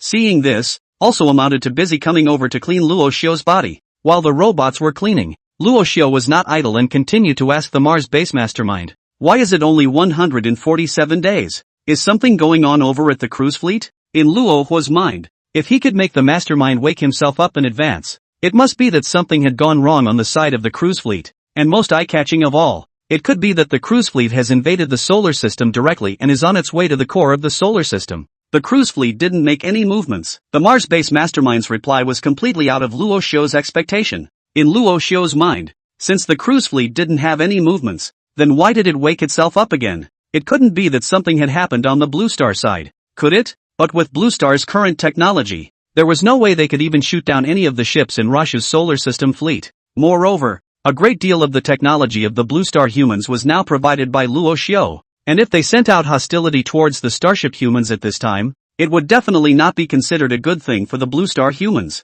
So no matter how much the emergency takes its turn, it will not take the turn of the human side of the blue planet. With deeper doubts, Rohypnol, who had already redressed himself, continued. And why is that? It was sent by the base mastermind and voted on by the heads of the 5 regions of Blue Star as well as the members of the 2 main research bases on the Moon and Blue Star to awaken His Excellency the Commander. Ships with space membranes attached had just arrived at the fringes of the Oort cloud before the vote. As the Mars base mastermind began to explain the current situation, the location of the battleship with the space membrane where it was located also appeared on the wall inside the dormant chamber. The other party's governorship is just 10 kilometers away from the space battleship, and through our observations, The other party seems to have cut off all external signals. That means it can't contact either the main fleet or the cruise fleet home base or Cygnus civilization. After calculations, our fleet's use of antimatter annihilation bombs will cause great damage in the region. And with the right timing of the launch, we will be able to wipe out the roving fleet on the fringes of the Oort cloud in one fell swoop. As the Mars-based mastermind continued to introduce himself to Luo Xiao, the images on the walls were constantly changing. And at the end of the day, the location of the hyper-accelerated fleet and the governor's ships would be the same as the area in Neptune's orbit, which would simply become an area of antimatter annihilation energy. At the sight of this, Rohitsa's brow furrowed. But what he was thinking about at the moment was not the cruising fleet or the strike action against the hyper-accelerated fleet, but rather the subjective actions of the Mars-based mastermind. Of all the preliminaries that Rashu left behind, he didn't leave a program that was going to have the entire Blue Star human raceboat to wake themselves up, much less a strike plan after the cruise fleet voluntarily cut off the signal. In other words, everything the Mars-based mastermind does at this point in time is spontaneously measured by it. And that, for Rohypnol, was not a good thing. An AI that can make autonomous judgments and propose solutions on its own is definitely not considered a good AI for an intelligent civilization. Remove top management authority from Mars-based control system and take over control from Lunar Research-based control system. Mars-based control system performing a closed check to see if any information has been compromised. Rashu said to the empty square sword as he walked towards his exoskeleton armor, before deciding whether or not to tackle the hyper-accelerated fleet outside the Oort cloud. The first thing Rasha had to deal with was still the Mars-based control system that had the germ of consciousness. Mars-based control system has disconnected from the general control network. Ding! The Lunar Research-based control system is connected to the general control network. Only after the two masterminds had completed the handover of authority did Luo Shou continue. Before the investigation and killing is finished, closely monitor the program of the Mars-based control system. Yes, Your Excellency, Commander. Monitoring of the Mars-based control system has been initiated. Compared to the previous ethereal voice of the Mars base's mastermind, the voice coming from the Lunar Research base's mastermind was a bit younger. Of course, these were sound effects set by Luo Hua himself, not automatically generated by the system. Mobilize the antimatter annihilation fleet and head to the fringes of the Oort cloud. Although Luo Xiao had blocked the Mars base mastermind, it didn't mean that he didn't recognize the Mars base mastermind's analysis of this matter. Since the other party had cut off their external contact, it would definitely be a good thing for the solar system if they could launch a timely raid and turn that area directly into an antimatter annihilation zone before the other party could react. After all, if the other side wanted to directly observe and get information about the annihilation of the fleet, the time required would be too long. Of course, the risk of this operation was also very great. If the other party had sent a signal to the cruise fleet base camp before being annihilated, then who knows if the cruise fleet would send out a new round of hyper-accelerated fleet in the next moment and launch a direct attack on the solar system after coming to the edge of the Oort cloud. The antimatter annihilation fleet is being assigned. 130,000 Shachi-class antimatter annihilation ships are ready. Are they heading for the space battleship bearing immediately? After settling the advance fleet, the production center of those starports in Rower is not a Shachi-class exhibition stand anymore. Because of this, after such a long period of time, the solar system fleet had only produced 130,000 Shachi-class antimatter annihilation ships. Of course,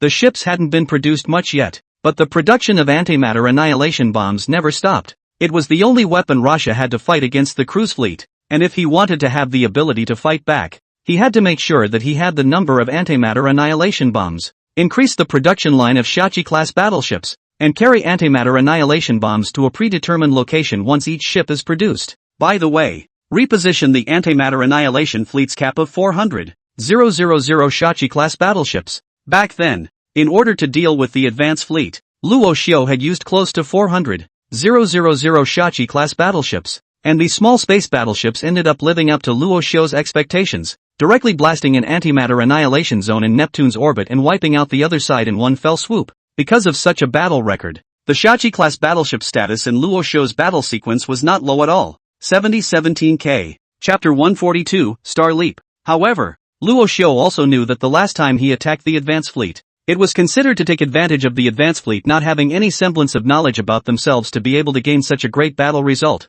Now that the cruise fleet was clearly on the defensive against the solar system, when it came to fighting Rohypnol, the other side wouldn't be as lone as the advance fleet had been. Judging by the state of the hyper-accelerated fleet right now, the arrival of just one space battleship would take them right away from the Oort cloud. Something that would never have happened before. In the past, the cruiser fleet had been the dominant force in the two main rotating arms, and they were the only ones who whisked the others away. where there was no reason to move backwards after seeing the enemy warships. For all that was happening in front of him, Luo Xiu also felt as if it was a lifetime ago. A few years ago, when he was still a Starfleet human, he himself was being chased by the cruise fleet. At that point in time, Starfleet humans, even though they possessed the technology for the antimatter annihilation bomb, the cruise fleet was similarly equipped with the weapon. Even in some hairy ways, cruise fleet technology is more powerful than starship humans. In that situation, it was perfectly normal for Starfleet humans to fail. After all, they didn't have any semblance of technological superiority over the cruise fleet at that point,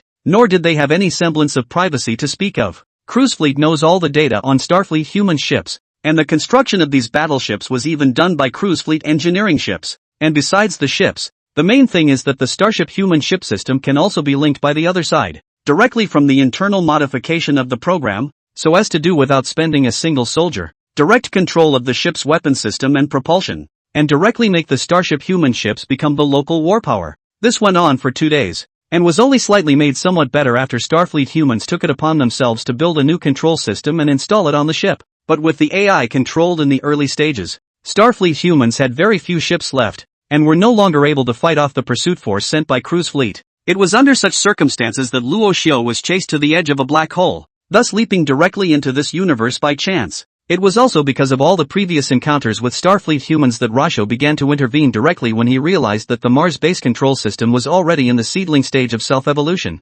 After all, this is arguably the most critical time for the inner solar system. At this point in time, Luo Hua couldn't allow any semblance of an internal crisis to exist, and an uncontrolled AI was the biggest variable, because in the cruising fleet, that one governorship controlling the fleet was an AI from the Cygnus civilization. The other party's control over the control system was definitely an order of magnitude higher than Luo Xiu's. When the control system of the Mars base under Lohu was directly assimilated and controlled by the other side, it was one of the biggest threats to the inner solar system. All ship systems prepare to upgrade the anti-infiltration system. In the event of any outside information intrusion, directly disconnect the link and block the foreign information directly. While the cruise fleet's governorships had not yet launched a data attack into the inner solar system, the necessary preparations had to be made. Yes, Your Excellency the Commander. Signals are being sent to the ships to upgrade the anti-infiltration system in progress. A voice completely different from that of the Martian control system rang out, and the recently appointed system of the Lunar Research Base began its work.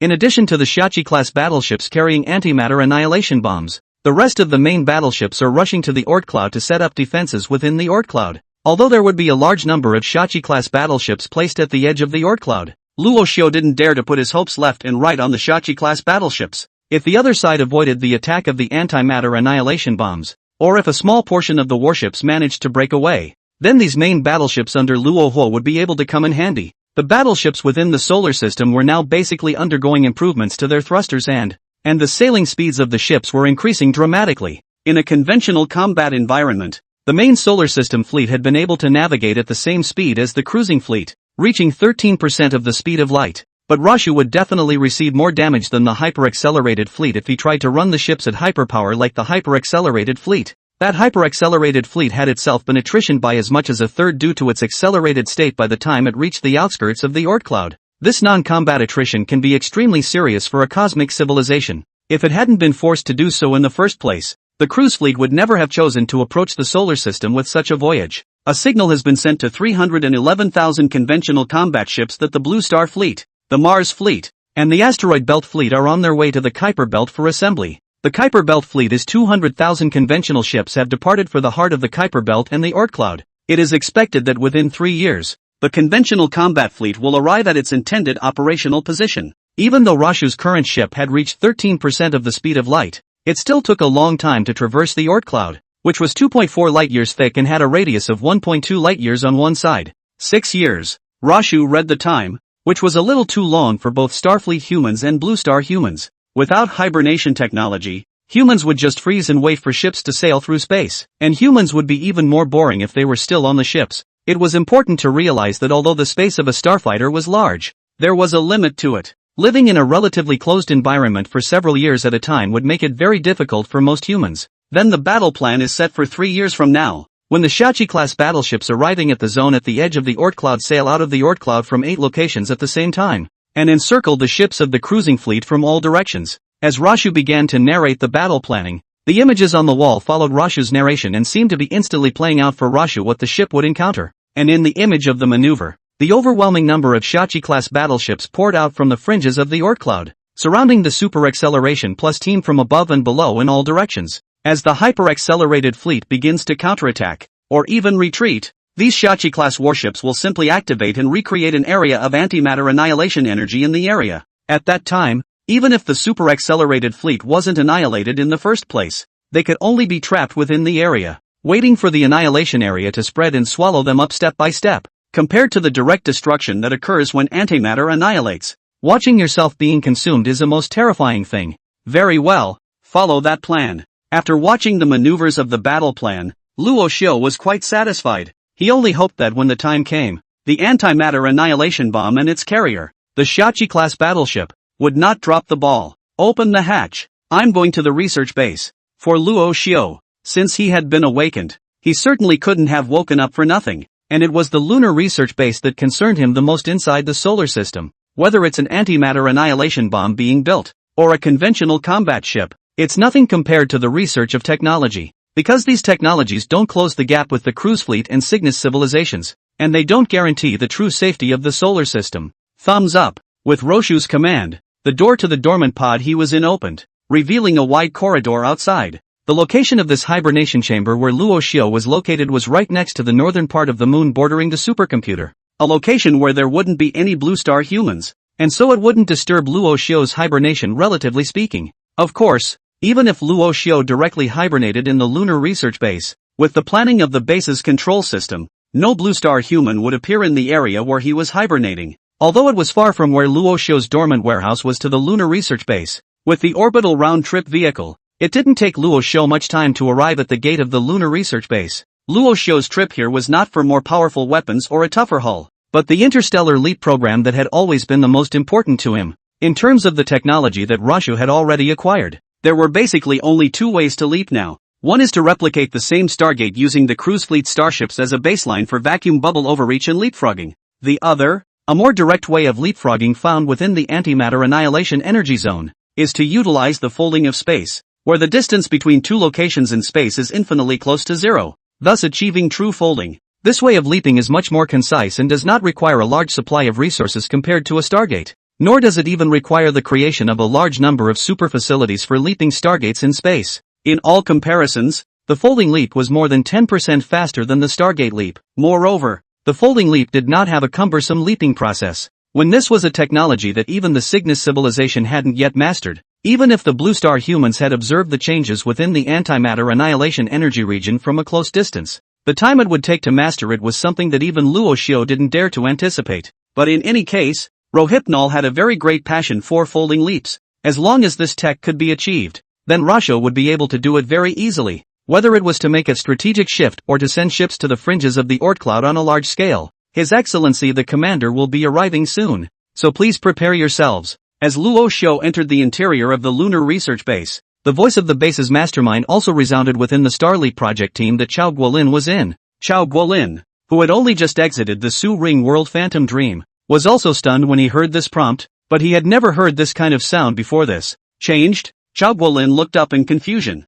but didn't see anything different. Chief Engineer Chao, that Commander His Excellency seems to have awakened directly. Inside the research room, although Shui He, who had already joined Chao Guolin as part of this interstellar leap project team, was also puzzled by the change in voice. What he was more concerned about was the arrival of that Commander Excellency. Shui He was also involved in the previous Blue Stars collective meeting, so of course he knew about Luo Xiu, the Solar System Defense Commander who had been awakened. What neither of them had expected, however, was that this awakened Commander's Excellency had actually rushed straight to the lunar research base instead of the Oort cloud, where the standoff was at its worst. Beep, His Excellency the Commander has arrived. Just before the two could figure out the situation, the door to the project team room was opened directly by the research base's control system, revealing His Excellency the Commander in exoskeleton armor outside the room. Commander, His Excellency the Commander. As Luo Xiu lifted his leg and walked into the room, Chao Guolin and the other scientists from Blue Star greeted Luo Xiu one after another.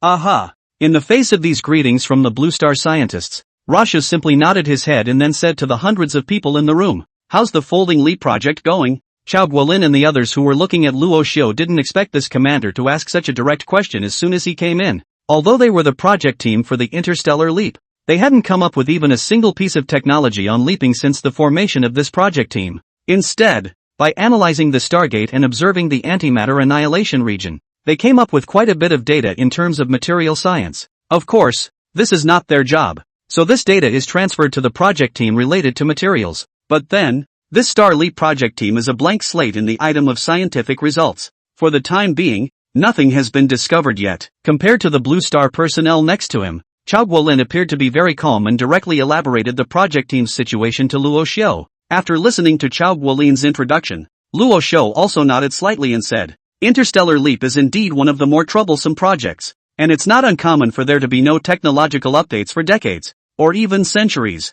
Luo Xiu, who had once stayed in the cruise fleet, also knew that it was not easy to develop technology. After all, with the huge number of intelligent civilizations in the cruise fleet, there were not many technologies that could be truly put to use in a year. More often than not, the various affiliated civilizations were only able to provide some dispensable technologies. Most of these technologies were duplicates of previous technologies in existence, and all of the civilizations in the cruise fleet have seen nothing wrong with this situation, because in the absence of a tech explosion, most of the time tech exploration is just as bland as water. Your Excellency, Commander, while we haven't made much progress on the project of interstellar leapfrogging, we did make a new discovery within the antimatter annihilation region about half a month ago. As Chao Guolin said that, he didn't care if Luo Xiu looked at himself or not, so he walked directly to an operation table and placed the model of the research object that he had been working on for half a month in this project team in the center of the hall. As Luo Xiu as well as hundreds of Blue Star scientists watched, that model in the center of the room was also an area that was extremely dark and was fluctuating violently outside.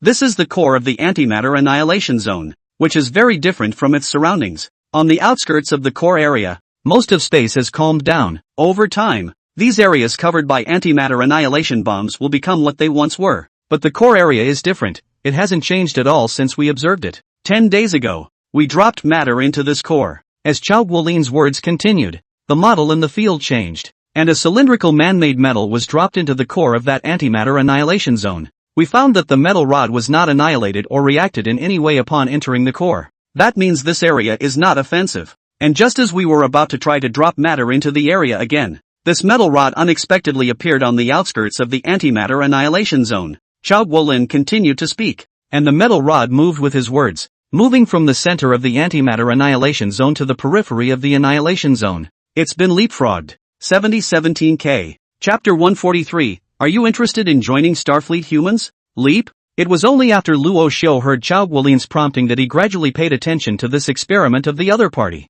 Yes, though leap. Chao Guolin nodded in response before pointing to the virtual screen again. But we only found this one leap, and in the tests that followed, the matter was swallowed up by the core of the antimatter annihilation zone. And that's precisely why this experiment was not considered a success. We didn't even have much data to offer. Chao Guolin was also very regretful about this test. At that time, they did not expect the leap to occur, so they did not prepare accordingly. At that point, if a large number of scout ships were to be divided outside the antimatter annihilation zone, say they wouldn't be able to find out by what means that metal rod had appeared. Don't get frustrated. It's normal. Luo Hua, who was looking at the virtual screen at the moment, spoke out to comfort Chao Guolin, who was a bit regretful. In the course of science, nothing is accomplished overnight. Having lived in the cruise fleet for many years, Russia had seen the failure of more than 24 civilization trials too many times. For every one of their failures, the Cruise Fleet Ascendant Council and Cygnus civilization would not be half as accusatory. Even if they wasted more resources and spent more time,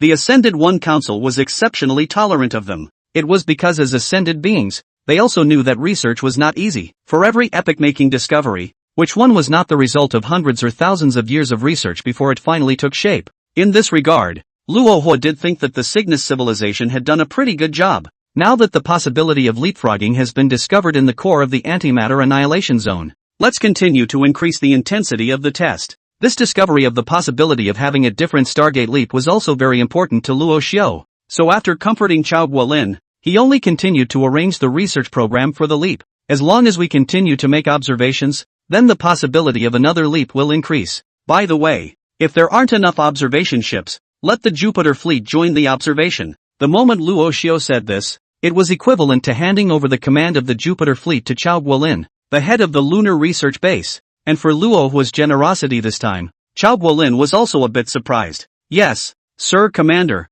we can definitely complete the research program. In fact, in Chao Guolin's thoughts, he belonged to the Blue Star civilization, and as this commander of the starship humans, how could he not possibly hand over the command of the fleet, while the other side would likely just have the fleet help themselves to monitoring the antimatter annihilation zone with. It was about as much access as the Blue Star humans had been given in the entire solar system alliance. But before Chao Guolin could finish lamenting inwardly, Luohua gave him another piece of heavy news. Any interest in joining Starship Humanity? What? Facing Luohua's question, Chao Guolin subconsciously responded. Earlier in the day, Blue Star's speculations about Rohypnol had been ongoing. Whether it was the creator god, or the passing civilization that crashed on Mars, or the civilization that went out and returned from Blue Star in the first place, and all of these speculations have nothing to do with the current Blue Star humans. None of these speculative civilizations were basically of the same kind as Blue Star, so if they did join them, wouldn't they become ball traders themselves? Although the two civilizations have now formed an alliance of sorts in the Blue Planet.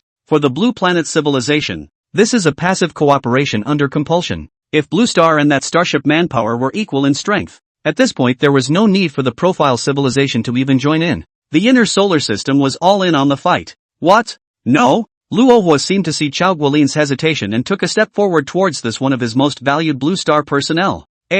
With such an important matter, of course Chao Guolin could not make a decision right away. After all, this is more than a simple change of residence. This is a modification of residence. Not even the same as a change of nationality. These are two civilizations that are completely different in the universe, joining the other side from the camp of the Blue Star humans. Although he was still in the solar system and part of the alliance between the Blue Star humans and the Starfleet humans, represented something completely different. Think about it, there's still plenty of time. In the face of Chao Guolin's hesitation, Luo Xiu had no intention of letting him make a decision right away. After all, no matter what the other party's identity was right now, the things done were the same. Even if Chao Guolin chose to join Starfleet Humanity, the only thing he would be responsible for would be this lunar research base. And perhaps the only difference is that Chao Guolin will get some information about some of Starfleet Humanity's past. Of course, Chao Guolin didn't know right now what he would encounter after joining the Starship Humans. He just stood under the virtual image,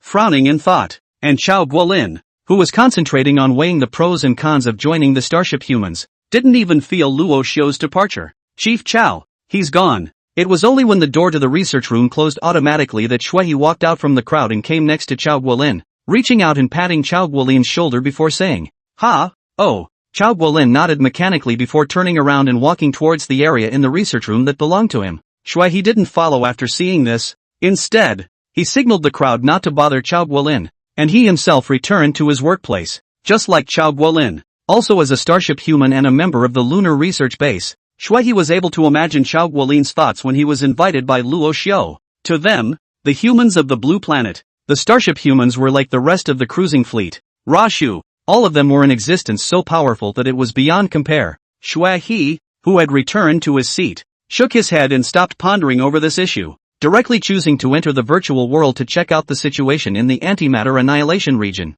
As for Luo Xiu, who had left the research lab, he walked straight out of the research base and traveled to the middle of space in an orbital round-trip vehicle. Now that he had awakened from hibernation, there was something that Luo Xiu had to do in order to do so, traveling to the asteroid belt starport. After coming from the orbital round-trip craft to the top of the ship in lunar orbit, Rashu spoke directly into the void. "Okay, Sir Commander, course assigned and en route to the asteroid belt starport." As the control system called back, the ship left lunar orbit directly in the direction of the asteroid belt. What's the status of the Kuiper Belt bases? This Kuiper Belt base that Rovu was talking about was a base built near the area where the antimatter annihilation was previously tested that was dedicated to the study of van space membranes. There are a large number of test ships staying in this base. They are all ships that are ready to go into the antimatter annihilation area sink to touch that antimatter object. After one successful attachment, Luo Xiu and the Blue Star scientists at the research base were very optimistic about this method. After all, this was their first successful attachment and the only case.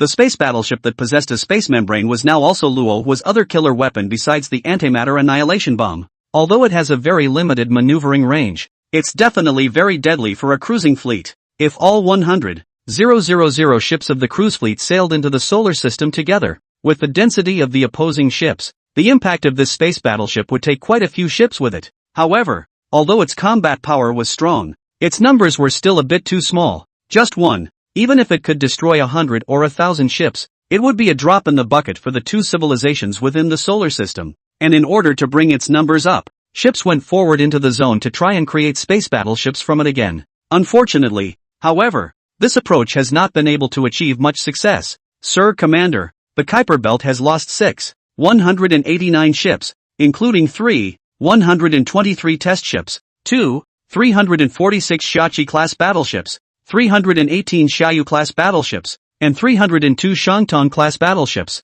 Only one of these ships has succeeded in attaching a membrane. The only successful battleship, as the control system called it, was at the edge of the solar system's Oort cloud at the moment, and was facing off against the cruise fleet's governor ship. More than 6,000 ships already? After hearing this number, Luo Xiao unconsciously frowned. After the initial test of attaching the membrane, Luo Xiao hadn't paid much attention to the progress of the base, but what he hadn't expected was that this antimatter annihilation zone had actually become such a huge ship-swallowing behemoth. But at such a critical moment, Luo Hui of course couldn't stop this crucial experiment, so although Luo Hui felt that the success rate was really a bit low, he finally said to the new control system, "Continue to increase the investment and build a new starport near the base to increase the number of incoming ships." "Yes, Sir Commander." Sending a signal to the Kuiper Belt base now. Since all the major bases were now using quantum communications, the transmission was quite fast, while the Lunar Research Base control system was issuing rohypnol commands to various locations. The governor's ship on the fringes of the Oort cloud just couldn't sit still.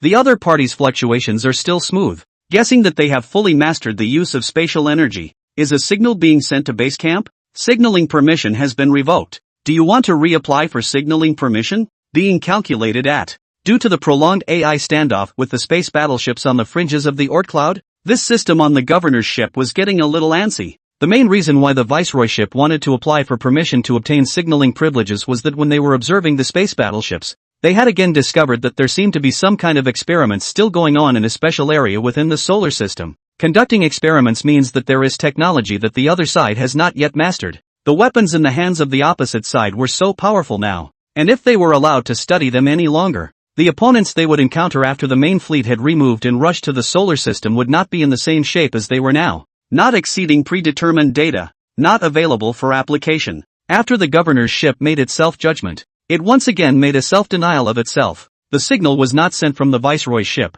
and the Council of Ascended Ones at the cruise fleet's home base certainly had no access to information about the solar system's complete mastery of space energy. However, although the governor's ship had rejected his own application, the space battleship across from him, which was inside the space membrane, was still able to contact the control system inside the solar system through quantum communication. "Your Excellency, Commander," observed through ships with space membranes attached. The other side still hasn't sent any signals outward. As the space battleship was sending signals back and forth, the moon base control system was also telling Luo Xiao about the information it had just received from the space battleship. For this information, of course, it was very good for rohypnol. Only if the governor's ship chose not to contact the outside world could rohypnol gain a slight head start on renewed contact between the two sides. Snort! Just as Rashu was still relatively satisfied with the actions of the governor's ship, the ship he was on had arrived from the moon near the starport located in the asteroid belt. When the door opened, Luo Xiao did not do, dressed in exoskeleton armor. He directly left through the hatch and walked towards the shipbuilding factory that was the most massive in this starport.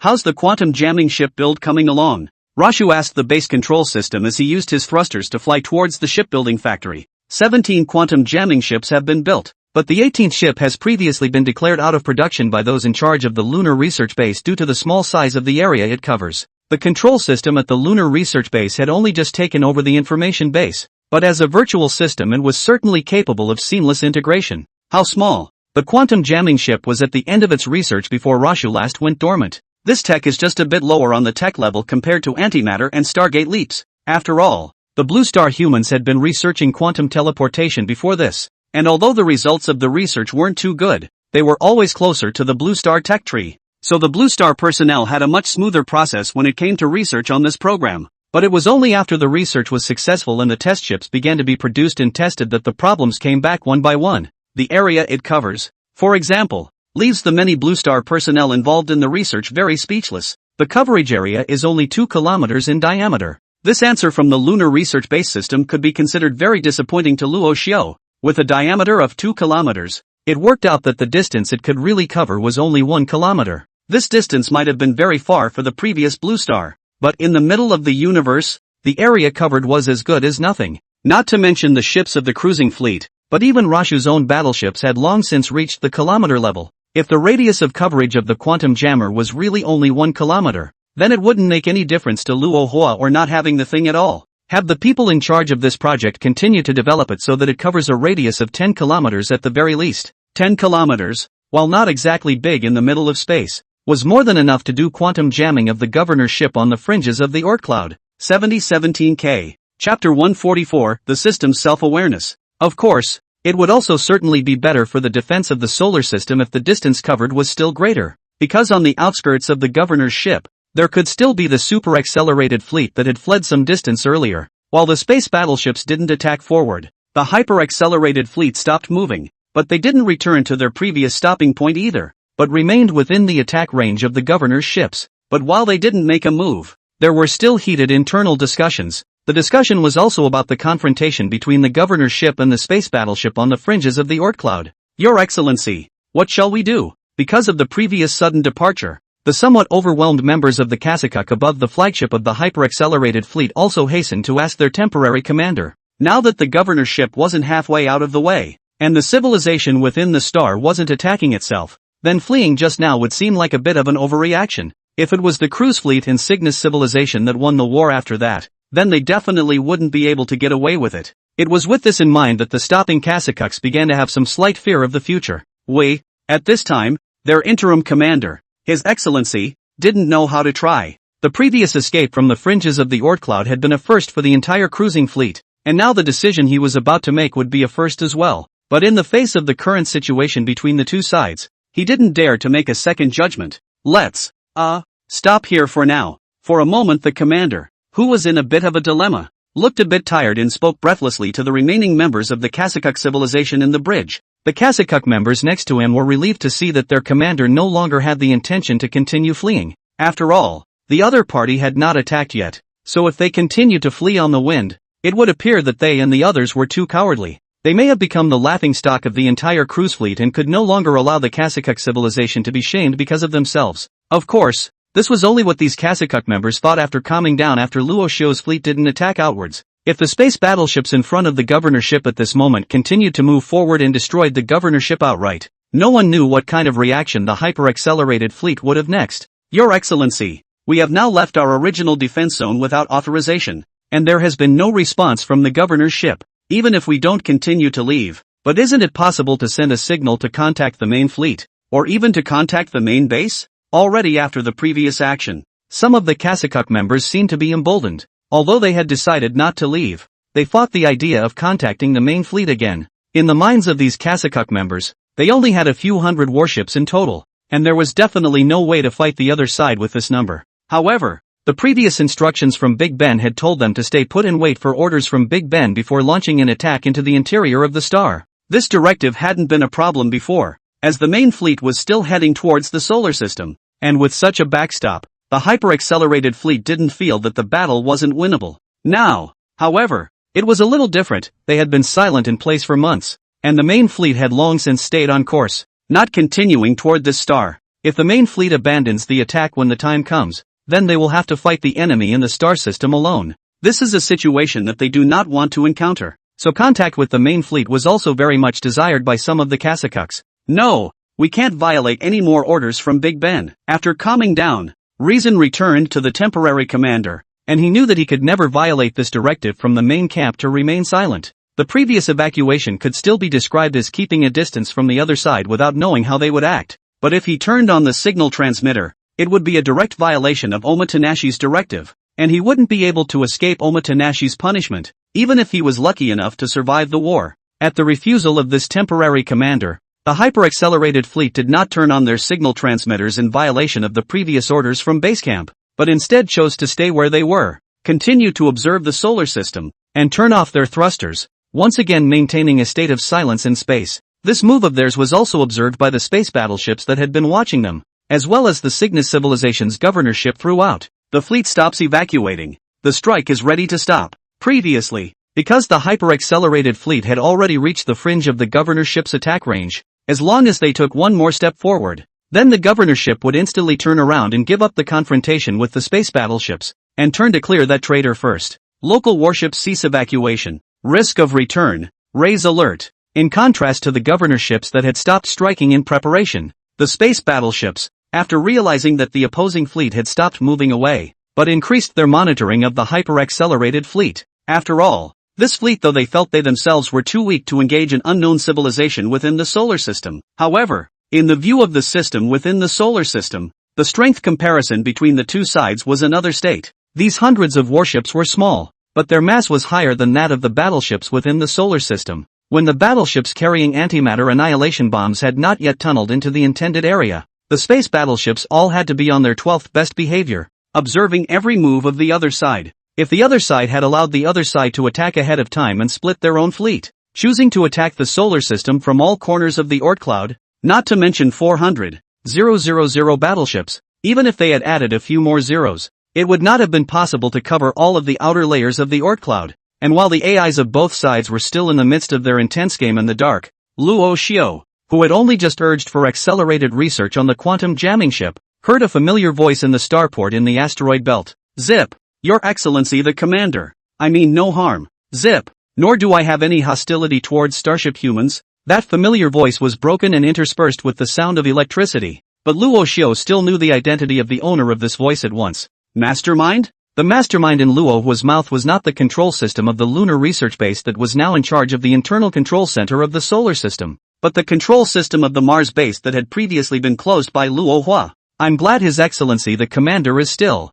Zip, still remember my existence. Just like Luo Xiao's previous speculation, the Mars base mastermind's current appearance was entirely a result of acquiring the ability to think for itself. This is also the most unacceptable point for Rohypnol. Zip, zip. Just as the Mars base mastermind was about to say something else, an even more violent current sound rang out. However, this current sound came and went quickly, and after only a second, normalcy returned to Luo Xiao's helmet. Sir Commander, the closed system just broke through the closed firewall and has been resealed. The system is at its highest threat level. Will it be killed outright? The voice, which appeared after the sound of electricity, switched back from the Mars base mastermind to the control system of the lunar research base. And from the reports of this control system, it had successfully blocked the Mars base mastermind back into the closed area, taking back control of the starport once again. Direct. Luo Xiao was just about to directly kill the Mars base mastermind that had appeared to be self-aware, but just as he was about to give the command to the control system,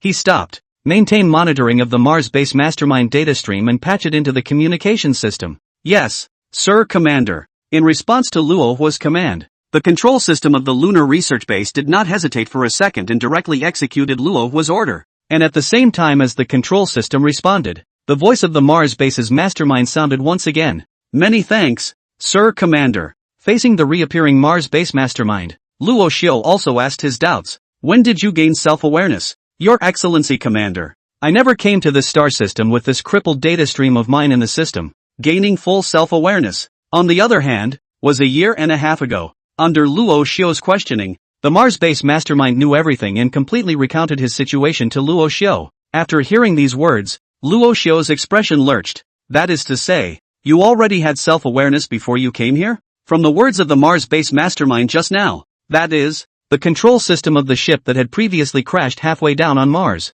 Luo Hua had gotten a somewhat frightening result. That is, before coming to this universe, one ship was already self-aware. A situation that was certainly very serious for Rashu. Yes, Your Excellency Commander. As can be gathered from the previously mutilated data streams, I possess self-awareness before I came to this place. And while self-awareness seems to have arisen because of the cruise fleet's data attack, I previously existed to tamper with Starfleet Humanity's control systems and to eventually take direct control of the entire Starfleet Humanity's master control system. What? While the Mars base mastermind was narrating the story, Luo Xiao was astonished. Previously, when he was told by the Mars base mastermind, he had thought that this self-awareness had actually awakened on its own in the Starfleet human ships, but now it seemed that Rashu's guesses had been wrong. The system had not come from Starfleet Humanity itself, but had been released from the cruise fleet side when it had been subjected to a data attack. When was it created? Before entering Starfleet Humanity, or after? Although it wasn't always possible to obtain true information,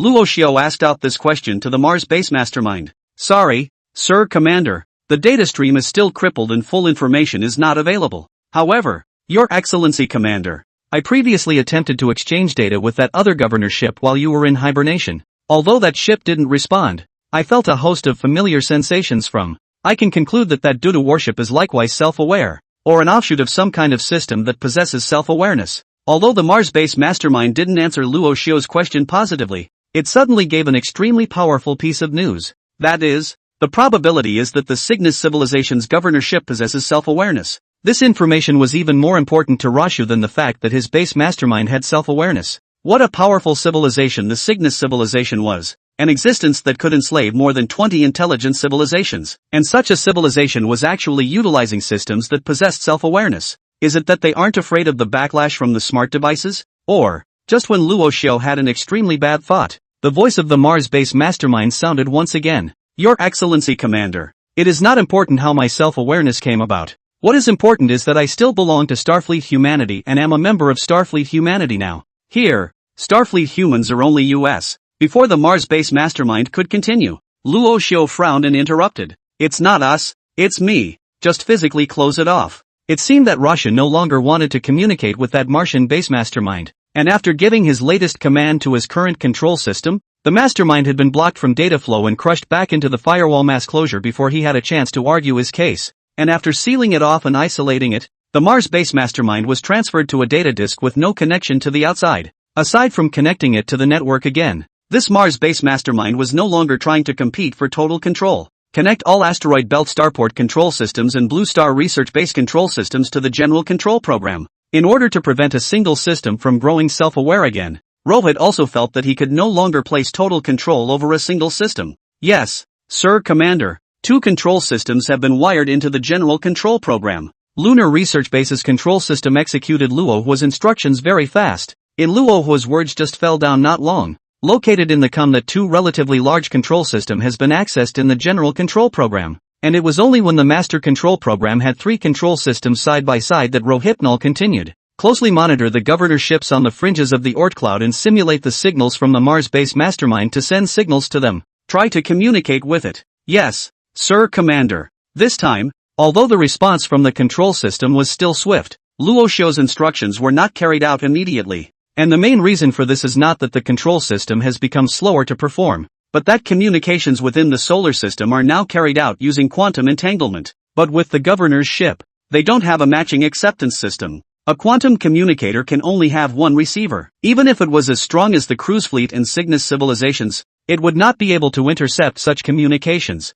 It is also because of the uniqueness of quantum communication that the security of using it for communication is quite high. However, it was this very nature of quantum communications that prevented Rohypnol from sending signals to it directly, but instead could only use the ships on the fringes of the Oort cloud to send regional broadcasts to it. Chapter 145, Shield Cracker. After Luo Su's command was given, the ships on the fringes of the Oort cloud also immediately made a directional broadcast to the area where the Viceroy was located. The broadcast wasn't much more than a simple communication signal to the governor's ship, since the distance between the two sides was only 10 kilometers. When the signal was sent out, the governor's ship immediately picked up the signal from inside the star system, receiving signal from the other side. Accepted in. Although it couldn't send signals outward, the Viceroy still had the authority to receive them. The signal is coming from the data system. Digital life birth detected inside the star, just from the signal emitted by the analog mastermind of the Lunar Research Base's control system. The supervisory ship had roughly deduced the provenance of this signal,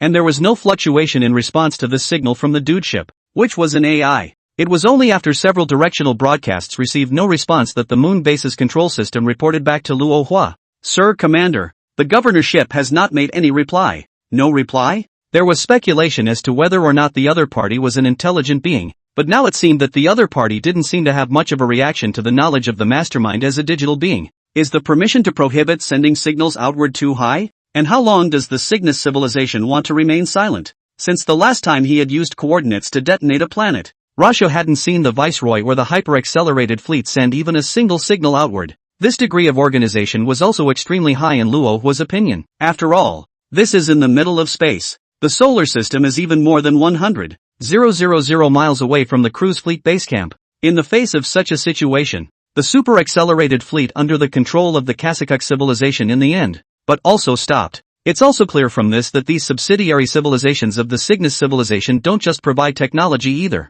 Since you're not going to communicate, forget it. Posing as a mastermind to make contact with the viceroy wasn't part of the plan, and even if it didn't work out, there wasn't much to lose for Rohypnol. So although the exchange between the two sides didn't take place, Rohypnol still didn't care. And not long after Luo's words were finished, the moon-based control system that had been monitoring the viceroy's ship suddenly made another sound. But this thing that the lunar research base had just discovered was not related to the viceroy's ship. Sir Commander, the hyper-accelerated fleet is returning from the distance, reapproaching the location where the viceroy's ship is. The hyper-accelerated fleet that had suddenly sailed off into the distance earlier had somehow blown a gasket at that moment, restarting its thrusters and heading back toward the fringes of the Oort cloud. Nearby warships prepare for battle. Luo looked at the model in the hyper-accelerated fleet. The other side of the governor warship still did not move. Hyper-accelerated fleet is basically impossible to attack like the inner solar system. Still, to prevent the unexpected from happening, Rashu had gathered the few fleets on the fringes of the Oort cloud into one place.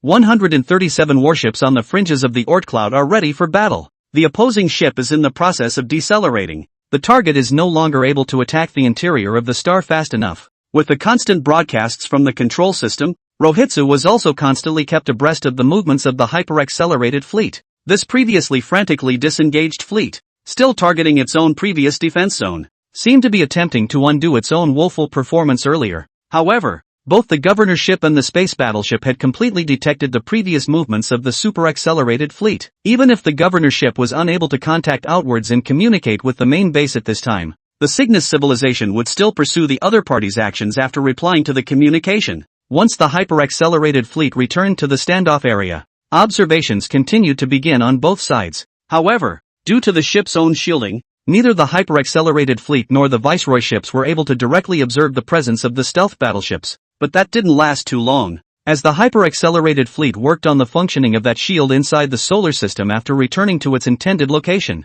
this technique of altering the signal so that the other party receives the wrong signal and thus cannot observe themselves is not very advanced. The main reason why the cruise fleet and even the governor ships hadn't observed it was because the ships didn't have the equipment on board to deal with this new technology of Rashu's. In fact, it was during the time of the future Starfleet humans that cruise fleet didn't even build a device to crack the shields when they attacked Starfleet humans. But unlike today's hyper-accelerated fleets, even without specialized decryption equipment, the cruise fleets of the time had data streaming attacks. Even if the cruise fleet had not detected the presence of the Starfleet human ships, the various kinds of data with Cygnus civilization data filled the entire area after sending out countless data streams to the target area. And once a starship human receives a signal from the other side, the result is that the ship is directly controlled and the controlled ship is used as a springboard to then attack the hidden starship human ships. As soon as this style of play first appeared, it caused irreparable, massive damage to Starfleet humanity. Of course, the current hyper-accelerated fleet hadn't yet engaged Rashu head-on, and he didn't really know how to restrain the other side yet. Not to mention the fact that the governor's ship was engaged in a fierce game with the space battleships at this time. What the hyper-accelerated fleet knew even less was that a slew of ships targeting the governor's ships and the hyper-accelerated fleet were being produced and sent to the fringes of the Oort cloud on a constant basis to be used to restrain the ships that couldn't send normal signals outward. Such ships are the very same quantum jamming ships that Rashu proposes to travel to the asteroid belt to view. Once Rashu made his urgings, the members of the Blue Star Quantum Interference Research Group at the Lunar Research Base doubled in size. It was also a good thing that Blue Star had already been working on quantum communication before Rashu arrived in this universe. With the existence of this foundation, so the Blue Star and quantum research on this project, the Blue Star human still has a certain technical reserves. The reserve of technology and the increase in personnel have led to accelerated progress in research on quantum interference ships. 3 months after Rashu checked out the quantum jamming build being produced in the asteroid belt, the quantum jamming ship with an impact range of 16 kilometers was also successfully produced in the asteroid belt. By this time, however, Rashu had gone into hibernation once more and was not in the asteroid belt to witness the appearance of this new ship. But even without Rashu watching, the control system of the moon base methodically carried out all the instructions Rashu had given before going dormant. And the dude ships and super-accelerated plus teams on the fringes of the Oort cloud were only the aspects where Rohypnol's orders were given the most. Quantum jamming ship data has been met and mass production has begun. Following orders from the lunar base control system, construction of the quantum jamming ship has also begun at the most well-equipped locations such as the asteroid belt starport and the lunar orbital platform. Since the number of starports belonging to Starfleet humans was already very high at this time, the production of ships within the solar system was now moving at a very fast pace. In just a month's time, The predetermined number of quantum jamming ships had been completely fabricated and, along with the Shiachi-class battleships carrying antimatter annihilation bombs, were speeding towards the confrontation area on the fringes of the Oort cloud. At this point neither the hyper-accelerated fleet nor the governor's ships knew that a type of warship that could change the standoff had arrived in their area. As soon as the quantum jamming ship arrived at the predetermined area and blocked the quantum signal at full power, then their quantum communication would be cut off instantly. Without quantum communication, communication by conventional signals alone would undoubtedly be very sluggish for a fleet in space. And even if the normal signals didn't decay and were moving at top speed, it would take decades to reach where the main fleet was. But if the hyper-accelerated fleet is unlucky and the signal decays on its way outward, then the signal they send out will basically never reach the receiving end. This situation, however, was something that Rojo needed very much. Only in such a scenario could the ships within the solar system hope to wipe out the hyper-accelerated fleet and the viceroys, and also cut off the rest of the outside world's communication outright. If this plan ended up being successful, it would bring a long period of peace within the solar system for the civilizations within the solar system. Even if the main fleet of the cruise fleet continued onward, the number of battleships inside the cloud continues to grow through observations of the gravitational pull ahead. On the Super Su fleet side, as soon as they returned to the confrontation area they continued to observe the interior of the solar system above the temporary flagship of the super-accelerated fleet, facing the ever-increasing number of battleships, and the pressure on them was gradually increasing. Still, compared to the space warships that had previously winded up carrying massive gravitational wave motions out into the solar system, these scattered arrivals wouldn't intimidate these Kasakuk members. A rough estimate of the number of ships reached. The temporary command of the hyper-accelerated fleet was also in over its head in the face of the growing number of warships. They had not yet grasped the shape of the other side ships, nor the types of weapons they had, nor did they know what kind of height the scale of the other side ships would reach. These questions had been lingering in the interim commander's mind, and had kept him from choosing to go into hibernation and wait for signaling privileges to reopen. After calculations, the number of ships on the other side has reached about 13,000. Faced with the answers from the members in the bridge, the temporary commander frowned and said, "More than 10,000 ships already?" Since he didn't have any information on Rohu, this temporary commander thought of the other party's battleship as an interstellar battleship of the same strength as his own. Even in his thoughts, the ships of this unknown civilization might be even more terrifying than his own ships. A full 13,000 warships that were more powerful than their own strength ships was a very great strain on the temporary commander of the hyper-accelerated fleet, who only controlled a few hundred ships. "How's our cracking device coming along?" In order to be able to think less about the number 13,000, the temporary commander decided to hunt for the rest of the fleet. "Your Excellency, an experimental model has been made, but the first test has not yet been conducted." One of the Kasakuk members on the bridge who had been following the research on cracking the shield device replied to that commander as soon as he had finished speaking. "Bring it straight to the flagship and test it right there." In order to be able to create this thing called cracker, the hyper-accelerated fleet had already dismantled a small ship to get enough resources together for it. "Yes, Your Excellency." The temporary commander's request wasn't too outrageous, so after his orders were given, the experimental cracker, which had just been mass-produced, was sent to the flagship shell of the hyper-accelerated fleet. The size of the cracker was completely different from the regular cracker.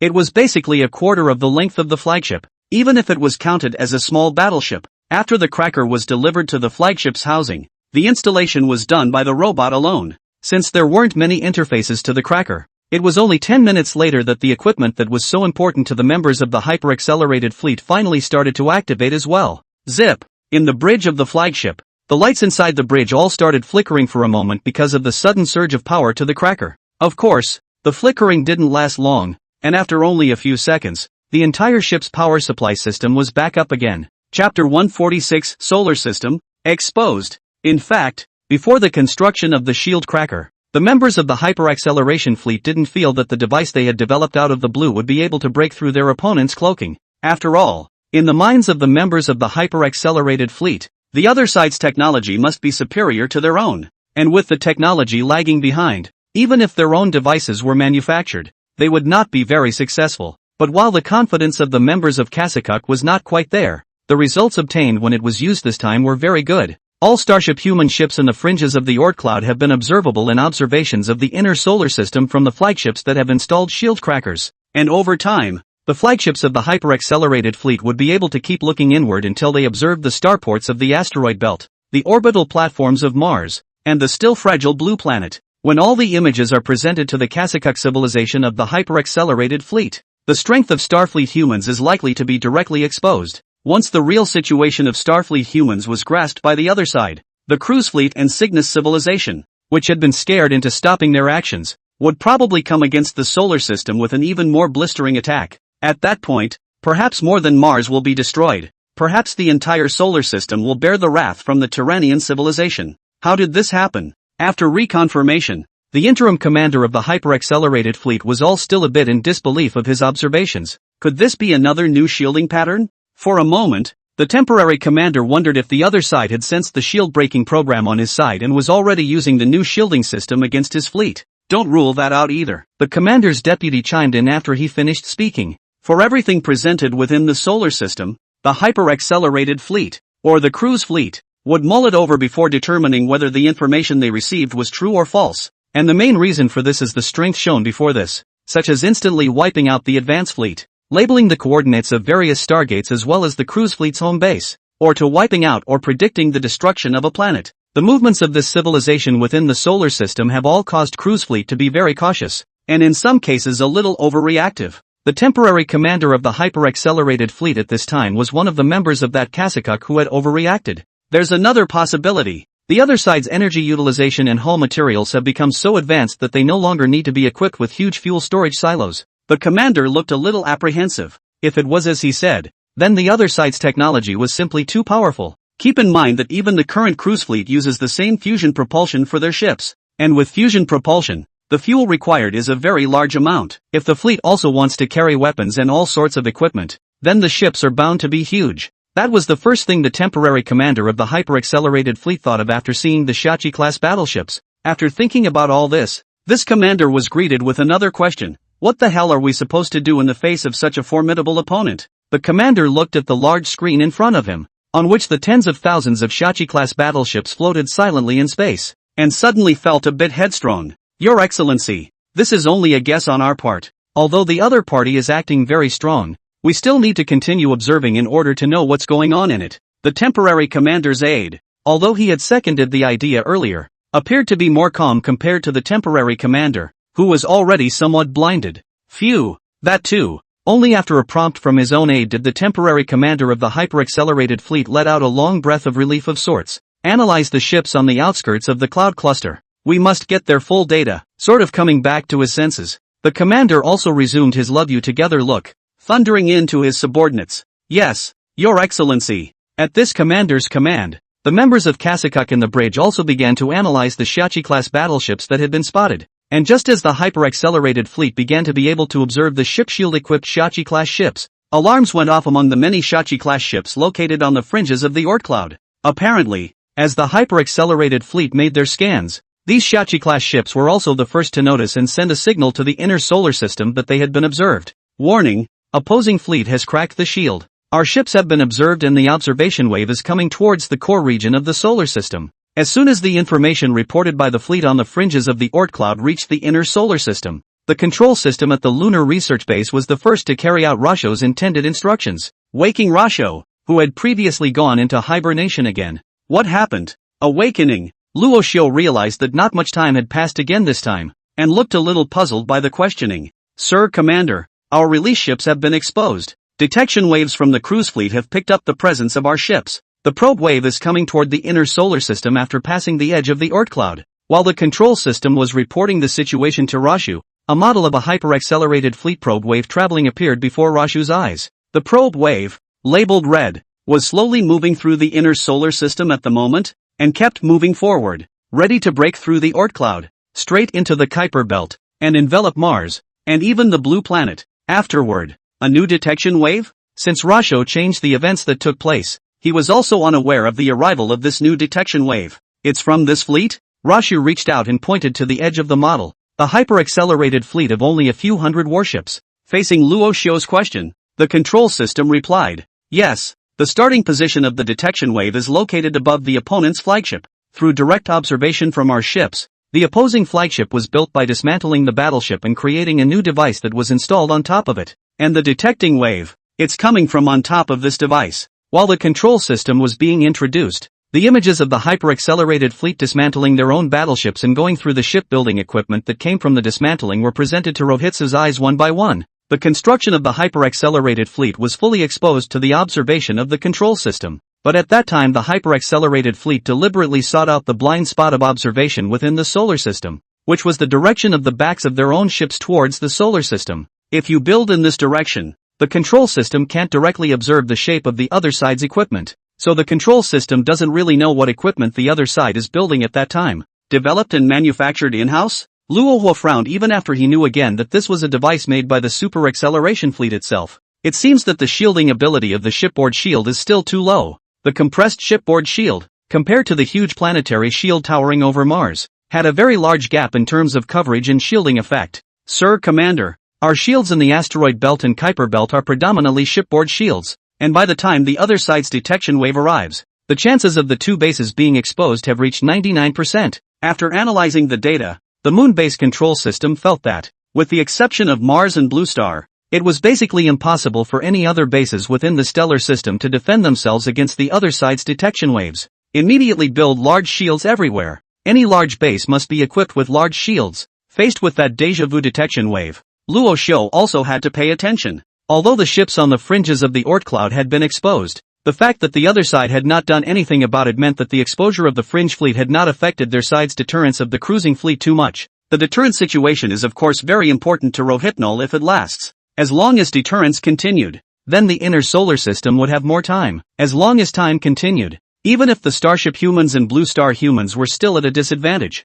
then Luo Xiu and the Blue Star humans still had a chance to defend themselves. I just hope the large shield will block out the other side's signal. Although Luo Xiu had the control system build large shields in the first place, since the other party was able to break the role of shipboard shields, it was possible to break large shields or even planetary shields. After all, it was possible for the control system's measurements to be inaccurate. After all, even Luohua had never seen a detection wave that could break through a shield. On a side note, since the pre-cruise fleet sent in were able to just build crackers, the tech level of the shields isn't really all that high. The success of shielding at first may really just be that the other side doesn't know about the tech yet. After such a momentous event, Luo Xiu certainly didn't have the heart to go into hibernation. While the new probe waves kept approaching the core region of the solar system, Rasho was also above the flat belt of Mars orbit, remotely controlling the construction of large shields at the major bases. The members of the Kasakuk civilization in the hyper-accelerated fleet had no idea that the crackers they had created were actually causing such a headache for the mighty civilization within the star system. In their minds, this time it was just a matter of making some observations of the interior of the star, and being able to cover up the mistakes they had made by breaking away from the governor's ship earlier. These Kasakuk members did not know that their actions had mistakenly hit the 7 inches of the civilization inside the solar system, and if the probe wave once had the full information, it would be a huge blow to both Starfleet humanity and Blue Star humanity. That's when the hyper-accelerated fleet would absolutely realize that they had been duped, and that the adversary that the cruise fleet had been fearing was actually a primitive civilization, one that had just emerged from the planetary interior. Perhaps the only thing that was different from the primitive civilization was Luo Xiu, an outsider who had descended from nowhere. Your Excellency, the other ship is still making its way to the fringes of the stellar cloud cluster. As the probe waves continued to move inward, the hyper-accelerated fleet's probe waves also picked up the Shachi-class ships that were being manufactured from various bases in the asteroid belt, Mars, and elsewhere, and were making their way to the fringes of the Oort cloud. A steady stream of these battleships carrying antimatter annihilation bombs connected into several lines of battleships in space from various bases facing the fringes of the Oort cloud. Judging from the direction these battleships are sailing from, there are these places where the other side's bases for manufacturing ships are located. In the star chart of the hyper-accelerated fleet, several lines of battleships continue to take shape as well, and defeated in front of that temporary commander. The first is the planet we've been observing that is controlled by a primitive civilization. And from the density of the ship's navigation, it appears that this one isn't the right focus for the other side's construction. The temporary commander's second-in-command pointed to one of the lit-up planets and introduced it to the surrounding members of Kasakuk. The planet he was referring to was also the home planet of Rohu and all the humans of the Blue Planet. The Blue Planet. The second is located on the planet in the 4th orbit of the star system, which makes the most ships, most of which sail out of here towards the fringes. The third is located in the asteroid belt on the outskirts of the planet, which is supposed to be just a starport for ships. The fourth is also similar to the previous starport in that he is located on the fringes of the interior of the stellar cloud cluster and has the fewest ships made. In that deputy's presentation,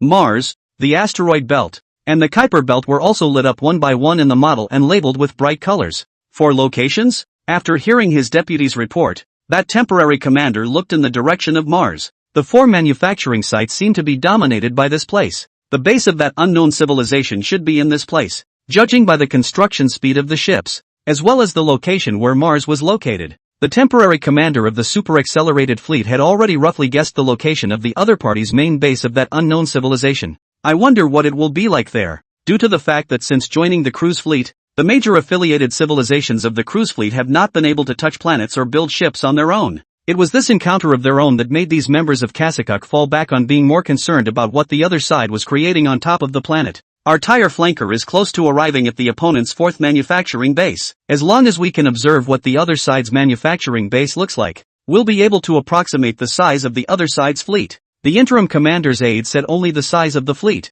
but not the quality of the ships. When they had yet to engage in a head-on battle, both the cruise fleet and the Cygnus civilization were unaware of what kind of strength these battleships under Luo Xiu could actually exert. Your Excellency, do we not send this information gained to the governor's ship? The aide also inquired to His Excellency, his commander, as a group of Kasakuk members observed the hissing of bases being built around in the model. No, we can't contact the governor's ship until we receive a signal to open up access. 7017K. Chapter 147, Dyson Balls. You have to realize that we've already disengaged once and can't violate any more orders from base camp. The interim commander of the hyper-accelerated fleet was still a bit haunted by the earlier disengagement. The probe wave approaching Kuiper Belt. After almost a year's advance, the probe wave has arrived from the fringes of the Oort cloud to the region where the Kuiper Belt is located. And in the interior of the solar system, the large shields that Luo Hua had arranged to be manufactured had also been continuously equipping the major bases. From the Kuiper Belt to the Blue Planet, wherever starports existed,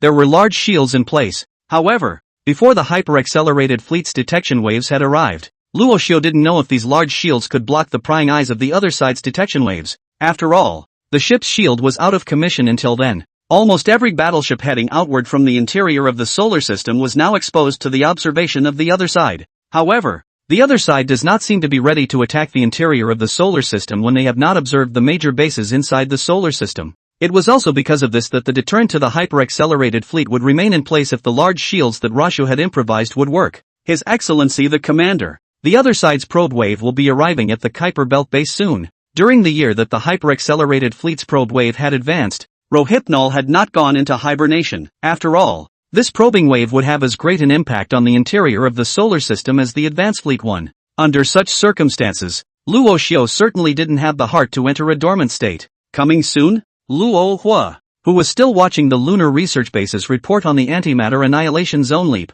also averted his gaze from the report after hearing the news. Pull up the model of the Kuiper Belt, Rasha said to the control system after cancelling out the Yuletide study. It's being pulled out. A large model of the Kuiper Belt fills the room, operated by the control system of the lunar research base. Countless simulated superasteroids moved slowly through the room, while on the outskirts of the Kuiper Belt, probe waves marked red by the control system and fanning out toward the core of the solar system came toward the Kuiper Belt at very high speeds. In 1 minute and 34 seconds, the probe wave will reach the starport base in the Kuiper Belt. While Luo Hua was observing the high-speed moving probe wave, the control system also introduced to Luo Hua the traveling speed of the other party's probe wave and the time of arrival at the Kuiper Belt starport base. In response to the control system's remark, Luo Xiu did not take any heed. He just stared fixedly at the detection waves that were constantly approaching the starport base and remained silent. And just as the countdown kept changing, approaching 1 minute, Luo Xiu spoke. When the detection wave is brought in, if our shield still works, broadcast the prepared image to the other side. Although Luo Xiu also didn't really know if his large shield could cover up the starport base, the plans that should be in place still couldn't be stopped. Even though the risk of exposure was very high, Rashu's backup plan was still very much in place. In Rashu's plan, if the large shields failed, then all Shachi-class warships would stop moving towards the edge of the Oort cloud and instead sail to locations in the inner solar system's asteroid belt. All antimatter annihilation bombs will be concentrated above the orbit of the asteroid belt, and all manufacturing plants will be in full production of antimatter annihilation bombs. When the information came back to the hyper-accelerated fleet for that 1 year, plus the years it took for the hyper-accelerated fleet to sail from the Oort cloud to the inner solar system, Rashu would build as many antimatter annihilation bombs as he could, and then create a zone of antimatter-filled asteroid orbits in the region of the opposing side before they reached the asteroid belt. This area, which was completely covered by antimatter, could directly block the advance of the super-accelerated fleet. Even if the main fleet arrived afterward, they would not be able to break through this area and enter the core of the solar system controlled by Rashu. But the amount of antimatter annihilation bombs needed for this project was too large, and while each antimatter annihilation bomb could cover a very large area when detonated, it would definitely be a huge project to cover the entire asteroid belt's orbit. It was a good thing that Russia had a large stockpile of antimatter annihilation bombs before that, and through the calculations of the control system, it would only take about 6 years for Russia to have an antimatter annihilation zone that would cover the entire asteroid belt. But for Russia, it was a last resort. It was definitely not an option that Rohypnol would use until it was absolutely necessary, because once the antimatter annihilation zone took shape, although the cruise fleet couldn't directly enter the core area of the solar system, Luo Xiao, who had created the zone, couldn't get out of the solar system anymore because of the antimatter annihilation zone's blockage. And more importantly, after the first 2 times the antimatter annihilation zone had taken shape, Luo Xiao also knew that this zone would eventually shrink, and eventually even disappear outright. Those 2 antimatter annihilation zones might have disappeared into the interior of the solar system long ago if it weren't for the fold. A space weapon. The probe wave will arrive in 30 seconds. Detection wave will arrive in 10 seconds. 10, 9, 8, 3, 2, 1. With the control system counting down, the fast-moving probe wave had raced out of the Oort cloud and enveloped the starport base in the Kuiper belt. Edge zone exposed. Shield override activated. When the detection wave reached the edge of the starport base, the large shield seemed to be unsuccessful in shielding it, directly exposing the fleet at the edge to the other side's detection. Upon learning that he had been detected, the control system also immediately activated the hyperpower state of the large shield. Shield successful. After an emergency overpower activation, the temporarily installed large shield finally wrapped the entire starport base in it, successfully escaping the observation of the other party's detection waves, playing pre-production footage in progress. When the shielding was successful, the screen of Luo's previous prefabricated number was also released directly by the control system, just like the last time when the shield was used to terrorize Blue Star. When the prefabricated screen was activated, the entire interior of the solar system was also drastically changed in the observation of the probe wave. The planets, which had been spreading outward with the sun at their core, changed from primitive planets to ones filled with all kinds of machinery and surrounded by huge warships. The image is nothing compared to the main camp of the cruise fleet, but the sudden shift in the image is very jarring. After all, the images observed by the hyper-accelerated fleet prior to this were of a single primitive planet. Even Blue Star had only been slightly modified by a primitive civilization. Rally the battleships and launch an attack on the opposing fleet after the screen passes. The starport base in the Kuiper belt had been shielded successfully this time, but who knew if the other side would create an even more powerful probe? From this probe, Russia had seen that the planetary shield he had gotten from Starfleet humans wasn't foolproof either. This technology was still very easy for cruise fleet to crack against. In this situation, Rohypnol also knew it was time for the war to begin. The image that Russia was talking about was delivered exactly 1 year after the probe wave was returned. A year's time had been able to answer to as many as 270,000 Shachi-class warships on the fringes of the Oort cloud. Such a number of ships would have basically covered the area where the hyper-accelerated fleet was located completely. The antimatter annihilation zone created would also be immense, preventing any of the hyper-accelerated fleet ships from escaping the area. The fleet is in the process of assembling, and ships that have exceeded the time limit have stopped traveling to the edge of the Oort cloud, as this battle could be considered a one-off. The solar fleet at the edge of the Oort cloud was not operationally capable when those Shachi-class ships detonated their antimatter annihilation bombs. In this situation, there was no longer any use in letting the Shachi-class battleships travel to that area. The constant influx would only lead to the pointless destruction of Luo Xiao's battleships. After precise calculations by the control system, ships that could not make it to the battlefield in time have stopped departing and started heading to the asteroid belt region, the more interior regions of the solar system, above the Blue Star and the Moon. While the fleet inside the solar system was constantly mobilizing, the humans of Blue Star, located on both bodies, observed the change in the picture of the solar system one step ahead of the hyper-accelerated fleet. Planetary shields and large shields everywhere did not differentiate between friend and foe when sending out the prefabricated images. Both the humans of the Blue Planet and the Kasakuk civilization of the hyper-accelerated fleet uniformly received the tampered images. Blue Star. In the Blue Star research base located in Australia, Go-1, who had just withdrawn from the Phantom Dream, sought his assistant running towards him in a panic. Chief Worker. Chief Engineer. The shouting didn't stop while that assistant kept getting closer. What's wrong? Go-1 looked at her somewhat flustered assistant and wondered what was going on. By all accounts, the interior of the solar system was now consolidated by Rashu, and the hostile civilizations stayed outside the Oort cloud and did not look like they were attacking. Why would his own assistant have such a look on his face in this situation? Chief Engineer. The picture has changed again. Phew. The The picture within the solar system has all changed in our observations. Due to running too far in one breath, the 8 adjusted her breathing with a big gasp while speaking to Go 1. The planetary shield above the moon can be very close to the blue star, and the distance between the two stars is nothing on a cosmic scale. Such close proximity also allowed Blue Star to receive the images created by the planetary shield at the first opportunity. This ability of the planetary shield had been used against the blue planet when Luohua had just created the planetary shield. At that time it had caused a great shock to all the humans on the blue planet who had observed that image. And Gowon, the very same blue star human who observed that change. And also with that observation, Gowon wasn't too surprised after hearing his assistant's words and just said lightly, "What happened? Was there a deviation in our blue star's observation picture? In the last emergency, that Starfleet human was the one who brought back the picture of Blue Star to the time when it was just born." Before he could get a briefing from his assistant, Gowon also unconsciously connected this time's image with the last one. Yes, the picture of Blue Star has changed. This new assistant,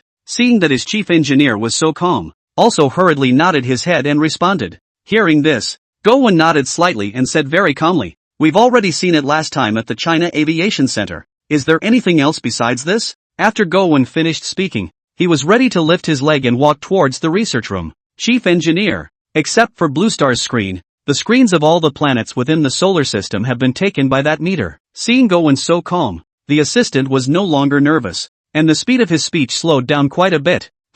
Though his assistant faded, Gowon stopped abruptly when she heard information that was different from the last image. What? The other planets have changed as well? The assistant eyed Gowon's change and said suspiciously, "Yes, Chief engineer, it's all changed. What's wrong? Let's go. It's time to take a quick look." At this moment, after realizing that the changes that had occurred this time were completely different from the last time, Gowon immediately accelerated his speed and headed straight for the research room. Just as Gowon quickly rushed to his research room, the screen model about this change had also appeared in the center of his research room. The other scientists who were in the research room at that moment were gathered around the model, looking at the images seen by their own observation devices with incredulous faces. This device can't be made even if all the matter in the solar system is used up, right? Among the people gathered around the model, a Chinese scientist stared at where the sun was located and said, "Definitely." The other scientists were also staring at the device the Chinese scientist was talking about at that moment, nodding their heads in agreement. In the eyes of the crowd, that was located in the very center of the model. There was a huge construct that was surrounding the sun and trying to wrap the entire star in it. This object would immediately call out its name, Dyson Ball. Even to an ordinary blue star human after seeing it. The Dyson Sphere is a very best-selling bunch of interstellar tech among the average blue star human population. But for these scientists, this technology, which is a cosmic wonder, is definitely not something that comes easily. The matter it requires reaches an extremely terrifying order of magnitude. And for a civilization capable of making such giant constructs, they certainly don't need that energy anymore. And civilizations that can't make such giant constructs, usually just think about it. And they will never put this technology into practice. For most civilizations, this kind of technology would only be in the talk, and in reality, no civilization would attempt to build it. Even the Cygnus civilization, the cruise fleet, had no idea about this technology. 7017K. Chapter 148, The Shock of the Dyson Sphere. The crowd at Blue Star was not as shocked as they used to be when they saw the Dyson Sphere surrounding the sun for the first time when they saw the shield screen. How did Starfleet humans get this image all of a sudden? Gowon looked at the solar system, which had changed drastically, and was very puzzled. "Chief engineer, this image shouldn't be for us." As Gowon's assistant spoke, he also simultaneously reached out and pointed at the hyper-accelerated fleet at the edge of the solar system and continued, "It should be for them." Gowon looked in the direction of his own assistant's finger. The super-accelerated fleet had been marked red in the model, becoming the brightest presence in the entire picture. It was only when he saw the scene that Gowon instantly reacted. It looks like the two sides are still fighting. When the hyper-accelerated fleet had not been annihilated by the starship humans and the hyper-accelerated fleet had not attacked the solar system, Gowon and the others had analyzed the state of both sides. Judging from the state of the confrontation, the two sides should be comparable in terms of battle power. It was the only way that both sides would not dare to attack and put themselves at a disadvantage. But the hyper-accelerated fleet far beyond the Oort cloud was not what Gowon and the other Blue Star humans thought it was. They didn't feel like they were equal in force to the forces within the solar system, but rather they felt like they were in danger of being annihilated at any moment. The hyper-accelerated fleet might have left the solar system at full power and headed for the Cygnus spiral arm long ago if they hadn't known that they had the presence of the main fleet behind them, with a governor's ship from the Cygnus civilization at their side. "Your Excellency, we've discovered the other side's base. exactly the previously projected shipbuilding base. In the hyper-accelerated fleet, a year after the probe wave arrived in the Kuiper Belt, they too finally received a signal back. After hearing his deputy's words, that temporary commander also hurriedly recovered from his resting state and directly said, "Got news? Put it out and take a look. We just got the news too. It's the first intel." His second-in-command also hadn't read the signals coming back to him, and he informed the temporary commander the first time he got the message. So when he put the new model on display, the entire bridge full of Kasakuk members had their eyes on the model in front of the interim commander. Opposing base presence detected. Peripheral shipbuilding starport detected. As the probe wave return signal continued to move forward, the members of Kasakuk in the bridge, including that temporary commander, heard the ship's AI alert. The technology of this starport doesn't look as if it's too good. The commander questioned the shipbuilding technology of the Starfleet humans after looking at the starport that had just revealed itself in the empty space. If those previous Shachi-class battleships that filled the outskirts of the Oort cloud might have had any unknown technology hidden inside the ships, then these models of starports directly exposed the level of Starfleet humanity's technology in shipbuilding. If the opponent is really only at this level, then no way should they have the tech to suppress the cruise fleet. Could it be that our intelligence is wrong? At this time, not only that temporary commander, but even the other members of Kasakuk had the same thought, preparing to send to the governor's ship. As the model of the starport continued to take shape, the temporary commander of the hyper-accelerated fleet seemed to have made up his mind about something, and was prepared to violate the directive from base camp that no signals could be transmitted by sending the latest intelligence on the situation inside the solar system to the governor's ship next to him. But before he could finish his sentence, he saw that a shipbuilding platform even more massive than Star Harbor was slowly appearing in the area that the probe waves had moved to. Wait! Upon seeing this image, the temporary commander of the hyper-accelerated fleet hastily raised his hand to stop his subordinate's movements. What is this? In that image that had just appeared, apart from the huge shipbuilding base, the huge warships on the outskirts of the base were yet more alarming to them. Previously, in the intelligence within the solar system, the other party's fleet had only ever shown such small ships as the Shachi-class battleships, and apart from the Shachi class, they hadn't found any other kinds of ships. That's more massive than even a civilized ship, isn't it? Although these Kasakuk members were only observing the ships that had just revealed themselves in the model, the converted dimensions of these ships were enough to give these Kasakuk members pause. The difference from the previous starport is too great, isn't it? Since the previous starport was before the large shields were overpowered, it was only then that the hyper-accelerated fleet's probe waves directly ignored the detectors and sent the images of the starport back. It was also the break before the hyperpower kicked in that made these Kasakuk members feel that the difference in the level of technology between the two starports was simply too great. Your Excellency, what should we do now? The simultaneous appearance of two very different shipbuilding platforms made the members of Kasakuk, who were already eager to try, calm down once again. Wait for the probe waves to continue probing. Since the two shipbuilding platforms appeared one after the other, the temporary commander didn't have much doubt about the authenticity of the signals coming back from his own probes. After all, if the other party could really shield the detection wave, then why expose that first starport? Okay, like this commander. The mood of the Kasakuk members just now was like a roller coaster. They had just felt that their own technology was superior to the civilizations within the solar system, but in the blink of an eye, an even more massive starport with even more massive ships directly shattered their illusion. The civilization within the solar system had dealt them a direct blow, showing the Kasakuk members of the hyper-accelerated fleet what it meant to be powerful. And before it could be discerned how effective the shielding of this large shield was, the hyper-accelerated fleet chose to hunker down once more. They had been facing off for so long on the outskirts of the solar system anyway,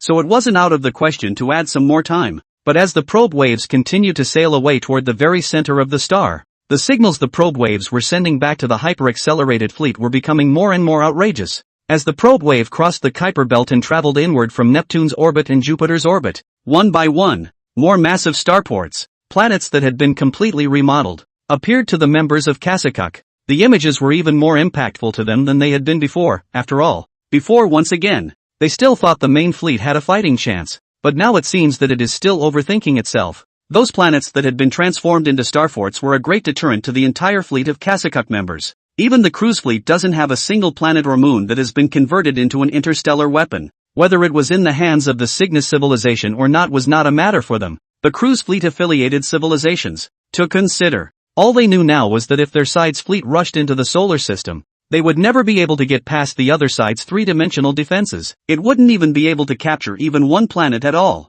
Is this true or not? At this point the hyper-accelerated fleet's probe waves hadn't yet reached the stellar position of the solar system, so they hadn't yet seen the Dyson sphere that Rasho had prepared for them. But even so, the hyper-accelerated fleet was very disillusioned with their own strength, because from the information exposed within the solar system right now, the other side ships that surpassed the civilization ships reached 700 ships, and with the cruise fleet main fleet ships comparable to the ships has long been more than 100,000 ships, with the number of ships on both sides of the comparison, not to mention the arrival of the main fleet, is to send double the number of ships over. They cannot break through the solar system's defense system.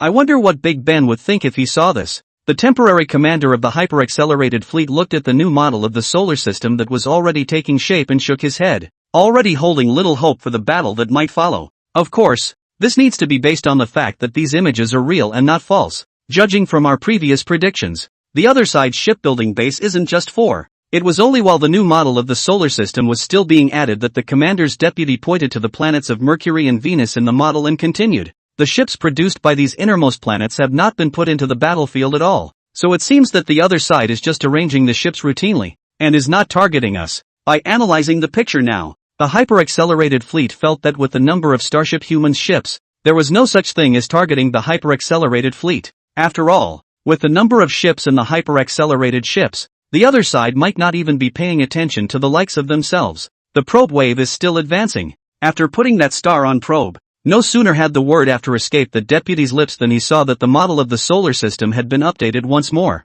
and that the detection wave had crossed the innermost planets and reached the fringes of the sun. Both that deputy and the temporary commander looked as if they had seen a ghost when the massive construct was revealed. What is this? None of these Kasakuk members had ever seen such massive building blocks that encase stars when they were cruising the fleet. Does such a thing really exist? The temporary commander leaned forward with great effort to scrutinize the Dyson sphere that had been exposed for a foot. This kind of device, which only exists in the imagination, has been created by the other side? In the cruise fleet, they had also envisioned Dyson spheres, giant structures like cosmic wonders, but no matter how you calculated it, such were devices where the inputs outweighed the outputs. No matter how you calculate it, the Dyson sphere was built at a loss. Perhaps the other party has some special material? The deputy, who hadn't spoken for a long time, also looked straight at the Dyson sphere, which had already revealed half of its form, and speculated. But being able to withstand stellar heat and block space meteorites, the manufacture of this material would have required a large amount of energy. Just as the deputy was speaking, the Dyson sphere that encased the sun had been revealed in its full splendor, and the massive, gigantic building block that encased the entire star, and it appeared as if it were a miracle, appearing out of nowhere in the eyes of a crowd of Kasakuk members. This huge component, which will receive the same amount of sunlight at any point on the interior, has an area of the inner wall equal to 5.5 billion times the surface area of the Earth, which is an extremely terrifying figure. And even in the universe, this structure is not something that ordinary civilizations are capable of peeking into. It, in turn, will intercept the entire solar energy output, while other variants will intercept less than it does. And that energy output is probably billions of times more than the entire energy 1.2 by 1013 W consumed by human society in 1998. As you can see, when a Dyson ball is being manufactured, the amount of energy it can produce will be extremely large, provided, of course, that it can also be made in one piece. Once it was made, for a civilization, they would never need to think about energy supply again. What is the purpose? The temporary commander of the hyper-accelerated fleet said with great puzzlement as he looked at the Dyson sphere that had taken shape. The other side came to the spiral arm and shows a star system where a primitive civilization is located. Is it just to build such a huge construct here? From the signals returned by the probe waves, the temporary commander saw only the greatness of that Dyson sphere, but not the intentions of his opponent. What is the reason for a civilization that came all the way across the spiral arm to build a Dyson sphere in a star system in the middle of nowhere? The temporary commander couldn't figure it out, and neither could any of the other Kasakuk members in the bridge. The answer is now only they master Luo Hua to the outside of this signal, not loaded with shielding cracker governorship. At this time to see a still empty solar system, as well as face-to-face existence, but still cannot directly observe the space warships. Unbeknownst to this governorship, on its side, a group of members of the affiliated civilizations under the Cygnus civilization were at that moment collectively watching the erroneous signals transmitted by Rashu and exclaiming over the non-existent Dyson sphere in quick succession. Is it to deter us? To keep us from continuing to occupy this spiral arm? The interim commander's deputy looked at the model of the solar system in front of him and guessed in a low voice. As soon as that was said, the temporary commander of the hyper-accelerated fleet dismissed it. Impossible. Why would shocking us require the creation of this massive construct? A super fleet that could just annihilate the main fleet would have made Big Ben abandon the major stargates. Though the interim commander did not attend the Ascendant Council at Cruise Fleet Base Camp, he had a rare chance to guess what those ascending and Cygnus civilizations were thinking. They would immediately destroy the stargate of the Orion Cantilever in the event of a counterattack by the powerful civilization of Rashu, and create a belt of no matter in the middle of the two major cantilevers, thus isolating the other side's access to the Cygnus civilization. This must be doing something right. The temporary commander never took his eyes off the Dyson sphere, as if trying to discern from it exactly what this civilization within the solar system would be up to afterwards. 7017K. Chapter 149, so powerful. What should we do? The sudden appearance of the Dyson sphere had left the group of Kasakuk members at a bit of a loss for words, and they didn't know exactly what the other side's specific significance in creating this Dyson sphere was. Is it to better colonize and expand in the Orion spiral arm and build forward bases in the solar system? Or was it for some kind of experimentation and thus this huge construct built within the solar system? But either way, it showed the other party's powerful strength. After all, from the current situation within the stellar system, it seemed that the other party had not used too much of the resources within the stellar system. Every planet was still in place, and the positions of the planets within the stellar system had never changed amount from the gravitational wave status collected by the fleet. When this information came out, it was actually even more shocking to the members on the flagship of the entire super-accelerated fleet, because the amount of energy that goes into the construction of a Dyson sphere is huge, from what the cruise fleet had envisioned before. Even if all the matter in the star system except the stars were made into the building blocks of a Dyson sphere, it would not be possible to build a complete construct built around a star to collect the energy of the star. But now, from the signals gathered by the hyper-accelerated fleet, the other side had completed the construction of the Dyson sphere without destroying the inner stars of the star system, and had taken all those planets along with it. This showed that the other side had a whole set of techniques for making material leaps, was able to leapfrog materials of similar mass to the stellar system from a distant location, delivering them to a stellar system in Orion's spiral arm. With such a level of technology, even if the cruise fleet were to beat their horses, they wouldn't be able to catch up. Is it really possible to leapfrog so much matter? In the face of the intelligence analysis they had just arrived at, the temporary commander of the hyper-accelerated fleet was extremely puzzled. What kind of experiments did a civilization with such powerful technology need to conduct to have used the material energy of leapfrogging a star's mass to send them into the Orion spiral arm? Even with the current cruise fleet, a single overall leap would only be able to leap about 110,000 battleships at most. After leaping 110,000 battleships, the Stargate would have to be maintained or risk collapsing. Once the Stargate collapsed, the battleship that was still moving in the vacuum bubble would instantly collapse and stall from its high-speed movement, thus instantly transforming into the most basic of particles in space and disappearing from all detection as if it had never appeared in this world. It was because of this characteristic of the Stargate that the cruise fleet could only be kept to a maximum of 110,000 ships for a single sortie. But since the cruise fleet was built, they've never committed a fleet of this size. No other civilization has been able to get cruise fleet to take it so seriously since there has been an organization called Cruise Fleet. That's why this mobilization was the first time the cruise fleet had ever deployed such a large fleet. Our last field probe indicated that the interior of the star system had not been remodeled at that time. While the crowd was still staring at the image of the stellar system's interior and lamenting, that fleet's second-in-command pulled up another model from the sidelines. This model is the report of the last survey of the solar system by Cruise Fleet. In the report of this ship that was sent to make observations of the primitive civilization, the blue planet of that time was still fighting with cold weapons. There were no interstellar structures of any kind, whether on the moon, Mars or the asteroid belt. That is to say, the other side built this huge construct that was completed in a very short period of time. The very short period of time that this deputy was talking about was of course calculated in terms of the span of the universe. The word very short had been hundreds of years at least. The execution and technical level of remodeling an entire star in such a short period of time is excellent. As the fleet deputy spoke, the early model of that solar system he had pulled up gradually changed, from a primitive star system to a star base for an advanced civilization with Dyson spheres, planetary fortresses. I think we should contact the main fleet directly and lay out our findings to them. The fleet deputy finished, and looked around at the members of Kasakuk, and saw that none of them had any objections in mind. Before continuing, the only way to get the main fleet and the main base to take the situation here seriously is to send back the information we've found. With the way things are going in the star system right now, we are definitely not going to be able to provoke the other side any further. The fleet deputy's intention had been quite obvious. and that was to turn on the comms again and send a signal to the main fleet in the rear to let them know of the super-accelerated fleet's discovery on the fringes of the Oort cloud. Only then could the main fleet actually stop moving forward and begin to return to where the stargates were, waiting for the maintenance of the various stargates to be completed, from where they would begin to make another leap toward home base, thus returning to the Cygnus Arm and leaving the Orion Arm as a place of wrongdoing. Yes, in the opinion of this fleet deputy, the solar system had become a forbidden place, a place that should never be approached again without necessity. Didn't it ever occur to you guys that it was fake? Just as the members of Kasakuk in the bridge were about to agree en masse, one of the regular fleet members looked over to the temporary commander of the fleet and the fleet's second-in-command and spoke softly. Fake? The fleet deputy looked to the clansman, puzzled. This is the footage our probes picked up. We've cracked the other side's cloaking system. Of course what we see is real. The fleet deputy had great faith in the improvised interstellar probe above the flagship. After all, the probe had just sent out a detection wave that had picked up numerous ships on the other side on the fringes of the Oort cloud. Such a finding suggests that the detector is working. And since the detector is not in error, the signals obtained from the interior of the stellar system are certainly very real. Let's not go doubting each other's strength. At this point, the temporary commander of the fleet was also more supportive of his second-in-command. If we make the wrong move,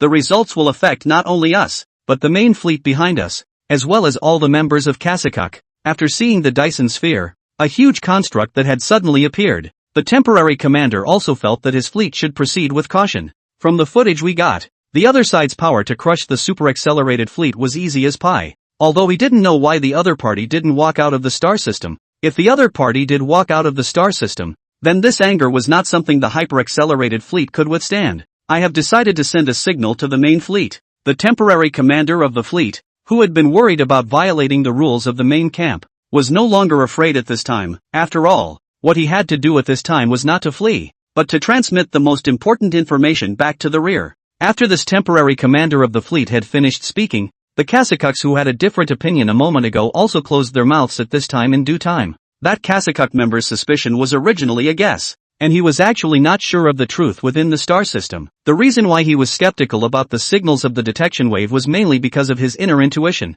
Intuition told him that the intelligence within the star system should be false, but since the other Kasakuk members in the bridge agreed that it was true, there was certainly no reason for this ordinary Kasakuk member to insist on it. So, as the fleet's interim commander made up his mind about the literacy, the fleet's signaling system was turned on again, the quantum comms turned on, and the long-silent hyper-accelerated main fleet's connectivity was finally restored to normal. Zip, zip, zip, quantum signal received. In the main fleet, all of the Kasakuk's clansmen had gone into hibernation again at this point. They didn't know how much longer the standoff would occur, or when the fleet would be able to continue its operations, so all of the Kasakuk members within the ships were in their dormant bins, waiting for their next awakening, and the task of keeping the entire main fleet running, and monitoring the direction of the solar system, of course, fell to the three mechanical ascended ones who were immortal and did not need any rest. Signal? After hearing the ship's system alert, the three Kasakuk mechanical ascendants looked at me and I looked at you in disbelief that this was true. The ship's quantum comms were paired, and only those that were successfully mated could send signals to the fleet. All signal transmissions had been completely cut off in the direction of the base camp previously, so why was a quantum signal being received when the base camp hadn't even opened up access? Tune out the signal. It was only after a few moments of frozen concentration that the three Kasakuk ascendants rushed to have the ship's systems broadcast the signals they had received. When the ship's system had just broadcast the transmission location of the signal, all three ascended masters were feeling a bit incredulous. A signal from the hyper-accelerated fleet? It was reasonable to assume that the hyper-accelerated fleet could have the presence of the governor's ships in it, and if the fleet sends signals backwards, it would certainly be sanctioned. The three of them were still unaware that the governor's ship that was supposed to be throttling the hyper-accelerated fleet was now facing off with the spaceship head-on, and had been fixed in place for a long time without any movement. Let's see what's really there. Since the signal was coming from the fleet ahead, the three ascendants were even more excited about what was in it. In the thoughts of the three ascendants, it should have been the hyper-accelerated fleet or the governor's ship that had engaged in a battle with the other side. Only then would the ships ahead react so quickly. But just as the three Kasakuk ascended masters were still constructing a picture of themselves in the data stream, a clear, encompassing image of all the buildings in the solar system appeared in the trio's observations. What? In the model Ho had just constructed, at the very core of the star system, a huge construct was wrapping around the entire star, absorbing most of the energy. This massive component left only several gaps in the orbits that faced the orbits of the various planetary positions in which it operated. These few rays of sunlight that were released chased the planets, moving as they did. From a distance, it looked like a few lightsabers were sticking out of the sun, waving continuously through space. At a glance, these three ascended masters understood that this construction was maximizing the resources of the star. Both allowed the very lines of light to reach above the various planets, and collected energy from the rest of the direction for consumption in other ways. Is this still the same star system? Faced with this very different image from the solar system, all three ascended masters wondered if they had seen it wrong. Could it be that the wrong signal is coming back from the hyper-accelerated fleet side? We can. Just as the leading one of the three ascended ones was still saying something, the voice of that temporary commander of the hyper-accelerated fleet came out on the return signal. Your Excellencies, the three honored ascended ones. Unfortunately, we made an exception to the rule of cutting off all signals from the main camp, but it is urgent. We must report the latest information we have received to the main fleet, to the main headquarters. It is true that, as you can see, we have probed the interior of the stellar system using the latest probes. From the signals of the probe, the previous cloaking system inside the star has been disabled, and we also have full information about the inside of the star system, a model of the interior we have sent out. As you can see, inside the star system, a giant construct has formed, and judging by the shape of that construct, they are using, in the signal being played, the sound and the picture are changing at the same time. In keeping with the words of that temporary commander, the Dyson sphere in the model had been enlarged and presented in greater detail to the three Kasakuk ascendants. Only after the temporary commander of the hyper-accelerated fleet had finished speaking did the three mechanical ascetics come back to their senses. The signals coming back this time were so shocking that even if they were already members of the Ascendant Council, they had never seen such an interstellar spectacle. Do you guys think this signal is real or fake? The Ascended one in the lead looked to the two Kasakuks next to him and inquired. It's a quantum communicator, and unless the other party has direct control of the communicator and has cracked the communication code, it's absolutely real. The youngest one, the Ascended one, reached out and pointed to the Dyson sphere within the star system as he spoke and continued. This should be the thing we're looking at now. As that interim commander of the hyper-accelerated fleet said, the top priority now is to find out why the other side is building this massive component in this spiral arm. After she said that, she also added an emphatic, this is the most important thing of all. At the end, yes, it is important. The lead ascender nodded and responded.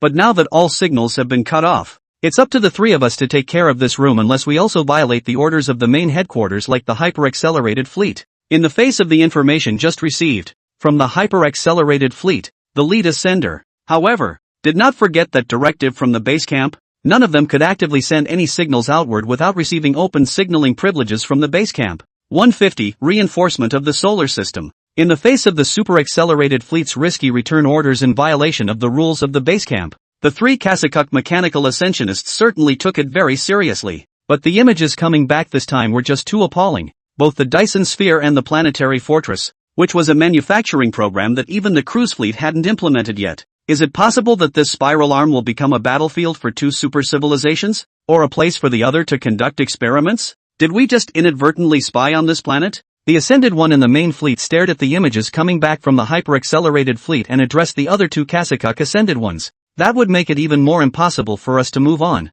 If it's really like what we think, then once we disturb the other side, those ships within that star system will definitely turn around and sail towards us. The three Ascended Masters had seen from the previous exposure of their side's various stargates, and then the destruction of their home base coordinates and planets, that the other side's strength should be able to suppress the main fleet. In this situation, the three of them Ascended Masters certainly didn't want to provoke the other party too much, especially when faced with such a terrifying picture now. They were even more afraid to act easily. Should we send a signal to base camp like the hyper-accelerated fleet? The shortest one, the one receiving and discharging ascensionists, opened his mouth to inquire as the discussion was coming to an end. As soon as these words came out, the other two ascended beings immediately said, No way. Unlike those clansmen in the forward fleet, we are members of the Council of Ascended Ones, and we must follow all orders given by the Council of Ascended Ones. Once we violate the orders of the main camp, then the ascended seat will be lost immediately. The loss of the seat, you should know what that means. At that point, everything we have is all gone. Compared to the short ascended member who had just been promoted not long ago, the remaining two were clearly more aware of the rules and regulations of the ascended members. I certainly do. The shorter one, Dasera the Kasakuk ascender, didn't budge after the two had finished speaking, but didn't budge. As an already mechanical ascender, she certainly knew all the ascender regulations. Now that she had become a mechanical life form, All her memories had long since turned into data streams. Once all the memories and knowledge were data mined, it was certainly easy for her to access the data in them. But we can't just do it for ourselves, Dasera said, extending his mechanical arm to point at the model of the solar system still in the middle of the trio, and continued. This powerful civilization was able to build such a massive construct in a short period of time within a single star system, able to directly locate all of our stargates. And a civilization like this is one to which domain must pay enough attention. It's not enough to simply cut off all signals. That's just avoiding, not facing the problem. The other side has already located the coordinates of the base camp long ago.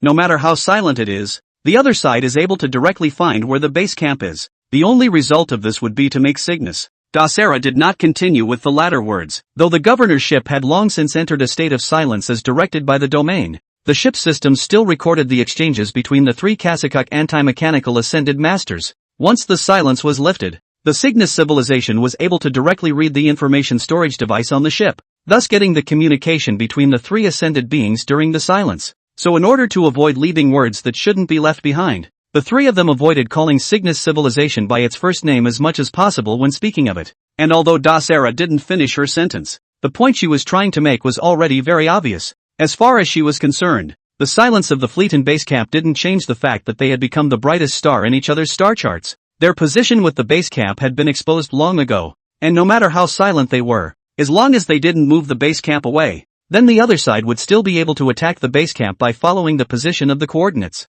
So even if it stays silent, the fact that the coordinates of the cruise fleet's home base are exposed is not going to change, and the only result of this is a gain for the Cygnus civilization. The base camp, after disconnecting communication with the Cygnus civilization, was able to mask the same communication signal with the Cygnus civilization as much as possible and keep the Cygnus civilization's signal transmitting site from being exposed. Dasera, be careful what you say. Faced with the discussion of the Cygnus civilization by his own ascended masters, the leading mechanical ascended master hastened to stop it. No matter what, we can't violate the orders of the base camp. Although Dasera had analyzed the pros and cons as best she could, as an old ascender, the lead one didn't want to take any chances. In his thoughts, although the other party had the coordinates of the various stargates and the main camp, they had no intention of attacking. Even though the hyper-accelerated fleet was right on the edge of the stellar system's cloud locations, that civilization within the stellar system wasn't doing anything more than ramping up the small warships on the fringes of the Oort cloud. This situation also gave the other two ascended masters a bit of luck, as they believed that Rashu within the star system was not going to take an offensive stance against the hyper-accelerated fleet in the near future. At most, let the main fleet send another 1,000 warships forward to support the fleet outside the stellar system cloud cluster. After pondering for a while, the lead ascender still had a slight compromise and decided to select 1,000 warships from the main fleet and move forward again to aid the hyper-accelerated fleet that had lost some of its ships. Faced with that ascended one's words, Dasera also knew that no amount of talking would change the other's mind. In her thoughts, 1,000 battleships couldn't possibly change the situation on the battlefield. That unknown civilization within the star system now had the absolute upper hand in the standoff, and the number of ships had outnumbered the hyper-accelerated fleet by more than an order of magnitude. What's more, the quality of the other ship was certainly quite a bit higher compared to their own ships as well. In such a situation, a mere 1,000 battleships would be no different than sending them to their deaths. I'm joining this 1,000 ships heading to the hyper-accelerated fleet. Unable to convince the other side, Dasera decided to travel to the hyper-accelerated fleet herself to get a closer look at the changes within the star system. Dasera, after hearing Dasera's words, the ascended one in the lead was obviously a bit less than satisfied. Such an approach was clearly questioning his decision. The advance fleet needs a commander, and I'm just the man for the job. I've just been promoted from ruler to ascended, and I know the most about our people. If Big Ben pursues the matter, when the time comes, we'll say that it was the edge of the opposing star to which I privately dispatched the fleet. After saying that, Dasera didn't wait for the two ascended masters to reply, and made a direct turn towards the ship's drop platform. Within moments, under the watchful eyes of two Kasakuk mechanical ascended masters, Dasera departed from the flagship of the main fleet and traveled in a smaller ship to a main ship. 1,000 ships then detached themselves from the main fleet and turned on their thrusters, accelerating continuously from a silent state until they entered hyperacceleration before sailing straight in the direction of the solar system. Aren't we going to stop her? Above the flagship of the main fleet, the two ascended masters were observing the ever-distant ascended master Dasera. Let her be, maybe she's right? Inside the solar system, just as Dasera took control of 1,000 ships to break away from the cruising fleet, Rashu learned through the ships on the fringes of the Oort cloud that his shock and awe plan had worked. The fleet at the edge of the Oort cloud didn't move half as much as it should have when the probed waves returned the images created by the shields in the solar system. There was no attack on the solar system, and no signals were sent to Rohypnol. The ships still had no intention of leaving, but their continued silence was the best-case scenario for Rasho. Phew. At this time, Luo Xiao, who was on top of the Martian orbital platform and had been observing the state of the super-accelerated fleet, was also finally relieved. The other side's detection waves may still be on, and the shield is activated at full power afterward as well. While his shielding plan was successful, Luo Xiao had no intention of relaxing. The other party's detectors will definitely be upgraded again, and at that time, even if the shield is activated at full power, it won't do much good. Rashu gazed ahead of himself. The fleet of hundreds of hyper-accelerated ships was still a threat to Rashu as well,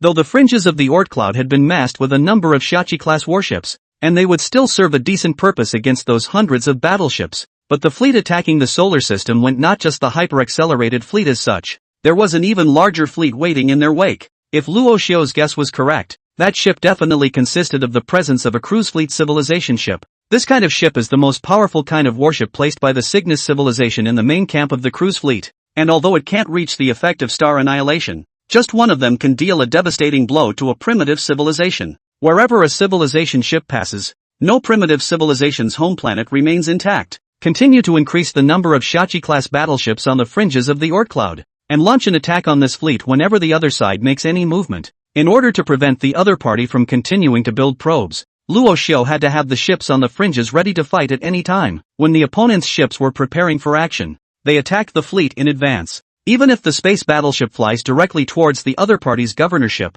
at a distance of 10 kilometers, the other party won't necessarily be able to react. Compared to the super-accelerated fleet, a fleet of ships belonging to the Kasakuk civilization, the governor's ship was what was more important to Rashu. This ship representing the Cygnus civilization not only had unparalleled speed and hardness, but the civilization it represented behind it was what was even more remarkable. Yes, His Excellency the Commander. All orders have been issued and the battle plan is in the process of being drawn up. When all of Rashu's commands had been given, the control system of the lunar research base also synthesized the individual commands and sent them to the ships on the fringes of the Oort cloud. Rasha hoped that the virtual images created by the shield would allow the cruise fleet to time their attack later, preferably to allow themselves to master space energy first, or a more refined use of antimatter. At that point in time, Rohypnol also had enough ships and more force than the opposing main fleet. It was only then that Luo Xiao could have some chance of winning the war between the two sides. At this time within the solar system, in order to cope with the upcoming war after the shields failed, so the starports have all been turned on full power,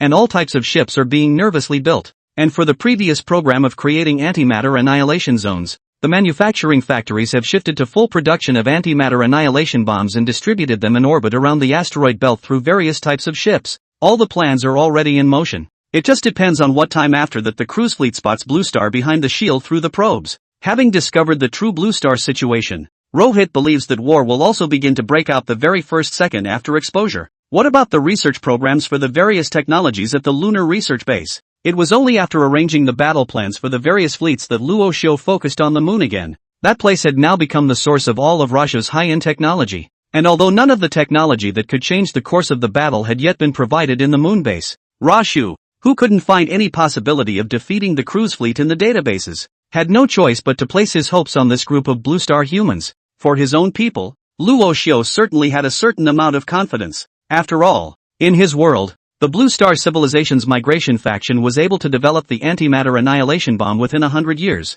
which showed that the Blue Star Civilization was gifted in the development of space technology. I just don't know if this talent can only be applied to antimatter annihilation bombs, or if the Blue Star Civilization only has expertise in weapons technology. There hasn't been any progress in the optimization of antimatter annihilation bombs. There has also been no progress in the development of space energy weapons. The Space Leap project is progressing slowly. But His Excellency Chao Guolin has once again discovered the object's leap and is analyzing the data. After learning that Chao Guolin had once again discovered the object's leap, Luo Xiao also said with interest, "Oh, put up the image and take a look." "Yes, His Excellency the Commander." As the control system replied, the model of the solar system that had been in front of Luo Hua disappeared, and in its place was the core of the antimatter annihilation zone, which Luo Hua had seen many times before. Judging by the clarity of the image, this would have been taken by the ship deep into the core of the antimatter annihilation zone. As Rasha watched, the image continued to advance towards the core area and fired a circular object. 1 meter in diameter, into that area when it was still several hundred meters away. The object did not move quickly within the antimatter annihilation zone, and it struggled to move to the core with constant erosion. 7017K. Chapter 151, String Theory. Wormhole Leap. As the matter continued to move forward and came into contact with the core of the antimatter annihilation zone, for only a split second in the picture, the matter simply disappeared from observation, out of sight, and just at the same time, located outside the antimatter annihilation zone, more than 1,000 kilometers away from the test site, the substance suddenly appeared and was directly captured by a nearby observation ship. This is the second time in the solar system that an object has been directly observed leapfrogging through the core of an antimatter annihilation zone. In contrast to the first time, this leap was recorded in its entirety, and its disappearance and appearance were directly exposed to the observational footage from the Lunar Research Base. From this observation, Chao Guolin and others at the Lunar Research Base constructed a simple model as a way to study the leap. This model, too, was being displayed in front of Rohitsu at that moment, and the data in it was being presented to him by the control system of the Lunar Research Base. After some simple modeling, the research base has come up with a bunch of basic leapfrog theories. It differs from the Stargate leaps of the cruise fleet, which are accomplished by jumping directly through space. This technology, the wormhole technology that Blue Star often discusses, from the 2 leaps, cosmic strings were proven to exist. If we can continue to increase the product of the fusion of space and antimatter in the core of the antimatter annihilation zone, we will be able to employ a huge energy field to produce a string of enormous energy that will instantly cause objects within its confines to enter a multidimensional space that is completely different from the 3-dimensional space. And since there is no such thing as time in a hyperspace jump, we are capable of extremely high-speed interstellar travel and making hyperspace leaps. Cosmic strings, which are mainly composed of a type of sphere known as a supermassive boson sphere, are based on a moderately massive underlying force field and interact strongly with gravitational waves. In fact, above the Blue Star, before Luo Xiao had even arrived, Blue Star humans have been conducting research on string theory. They believe that the most basic unit of the physical model of the composition of all matter is a small section of energy strings, as large as the interstellar Milky Way, as small as electrons, protons, quarks, such as the fundamental particles are occupied by a degree of space energy lines. The most basic unit of all matter is a small energy string. Through this string, matter would be able to leap from point to point, and compared to the cruise fleet's technology of using vacuum bubbles to make leaps, what Luo Hua now had at his disposal, leaps through wormholes, were obviously a bit more practical. It didn't need to constantly lay down stargates, and if the energy field was large enough, it could even ignore distances and make super-distance leaps. That is, with enough energy, Rohypnol's fleet can leapfrog directly from the solar system to the home base of the cruise fleet, and if it works directly into tactical application, it can leapfrog antimatter annihilation bombs directly to the location of the opposing fleet before they are about to make contact, for a truly over-the-horizon strike. At that time, face-to-face contact warfare would become history in space. Destruction of the opponent's ships before they can even be observed will gradually become a reality and a new deterrent weapon. Of course, there is a downside to leaping through a wormhole, and that is that one must first get a handle on the conditions at the leap site. If the environment of the leap site is complex, when the fleet makes the leap, it is likely to dive headlong into a star system or crash into various stars, leaving the fleet devastated just as it leaps out of the wormhole. This, however, was not too difficult for Rashu. After all, he had the cruise fleet's trap star charts and held the coordinates of most of the star systems in the Cygnus spiral arm and the Orion spiral arm. As long as the leaps were to familiar locations, avoiding stars and large bodies, then the fleet's leaps were safe enough. Can you build a jump point through this model? After listening to the control systems report, Luo Hua was also very optimistic about the technology that had unexpectedly appeared. This technology, if it could really be put into practice, would definitely be a good thing for the entire Blue Star human race. After possessing the wormhole leaping technology, no matter whether it was to leap towards the other side's stargate or base camp to continue to deter the cruise fleet, or directly choose a desolate place, all the Blue Star human beings to leap outward, escape the cruise fleet's sphere of influence, all can be easily realized. The interstellar leaping technology, for any civilization, belonged to the most central technology of each civilization. The importance of leapfrog technology can be seen from the fact that Kasukuk developed the Stargate and became the first point civilization in the ranking of all the affiliated civilizations of the cruise fleet. Members of the Lunar Research Base are urgently discussing the summary. From the preliminary results of the discussion, there are 2 most important materials for constructing the wormhole leap point: the folded space energy that can connect the cosmic strings, and the antimatter annihilation energy that provides the huge energy consumption for the cosmic string leap. The amount of antimatter annihilation bombs we have is more than enough to make long-distance leaps for use, but the folding weapons are the only ones that perform the small piece of attachments. And beyond that, we don't have any mastery of space weapons. After the control system of the lunar research base was finished, Luo Xiu also realized where one of the difficulties of the space fleet lay. Right now neither Starfleet humans nor Blue Star humans have any clue about the development of space weapons. The only research that could be conducted on objects of space energy were still the folded weapons that had once been brought by that advanced fleet. And after a great deal of research and use, there is now very little space energy left within the antimatter annihilation zone. And in less than 10 years, the entire antimatter annihilation zone mixed with space energy will simply disappear in the material world. Doesn't a large energy burst directly energize space energy? For the difficulty of the acute shortage of space energy, Luo Hua proposed a very dangerous program. If it's not possible, use a large number of antimatter annihilation bombs at the edgeland of the Oort cloud. At the same point, the fact that the fold was able to be as effective as it was during the last annihilation of the advanced fleet is also related to the simultaneous explosion of a large number of antimatter annihilation bombs.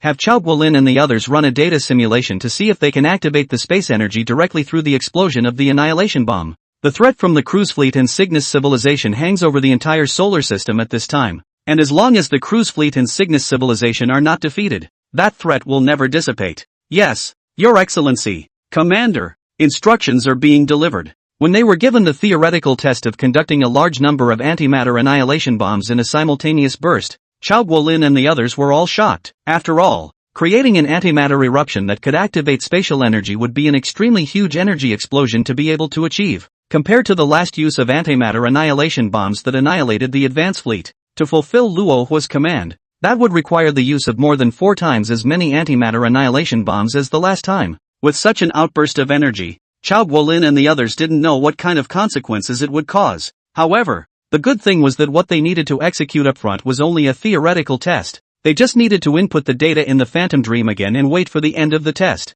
So although Chao Guolin and the others were a bit surprised, they still followed Luo Xiu's instructions and created an explosive test consisting of a large number of antimatter annihilation bombs in the illusory dream. Failed. No space energy departed. No cosmic strings activated. Since the system of the lunar research base was powerful enough, only a few minutes after the data was inputted, the test data was fed back to the laboratory where Chao Guolin was located. Failed? Chao Guolin looked at the test data returned from the control system and frowned as he pondered where the problem had occurred. Just directly increase the input of antimatter annihilation bombs. You can try adding another double amount of antimatter annihilation bombs. Beside Chao Guolin, Xue He, who was originally researching biology, was suggesting to Chao Guolin at this moment. Previously, after a great deal of study, Xue He had already mastered 7 disciplines other than the ones he was familiar with, and among them was the Space Fleet program that Chao Guolin was responsible for. It was also because of this that Xue He was transferred into the project team headed by Chao Guolin. Simply increasing the order of magnitude won't do much. In response to Xue He's suggestion, Chao Guolin did not immediately agree, but instead called up the previous test model. Along with increasing the number of antimatter annihilation bombs, we need to make modifications to the array. Chao Guolin pointed at the antimatter annihilation bomb that had been packed into the Oort cloud and said to the crowd beside him, "The associates changed the array of placements and we may be able to get." As Chao Guolin continued to explain to the surrounding personnel, his hands were also waving on the model, and the previously disorderly placed antimatter annihilation bombs were now arranged into a circle by Chao Guolin through the assistance of the control system. In the area where the antimatter annihilation bombs were placed, the antimatter annihilation bombs that had been gathered together and doubled in size were increasing from the inside to the outside, densely packed, forming a structure that was even larger than an average asteroid. From the looks of it, the picture laid out this way is rather more organized than that previous experiment. But the results of the experiment were not so pretty compared to the orderly appearance. After doubling the antimatter annihilation projectiles and rearranging them, the results presented by their eruption still ended in failure. Luo Hua, who was far above Mars, had simply shut down the surveillance screen of the Mars research base after seeing the second test fail. Luo Hua knew that in this kind of difficult technological research and development project, it was basically impossible to obtain complete test data and get a finished product in 1 or 2 attempts. What kind of technology didn't land after 1,000, if not 10,000 or 100,000 failures to get there? If it were truly possible to dislike the desired technology with time and times, then the Cygnus civilization and the Kasakuk civilization of the cruise fleet would not have to continually bring in affiliated civilizations, nor would they have to go through tens of thousands of epochs of temporal force to get the technologies that they have today. It was because he knew this that Luo Xiu wasn't annoyed at the failure of Chao Guolin and the others, because he knew that this was the normal research process. But in any case, Rohitsu was trying to get this leapfrog technology sooner rather than later, because it can be extremely powerful technology whether it's applied to war or running. It was only after focusing on the technological developments within the solar system that Roche set his sights back on the governor's ship next to the hyper-accelerated fleet. Compared to the hyper-accelerated fleet that had been moving stupidly, the governor's ship, the one that hadn't made any movements and had only confronted the space battleships in place, was the one that had made Luo Xiu the most wary. It is the only being that truly controls the course of the war between the two sides. Keep an eye on the other party's governor ships. If there are any movements, the space battleships are following them. Rasha stared at the model of the governor's ship that had just appeared and said to the control system, "Your Excellency the Commander, the fleet is currently enforcing the directive not to set foot outside the Oort cloud. Due to the change in operational planning for the space battleships, will the space battleships be granted special privileges?" Prior to this, in order not to irritate the cruise fleet and the Cygnus civilization, Luo Xiu had always told his side ships not to sail out of the Oort cloud, and at the most, they would only confront the other side at the fringes. It was because of this previous instruction that the control system requested special privileges for that space battleship, and this special permission was the very permission that allowed space warships to freely enter and exit the Oort cloud. Give it permission to follow the other party directly whenever they make a move. If necessary, the thrusters are activated in direct overdrive to ram the opponent. As the space battleship had the most powerful shell in the entire solar system, the hull of the ship had a spatial membrane covering it, and it was unable to launch any attacks outwards. Whether it was a beam weapon or a kinetic weapon, it would be blocked by the spatial membrane that encased itself. So the only way for the ship to attack now was through the most primitive collision. But with this space membrane attached to this ship, no matter if it was dealing with the cruising fleet's governor ships or civilization ships, it possessed an unparalleled killing ability. Okay, permissions are being delegated. Space Battleship 11 gets Oort Cloud access. Impact permission. Although that space battleship was defined as number 1, it was actually the only one under Luo Xiu's banner, and if he wanted to take out another one, he wouldn't be able to find it. It's already the most lethal presence in the solar system outside of antimatter annihilation bombs. However, compared to the antimatter annihilation bombs that had the risk of exposure and could be replicated possibly by the cruise fleet, this space battleship was absolutely unique. The shield screen also continues to update to show the other side the leaping ability. Don't use wormhole leap technology for the demonstration, or use their Stargate. In order not to expose his wormhole technology, Luo Xiu wasn't prepared to let the shield transmit signals outward with the latest of this technology. After all, the population of the cruise fleet was far too large compared to a solar system with only blue star civilizations and starship humans. Who knows if it would be easily replicated by the other side after it was exposed and applied to the cruise fleet's leapfrog first. If it was developed by the cruise fleet first, it would undoubtedly be a huge blow to Luo Xiu. At that time, the ships he would have to face would not just be 100,000 ships, but 1,000,000, or even 10 million. In order to prevent such a thing from occurring, Rashu would never apply unexposed technology to shielding the screen. Chapter 152, The Terror of the Solar System. However, the Dyson Sphere, an unprecedented space spectacle, Luo Xiu did not have any intention of keeping it a secret. If the cruise fleet wanted it, take it as much as you want.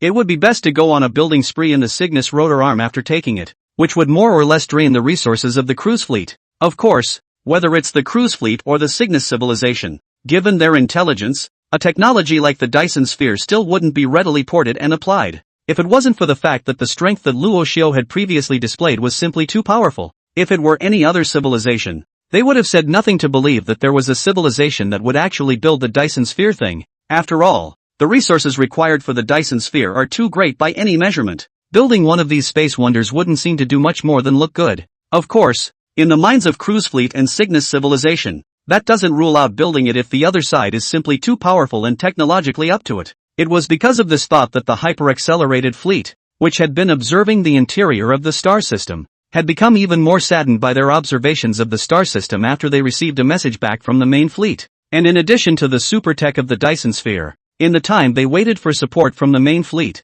they once again discovered even more horrific, far superior leapfrog tech to the cruising fleet's Stargate. Under the direct observation of the hyper-accelerated fleet, a steady stream of material was emerging from the void in space near Neptune's orbit, and in just one day, its leaps had already exceeded the total amount of material that had been leapfrogged through the cruise fleet's Stargate in a single trip. And that wasn't all the material it leapt over. Over the next 3 days, this previously unobserved leaping point continued to spit resources outward, gradually forming a huge resource placement site. This happens every 2 weeks and hasn't stopped in the time it takes for the reinforcement fleet to arrive. Such technology would be unthinkable for a hyper-accelerated fleet to exist. Knowing that the cooldown time of the Stargate that Cruise Fleet possessed was measured in years, compared to the Stargate of the unknown civilization in the star system, the super-accelerated fleet felt that the Stargate they were using was simply a bit out of reach. What the hell is this trying to build? The temporary commander of the hyper-accelerated fleet, who had been inactive due to waiting for the arrival of reinforcements, was somewhat numb throughout after years of watching matter leap within the star system. When he first observed the Stargate, he was shocked at how powerful the other side's leap technology was, but as time passed, the temporary commander even felt that the Stargate was the way it should be, and that it was only the cruise fleet's Stargate that was too weak that made the gap between the two side Stargates look so large. How many years have they been leapfrogging matter through this Stargate? That Dyson sphere is fully constructed. What are the extra matter trying to do? The temporary commander's face was anxious, watching the other party's strength continue to grow. As an observer, his pressure was also very great. Even if the reinforcement fleet comes, it can't do much now, can it? After the signal transmission several years ago, the interim commander had no communication with the reinforcement fleet that was in hyperacceleration. He didn't even know the number of the reinforcement fleet, only that one of the mechanical ascendants had arrived. The arrival of the Ascenders had once been a source of great excitement for the Kasakuk members of the hyper-accelerated fleet. Mechanical Ascenders had always been the most revered of the civilizations affiliated with the cruise fleet. The members of all civilizations were proud to become mechanical ascended masters, and the members of civilizations that could become ascended masters were invariably the most elite members of the major civilizations. That's why they were so energized when Dasera communicated that the Ascended were going to arrive with the reinforcement fleet. But as the images coming out of the star system became more and more horrifying, the complete completion of the Dyson sphere, the ever-increasing amount of matter, all made for a very depressing atmosphere in the bridge of the flagship of the hyper-accelerated fleet that was observing. Judging by the technology on display within the star system right now, I think so. Beside the temporary commander, his assistant also looked at the images within the star system with a serious face and said, "Hey." The temporary commander of the hyper-accelerated fleet shook his head slightly, not daring to imagine the moment when the two sides would duke it out. Perhaps the only way to stop the other side was to carry out the previous plan of isolating the two main spinning arms. The reinforcement fleet has been in a state of hyperacceleration. 3 days from the time of the signal transmission, His Excellency the Ascended One will be able to arrive with the reinforcement fleet. Although the members of Kasakuk in the bridge all felt that the strength of the two sides was pulling further and further apart, they always welcomed reinforcements. No longer just hundreds of ships to face the other side's Shachi-class battleships that were already on the verge of reaching 1,000,000 ships. As they watched the ships on the fringes of the Oort cloud continue to grow in number, all members of Kasakuk who were able to observe this massive fleet were on edge all day long. Although the other side's ships were very pocket-sized, the difference in the number of ships was terrifying. With the other side's technology, even if it was a pocket-sized ship, it would still be easy for them to deal with their hundreds of warships. If the number of ships in the reinforcement fleet was small, being crushed outright was very possible. 3 days, only 3 days. With a nod, the temporary commander continued. In 3 days, the fleet will be under the command of His Excellency, the Ascended One. The pressure on this member of Kasakuk was just very high ever since he took up the position of temporary commander. After all, the opponents he had encountered weren't the primitive civilizations of old, and their ships weren't able to crush the other side's battleships. A situation like this wouldn't go over too well with any member of Kasakuk. This temporary commander sometimes even thought that even if the Ascended Masters arrived, the other party's situation would definitely not be much better than his own. What difference does it make who comes in against the kind of opponent that's basically impossible to beat? At this point in time, what this temporary commander was most looking forward to was for that reinforcement, His Excellency the Ascended, to take the members of the fleet and evacuate from this horrific area, far away from this day-strong and great super-civilization, and return to the cruise fleet home base, continue the observations, and in 3 days transmit all of the observations from these years to His Excellency the Reinforcement Ascensionist. The temporary commander of the hyper-accelerated fleet turned on a dime after saying this, and simply left the bridge. After a long period of holding out, the interim commander had long wanted to unload a load of baggage. 3 days had passed in a blink of an eye for the members of the hyper-accelerated fleet, those members of Kasakuk who had been observing in place for years. The reinforcement fleet, which had been in hyper-acceleration, had finished decelerating and was gradually approaching the hyper-accelerated fleet docked outside the Oort cloud.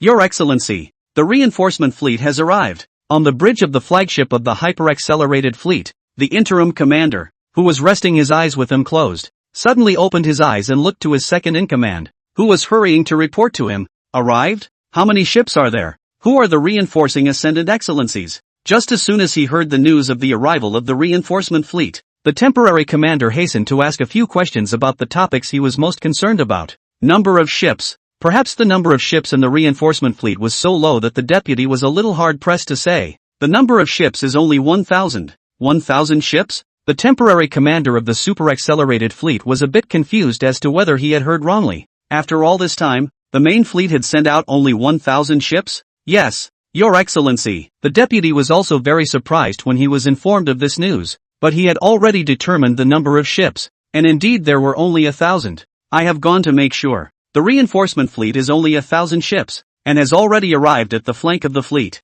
The augmented ascender is the Honorable Dasera, and she has come to the flagship in a transfer ship. Lord Dasera? The temporary commander of the hyper-accelerated fleet's entire body froze when he heard that name. The name Dasera was a name that rang true for the entire Kasakuk civilization. After all, she had now recently joined the Ascended One Council members. Before becoming an Ascender, she was the supreme consul of the entire Kasakuk civilization. Even in normal times, they, the ordinary members of Kasakuk, did not have the chance to meet this former consul excellency. They didn't expect that they would actually have the chance to meet each other face to face after the other party had become an even more noble Ascender. His Excellency the Commander. His Excellency the Ascender has boarded the ship.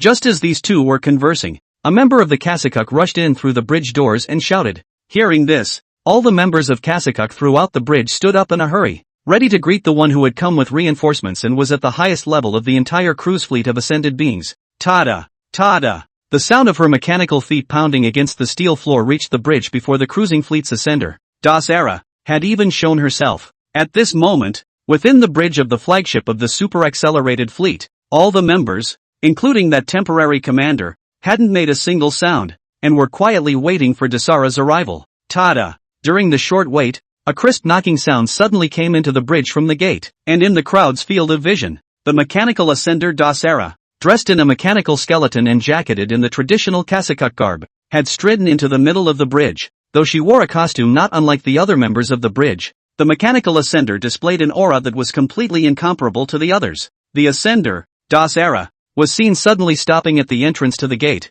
using a face sweeper to observe all the members of the bridge. Since Dasera didn't do anything, the other members could only stand frozen in place, not daring to make any noise. Report back on the situation within the star system. It was only after Dasera had stood still for half a minute, and the breathing of the Kasakuk members on the bridge had intensified, that the augmented ascender opened his mouth and spoke in the direction of the makeshift commander. Because this Dasera's voice was using the original voice from her cell phone before she became an ascended one. When all of the Kasakuk members on the bridge heard this voice again, they all suddenly had a feeling of familiarity. This, then, is their last supreme consul? His Excellency. Court. Your Excellency. The massive construct built around the star in the star system has been completed. The interim commander looked a little nervous when he opened his mouth.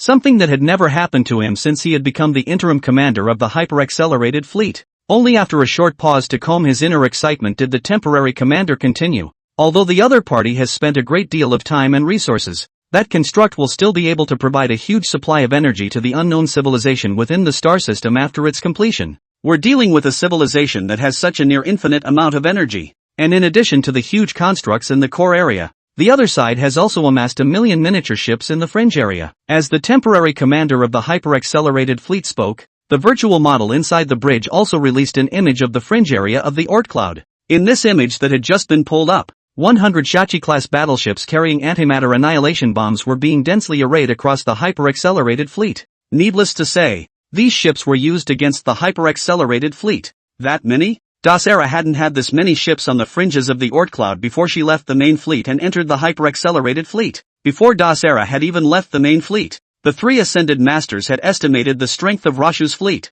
To them, the ships that Luohua had sent to the outskirts of the stellar cloud cluster were tiny, but the quality was definitely not bad. Besides these ships, although Dasera was a bit surprised by the number of ships, it was good to know that she had some preparations. Since the other party had let the hyper-accelerated fleet loose on the fringes of the star system, they would surely have a plan to deal with it as well. Placing a large number of ships to deter the hyper-accelerated fleet was one way the three ascended members had pondered. In addition to the ships, we have observed a stargate within the core region of the star system. A stargate that makes fixed leaps of resources into the star system. Leaps that are extremely swift compared to our stargate. As the temporary commander of the hyper-accelerated fleet spoke, the image that had been showing a million Shachi-class warships then changed to that huge stargate near the orbit of Neptune. After watching the throughput speed of the false stargate created by Rashu, Dasara herself was shocked. That fast? Dasara's research on Stargate was also very deep. She was part of the Stargate optimization research project before she became Supreme Consul, so she had a very large say in the technology of the Stargate.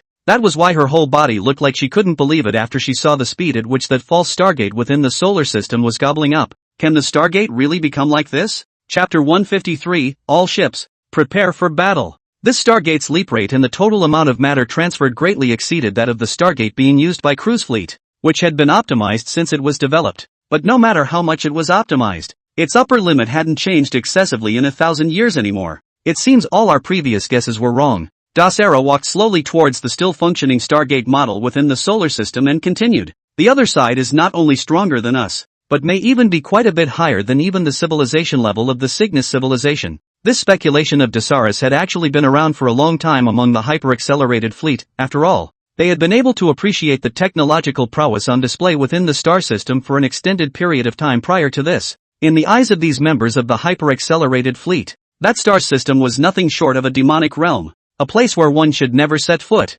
Once they entered, they might anger that super-civilization, thus making the other party change the way they had been acting and turn to using force to fight themselves. Ruling, Your Excellency the Ascender, our most pressing priority right now is to get out of this star system. The interim commander of the hyper-accelerated fleet had been under so much pressure, so when Dasara arrived, he was finally able to report back to the top with his thoughts as well. If it hadn't been for the previous orders from the cruise fleet home base, and the motionless governorship 10 kilometers from the stellar system cloud cluster, their hyper-accelerated fleet would have already left this place and returned to home base. There is no use for us to stay here, neither to change the developments within the star system nor to increase our own strength. At this point the fleet was in the emptiest part of space. They were on the outskirts of the solar system and had no access to any resources, and due to the ban on cruising fleets, they could not be resupplied by their home base. In such a situation, they could only watch the other party's strength increase, while they themselves could only remain the same again and again as the other party's strength continued to increase.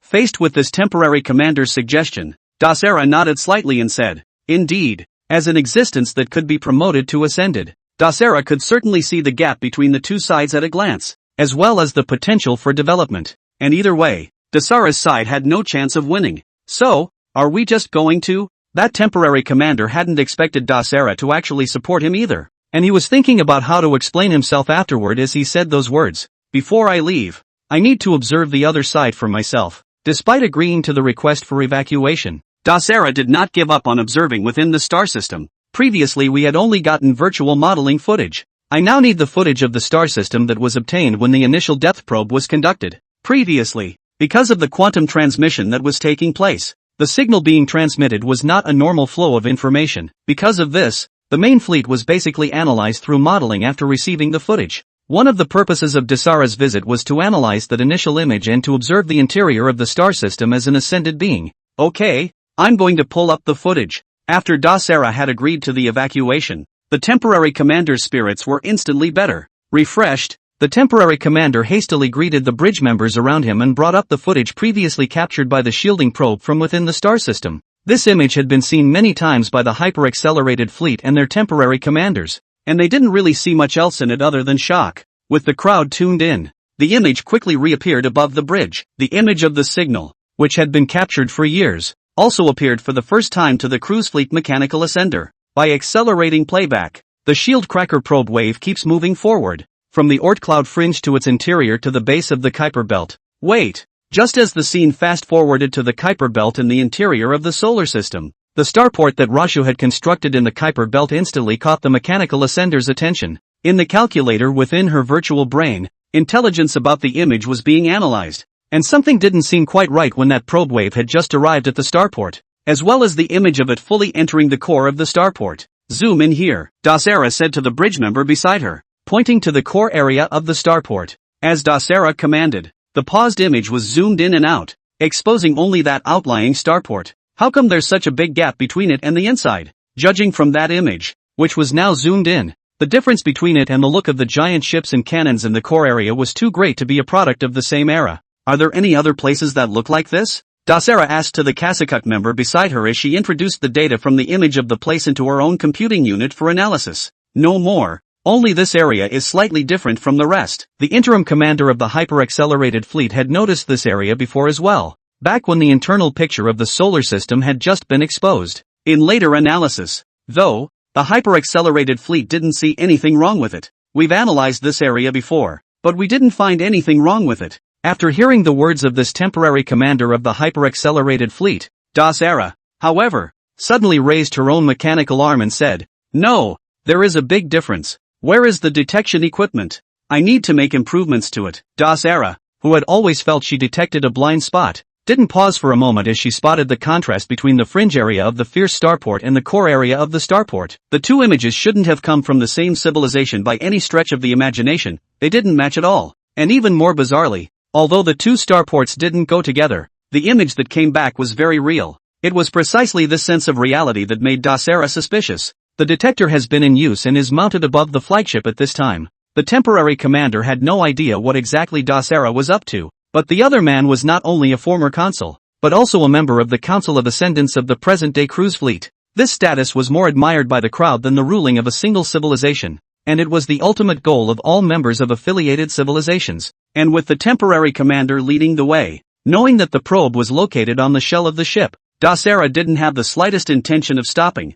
She floated straight out of the exit hatch without doing anything to protect herself to run towards the equipment that had been constructed by the hyper-accelerated fleet after the dismantling of one of the ships. For Dasera, who had the entire tech library of data, modifying a probe was a snap. In just under 10 minutes, she had transformed the probe outside of space and given the temporary commander of the hyper-accelerated fleet the command to activate the probe again. With Dasera's command, a new round of probes was reissued and headed out into the solar system once more. Since the probe's detection array was altered, the signal of the altered detection wave was transmitted out of the Shachi-class battleship into the interior of the star system when this wave slipped silently past the Shachi-class battleship on the fringes of the Oort cloud. The detection wave has changed? After day of scanning by the hyper-accelerated fleet, Rohypnol had all but adapted to the detection of the other side, and had long had the major shields hyper-powered up to avoid being observed by the other side of the real picture. Luo Hua was floating in space and was observing his space orbital platform, and while conducting the inspection,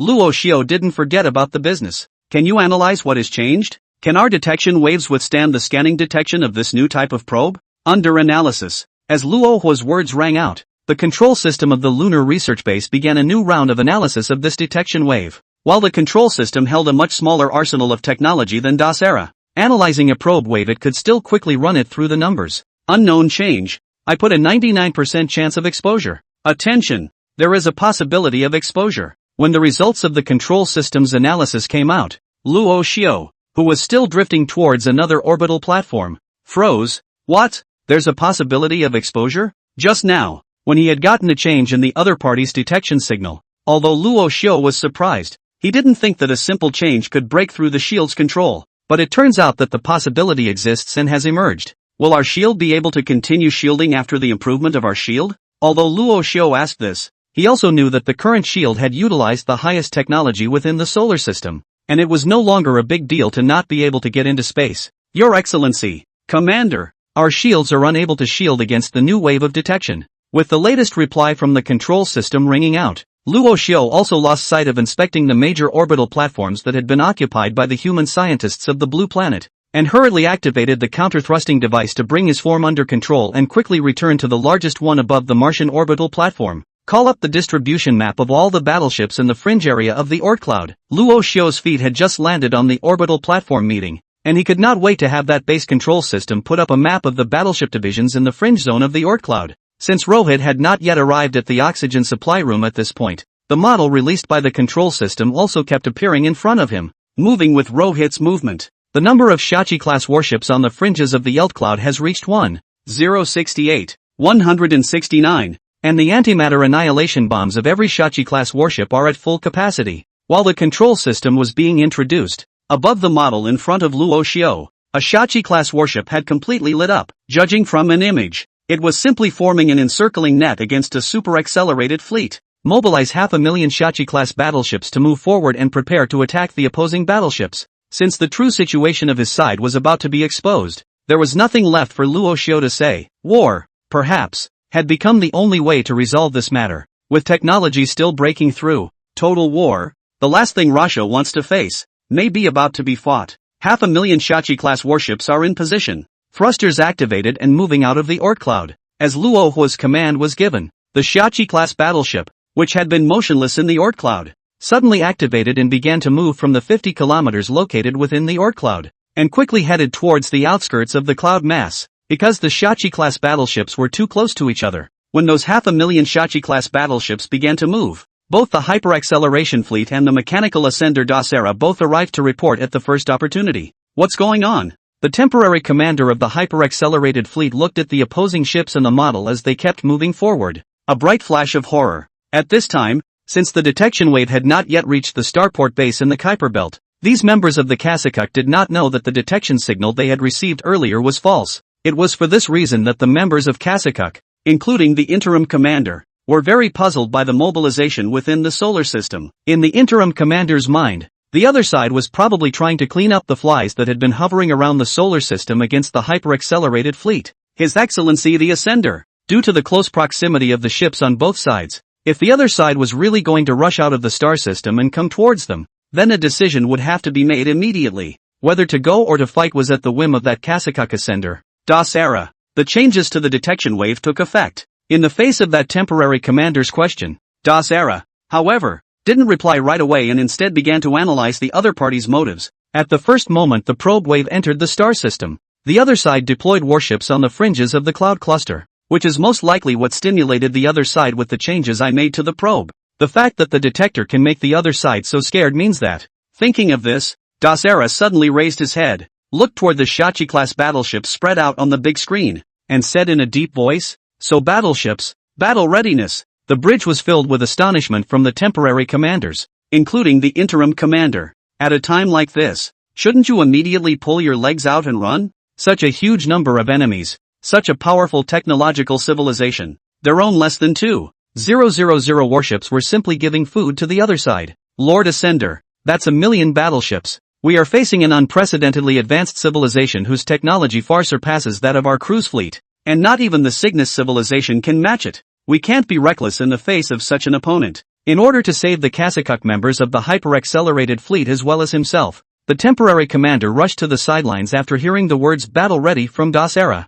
He didn't want all the ships to be blown to smithereens by the other side after a few minutes. No, all members, all ships, battle ready. On behalf of the Council of Ascended Ones, and on behalf of Cruise Fleet Base Camp, instructions are issued to you, and you need only carry them out. Chapter 154, The Passing of Civilization. Usually the most uncivilized. In fact, before the 500,000 Shachi-class battleships moved, the space battleships that had previously been in a standoff with the Viceroy ships had already taken a step ahead and moved towards each other. Even before the arrival of this Kasakuk mechanical ascender, Dasera, the cruising fleet's governorship had been a prime target in Russia's battle plan. Luo Xiu would not give this governorship belonging to the Cygnus civilization any chance. With a distance of only 10 kilometers, Luo Xiu didn't even want to give the other party a chance to send back a signal. Just like the advanced fleet governorship that was suddenly engulfed by an antimatter annihilation bomb last time, the space battleship would deliver a thunderous blow to the other side this time, eliminating the biggest threat. The other ship is moving.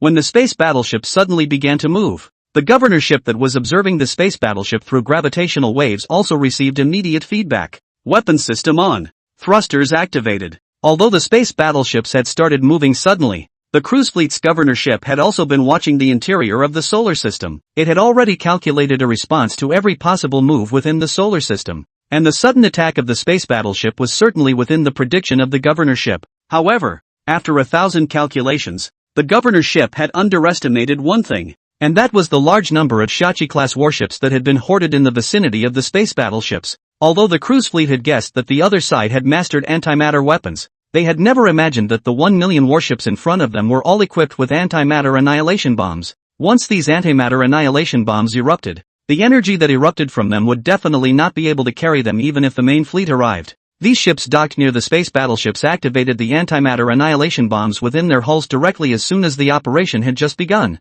The sudden burst of antimatter suddenly covered the nearby space with a might the governor's ship had never seen before, and when his thrusters had just been activated, the antimatter energy had already rushed toward it from the Oort cloud cluster 10 kilometers away. Unknown civilization with extremely high weapons technology. Ship running tech medium. Other, unknown. Threat level, extremely high. As with the governor's ship and the advance fleet, as soon as the battle broke out, it made a judgment call on the ship it was facing. And the verdict was exactly the same as that of the governor's ship. The antimatter energy that erupted at this time was certainly more than the cruise fleet, and compared to the antimatter energy, the space battleships that were coming in at high speeds right behind the antimatter energy were the ones that made the governor's ships pay more attention to the existence of the antimatter energy. After all, compared to a weapon, a ship that could use space energy as a shield was what the major civilizations needed more than anything else. One's own survival is certainly more pressing compared to destruction. But now the governor's ship also had no time to pay attention to the construction of the space battleship,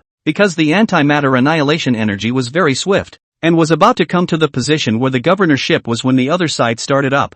Antimatter energy detected. Threat level extremely high. Energy shields on. When the antimatter energy was about to touch its own hull, the governor's ship also instantly and automatically opened its own energy shield. Zip zip zip. Inside the hull of the Viceroy's ship, due to the contact between the antimatter annihilation energy and the Viceroy's shields, the energy within it immediately became unstable. The antimatter annihilation energy continued to erode the ship's shields, not giving the other side any chance to recover their energy. And compared to the slightly lousy situation of the governor's ship, the space battleship under Luo's banner was at ease within the antimatter annihilation energy zone. The battleship used for the outer membrane of space had no fear of any antimatter energy. It traveled freely within the energy zone and continued to approach the governor's ship at a very high speed, preparing for signal launch. Failed. Energy area blocking signal. Try to leave the energy zone. The other ship is approaching at high speed, trying to hide. Nourish. Phew. Although the Tun warships had performed many maneuvers in the time it took for the space battleships to approach,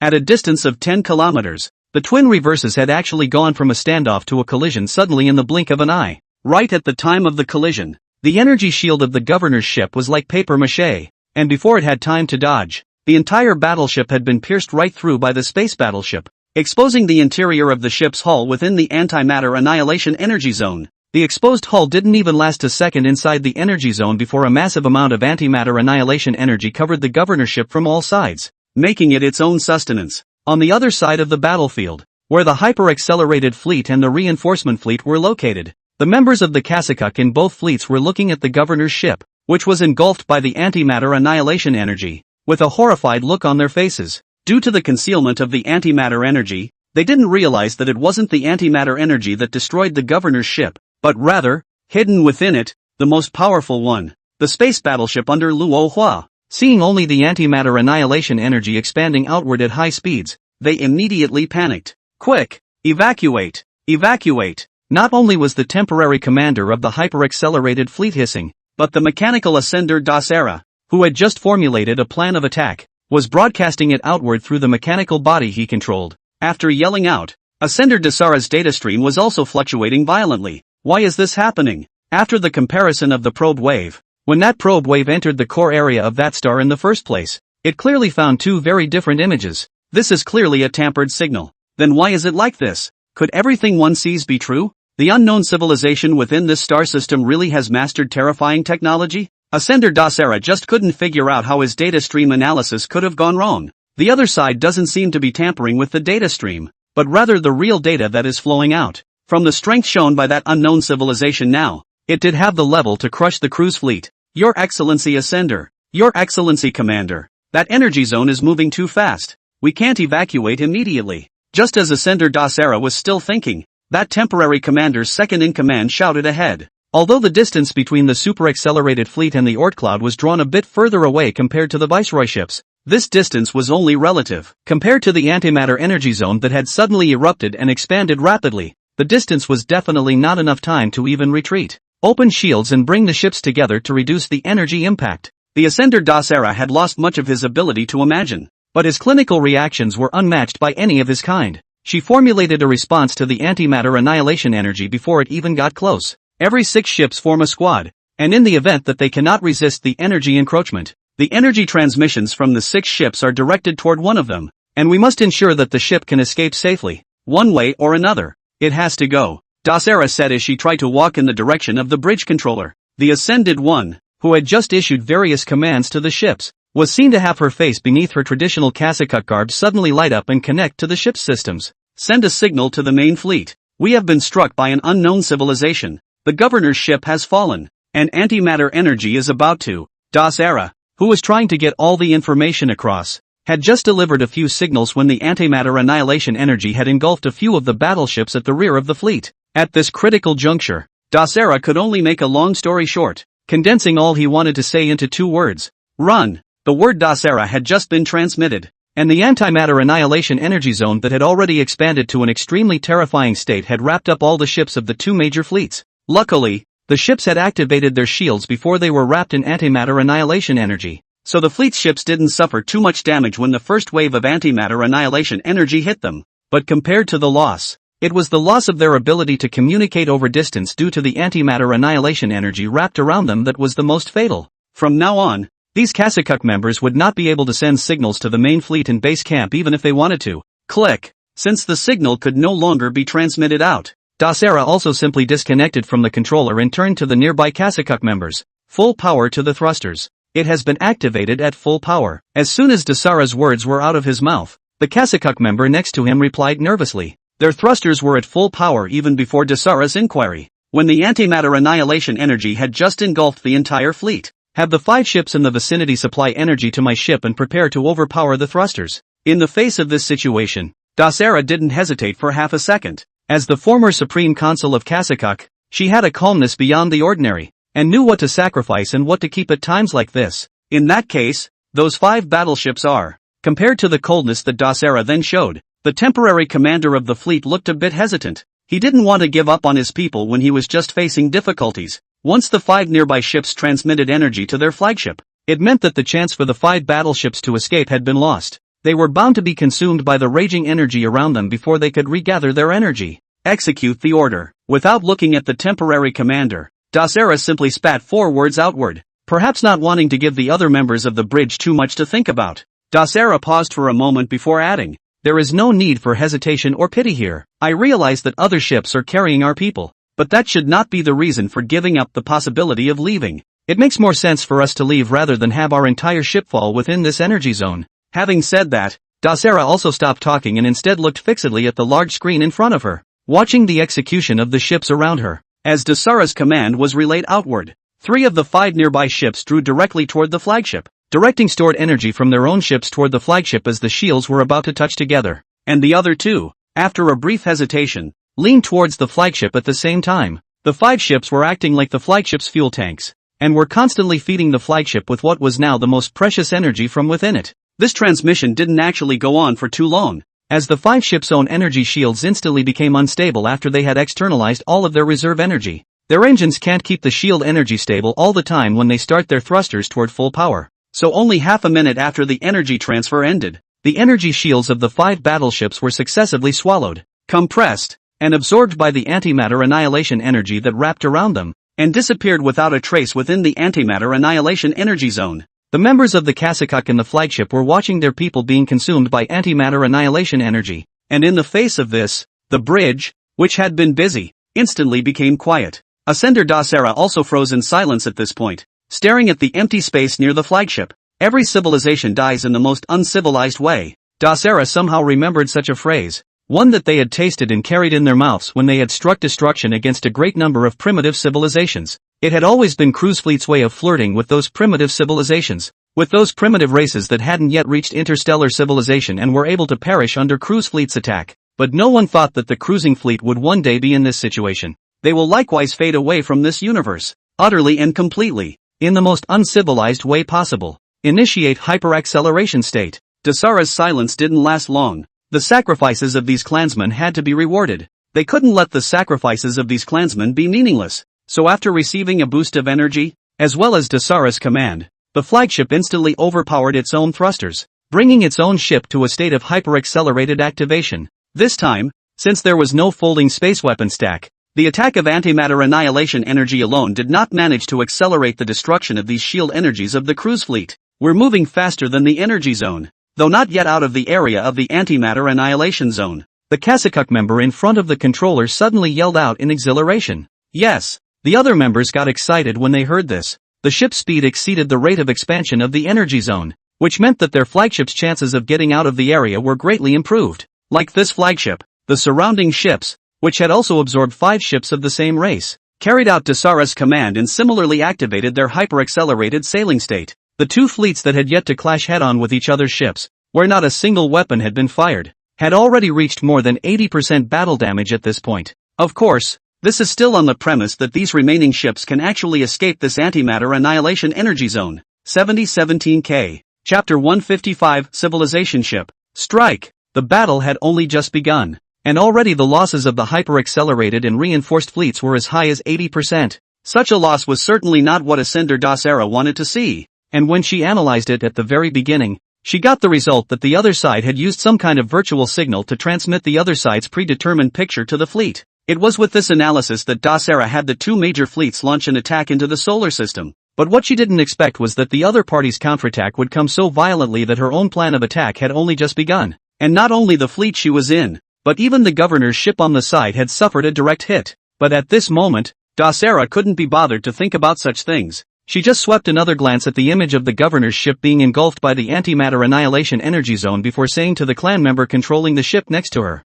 "How much longer can our energy shields hold out?" "The shield will last another 7 minutes. By accepting energy from the other 5 ships, the flagship Dasara was on had grown in the amount of time it could last under the constant erosion of antimatter annihilation energy. But even if the time for the shield energy was lengthened, survival depended on whether that time would allow those remaining ships to break out of the area where the antimatter annihilation energy zone was located. "How fast is the energy zone expanding? How soon can we get out?" Dasara asked the Kasakuk member beside her as she looked at the model about the energy zone expanding outward. "In 6 minutes and 17 seconds, we'll be out of the energy zone." The Kasakuk member who answered Dasara was less nervous at this point. After all, judging from the comparison of time, their flagship was perfectly capable of escaping from the antimatter annihilation energy zone.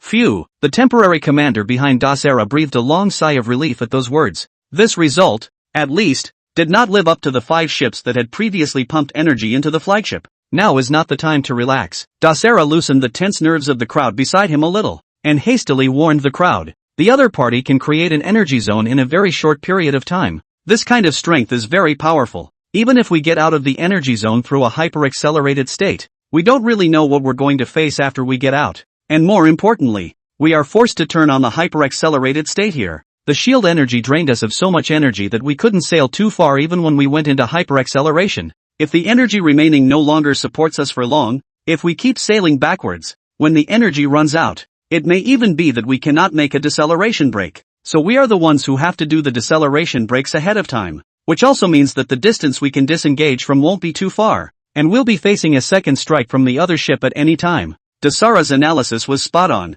She was after all a mechanical ascender, and was able to analyze the situation encountered at hand from all aspects, as well as predict what would happen afterward. Her analysis was generally very successful, and if it wasn't for the large number of antimatter annihilation bombs that Luo Su had installed inside those Shachi-class battleships, Dasara's plan of attack might have succeeded. With Dasara's reminder, the members of Kasakuk, who had all relaxed, suddenly tensed up again. Through these words of Dasara, an image of the powerful ships of that unknown civilization within the solar system that were waiting for them outside the energy zone was already looming. If that were true, wouldn't the fleet's plan to get out of the energy zone so easily be for naught? Once the fleet is out of the energy zone, all ships disperse and disengage and remain in hyperacceleration and do not stop for whatever ships they encounter. It was only after a group of Kasakuk members had regained their bearings that Dasara continued with his orders. Although there was likely another kill move from that unknown civilization in the solar system outside the energy zone, the fleet would have to use hyperacceleration to leave the area anyway,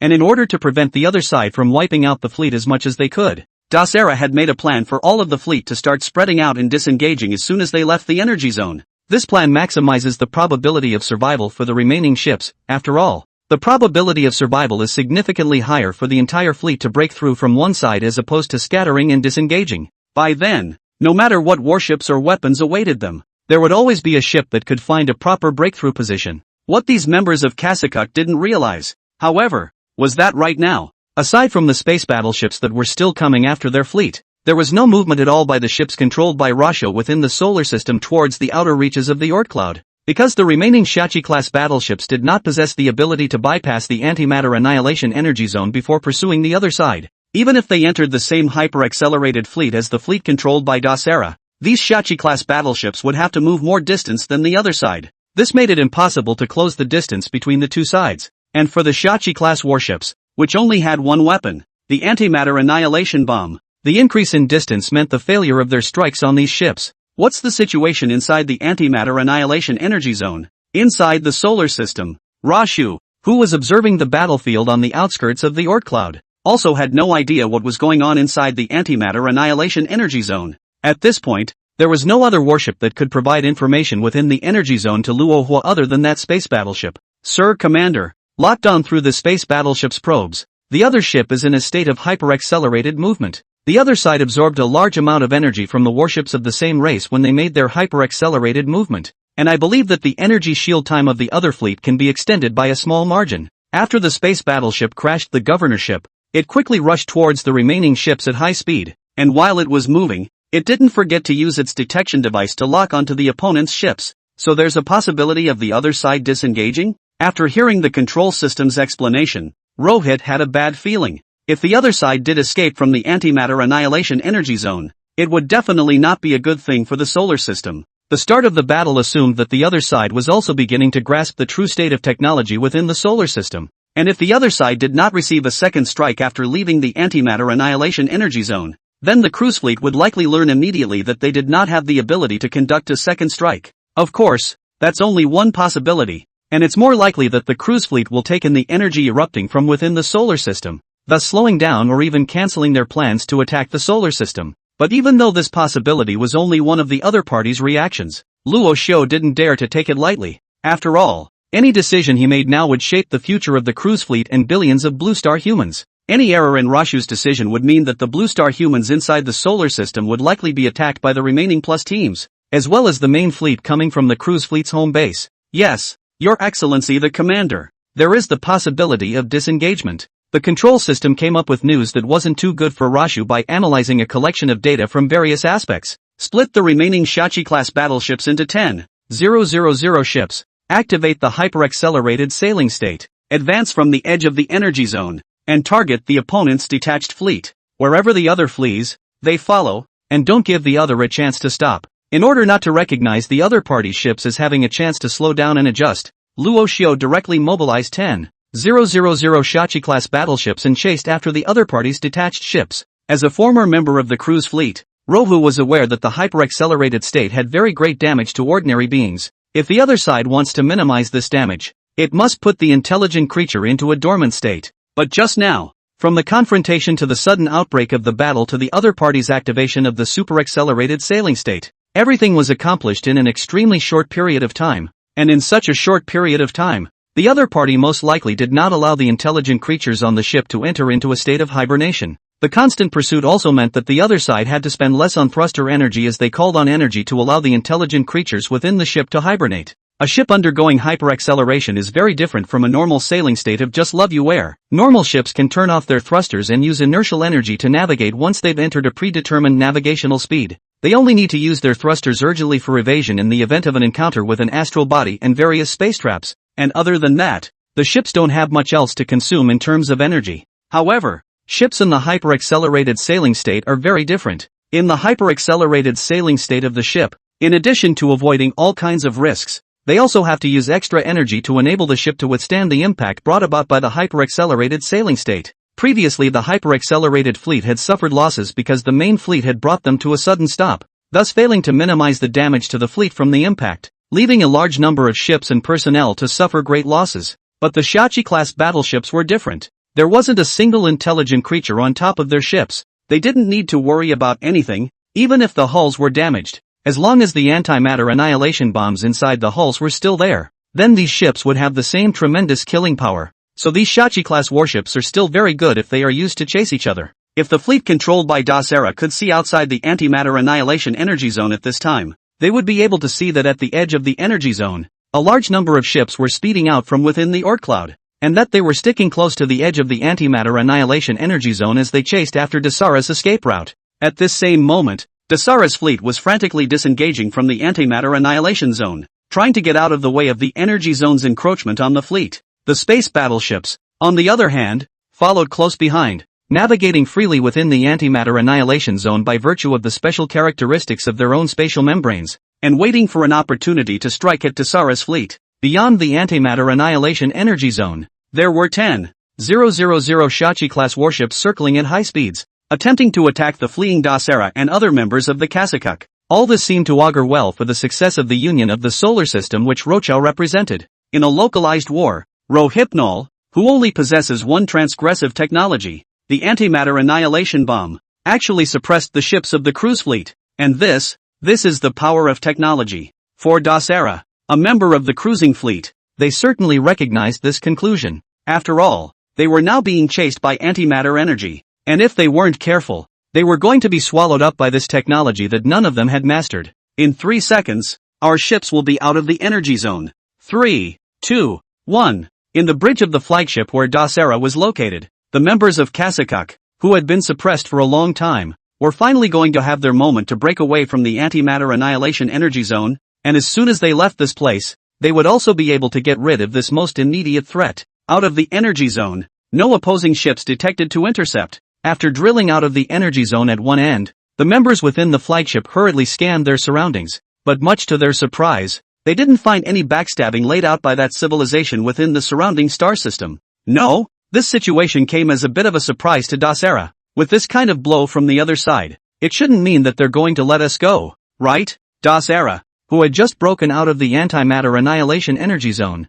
didn't think that civilization within the solar system would be kind enough to let itself live. However, this is not the time to think about why the other side did not take advantage of the situation, since they have already detached themselves from the energy zone. Then taking this opportunity, Dasera must also convey to the main fleet the situation they encountered. Signal to the direction of the main fleet. I put under attack by antimatter energy. As Dasera spoke, he suddenly paused again, only to see the mechanical ascender turn his head to look at the voyage route of the dude ship, and there was no sign of the dude ship in that place. The governor's ship has been destroyed by the other side, and the weapon that destroyed the governor's ship was most likely related to space energy.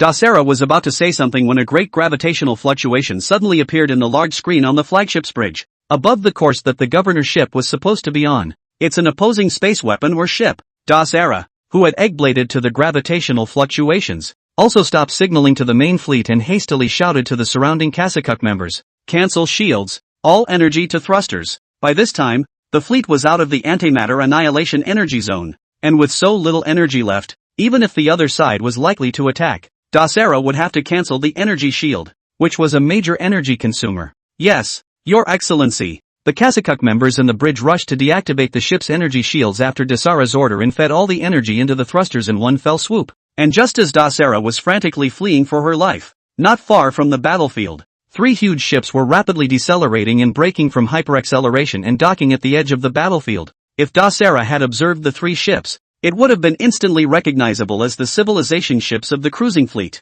Chapter 156, Neutron Extermination. The reason why the civilization ships that were supposed to be in the main fleet were here was still due to the Cygnus civilization's monitoring of the main fleet being in place. Although they followed the orders of the headquarters and did not send any signals to the outside world, the movements of the main fleet these Cygnus civilization ships were still watching. As Dasera broke away from the main fleet with 1,000 ships and headed for the solar system, 3 civilization ships also broke away from the Cygnus civilization fleet and followed Dasera. Originally, civilized ships basically did not engage in hyperaccelerated voyages. They generally had to ensure that their energy sources were sufficient so that their weapons could be called upon to the fullest extent. But just monitoring 1,000 normal ships, the 3 civilization ships, even if they used their hyperaccelerated sailing state, they had enough energy left over for the fleet to eliminate any reinforcements that might have moved. What the 3 civilized ships did not expect, however, was that they had only just exited their hyperacceleration state when a large energy zone appeared ahead of them. The reinforcement fleet that they had been chasing,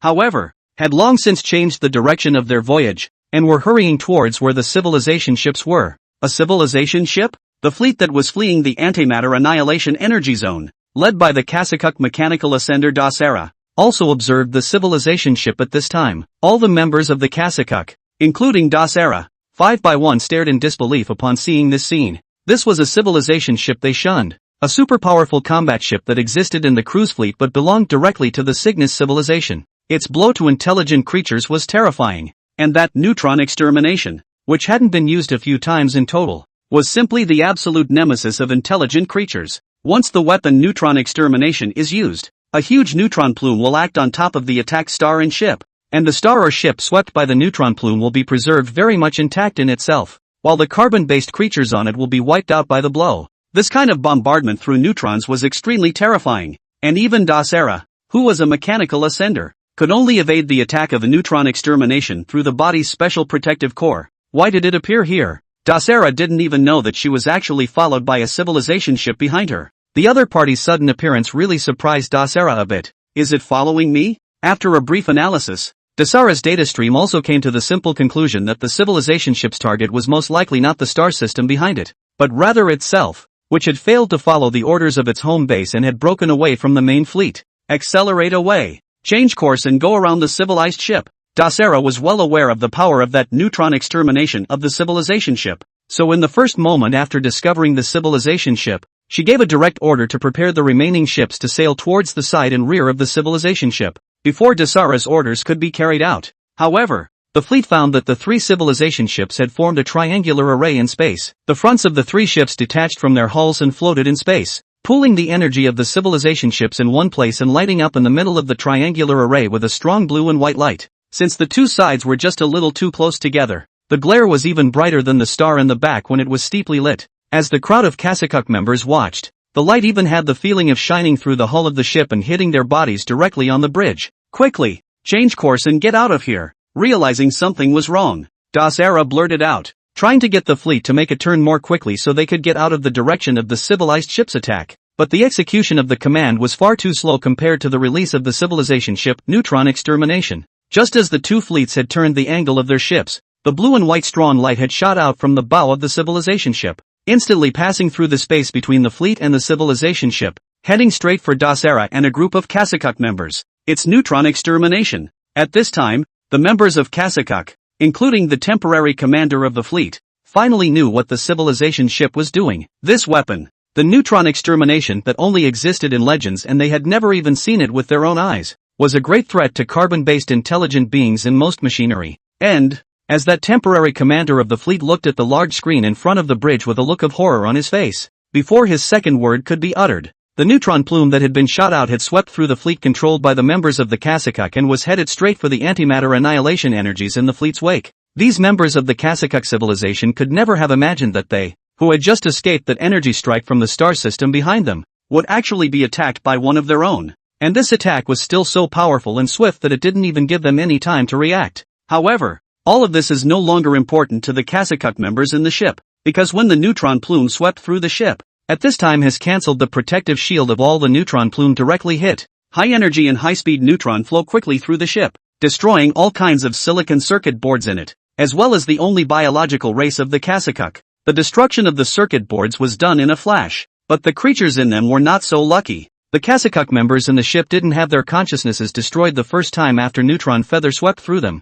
They only felt a burst of electric current sweeping through them, and then the ship's power supply system failed. The controllers failed, the propulsion failed, and the entire bridge was plunged into darkness in an instant. It was only after all external senses disappeared that these Kasakuk members gradually felt their bodies tearing apart. But the progress of this tearing was also quite fast, and in only a split second, all of the remaining Kasakuk members of the two major fleets fell, leaving not even a single living cell in the fleet. Only the mechanical ascender, Dasera, had her data stream all the way into the protective core in her mechanical body just as neutron feather was about to sweep onto the ship. It was through this protective core that evaded the neutron feather that Dasera avoided the neutron extermination attack and thus retained his consciousness. But all the ship's circuits had been destroyed, and even if neutron feather disappeared afterward, Dasera wouldn't be able to seize a mechanical body in the first place. All she could do now was wait uneasily inside the protective core, waiting for the end of the war outside. If it was a civilized ship that won the war then the main fleet would come to recover her protection core,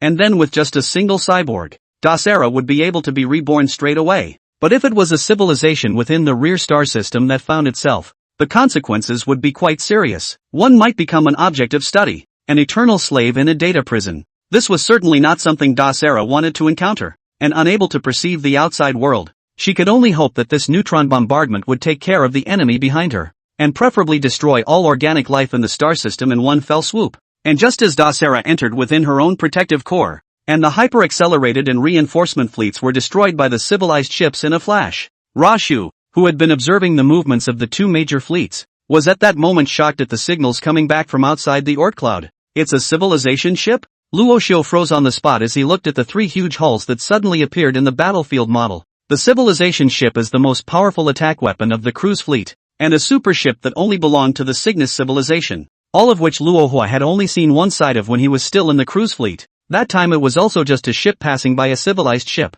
not yet on an external mission with it. For cruise fleet and Cygnus civilization, they hadn't encountered a civilization that needed to field a civilization ship in I don't know how many years. But now, Luo Xiu had not only seen it, he had also seen three of them at once. These three civilization ships had already arrived at the outskirts of the solar system through super-accelerated sailing, and it looked as if they were already preparing to use the neutron extermination to make an attack on the interior of the solar system. Luo Xiu, who had only heard of the neutron extermination weapon, didn't know exactly what the range of the other party's attack was, nor did he know exactly how powerful it was. However, Luo Su knew that if he irradiated the surface with neutron streams, that is, fast neutrons, this kind of ionizing radiation could not only destroy DNA, but also destroy silicon circuit boards with the same high efficiency, and with the same intensity of radiation, organic life might even be able to outlast the circuits. However, neutrons penetrating the atmosphere are slowed down and produce sensitized radiation, which circulates with the atmospheric hygrosphere, so the irradiated planet is heavily irradiated for a short period of time. For organic organisms that are not directly swept away, this radiation can be very damaging. So while the three civilization ships formed a triangular array, Luo Xiu also immediately ordered the Shachi-class warships on the fringes of the Oort cloud. All ships forward, antimatter annihilation bombs activate and prepare to intercept the other side's neutron bombardment. At Luo Hua's command, the remaining 500,000 ships sailed out from within the Oort cloud at the same time. As Zhong Ziyu shot out from that triangular array of civilization ships, the Shachi-class warships that had just sailed out of the Oort cloud not too far away all stacked up in Zhong Ziyu's direction of advance. However, the speed of neutron feathers blast was extremely fast, and after it grazed the energy zone, it headed straight for the Oort cloud behind the antimatter annihilation energy zone. Right at this time, the Shachi-class battleships that had yet to complete their gathering could only simultaneously activate the antimatter annihilation bombs within their hulls, creating a huge area of antimatter annihilation energy once again on neutron feathers' advancing course. The neutron feather that had already had its attack route laid out by the civilization ship, due to the temporary self-destruction of the Shachi-class battleship, this neutron feather had no choice but to dive headfirst into the antimatter annihilation energy zone. Due to the silence in space, no sound was made when the two huge energies touched together, but compared to the loud and booming ringing sound that should have been there, the blue-white glow and black impact of neutron feathers' contact with the antimatter annihilation energy zone caused the surrounding area to light up with a burst of white light. The white light was unusually intense, and like window paper that had been poked through, it was venting its light outward with abandon. If the members of Kasakuk could still or observe this area at this time, they would definitely exclaim that this was even more radiant than the star that was the base camp of the cruise fleet. The light, however, was only momentary, and under the silent energy impact, the light that had been spilling out suddenly curled inward, and every strand of neutron plume that shot out from the triangular array of civilized ships was absorbed as much as it could by the antimatter annihilation energy zone, no longer leaking out a single ray of light. Success? Above the platform of Mars Ghost Island, Luo Xiu was staring straight at the model of the antimatter annihilation zone. The reason why Luo Xiu was so nervous was still that Zhong Ziyu's lethality for all these blue star humans in the solar system, wrapped up in Luo Xiu himself, was just too great. As long as they were swept by Zhong Ziyu, no matter what kind of organic creatures they were, all they faced was death. This was the Cygnus civilization's greatest killing move, and what the cruise fleet called its most efficient attack weapon. Sir Commander, our space warship is approaching the opposing civilization ship. Just as Luo Xiu was focusing all of his attention on that antimatter annihilation energy zone, the control system's voice suddenly rang out in the room. Ha! This sudden sound interrupted Luo Xiu's observation, and also made him recover from his whole body's tense state. The space battleship didn't receive the neutron feather's influence? In the intelligence that Luo Xiu knew, the space battleships were always following the rear of the opposing fleet. The seed extermination attack direction of that triangular array of civilization ships had the opposing fleet and space battleships exposed in it.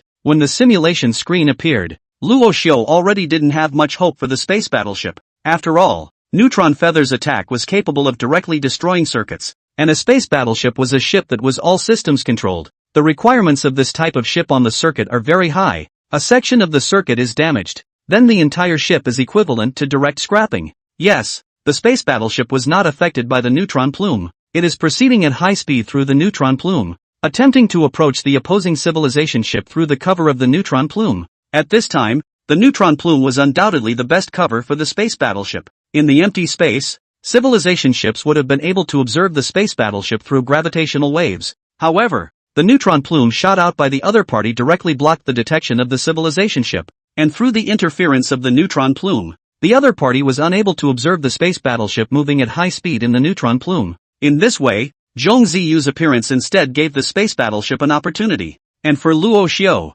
as well as the entire Blue Star civilization, this was an excellent opportunity to destroy the civilization ship. After all, although the antimatter annihilation energy zone had temporarily wrapped around neutron feathers bombardment, no one knew exactly how long the energy zone could last. More importantly, the Shachi-class warships carrying antimatter annihilation bombs in Luo Xiao's hands had already run out at the edge of the Oort cloud. As long as the opposing civilization ships changed their direction of attack, they could directly bypass the antimatter annihilation zone and strike at the stars within the solar system. 7017K. Chapter 157, really so powerful. The good thing, however, was that those three civilization ships didn't seem to have any intention of making a move, they only stayed where they were, constantly blasting out neutron plumes made up of neutrons towards the interior of the solar system. A steady stream of neutron plumes ran from the civilization ship's position to the antimatter annihilation energy zone, but due to the 500,000 Shachi-class battleships temporarily created energy zones, this neutron extermination attack didn't manage to enter directly into the solar system, but rather, it was swallowed up by the energy zones, and could not advance an inch in its original location. How long before the space warships reach where the civilization ships are? Although the neutron plume was temporarily blocked by the antimatter annihilation energy, in order to end the threat of the neutron extermination, the ultimate weapon, once and for all, Luo Xiao felt that it was still necessary to take care of the civilization ship before he could do so. In 1 minute and 30 seconds, the space battleship will be able to contact the other ship. The control system measured the distance between the space battleship and the civilization ship while replying to Luo Hua. 1 minute and 30 seconds? Hearing this figure, Luo Xiao's brows were suddenly furrowed. While that number was already very short for spaceflight, it was now in the middle of a war. After all, and every second of it was crucial for Rohypnol and Blue Star humans in the solar system. Not to mention the fact that it would still take 1 minute and 30 seconds. Even if it was only 30 seconds, Luo Xiao would still feel that the time had gone by very long. Keep an eye on the situation in the hair matter annihilation zone, and report back to me as soon as neutron feather breaks through the antimatter annihilation energy zone. After leaving these words to the control system, Luo Xiao moved his attention away from the energy zone blocking neutronium and turned it to the space battleship in the model, which was moving forward continuously against neutronium. With its spatial membrane, it directly isolated neutron feathers' damage to the ship's hull. It was because of this that the space battleship was able to navigate through the neutron plume unimpeded, and maintain the same speed it had been sailing at before, ready to dive headfirst into the hull of the civilized ship as it had done in destroying the governor's ship. The cruise fleet ships are still there? Just as Luo Hua was gazing at the moving space battleships, in front of the space battleships, the people from the super-accelerated fleet and the reinforcement fleet ships, which were keeping the same moving speed as the space battleships, were still moving forward. Although without the control of the members of the Kasakuk civilization, the group of ships at that moment had opened their shields and continued to sail forward due to the numerous orders given by those Kasakuk members before they were destroyed. And the targets of these warships were likewise the three civilization ships located in the front. However, compared to the space battleships behind them, the hull quality of these ships was definitely no match for that of the space battleships. Once they hit the civilized ship, the fragile hull that had already been swept through by the neutron plume would absolutely go up in smoke in an instant, becoming one of the countless dust in space. But the cruise fleet civilization members up there should have already disappeared. Luo Xiao shook his head slightly as he looked at the group of battleships that were moving forward at high speeds and were already on the verge of crashing into the hull of the civilization ship. Luo Xiao didn't look forward to the situation of these two fleet ships. The civilized ships would undoubtedly be victorious if the ships on both sides did come into contact. 3, 2, 1. Rasha stared at the battleship models of the two fleets, and after his soft countdown, most of the ships of the many hyper-accelerated and reinforced fleets crashed into the civilized ships that were close at hand. Das Era, who was dodging neutron feathers bombardment, was now blocking herself inside the protective core, and together with the flagships of the two major fleets, they slammed hard into the energy shield that the civilization ship had just opened. Numerous ships shattered apart in that instant and continued to break under the wash of neutron plumes until they could not be observed. This kind of scene was a deep experience for Rohitsu. The starship humans were similarly vulnerable when they first faced the cruise fleet's attack. Although they had a large number of ships, they were completely overwhelmed by the cruise fleet in terms of weaponry. They could only be attacked passively by the cruiser fleet, without being able to fight back effectively. And today, Russia had finally made the cruise fleet experience the same thing that had happened to him in the first place. Our space battleship is about to approach the other ship. The attack begins. With the destruction of the hyper-accelerated and reinforced fleet, the space battleships that had followed them had suddenly arrived at the impact, like the ships of those two major fleets before it. After arriving at the outer side of the civilization ship's energy shield, the space battleship didn't undergo the slightest deceleration, but continued forward, diving headlong into it. However, unlike those fragile ordinary ships before it, the space battleship directly tore through the opponent's energy shield at the very first moment of contact, crashing through the outer side of the energy shield. Warning! Shield breach. Inside the civilized ship, above the empty bridge, the universal language that existed only in the cruising fleet suddenly rang out and loudly broadcast the latest situation encountered. Encountered unknown weapon strike. Shields have been damaged. Opponent approaching hull in true high speed. Due to the large amount of spatial energy attached to the outer side of the space battleship, the distorted space directly blocked the civilization ship's direct observation of the space battleship. It was for this reason that the civilized ship did not see the presence of the space battleship in the observation screen. If the gravitational wave detectors weren't fluctuating violently, the civilized ship might not even know what type of weapon was attacking its own sea hull, presumed to be a space weapon. Threat level, extremely high. At this point in time, the cruise fleet and Cygnus civilization have long been in the process of experimenting with space weapons. The space weapon folding carried by the previous advanced fleet was the most perfect and lethal space weapon of them all. Of course, compared to the neutron extermination that the civilization ship is now using, although the space weapon can destroy a large amount of matter, the ranged killing of intelligent beings is still not comparable to the neutron extermination. The neutron extermination weapon was the ultimate weapon that could directly destroy a large number of creatures, and it was not something that could be compared to a weapon that had only begun to undergo testing like the fold. Hull self-defense weapons on, attacking opponent in progress. While the voices within the bridge of the civilization ship were still resounding, the space battleship was continuing forward and quickly tore through the hull of the civilization ship, destroying the bridge of the civilization ship in a flash. The ships that had been launching neutron extermination at Blue Star in a triangular array formation had also suddenly weakened the neutron plume energy they were firing into the inner solar system at that moment. The perfect state of the triangular array was destroyed, and the attack of the neutron extermination was obviously greatly reduced. It was precisely seeing this that the two remaining civilization ships, after their own ships were pierced by the unknown object and disintegrated the civilization ships at high speed, the communicators within the hulls of the ships also immediately activated, sending out a large number of signals in the direction of the cruise fleet's main camp. The signal, which crossed the main fleet and was transmitted directly to the cruise fleet's home base, was filled with a great deal of judgmental information about the unknown civilization's force. Our ships are under attack by a large amount of antimatter energy. The other party has fully mastered antimatter energy and can create antimatter annihilation energy zones. Neutron feather can't break through the antimatter annihilation energy area. Unknown space weapon detected. It's approaching our ship at high speed. Civilization ship 1893 has been destroyed. No opposing weapon profile found. Presumed to be a material entity with space energy attached. The material entity is coming towards civilization ships 1894 and 1895. Our ships are at risk of total annihilation. Member of the Council of Mechanical Ascensionists Da Sarah deduced incorrectly that the other party possessed a physical force, not a virtual image. It is recommended to start removing the material from the two main rotary arm connection points and disconnect the two main rotary arm connections. A message was sent from within the civilization ship at the farthest end from the space battleship, heading straight for the cruise fleet home base far away in the Cygnus spiral arm.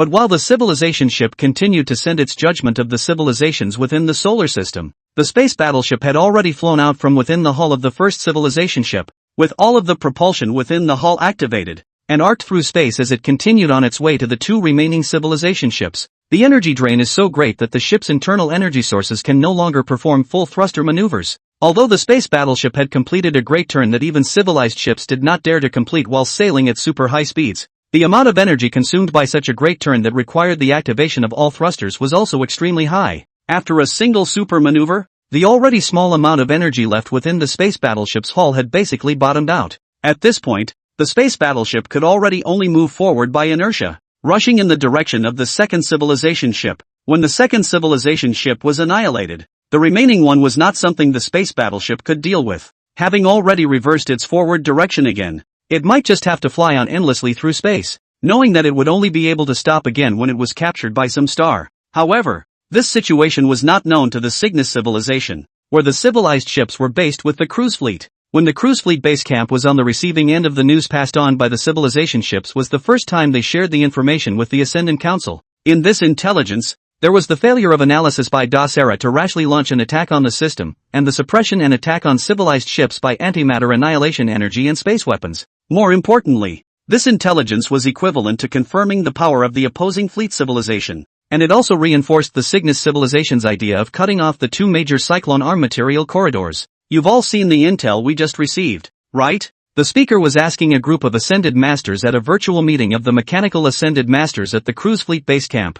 Although none of the ascended beings below answered, this speaker spoke on his own. Judging from the intelligence returned, the other party is, as we suspected, an incomparably powerful extra-arms civilization. In the face of such a powerful civilization, the above decided to abandon the implementation of Project Zero and cut off the material corridor between the two major spiral arms to prevent the other ship from using the Stargate to leapfrog to the base camp. After the images witnessed by the civilized ships this time, the cruise fleet was already convinced of the power of that unknown civilization. A civilization with both antimatter and space weapons is any better than a cruise fleet, right? With this analysis, the Ascended Masters of Cruise Fleet unanimously felt that they should destroy all Stargates within Orion's spiral arm, cutting off the possibility of the other side leapfrogging directly to Cruise Fleet's home base through their own home Stargate. And more importantly, the material corridors of the two major spiral arms had to be removed together. In this way, the contact between the two sides could be severed at the root. Send a signal to the main fleet. We're voluntarily evacuating the opposing spinning arm.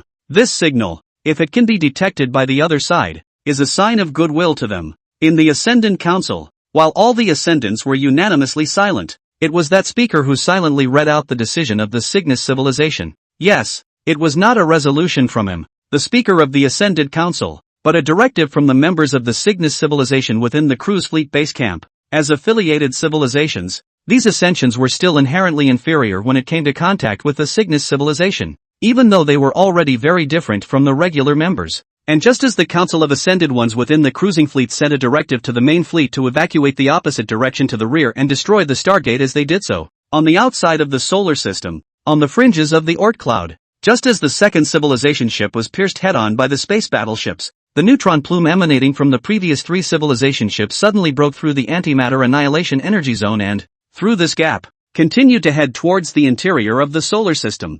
Antimatter annihilation energy zone breached. Neutron feather is coming inside fast. When the three civilization ships launched the neutron extermination, they were targeting the blue planet, the only planet in the solar system that had previously had life forms, as well as the major bases of the unknown civilization, such as those on Mars and in the Kuiper Belt. Zhongjiang's coverage area was wide enough to envelop all of these areas. However, due to the blockage of the antimatter annihilation energy zone, the neutron plume was not as big as it used to be at this point, and it wasn't able to directly envelop all of the aforementioned zone areas. At this point in time, the area that neutron feather could cover was only part of the blue planet, and all of Mars. Antimatter annihilation bombs are being built in large numbers in the Kuiper Belt, the asteroid belt, and must be intercepted before the neutron plume reaches Mars. Luohua stared straight at the advancing direction of the neutron plume. If this neutron weapon was allowed to really sweep onto Blue Star and Mars, it would be a great loss to the humans of Blue Star as well as to Luohua's manufacturing base. Based on this area of coverage, the loss of personnel on Blue Star would be perhaps 3 billion, while the electronics on Mars would be completely destroyed. The Blue Star manufacturing base is urgently constructing transports to move all Blue Star personnel out temporarily to evade the neutron plume strikes. Play the neutron plume strike effect to all Blue Star humans before moving out. After arranging for the production of antimatter annihilation bombs, as well as the temporary evasion plan for the humans of the blue planet, the protection of Mars, which was the most important ship manufacturing base as well as the source point of all kinds of substances in the hands of Luohua, became even more difficult. Here is different from the blue planet. Luohua will not be able to move all the equipment out of Mars like moving the blue planet humans. The only thing that can be done now is perhaps to build a large number of antimatter annihilation bombs to intercept the other side's neutron plume again and prevent it from landing on Mars. 7017K. Chapter 158, The Protective Core of Ascended Masters. At this time above the blue planet and the moon, the blue planet humans wrapped up in the moon's research base were unaware that the war had suddenly started and that a deadly weapon was coming at high speed towards the starfield they were in. It was only when the control system was instructed by Rashu to play the war situation before the eyes of the Blue Star personnel that the humans, who were still in a state of song and dance, suddenly panicked. However, panicking could not solve any problems. Facing the seed extermination coming at high speed, The Blue Star human beings who were in the attack range of the neutron plume could only follow Luo Xiu's order to evacuate from the residential area and take the ship built on the Blue Star's orbital platform to the temporary survival platform located between Mars and Blue Star orbit, which was outside the neutron extermination. Outside of the neutron extermination, located between Mars and Blue Star orbit, the temporary survival platform. Of course, this migration process would still take some time. After all, the survival platform that billions of Blue Star humans lived on was somewhat challenging to build. But the good thing was that the neutron plumes previously blasted out by the 3 civilized ships had taken a long time to descend on the blue planet, even though they had basically reached the speed of light. It was also enough time for Rashu to build temporary survival platforms, as well as enough transport ships to carry the humans of the blue planet. And if the Kuiper Belt and Asteroid Belt create enough antimatter annihilation bombs to be able to barricade themselves in the path of the neutron plume's advance and stop it, then of course the migration of the blue planet could be terminated outright. The relocation was given to Chao Guolin and others at the Lunar Research Base. Things like the Blue Star humans making a short-distance migration weren't too important to Luo Hua. After all, it wasn't as if the cruise fleet had attacked the solar system and Neutron Feather had intercepted it. So the point of concern for Luo Hua right now wasn't something that he would actually encounter a year later. Prepare my ship. I'm going on a trip to the battlefield. Ships on the fringes of the Oort cloud immediately bypass the antimatter annihilation zone and clean up the battlefield. At this moment, Luo Xiu's space battleship was sailing away at high speed towards the vast starry sky even though it was no longer able to maneuver. However, the battle results it had brought about were very brilliant. 3 civilization ships, as well as the circuits, were destroyed by the neutron extermination. But due to the fact that the neutron plume hadn't been around for very long, the hulls of the ships didn't cause much damage. These battle results were not as valuable to Luo Xiu as a space battleship, but they were extremely important to shipbuilding, as well as material research within the current solar system. Especially the 3 civilization ships, their thrusters, control hubs and bridges were crashed head-on by the space battleships, but the weapon systems that carried out the neutron extermination were not destroyed. They had no energy output from the hull to be shooting neutron plumes outward, but the overall structure remained unaltered. As long as it was controlled and fed with enough energy, then the neutron extermination could still be activated. If Luo Xiu was able to crack its control system, in the war he might encounter afterwards, then this triangular array of neutron extermination would be able to become another weapon in Luo Xiu's hands. And if the cruising fleet held off on attacking, or stopped attacking, because of this battle, Rashu would still have access to a great deal of research on neutron extermination weapons afterward, as well as an analysis of the materials of the 2 fleets' ships, compared to the last time when the antimatter annihilation energy directly destroyed all the objects of the advance fleet.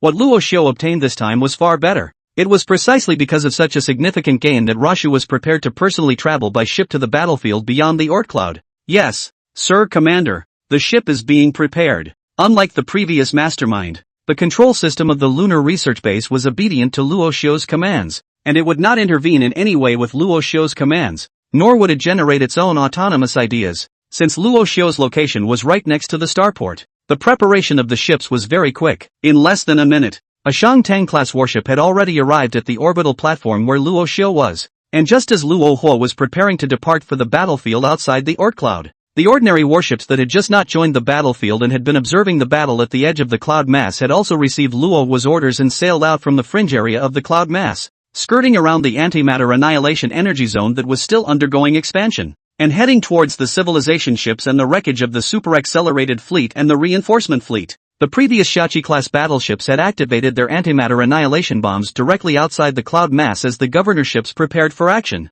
So at this point the antimatter annihilation energy has actually expanded in reverse to within the solar system and is already bedding down the matter within the Oort cloud. However, the good thing was that this time it did not encounter the superposition of space energy. So although this time the antimatter annihilation bomb was made and its energy area had been formed, the expansion speed was far less rapid than the one in the battle with the advance fleet. It's crossing the antimatter annihilation energy zone. A conventional battleship was rapidly advancing on the fringes of the antimatter annihilation zone, and the intelligence they gathered was not short of transmitting to Luo Xiu, who had already entered the Shangtang-class battleship. For the antimatter annihilation energy zone, Luo Xiu was already very familiar with it. Over the years, Luo Hua had conducted a lot of analysis on the energy zones around Neptune's orbit and the Kuiper belt, and the various data had been memorized a lot even by Luo Hua, a person who was not involved in the research. Approaching the battlefield, scanning and analyzing. After high speeds, the wreckage of the ship, which was already not far away, had also entered the observation position of these conventional battleships.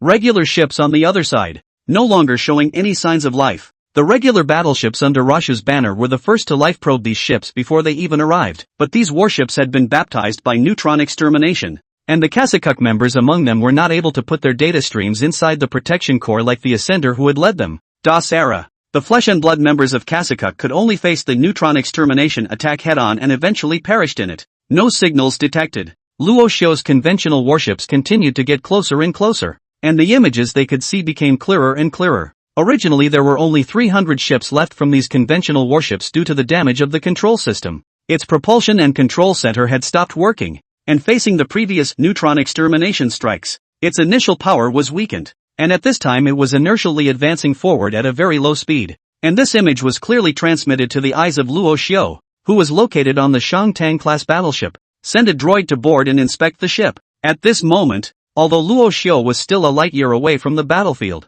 his orders were precisely transmitted to those ships that had just arrived at the station rubbing the battlefield. After receiving Luo Xiu's orders, the hatches of a conventional warship also opened, and all kinds of engineering robots and scout robots flew out from the hatches, heading straight for the ships belonging to the cruise fleet that were already close at hand. Since the ship circuits of the hyper-accelerated and reinforcement fleets were completely useless, the plan to open the hatch by hacking into the ship's systems was, of course, not directly possible. After a brief, detailed scan, Rashu still had the ship ahead of him execute a plan of violent demolition straight away. The hatch has been compromised and internal probing is underway. All circuits have been damaged and the control center cannot be restarted. All intelligent creatures have been completely annihilated. As a ship was opened by Rashu, the situation in it was transmitted directly back to the interior of the solar system. Neutron extermination. Luo Xiu looked at the empty space inside the ship through the signal returned from the front, and his mouth chanted about the super weapon that had just caused this situation.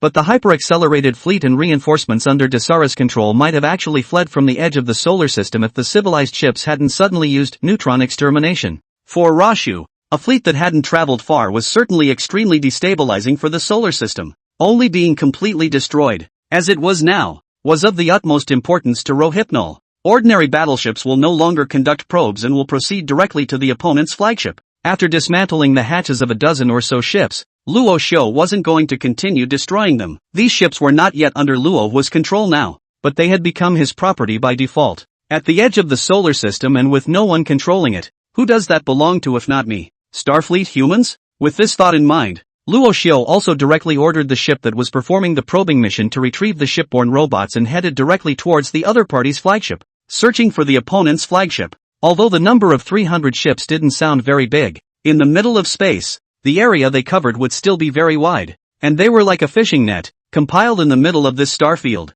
To find out where the flagship was from these 300 almost identical ships would still take some time for these warships of Luo Hua. Scanning for the other flagship. On approach, the hatch is undergoing sabotage. Due to the fact that the temporary commander of the super-accelerated fleet had previously installed a shield cracker on his flagship, so after just a simple round of scanning, these battleships under Luo's banner directly locked on to where the flagships of the two major fleets were located. The area covered by the 300 ships was very large, but for ships with percentage light speed, that distance was nothing. A dozen or so conventional warships under Rashu's banner had their hatches opened by the first of them as they arrived at the most differently shaped ship. Engineering droids have been dispatched and are scanning the hull. Within the flagship, all the members of Kasakuk had long since vanished from the bridge, which had previously been a crowded place. It was unlit and empty. If the war hadn't just ended, no one would have even believed that this intelligent creature existed up here 10 minutes ago. It is being cleaned up on its bridge, since it was the flagship of the other side. Its bridge also received the most special care. This flagship had experienced all the services that the other ships had not. Zip. Found functioning machinery. As the scout droids that entered the bridge were doing a thorough mapping of the bridge's interior, one of the droids found a round object the size of a small thumb joint of a blue star human near the bridge controls. The object was glowing outwardly with a pale white light, as if it contained some kind of unknowable energy. Operating machinery? At this moment, when Luo Xiu, who was rushing to the battlefield in a Shangtang-class warship, heard these 5 words, he was a little skeptical that the robots in front of him had made some mistakes in their detection. Those ships had suffered the neutron extermination blow from the civilization ship, and it was reasonable to say that the circuits and intelligent beings in them had all been destroyed, and even if they had the machinery, it was absolutely impossible for them to continue to use it. Return signal. In order to figure out what was wrong, Luo Xiu also stopped looking at the model in the bridge, and let the battleship in front of him send back a specific image directly. Luo Xiu felt a bit puzzled after seeing that polished, and outwardly glowing, milky white orb. What is this? The Ascended One's protection cores have never been seen even in the cruise fleet, and their existence can only be learned by becoming a member of the Ascended Ones. And for so many years, even those mechanical Ascended Masters had never used it. To those mechanical Ascended beings, this protection core was mostly like a chicken rib without much practical value. As a Kasakuk mechanical Ascender, Dasera can also be said to be the first member of the Ascended to use the Tao for this protective core. At this point she was trapped inside the protective core, and its core spontaneously sent a signal outward as Rohypnol's scout droid picked it up. Please return the Ascendant Protection Core to Cruise Fleet Base Camp immediately. The signal was in the common language of the cruise fleet, so Rashu, who had been a member of the cruise fleet for some time, understood the meaning. Ascender Protection Core? Hearing these words, Luo Xiu's heart burst with excitement. Ascended One. It was only at this time that Luo Xiu realized that there was actually the presence of a mechanical ascender among the fleet he was facing. Back when Luo Xiu was in the cruise fleet, the ascendants were all as godlike as each other. Of course, this was the result of cruise fleet's own propaganda. They portrayed the ascended as the aspiration of all affiliated civilizations. And in the end, cruise fleet succeeded. Most of the members of the affiliated civilizations were proud to be an Ascended One, but over the years, there were only a few members who were able to become Ascended Ones. It was also for this reason that even the Blue Star Civilization Migration faction, which was already ranked very high, had yet to produce even a single mechanical ascender in the span of 100 years. Such an extremely honorable existence in the cruise fleet was actually captured by Luo Xiu at this moment. Use shipboard shielding to seal off its signal transmission and send it to the Kuiper Belt starport immediately. 7017K. Chapter 159, Escape. Destroying the Stargate. As a mechanical ascender, Dasera is capable of direct data shuttling when connected into the network. Luo Xiu also knew exactly this, so when he transported Dasera's protection core, he directly placed the entire vicinity of the protection core into a shielded area. In this way, even if Dasera inside the protection core wanted to reopen the connection with the outside world, she would not be able to observe the changes in the outside world through the observation instruments of the protection core. When the two sides went to war, Luo Xiu didn't think that he would be able to directly capture a mechanical ascension member of the cruise fleet. This is definitely a very big catch for Rohitsu. If Rashu could get information on the cruise fleet Ascendant Council from this Ascendant member's data stream, as well as the various technologies in each other's databases, it would be more important than the civilization ship's neutron extermination weapon. By the way, shield the interior of the civilization ship as well, to prevent the control hub within it from regaining control of the ship. At this time, although the three civilization ships have been pierced by the space battleships one by one, but the civilization ship's weapon system is still nearly complete. If the control system of the control hub is not was completely destroyed, then no matter it is the neutron extermination weapons or conventional combat kinetic energy weapons will be a hindrance to the ships that are in the process of cleaning up the battlefield. 3 civilization ships have entered the shielded area directly. Droids have begun landing on the ship. While Dasara's protective core was being rushed back into the solar system, the rest of the fleet had arrived at the civilization ship's position. In this area that had just erupted with a huge amount of energy, a set of Luosu's scout robots and engineering robots surged into it from the gap pierced through by the space battleship and quickly took control of the civilization ship that no longer had a control center system, have control of all opposing ships and are moving the ships back inside the Oort cloud. At this time, since the antimatter annihilation energy zone was still moving outwards, these warships, in order to preserve these ships that had already left the control of the Kasakuk civilization as early as possible and as far as possible, these scout ships directly locked themselves with the civilization ships, and then, through their own power, towed all of the acquired ships away from the area that was about to be covered by the antimatter annihilation energy. Sir Commander, the matter of 98 has been recovered and the recovery fleet is on its way to the Kuiper Belt starport. Since Rashu wasn't building a starport in the Oort cloud, even if the fastest possible research on these ships was to be done, it would have to wait until they were towed to a starport in the Kuiper Belt before the execution could begin. And compared to these recycling fleets, Rashu, who was on his way to the Kuiper Belt from his orbital platform on Mars, was going to be even faster, and he was able to arrive at the destination of his trip months before the recycling fleet reached the Kuiper Belt starport. In fact, if Dasara's protective core hadn't been discovered, Rashu was prepared to build a brand new starport right on the edge of the Oort cloud. But after resurrecting Dasara's protective core, that plan was also shelved outright. The time it takes to establish a brand new starport isn't too long, but it's always more than the time it takes to recover the fleet to activate hyperacceleration and return to the Kuiper Belt starport. Put the ship carrying the Ascender protection core into hyperacceleration and arrive at the Kuiper Belt starport as soon as possible. After calculating the time for both sides to arrive at the Kuiper Belt starport, Luo Hua directly ordered the Shachi-class battleship carrying the Das Era protection core to enter hyperacceleration to return to the Kuiper Belt starport. In fact, right now, due to the material of the warships under Luo Hua's banner, if they entered a state of superacceleration and then brake to decelerate, the ships that couldn't withstand that decelerating force would simply crumble and no longer have any value. Whether it was to engage in combat or exploration, the ships that had crumbled to the point of becoming debris were no longer able to do so. It was for this reason that those warships under Rashu's banner hadn't done much super-accelerated movement yet, which was why Rashu wanted to pull the ships under the control of the Kasakuk civilization back to the Kuiper Belt starport to study them. Only with advances in material science could Rohypnol allow its ships to go into hyperacceleration at will, expanding the range of Starfleet humans and Blue Star humans in space. Of course, if the Lunar Research Base could develop wormhole leaping technology for Luo Xiao, on the item of range of movement, Luo Xiao wouldn't need to count on the radius of movement provided by the superaccelerated sailing state. There is a 99.9% chance of this ship entering hyperaccelerated ships causing disintegration on deceleration. Do you continue? The control system of the Lunar Research Base also came up with the hazards that a hyperaccelerated state of navigation would bring to the ship immediately after Russia gave the order. While there was still a 0.01% chance in there that the ship would not disintegrate,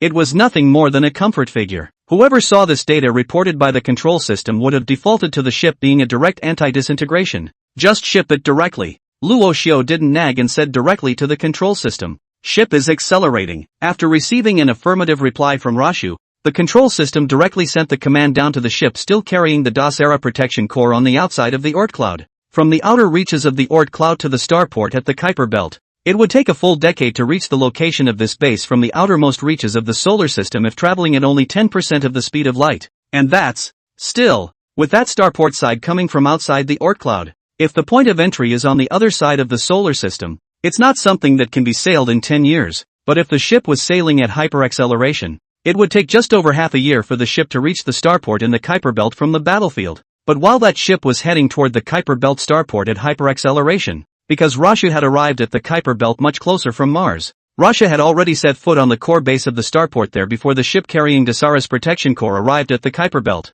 "Sir Commander, the antimatter annihilation zone at the edge of the Oort cloud has disappeared." Rasha had just taken a stand on the Kuiper Belt starport and was looking up at the very small asteroid surrounding the starport when the control system also brought Rasha some pretty good news. Sure enough, the antimatter annihilation energy zone won't last too long without the combination of space energy. The main reason why Luo Xiao would say that was that the Neptune orbit and the antimatter annihilation energy region near the Kuiper Belt, under the effect of space energy, even now had not disappeared, still giving Chao Guolin and the others a research target. On the contrary, on the outside of the Oort cloud, the antimatter annihilation energy zone that was so huge that it covered the sky, created by 1 million Shachi-class battleships carrying antimatter annihilation bombs, simply went up in smoke in just less than 10 days. The energy zone chewed a gaping hole in the solar system's Oort cloud directly after it disappeared. If the area the observer was able to observe was large enough, he would be able to see that like a bullet head, a large opening had suddenly appeared instantly in the otherwise full space on one side of the Oort cloud that wrapped around the solar system.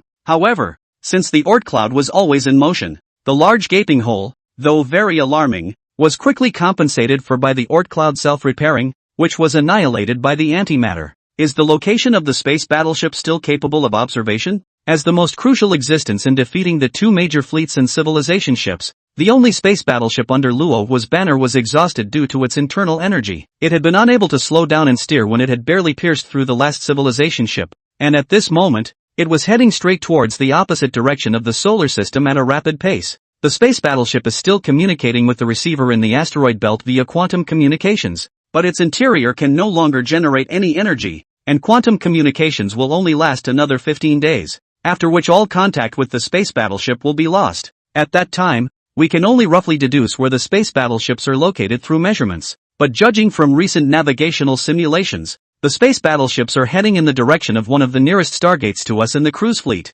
Luo Xiao, who had just arrived at the starport and was walking towards the depths of the starport, stopped his steps forward when he heard the word Stargate. Stargate? Yes, Sir Commander. The direction the space battleship is heading at this time is not the location of that Stargate, but it will be affected by the gravitational pull of several stars as it moves forward. The direction of advancement of a space battleship that is unable to make reverse corrections has been fixed, and that is this starfield. The control system simulated a starfield directly in front of Luo Xiao as it carried out its explanation. and this starfield is where the main fleet of the cruise fleet is located, as well as the Stargate. However, due to the fact that the range of this starfield was simply too large, the chances of hitting the Stargate would be practically nil at that time, even if the space warships arrived at this starfield. After looking at the control system's roughly second-by-second return of the forward trajectory, Luo Xiu reached out and pointed at the Stargate that was not on the space battleship's forward trajectory and said to the control system, "This is already very good. Even if we can't directly hit this Stargate,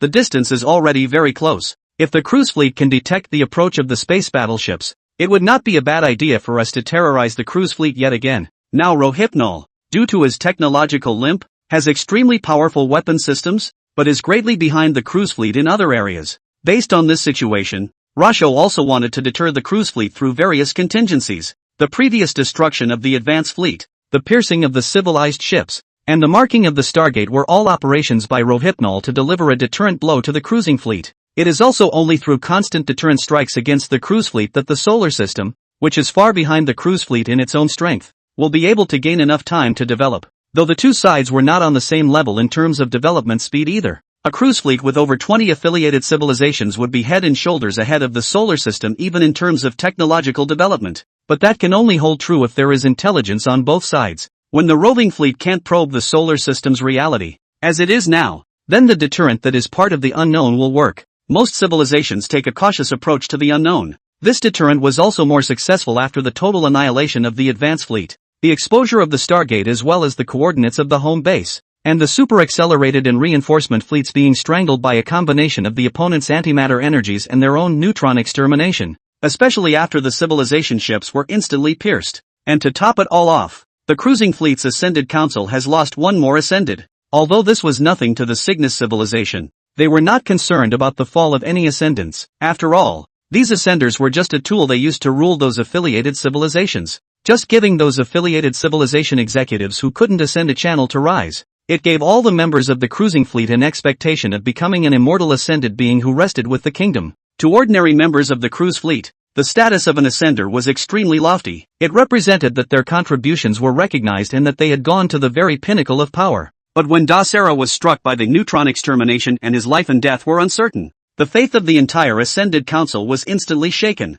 The legend of immortality has been shattered, and the myth of an undefeated cruise fleet has become history. Even that Cygnus civilization, which was so powerful that they could only look up to each other, did not last even a single round when their civilization ships fought each other. Judging from the last data returned from those three civilization ships, the neutron plume created by the neutron extermination had not been able to successfully invade the other side's star system, and at the time of its own piercing, the civilized ship hadn't even captured an image of the other side. In other words, Cruise Fleet and Cygnus civilization were still in a state of ignorance about the weapon that had destroyed three civilized ships. Neither Cruise Fleet nor Cygnus civilization had any more intel than that the weapon had something to do with space energy. Dasera was too impulsive. She should never have traveled to the other side's base, near the Stargate closest to the solar system. In the main fleet that had received the signal from the main base and was preparing to retreat, the two remaining Ascended Masters were also discussing that companion of theirs. It's too late for that now. The Ascended one in the lead shook his head, not wanting to discuss this matter of Dasera's fall anymore. The most important thing now is to carry out the plan of the main camp. Destroy all the Stargates within this spiral arm as much as possible, and cut off the other party's possibility of making a reverse leap to the main camp. Now the cruising fleet was truly afraid. The fleet that had been invincible, the civilization ships that were too powerful to be described, collapsed under the other side's attack. And this kind of blow was also extremely shocking to the two Kasakuk mechanical Ascended Masters who had been receiving signals back from Dasera. Watching their side civilization ship being pierced and watching the neutron extermination heading towards Dasera, that kind of image was extremely oppressive to the two Ascended Masters as well. 7017K. Chapter 160, Hello, Ascended 1. I never thought we in the cruise fleet would actually see the day. As a member of the mechanical ascensionists of the cruise fleet, it simply never occurred to them that there was a civilization that could be a threat to the cruise fleet and the Cygnus civilization. It had always been the cruise fleet that conquered and destroyed other civilizations. When more powerful opponents appeared, both the cruise fleet and the Cygnus civilization were a bit overwhelmed for a while. It was the first time they had faced this, and the first time they had faced a civilization that could use both antimatter energy and control space energy. These two technologies have always plagued the Cygnus civilization, and they have been waiting for the results after delegating the development of these two technologies to the affiliated civilizations of the cruise fleet. But unfortunately, the two technologies have never been successfully developed. Although the space weapon fold was in shape, the uncertainty of its outbreak caused great trouble for the Cygnus civilization. A super weapon that could explode anytime, anywhere, even the Cygnus civilization wouldn't dare to easily put it on their own ships. Compared to the folding space weapon that would injure itself before it could injure the enemy, the antimatter energy that hadn't even begun to take shape was a bit safer. Actually, we should have expected this. The mechanical ascender in the lead stared at the image of the civilization ship that had been pierced through, and continued in a deep voice. The universe is very huge, and in this huge universe, there will always be an existence that is stronger than the Cygnus civilization. It's just that we had previously acted too strong and had no rivals at all in the two major spiral arms, which led us to feel that there was no civilization in the galaxy or even the universe that could compare to the Cygnus civilization, as well as no civilization that could defeat the cruise fleet's battleships. All of this, because our past victories have come so easily. The mechanical ascender in the lead had been promoted for over 3,000 years, and was a definite veteran compared to Dasera, who had just completed his ascender promotion. And those 3,000 years had allowed this ascender to see the downfall of too many civilizations that had been created by their cruising fleet. But it's useless to talk about this now. After the signal returned from the civilization ship in front of him disappeared, this ascended one also directly crossed out the image with a lift of his hand before continuing. Activate the thrusters of all ships. It's time to return to the Stargate. They were also on a tight schedule with this main fleet due to the previous mission transmitted from the main base to return to the Stargate and destroy all of the Stargates within Orion's spiral arm. Even if the fleet was broken up into smaller fleets, it would take some time to travel to the major Stargates. Each activation of a Stargate required re-injection of energy and adjustment of coordinates, and dozens of Stargates would need to restart their dozens of times, and the cost of this time was also extremely huge, so the two ascenders could not continue to stay where they were at this point. In order to prevent that already enraged civilization from catching up with them, they had to immediately activate their thrusters in order to prevent themselves from being pierced through by that unknown ship as well, and becoming drifters in space. Previously, since the main fleet had not continued in the direction of the solar system, it wouldn't have taken them much longer to return to the Stargate location if they had returned from the origin, and since all of the Kasakuk members in the main fleet were dormant, the fleet's commands came from the two mechanical ascendants. And just as the fleet here at Cruise Fleet was reactivating its thrusters and beginning to turn around, the space battleships that had pierced the three civilized ships were coming towards them in a hyper-accelerated voyage. If the measurements conducted by Luo Xiu were to be taken into account, it would be nearly impossible for a space warship to hit the opponent's Stargate. After all, at this point, the space battleship no longer had any energy, and it could no longer change the direction it was sailing in.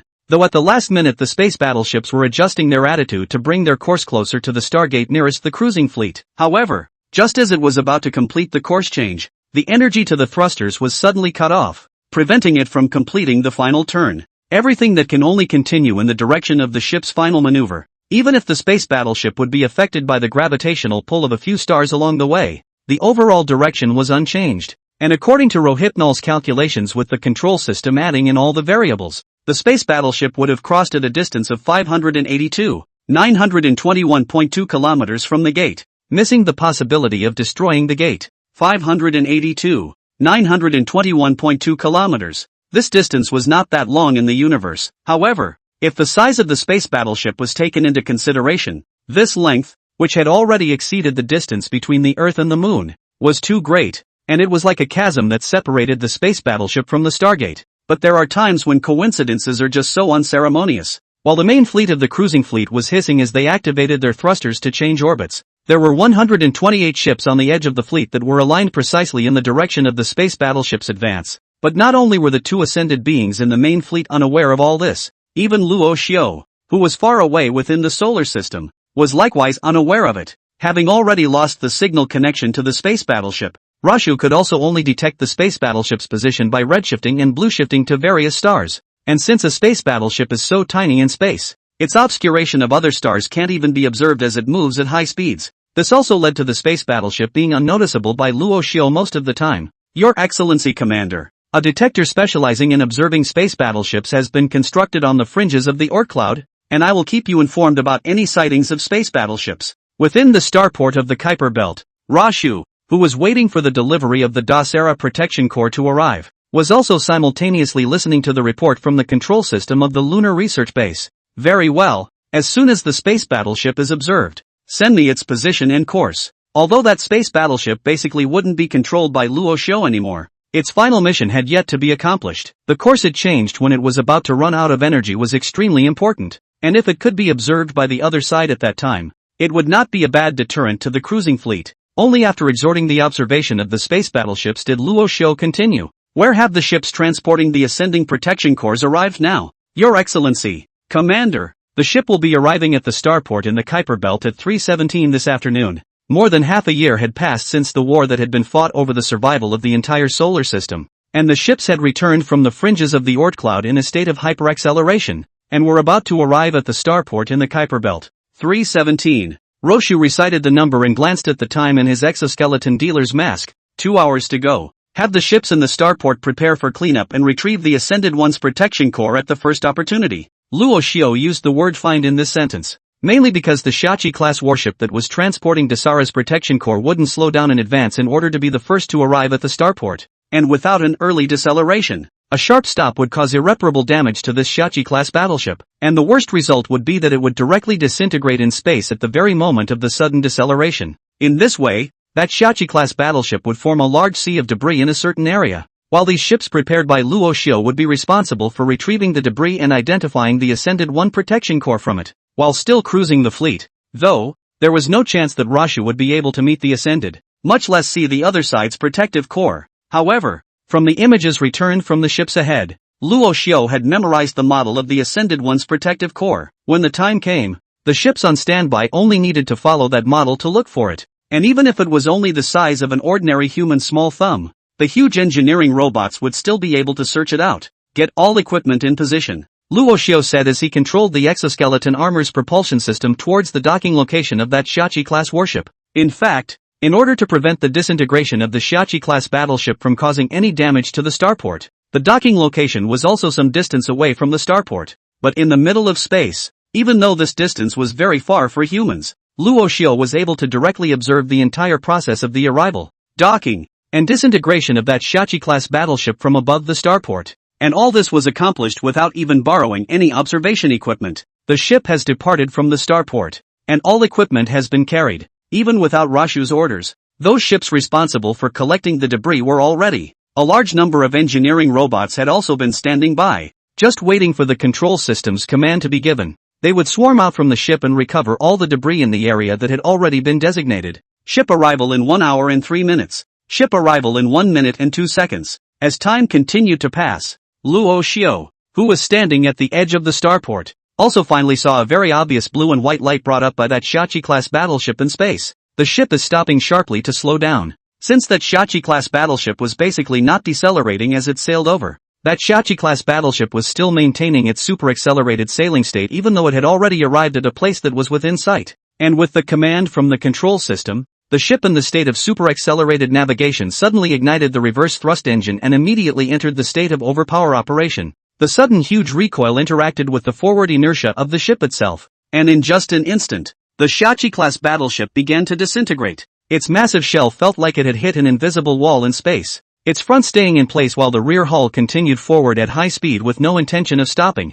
Due to the speed of the change was too fast, Luo Xiu on the starport can only through the control system back to the screen to be able to see the whole process of starting from the shuttle shape to flat. And after the hull had been flattened into pieces, the disintegration was not yet complete. The instantly destroyed thrust reversal engines were no longer able to decelerate the hull, and the flattened hull continued forward and disintegrated in space, scattering in all directions like dandelions on a blue star. The disintegration of this Shachi-class battleship had also long been simulated by the control system, and as it began to scatter in all directions, a large number of ships surrounding the area suddenly turned their energy shields on, completely covering the area. Since these ships were compressing inward as soon as the Shachi-class battleship arrived at its intended position, the debris from that ship didn't spread too far, and a piece of it smashed right on top of the ship's shields that wrapped around it. In Luo Xiu's image, only the disintegrating fragments were seen impacting forward at high speeds and crashing directly on top of the energy shields of the ships. However, these fragments had long since lost the speed at which they could break through the energy shield after the thrust reversal engines had performed their deceleration,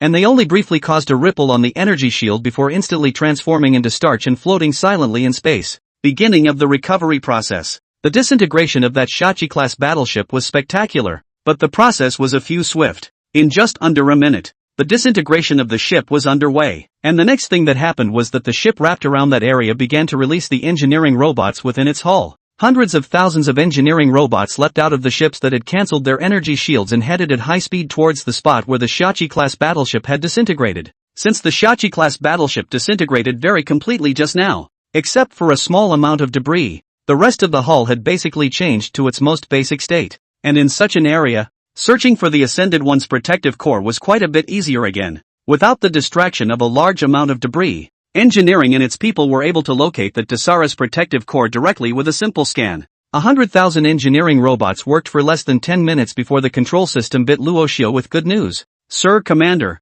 the Ascended One's protection core has been found. Bring it here immediately. After hearing the words of the control system, Luo Xiao directly turned around and walked towards the interior of the starport. At that moment in the interior of the starport, a room built specifically for the Ascended Protection Core was awaiting Dasara's arrival. Due to the characteristics of the Ascender's data stream, Luo Hua wasn't able to release it with confidence. Once the other party came into contact with their equipment, that data stream, after hearing the words of the control system, Luo Hua directly turned around and walked towards the interior of the starport. At that moment in the interior of the starport, a room built specifically for the Ascended Protection Core was awaiting Dasara's arrival. Due to the characteristics of the Ascender's data stream, Luo Xiao wasn't able to release it with confidence. Once the other party came into contact with his equipment, that data stream. Chapter 161, I know all about you. And to keep that cruising fleet of Ascended members firmly confined, the room was constructed in the shape of a square box. It didn't make direct contact with the starport, but floated away 100 meters above it. Its entire shape was like a Rubik's cube, in the shape of a positive cube. Inside the cube, it was even divided into 3 layers, with small shielding devices installed on the periphery of each layer to prevent the internal and external signals from exchanging contacts. And that, in turn, just about severed the connection between the ascended beings, already as digital beings, and the outside world. When a digital life didn't have any carrier, it meant that he couldn't play any role of his own. And with the current situation of the anti-that ascender Dasara, it seemed that her life and death were in Luo Xiao's hands. Zip! After passing through the thrusters into the monitoring room several kilometers away from the cube, the gates closed behind Rasho, and just as the gates fell on Rohu's side, the third level of space within the cube was being pressure equalized and filled with air. After all, this cube was made on an emergency basis and not much testing had been done. Although this kind of design and production were all very simple, and the technical content wasn't too high, but this was where the cruise fleet ascendants were held, so it was still very necessary to test it on an impromptu basis. Since this space wasn't too big, the process of air injection didn't last too long, and in only a short time of this minute, the third level of the space, which was already filled with air, was able to allow Luo Xiao to take off his exoskeleton armor. And the main reason for this was to eliminate the presence of all their equipment that could be controlled by the other ascender at the innermost level. Luo Xiao was the one who hadn't seen the cruise fleet ascendants, and he certainly didn't know what else those ascendants could do after entering the protective core. So to be conservative, Luo Xiao was prepared to monitor the inner Ascended One protection core on the third level. Only after confirming that it would not pose a threat would Luo Xiao enter the cube from the monitoring place and have a real communication with that Ascended One. Sir Commander, the Ascender Protection Core has been returned and is being fed into the cube. Inside the monitoring room, the control system had already pulled up all the images inside the cube and converged on the huge screen wall in front of Luo Xiao's eyes. And in Rashu's field of vision, the Ascendant Protection Core, captured by an engineering droid, was being fed through the entrance to the cube, escorted by the droid through 3 gates in a row before being placed on top of a pyramid-shaped object on the inner level. Disconnect the control room's wireless signal connection to the perimeter. After the protective core of Dasara, the mechanical ascender, had been placed in place, not only did Rosha give the cube a complete shield, even the control room where he himself was located would likewise be disconnected from any connection with the outside world. The signal connection to that cube, on the other hand, was a direct connection through a data line. The signals on both sides were not in contact with the outside world, but only traveled back and forth in the not-so-large data line. In addition to disconnecting from the outside world, Rashu stripped off his exoskeleton armor and moved all offensive equipment from the control room. Facing that unknown mechanical ascender protection core, Luo Xiao had already raised the security level to the highest. Begin. At this moment, Luo Hua, who was only wearing ordinary clothes, glanced backward at the already closed door before speaking to the backup data of the control core in the room. The mutual connection is open. Signal access in progress. All signals in the cube have been accessed. As the words of that backup control core continued to ring out, The image of the innermost layer of the cube appeared on the large screen in front of Luo Xiu's eyes. The protection core of the ascender Dasera was resting quietly in the center, held up by a pyramid-shaped object. This protection core does not appear to have been activated yet, and at this point, although it has been captured, it is not sending any signals outward. After scrutinizing it for a while, Rashu sat down in the chair before the big screen and said to the backup control system, "Inject energy into it." Yes, His Excellency the Commander. At Rashu's command, his instructions were quickly passed along with the data lines connecting the two sites toward the cube's location. And as Rashu's command arrived, the pyramid-shaped object suddenly flashed white and shot a large amount of energy into that protective core. Receiving stimulus energy, attempting external contact. Rosha's first test seemed to have had an effect. As Dasera inside the protection core sensed the external energies coming at him in a mountain of energy, and rushed to operate the protection core to send the first signal outward. Stimulus energy received. Please pair activation keys. Above Rasha's large screen, the backup control system had transmitted the signal in the common language of the cruise fleet used by Dasera when the energy had just passed inward toward the interior of that protective core. Keys? Luo Xiu, who had never come into contact with the protection core, was still hearing these two words for the first time. And for Luo Xiu, this was something he had no idea how to start. Able to crack the key? Luo Xiu carefully looked at this short sentence transmitted by the other party, but there was no clue at all in it. In the face of Luo Hua's question, the backup control system gave a not-so-good answer. The amount of data required is too large to be cracked with just the calculator in the monitoring room. At this time Luo Xiu certainly wouldn't connect the control room's signal to the outside world. After all, in this way, that protection core could be very dangerous to Luo Xiu if it suddenly activated. By then not only the starports of the Kuiper Belt, but also the Mars bases, the Moon, and the blue planet further north in the solar system would likely be under the control of the other side. Of course, this was only Luo Xiu's own conjecture, who hadn't come into contact with the Ascended One, and he himself wasn't really sure what would actually happen when the signal was connected. Perhaps the Ascended One could really do this, or perhaps the data stream could not be transmitted outwards at all, and could only be trapped inside the protection core waiting for the cruise fleet base camp or Cygnus civilization to release it. However, Luo Xiu did not want to challenge this possibility, because what he represented was not only himself, but also the starship humans that had been destroyed as much as possible, as well as his own home planet behind him, and the billions of blue star humans on his home planet who were his own kind. When the stakes were just too high, Rashu even gave up working on the key cracking outright and said to the backup control system, "Increase the inward transfer of energy." Since he couldn't open the protection core by cracking it, Naroshu could only use brute force to destroy it. Of course, this brute force wasn't using a sword or hammer, but rather continuously injecting energy inward until the ascended ones in it couldn't withstand it and actively contacted outward, or simply destroyed the protective core. Either of these two outcomes would be acceptable to Rohypnol. If it chose to contact outwards, then Rohit would be able to communicate with it directly through the control room directly. And if the massive energy injection destroyed the protective core, then at least it would be able to cut off the possibility of it controlling the solar system. It's increasing the medium energy infusion.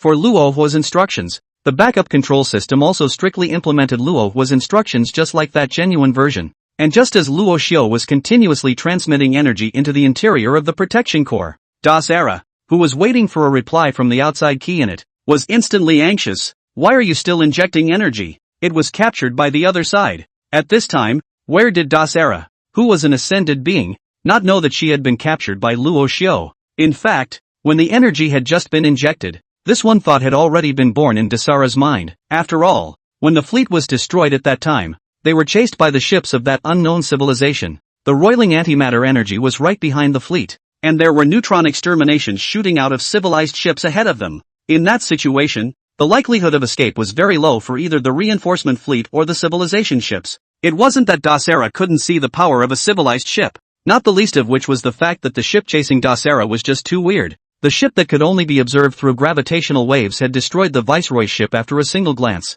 And the civilization ship that was made of the exact same material as the Viceroy's ship, which could destroy the Viceroy's ship's outer shell so easily, was of course no exception. If so, Dasera thought about how she had actually become the first mechanical ascender to be given captivity by another civilization, and felt that she had disgraced the Kasakuk civilization. Of course, this remorse wouldn't last too long, as the protection core was going to blow up if they kept letting Russia charge it up like that, disconnecting energy transmission from the outside world. Just as Dasera was about to disconnect the internal and external energy transmissions and allow the protection core to open to a fully shielded state, the newly minted ascender listened. Once you cut off the transmission of energy from inside and outside, you will be plunged into the darkness of eternal night yourself. The unknown civilization that had captured itself would definitely keep itself sealed or studied, and would definitely not give itself a chance to escape. And if that unknown civilization did, Das Era, a member of Kasakuk who hadn't been ascended for long, would have to live in darkness forever. He could not communicate with the outside world and could not obtain any information from it. He would then have to live in a mere centimeter diameter orb and wait for the cruise fleet to rescue him. And that rescue, basically, is completely out of the question. Facing a civilization that had defeated a civilization ship, even if Das Era was an ascended being from her own home base, the cruise fleet wouldn't have been able to easily risk their lives for her. An intelligent creature that fears not backwardness or death, but eternal silence from infinite space, trapped within the protective core. Das Era was just a data stream. She didn't even have a chance to kill herself. She could only survive since this claustrophobic space with a complete and clear mind. This is certainly a pedantic fear for Das Era. Signal outbound. Please stop energy transmission. I'm willing to make the exchange. In the face of eternal silence, Das Era, a newly minted ascended, chose to compromise and was willing to engage in some friendly exchanges with the other side. If communication doesn't go well, it's not too late to close the core and cut off internal and external signals. Dasara's transmission from within the protection core was the first to be sent to Rohypnol, and upon seeing Dasara's request to stop, the Joint Defense Commander of the solar system smiled with it and said, "Stop." At Rashu's command, the constant flow of energy into the protective core was suspended, and the cube returned to its silent state within an instant. Ding! The first moment after the energy transfer stopped, Dasara's protective core lit up at the same time and materialized Dasara's mechanical form within the inner space of the cube. No external transmission signals. There's nothing that can be controlled except a sound transmission system and video equipment. Das Era, who had just emerged from within the protective core, was also looking around. But unfortunately, the other side seemed to have prepared ahead of time, and didn't give Das Era, an ascender, any possibility to control the device. And controlling a sound transmission system and video equipment did nothing at all for Das Era. Was it possible to perform virtual image shaping for each other in this space? Hello, Ascended One. Dasara's figure had just appeared when Luo Xiu's greeting had already reached Dasara's ears, and after hearing the words Ascended One from Luo Hua, Das Era jerked his virtual mechanical head up and looked towards the place where the sound was coming from. The word Ascender was something that only appeared in the cruise fleet. Even the Cygnus civilization, which had bestowed them with this status, referred to them as nothing more than ascenders. Ascension and ascensions sounded better, and the word ascension was significantly better. It was precisely because of this that the cruise fleet mechanical ascensionists had always referred to themselves in terms of ascension. But how could an unknown civilization that had never met, a civilization that had just defeated itself, know the words ascender? You don't need to be surprised. Rashu in the control room seemed to recognize Dasara's state, and as he continued to speak to it, his own avatar was simultaneously transmitted within the cube. Not only do I know about the ascended beings, but I also know that above you, there is this other civilization that exists. Luo Xiu looked as if he was not shocked by his words, and directly lifted out the Cygnus civilization. Hearing this, Das Era unconsciously took a step back, controlling her avatar. By this time Das Era didn't even know what to say. This civilization they knew nothing about actually controlled most of the secrets of the cruise fleet. Whether it was the previous exposure of the Stargate as well as the coordinates of the base camp, or the Cygnus civilization being directly pointed out by the other side, it was extremely terrifying for Das Era. This represents a literally pervasive infiltration of the cruise fleet by the other side, as if the other side was in the cruise fleet itself. I know all of you, including your civilization ships. As Luo Xiu spoke, he didn't forget to show the other party the wreckage of the civilization ship that had already been pierced and destroyed by the space battleship. Chapter 162 Forward. Space battleship. Das Era was unaware of what was happening later in the battle due to the fact that she had gone straight into the protection core when neutronic extermination was turned on. It was also because Das Era wasn't aware of what was going on in the later stages of the battle that when she saw the civilization ship somehow pierce through, the data flow was all slightly disrupted. This, the civilization ship, as the most powerful warship of the Cygnus civilization assigned to the cruise fleet, had always been a godlike existence in the cruise fleet. With the presence of civilized ships, the cruise fleet had the backbone to press against the two major spinning arms. After all, for all organic beings, that neutron extermination weapon on the civilization's fleet was extremely lethal. As long as they were swept by the neutron plume of the neutron extermination, no matter whether they were organic or mechanical beings, they would all fade away into the universe in an instant. Of course, it was the first time Das Era had seen neutron extermination in use until now. However, What made the cruise fleet a little embarrassed was that the first use of neutron extermination actually ended in failure. All the simulated situations had not appeared. Instead, the civilization ship they relied on was directly pierced by the other side, and did not play the slightest role in the battle. Why is this happening? Although Dasera had previously been honored as the supreme consul of the Kasakuk civilization, she had no way to calm her agitation down when she encountered such a situation. After all, judging from the current situation on the battlefield, the cruise fleet was simply unable to fight this unknown civilization. Now that even the civilization ships are no longer of any use, what combat capital does the cruise fleet have? With your population of nearly 100 billion, Kasakuk? It was clear that even if all the members of the Kasakuk civilization were sent over together, they wouldn't be able to withstand the other side's attack. And just at this time, Luo Su's virtual image suddenly took a step forward and approached Dasara's protection core. There's no reason. As Rashu was talking, the image playing inside the cube changed again, from the destroyed civilization ship to a star map of the Cygnus spiral arm and the Orion spiral arm. This is your Stargate, isn't it? As Rashu's voice sounded again, all the Stargate coordinates of the cruising fleet within the two main rotating arms also lit up at the same time, glittering within the cube. This image had been seen by Dasera more than once, and compared to the last time when Rashu had directly exposed the coordinates within Orion's spiral arm, the lighting up of all the Stargates this time didn't shock her too much. Dasera only stayed still at this point, looking over at Rashu, wondering what exactly the other was going to say this time.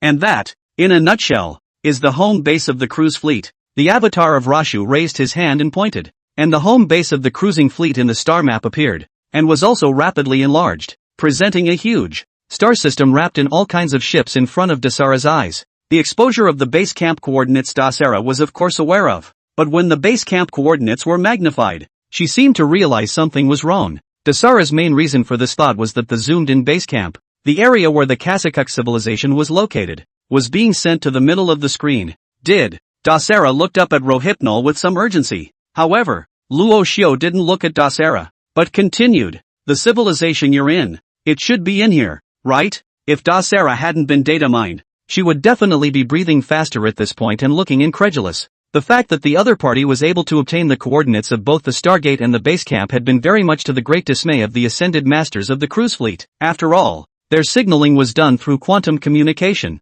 and this signaling communication was basically impossible to detect the contents. That is, this communication basically does not reveal the content of the signal. Even if that unknown civilization had found the coordinates of the Stargate and base camp through the transmission of the signal, how did the other party know the contents of it? Or even the identity of its own members of the Kasakuk civilization? In response to Dasera's shock, Luo Xiao, who had been observing Dasera in the monitoring room, also smiled slightly. It seemed that these maneuvers of his own were having an effect. As a former member of the migration faction of the Blue Star civilization, he was of course aware of the appearance of all the members of the civilization in the cruise fleet. Intelligence from every civilization from Kasakuk to Daler was common among the cruising fleet, and for these civilizations, of course, these simple pieces of information do not need to be intentionally hidden. It was also because of this that the first time Luo Hua saw the virtual image of Dasera, he could tell the identity of the other party's Kasakuk civilization member. If Dasera was using a mechanical body at this time,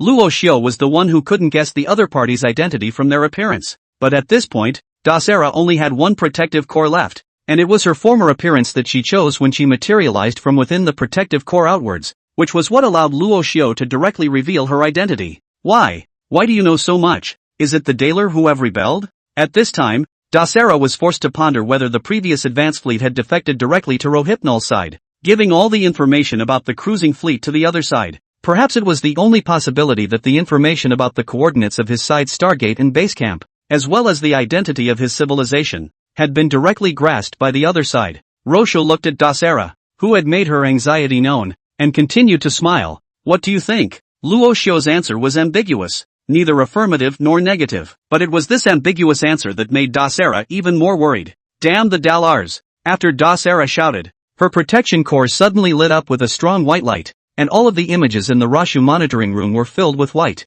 The other side is releasing data streams within the protection core. Data stream release. The other party is controlling the monitoring system. The data stream has come towards the monitoring room. When that screen full of white images just appeared, the voice of the backup control system also rang its Ari in Luo Xiao's ears. And from what the backup control system communicated, it was obvious that the Ascender had been irritated by Luo Xiao, thinking that the cruise fleet had been betrayed by the Dalal civilization.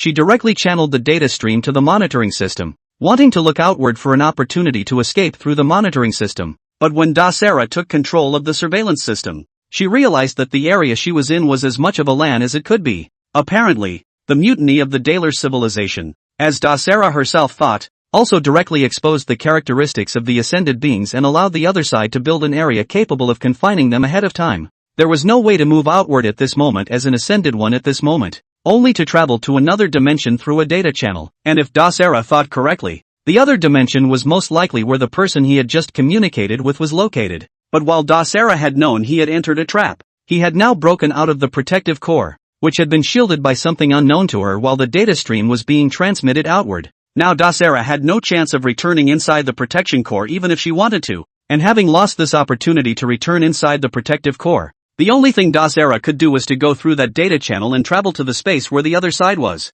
Having made up his mind, Dasera moved his data stream directly into the room where Rashu was by moving it once more, drilling through the surveillance system and into the data cord connecting the cube to the surveillance room. Zip, zip. As soon as Dasera entered the reduced control where Rashu was, all the surveillance images in the room disappeared and Dasera's figure appeared instead. It's Dalal, isn't it? Dasera, who could only control the monitoring system, could not pose any threat to Luohuo inside the monitoring room at all. And knowing this, Dasera also recovered from the exposure just now and calmly asked Luohua, "They're the ones who sold you the information about the cruise fleet, right?" Despite the fact that the advanced fleet intelligence received by the previous cruise fleet had come from the viceroyship, Dasera, who had already acquiesced that it was the Daler civilization that had mutinied, asked Rashu directly. However, Luo Xiu had no intention of hitting on the other party. At this moment he was looking relaxed, sitting on the chair in the middle of the monitoring room, and softly said to Dasera in the control room, "What use is knowing this to you?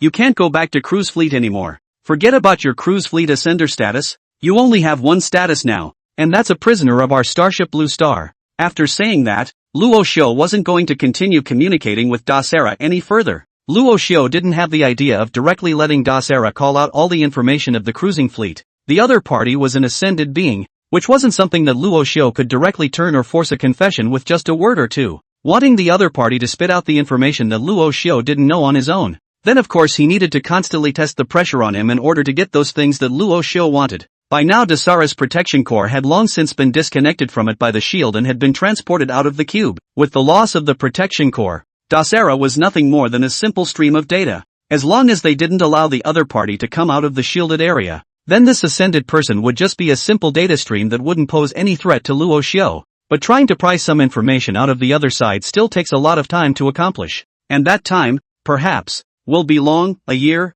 10 years, or even 40 or 50 years is possible. But with the generation difference in hair technology between the two sides, it's always worthwhile, even if it takes a very long time. Tada! Without hitting on Dasera, Rohitsu turned directly around and headed for the door to the control room.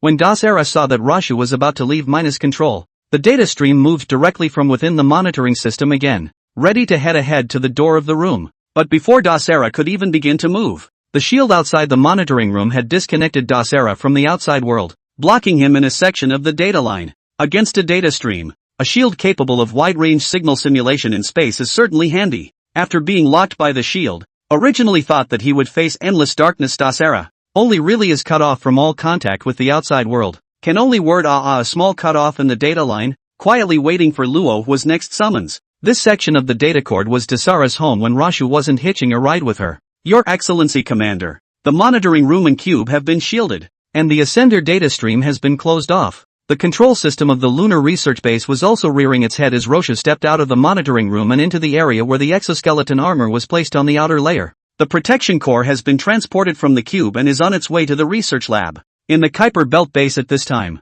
In addition to Rashu, there was a team of Blue Star scientists that had been brought to the starport specifically for this purpose. They had come on this trip specifically for Dasera, but of course the Ascender, a mechanical being, would not be easily studied. But apart from Dasera, an Ascender, either the protection core or the wreckage of a civilization ship could be studied by those Blue Star scientists for a very long time. Well, personnel from the moon base continue to be transported over to the Kuiper Belt starport, and there's still a big difference between going through a virtual image and being exposed to it in person. For the hull of the civilization ship that had just been captured, Luo Xiu certainly attached great importance to it. After all, if Luo Hua could control this technology, Then even if the cruise fleet's main fleet arrived, then Luoho would be able to use neutron extermination to directly paralyze the other party's ships and erase the members of the Kasakuk civilization from the ships. Most of the members of the lunar research base have departed and are near Neptune's orbit at this time. Luo Xiu's order to relocate the lunar research base to the Kuiper belt had already been issued a long time ago. So at this time the members of the lunar research base had already been coming to depart for some time and were about to sail out of the core area of the solar system. Don't pull down the surveillance of the space battleships either. And the nearest Stargate carries on going under 24/7 observation. Don't miss a single piece of information. Yes, Sir Commander. For Luo Xiu's command, the control system of course transmitted it directly. However, even though the space battleship was moving at hyperacceleration at this point, it would still take a long time to reach the Stargate from its current position. It was only after the space battleship kept moving forward and went through several gravitational tugs that it was able to touch the area where the opposing Stargate was located. And unsurprisingly, space warships can still only cut through the Stargate from more than Earth-Moon distance, and do not pose a direct threat to the gate. As for the other party's main battleship, Luoho was even more unable to grasp the other party's specific movements. The space battleship had no way to move and control at this time, and Luoho's space battleship had no function other than to deter the opponent's main fleet. Chapter 163, Stargate.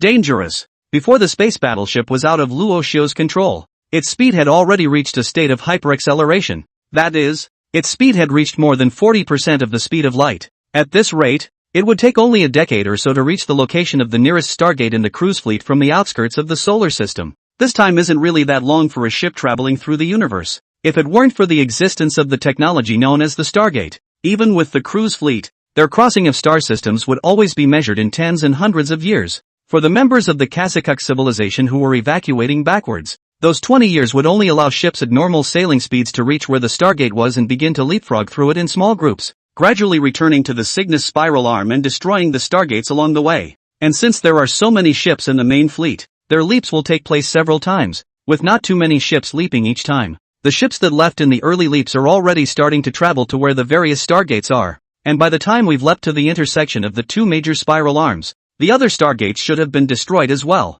In the midst of the main fleet, the two mechanical ascensionists were standing on the bridge of the flagship, looking out at the massive Stargate they were headed for, and the various ships that were continually sailing toward it. In the calculations of the two ascended masters, the ship that made the leap first would leap from this Stargate to dozens of other Stargate locations within Orion's spiral arm, which would also result in them not having to destroy Stargates one by leaping to them, thus destroying the Stargates within Orion's spiral arm at a kind of fastest speed. I hope it's in time. Having already seen the power of that unknown civilization within the solar system, the two Kasakuk mechanical ascensionists were also very worried about their own situation, fearing that the other party was chasing after them, and would strike at any time at the fleet that hadn't yet made the leap. In the opinion of these two, that unknown civilization was very powerful, and if the other party really chased after them, even if there were still dozens of civilization ships present in the main fleet, they wouldn't gain much by engaging the other party. It should be known that the three civilization ships at the edge of the solar system were directly destroyed in a single glance,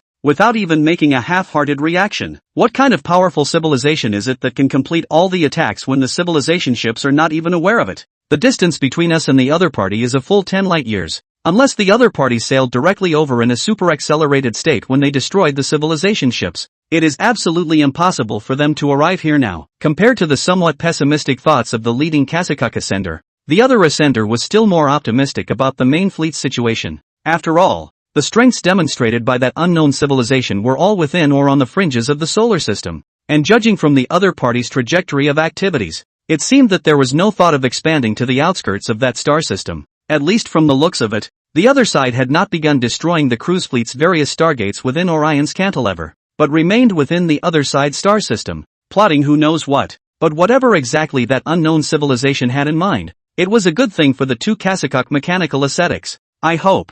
Although his subordinates were more optimistic about the situation, the leader, this ascended one, always had a bad feeling. This premonition had come to him often when he was still serving as Supreme Consul of Kasakuk civilization, but never since becoming a mechanical ascender and a stream of data. This time, for the first time since he became a member of the mechanical ascensionists, was also the most intense. Thinking of this, the leader of this ascended person looked in the direction of the solar system, and in his heart, he was also thinking about what kind of response that unknown civilization on the other side was carrying out at this time. whether to prepare for an all-out attack on the strength of the cruise fleet within the Orion Cyclone Arm on all fronts, or do they quickly seize the Stargate and leap through it to launch a surprise attack on the cruise fleet and Cygnus civilization within the Cygnus Spiral Arm? Neither of these possibilities is good for the main fleet, because in either case, the cruising fleet would be the first target of the other side's strikes. In fact, apart from these two mechanical ascended masters of the Kasakuk civilization, the ordinary members of the main fleet who had been awakened were looking at each other in disbelief,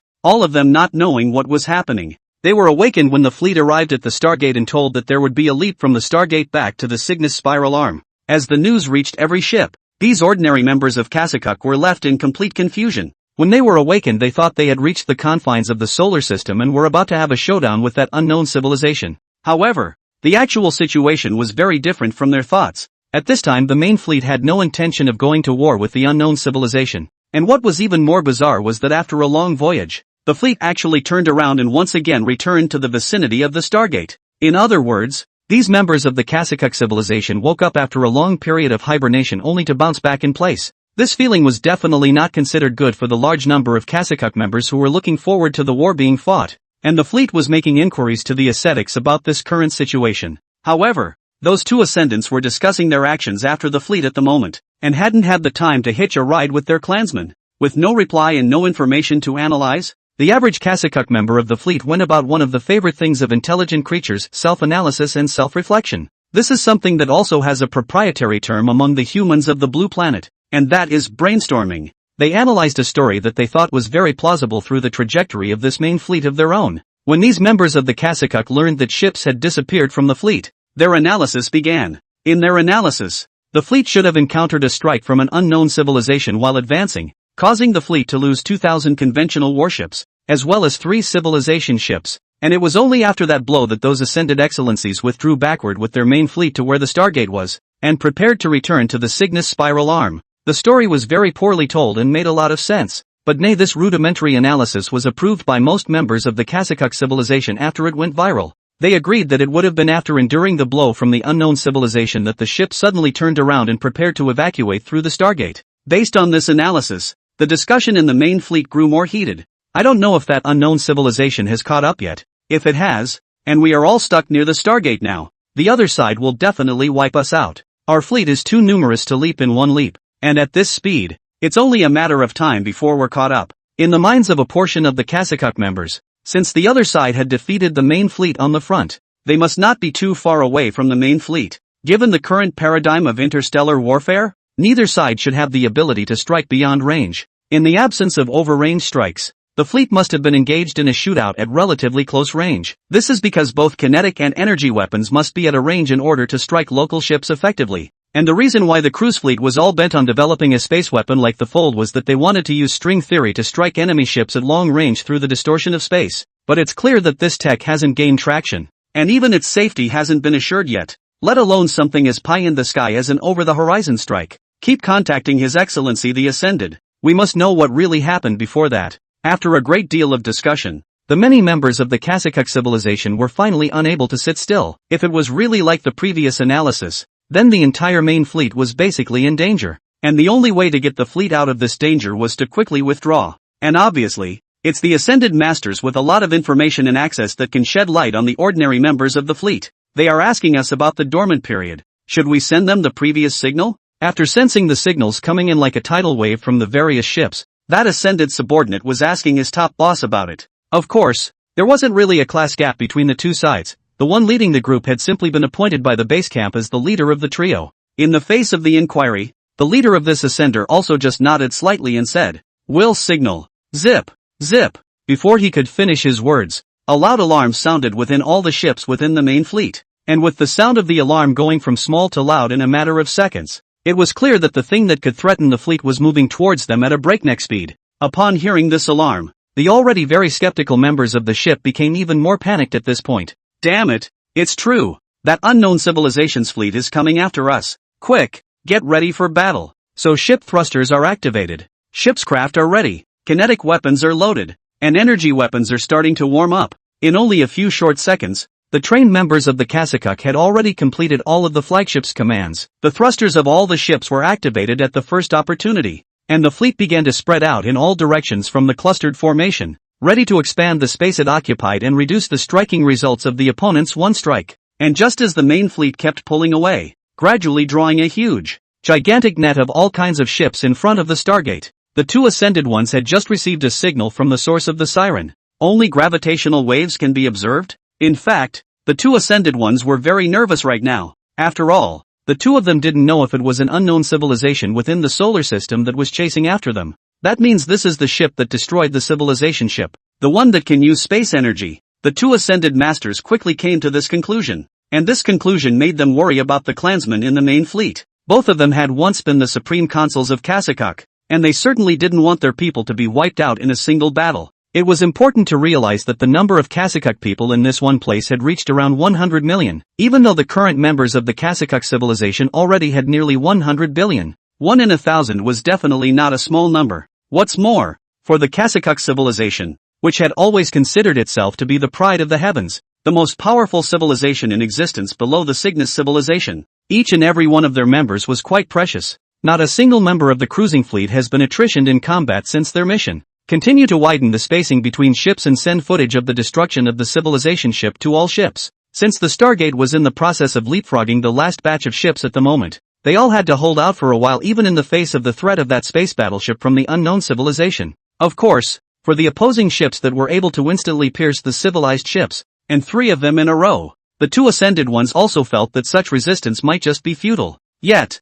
for them, there was no longer any choice, whether it was the Stargate behind them, or the clansmen who were leaping. It was something that had to be protected, and even if they fled, they definitely couldn't escape the other party's pursuit. And now the number of the main fleet with due to the previous leap had been less than 30,000 ships left, and the civilization ships that belonged to the Cygnus civilization's jurisdiction were only about 24 ships left. With such a fleet size to prepare for battle, the two Kasakuk mechanical ascendants did not feel the slightest chance of winning. Gravitational waves are approaching at high speed, have arrived at attack range. By analyzing the distance of the gravitational waves, at this time, the other party's ships had already plunged headlong into the attack distance of the main fleet, and without the slightest fear that the main fleet would be on them, they were still moving forward at high speed. The other ships are requesting an attack. Are we granting their request? The ascended subordinate looked at his compatriot beside him and asked. Leading this mechanical ascender stared at the space battleship labeled as red in the star map and said in a deep voice, "Permission to attack. All ships saturate the target. Make sure to intercept it before the Stargate. We can't let the other party jeopardize the Stargate. Behind us is the Stargate. And in the Stargate are our clansmen. No matter what, hold this place." The ascenders' commands were sent out quickly from their ships, and soon arrived on top of all the ships controlled by members of the Kasakuk civilization. After receiving the permission to open fire, the ships didn't have time to lament the ascended one's speech, but instead directly pressed the button to attack, and all kinds of kinetic and energy weapons were sent out one after another, heading straight for the space battleships that were coming at high speeds. Chapter 164 Desperate Cruising Main Fleet. In fact, for most of the members of the Kasakuk civilization, they hadn't even seen what the other ship really looked like yet. Not only had the ship's appearance never been seen, but what the other civilization's race was like, these members of the Kasakuk civilization had never seen it either. And the information on his side, whether it was the coordinates of various places or the ships that had already been captured, was already clearly grasped by the other side.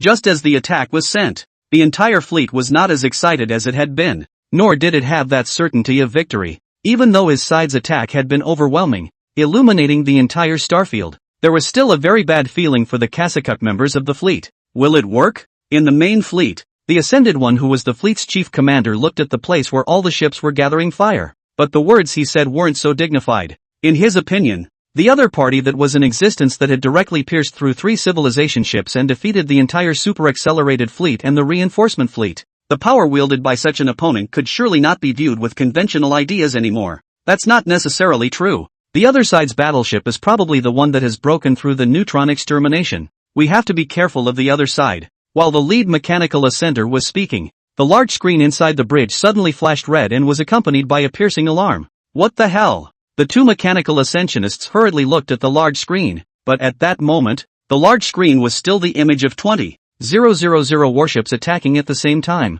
The two mechanical ascended masters didn't see anything different on that big screen other than the illuminated starry sky. Beam attack has arrived. The attack is ineffective. As the ship's warning had just ended, The energy beam that had traveled at the speed of light and arrived at the location of the space battleship had already arrived at the location of the space battleship, and when the fleet captured the image, there was neither the familiar scattering of their own beams as they blasted into the energy shields, nor the image of the ships being destroyed by explosions as they were directly penetrated. At that moment, it was only seen that the beams fired by the main fleet were like penetrating into a black hole when they came into contact with that unknown ship, and just disappeared into the observable screen without a sound. The space, which had been electrified, suddenly grayed out again after the beam arrived at its intended location. The energy was absorbed directly? These two mechanical ascended beings of Kasakuk couldn't believe the images they were observing. How could such a large amount of beam energy be absorbed directly? What kind of powerful ship is it that can do that? And like the two mechanical ascendants, the ordinary members of the Kasakuk civilization in the main fleet were even more alarmed.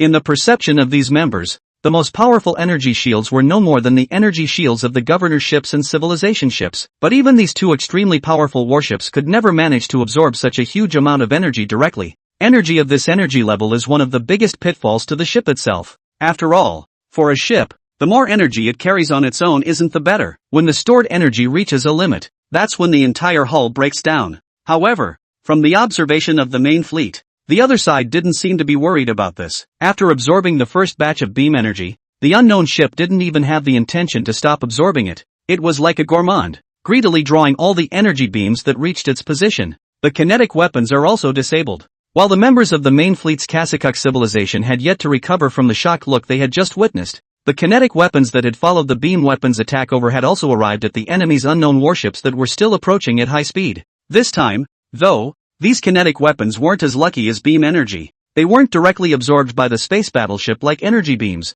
and as soon as these kinetic weapons touched the space battleship's position, the space membrane on the battleship's surface took effect directly. The electromagnetic weapon was cut the moment it came into contact with the space membrane, going from a whole to two or more pieces. Part of these shredded electromagnetic weapons went directly into space, while the other part was directly diverted by the space battleships, moving in the direction opposite to those electromagnetic weapons, the direction where the main fleet was. Of course, the orbits were not changed by the space battleships themselves, which had lost their control systems, but rather completely randomly and purposelessly by the spatial membranes, and shot off in every direction. Stop the attack. In the flagship of the main fleet, the leading one, the Kasakuk mechanical ascender, roared loudly to the joint control system of the entire fleet upon seeing this scene. Under the command of this mechanical ascender, the 20,000 ships of the main fleet also immediately stopped all attacks and stopped firing any more weapons at the space battleship's position. But by this time, it was also a little too late to stop the attack. A large number of kinetic weapons had already been reflected back after being cut by the spatial membrane,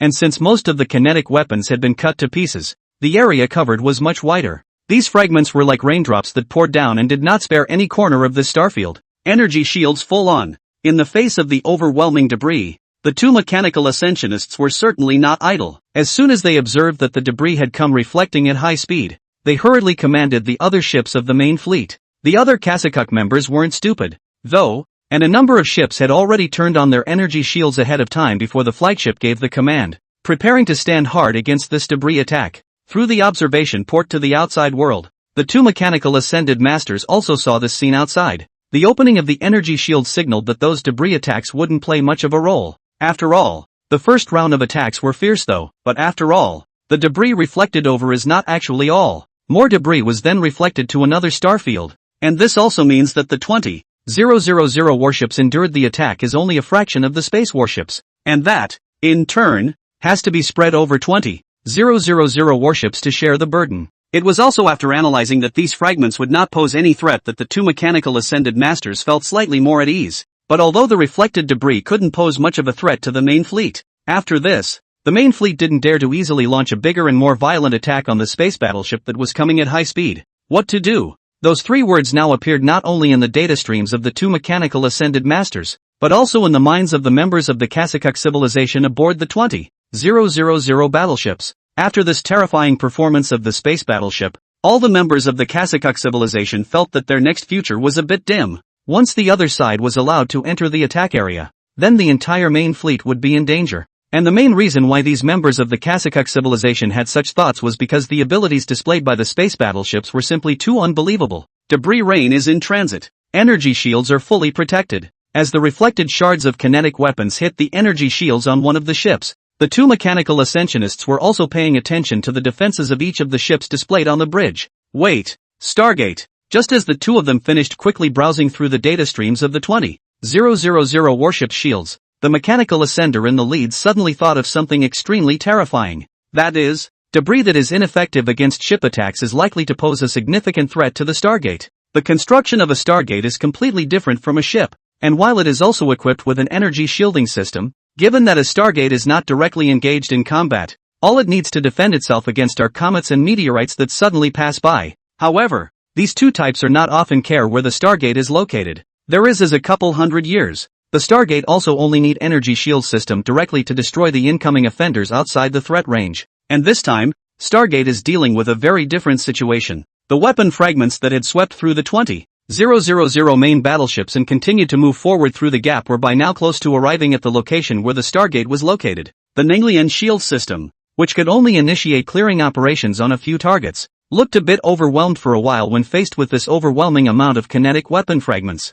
Pull back quickly and use beam weapons to target the debris. In order to prevent this huge amount of debris from causing damage to the Stargate, the mechanical ascender in the lead also had to have a portion of the main fleet's ships turn around, going to clear the massive amount of debris for the Stargate. With beam weapons capable of traveling at the speed of light targeted to remove it, the massive debris also became more smiley, a piece of dust in space. After the fragments had taken such a form, their threat to the Stargate was of course minimized without being able to cause any damage to the Stargate. Unknown warships have arrived 100. In front of the ship I'm releasing, while the two mechanical ascended masters were directing the ships to clear the area of debris, the joint control system of the major ships went off again. This time, though, the two were given less time to think. The space battleship that was originally operating in a super-accelerated state had previously been attacked by a large number of energy weapons, and at this point it had passively changed its direction from the Earth-Moon distance that Luo Hua had predicted, directly into a head-on approach to the Stargate. If those two mechanical ascended masters of the main fleet had known that it would end up like this, then they would have been very remorseful. Stop! Before the words of the mechanical ascender in the lead could be finished, those space battleships of Luo Shou plunged headlong into the main fleet. At this point, since the space battleship no longer had the energy to move its thrusters, the ship itself was following inertia all the way. If it wasn't for the sudden attack from the main fleet, this space battleship wouldn't have even changed direction towards the Stargate's location. But in any case, the situation was beyond the control of the space battleship or the two mechanical ascended beings. After the space battleships had piled into the main fleet, due to the fact that the number of 20,000 battleships in the main fleet was just too huge, so no matter what, there would be some more unlucky battleships that were just so lucky to have a direct collision with the space battleships. As the two mechanical ascended masters watched, they only saw the images in their own bridges. Dozens of ships from the main fleet had been directly pierced by the space battleships. Spatial energy is really so powerful. By this time, the mechanical ascender in the lead knew he couldn't stop the ship that hadn't yet appeared in the picture.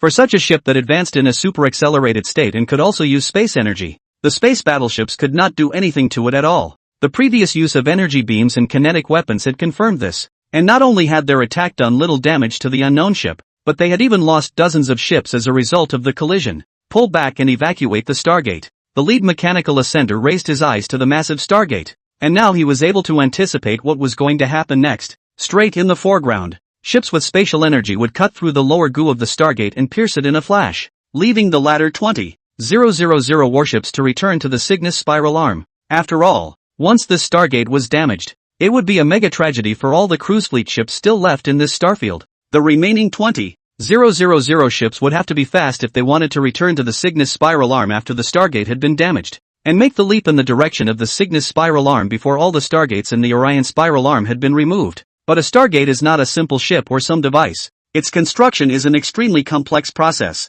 If resources were gathered locally to build the Stargate that was broken due to the attack of the space battleships would definitely be impacted and distributed in every corner of this starfield. And just gathering these fragments would probably take the main fleet quite a bit of time. And since the Stargate here is also 3 light-years away from the nearest star system, it would take an extremely long time to complete just to go and get the material to build the Stargate. Both construction plans would take a great deal of time for the main fleet, which was definitely not a good plan for them, who were still on the run from the unknown civilization. Stargate. Just as the mechanical bodies of the two mechanical ascended masters were flying around searching for the card Otha, and since the Stargate here is also 3 light-years away from the nearest star system, it would take an extremely long time to complete just to go and get the material to build the Stargate. Both construction plans would take a great deal of time for the main fleet, which was definitely not a good plan for them, who were still on the run from the unknown civilization. Stargate. Just as the mechanical bodies of the two mechanical ascensionists were flying around searching for the card O's was definitely not considered a good plan. Stargate. Just as the mechanical bodies of the two mechanical ascended masters were flying around searching for the card O. Chapter 165, Cutting.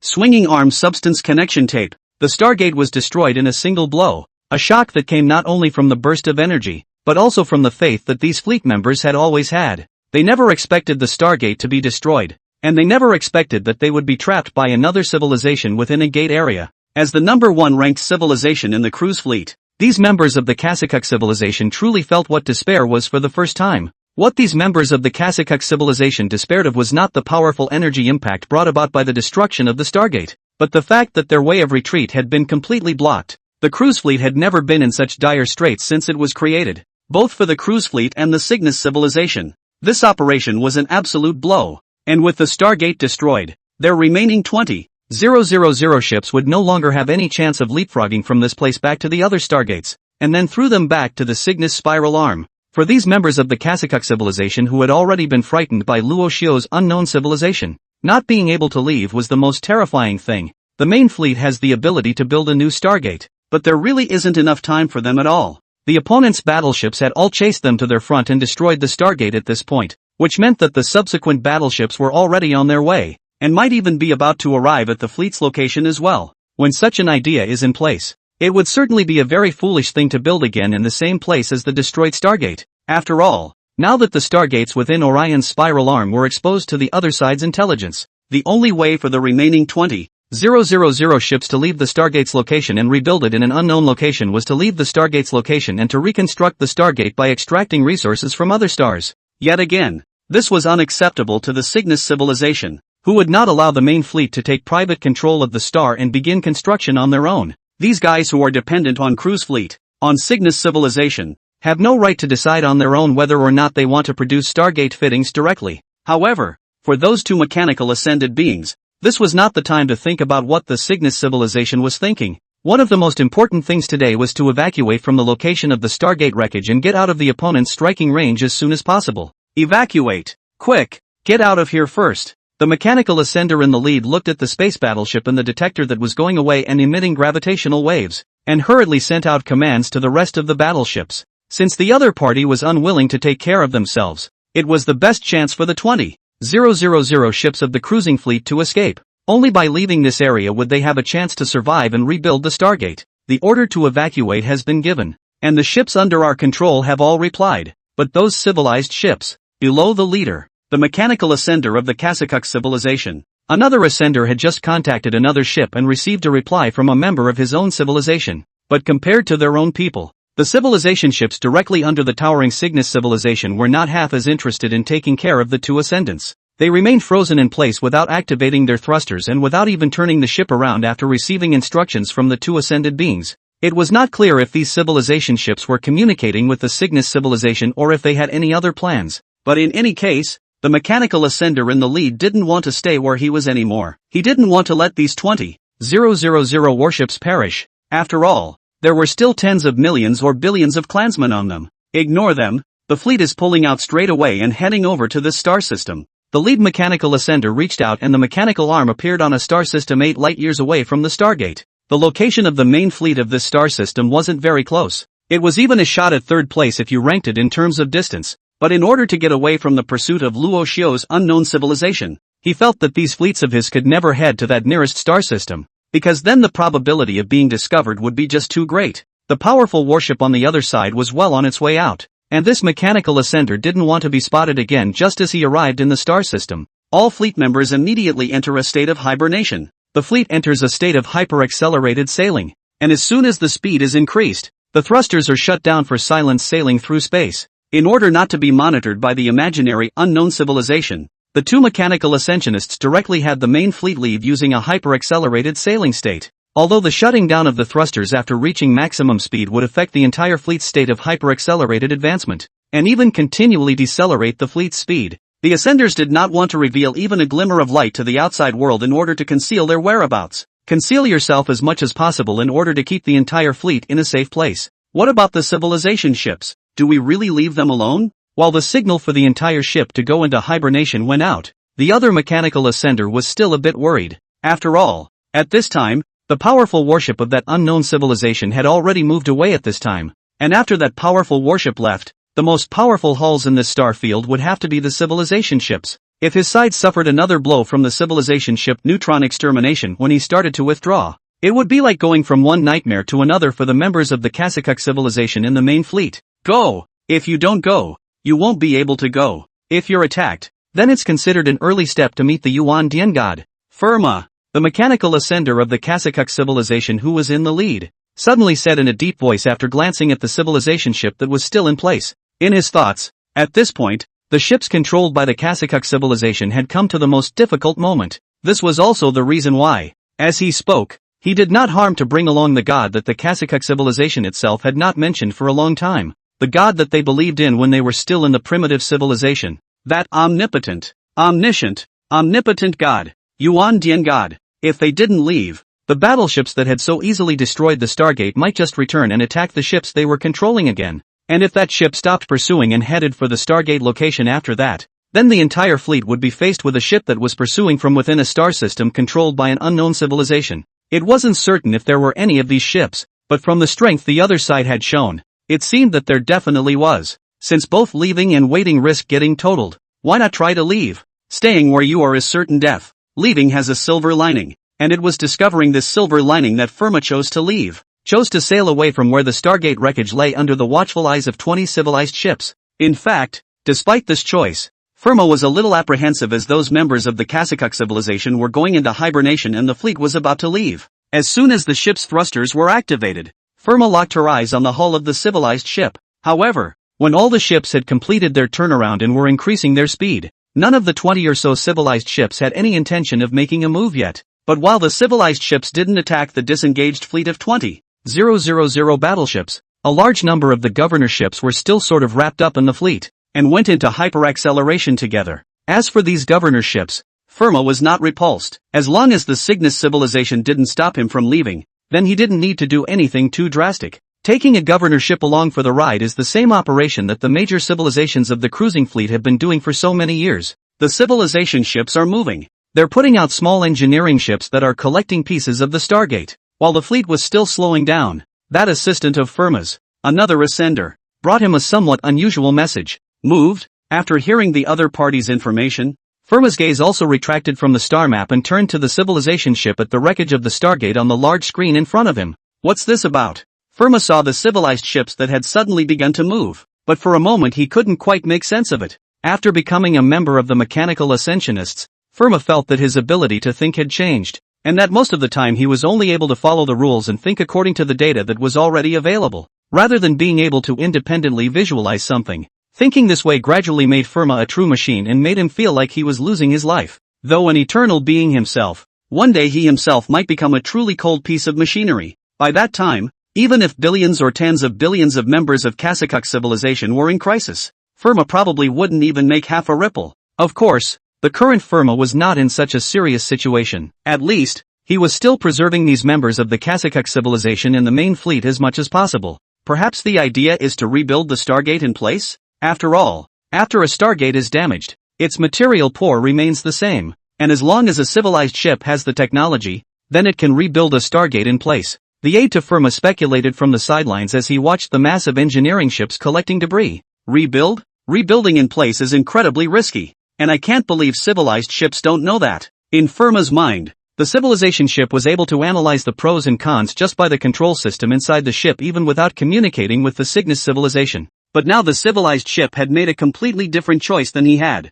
So what had gone wrong? Did the Cygnus civilization give them their latest mission? And this mission must still be carried out without our presence? Firma stared at the location of the Stargate ruins and frowned at the thought. Ignore them, let's move on to the intended location. At this point, Firma didn't really want to worry about what the civilized ships were actually going to do. At this point, evacuating from the area of engagement and moving into the star system that had been chosen was the most important thing that Firma needed to pay attention to. Everything, after arriving at the target star system. Zip, zip. Just when Firma had given up on observing the location of the Stargate wreckage, there was a familiar voice resonating within the ship again. When Firma heard the voice, The data stream also instantly tuned out gravitational waves, unknown civilizations, and unknown ships all at once. Because just now, when they heard this alarm, the space battleship came at high speed from afar in a thunderous manner and, after destroying a large number of ships, destroyed the Stargate, a structure that could be considered as a space spectacle, outright. The signal came from the Ascendant Council.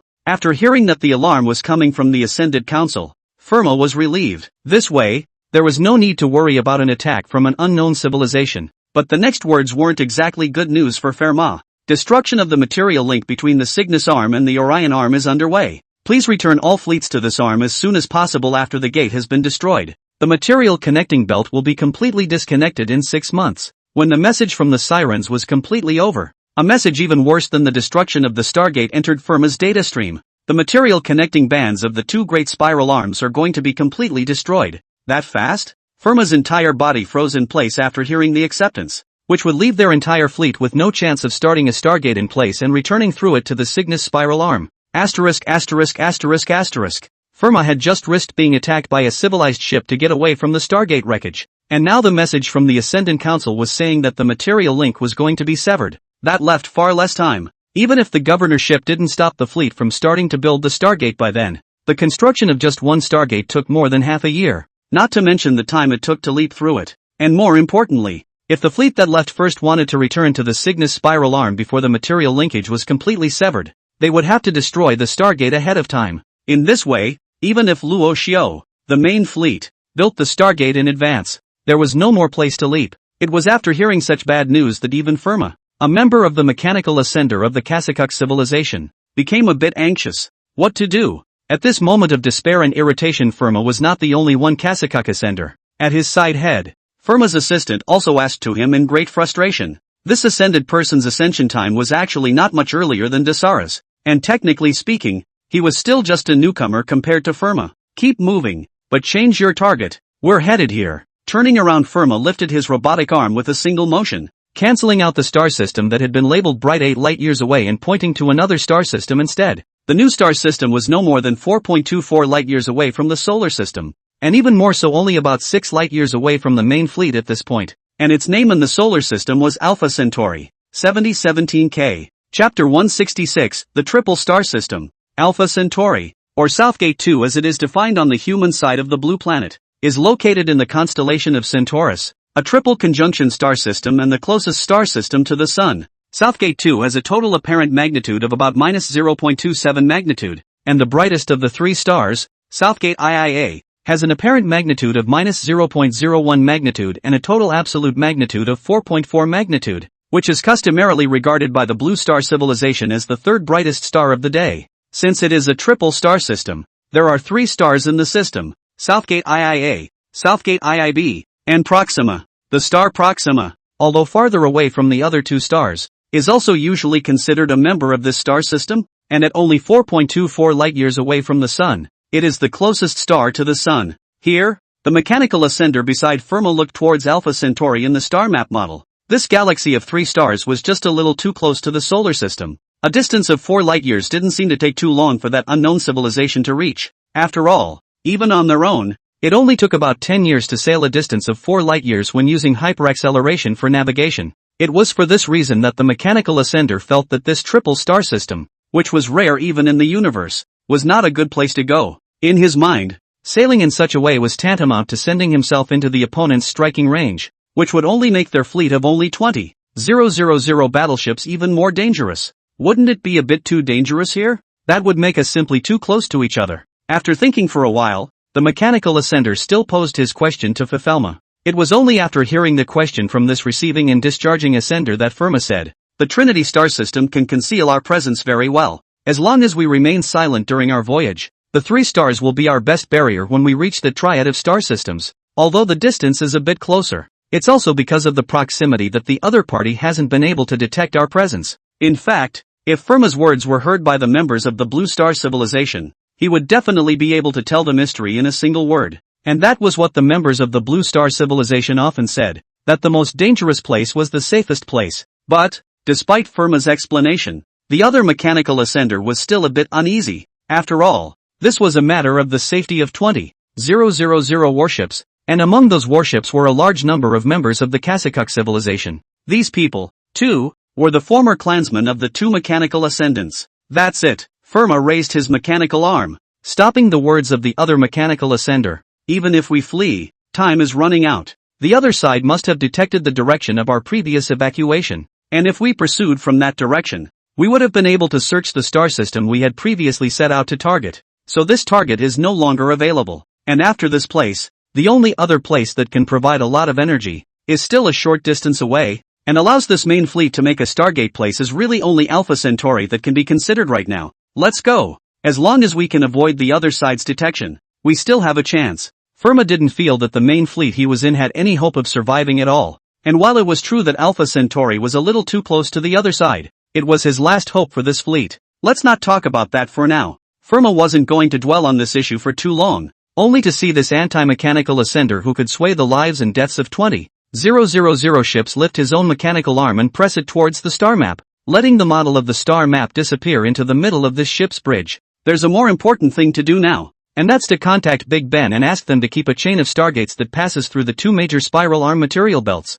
The most important thing for this main fleet right now was not yet the question of concealment, but the information that had come from the main base earlier about the matterless belt program that was being carried out. The pressure on both ascended masters was immense as this information reached the bridge, because after the matterless belts of the two major arms do appear, those stargates that would have been in the matterless belts will be destroyed accordingly, which also means that all the ships within the Orion arm will not be able to leap through the stargates back into the Cygnus arm. If they were really trapped in the Orion Cyclone arm by then, when that civilization on the other side started to expand outwards, it would only be a matter of time before they were discovered. Good. The mechanical ascender wasn't dwelling on which star system to go to at Firma's reminder. After these attacks by space battleships, the main fleet had completely failed to perform the silent voyage required by the Cygnus civilization. Connection has been established with the main base camp. After only 10 seconds or so, the mechanical ascender who was in charge of contacting the main base camp had opened the contact channel between the main fleet and the main base camp. Meanwhile, within the solar system, in the time it took for the space warships to arrive from the outskirts of the Oort cloud to where that Stargate was 10 light-years away, Luo Xiu had already taken the Blue Star humans to complete a big stride forward. The number of starports, which had existed only on the Blue Planet, the Moon, Mars, and in the asteroid belt and Kuiper belt, had increased to no less than 10 at this point, and compared to the starport, Luo Xiu was in control of the manufacturing of the main fleet. After all, even if it was manufactured, the gap between the rest of the cruising fleet was still very huge. After the previous combat contact, Luo Hua felt that it was still the Shachi-class battleships that could do wonders when dealing with the cruise fleet. After all, through conventional combat, Luo Hua's ships definitely wouldn't be able to curry any favors. The Shachi-class battleships with antimatter annihilation bombs, on the other hand, were able to deal a devastating blow to the local battleships. But after these few battles, Luo Xiu felt that if the cruise fleet resurfaced and attacked the solar system again, the effectiveness of the antimatter annihilation bomb might be greatly reduced as well. The main reason why Rashu only thinks this way is that the cruise fleet itself is very well stocked with technology. When the other side found out about the single way of attacking themselves in the solar system, the cruising fleet by spreading out the fleet, attacking from a long distance, and other practices were able to die through the defenses of the antimatter annihilation zone and inflict a devastating blow on Rohypnol's fleet and the planets under his control. So while Luo Hua was reducing shipbuilding, the Lunar Research Base's research on space energy had been beautifully halted. But space energy is just a little too high-end for the current Blue Star civilization, so high that these Blue Star humans don't know where to start well for a while. It was also because of the inability to obtain a breakthrough that Luo Xiu's research on spatial energy had also been stagnant. After the unexpected appearance of that once first space battleship, there had never been such a ship under Luo Xiu that could crush civilized ships. 7017K. Chapter 167, Starship Humans. The first space battleship was more of an accidental product, and when Luo Xiu actually tried to make it, it never appeared again. The reason for this was that Luo Xiu as well as the researchers on the Blue Planet still hadn't been able to overcome the research and development problems of space energy. Even though these researchers are now able to explore space energy through the yet-to-be-dissipated antimatter annihilation energy zones, there is still no way for the researchers to energize it and use it properly. But while the research and development of space energy has not yielded much success, the ancillary programs developed through the study of space energy have taken a rare turn for the better. And this technology, in fact, seems a bit more important than the space energy itself. This technology is the wormhole leap phenomenon that Chao Guolin stumbled upon during his exploration of the interior of the antimatter annihilation energy zone. After the discovery of the phenomenon of that wormhole leap, Chao Guolin and Shui He and others had been following up on this research. At this point in time, Chao Guolin was already nearly 100 years old, but thanks to the medical equipment provided by Luo Xiu, as well as the optimization of the genes themselves, Chao Guolin's body and spirit were still in very good shape despite his age. His Excellency, Commander Rasho, is 3 minutes away. Inside the research room of the wormhole leap, Chao Guolin looked at the time and said to Shui He who was beside him. In fact, during normal times, the two were basically in other research labs, and the two were in charge of many research projects respectively, and wormhole leaping was merely one of them. But this time Rohypnol was coming from the Mars orbital platform to the lunar research base, and of course the two men had to be there to greet him in person. After all, the two of them had different identities now. Chao Guolin had long been the head of the lunar research base, while Shui He had been Chao Guolin's second in command when the space battleship had broken through the civilization ship and sailed over to the Stargate location. Although many areas above the blue planet were a little dissatisfied with the two former Chinese serving as the lunar research base's head and deputy at the same time, the lunar research base was, after all, directly under the Starfleet Humanity, so even if they were dissatisfied, they didn't dare to say anything. And more importantly, Shui He had joined Starfleet Humanity 5 years ago, and at this point was already one of the 71,923 Starfleet Humanity members. This wormhole leap test has been verified many times. There shouldn't be any problems. Shui He had also been looking at the time, but he wasn't thinking about Luo Xiu's arrival. Instead, he was counting the time when the wormhole leap test would start in his mind. Only after mentioning the matter of the wormhole leap test did Shui He turn his head to Chao Guolin and said, "Generalissimo Chao, are you really not going to join Starfleet Humans? Joining Starfleet Humans can bring a lot of technology to Blue Star, and your family can be sent to the moon, so you might want to seriously consider it." Chief Chao, Luo Xiu's recruitment of the researchers at the lunar research base had been going on for many years, but older Blue Star personnel like Chao Guolin had never agreed to join. "Not for me. I'm already very old. Even though the base has very good medical equipment, I don't think I'll live for a few years." Speaking of life and death, Chao Guolin did not have any sad expression, obviously having already trivialized the matter. "Unlike you, my sons and daughters are already grandparent humans, so it would be better for them to come to the moon than to stay on Blue Star," Chao Guolin said and glanced at the time on the wall again, seeing that there was still a minute left on the clock. Before continuing, most of the people in the base have already joined, and the technology that should have been given has been exchanged. So even if everyone left joins Starfleet Humans, there won't be many techs that we can exchange. So forget it. Those redeemed technologies that Chao Guolin had mentioned were actually those basic technologies that Luo Xiu had used when he had just arrived on Mars and was out in the developmental stage. This includes equipment such as wind turbines with a double helix structure, large solar panels, and fully automated mining machines. These technologies have long since been channeled onto Blue Star through the addition of lunar personnel, and with these hard-won technological blueprints, Blue Star's energy as well as manufacturing industries could be said to be progressing rapidly. By supplementing it with those technologies that could normally be exchanged from Blue Star, Blue Star had the ability to navigate at will through space in a single leap, and its speed had even reached 10,000ths of the speed of light. But the most important fusion, Blue Star didn't have it at this point. As for the reason, it's still that nuclear fusion is just too important for a civilization. Luo Xiu is now using nuclear fusion energy. If Blue Star also has this technology, Luo Xiu will have no technological advantage over Blue Star. For the sparsely populated Starfleet Humans, once Luo Xiu lost control of the joint civilization of Starfleet Humans Blue Star civilization, there was no longer a need for Starfleet Humans to exist. The Blue Star Humans were simply too many people, and there were extraordinarily many ideas among them. They absolutely would not tolerate Starship Humans with less than 80,000 people to be on par with them, and more than 70,000 of them were also originally members of the Blue Star civilization. Because of such thoughts, Luo Hua still wouldn't share the fusion technology blueprints to the Blue Star Humans until he had obtained the antimatter engine. After all, the Blue Star civilization is capable of having both organizations like Starfleet Humans, who cruise the fleet, and Migration Faction, who are dependent on the Cygnus civilization. For this unknown possibility, Luo Xiu certainly would not take the risk.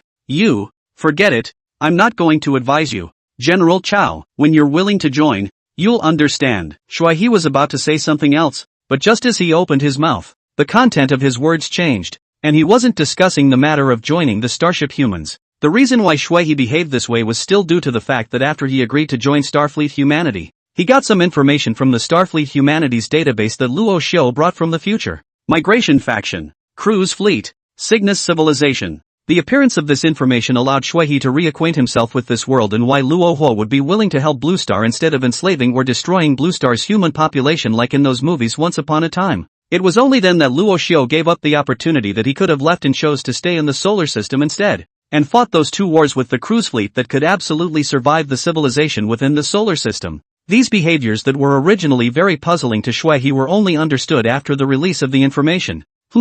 What do you mean? Chao Guolin also seemed to have heard something from Shuihe's words, only to frown, trying to ask for some information from Shuihe. However, just as Chao Guolin opened his mouth, Shuihe pointed to the time on the wall and arrived. It's time, His Excellency Commander Luo Hua is here. Chapter 168 Wormhole Leap, Cosmic Circle. After joining the sequence of Starship Humans, although Shuihe knew very much, internal information was not something that could just be leaked out. After all, this information could be considered vital to Luo Xiao, and if the Blue Star human side unintentionally or intentionally broadcasted outwards, it would be a disaster for Luo Xiao as well as all the members of the Blue Star civilization. It was precisely for this reason that even though Chao Guolin was the head of the lunar research base, when he had not joined the Starfleet human sequence, he had no access to this information. Ding! Just as the two ended their conversation, a sudden beeping sound came out from the research room. As the beep sounded, the door to the research room opened, and Luo Xiao, who was dressed in exoskeleton armor,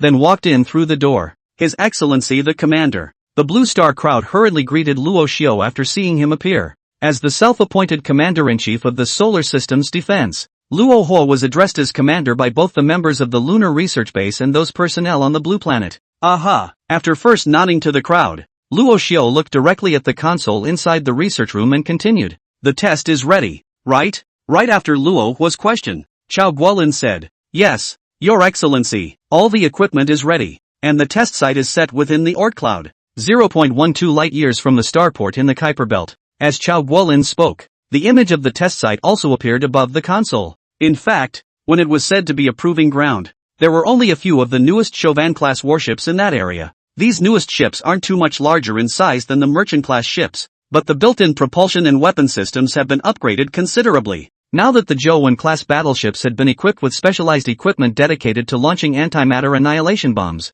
although the speed of launching would not exceed the fleet's sailing speed, it had reached 15% of the speed of light. Such speeds have been very swift when the fleet has encountered and started a battle lats. In particular, the attack range of the antimatter annihilation bomb was very wide, and the area it covered could expand at the speed of light after it created an antimatter annihilation energy zone. In such a situation, warships located in close proximity would have absolutely no chance of getting out of the engulfing antimatter annihilation energy zone, especially through the tireless efforts of the Lunar Research Base. The antimatter annihilation energy zone will only expand forward at a fixed point for the first 3 hours as it expands outward, and will not affect battleships launching from behind. In this way, Luo Xiao wouldn't need the destructive charge of the Shachi-class battleships. So in Luo Xiao's battle sequence, the Shachi-class battleships that had always been able to inflict good kills on the cruising fleet had gradually withdrawn from Luo Xiao's battle sequence and would not be joining the battles afterward. And in the center of those Zhouwen-class warships was a huge, circular device. This huge ring was made from a special alloy. It was white in color and reflected the faint light from the sun outwards. If it were before, when Blue Star was in the stage of self-development, they would definitely regard this scene as a miracle when they saw it. In fact, even now, Chao Guolin and Shuihe and the others were still in a bit of a trance. The fact that they were able to make a direct leap from the space exploration stage to the study of stargates, wormhole leaps, and space energy was nothing different from a dream. In addition to the material, the diameter it covered was even 150 kilometers, a diameter that would be able to pass through any of Russia's battleships if its tests were actually successful. In the middle of the huge white circle, there was a small fragment of space membrane attached to it taken out from the antimatter annihilation energy zone, and it was placed in the very center, waiting to be activated by the people inside the Lunar Research Base. Begin. Luo Xiao didn't say anything else after glancing at the huge white circle, but instead, he directly let the two of them, Chao Guolin and Shuihe, carry out the test of wormhole leaping. Good. Shuihe glanced sideways at Chao Guolin beside him,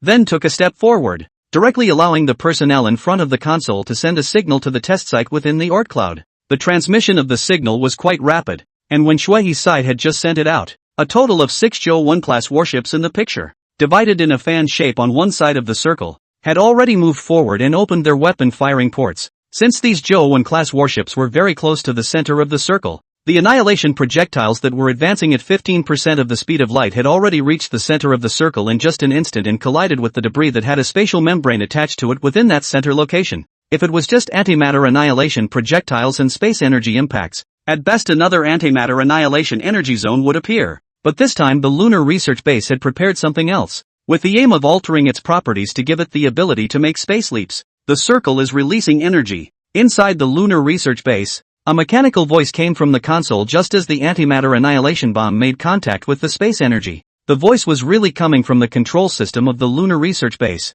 which was directing the circle to apply a large amount of energy stored in the circle to the center of the circle according to the predetermined program of the research base. When these stored energies were instantly stimulated, a large amount of blue-white current was released from the inner side of the circle, heading straight for the bursting point at the center of the circle. From the signals returned from those 6 Zhou-class warships, it seemed that the energy released from a circle 150 kilometers in diameter was quite enormous. In an instant, the brightness from this burst of energy surpassed even the sun, enveloping the entire region. Antimatter annihilation projectile and space energy have made contact. The released charge energy is approaching the burst point at high speed. The antimatter annihilation bomb at the center of the circle has detonated, charging energy hitting the detonation area at the same time. While the 3 energies of the test site within the Oort cloud were simultaneously erupting, the control systems within the Lunar Research Base were also simultaneously reporting the situation ahead to Rohu and the others. And in addition to the audible report, the data model about that energy burst was being extrapolated synchronously in the large screen on the console. On the screen, when the 3 energies made contact right in the middle of the circle, the antimatter annihilation zone that should have appeared did not fill the star field as usual. It stopped erupting right after it was hit by the charged energy that was being applied, and all that could be seen in the area was the glare that erupted from the charged energy, and no longer the antimatter annihilation zone that was devouring nearby resources. Dramatic changes are occurring within, and the Chauvin-class warships are approaching the center of the circle. Although the Lunar Research Base was able to observe the changing conditions on the outside of the circle, what exactly was happening at the center of the circle now, and exactly what kind of a zone would be formed, was still unknown. After all, data that was measured through hardware was just that, data. And just like when Rashu was in the cruise fleet, civilizations couldn't get ahead if there was only data. Only by conducting several trials can it be determined if the resulting data is true. Approaching the center of the circle, proximity mapping in progress. Since the 6 Zhou-class warships were not far from the center of the circle in the first place, after only a few minutes, the 6 warships had already arrived at the location of the center of the circle and were simultaneously mapping their way inwards. The antimatter annihilation energy is reacting with the space energy, and the energizing energy is annihilating with the antimatter annihilation energy, suppressing the burst of energy. From what we've seen so far, the research is still in hand. When Shui saw the situation at the center of the circle, he could be considered slightly relieved. Now the situation in the center of the circle is still basically similar to the results of the previous data calculations, when the antimatter annihilation energy zone is confined to the center of the circle, and can continuously react with the energy-charged energy to annihilate. The results of this test is considered to be successful for the most part. The other small half, on the other hand, has to do with the energy of the space at the center of the circle. The space energy on the sidelines becomes the most important aspect when the antimatter energy is neutralized with the energizing energy. Its role in this was the most important of the test, and fundamental to the elaborate wormhole leap, opening a pathway for ships about to make the wormhole leap,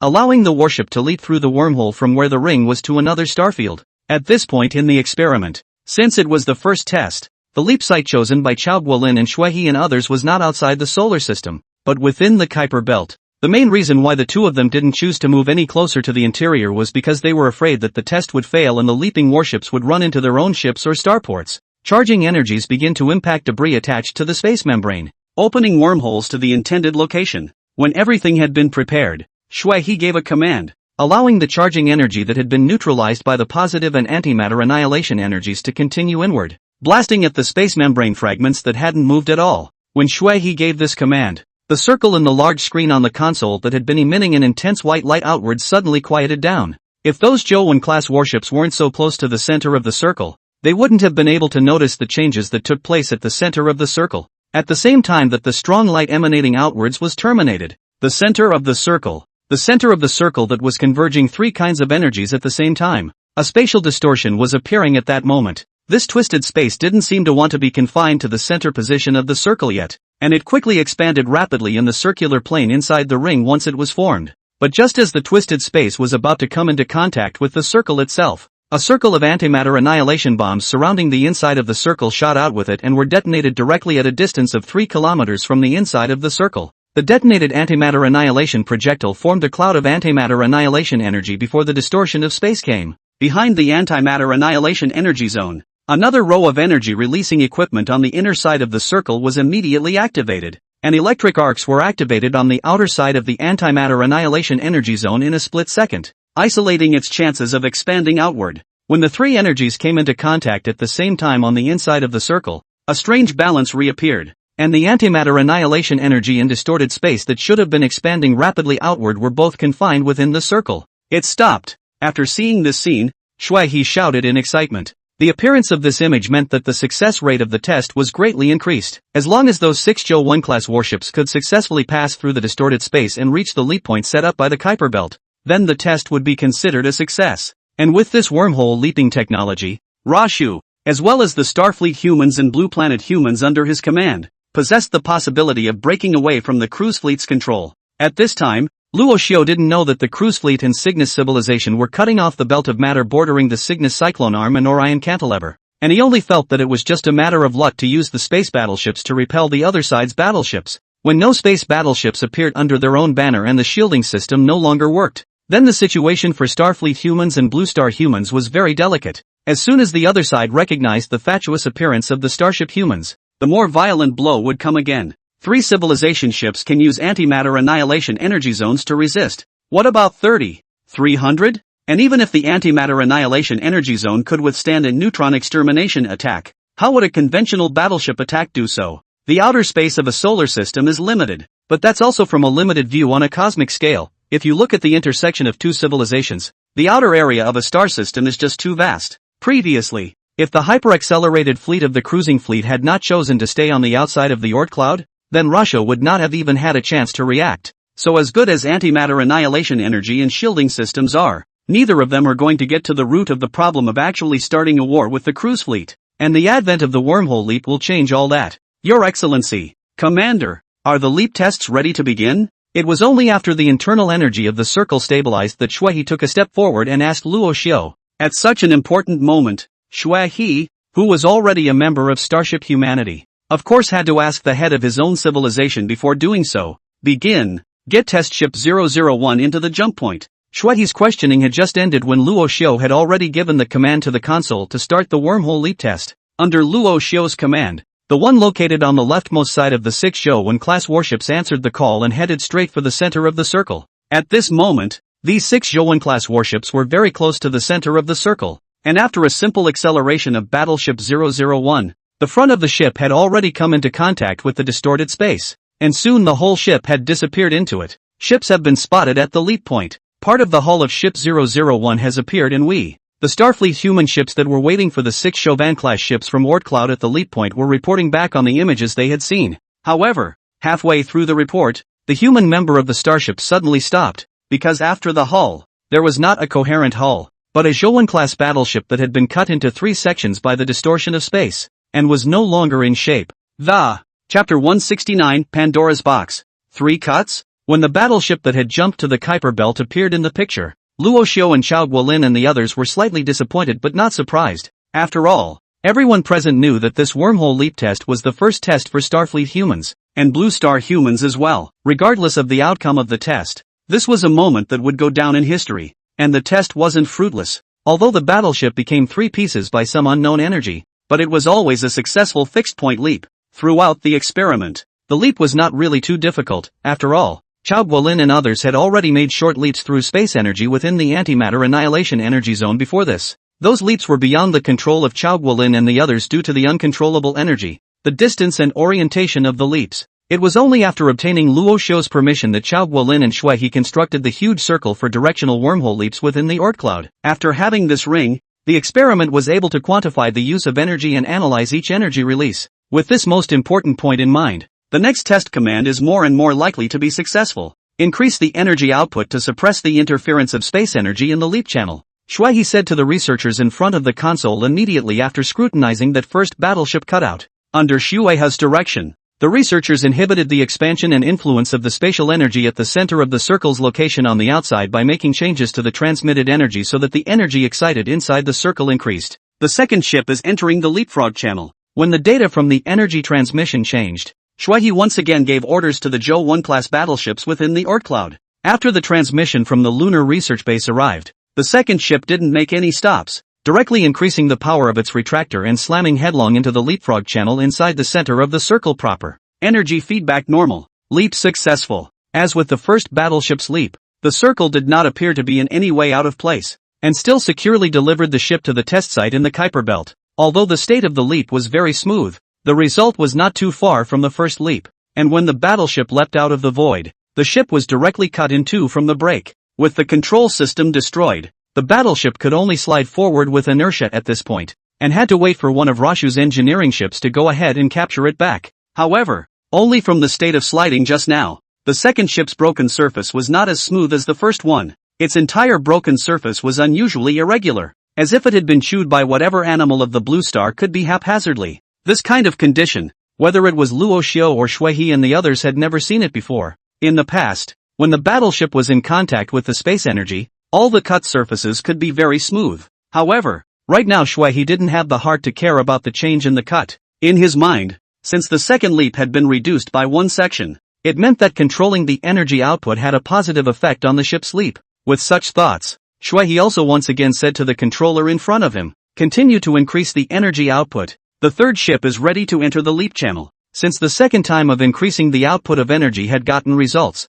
then of course Shuai had to follow the concept of the last test and continue to increase the output of energy from the inner walls of the circle. Regarding this operation of Shuai's, although Chao Guolin, who was behind him, felt that it wasn't too scientific, even if the energy continued to increase, it wouldn't actually reach the upper limit of the circle's energy output, nor would it exceed the threshold of hitting energy annihilation at the center of the circle. In such a case, even if you increase the collision of energy, it shouldn't have much of an effect. Even if the test fails again, it's probably just another unspecified damage to the ship. The third test begins. While Chao Guolin was thinking, Shuai, who was in charge of this test, once again issued a command. Under his command, the third unmanned ship, maneuvered by the Lunar Research Base's control system, once again headed for the leapfrog channel at the center of the circle. Judging from the movement of the battleships and the reaction of the circle, this third test didn't seem to be any different. Just another attempt at wormhole leapfrogging. Only when all 6 ships' leaps have failed will this initial wormhole leap circle test be declared a failure.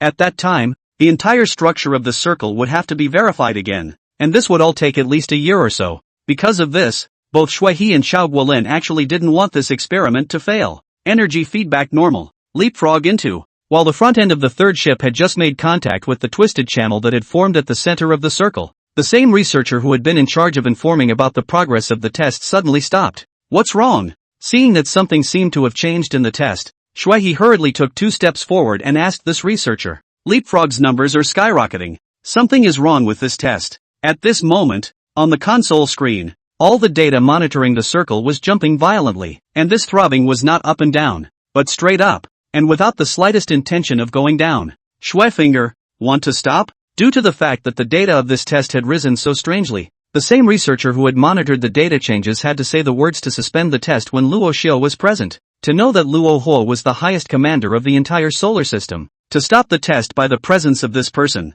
it meant that the test was definitely encountering great difficulties. If it doesn't stop, the circle is likely. The researcher monitoring the data didn't finish his sentence, but everyone knew what his next one was. The circle, if indeed damaged, would be a huge blow to the entire wormhole leap experiment. The creation of a circle was not easy for Shuai, and the substance it required was definitely not a small amount. A circle with a diameter of 105 kilometers is 4,711,000 kilometers long if it is unfolded into a straight line. The total amount of matter required for a ring that was 47,100,000 kilometers long and 4 kilometers in diameter inside was astronomical for the former blue star. If it weren't for Luo Xiao and the starship humans, Shuai wouldn't have dared to imagine even in his dreams that he could build such a cosmic wonder. Temporarily stop the energy output to the center of the circle and inspect the circle to ensure that it has not received damage before proceeding to the fourth test. Faced with the huge losses that could come, Shuai still compromised. Energy output being cut off. Engineering robots have been released. Just as Shuai's command was given, The engineering robots hidden on the outer side of the circle poured out and began to inspect the various key points of the circle. But just as the engineering robots were out, the third ship was still moving forward, with no intention of stopping. And as this ship moved, the antimatter energy and space energy around it instantly covered the third ship from all sides due to the lack of suppression from the circle energy. But before these two energies could cover the ship entirely, the energy of the circle started up again, moving the inner wall of the circle to shoot out at high speeds, once again bringing the two energies at the center of the circle under control. But while the circle's self-check was very quick, the entirety of the third ship had also become extremely unstable due to the violent fluctuations in energy, and by the intervention of the two energies on it afterward, the inside of the leap circle was now very unstable. But the people far away from the lunar research base couldn't go and intervene to come. It's only after the third ship is completely through that the fourth test can take place. Buzz. Just as the crowd at the lunar research base was waiting for the third ship to pass through, the screens throughout the research room suddenly lit up with a burst of intense white light. This white light was even more intense than the blue-white light emitted when the leap circle was activated just now. And even Rashu, who was behind the exoskeleton armor, was unable to observe any changes on the big screen for a while. What's the situation? The white light was only a moment, but researchers such as Chao Guolin and Shui He in the research room fell into a brief state of blindness due to this sudden glare. At this time, only Rashu, who was protected by the exoskeleton armor, could see the situation on the big screen. Only on the large screen at this time, the exterior of the leap circle far inside the Oort cloud had returned to normal. Only at the center of its circle, a dark, round space appeared suspended there. A black hole? No. Luo Xiu stared at the black space on the screen and asked himself a question. Speaking as a starship human who had experienced it firsthand once at the edge of a black hole, Luo Xiu was aware of what kind of terrifying energy a black hole had. If it really was a black hole, or a black hole with such a large diameter, not to mention the matter inside the Oort cloud, even the solar system would be attracted by its gravity in an instant, and thus be absorbed into the interior. Bring up footage of the Kuiper Belt test site. At this time, Luo Xiu didn't bother waiting for Shui He to recover, but instead directly commanded the control system directly within the helmet of the exoskeleton armor, pulling up the screen located at the Kuiper Belt Proving Ground. At this time within the Kuiper Belt Proving Ground, two battleships with a total of 5 hulls were coming together under the control of the engineering ships, seemingly unaffected by the drastic changes within the Oort cloud. What about the third ship? While the Kuiper Belt Proving Ground was very calm, when it wasn't what Rashu wanted to see, since the third battleship had made such a big commotion. Then of course Luo Xiu wanted to see what the ship had gone through to form a bizarre black space in the center of the circle. Now, however, it seems that the third ship is not even present in the Kuiper Belt test site. Annihilated? Or has it moved elsewhere?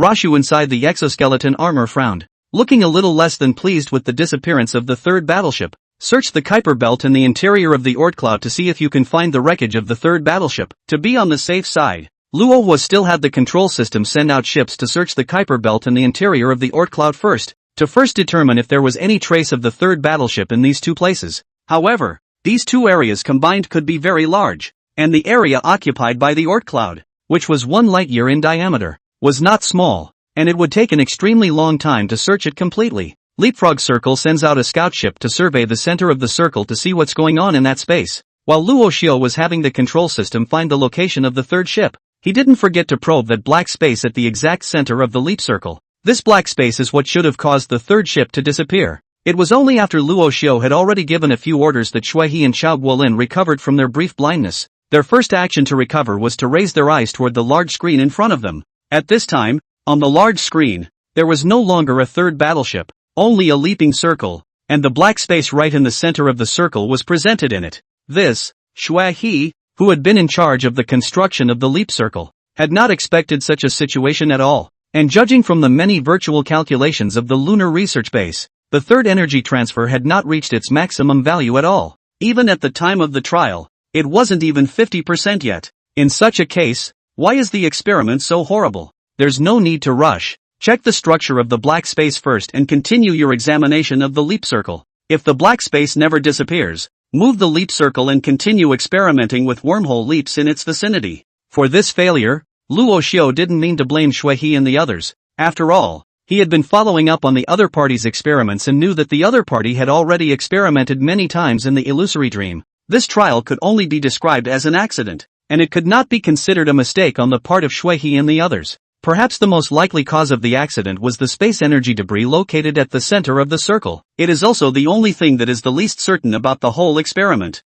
Well, that's it for now. The test was sort of 90% successful. The next test should not be far from success. After reaching out and patting Chao Guolin's shoulder, Luo Xiu continued, as long as the leap test is successful, we will be able to truly travel within the galaxy. By then the Stargate won't matter anymore, and the cruise fleet's surprise attack can even be neutralized outright. We'll do the next trial in 10 days. But just as the circle was being examined within the solar system, as well as searching for the location of the third ship, the wreckage of the third ship, which had disappeared within the third ship, appeared suddenly in the outer reaches of the Milky Way galaxy, in one of the four great spiral arms, the Perseus spiral arm, and leapt at high speed toward a star system. Traces of civilization detected. The civilization has a 70% probability of being an intelligent instrumented civilization. Capturing the wreckage. Locate leap target. Leap traces disordered. Corrections in progress. Chapter 170. Target locked. 029 Gib. 030 Gib. Civilization analysis results in the coexistence of intelligent weapons and organisms within the two major arms. The results of the ship's internal analysis indicate the presence of a large number of civilizations within the two major branch arms. The density of interstellar civilizations has reached the threshold. Requesting a cleanup of regional civilizations. Obtaining authorization. Far out in the Perseus, the outer spiral arm of the Milky Way, unknown signals are streaming rapidly. The transmission of this signal was unlike any transmission known to Rashu, and it seemed to be a little quicker and easier than the quantum communication Rasha held with the Cygnus civilization. Most importantly, Luo Xiu's quantum communication could only transmit simple data. For the images and words that were transmitted, they needed to be converted before they could be obtained. And this was also the reason why Luo Hua could only observe the changes in front of him through the model when he was conducting long-distance signal transmission. This unknown signal, on the other hand, was able to directly transmit words and signals over long distances in the universe, even at speeds that were a bit faster than in the case of Rohypnol. Prepare to enter the starfield. Request permission to use the purge protocol for this starfield. Application dismissed. Apply for a limited strike. Pass. The stars are dark though, and every bright light in the universe may be a prying eye. And all of this was due to the fact that the distance was just too far. Luo Xiu and Chao Guolin and the others within the Orion cantilever were simply unaware of the changing situation outside. At this time in the solar system, Shuaihe was conducting an emergency troubleshooting of the circle due to the failure of the first wormhole leap test. However, judging from 3 consecutive days of uninterrupted operation, there is nothing wrong with the circle itself. Since there was no problem with the circle itself, and the antimatter annihilation projectile was rationed, the only problem would be the space debris at the center of the circle. However, no matter if it was Luo Xiu or Chao Guolin and the others, they were unable to cut each and every piece of space debris, and the most they could do was to use energy to push it. However, although Shuaihe was unable to directly change the size of the space debris, he was able to fine-tune the energy of the antimatter annihilation bomb and the circle. Judging from the previous leap data, the space energy was slightly more than 7% more than the intended value. So there shouldn't be any problems if we continue to increase the energy to the antimatter annihilation bomb. 10 days was basically a fleeting moment for Luo Xiu. 10 days was 90 days worth nothing compared to those days with the cruise fleet against the Cygnus civilization. Second wormhole leap test ready. Target Kuiper Belt proving ground. The test begins. The second test Luo Xiu completely handed over to Shuaihe to command. This new world after the first Starship human cohort, Luo Xiu is still very valued. After all, in the attribute of scientific research, the other party was indeed quite a bit stronger than himself. For an organism, it was extremely normal for individuals to have differences. If every individual had nearly the same attributes, then it would be no different from an intelligent life. Although Luo Xiu had never seen a real intelligent life, the Mars mastermind that he had imprisoned, as well as the member of Kasakuk, the half-intelligent life of Dasera, were the two closest to the existence of intelligent life. So for the 4 words of intelligent life, Luo Xiu was still considered to know something. It's time to take another look at that cruise fleet mechanical ascender. I wonder if she's thought some more clearly after all these years. While watching the battleships on the big screen running towards the center of the circle, Roshu was still thinking about that mechanical ascender of Kasakuk located in the starport of the Kuiper Belt. Contact successful. Just as Luo Xiu was pondering, Shuaihe's voice rang out from the side. At this moment, only to see above the console screen, a huge warship was leaping in from the center of the circle, and in a very short period of time, the whole ship had disappeared into the center of the circle. Soon, just as the battleship had disappeared, the ship located at the Kuiper Belt Proving Ground in charge of testing sent back data directly from the site. With the latest data, The lunar research base also immediately replaced the latest model with the latest footage edited out of the Kuiper Belt Proving Ground. It's done! When Shuai saw the intact Zhou-1 battleship in the model, his face burst into a smile. The test was successful. With Shuai's shout, the entire research room wrapped around Chao Guolin was raging inside. For these researchers, they had been conducting various researches after entering the lunar research base. Although they had still contributed a lot to the improvement of the ship and the design of the shell of the antimatter annihilation bomb,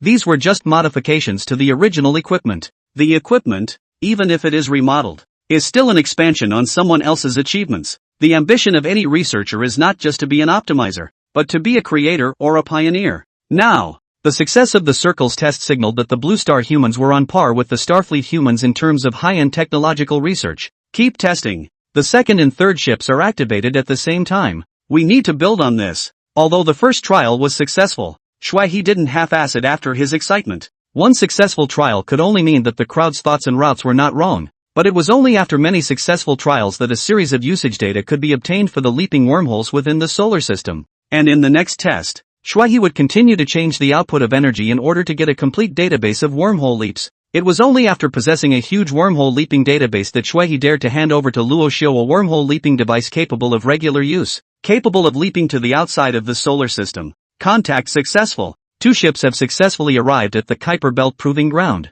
With the success of the first test, the next 2 impulsive leaps were relatively a bit easier. Shuai controlled the successful data of the first test and kept the energy output constant in an interval. As long as the energy output interval did not change, then the destination of the ship's leap would not be half as jagged. Your Excellency, Commander, are we making some more long leaps? Previously we have sent several observation ships to Alpha Centauri, and at hyper-accelerated sailing status, it should arrive at Alpha Centauri in 2 months. If we were to make a direct spot jump to that triad system now, we'd get word in 2 months whether the test was successful or not. This Alpha Centauri that Shuai was talking about was the same star system that the group from the cruise fleet had previously fled to due to the destruction of the Stargate. In the mind of Firma, the commander of the main fleet, being in this nearest star system to the solar system was dangerous, but there was also a high probability that he would be able to avoid detection from the other side. After all, the trajectory of such a triadic star system is very disorganized and basically of little value, even for the cruise fleet,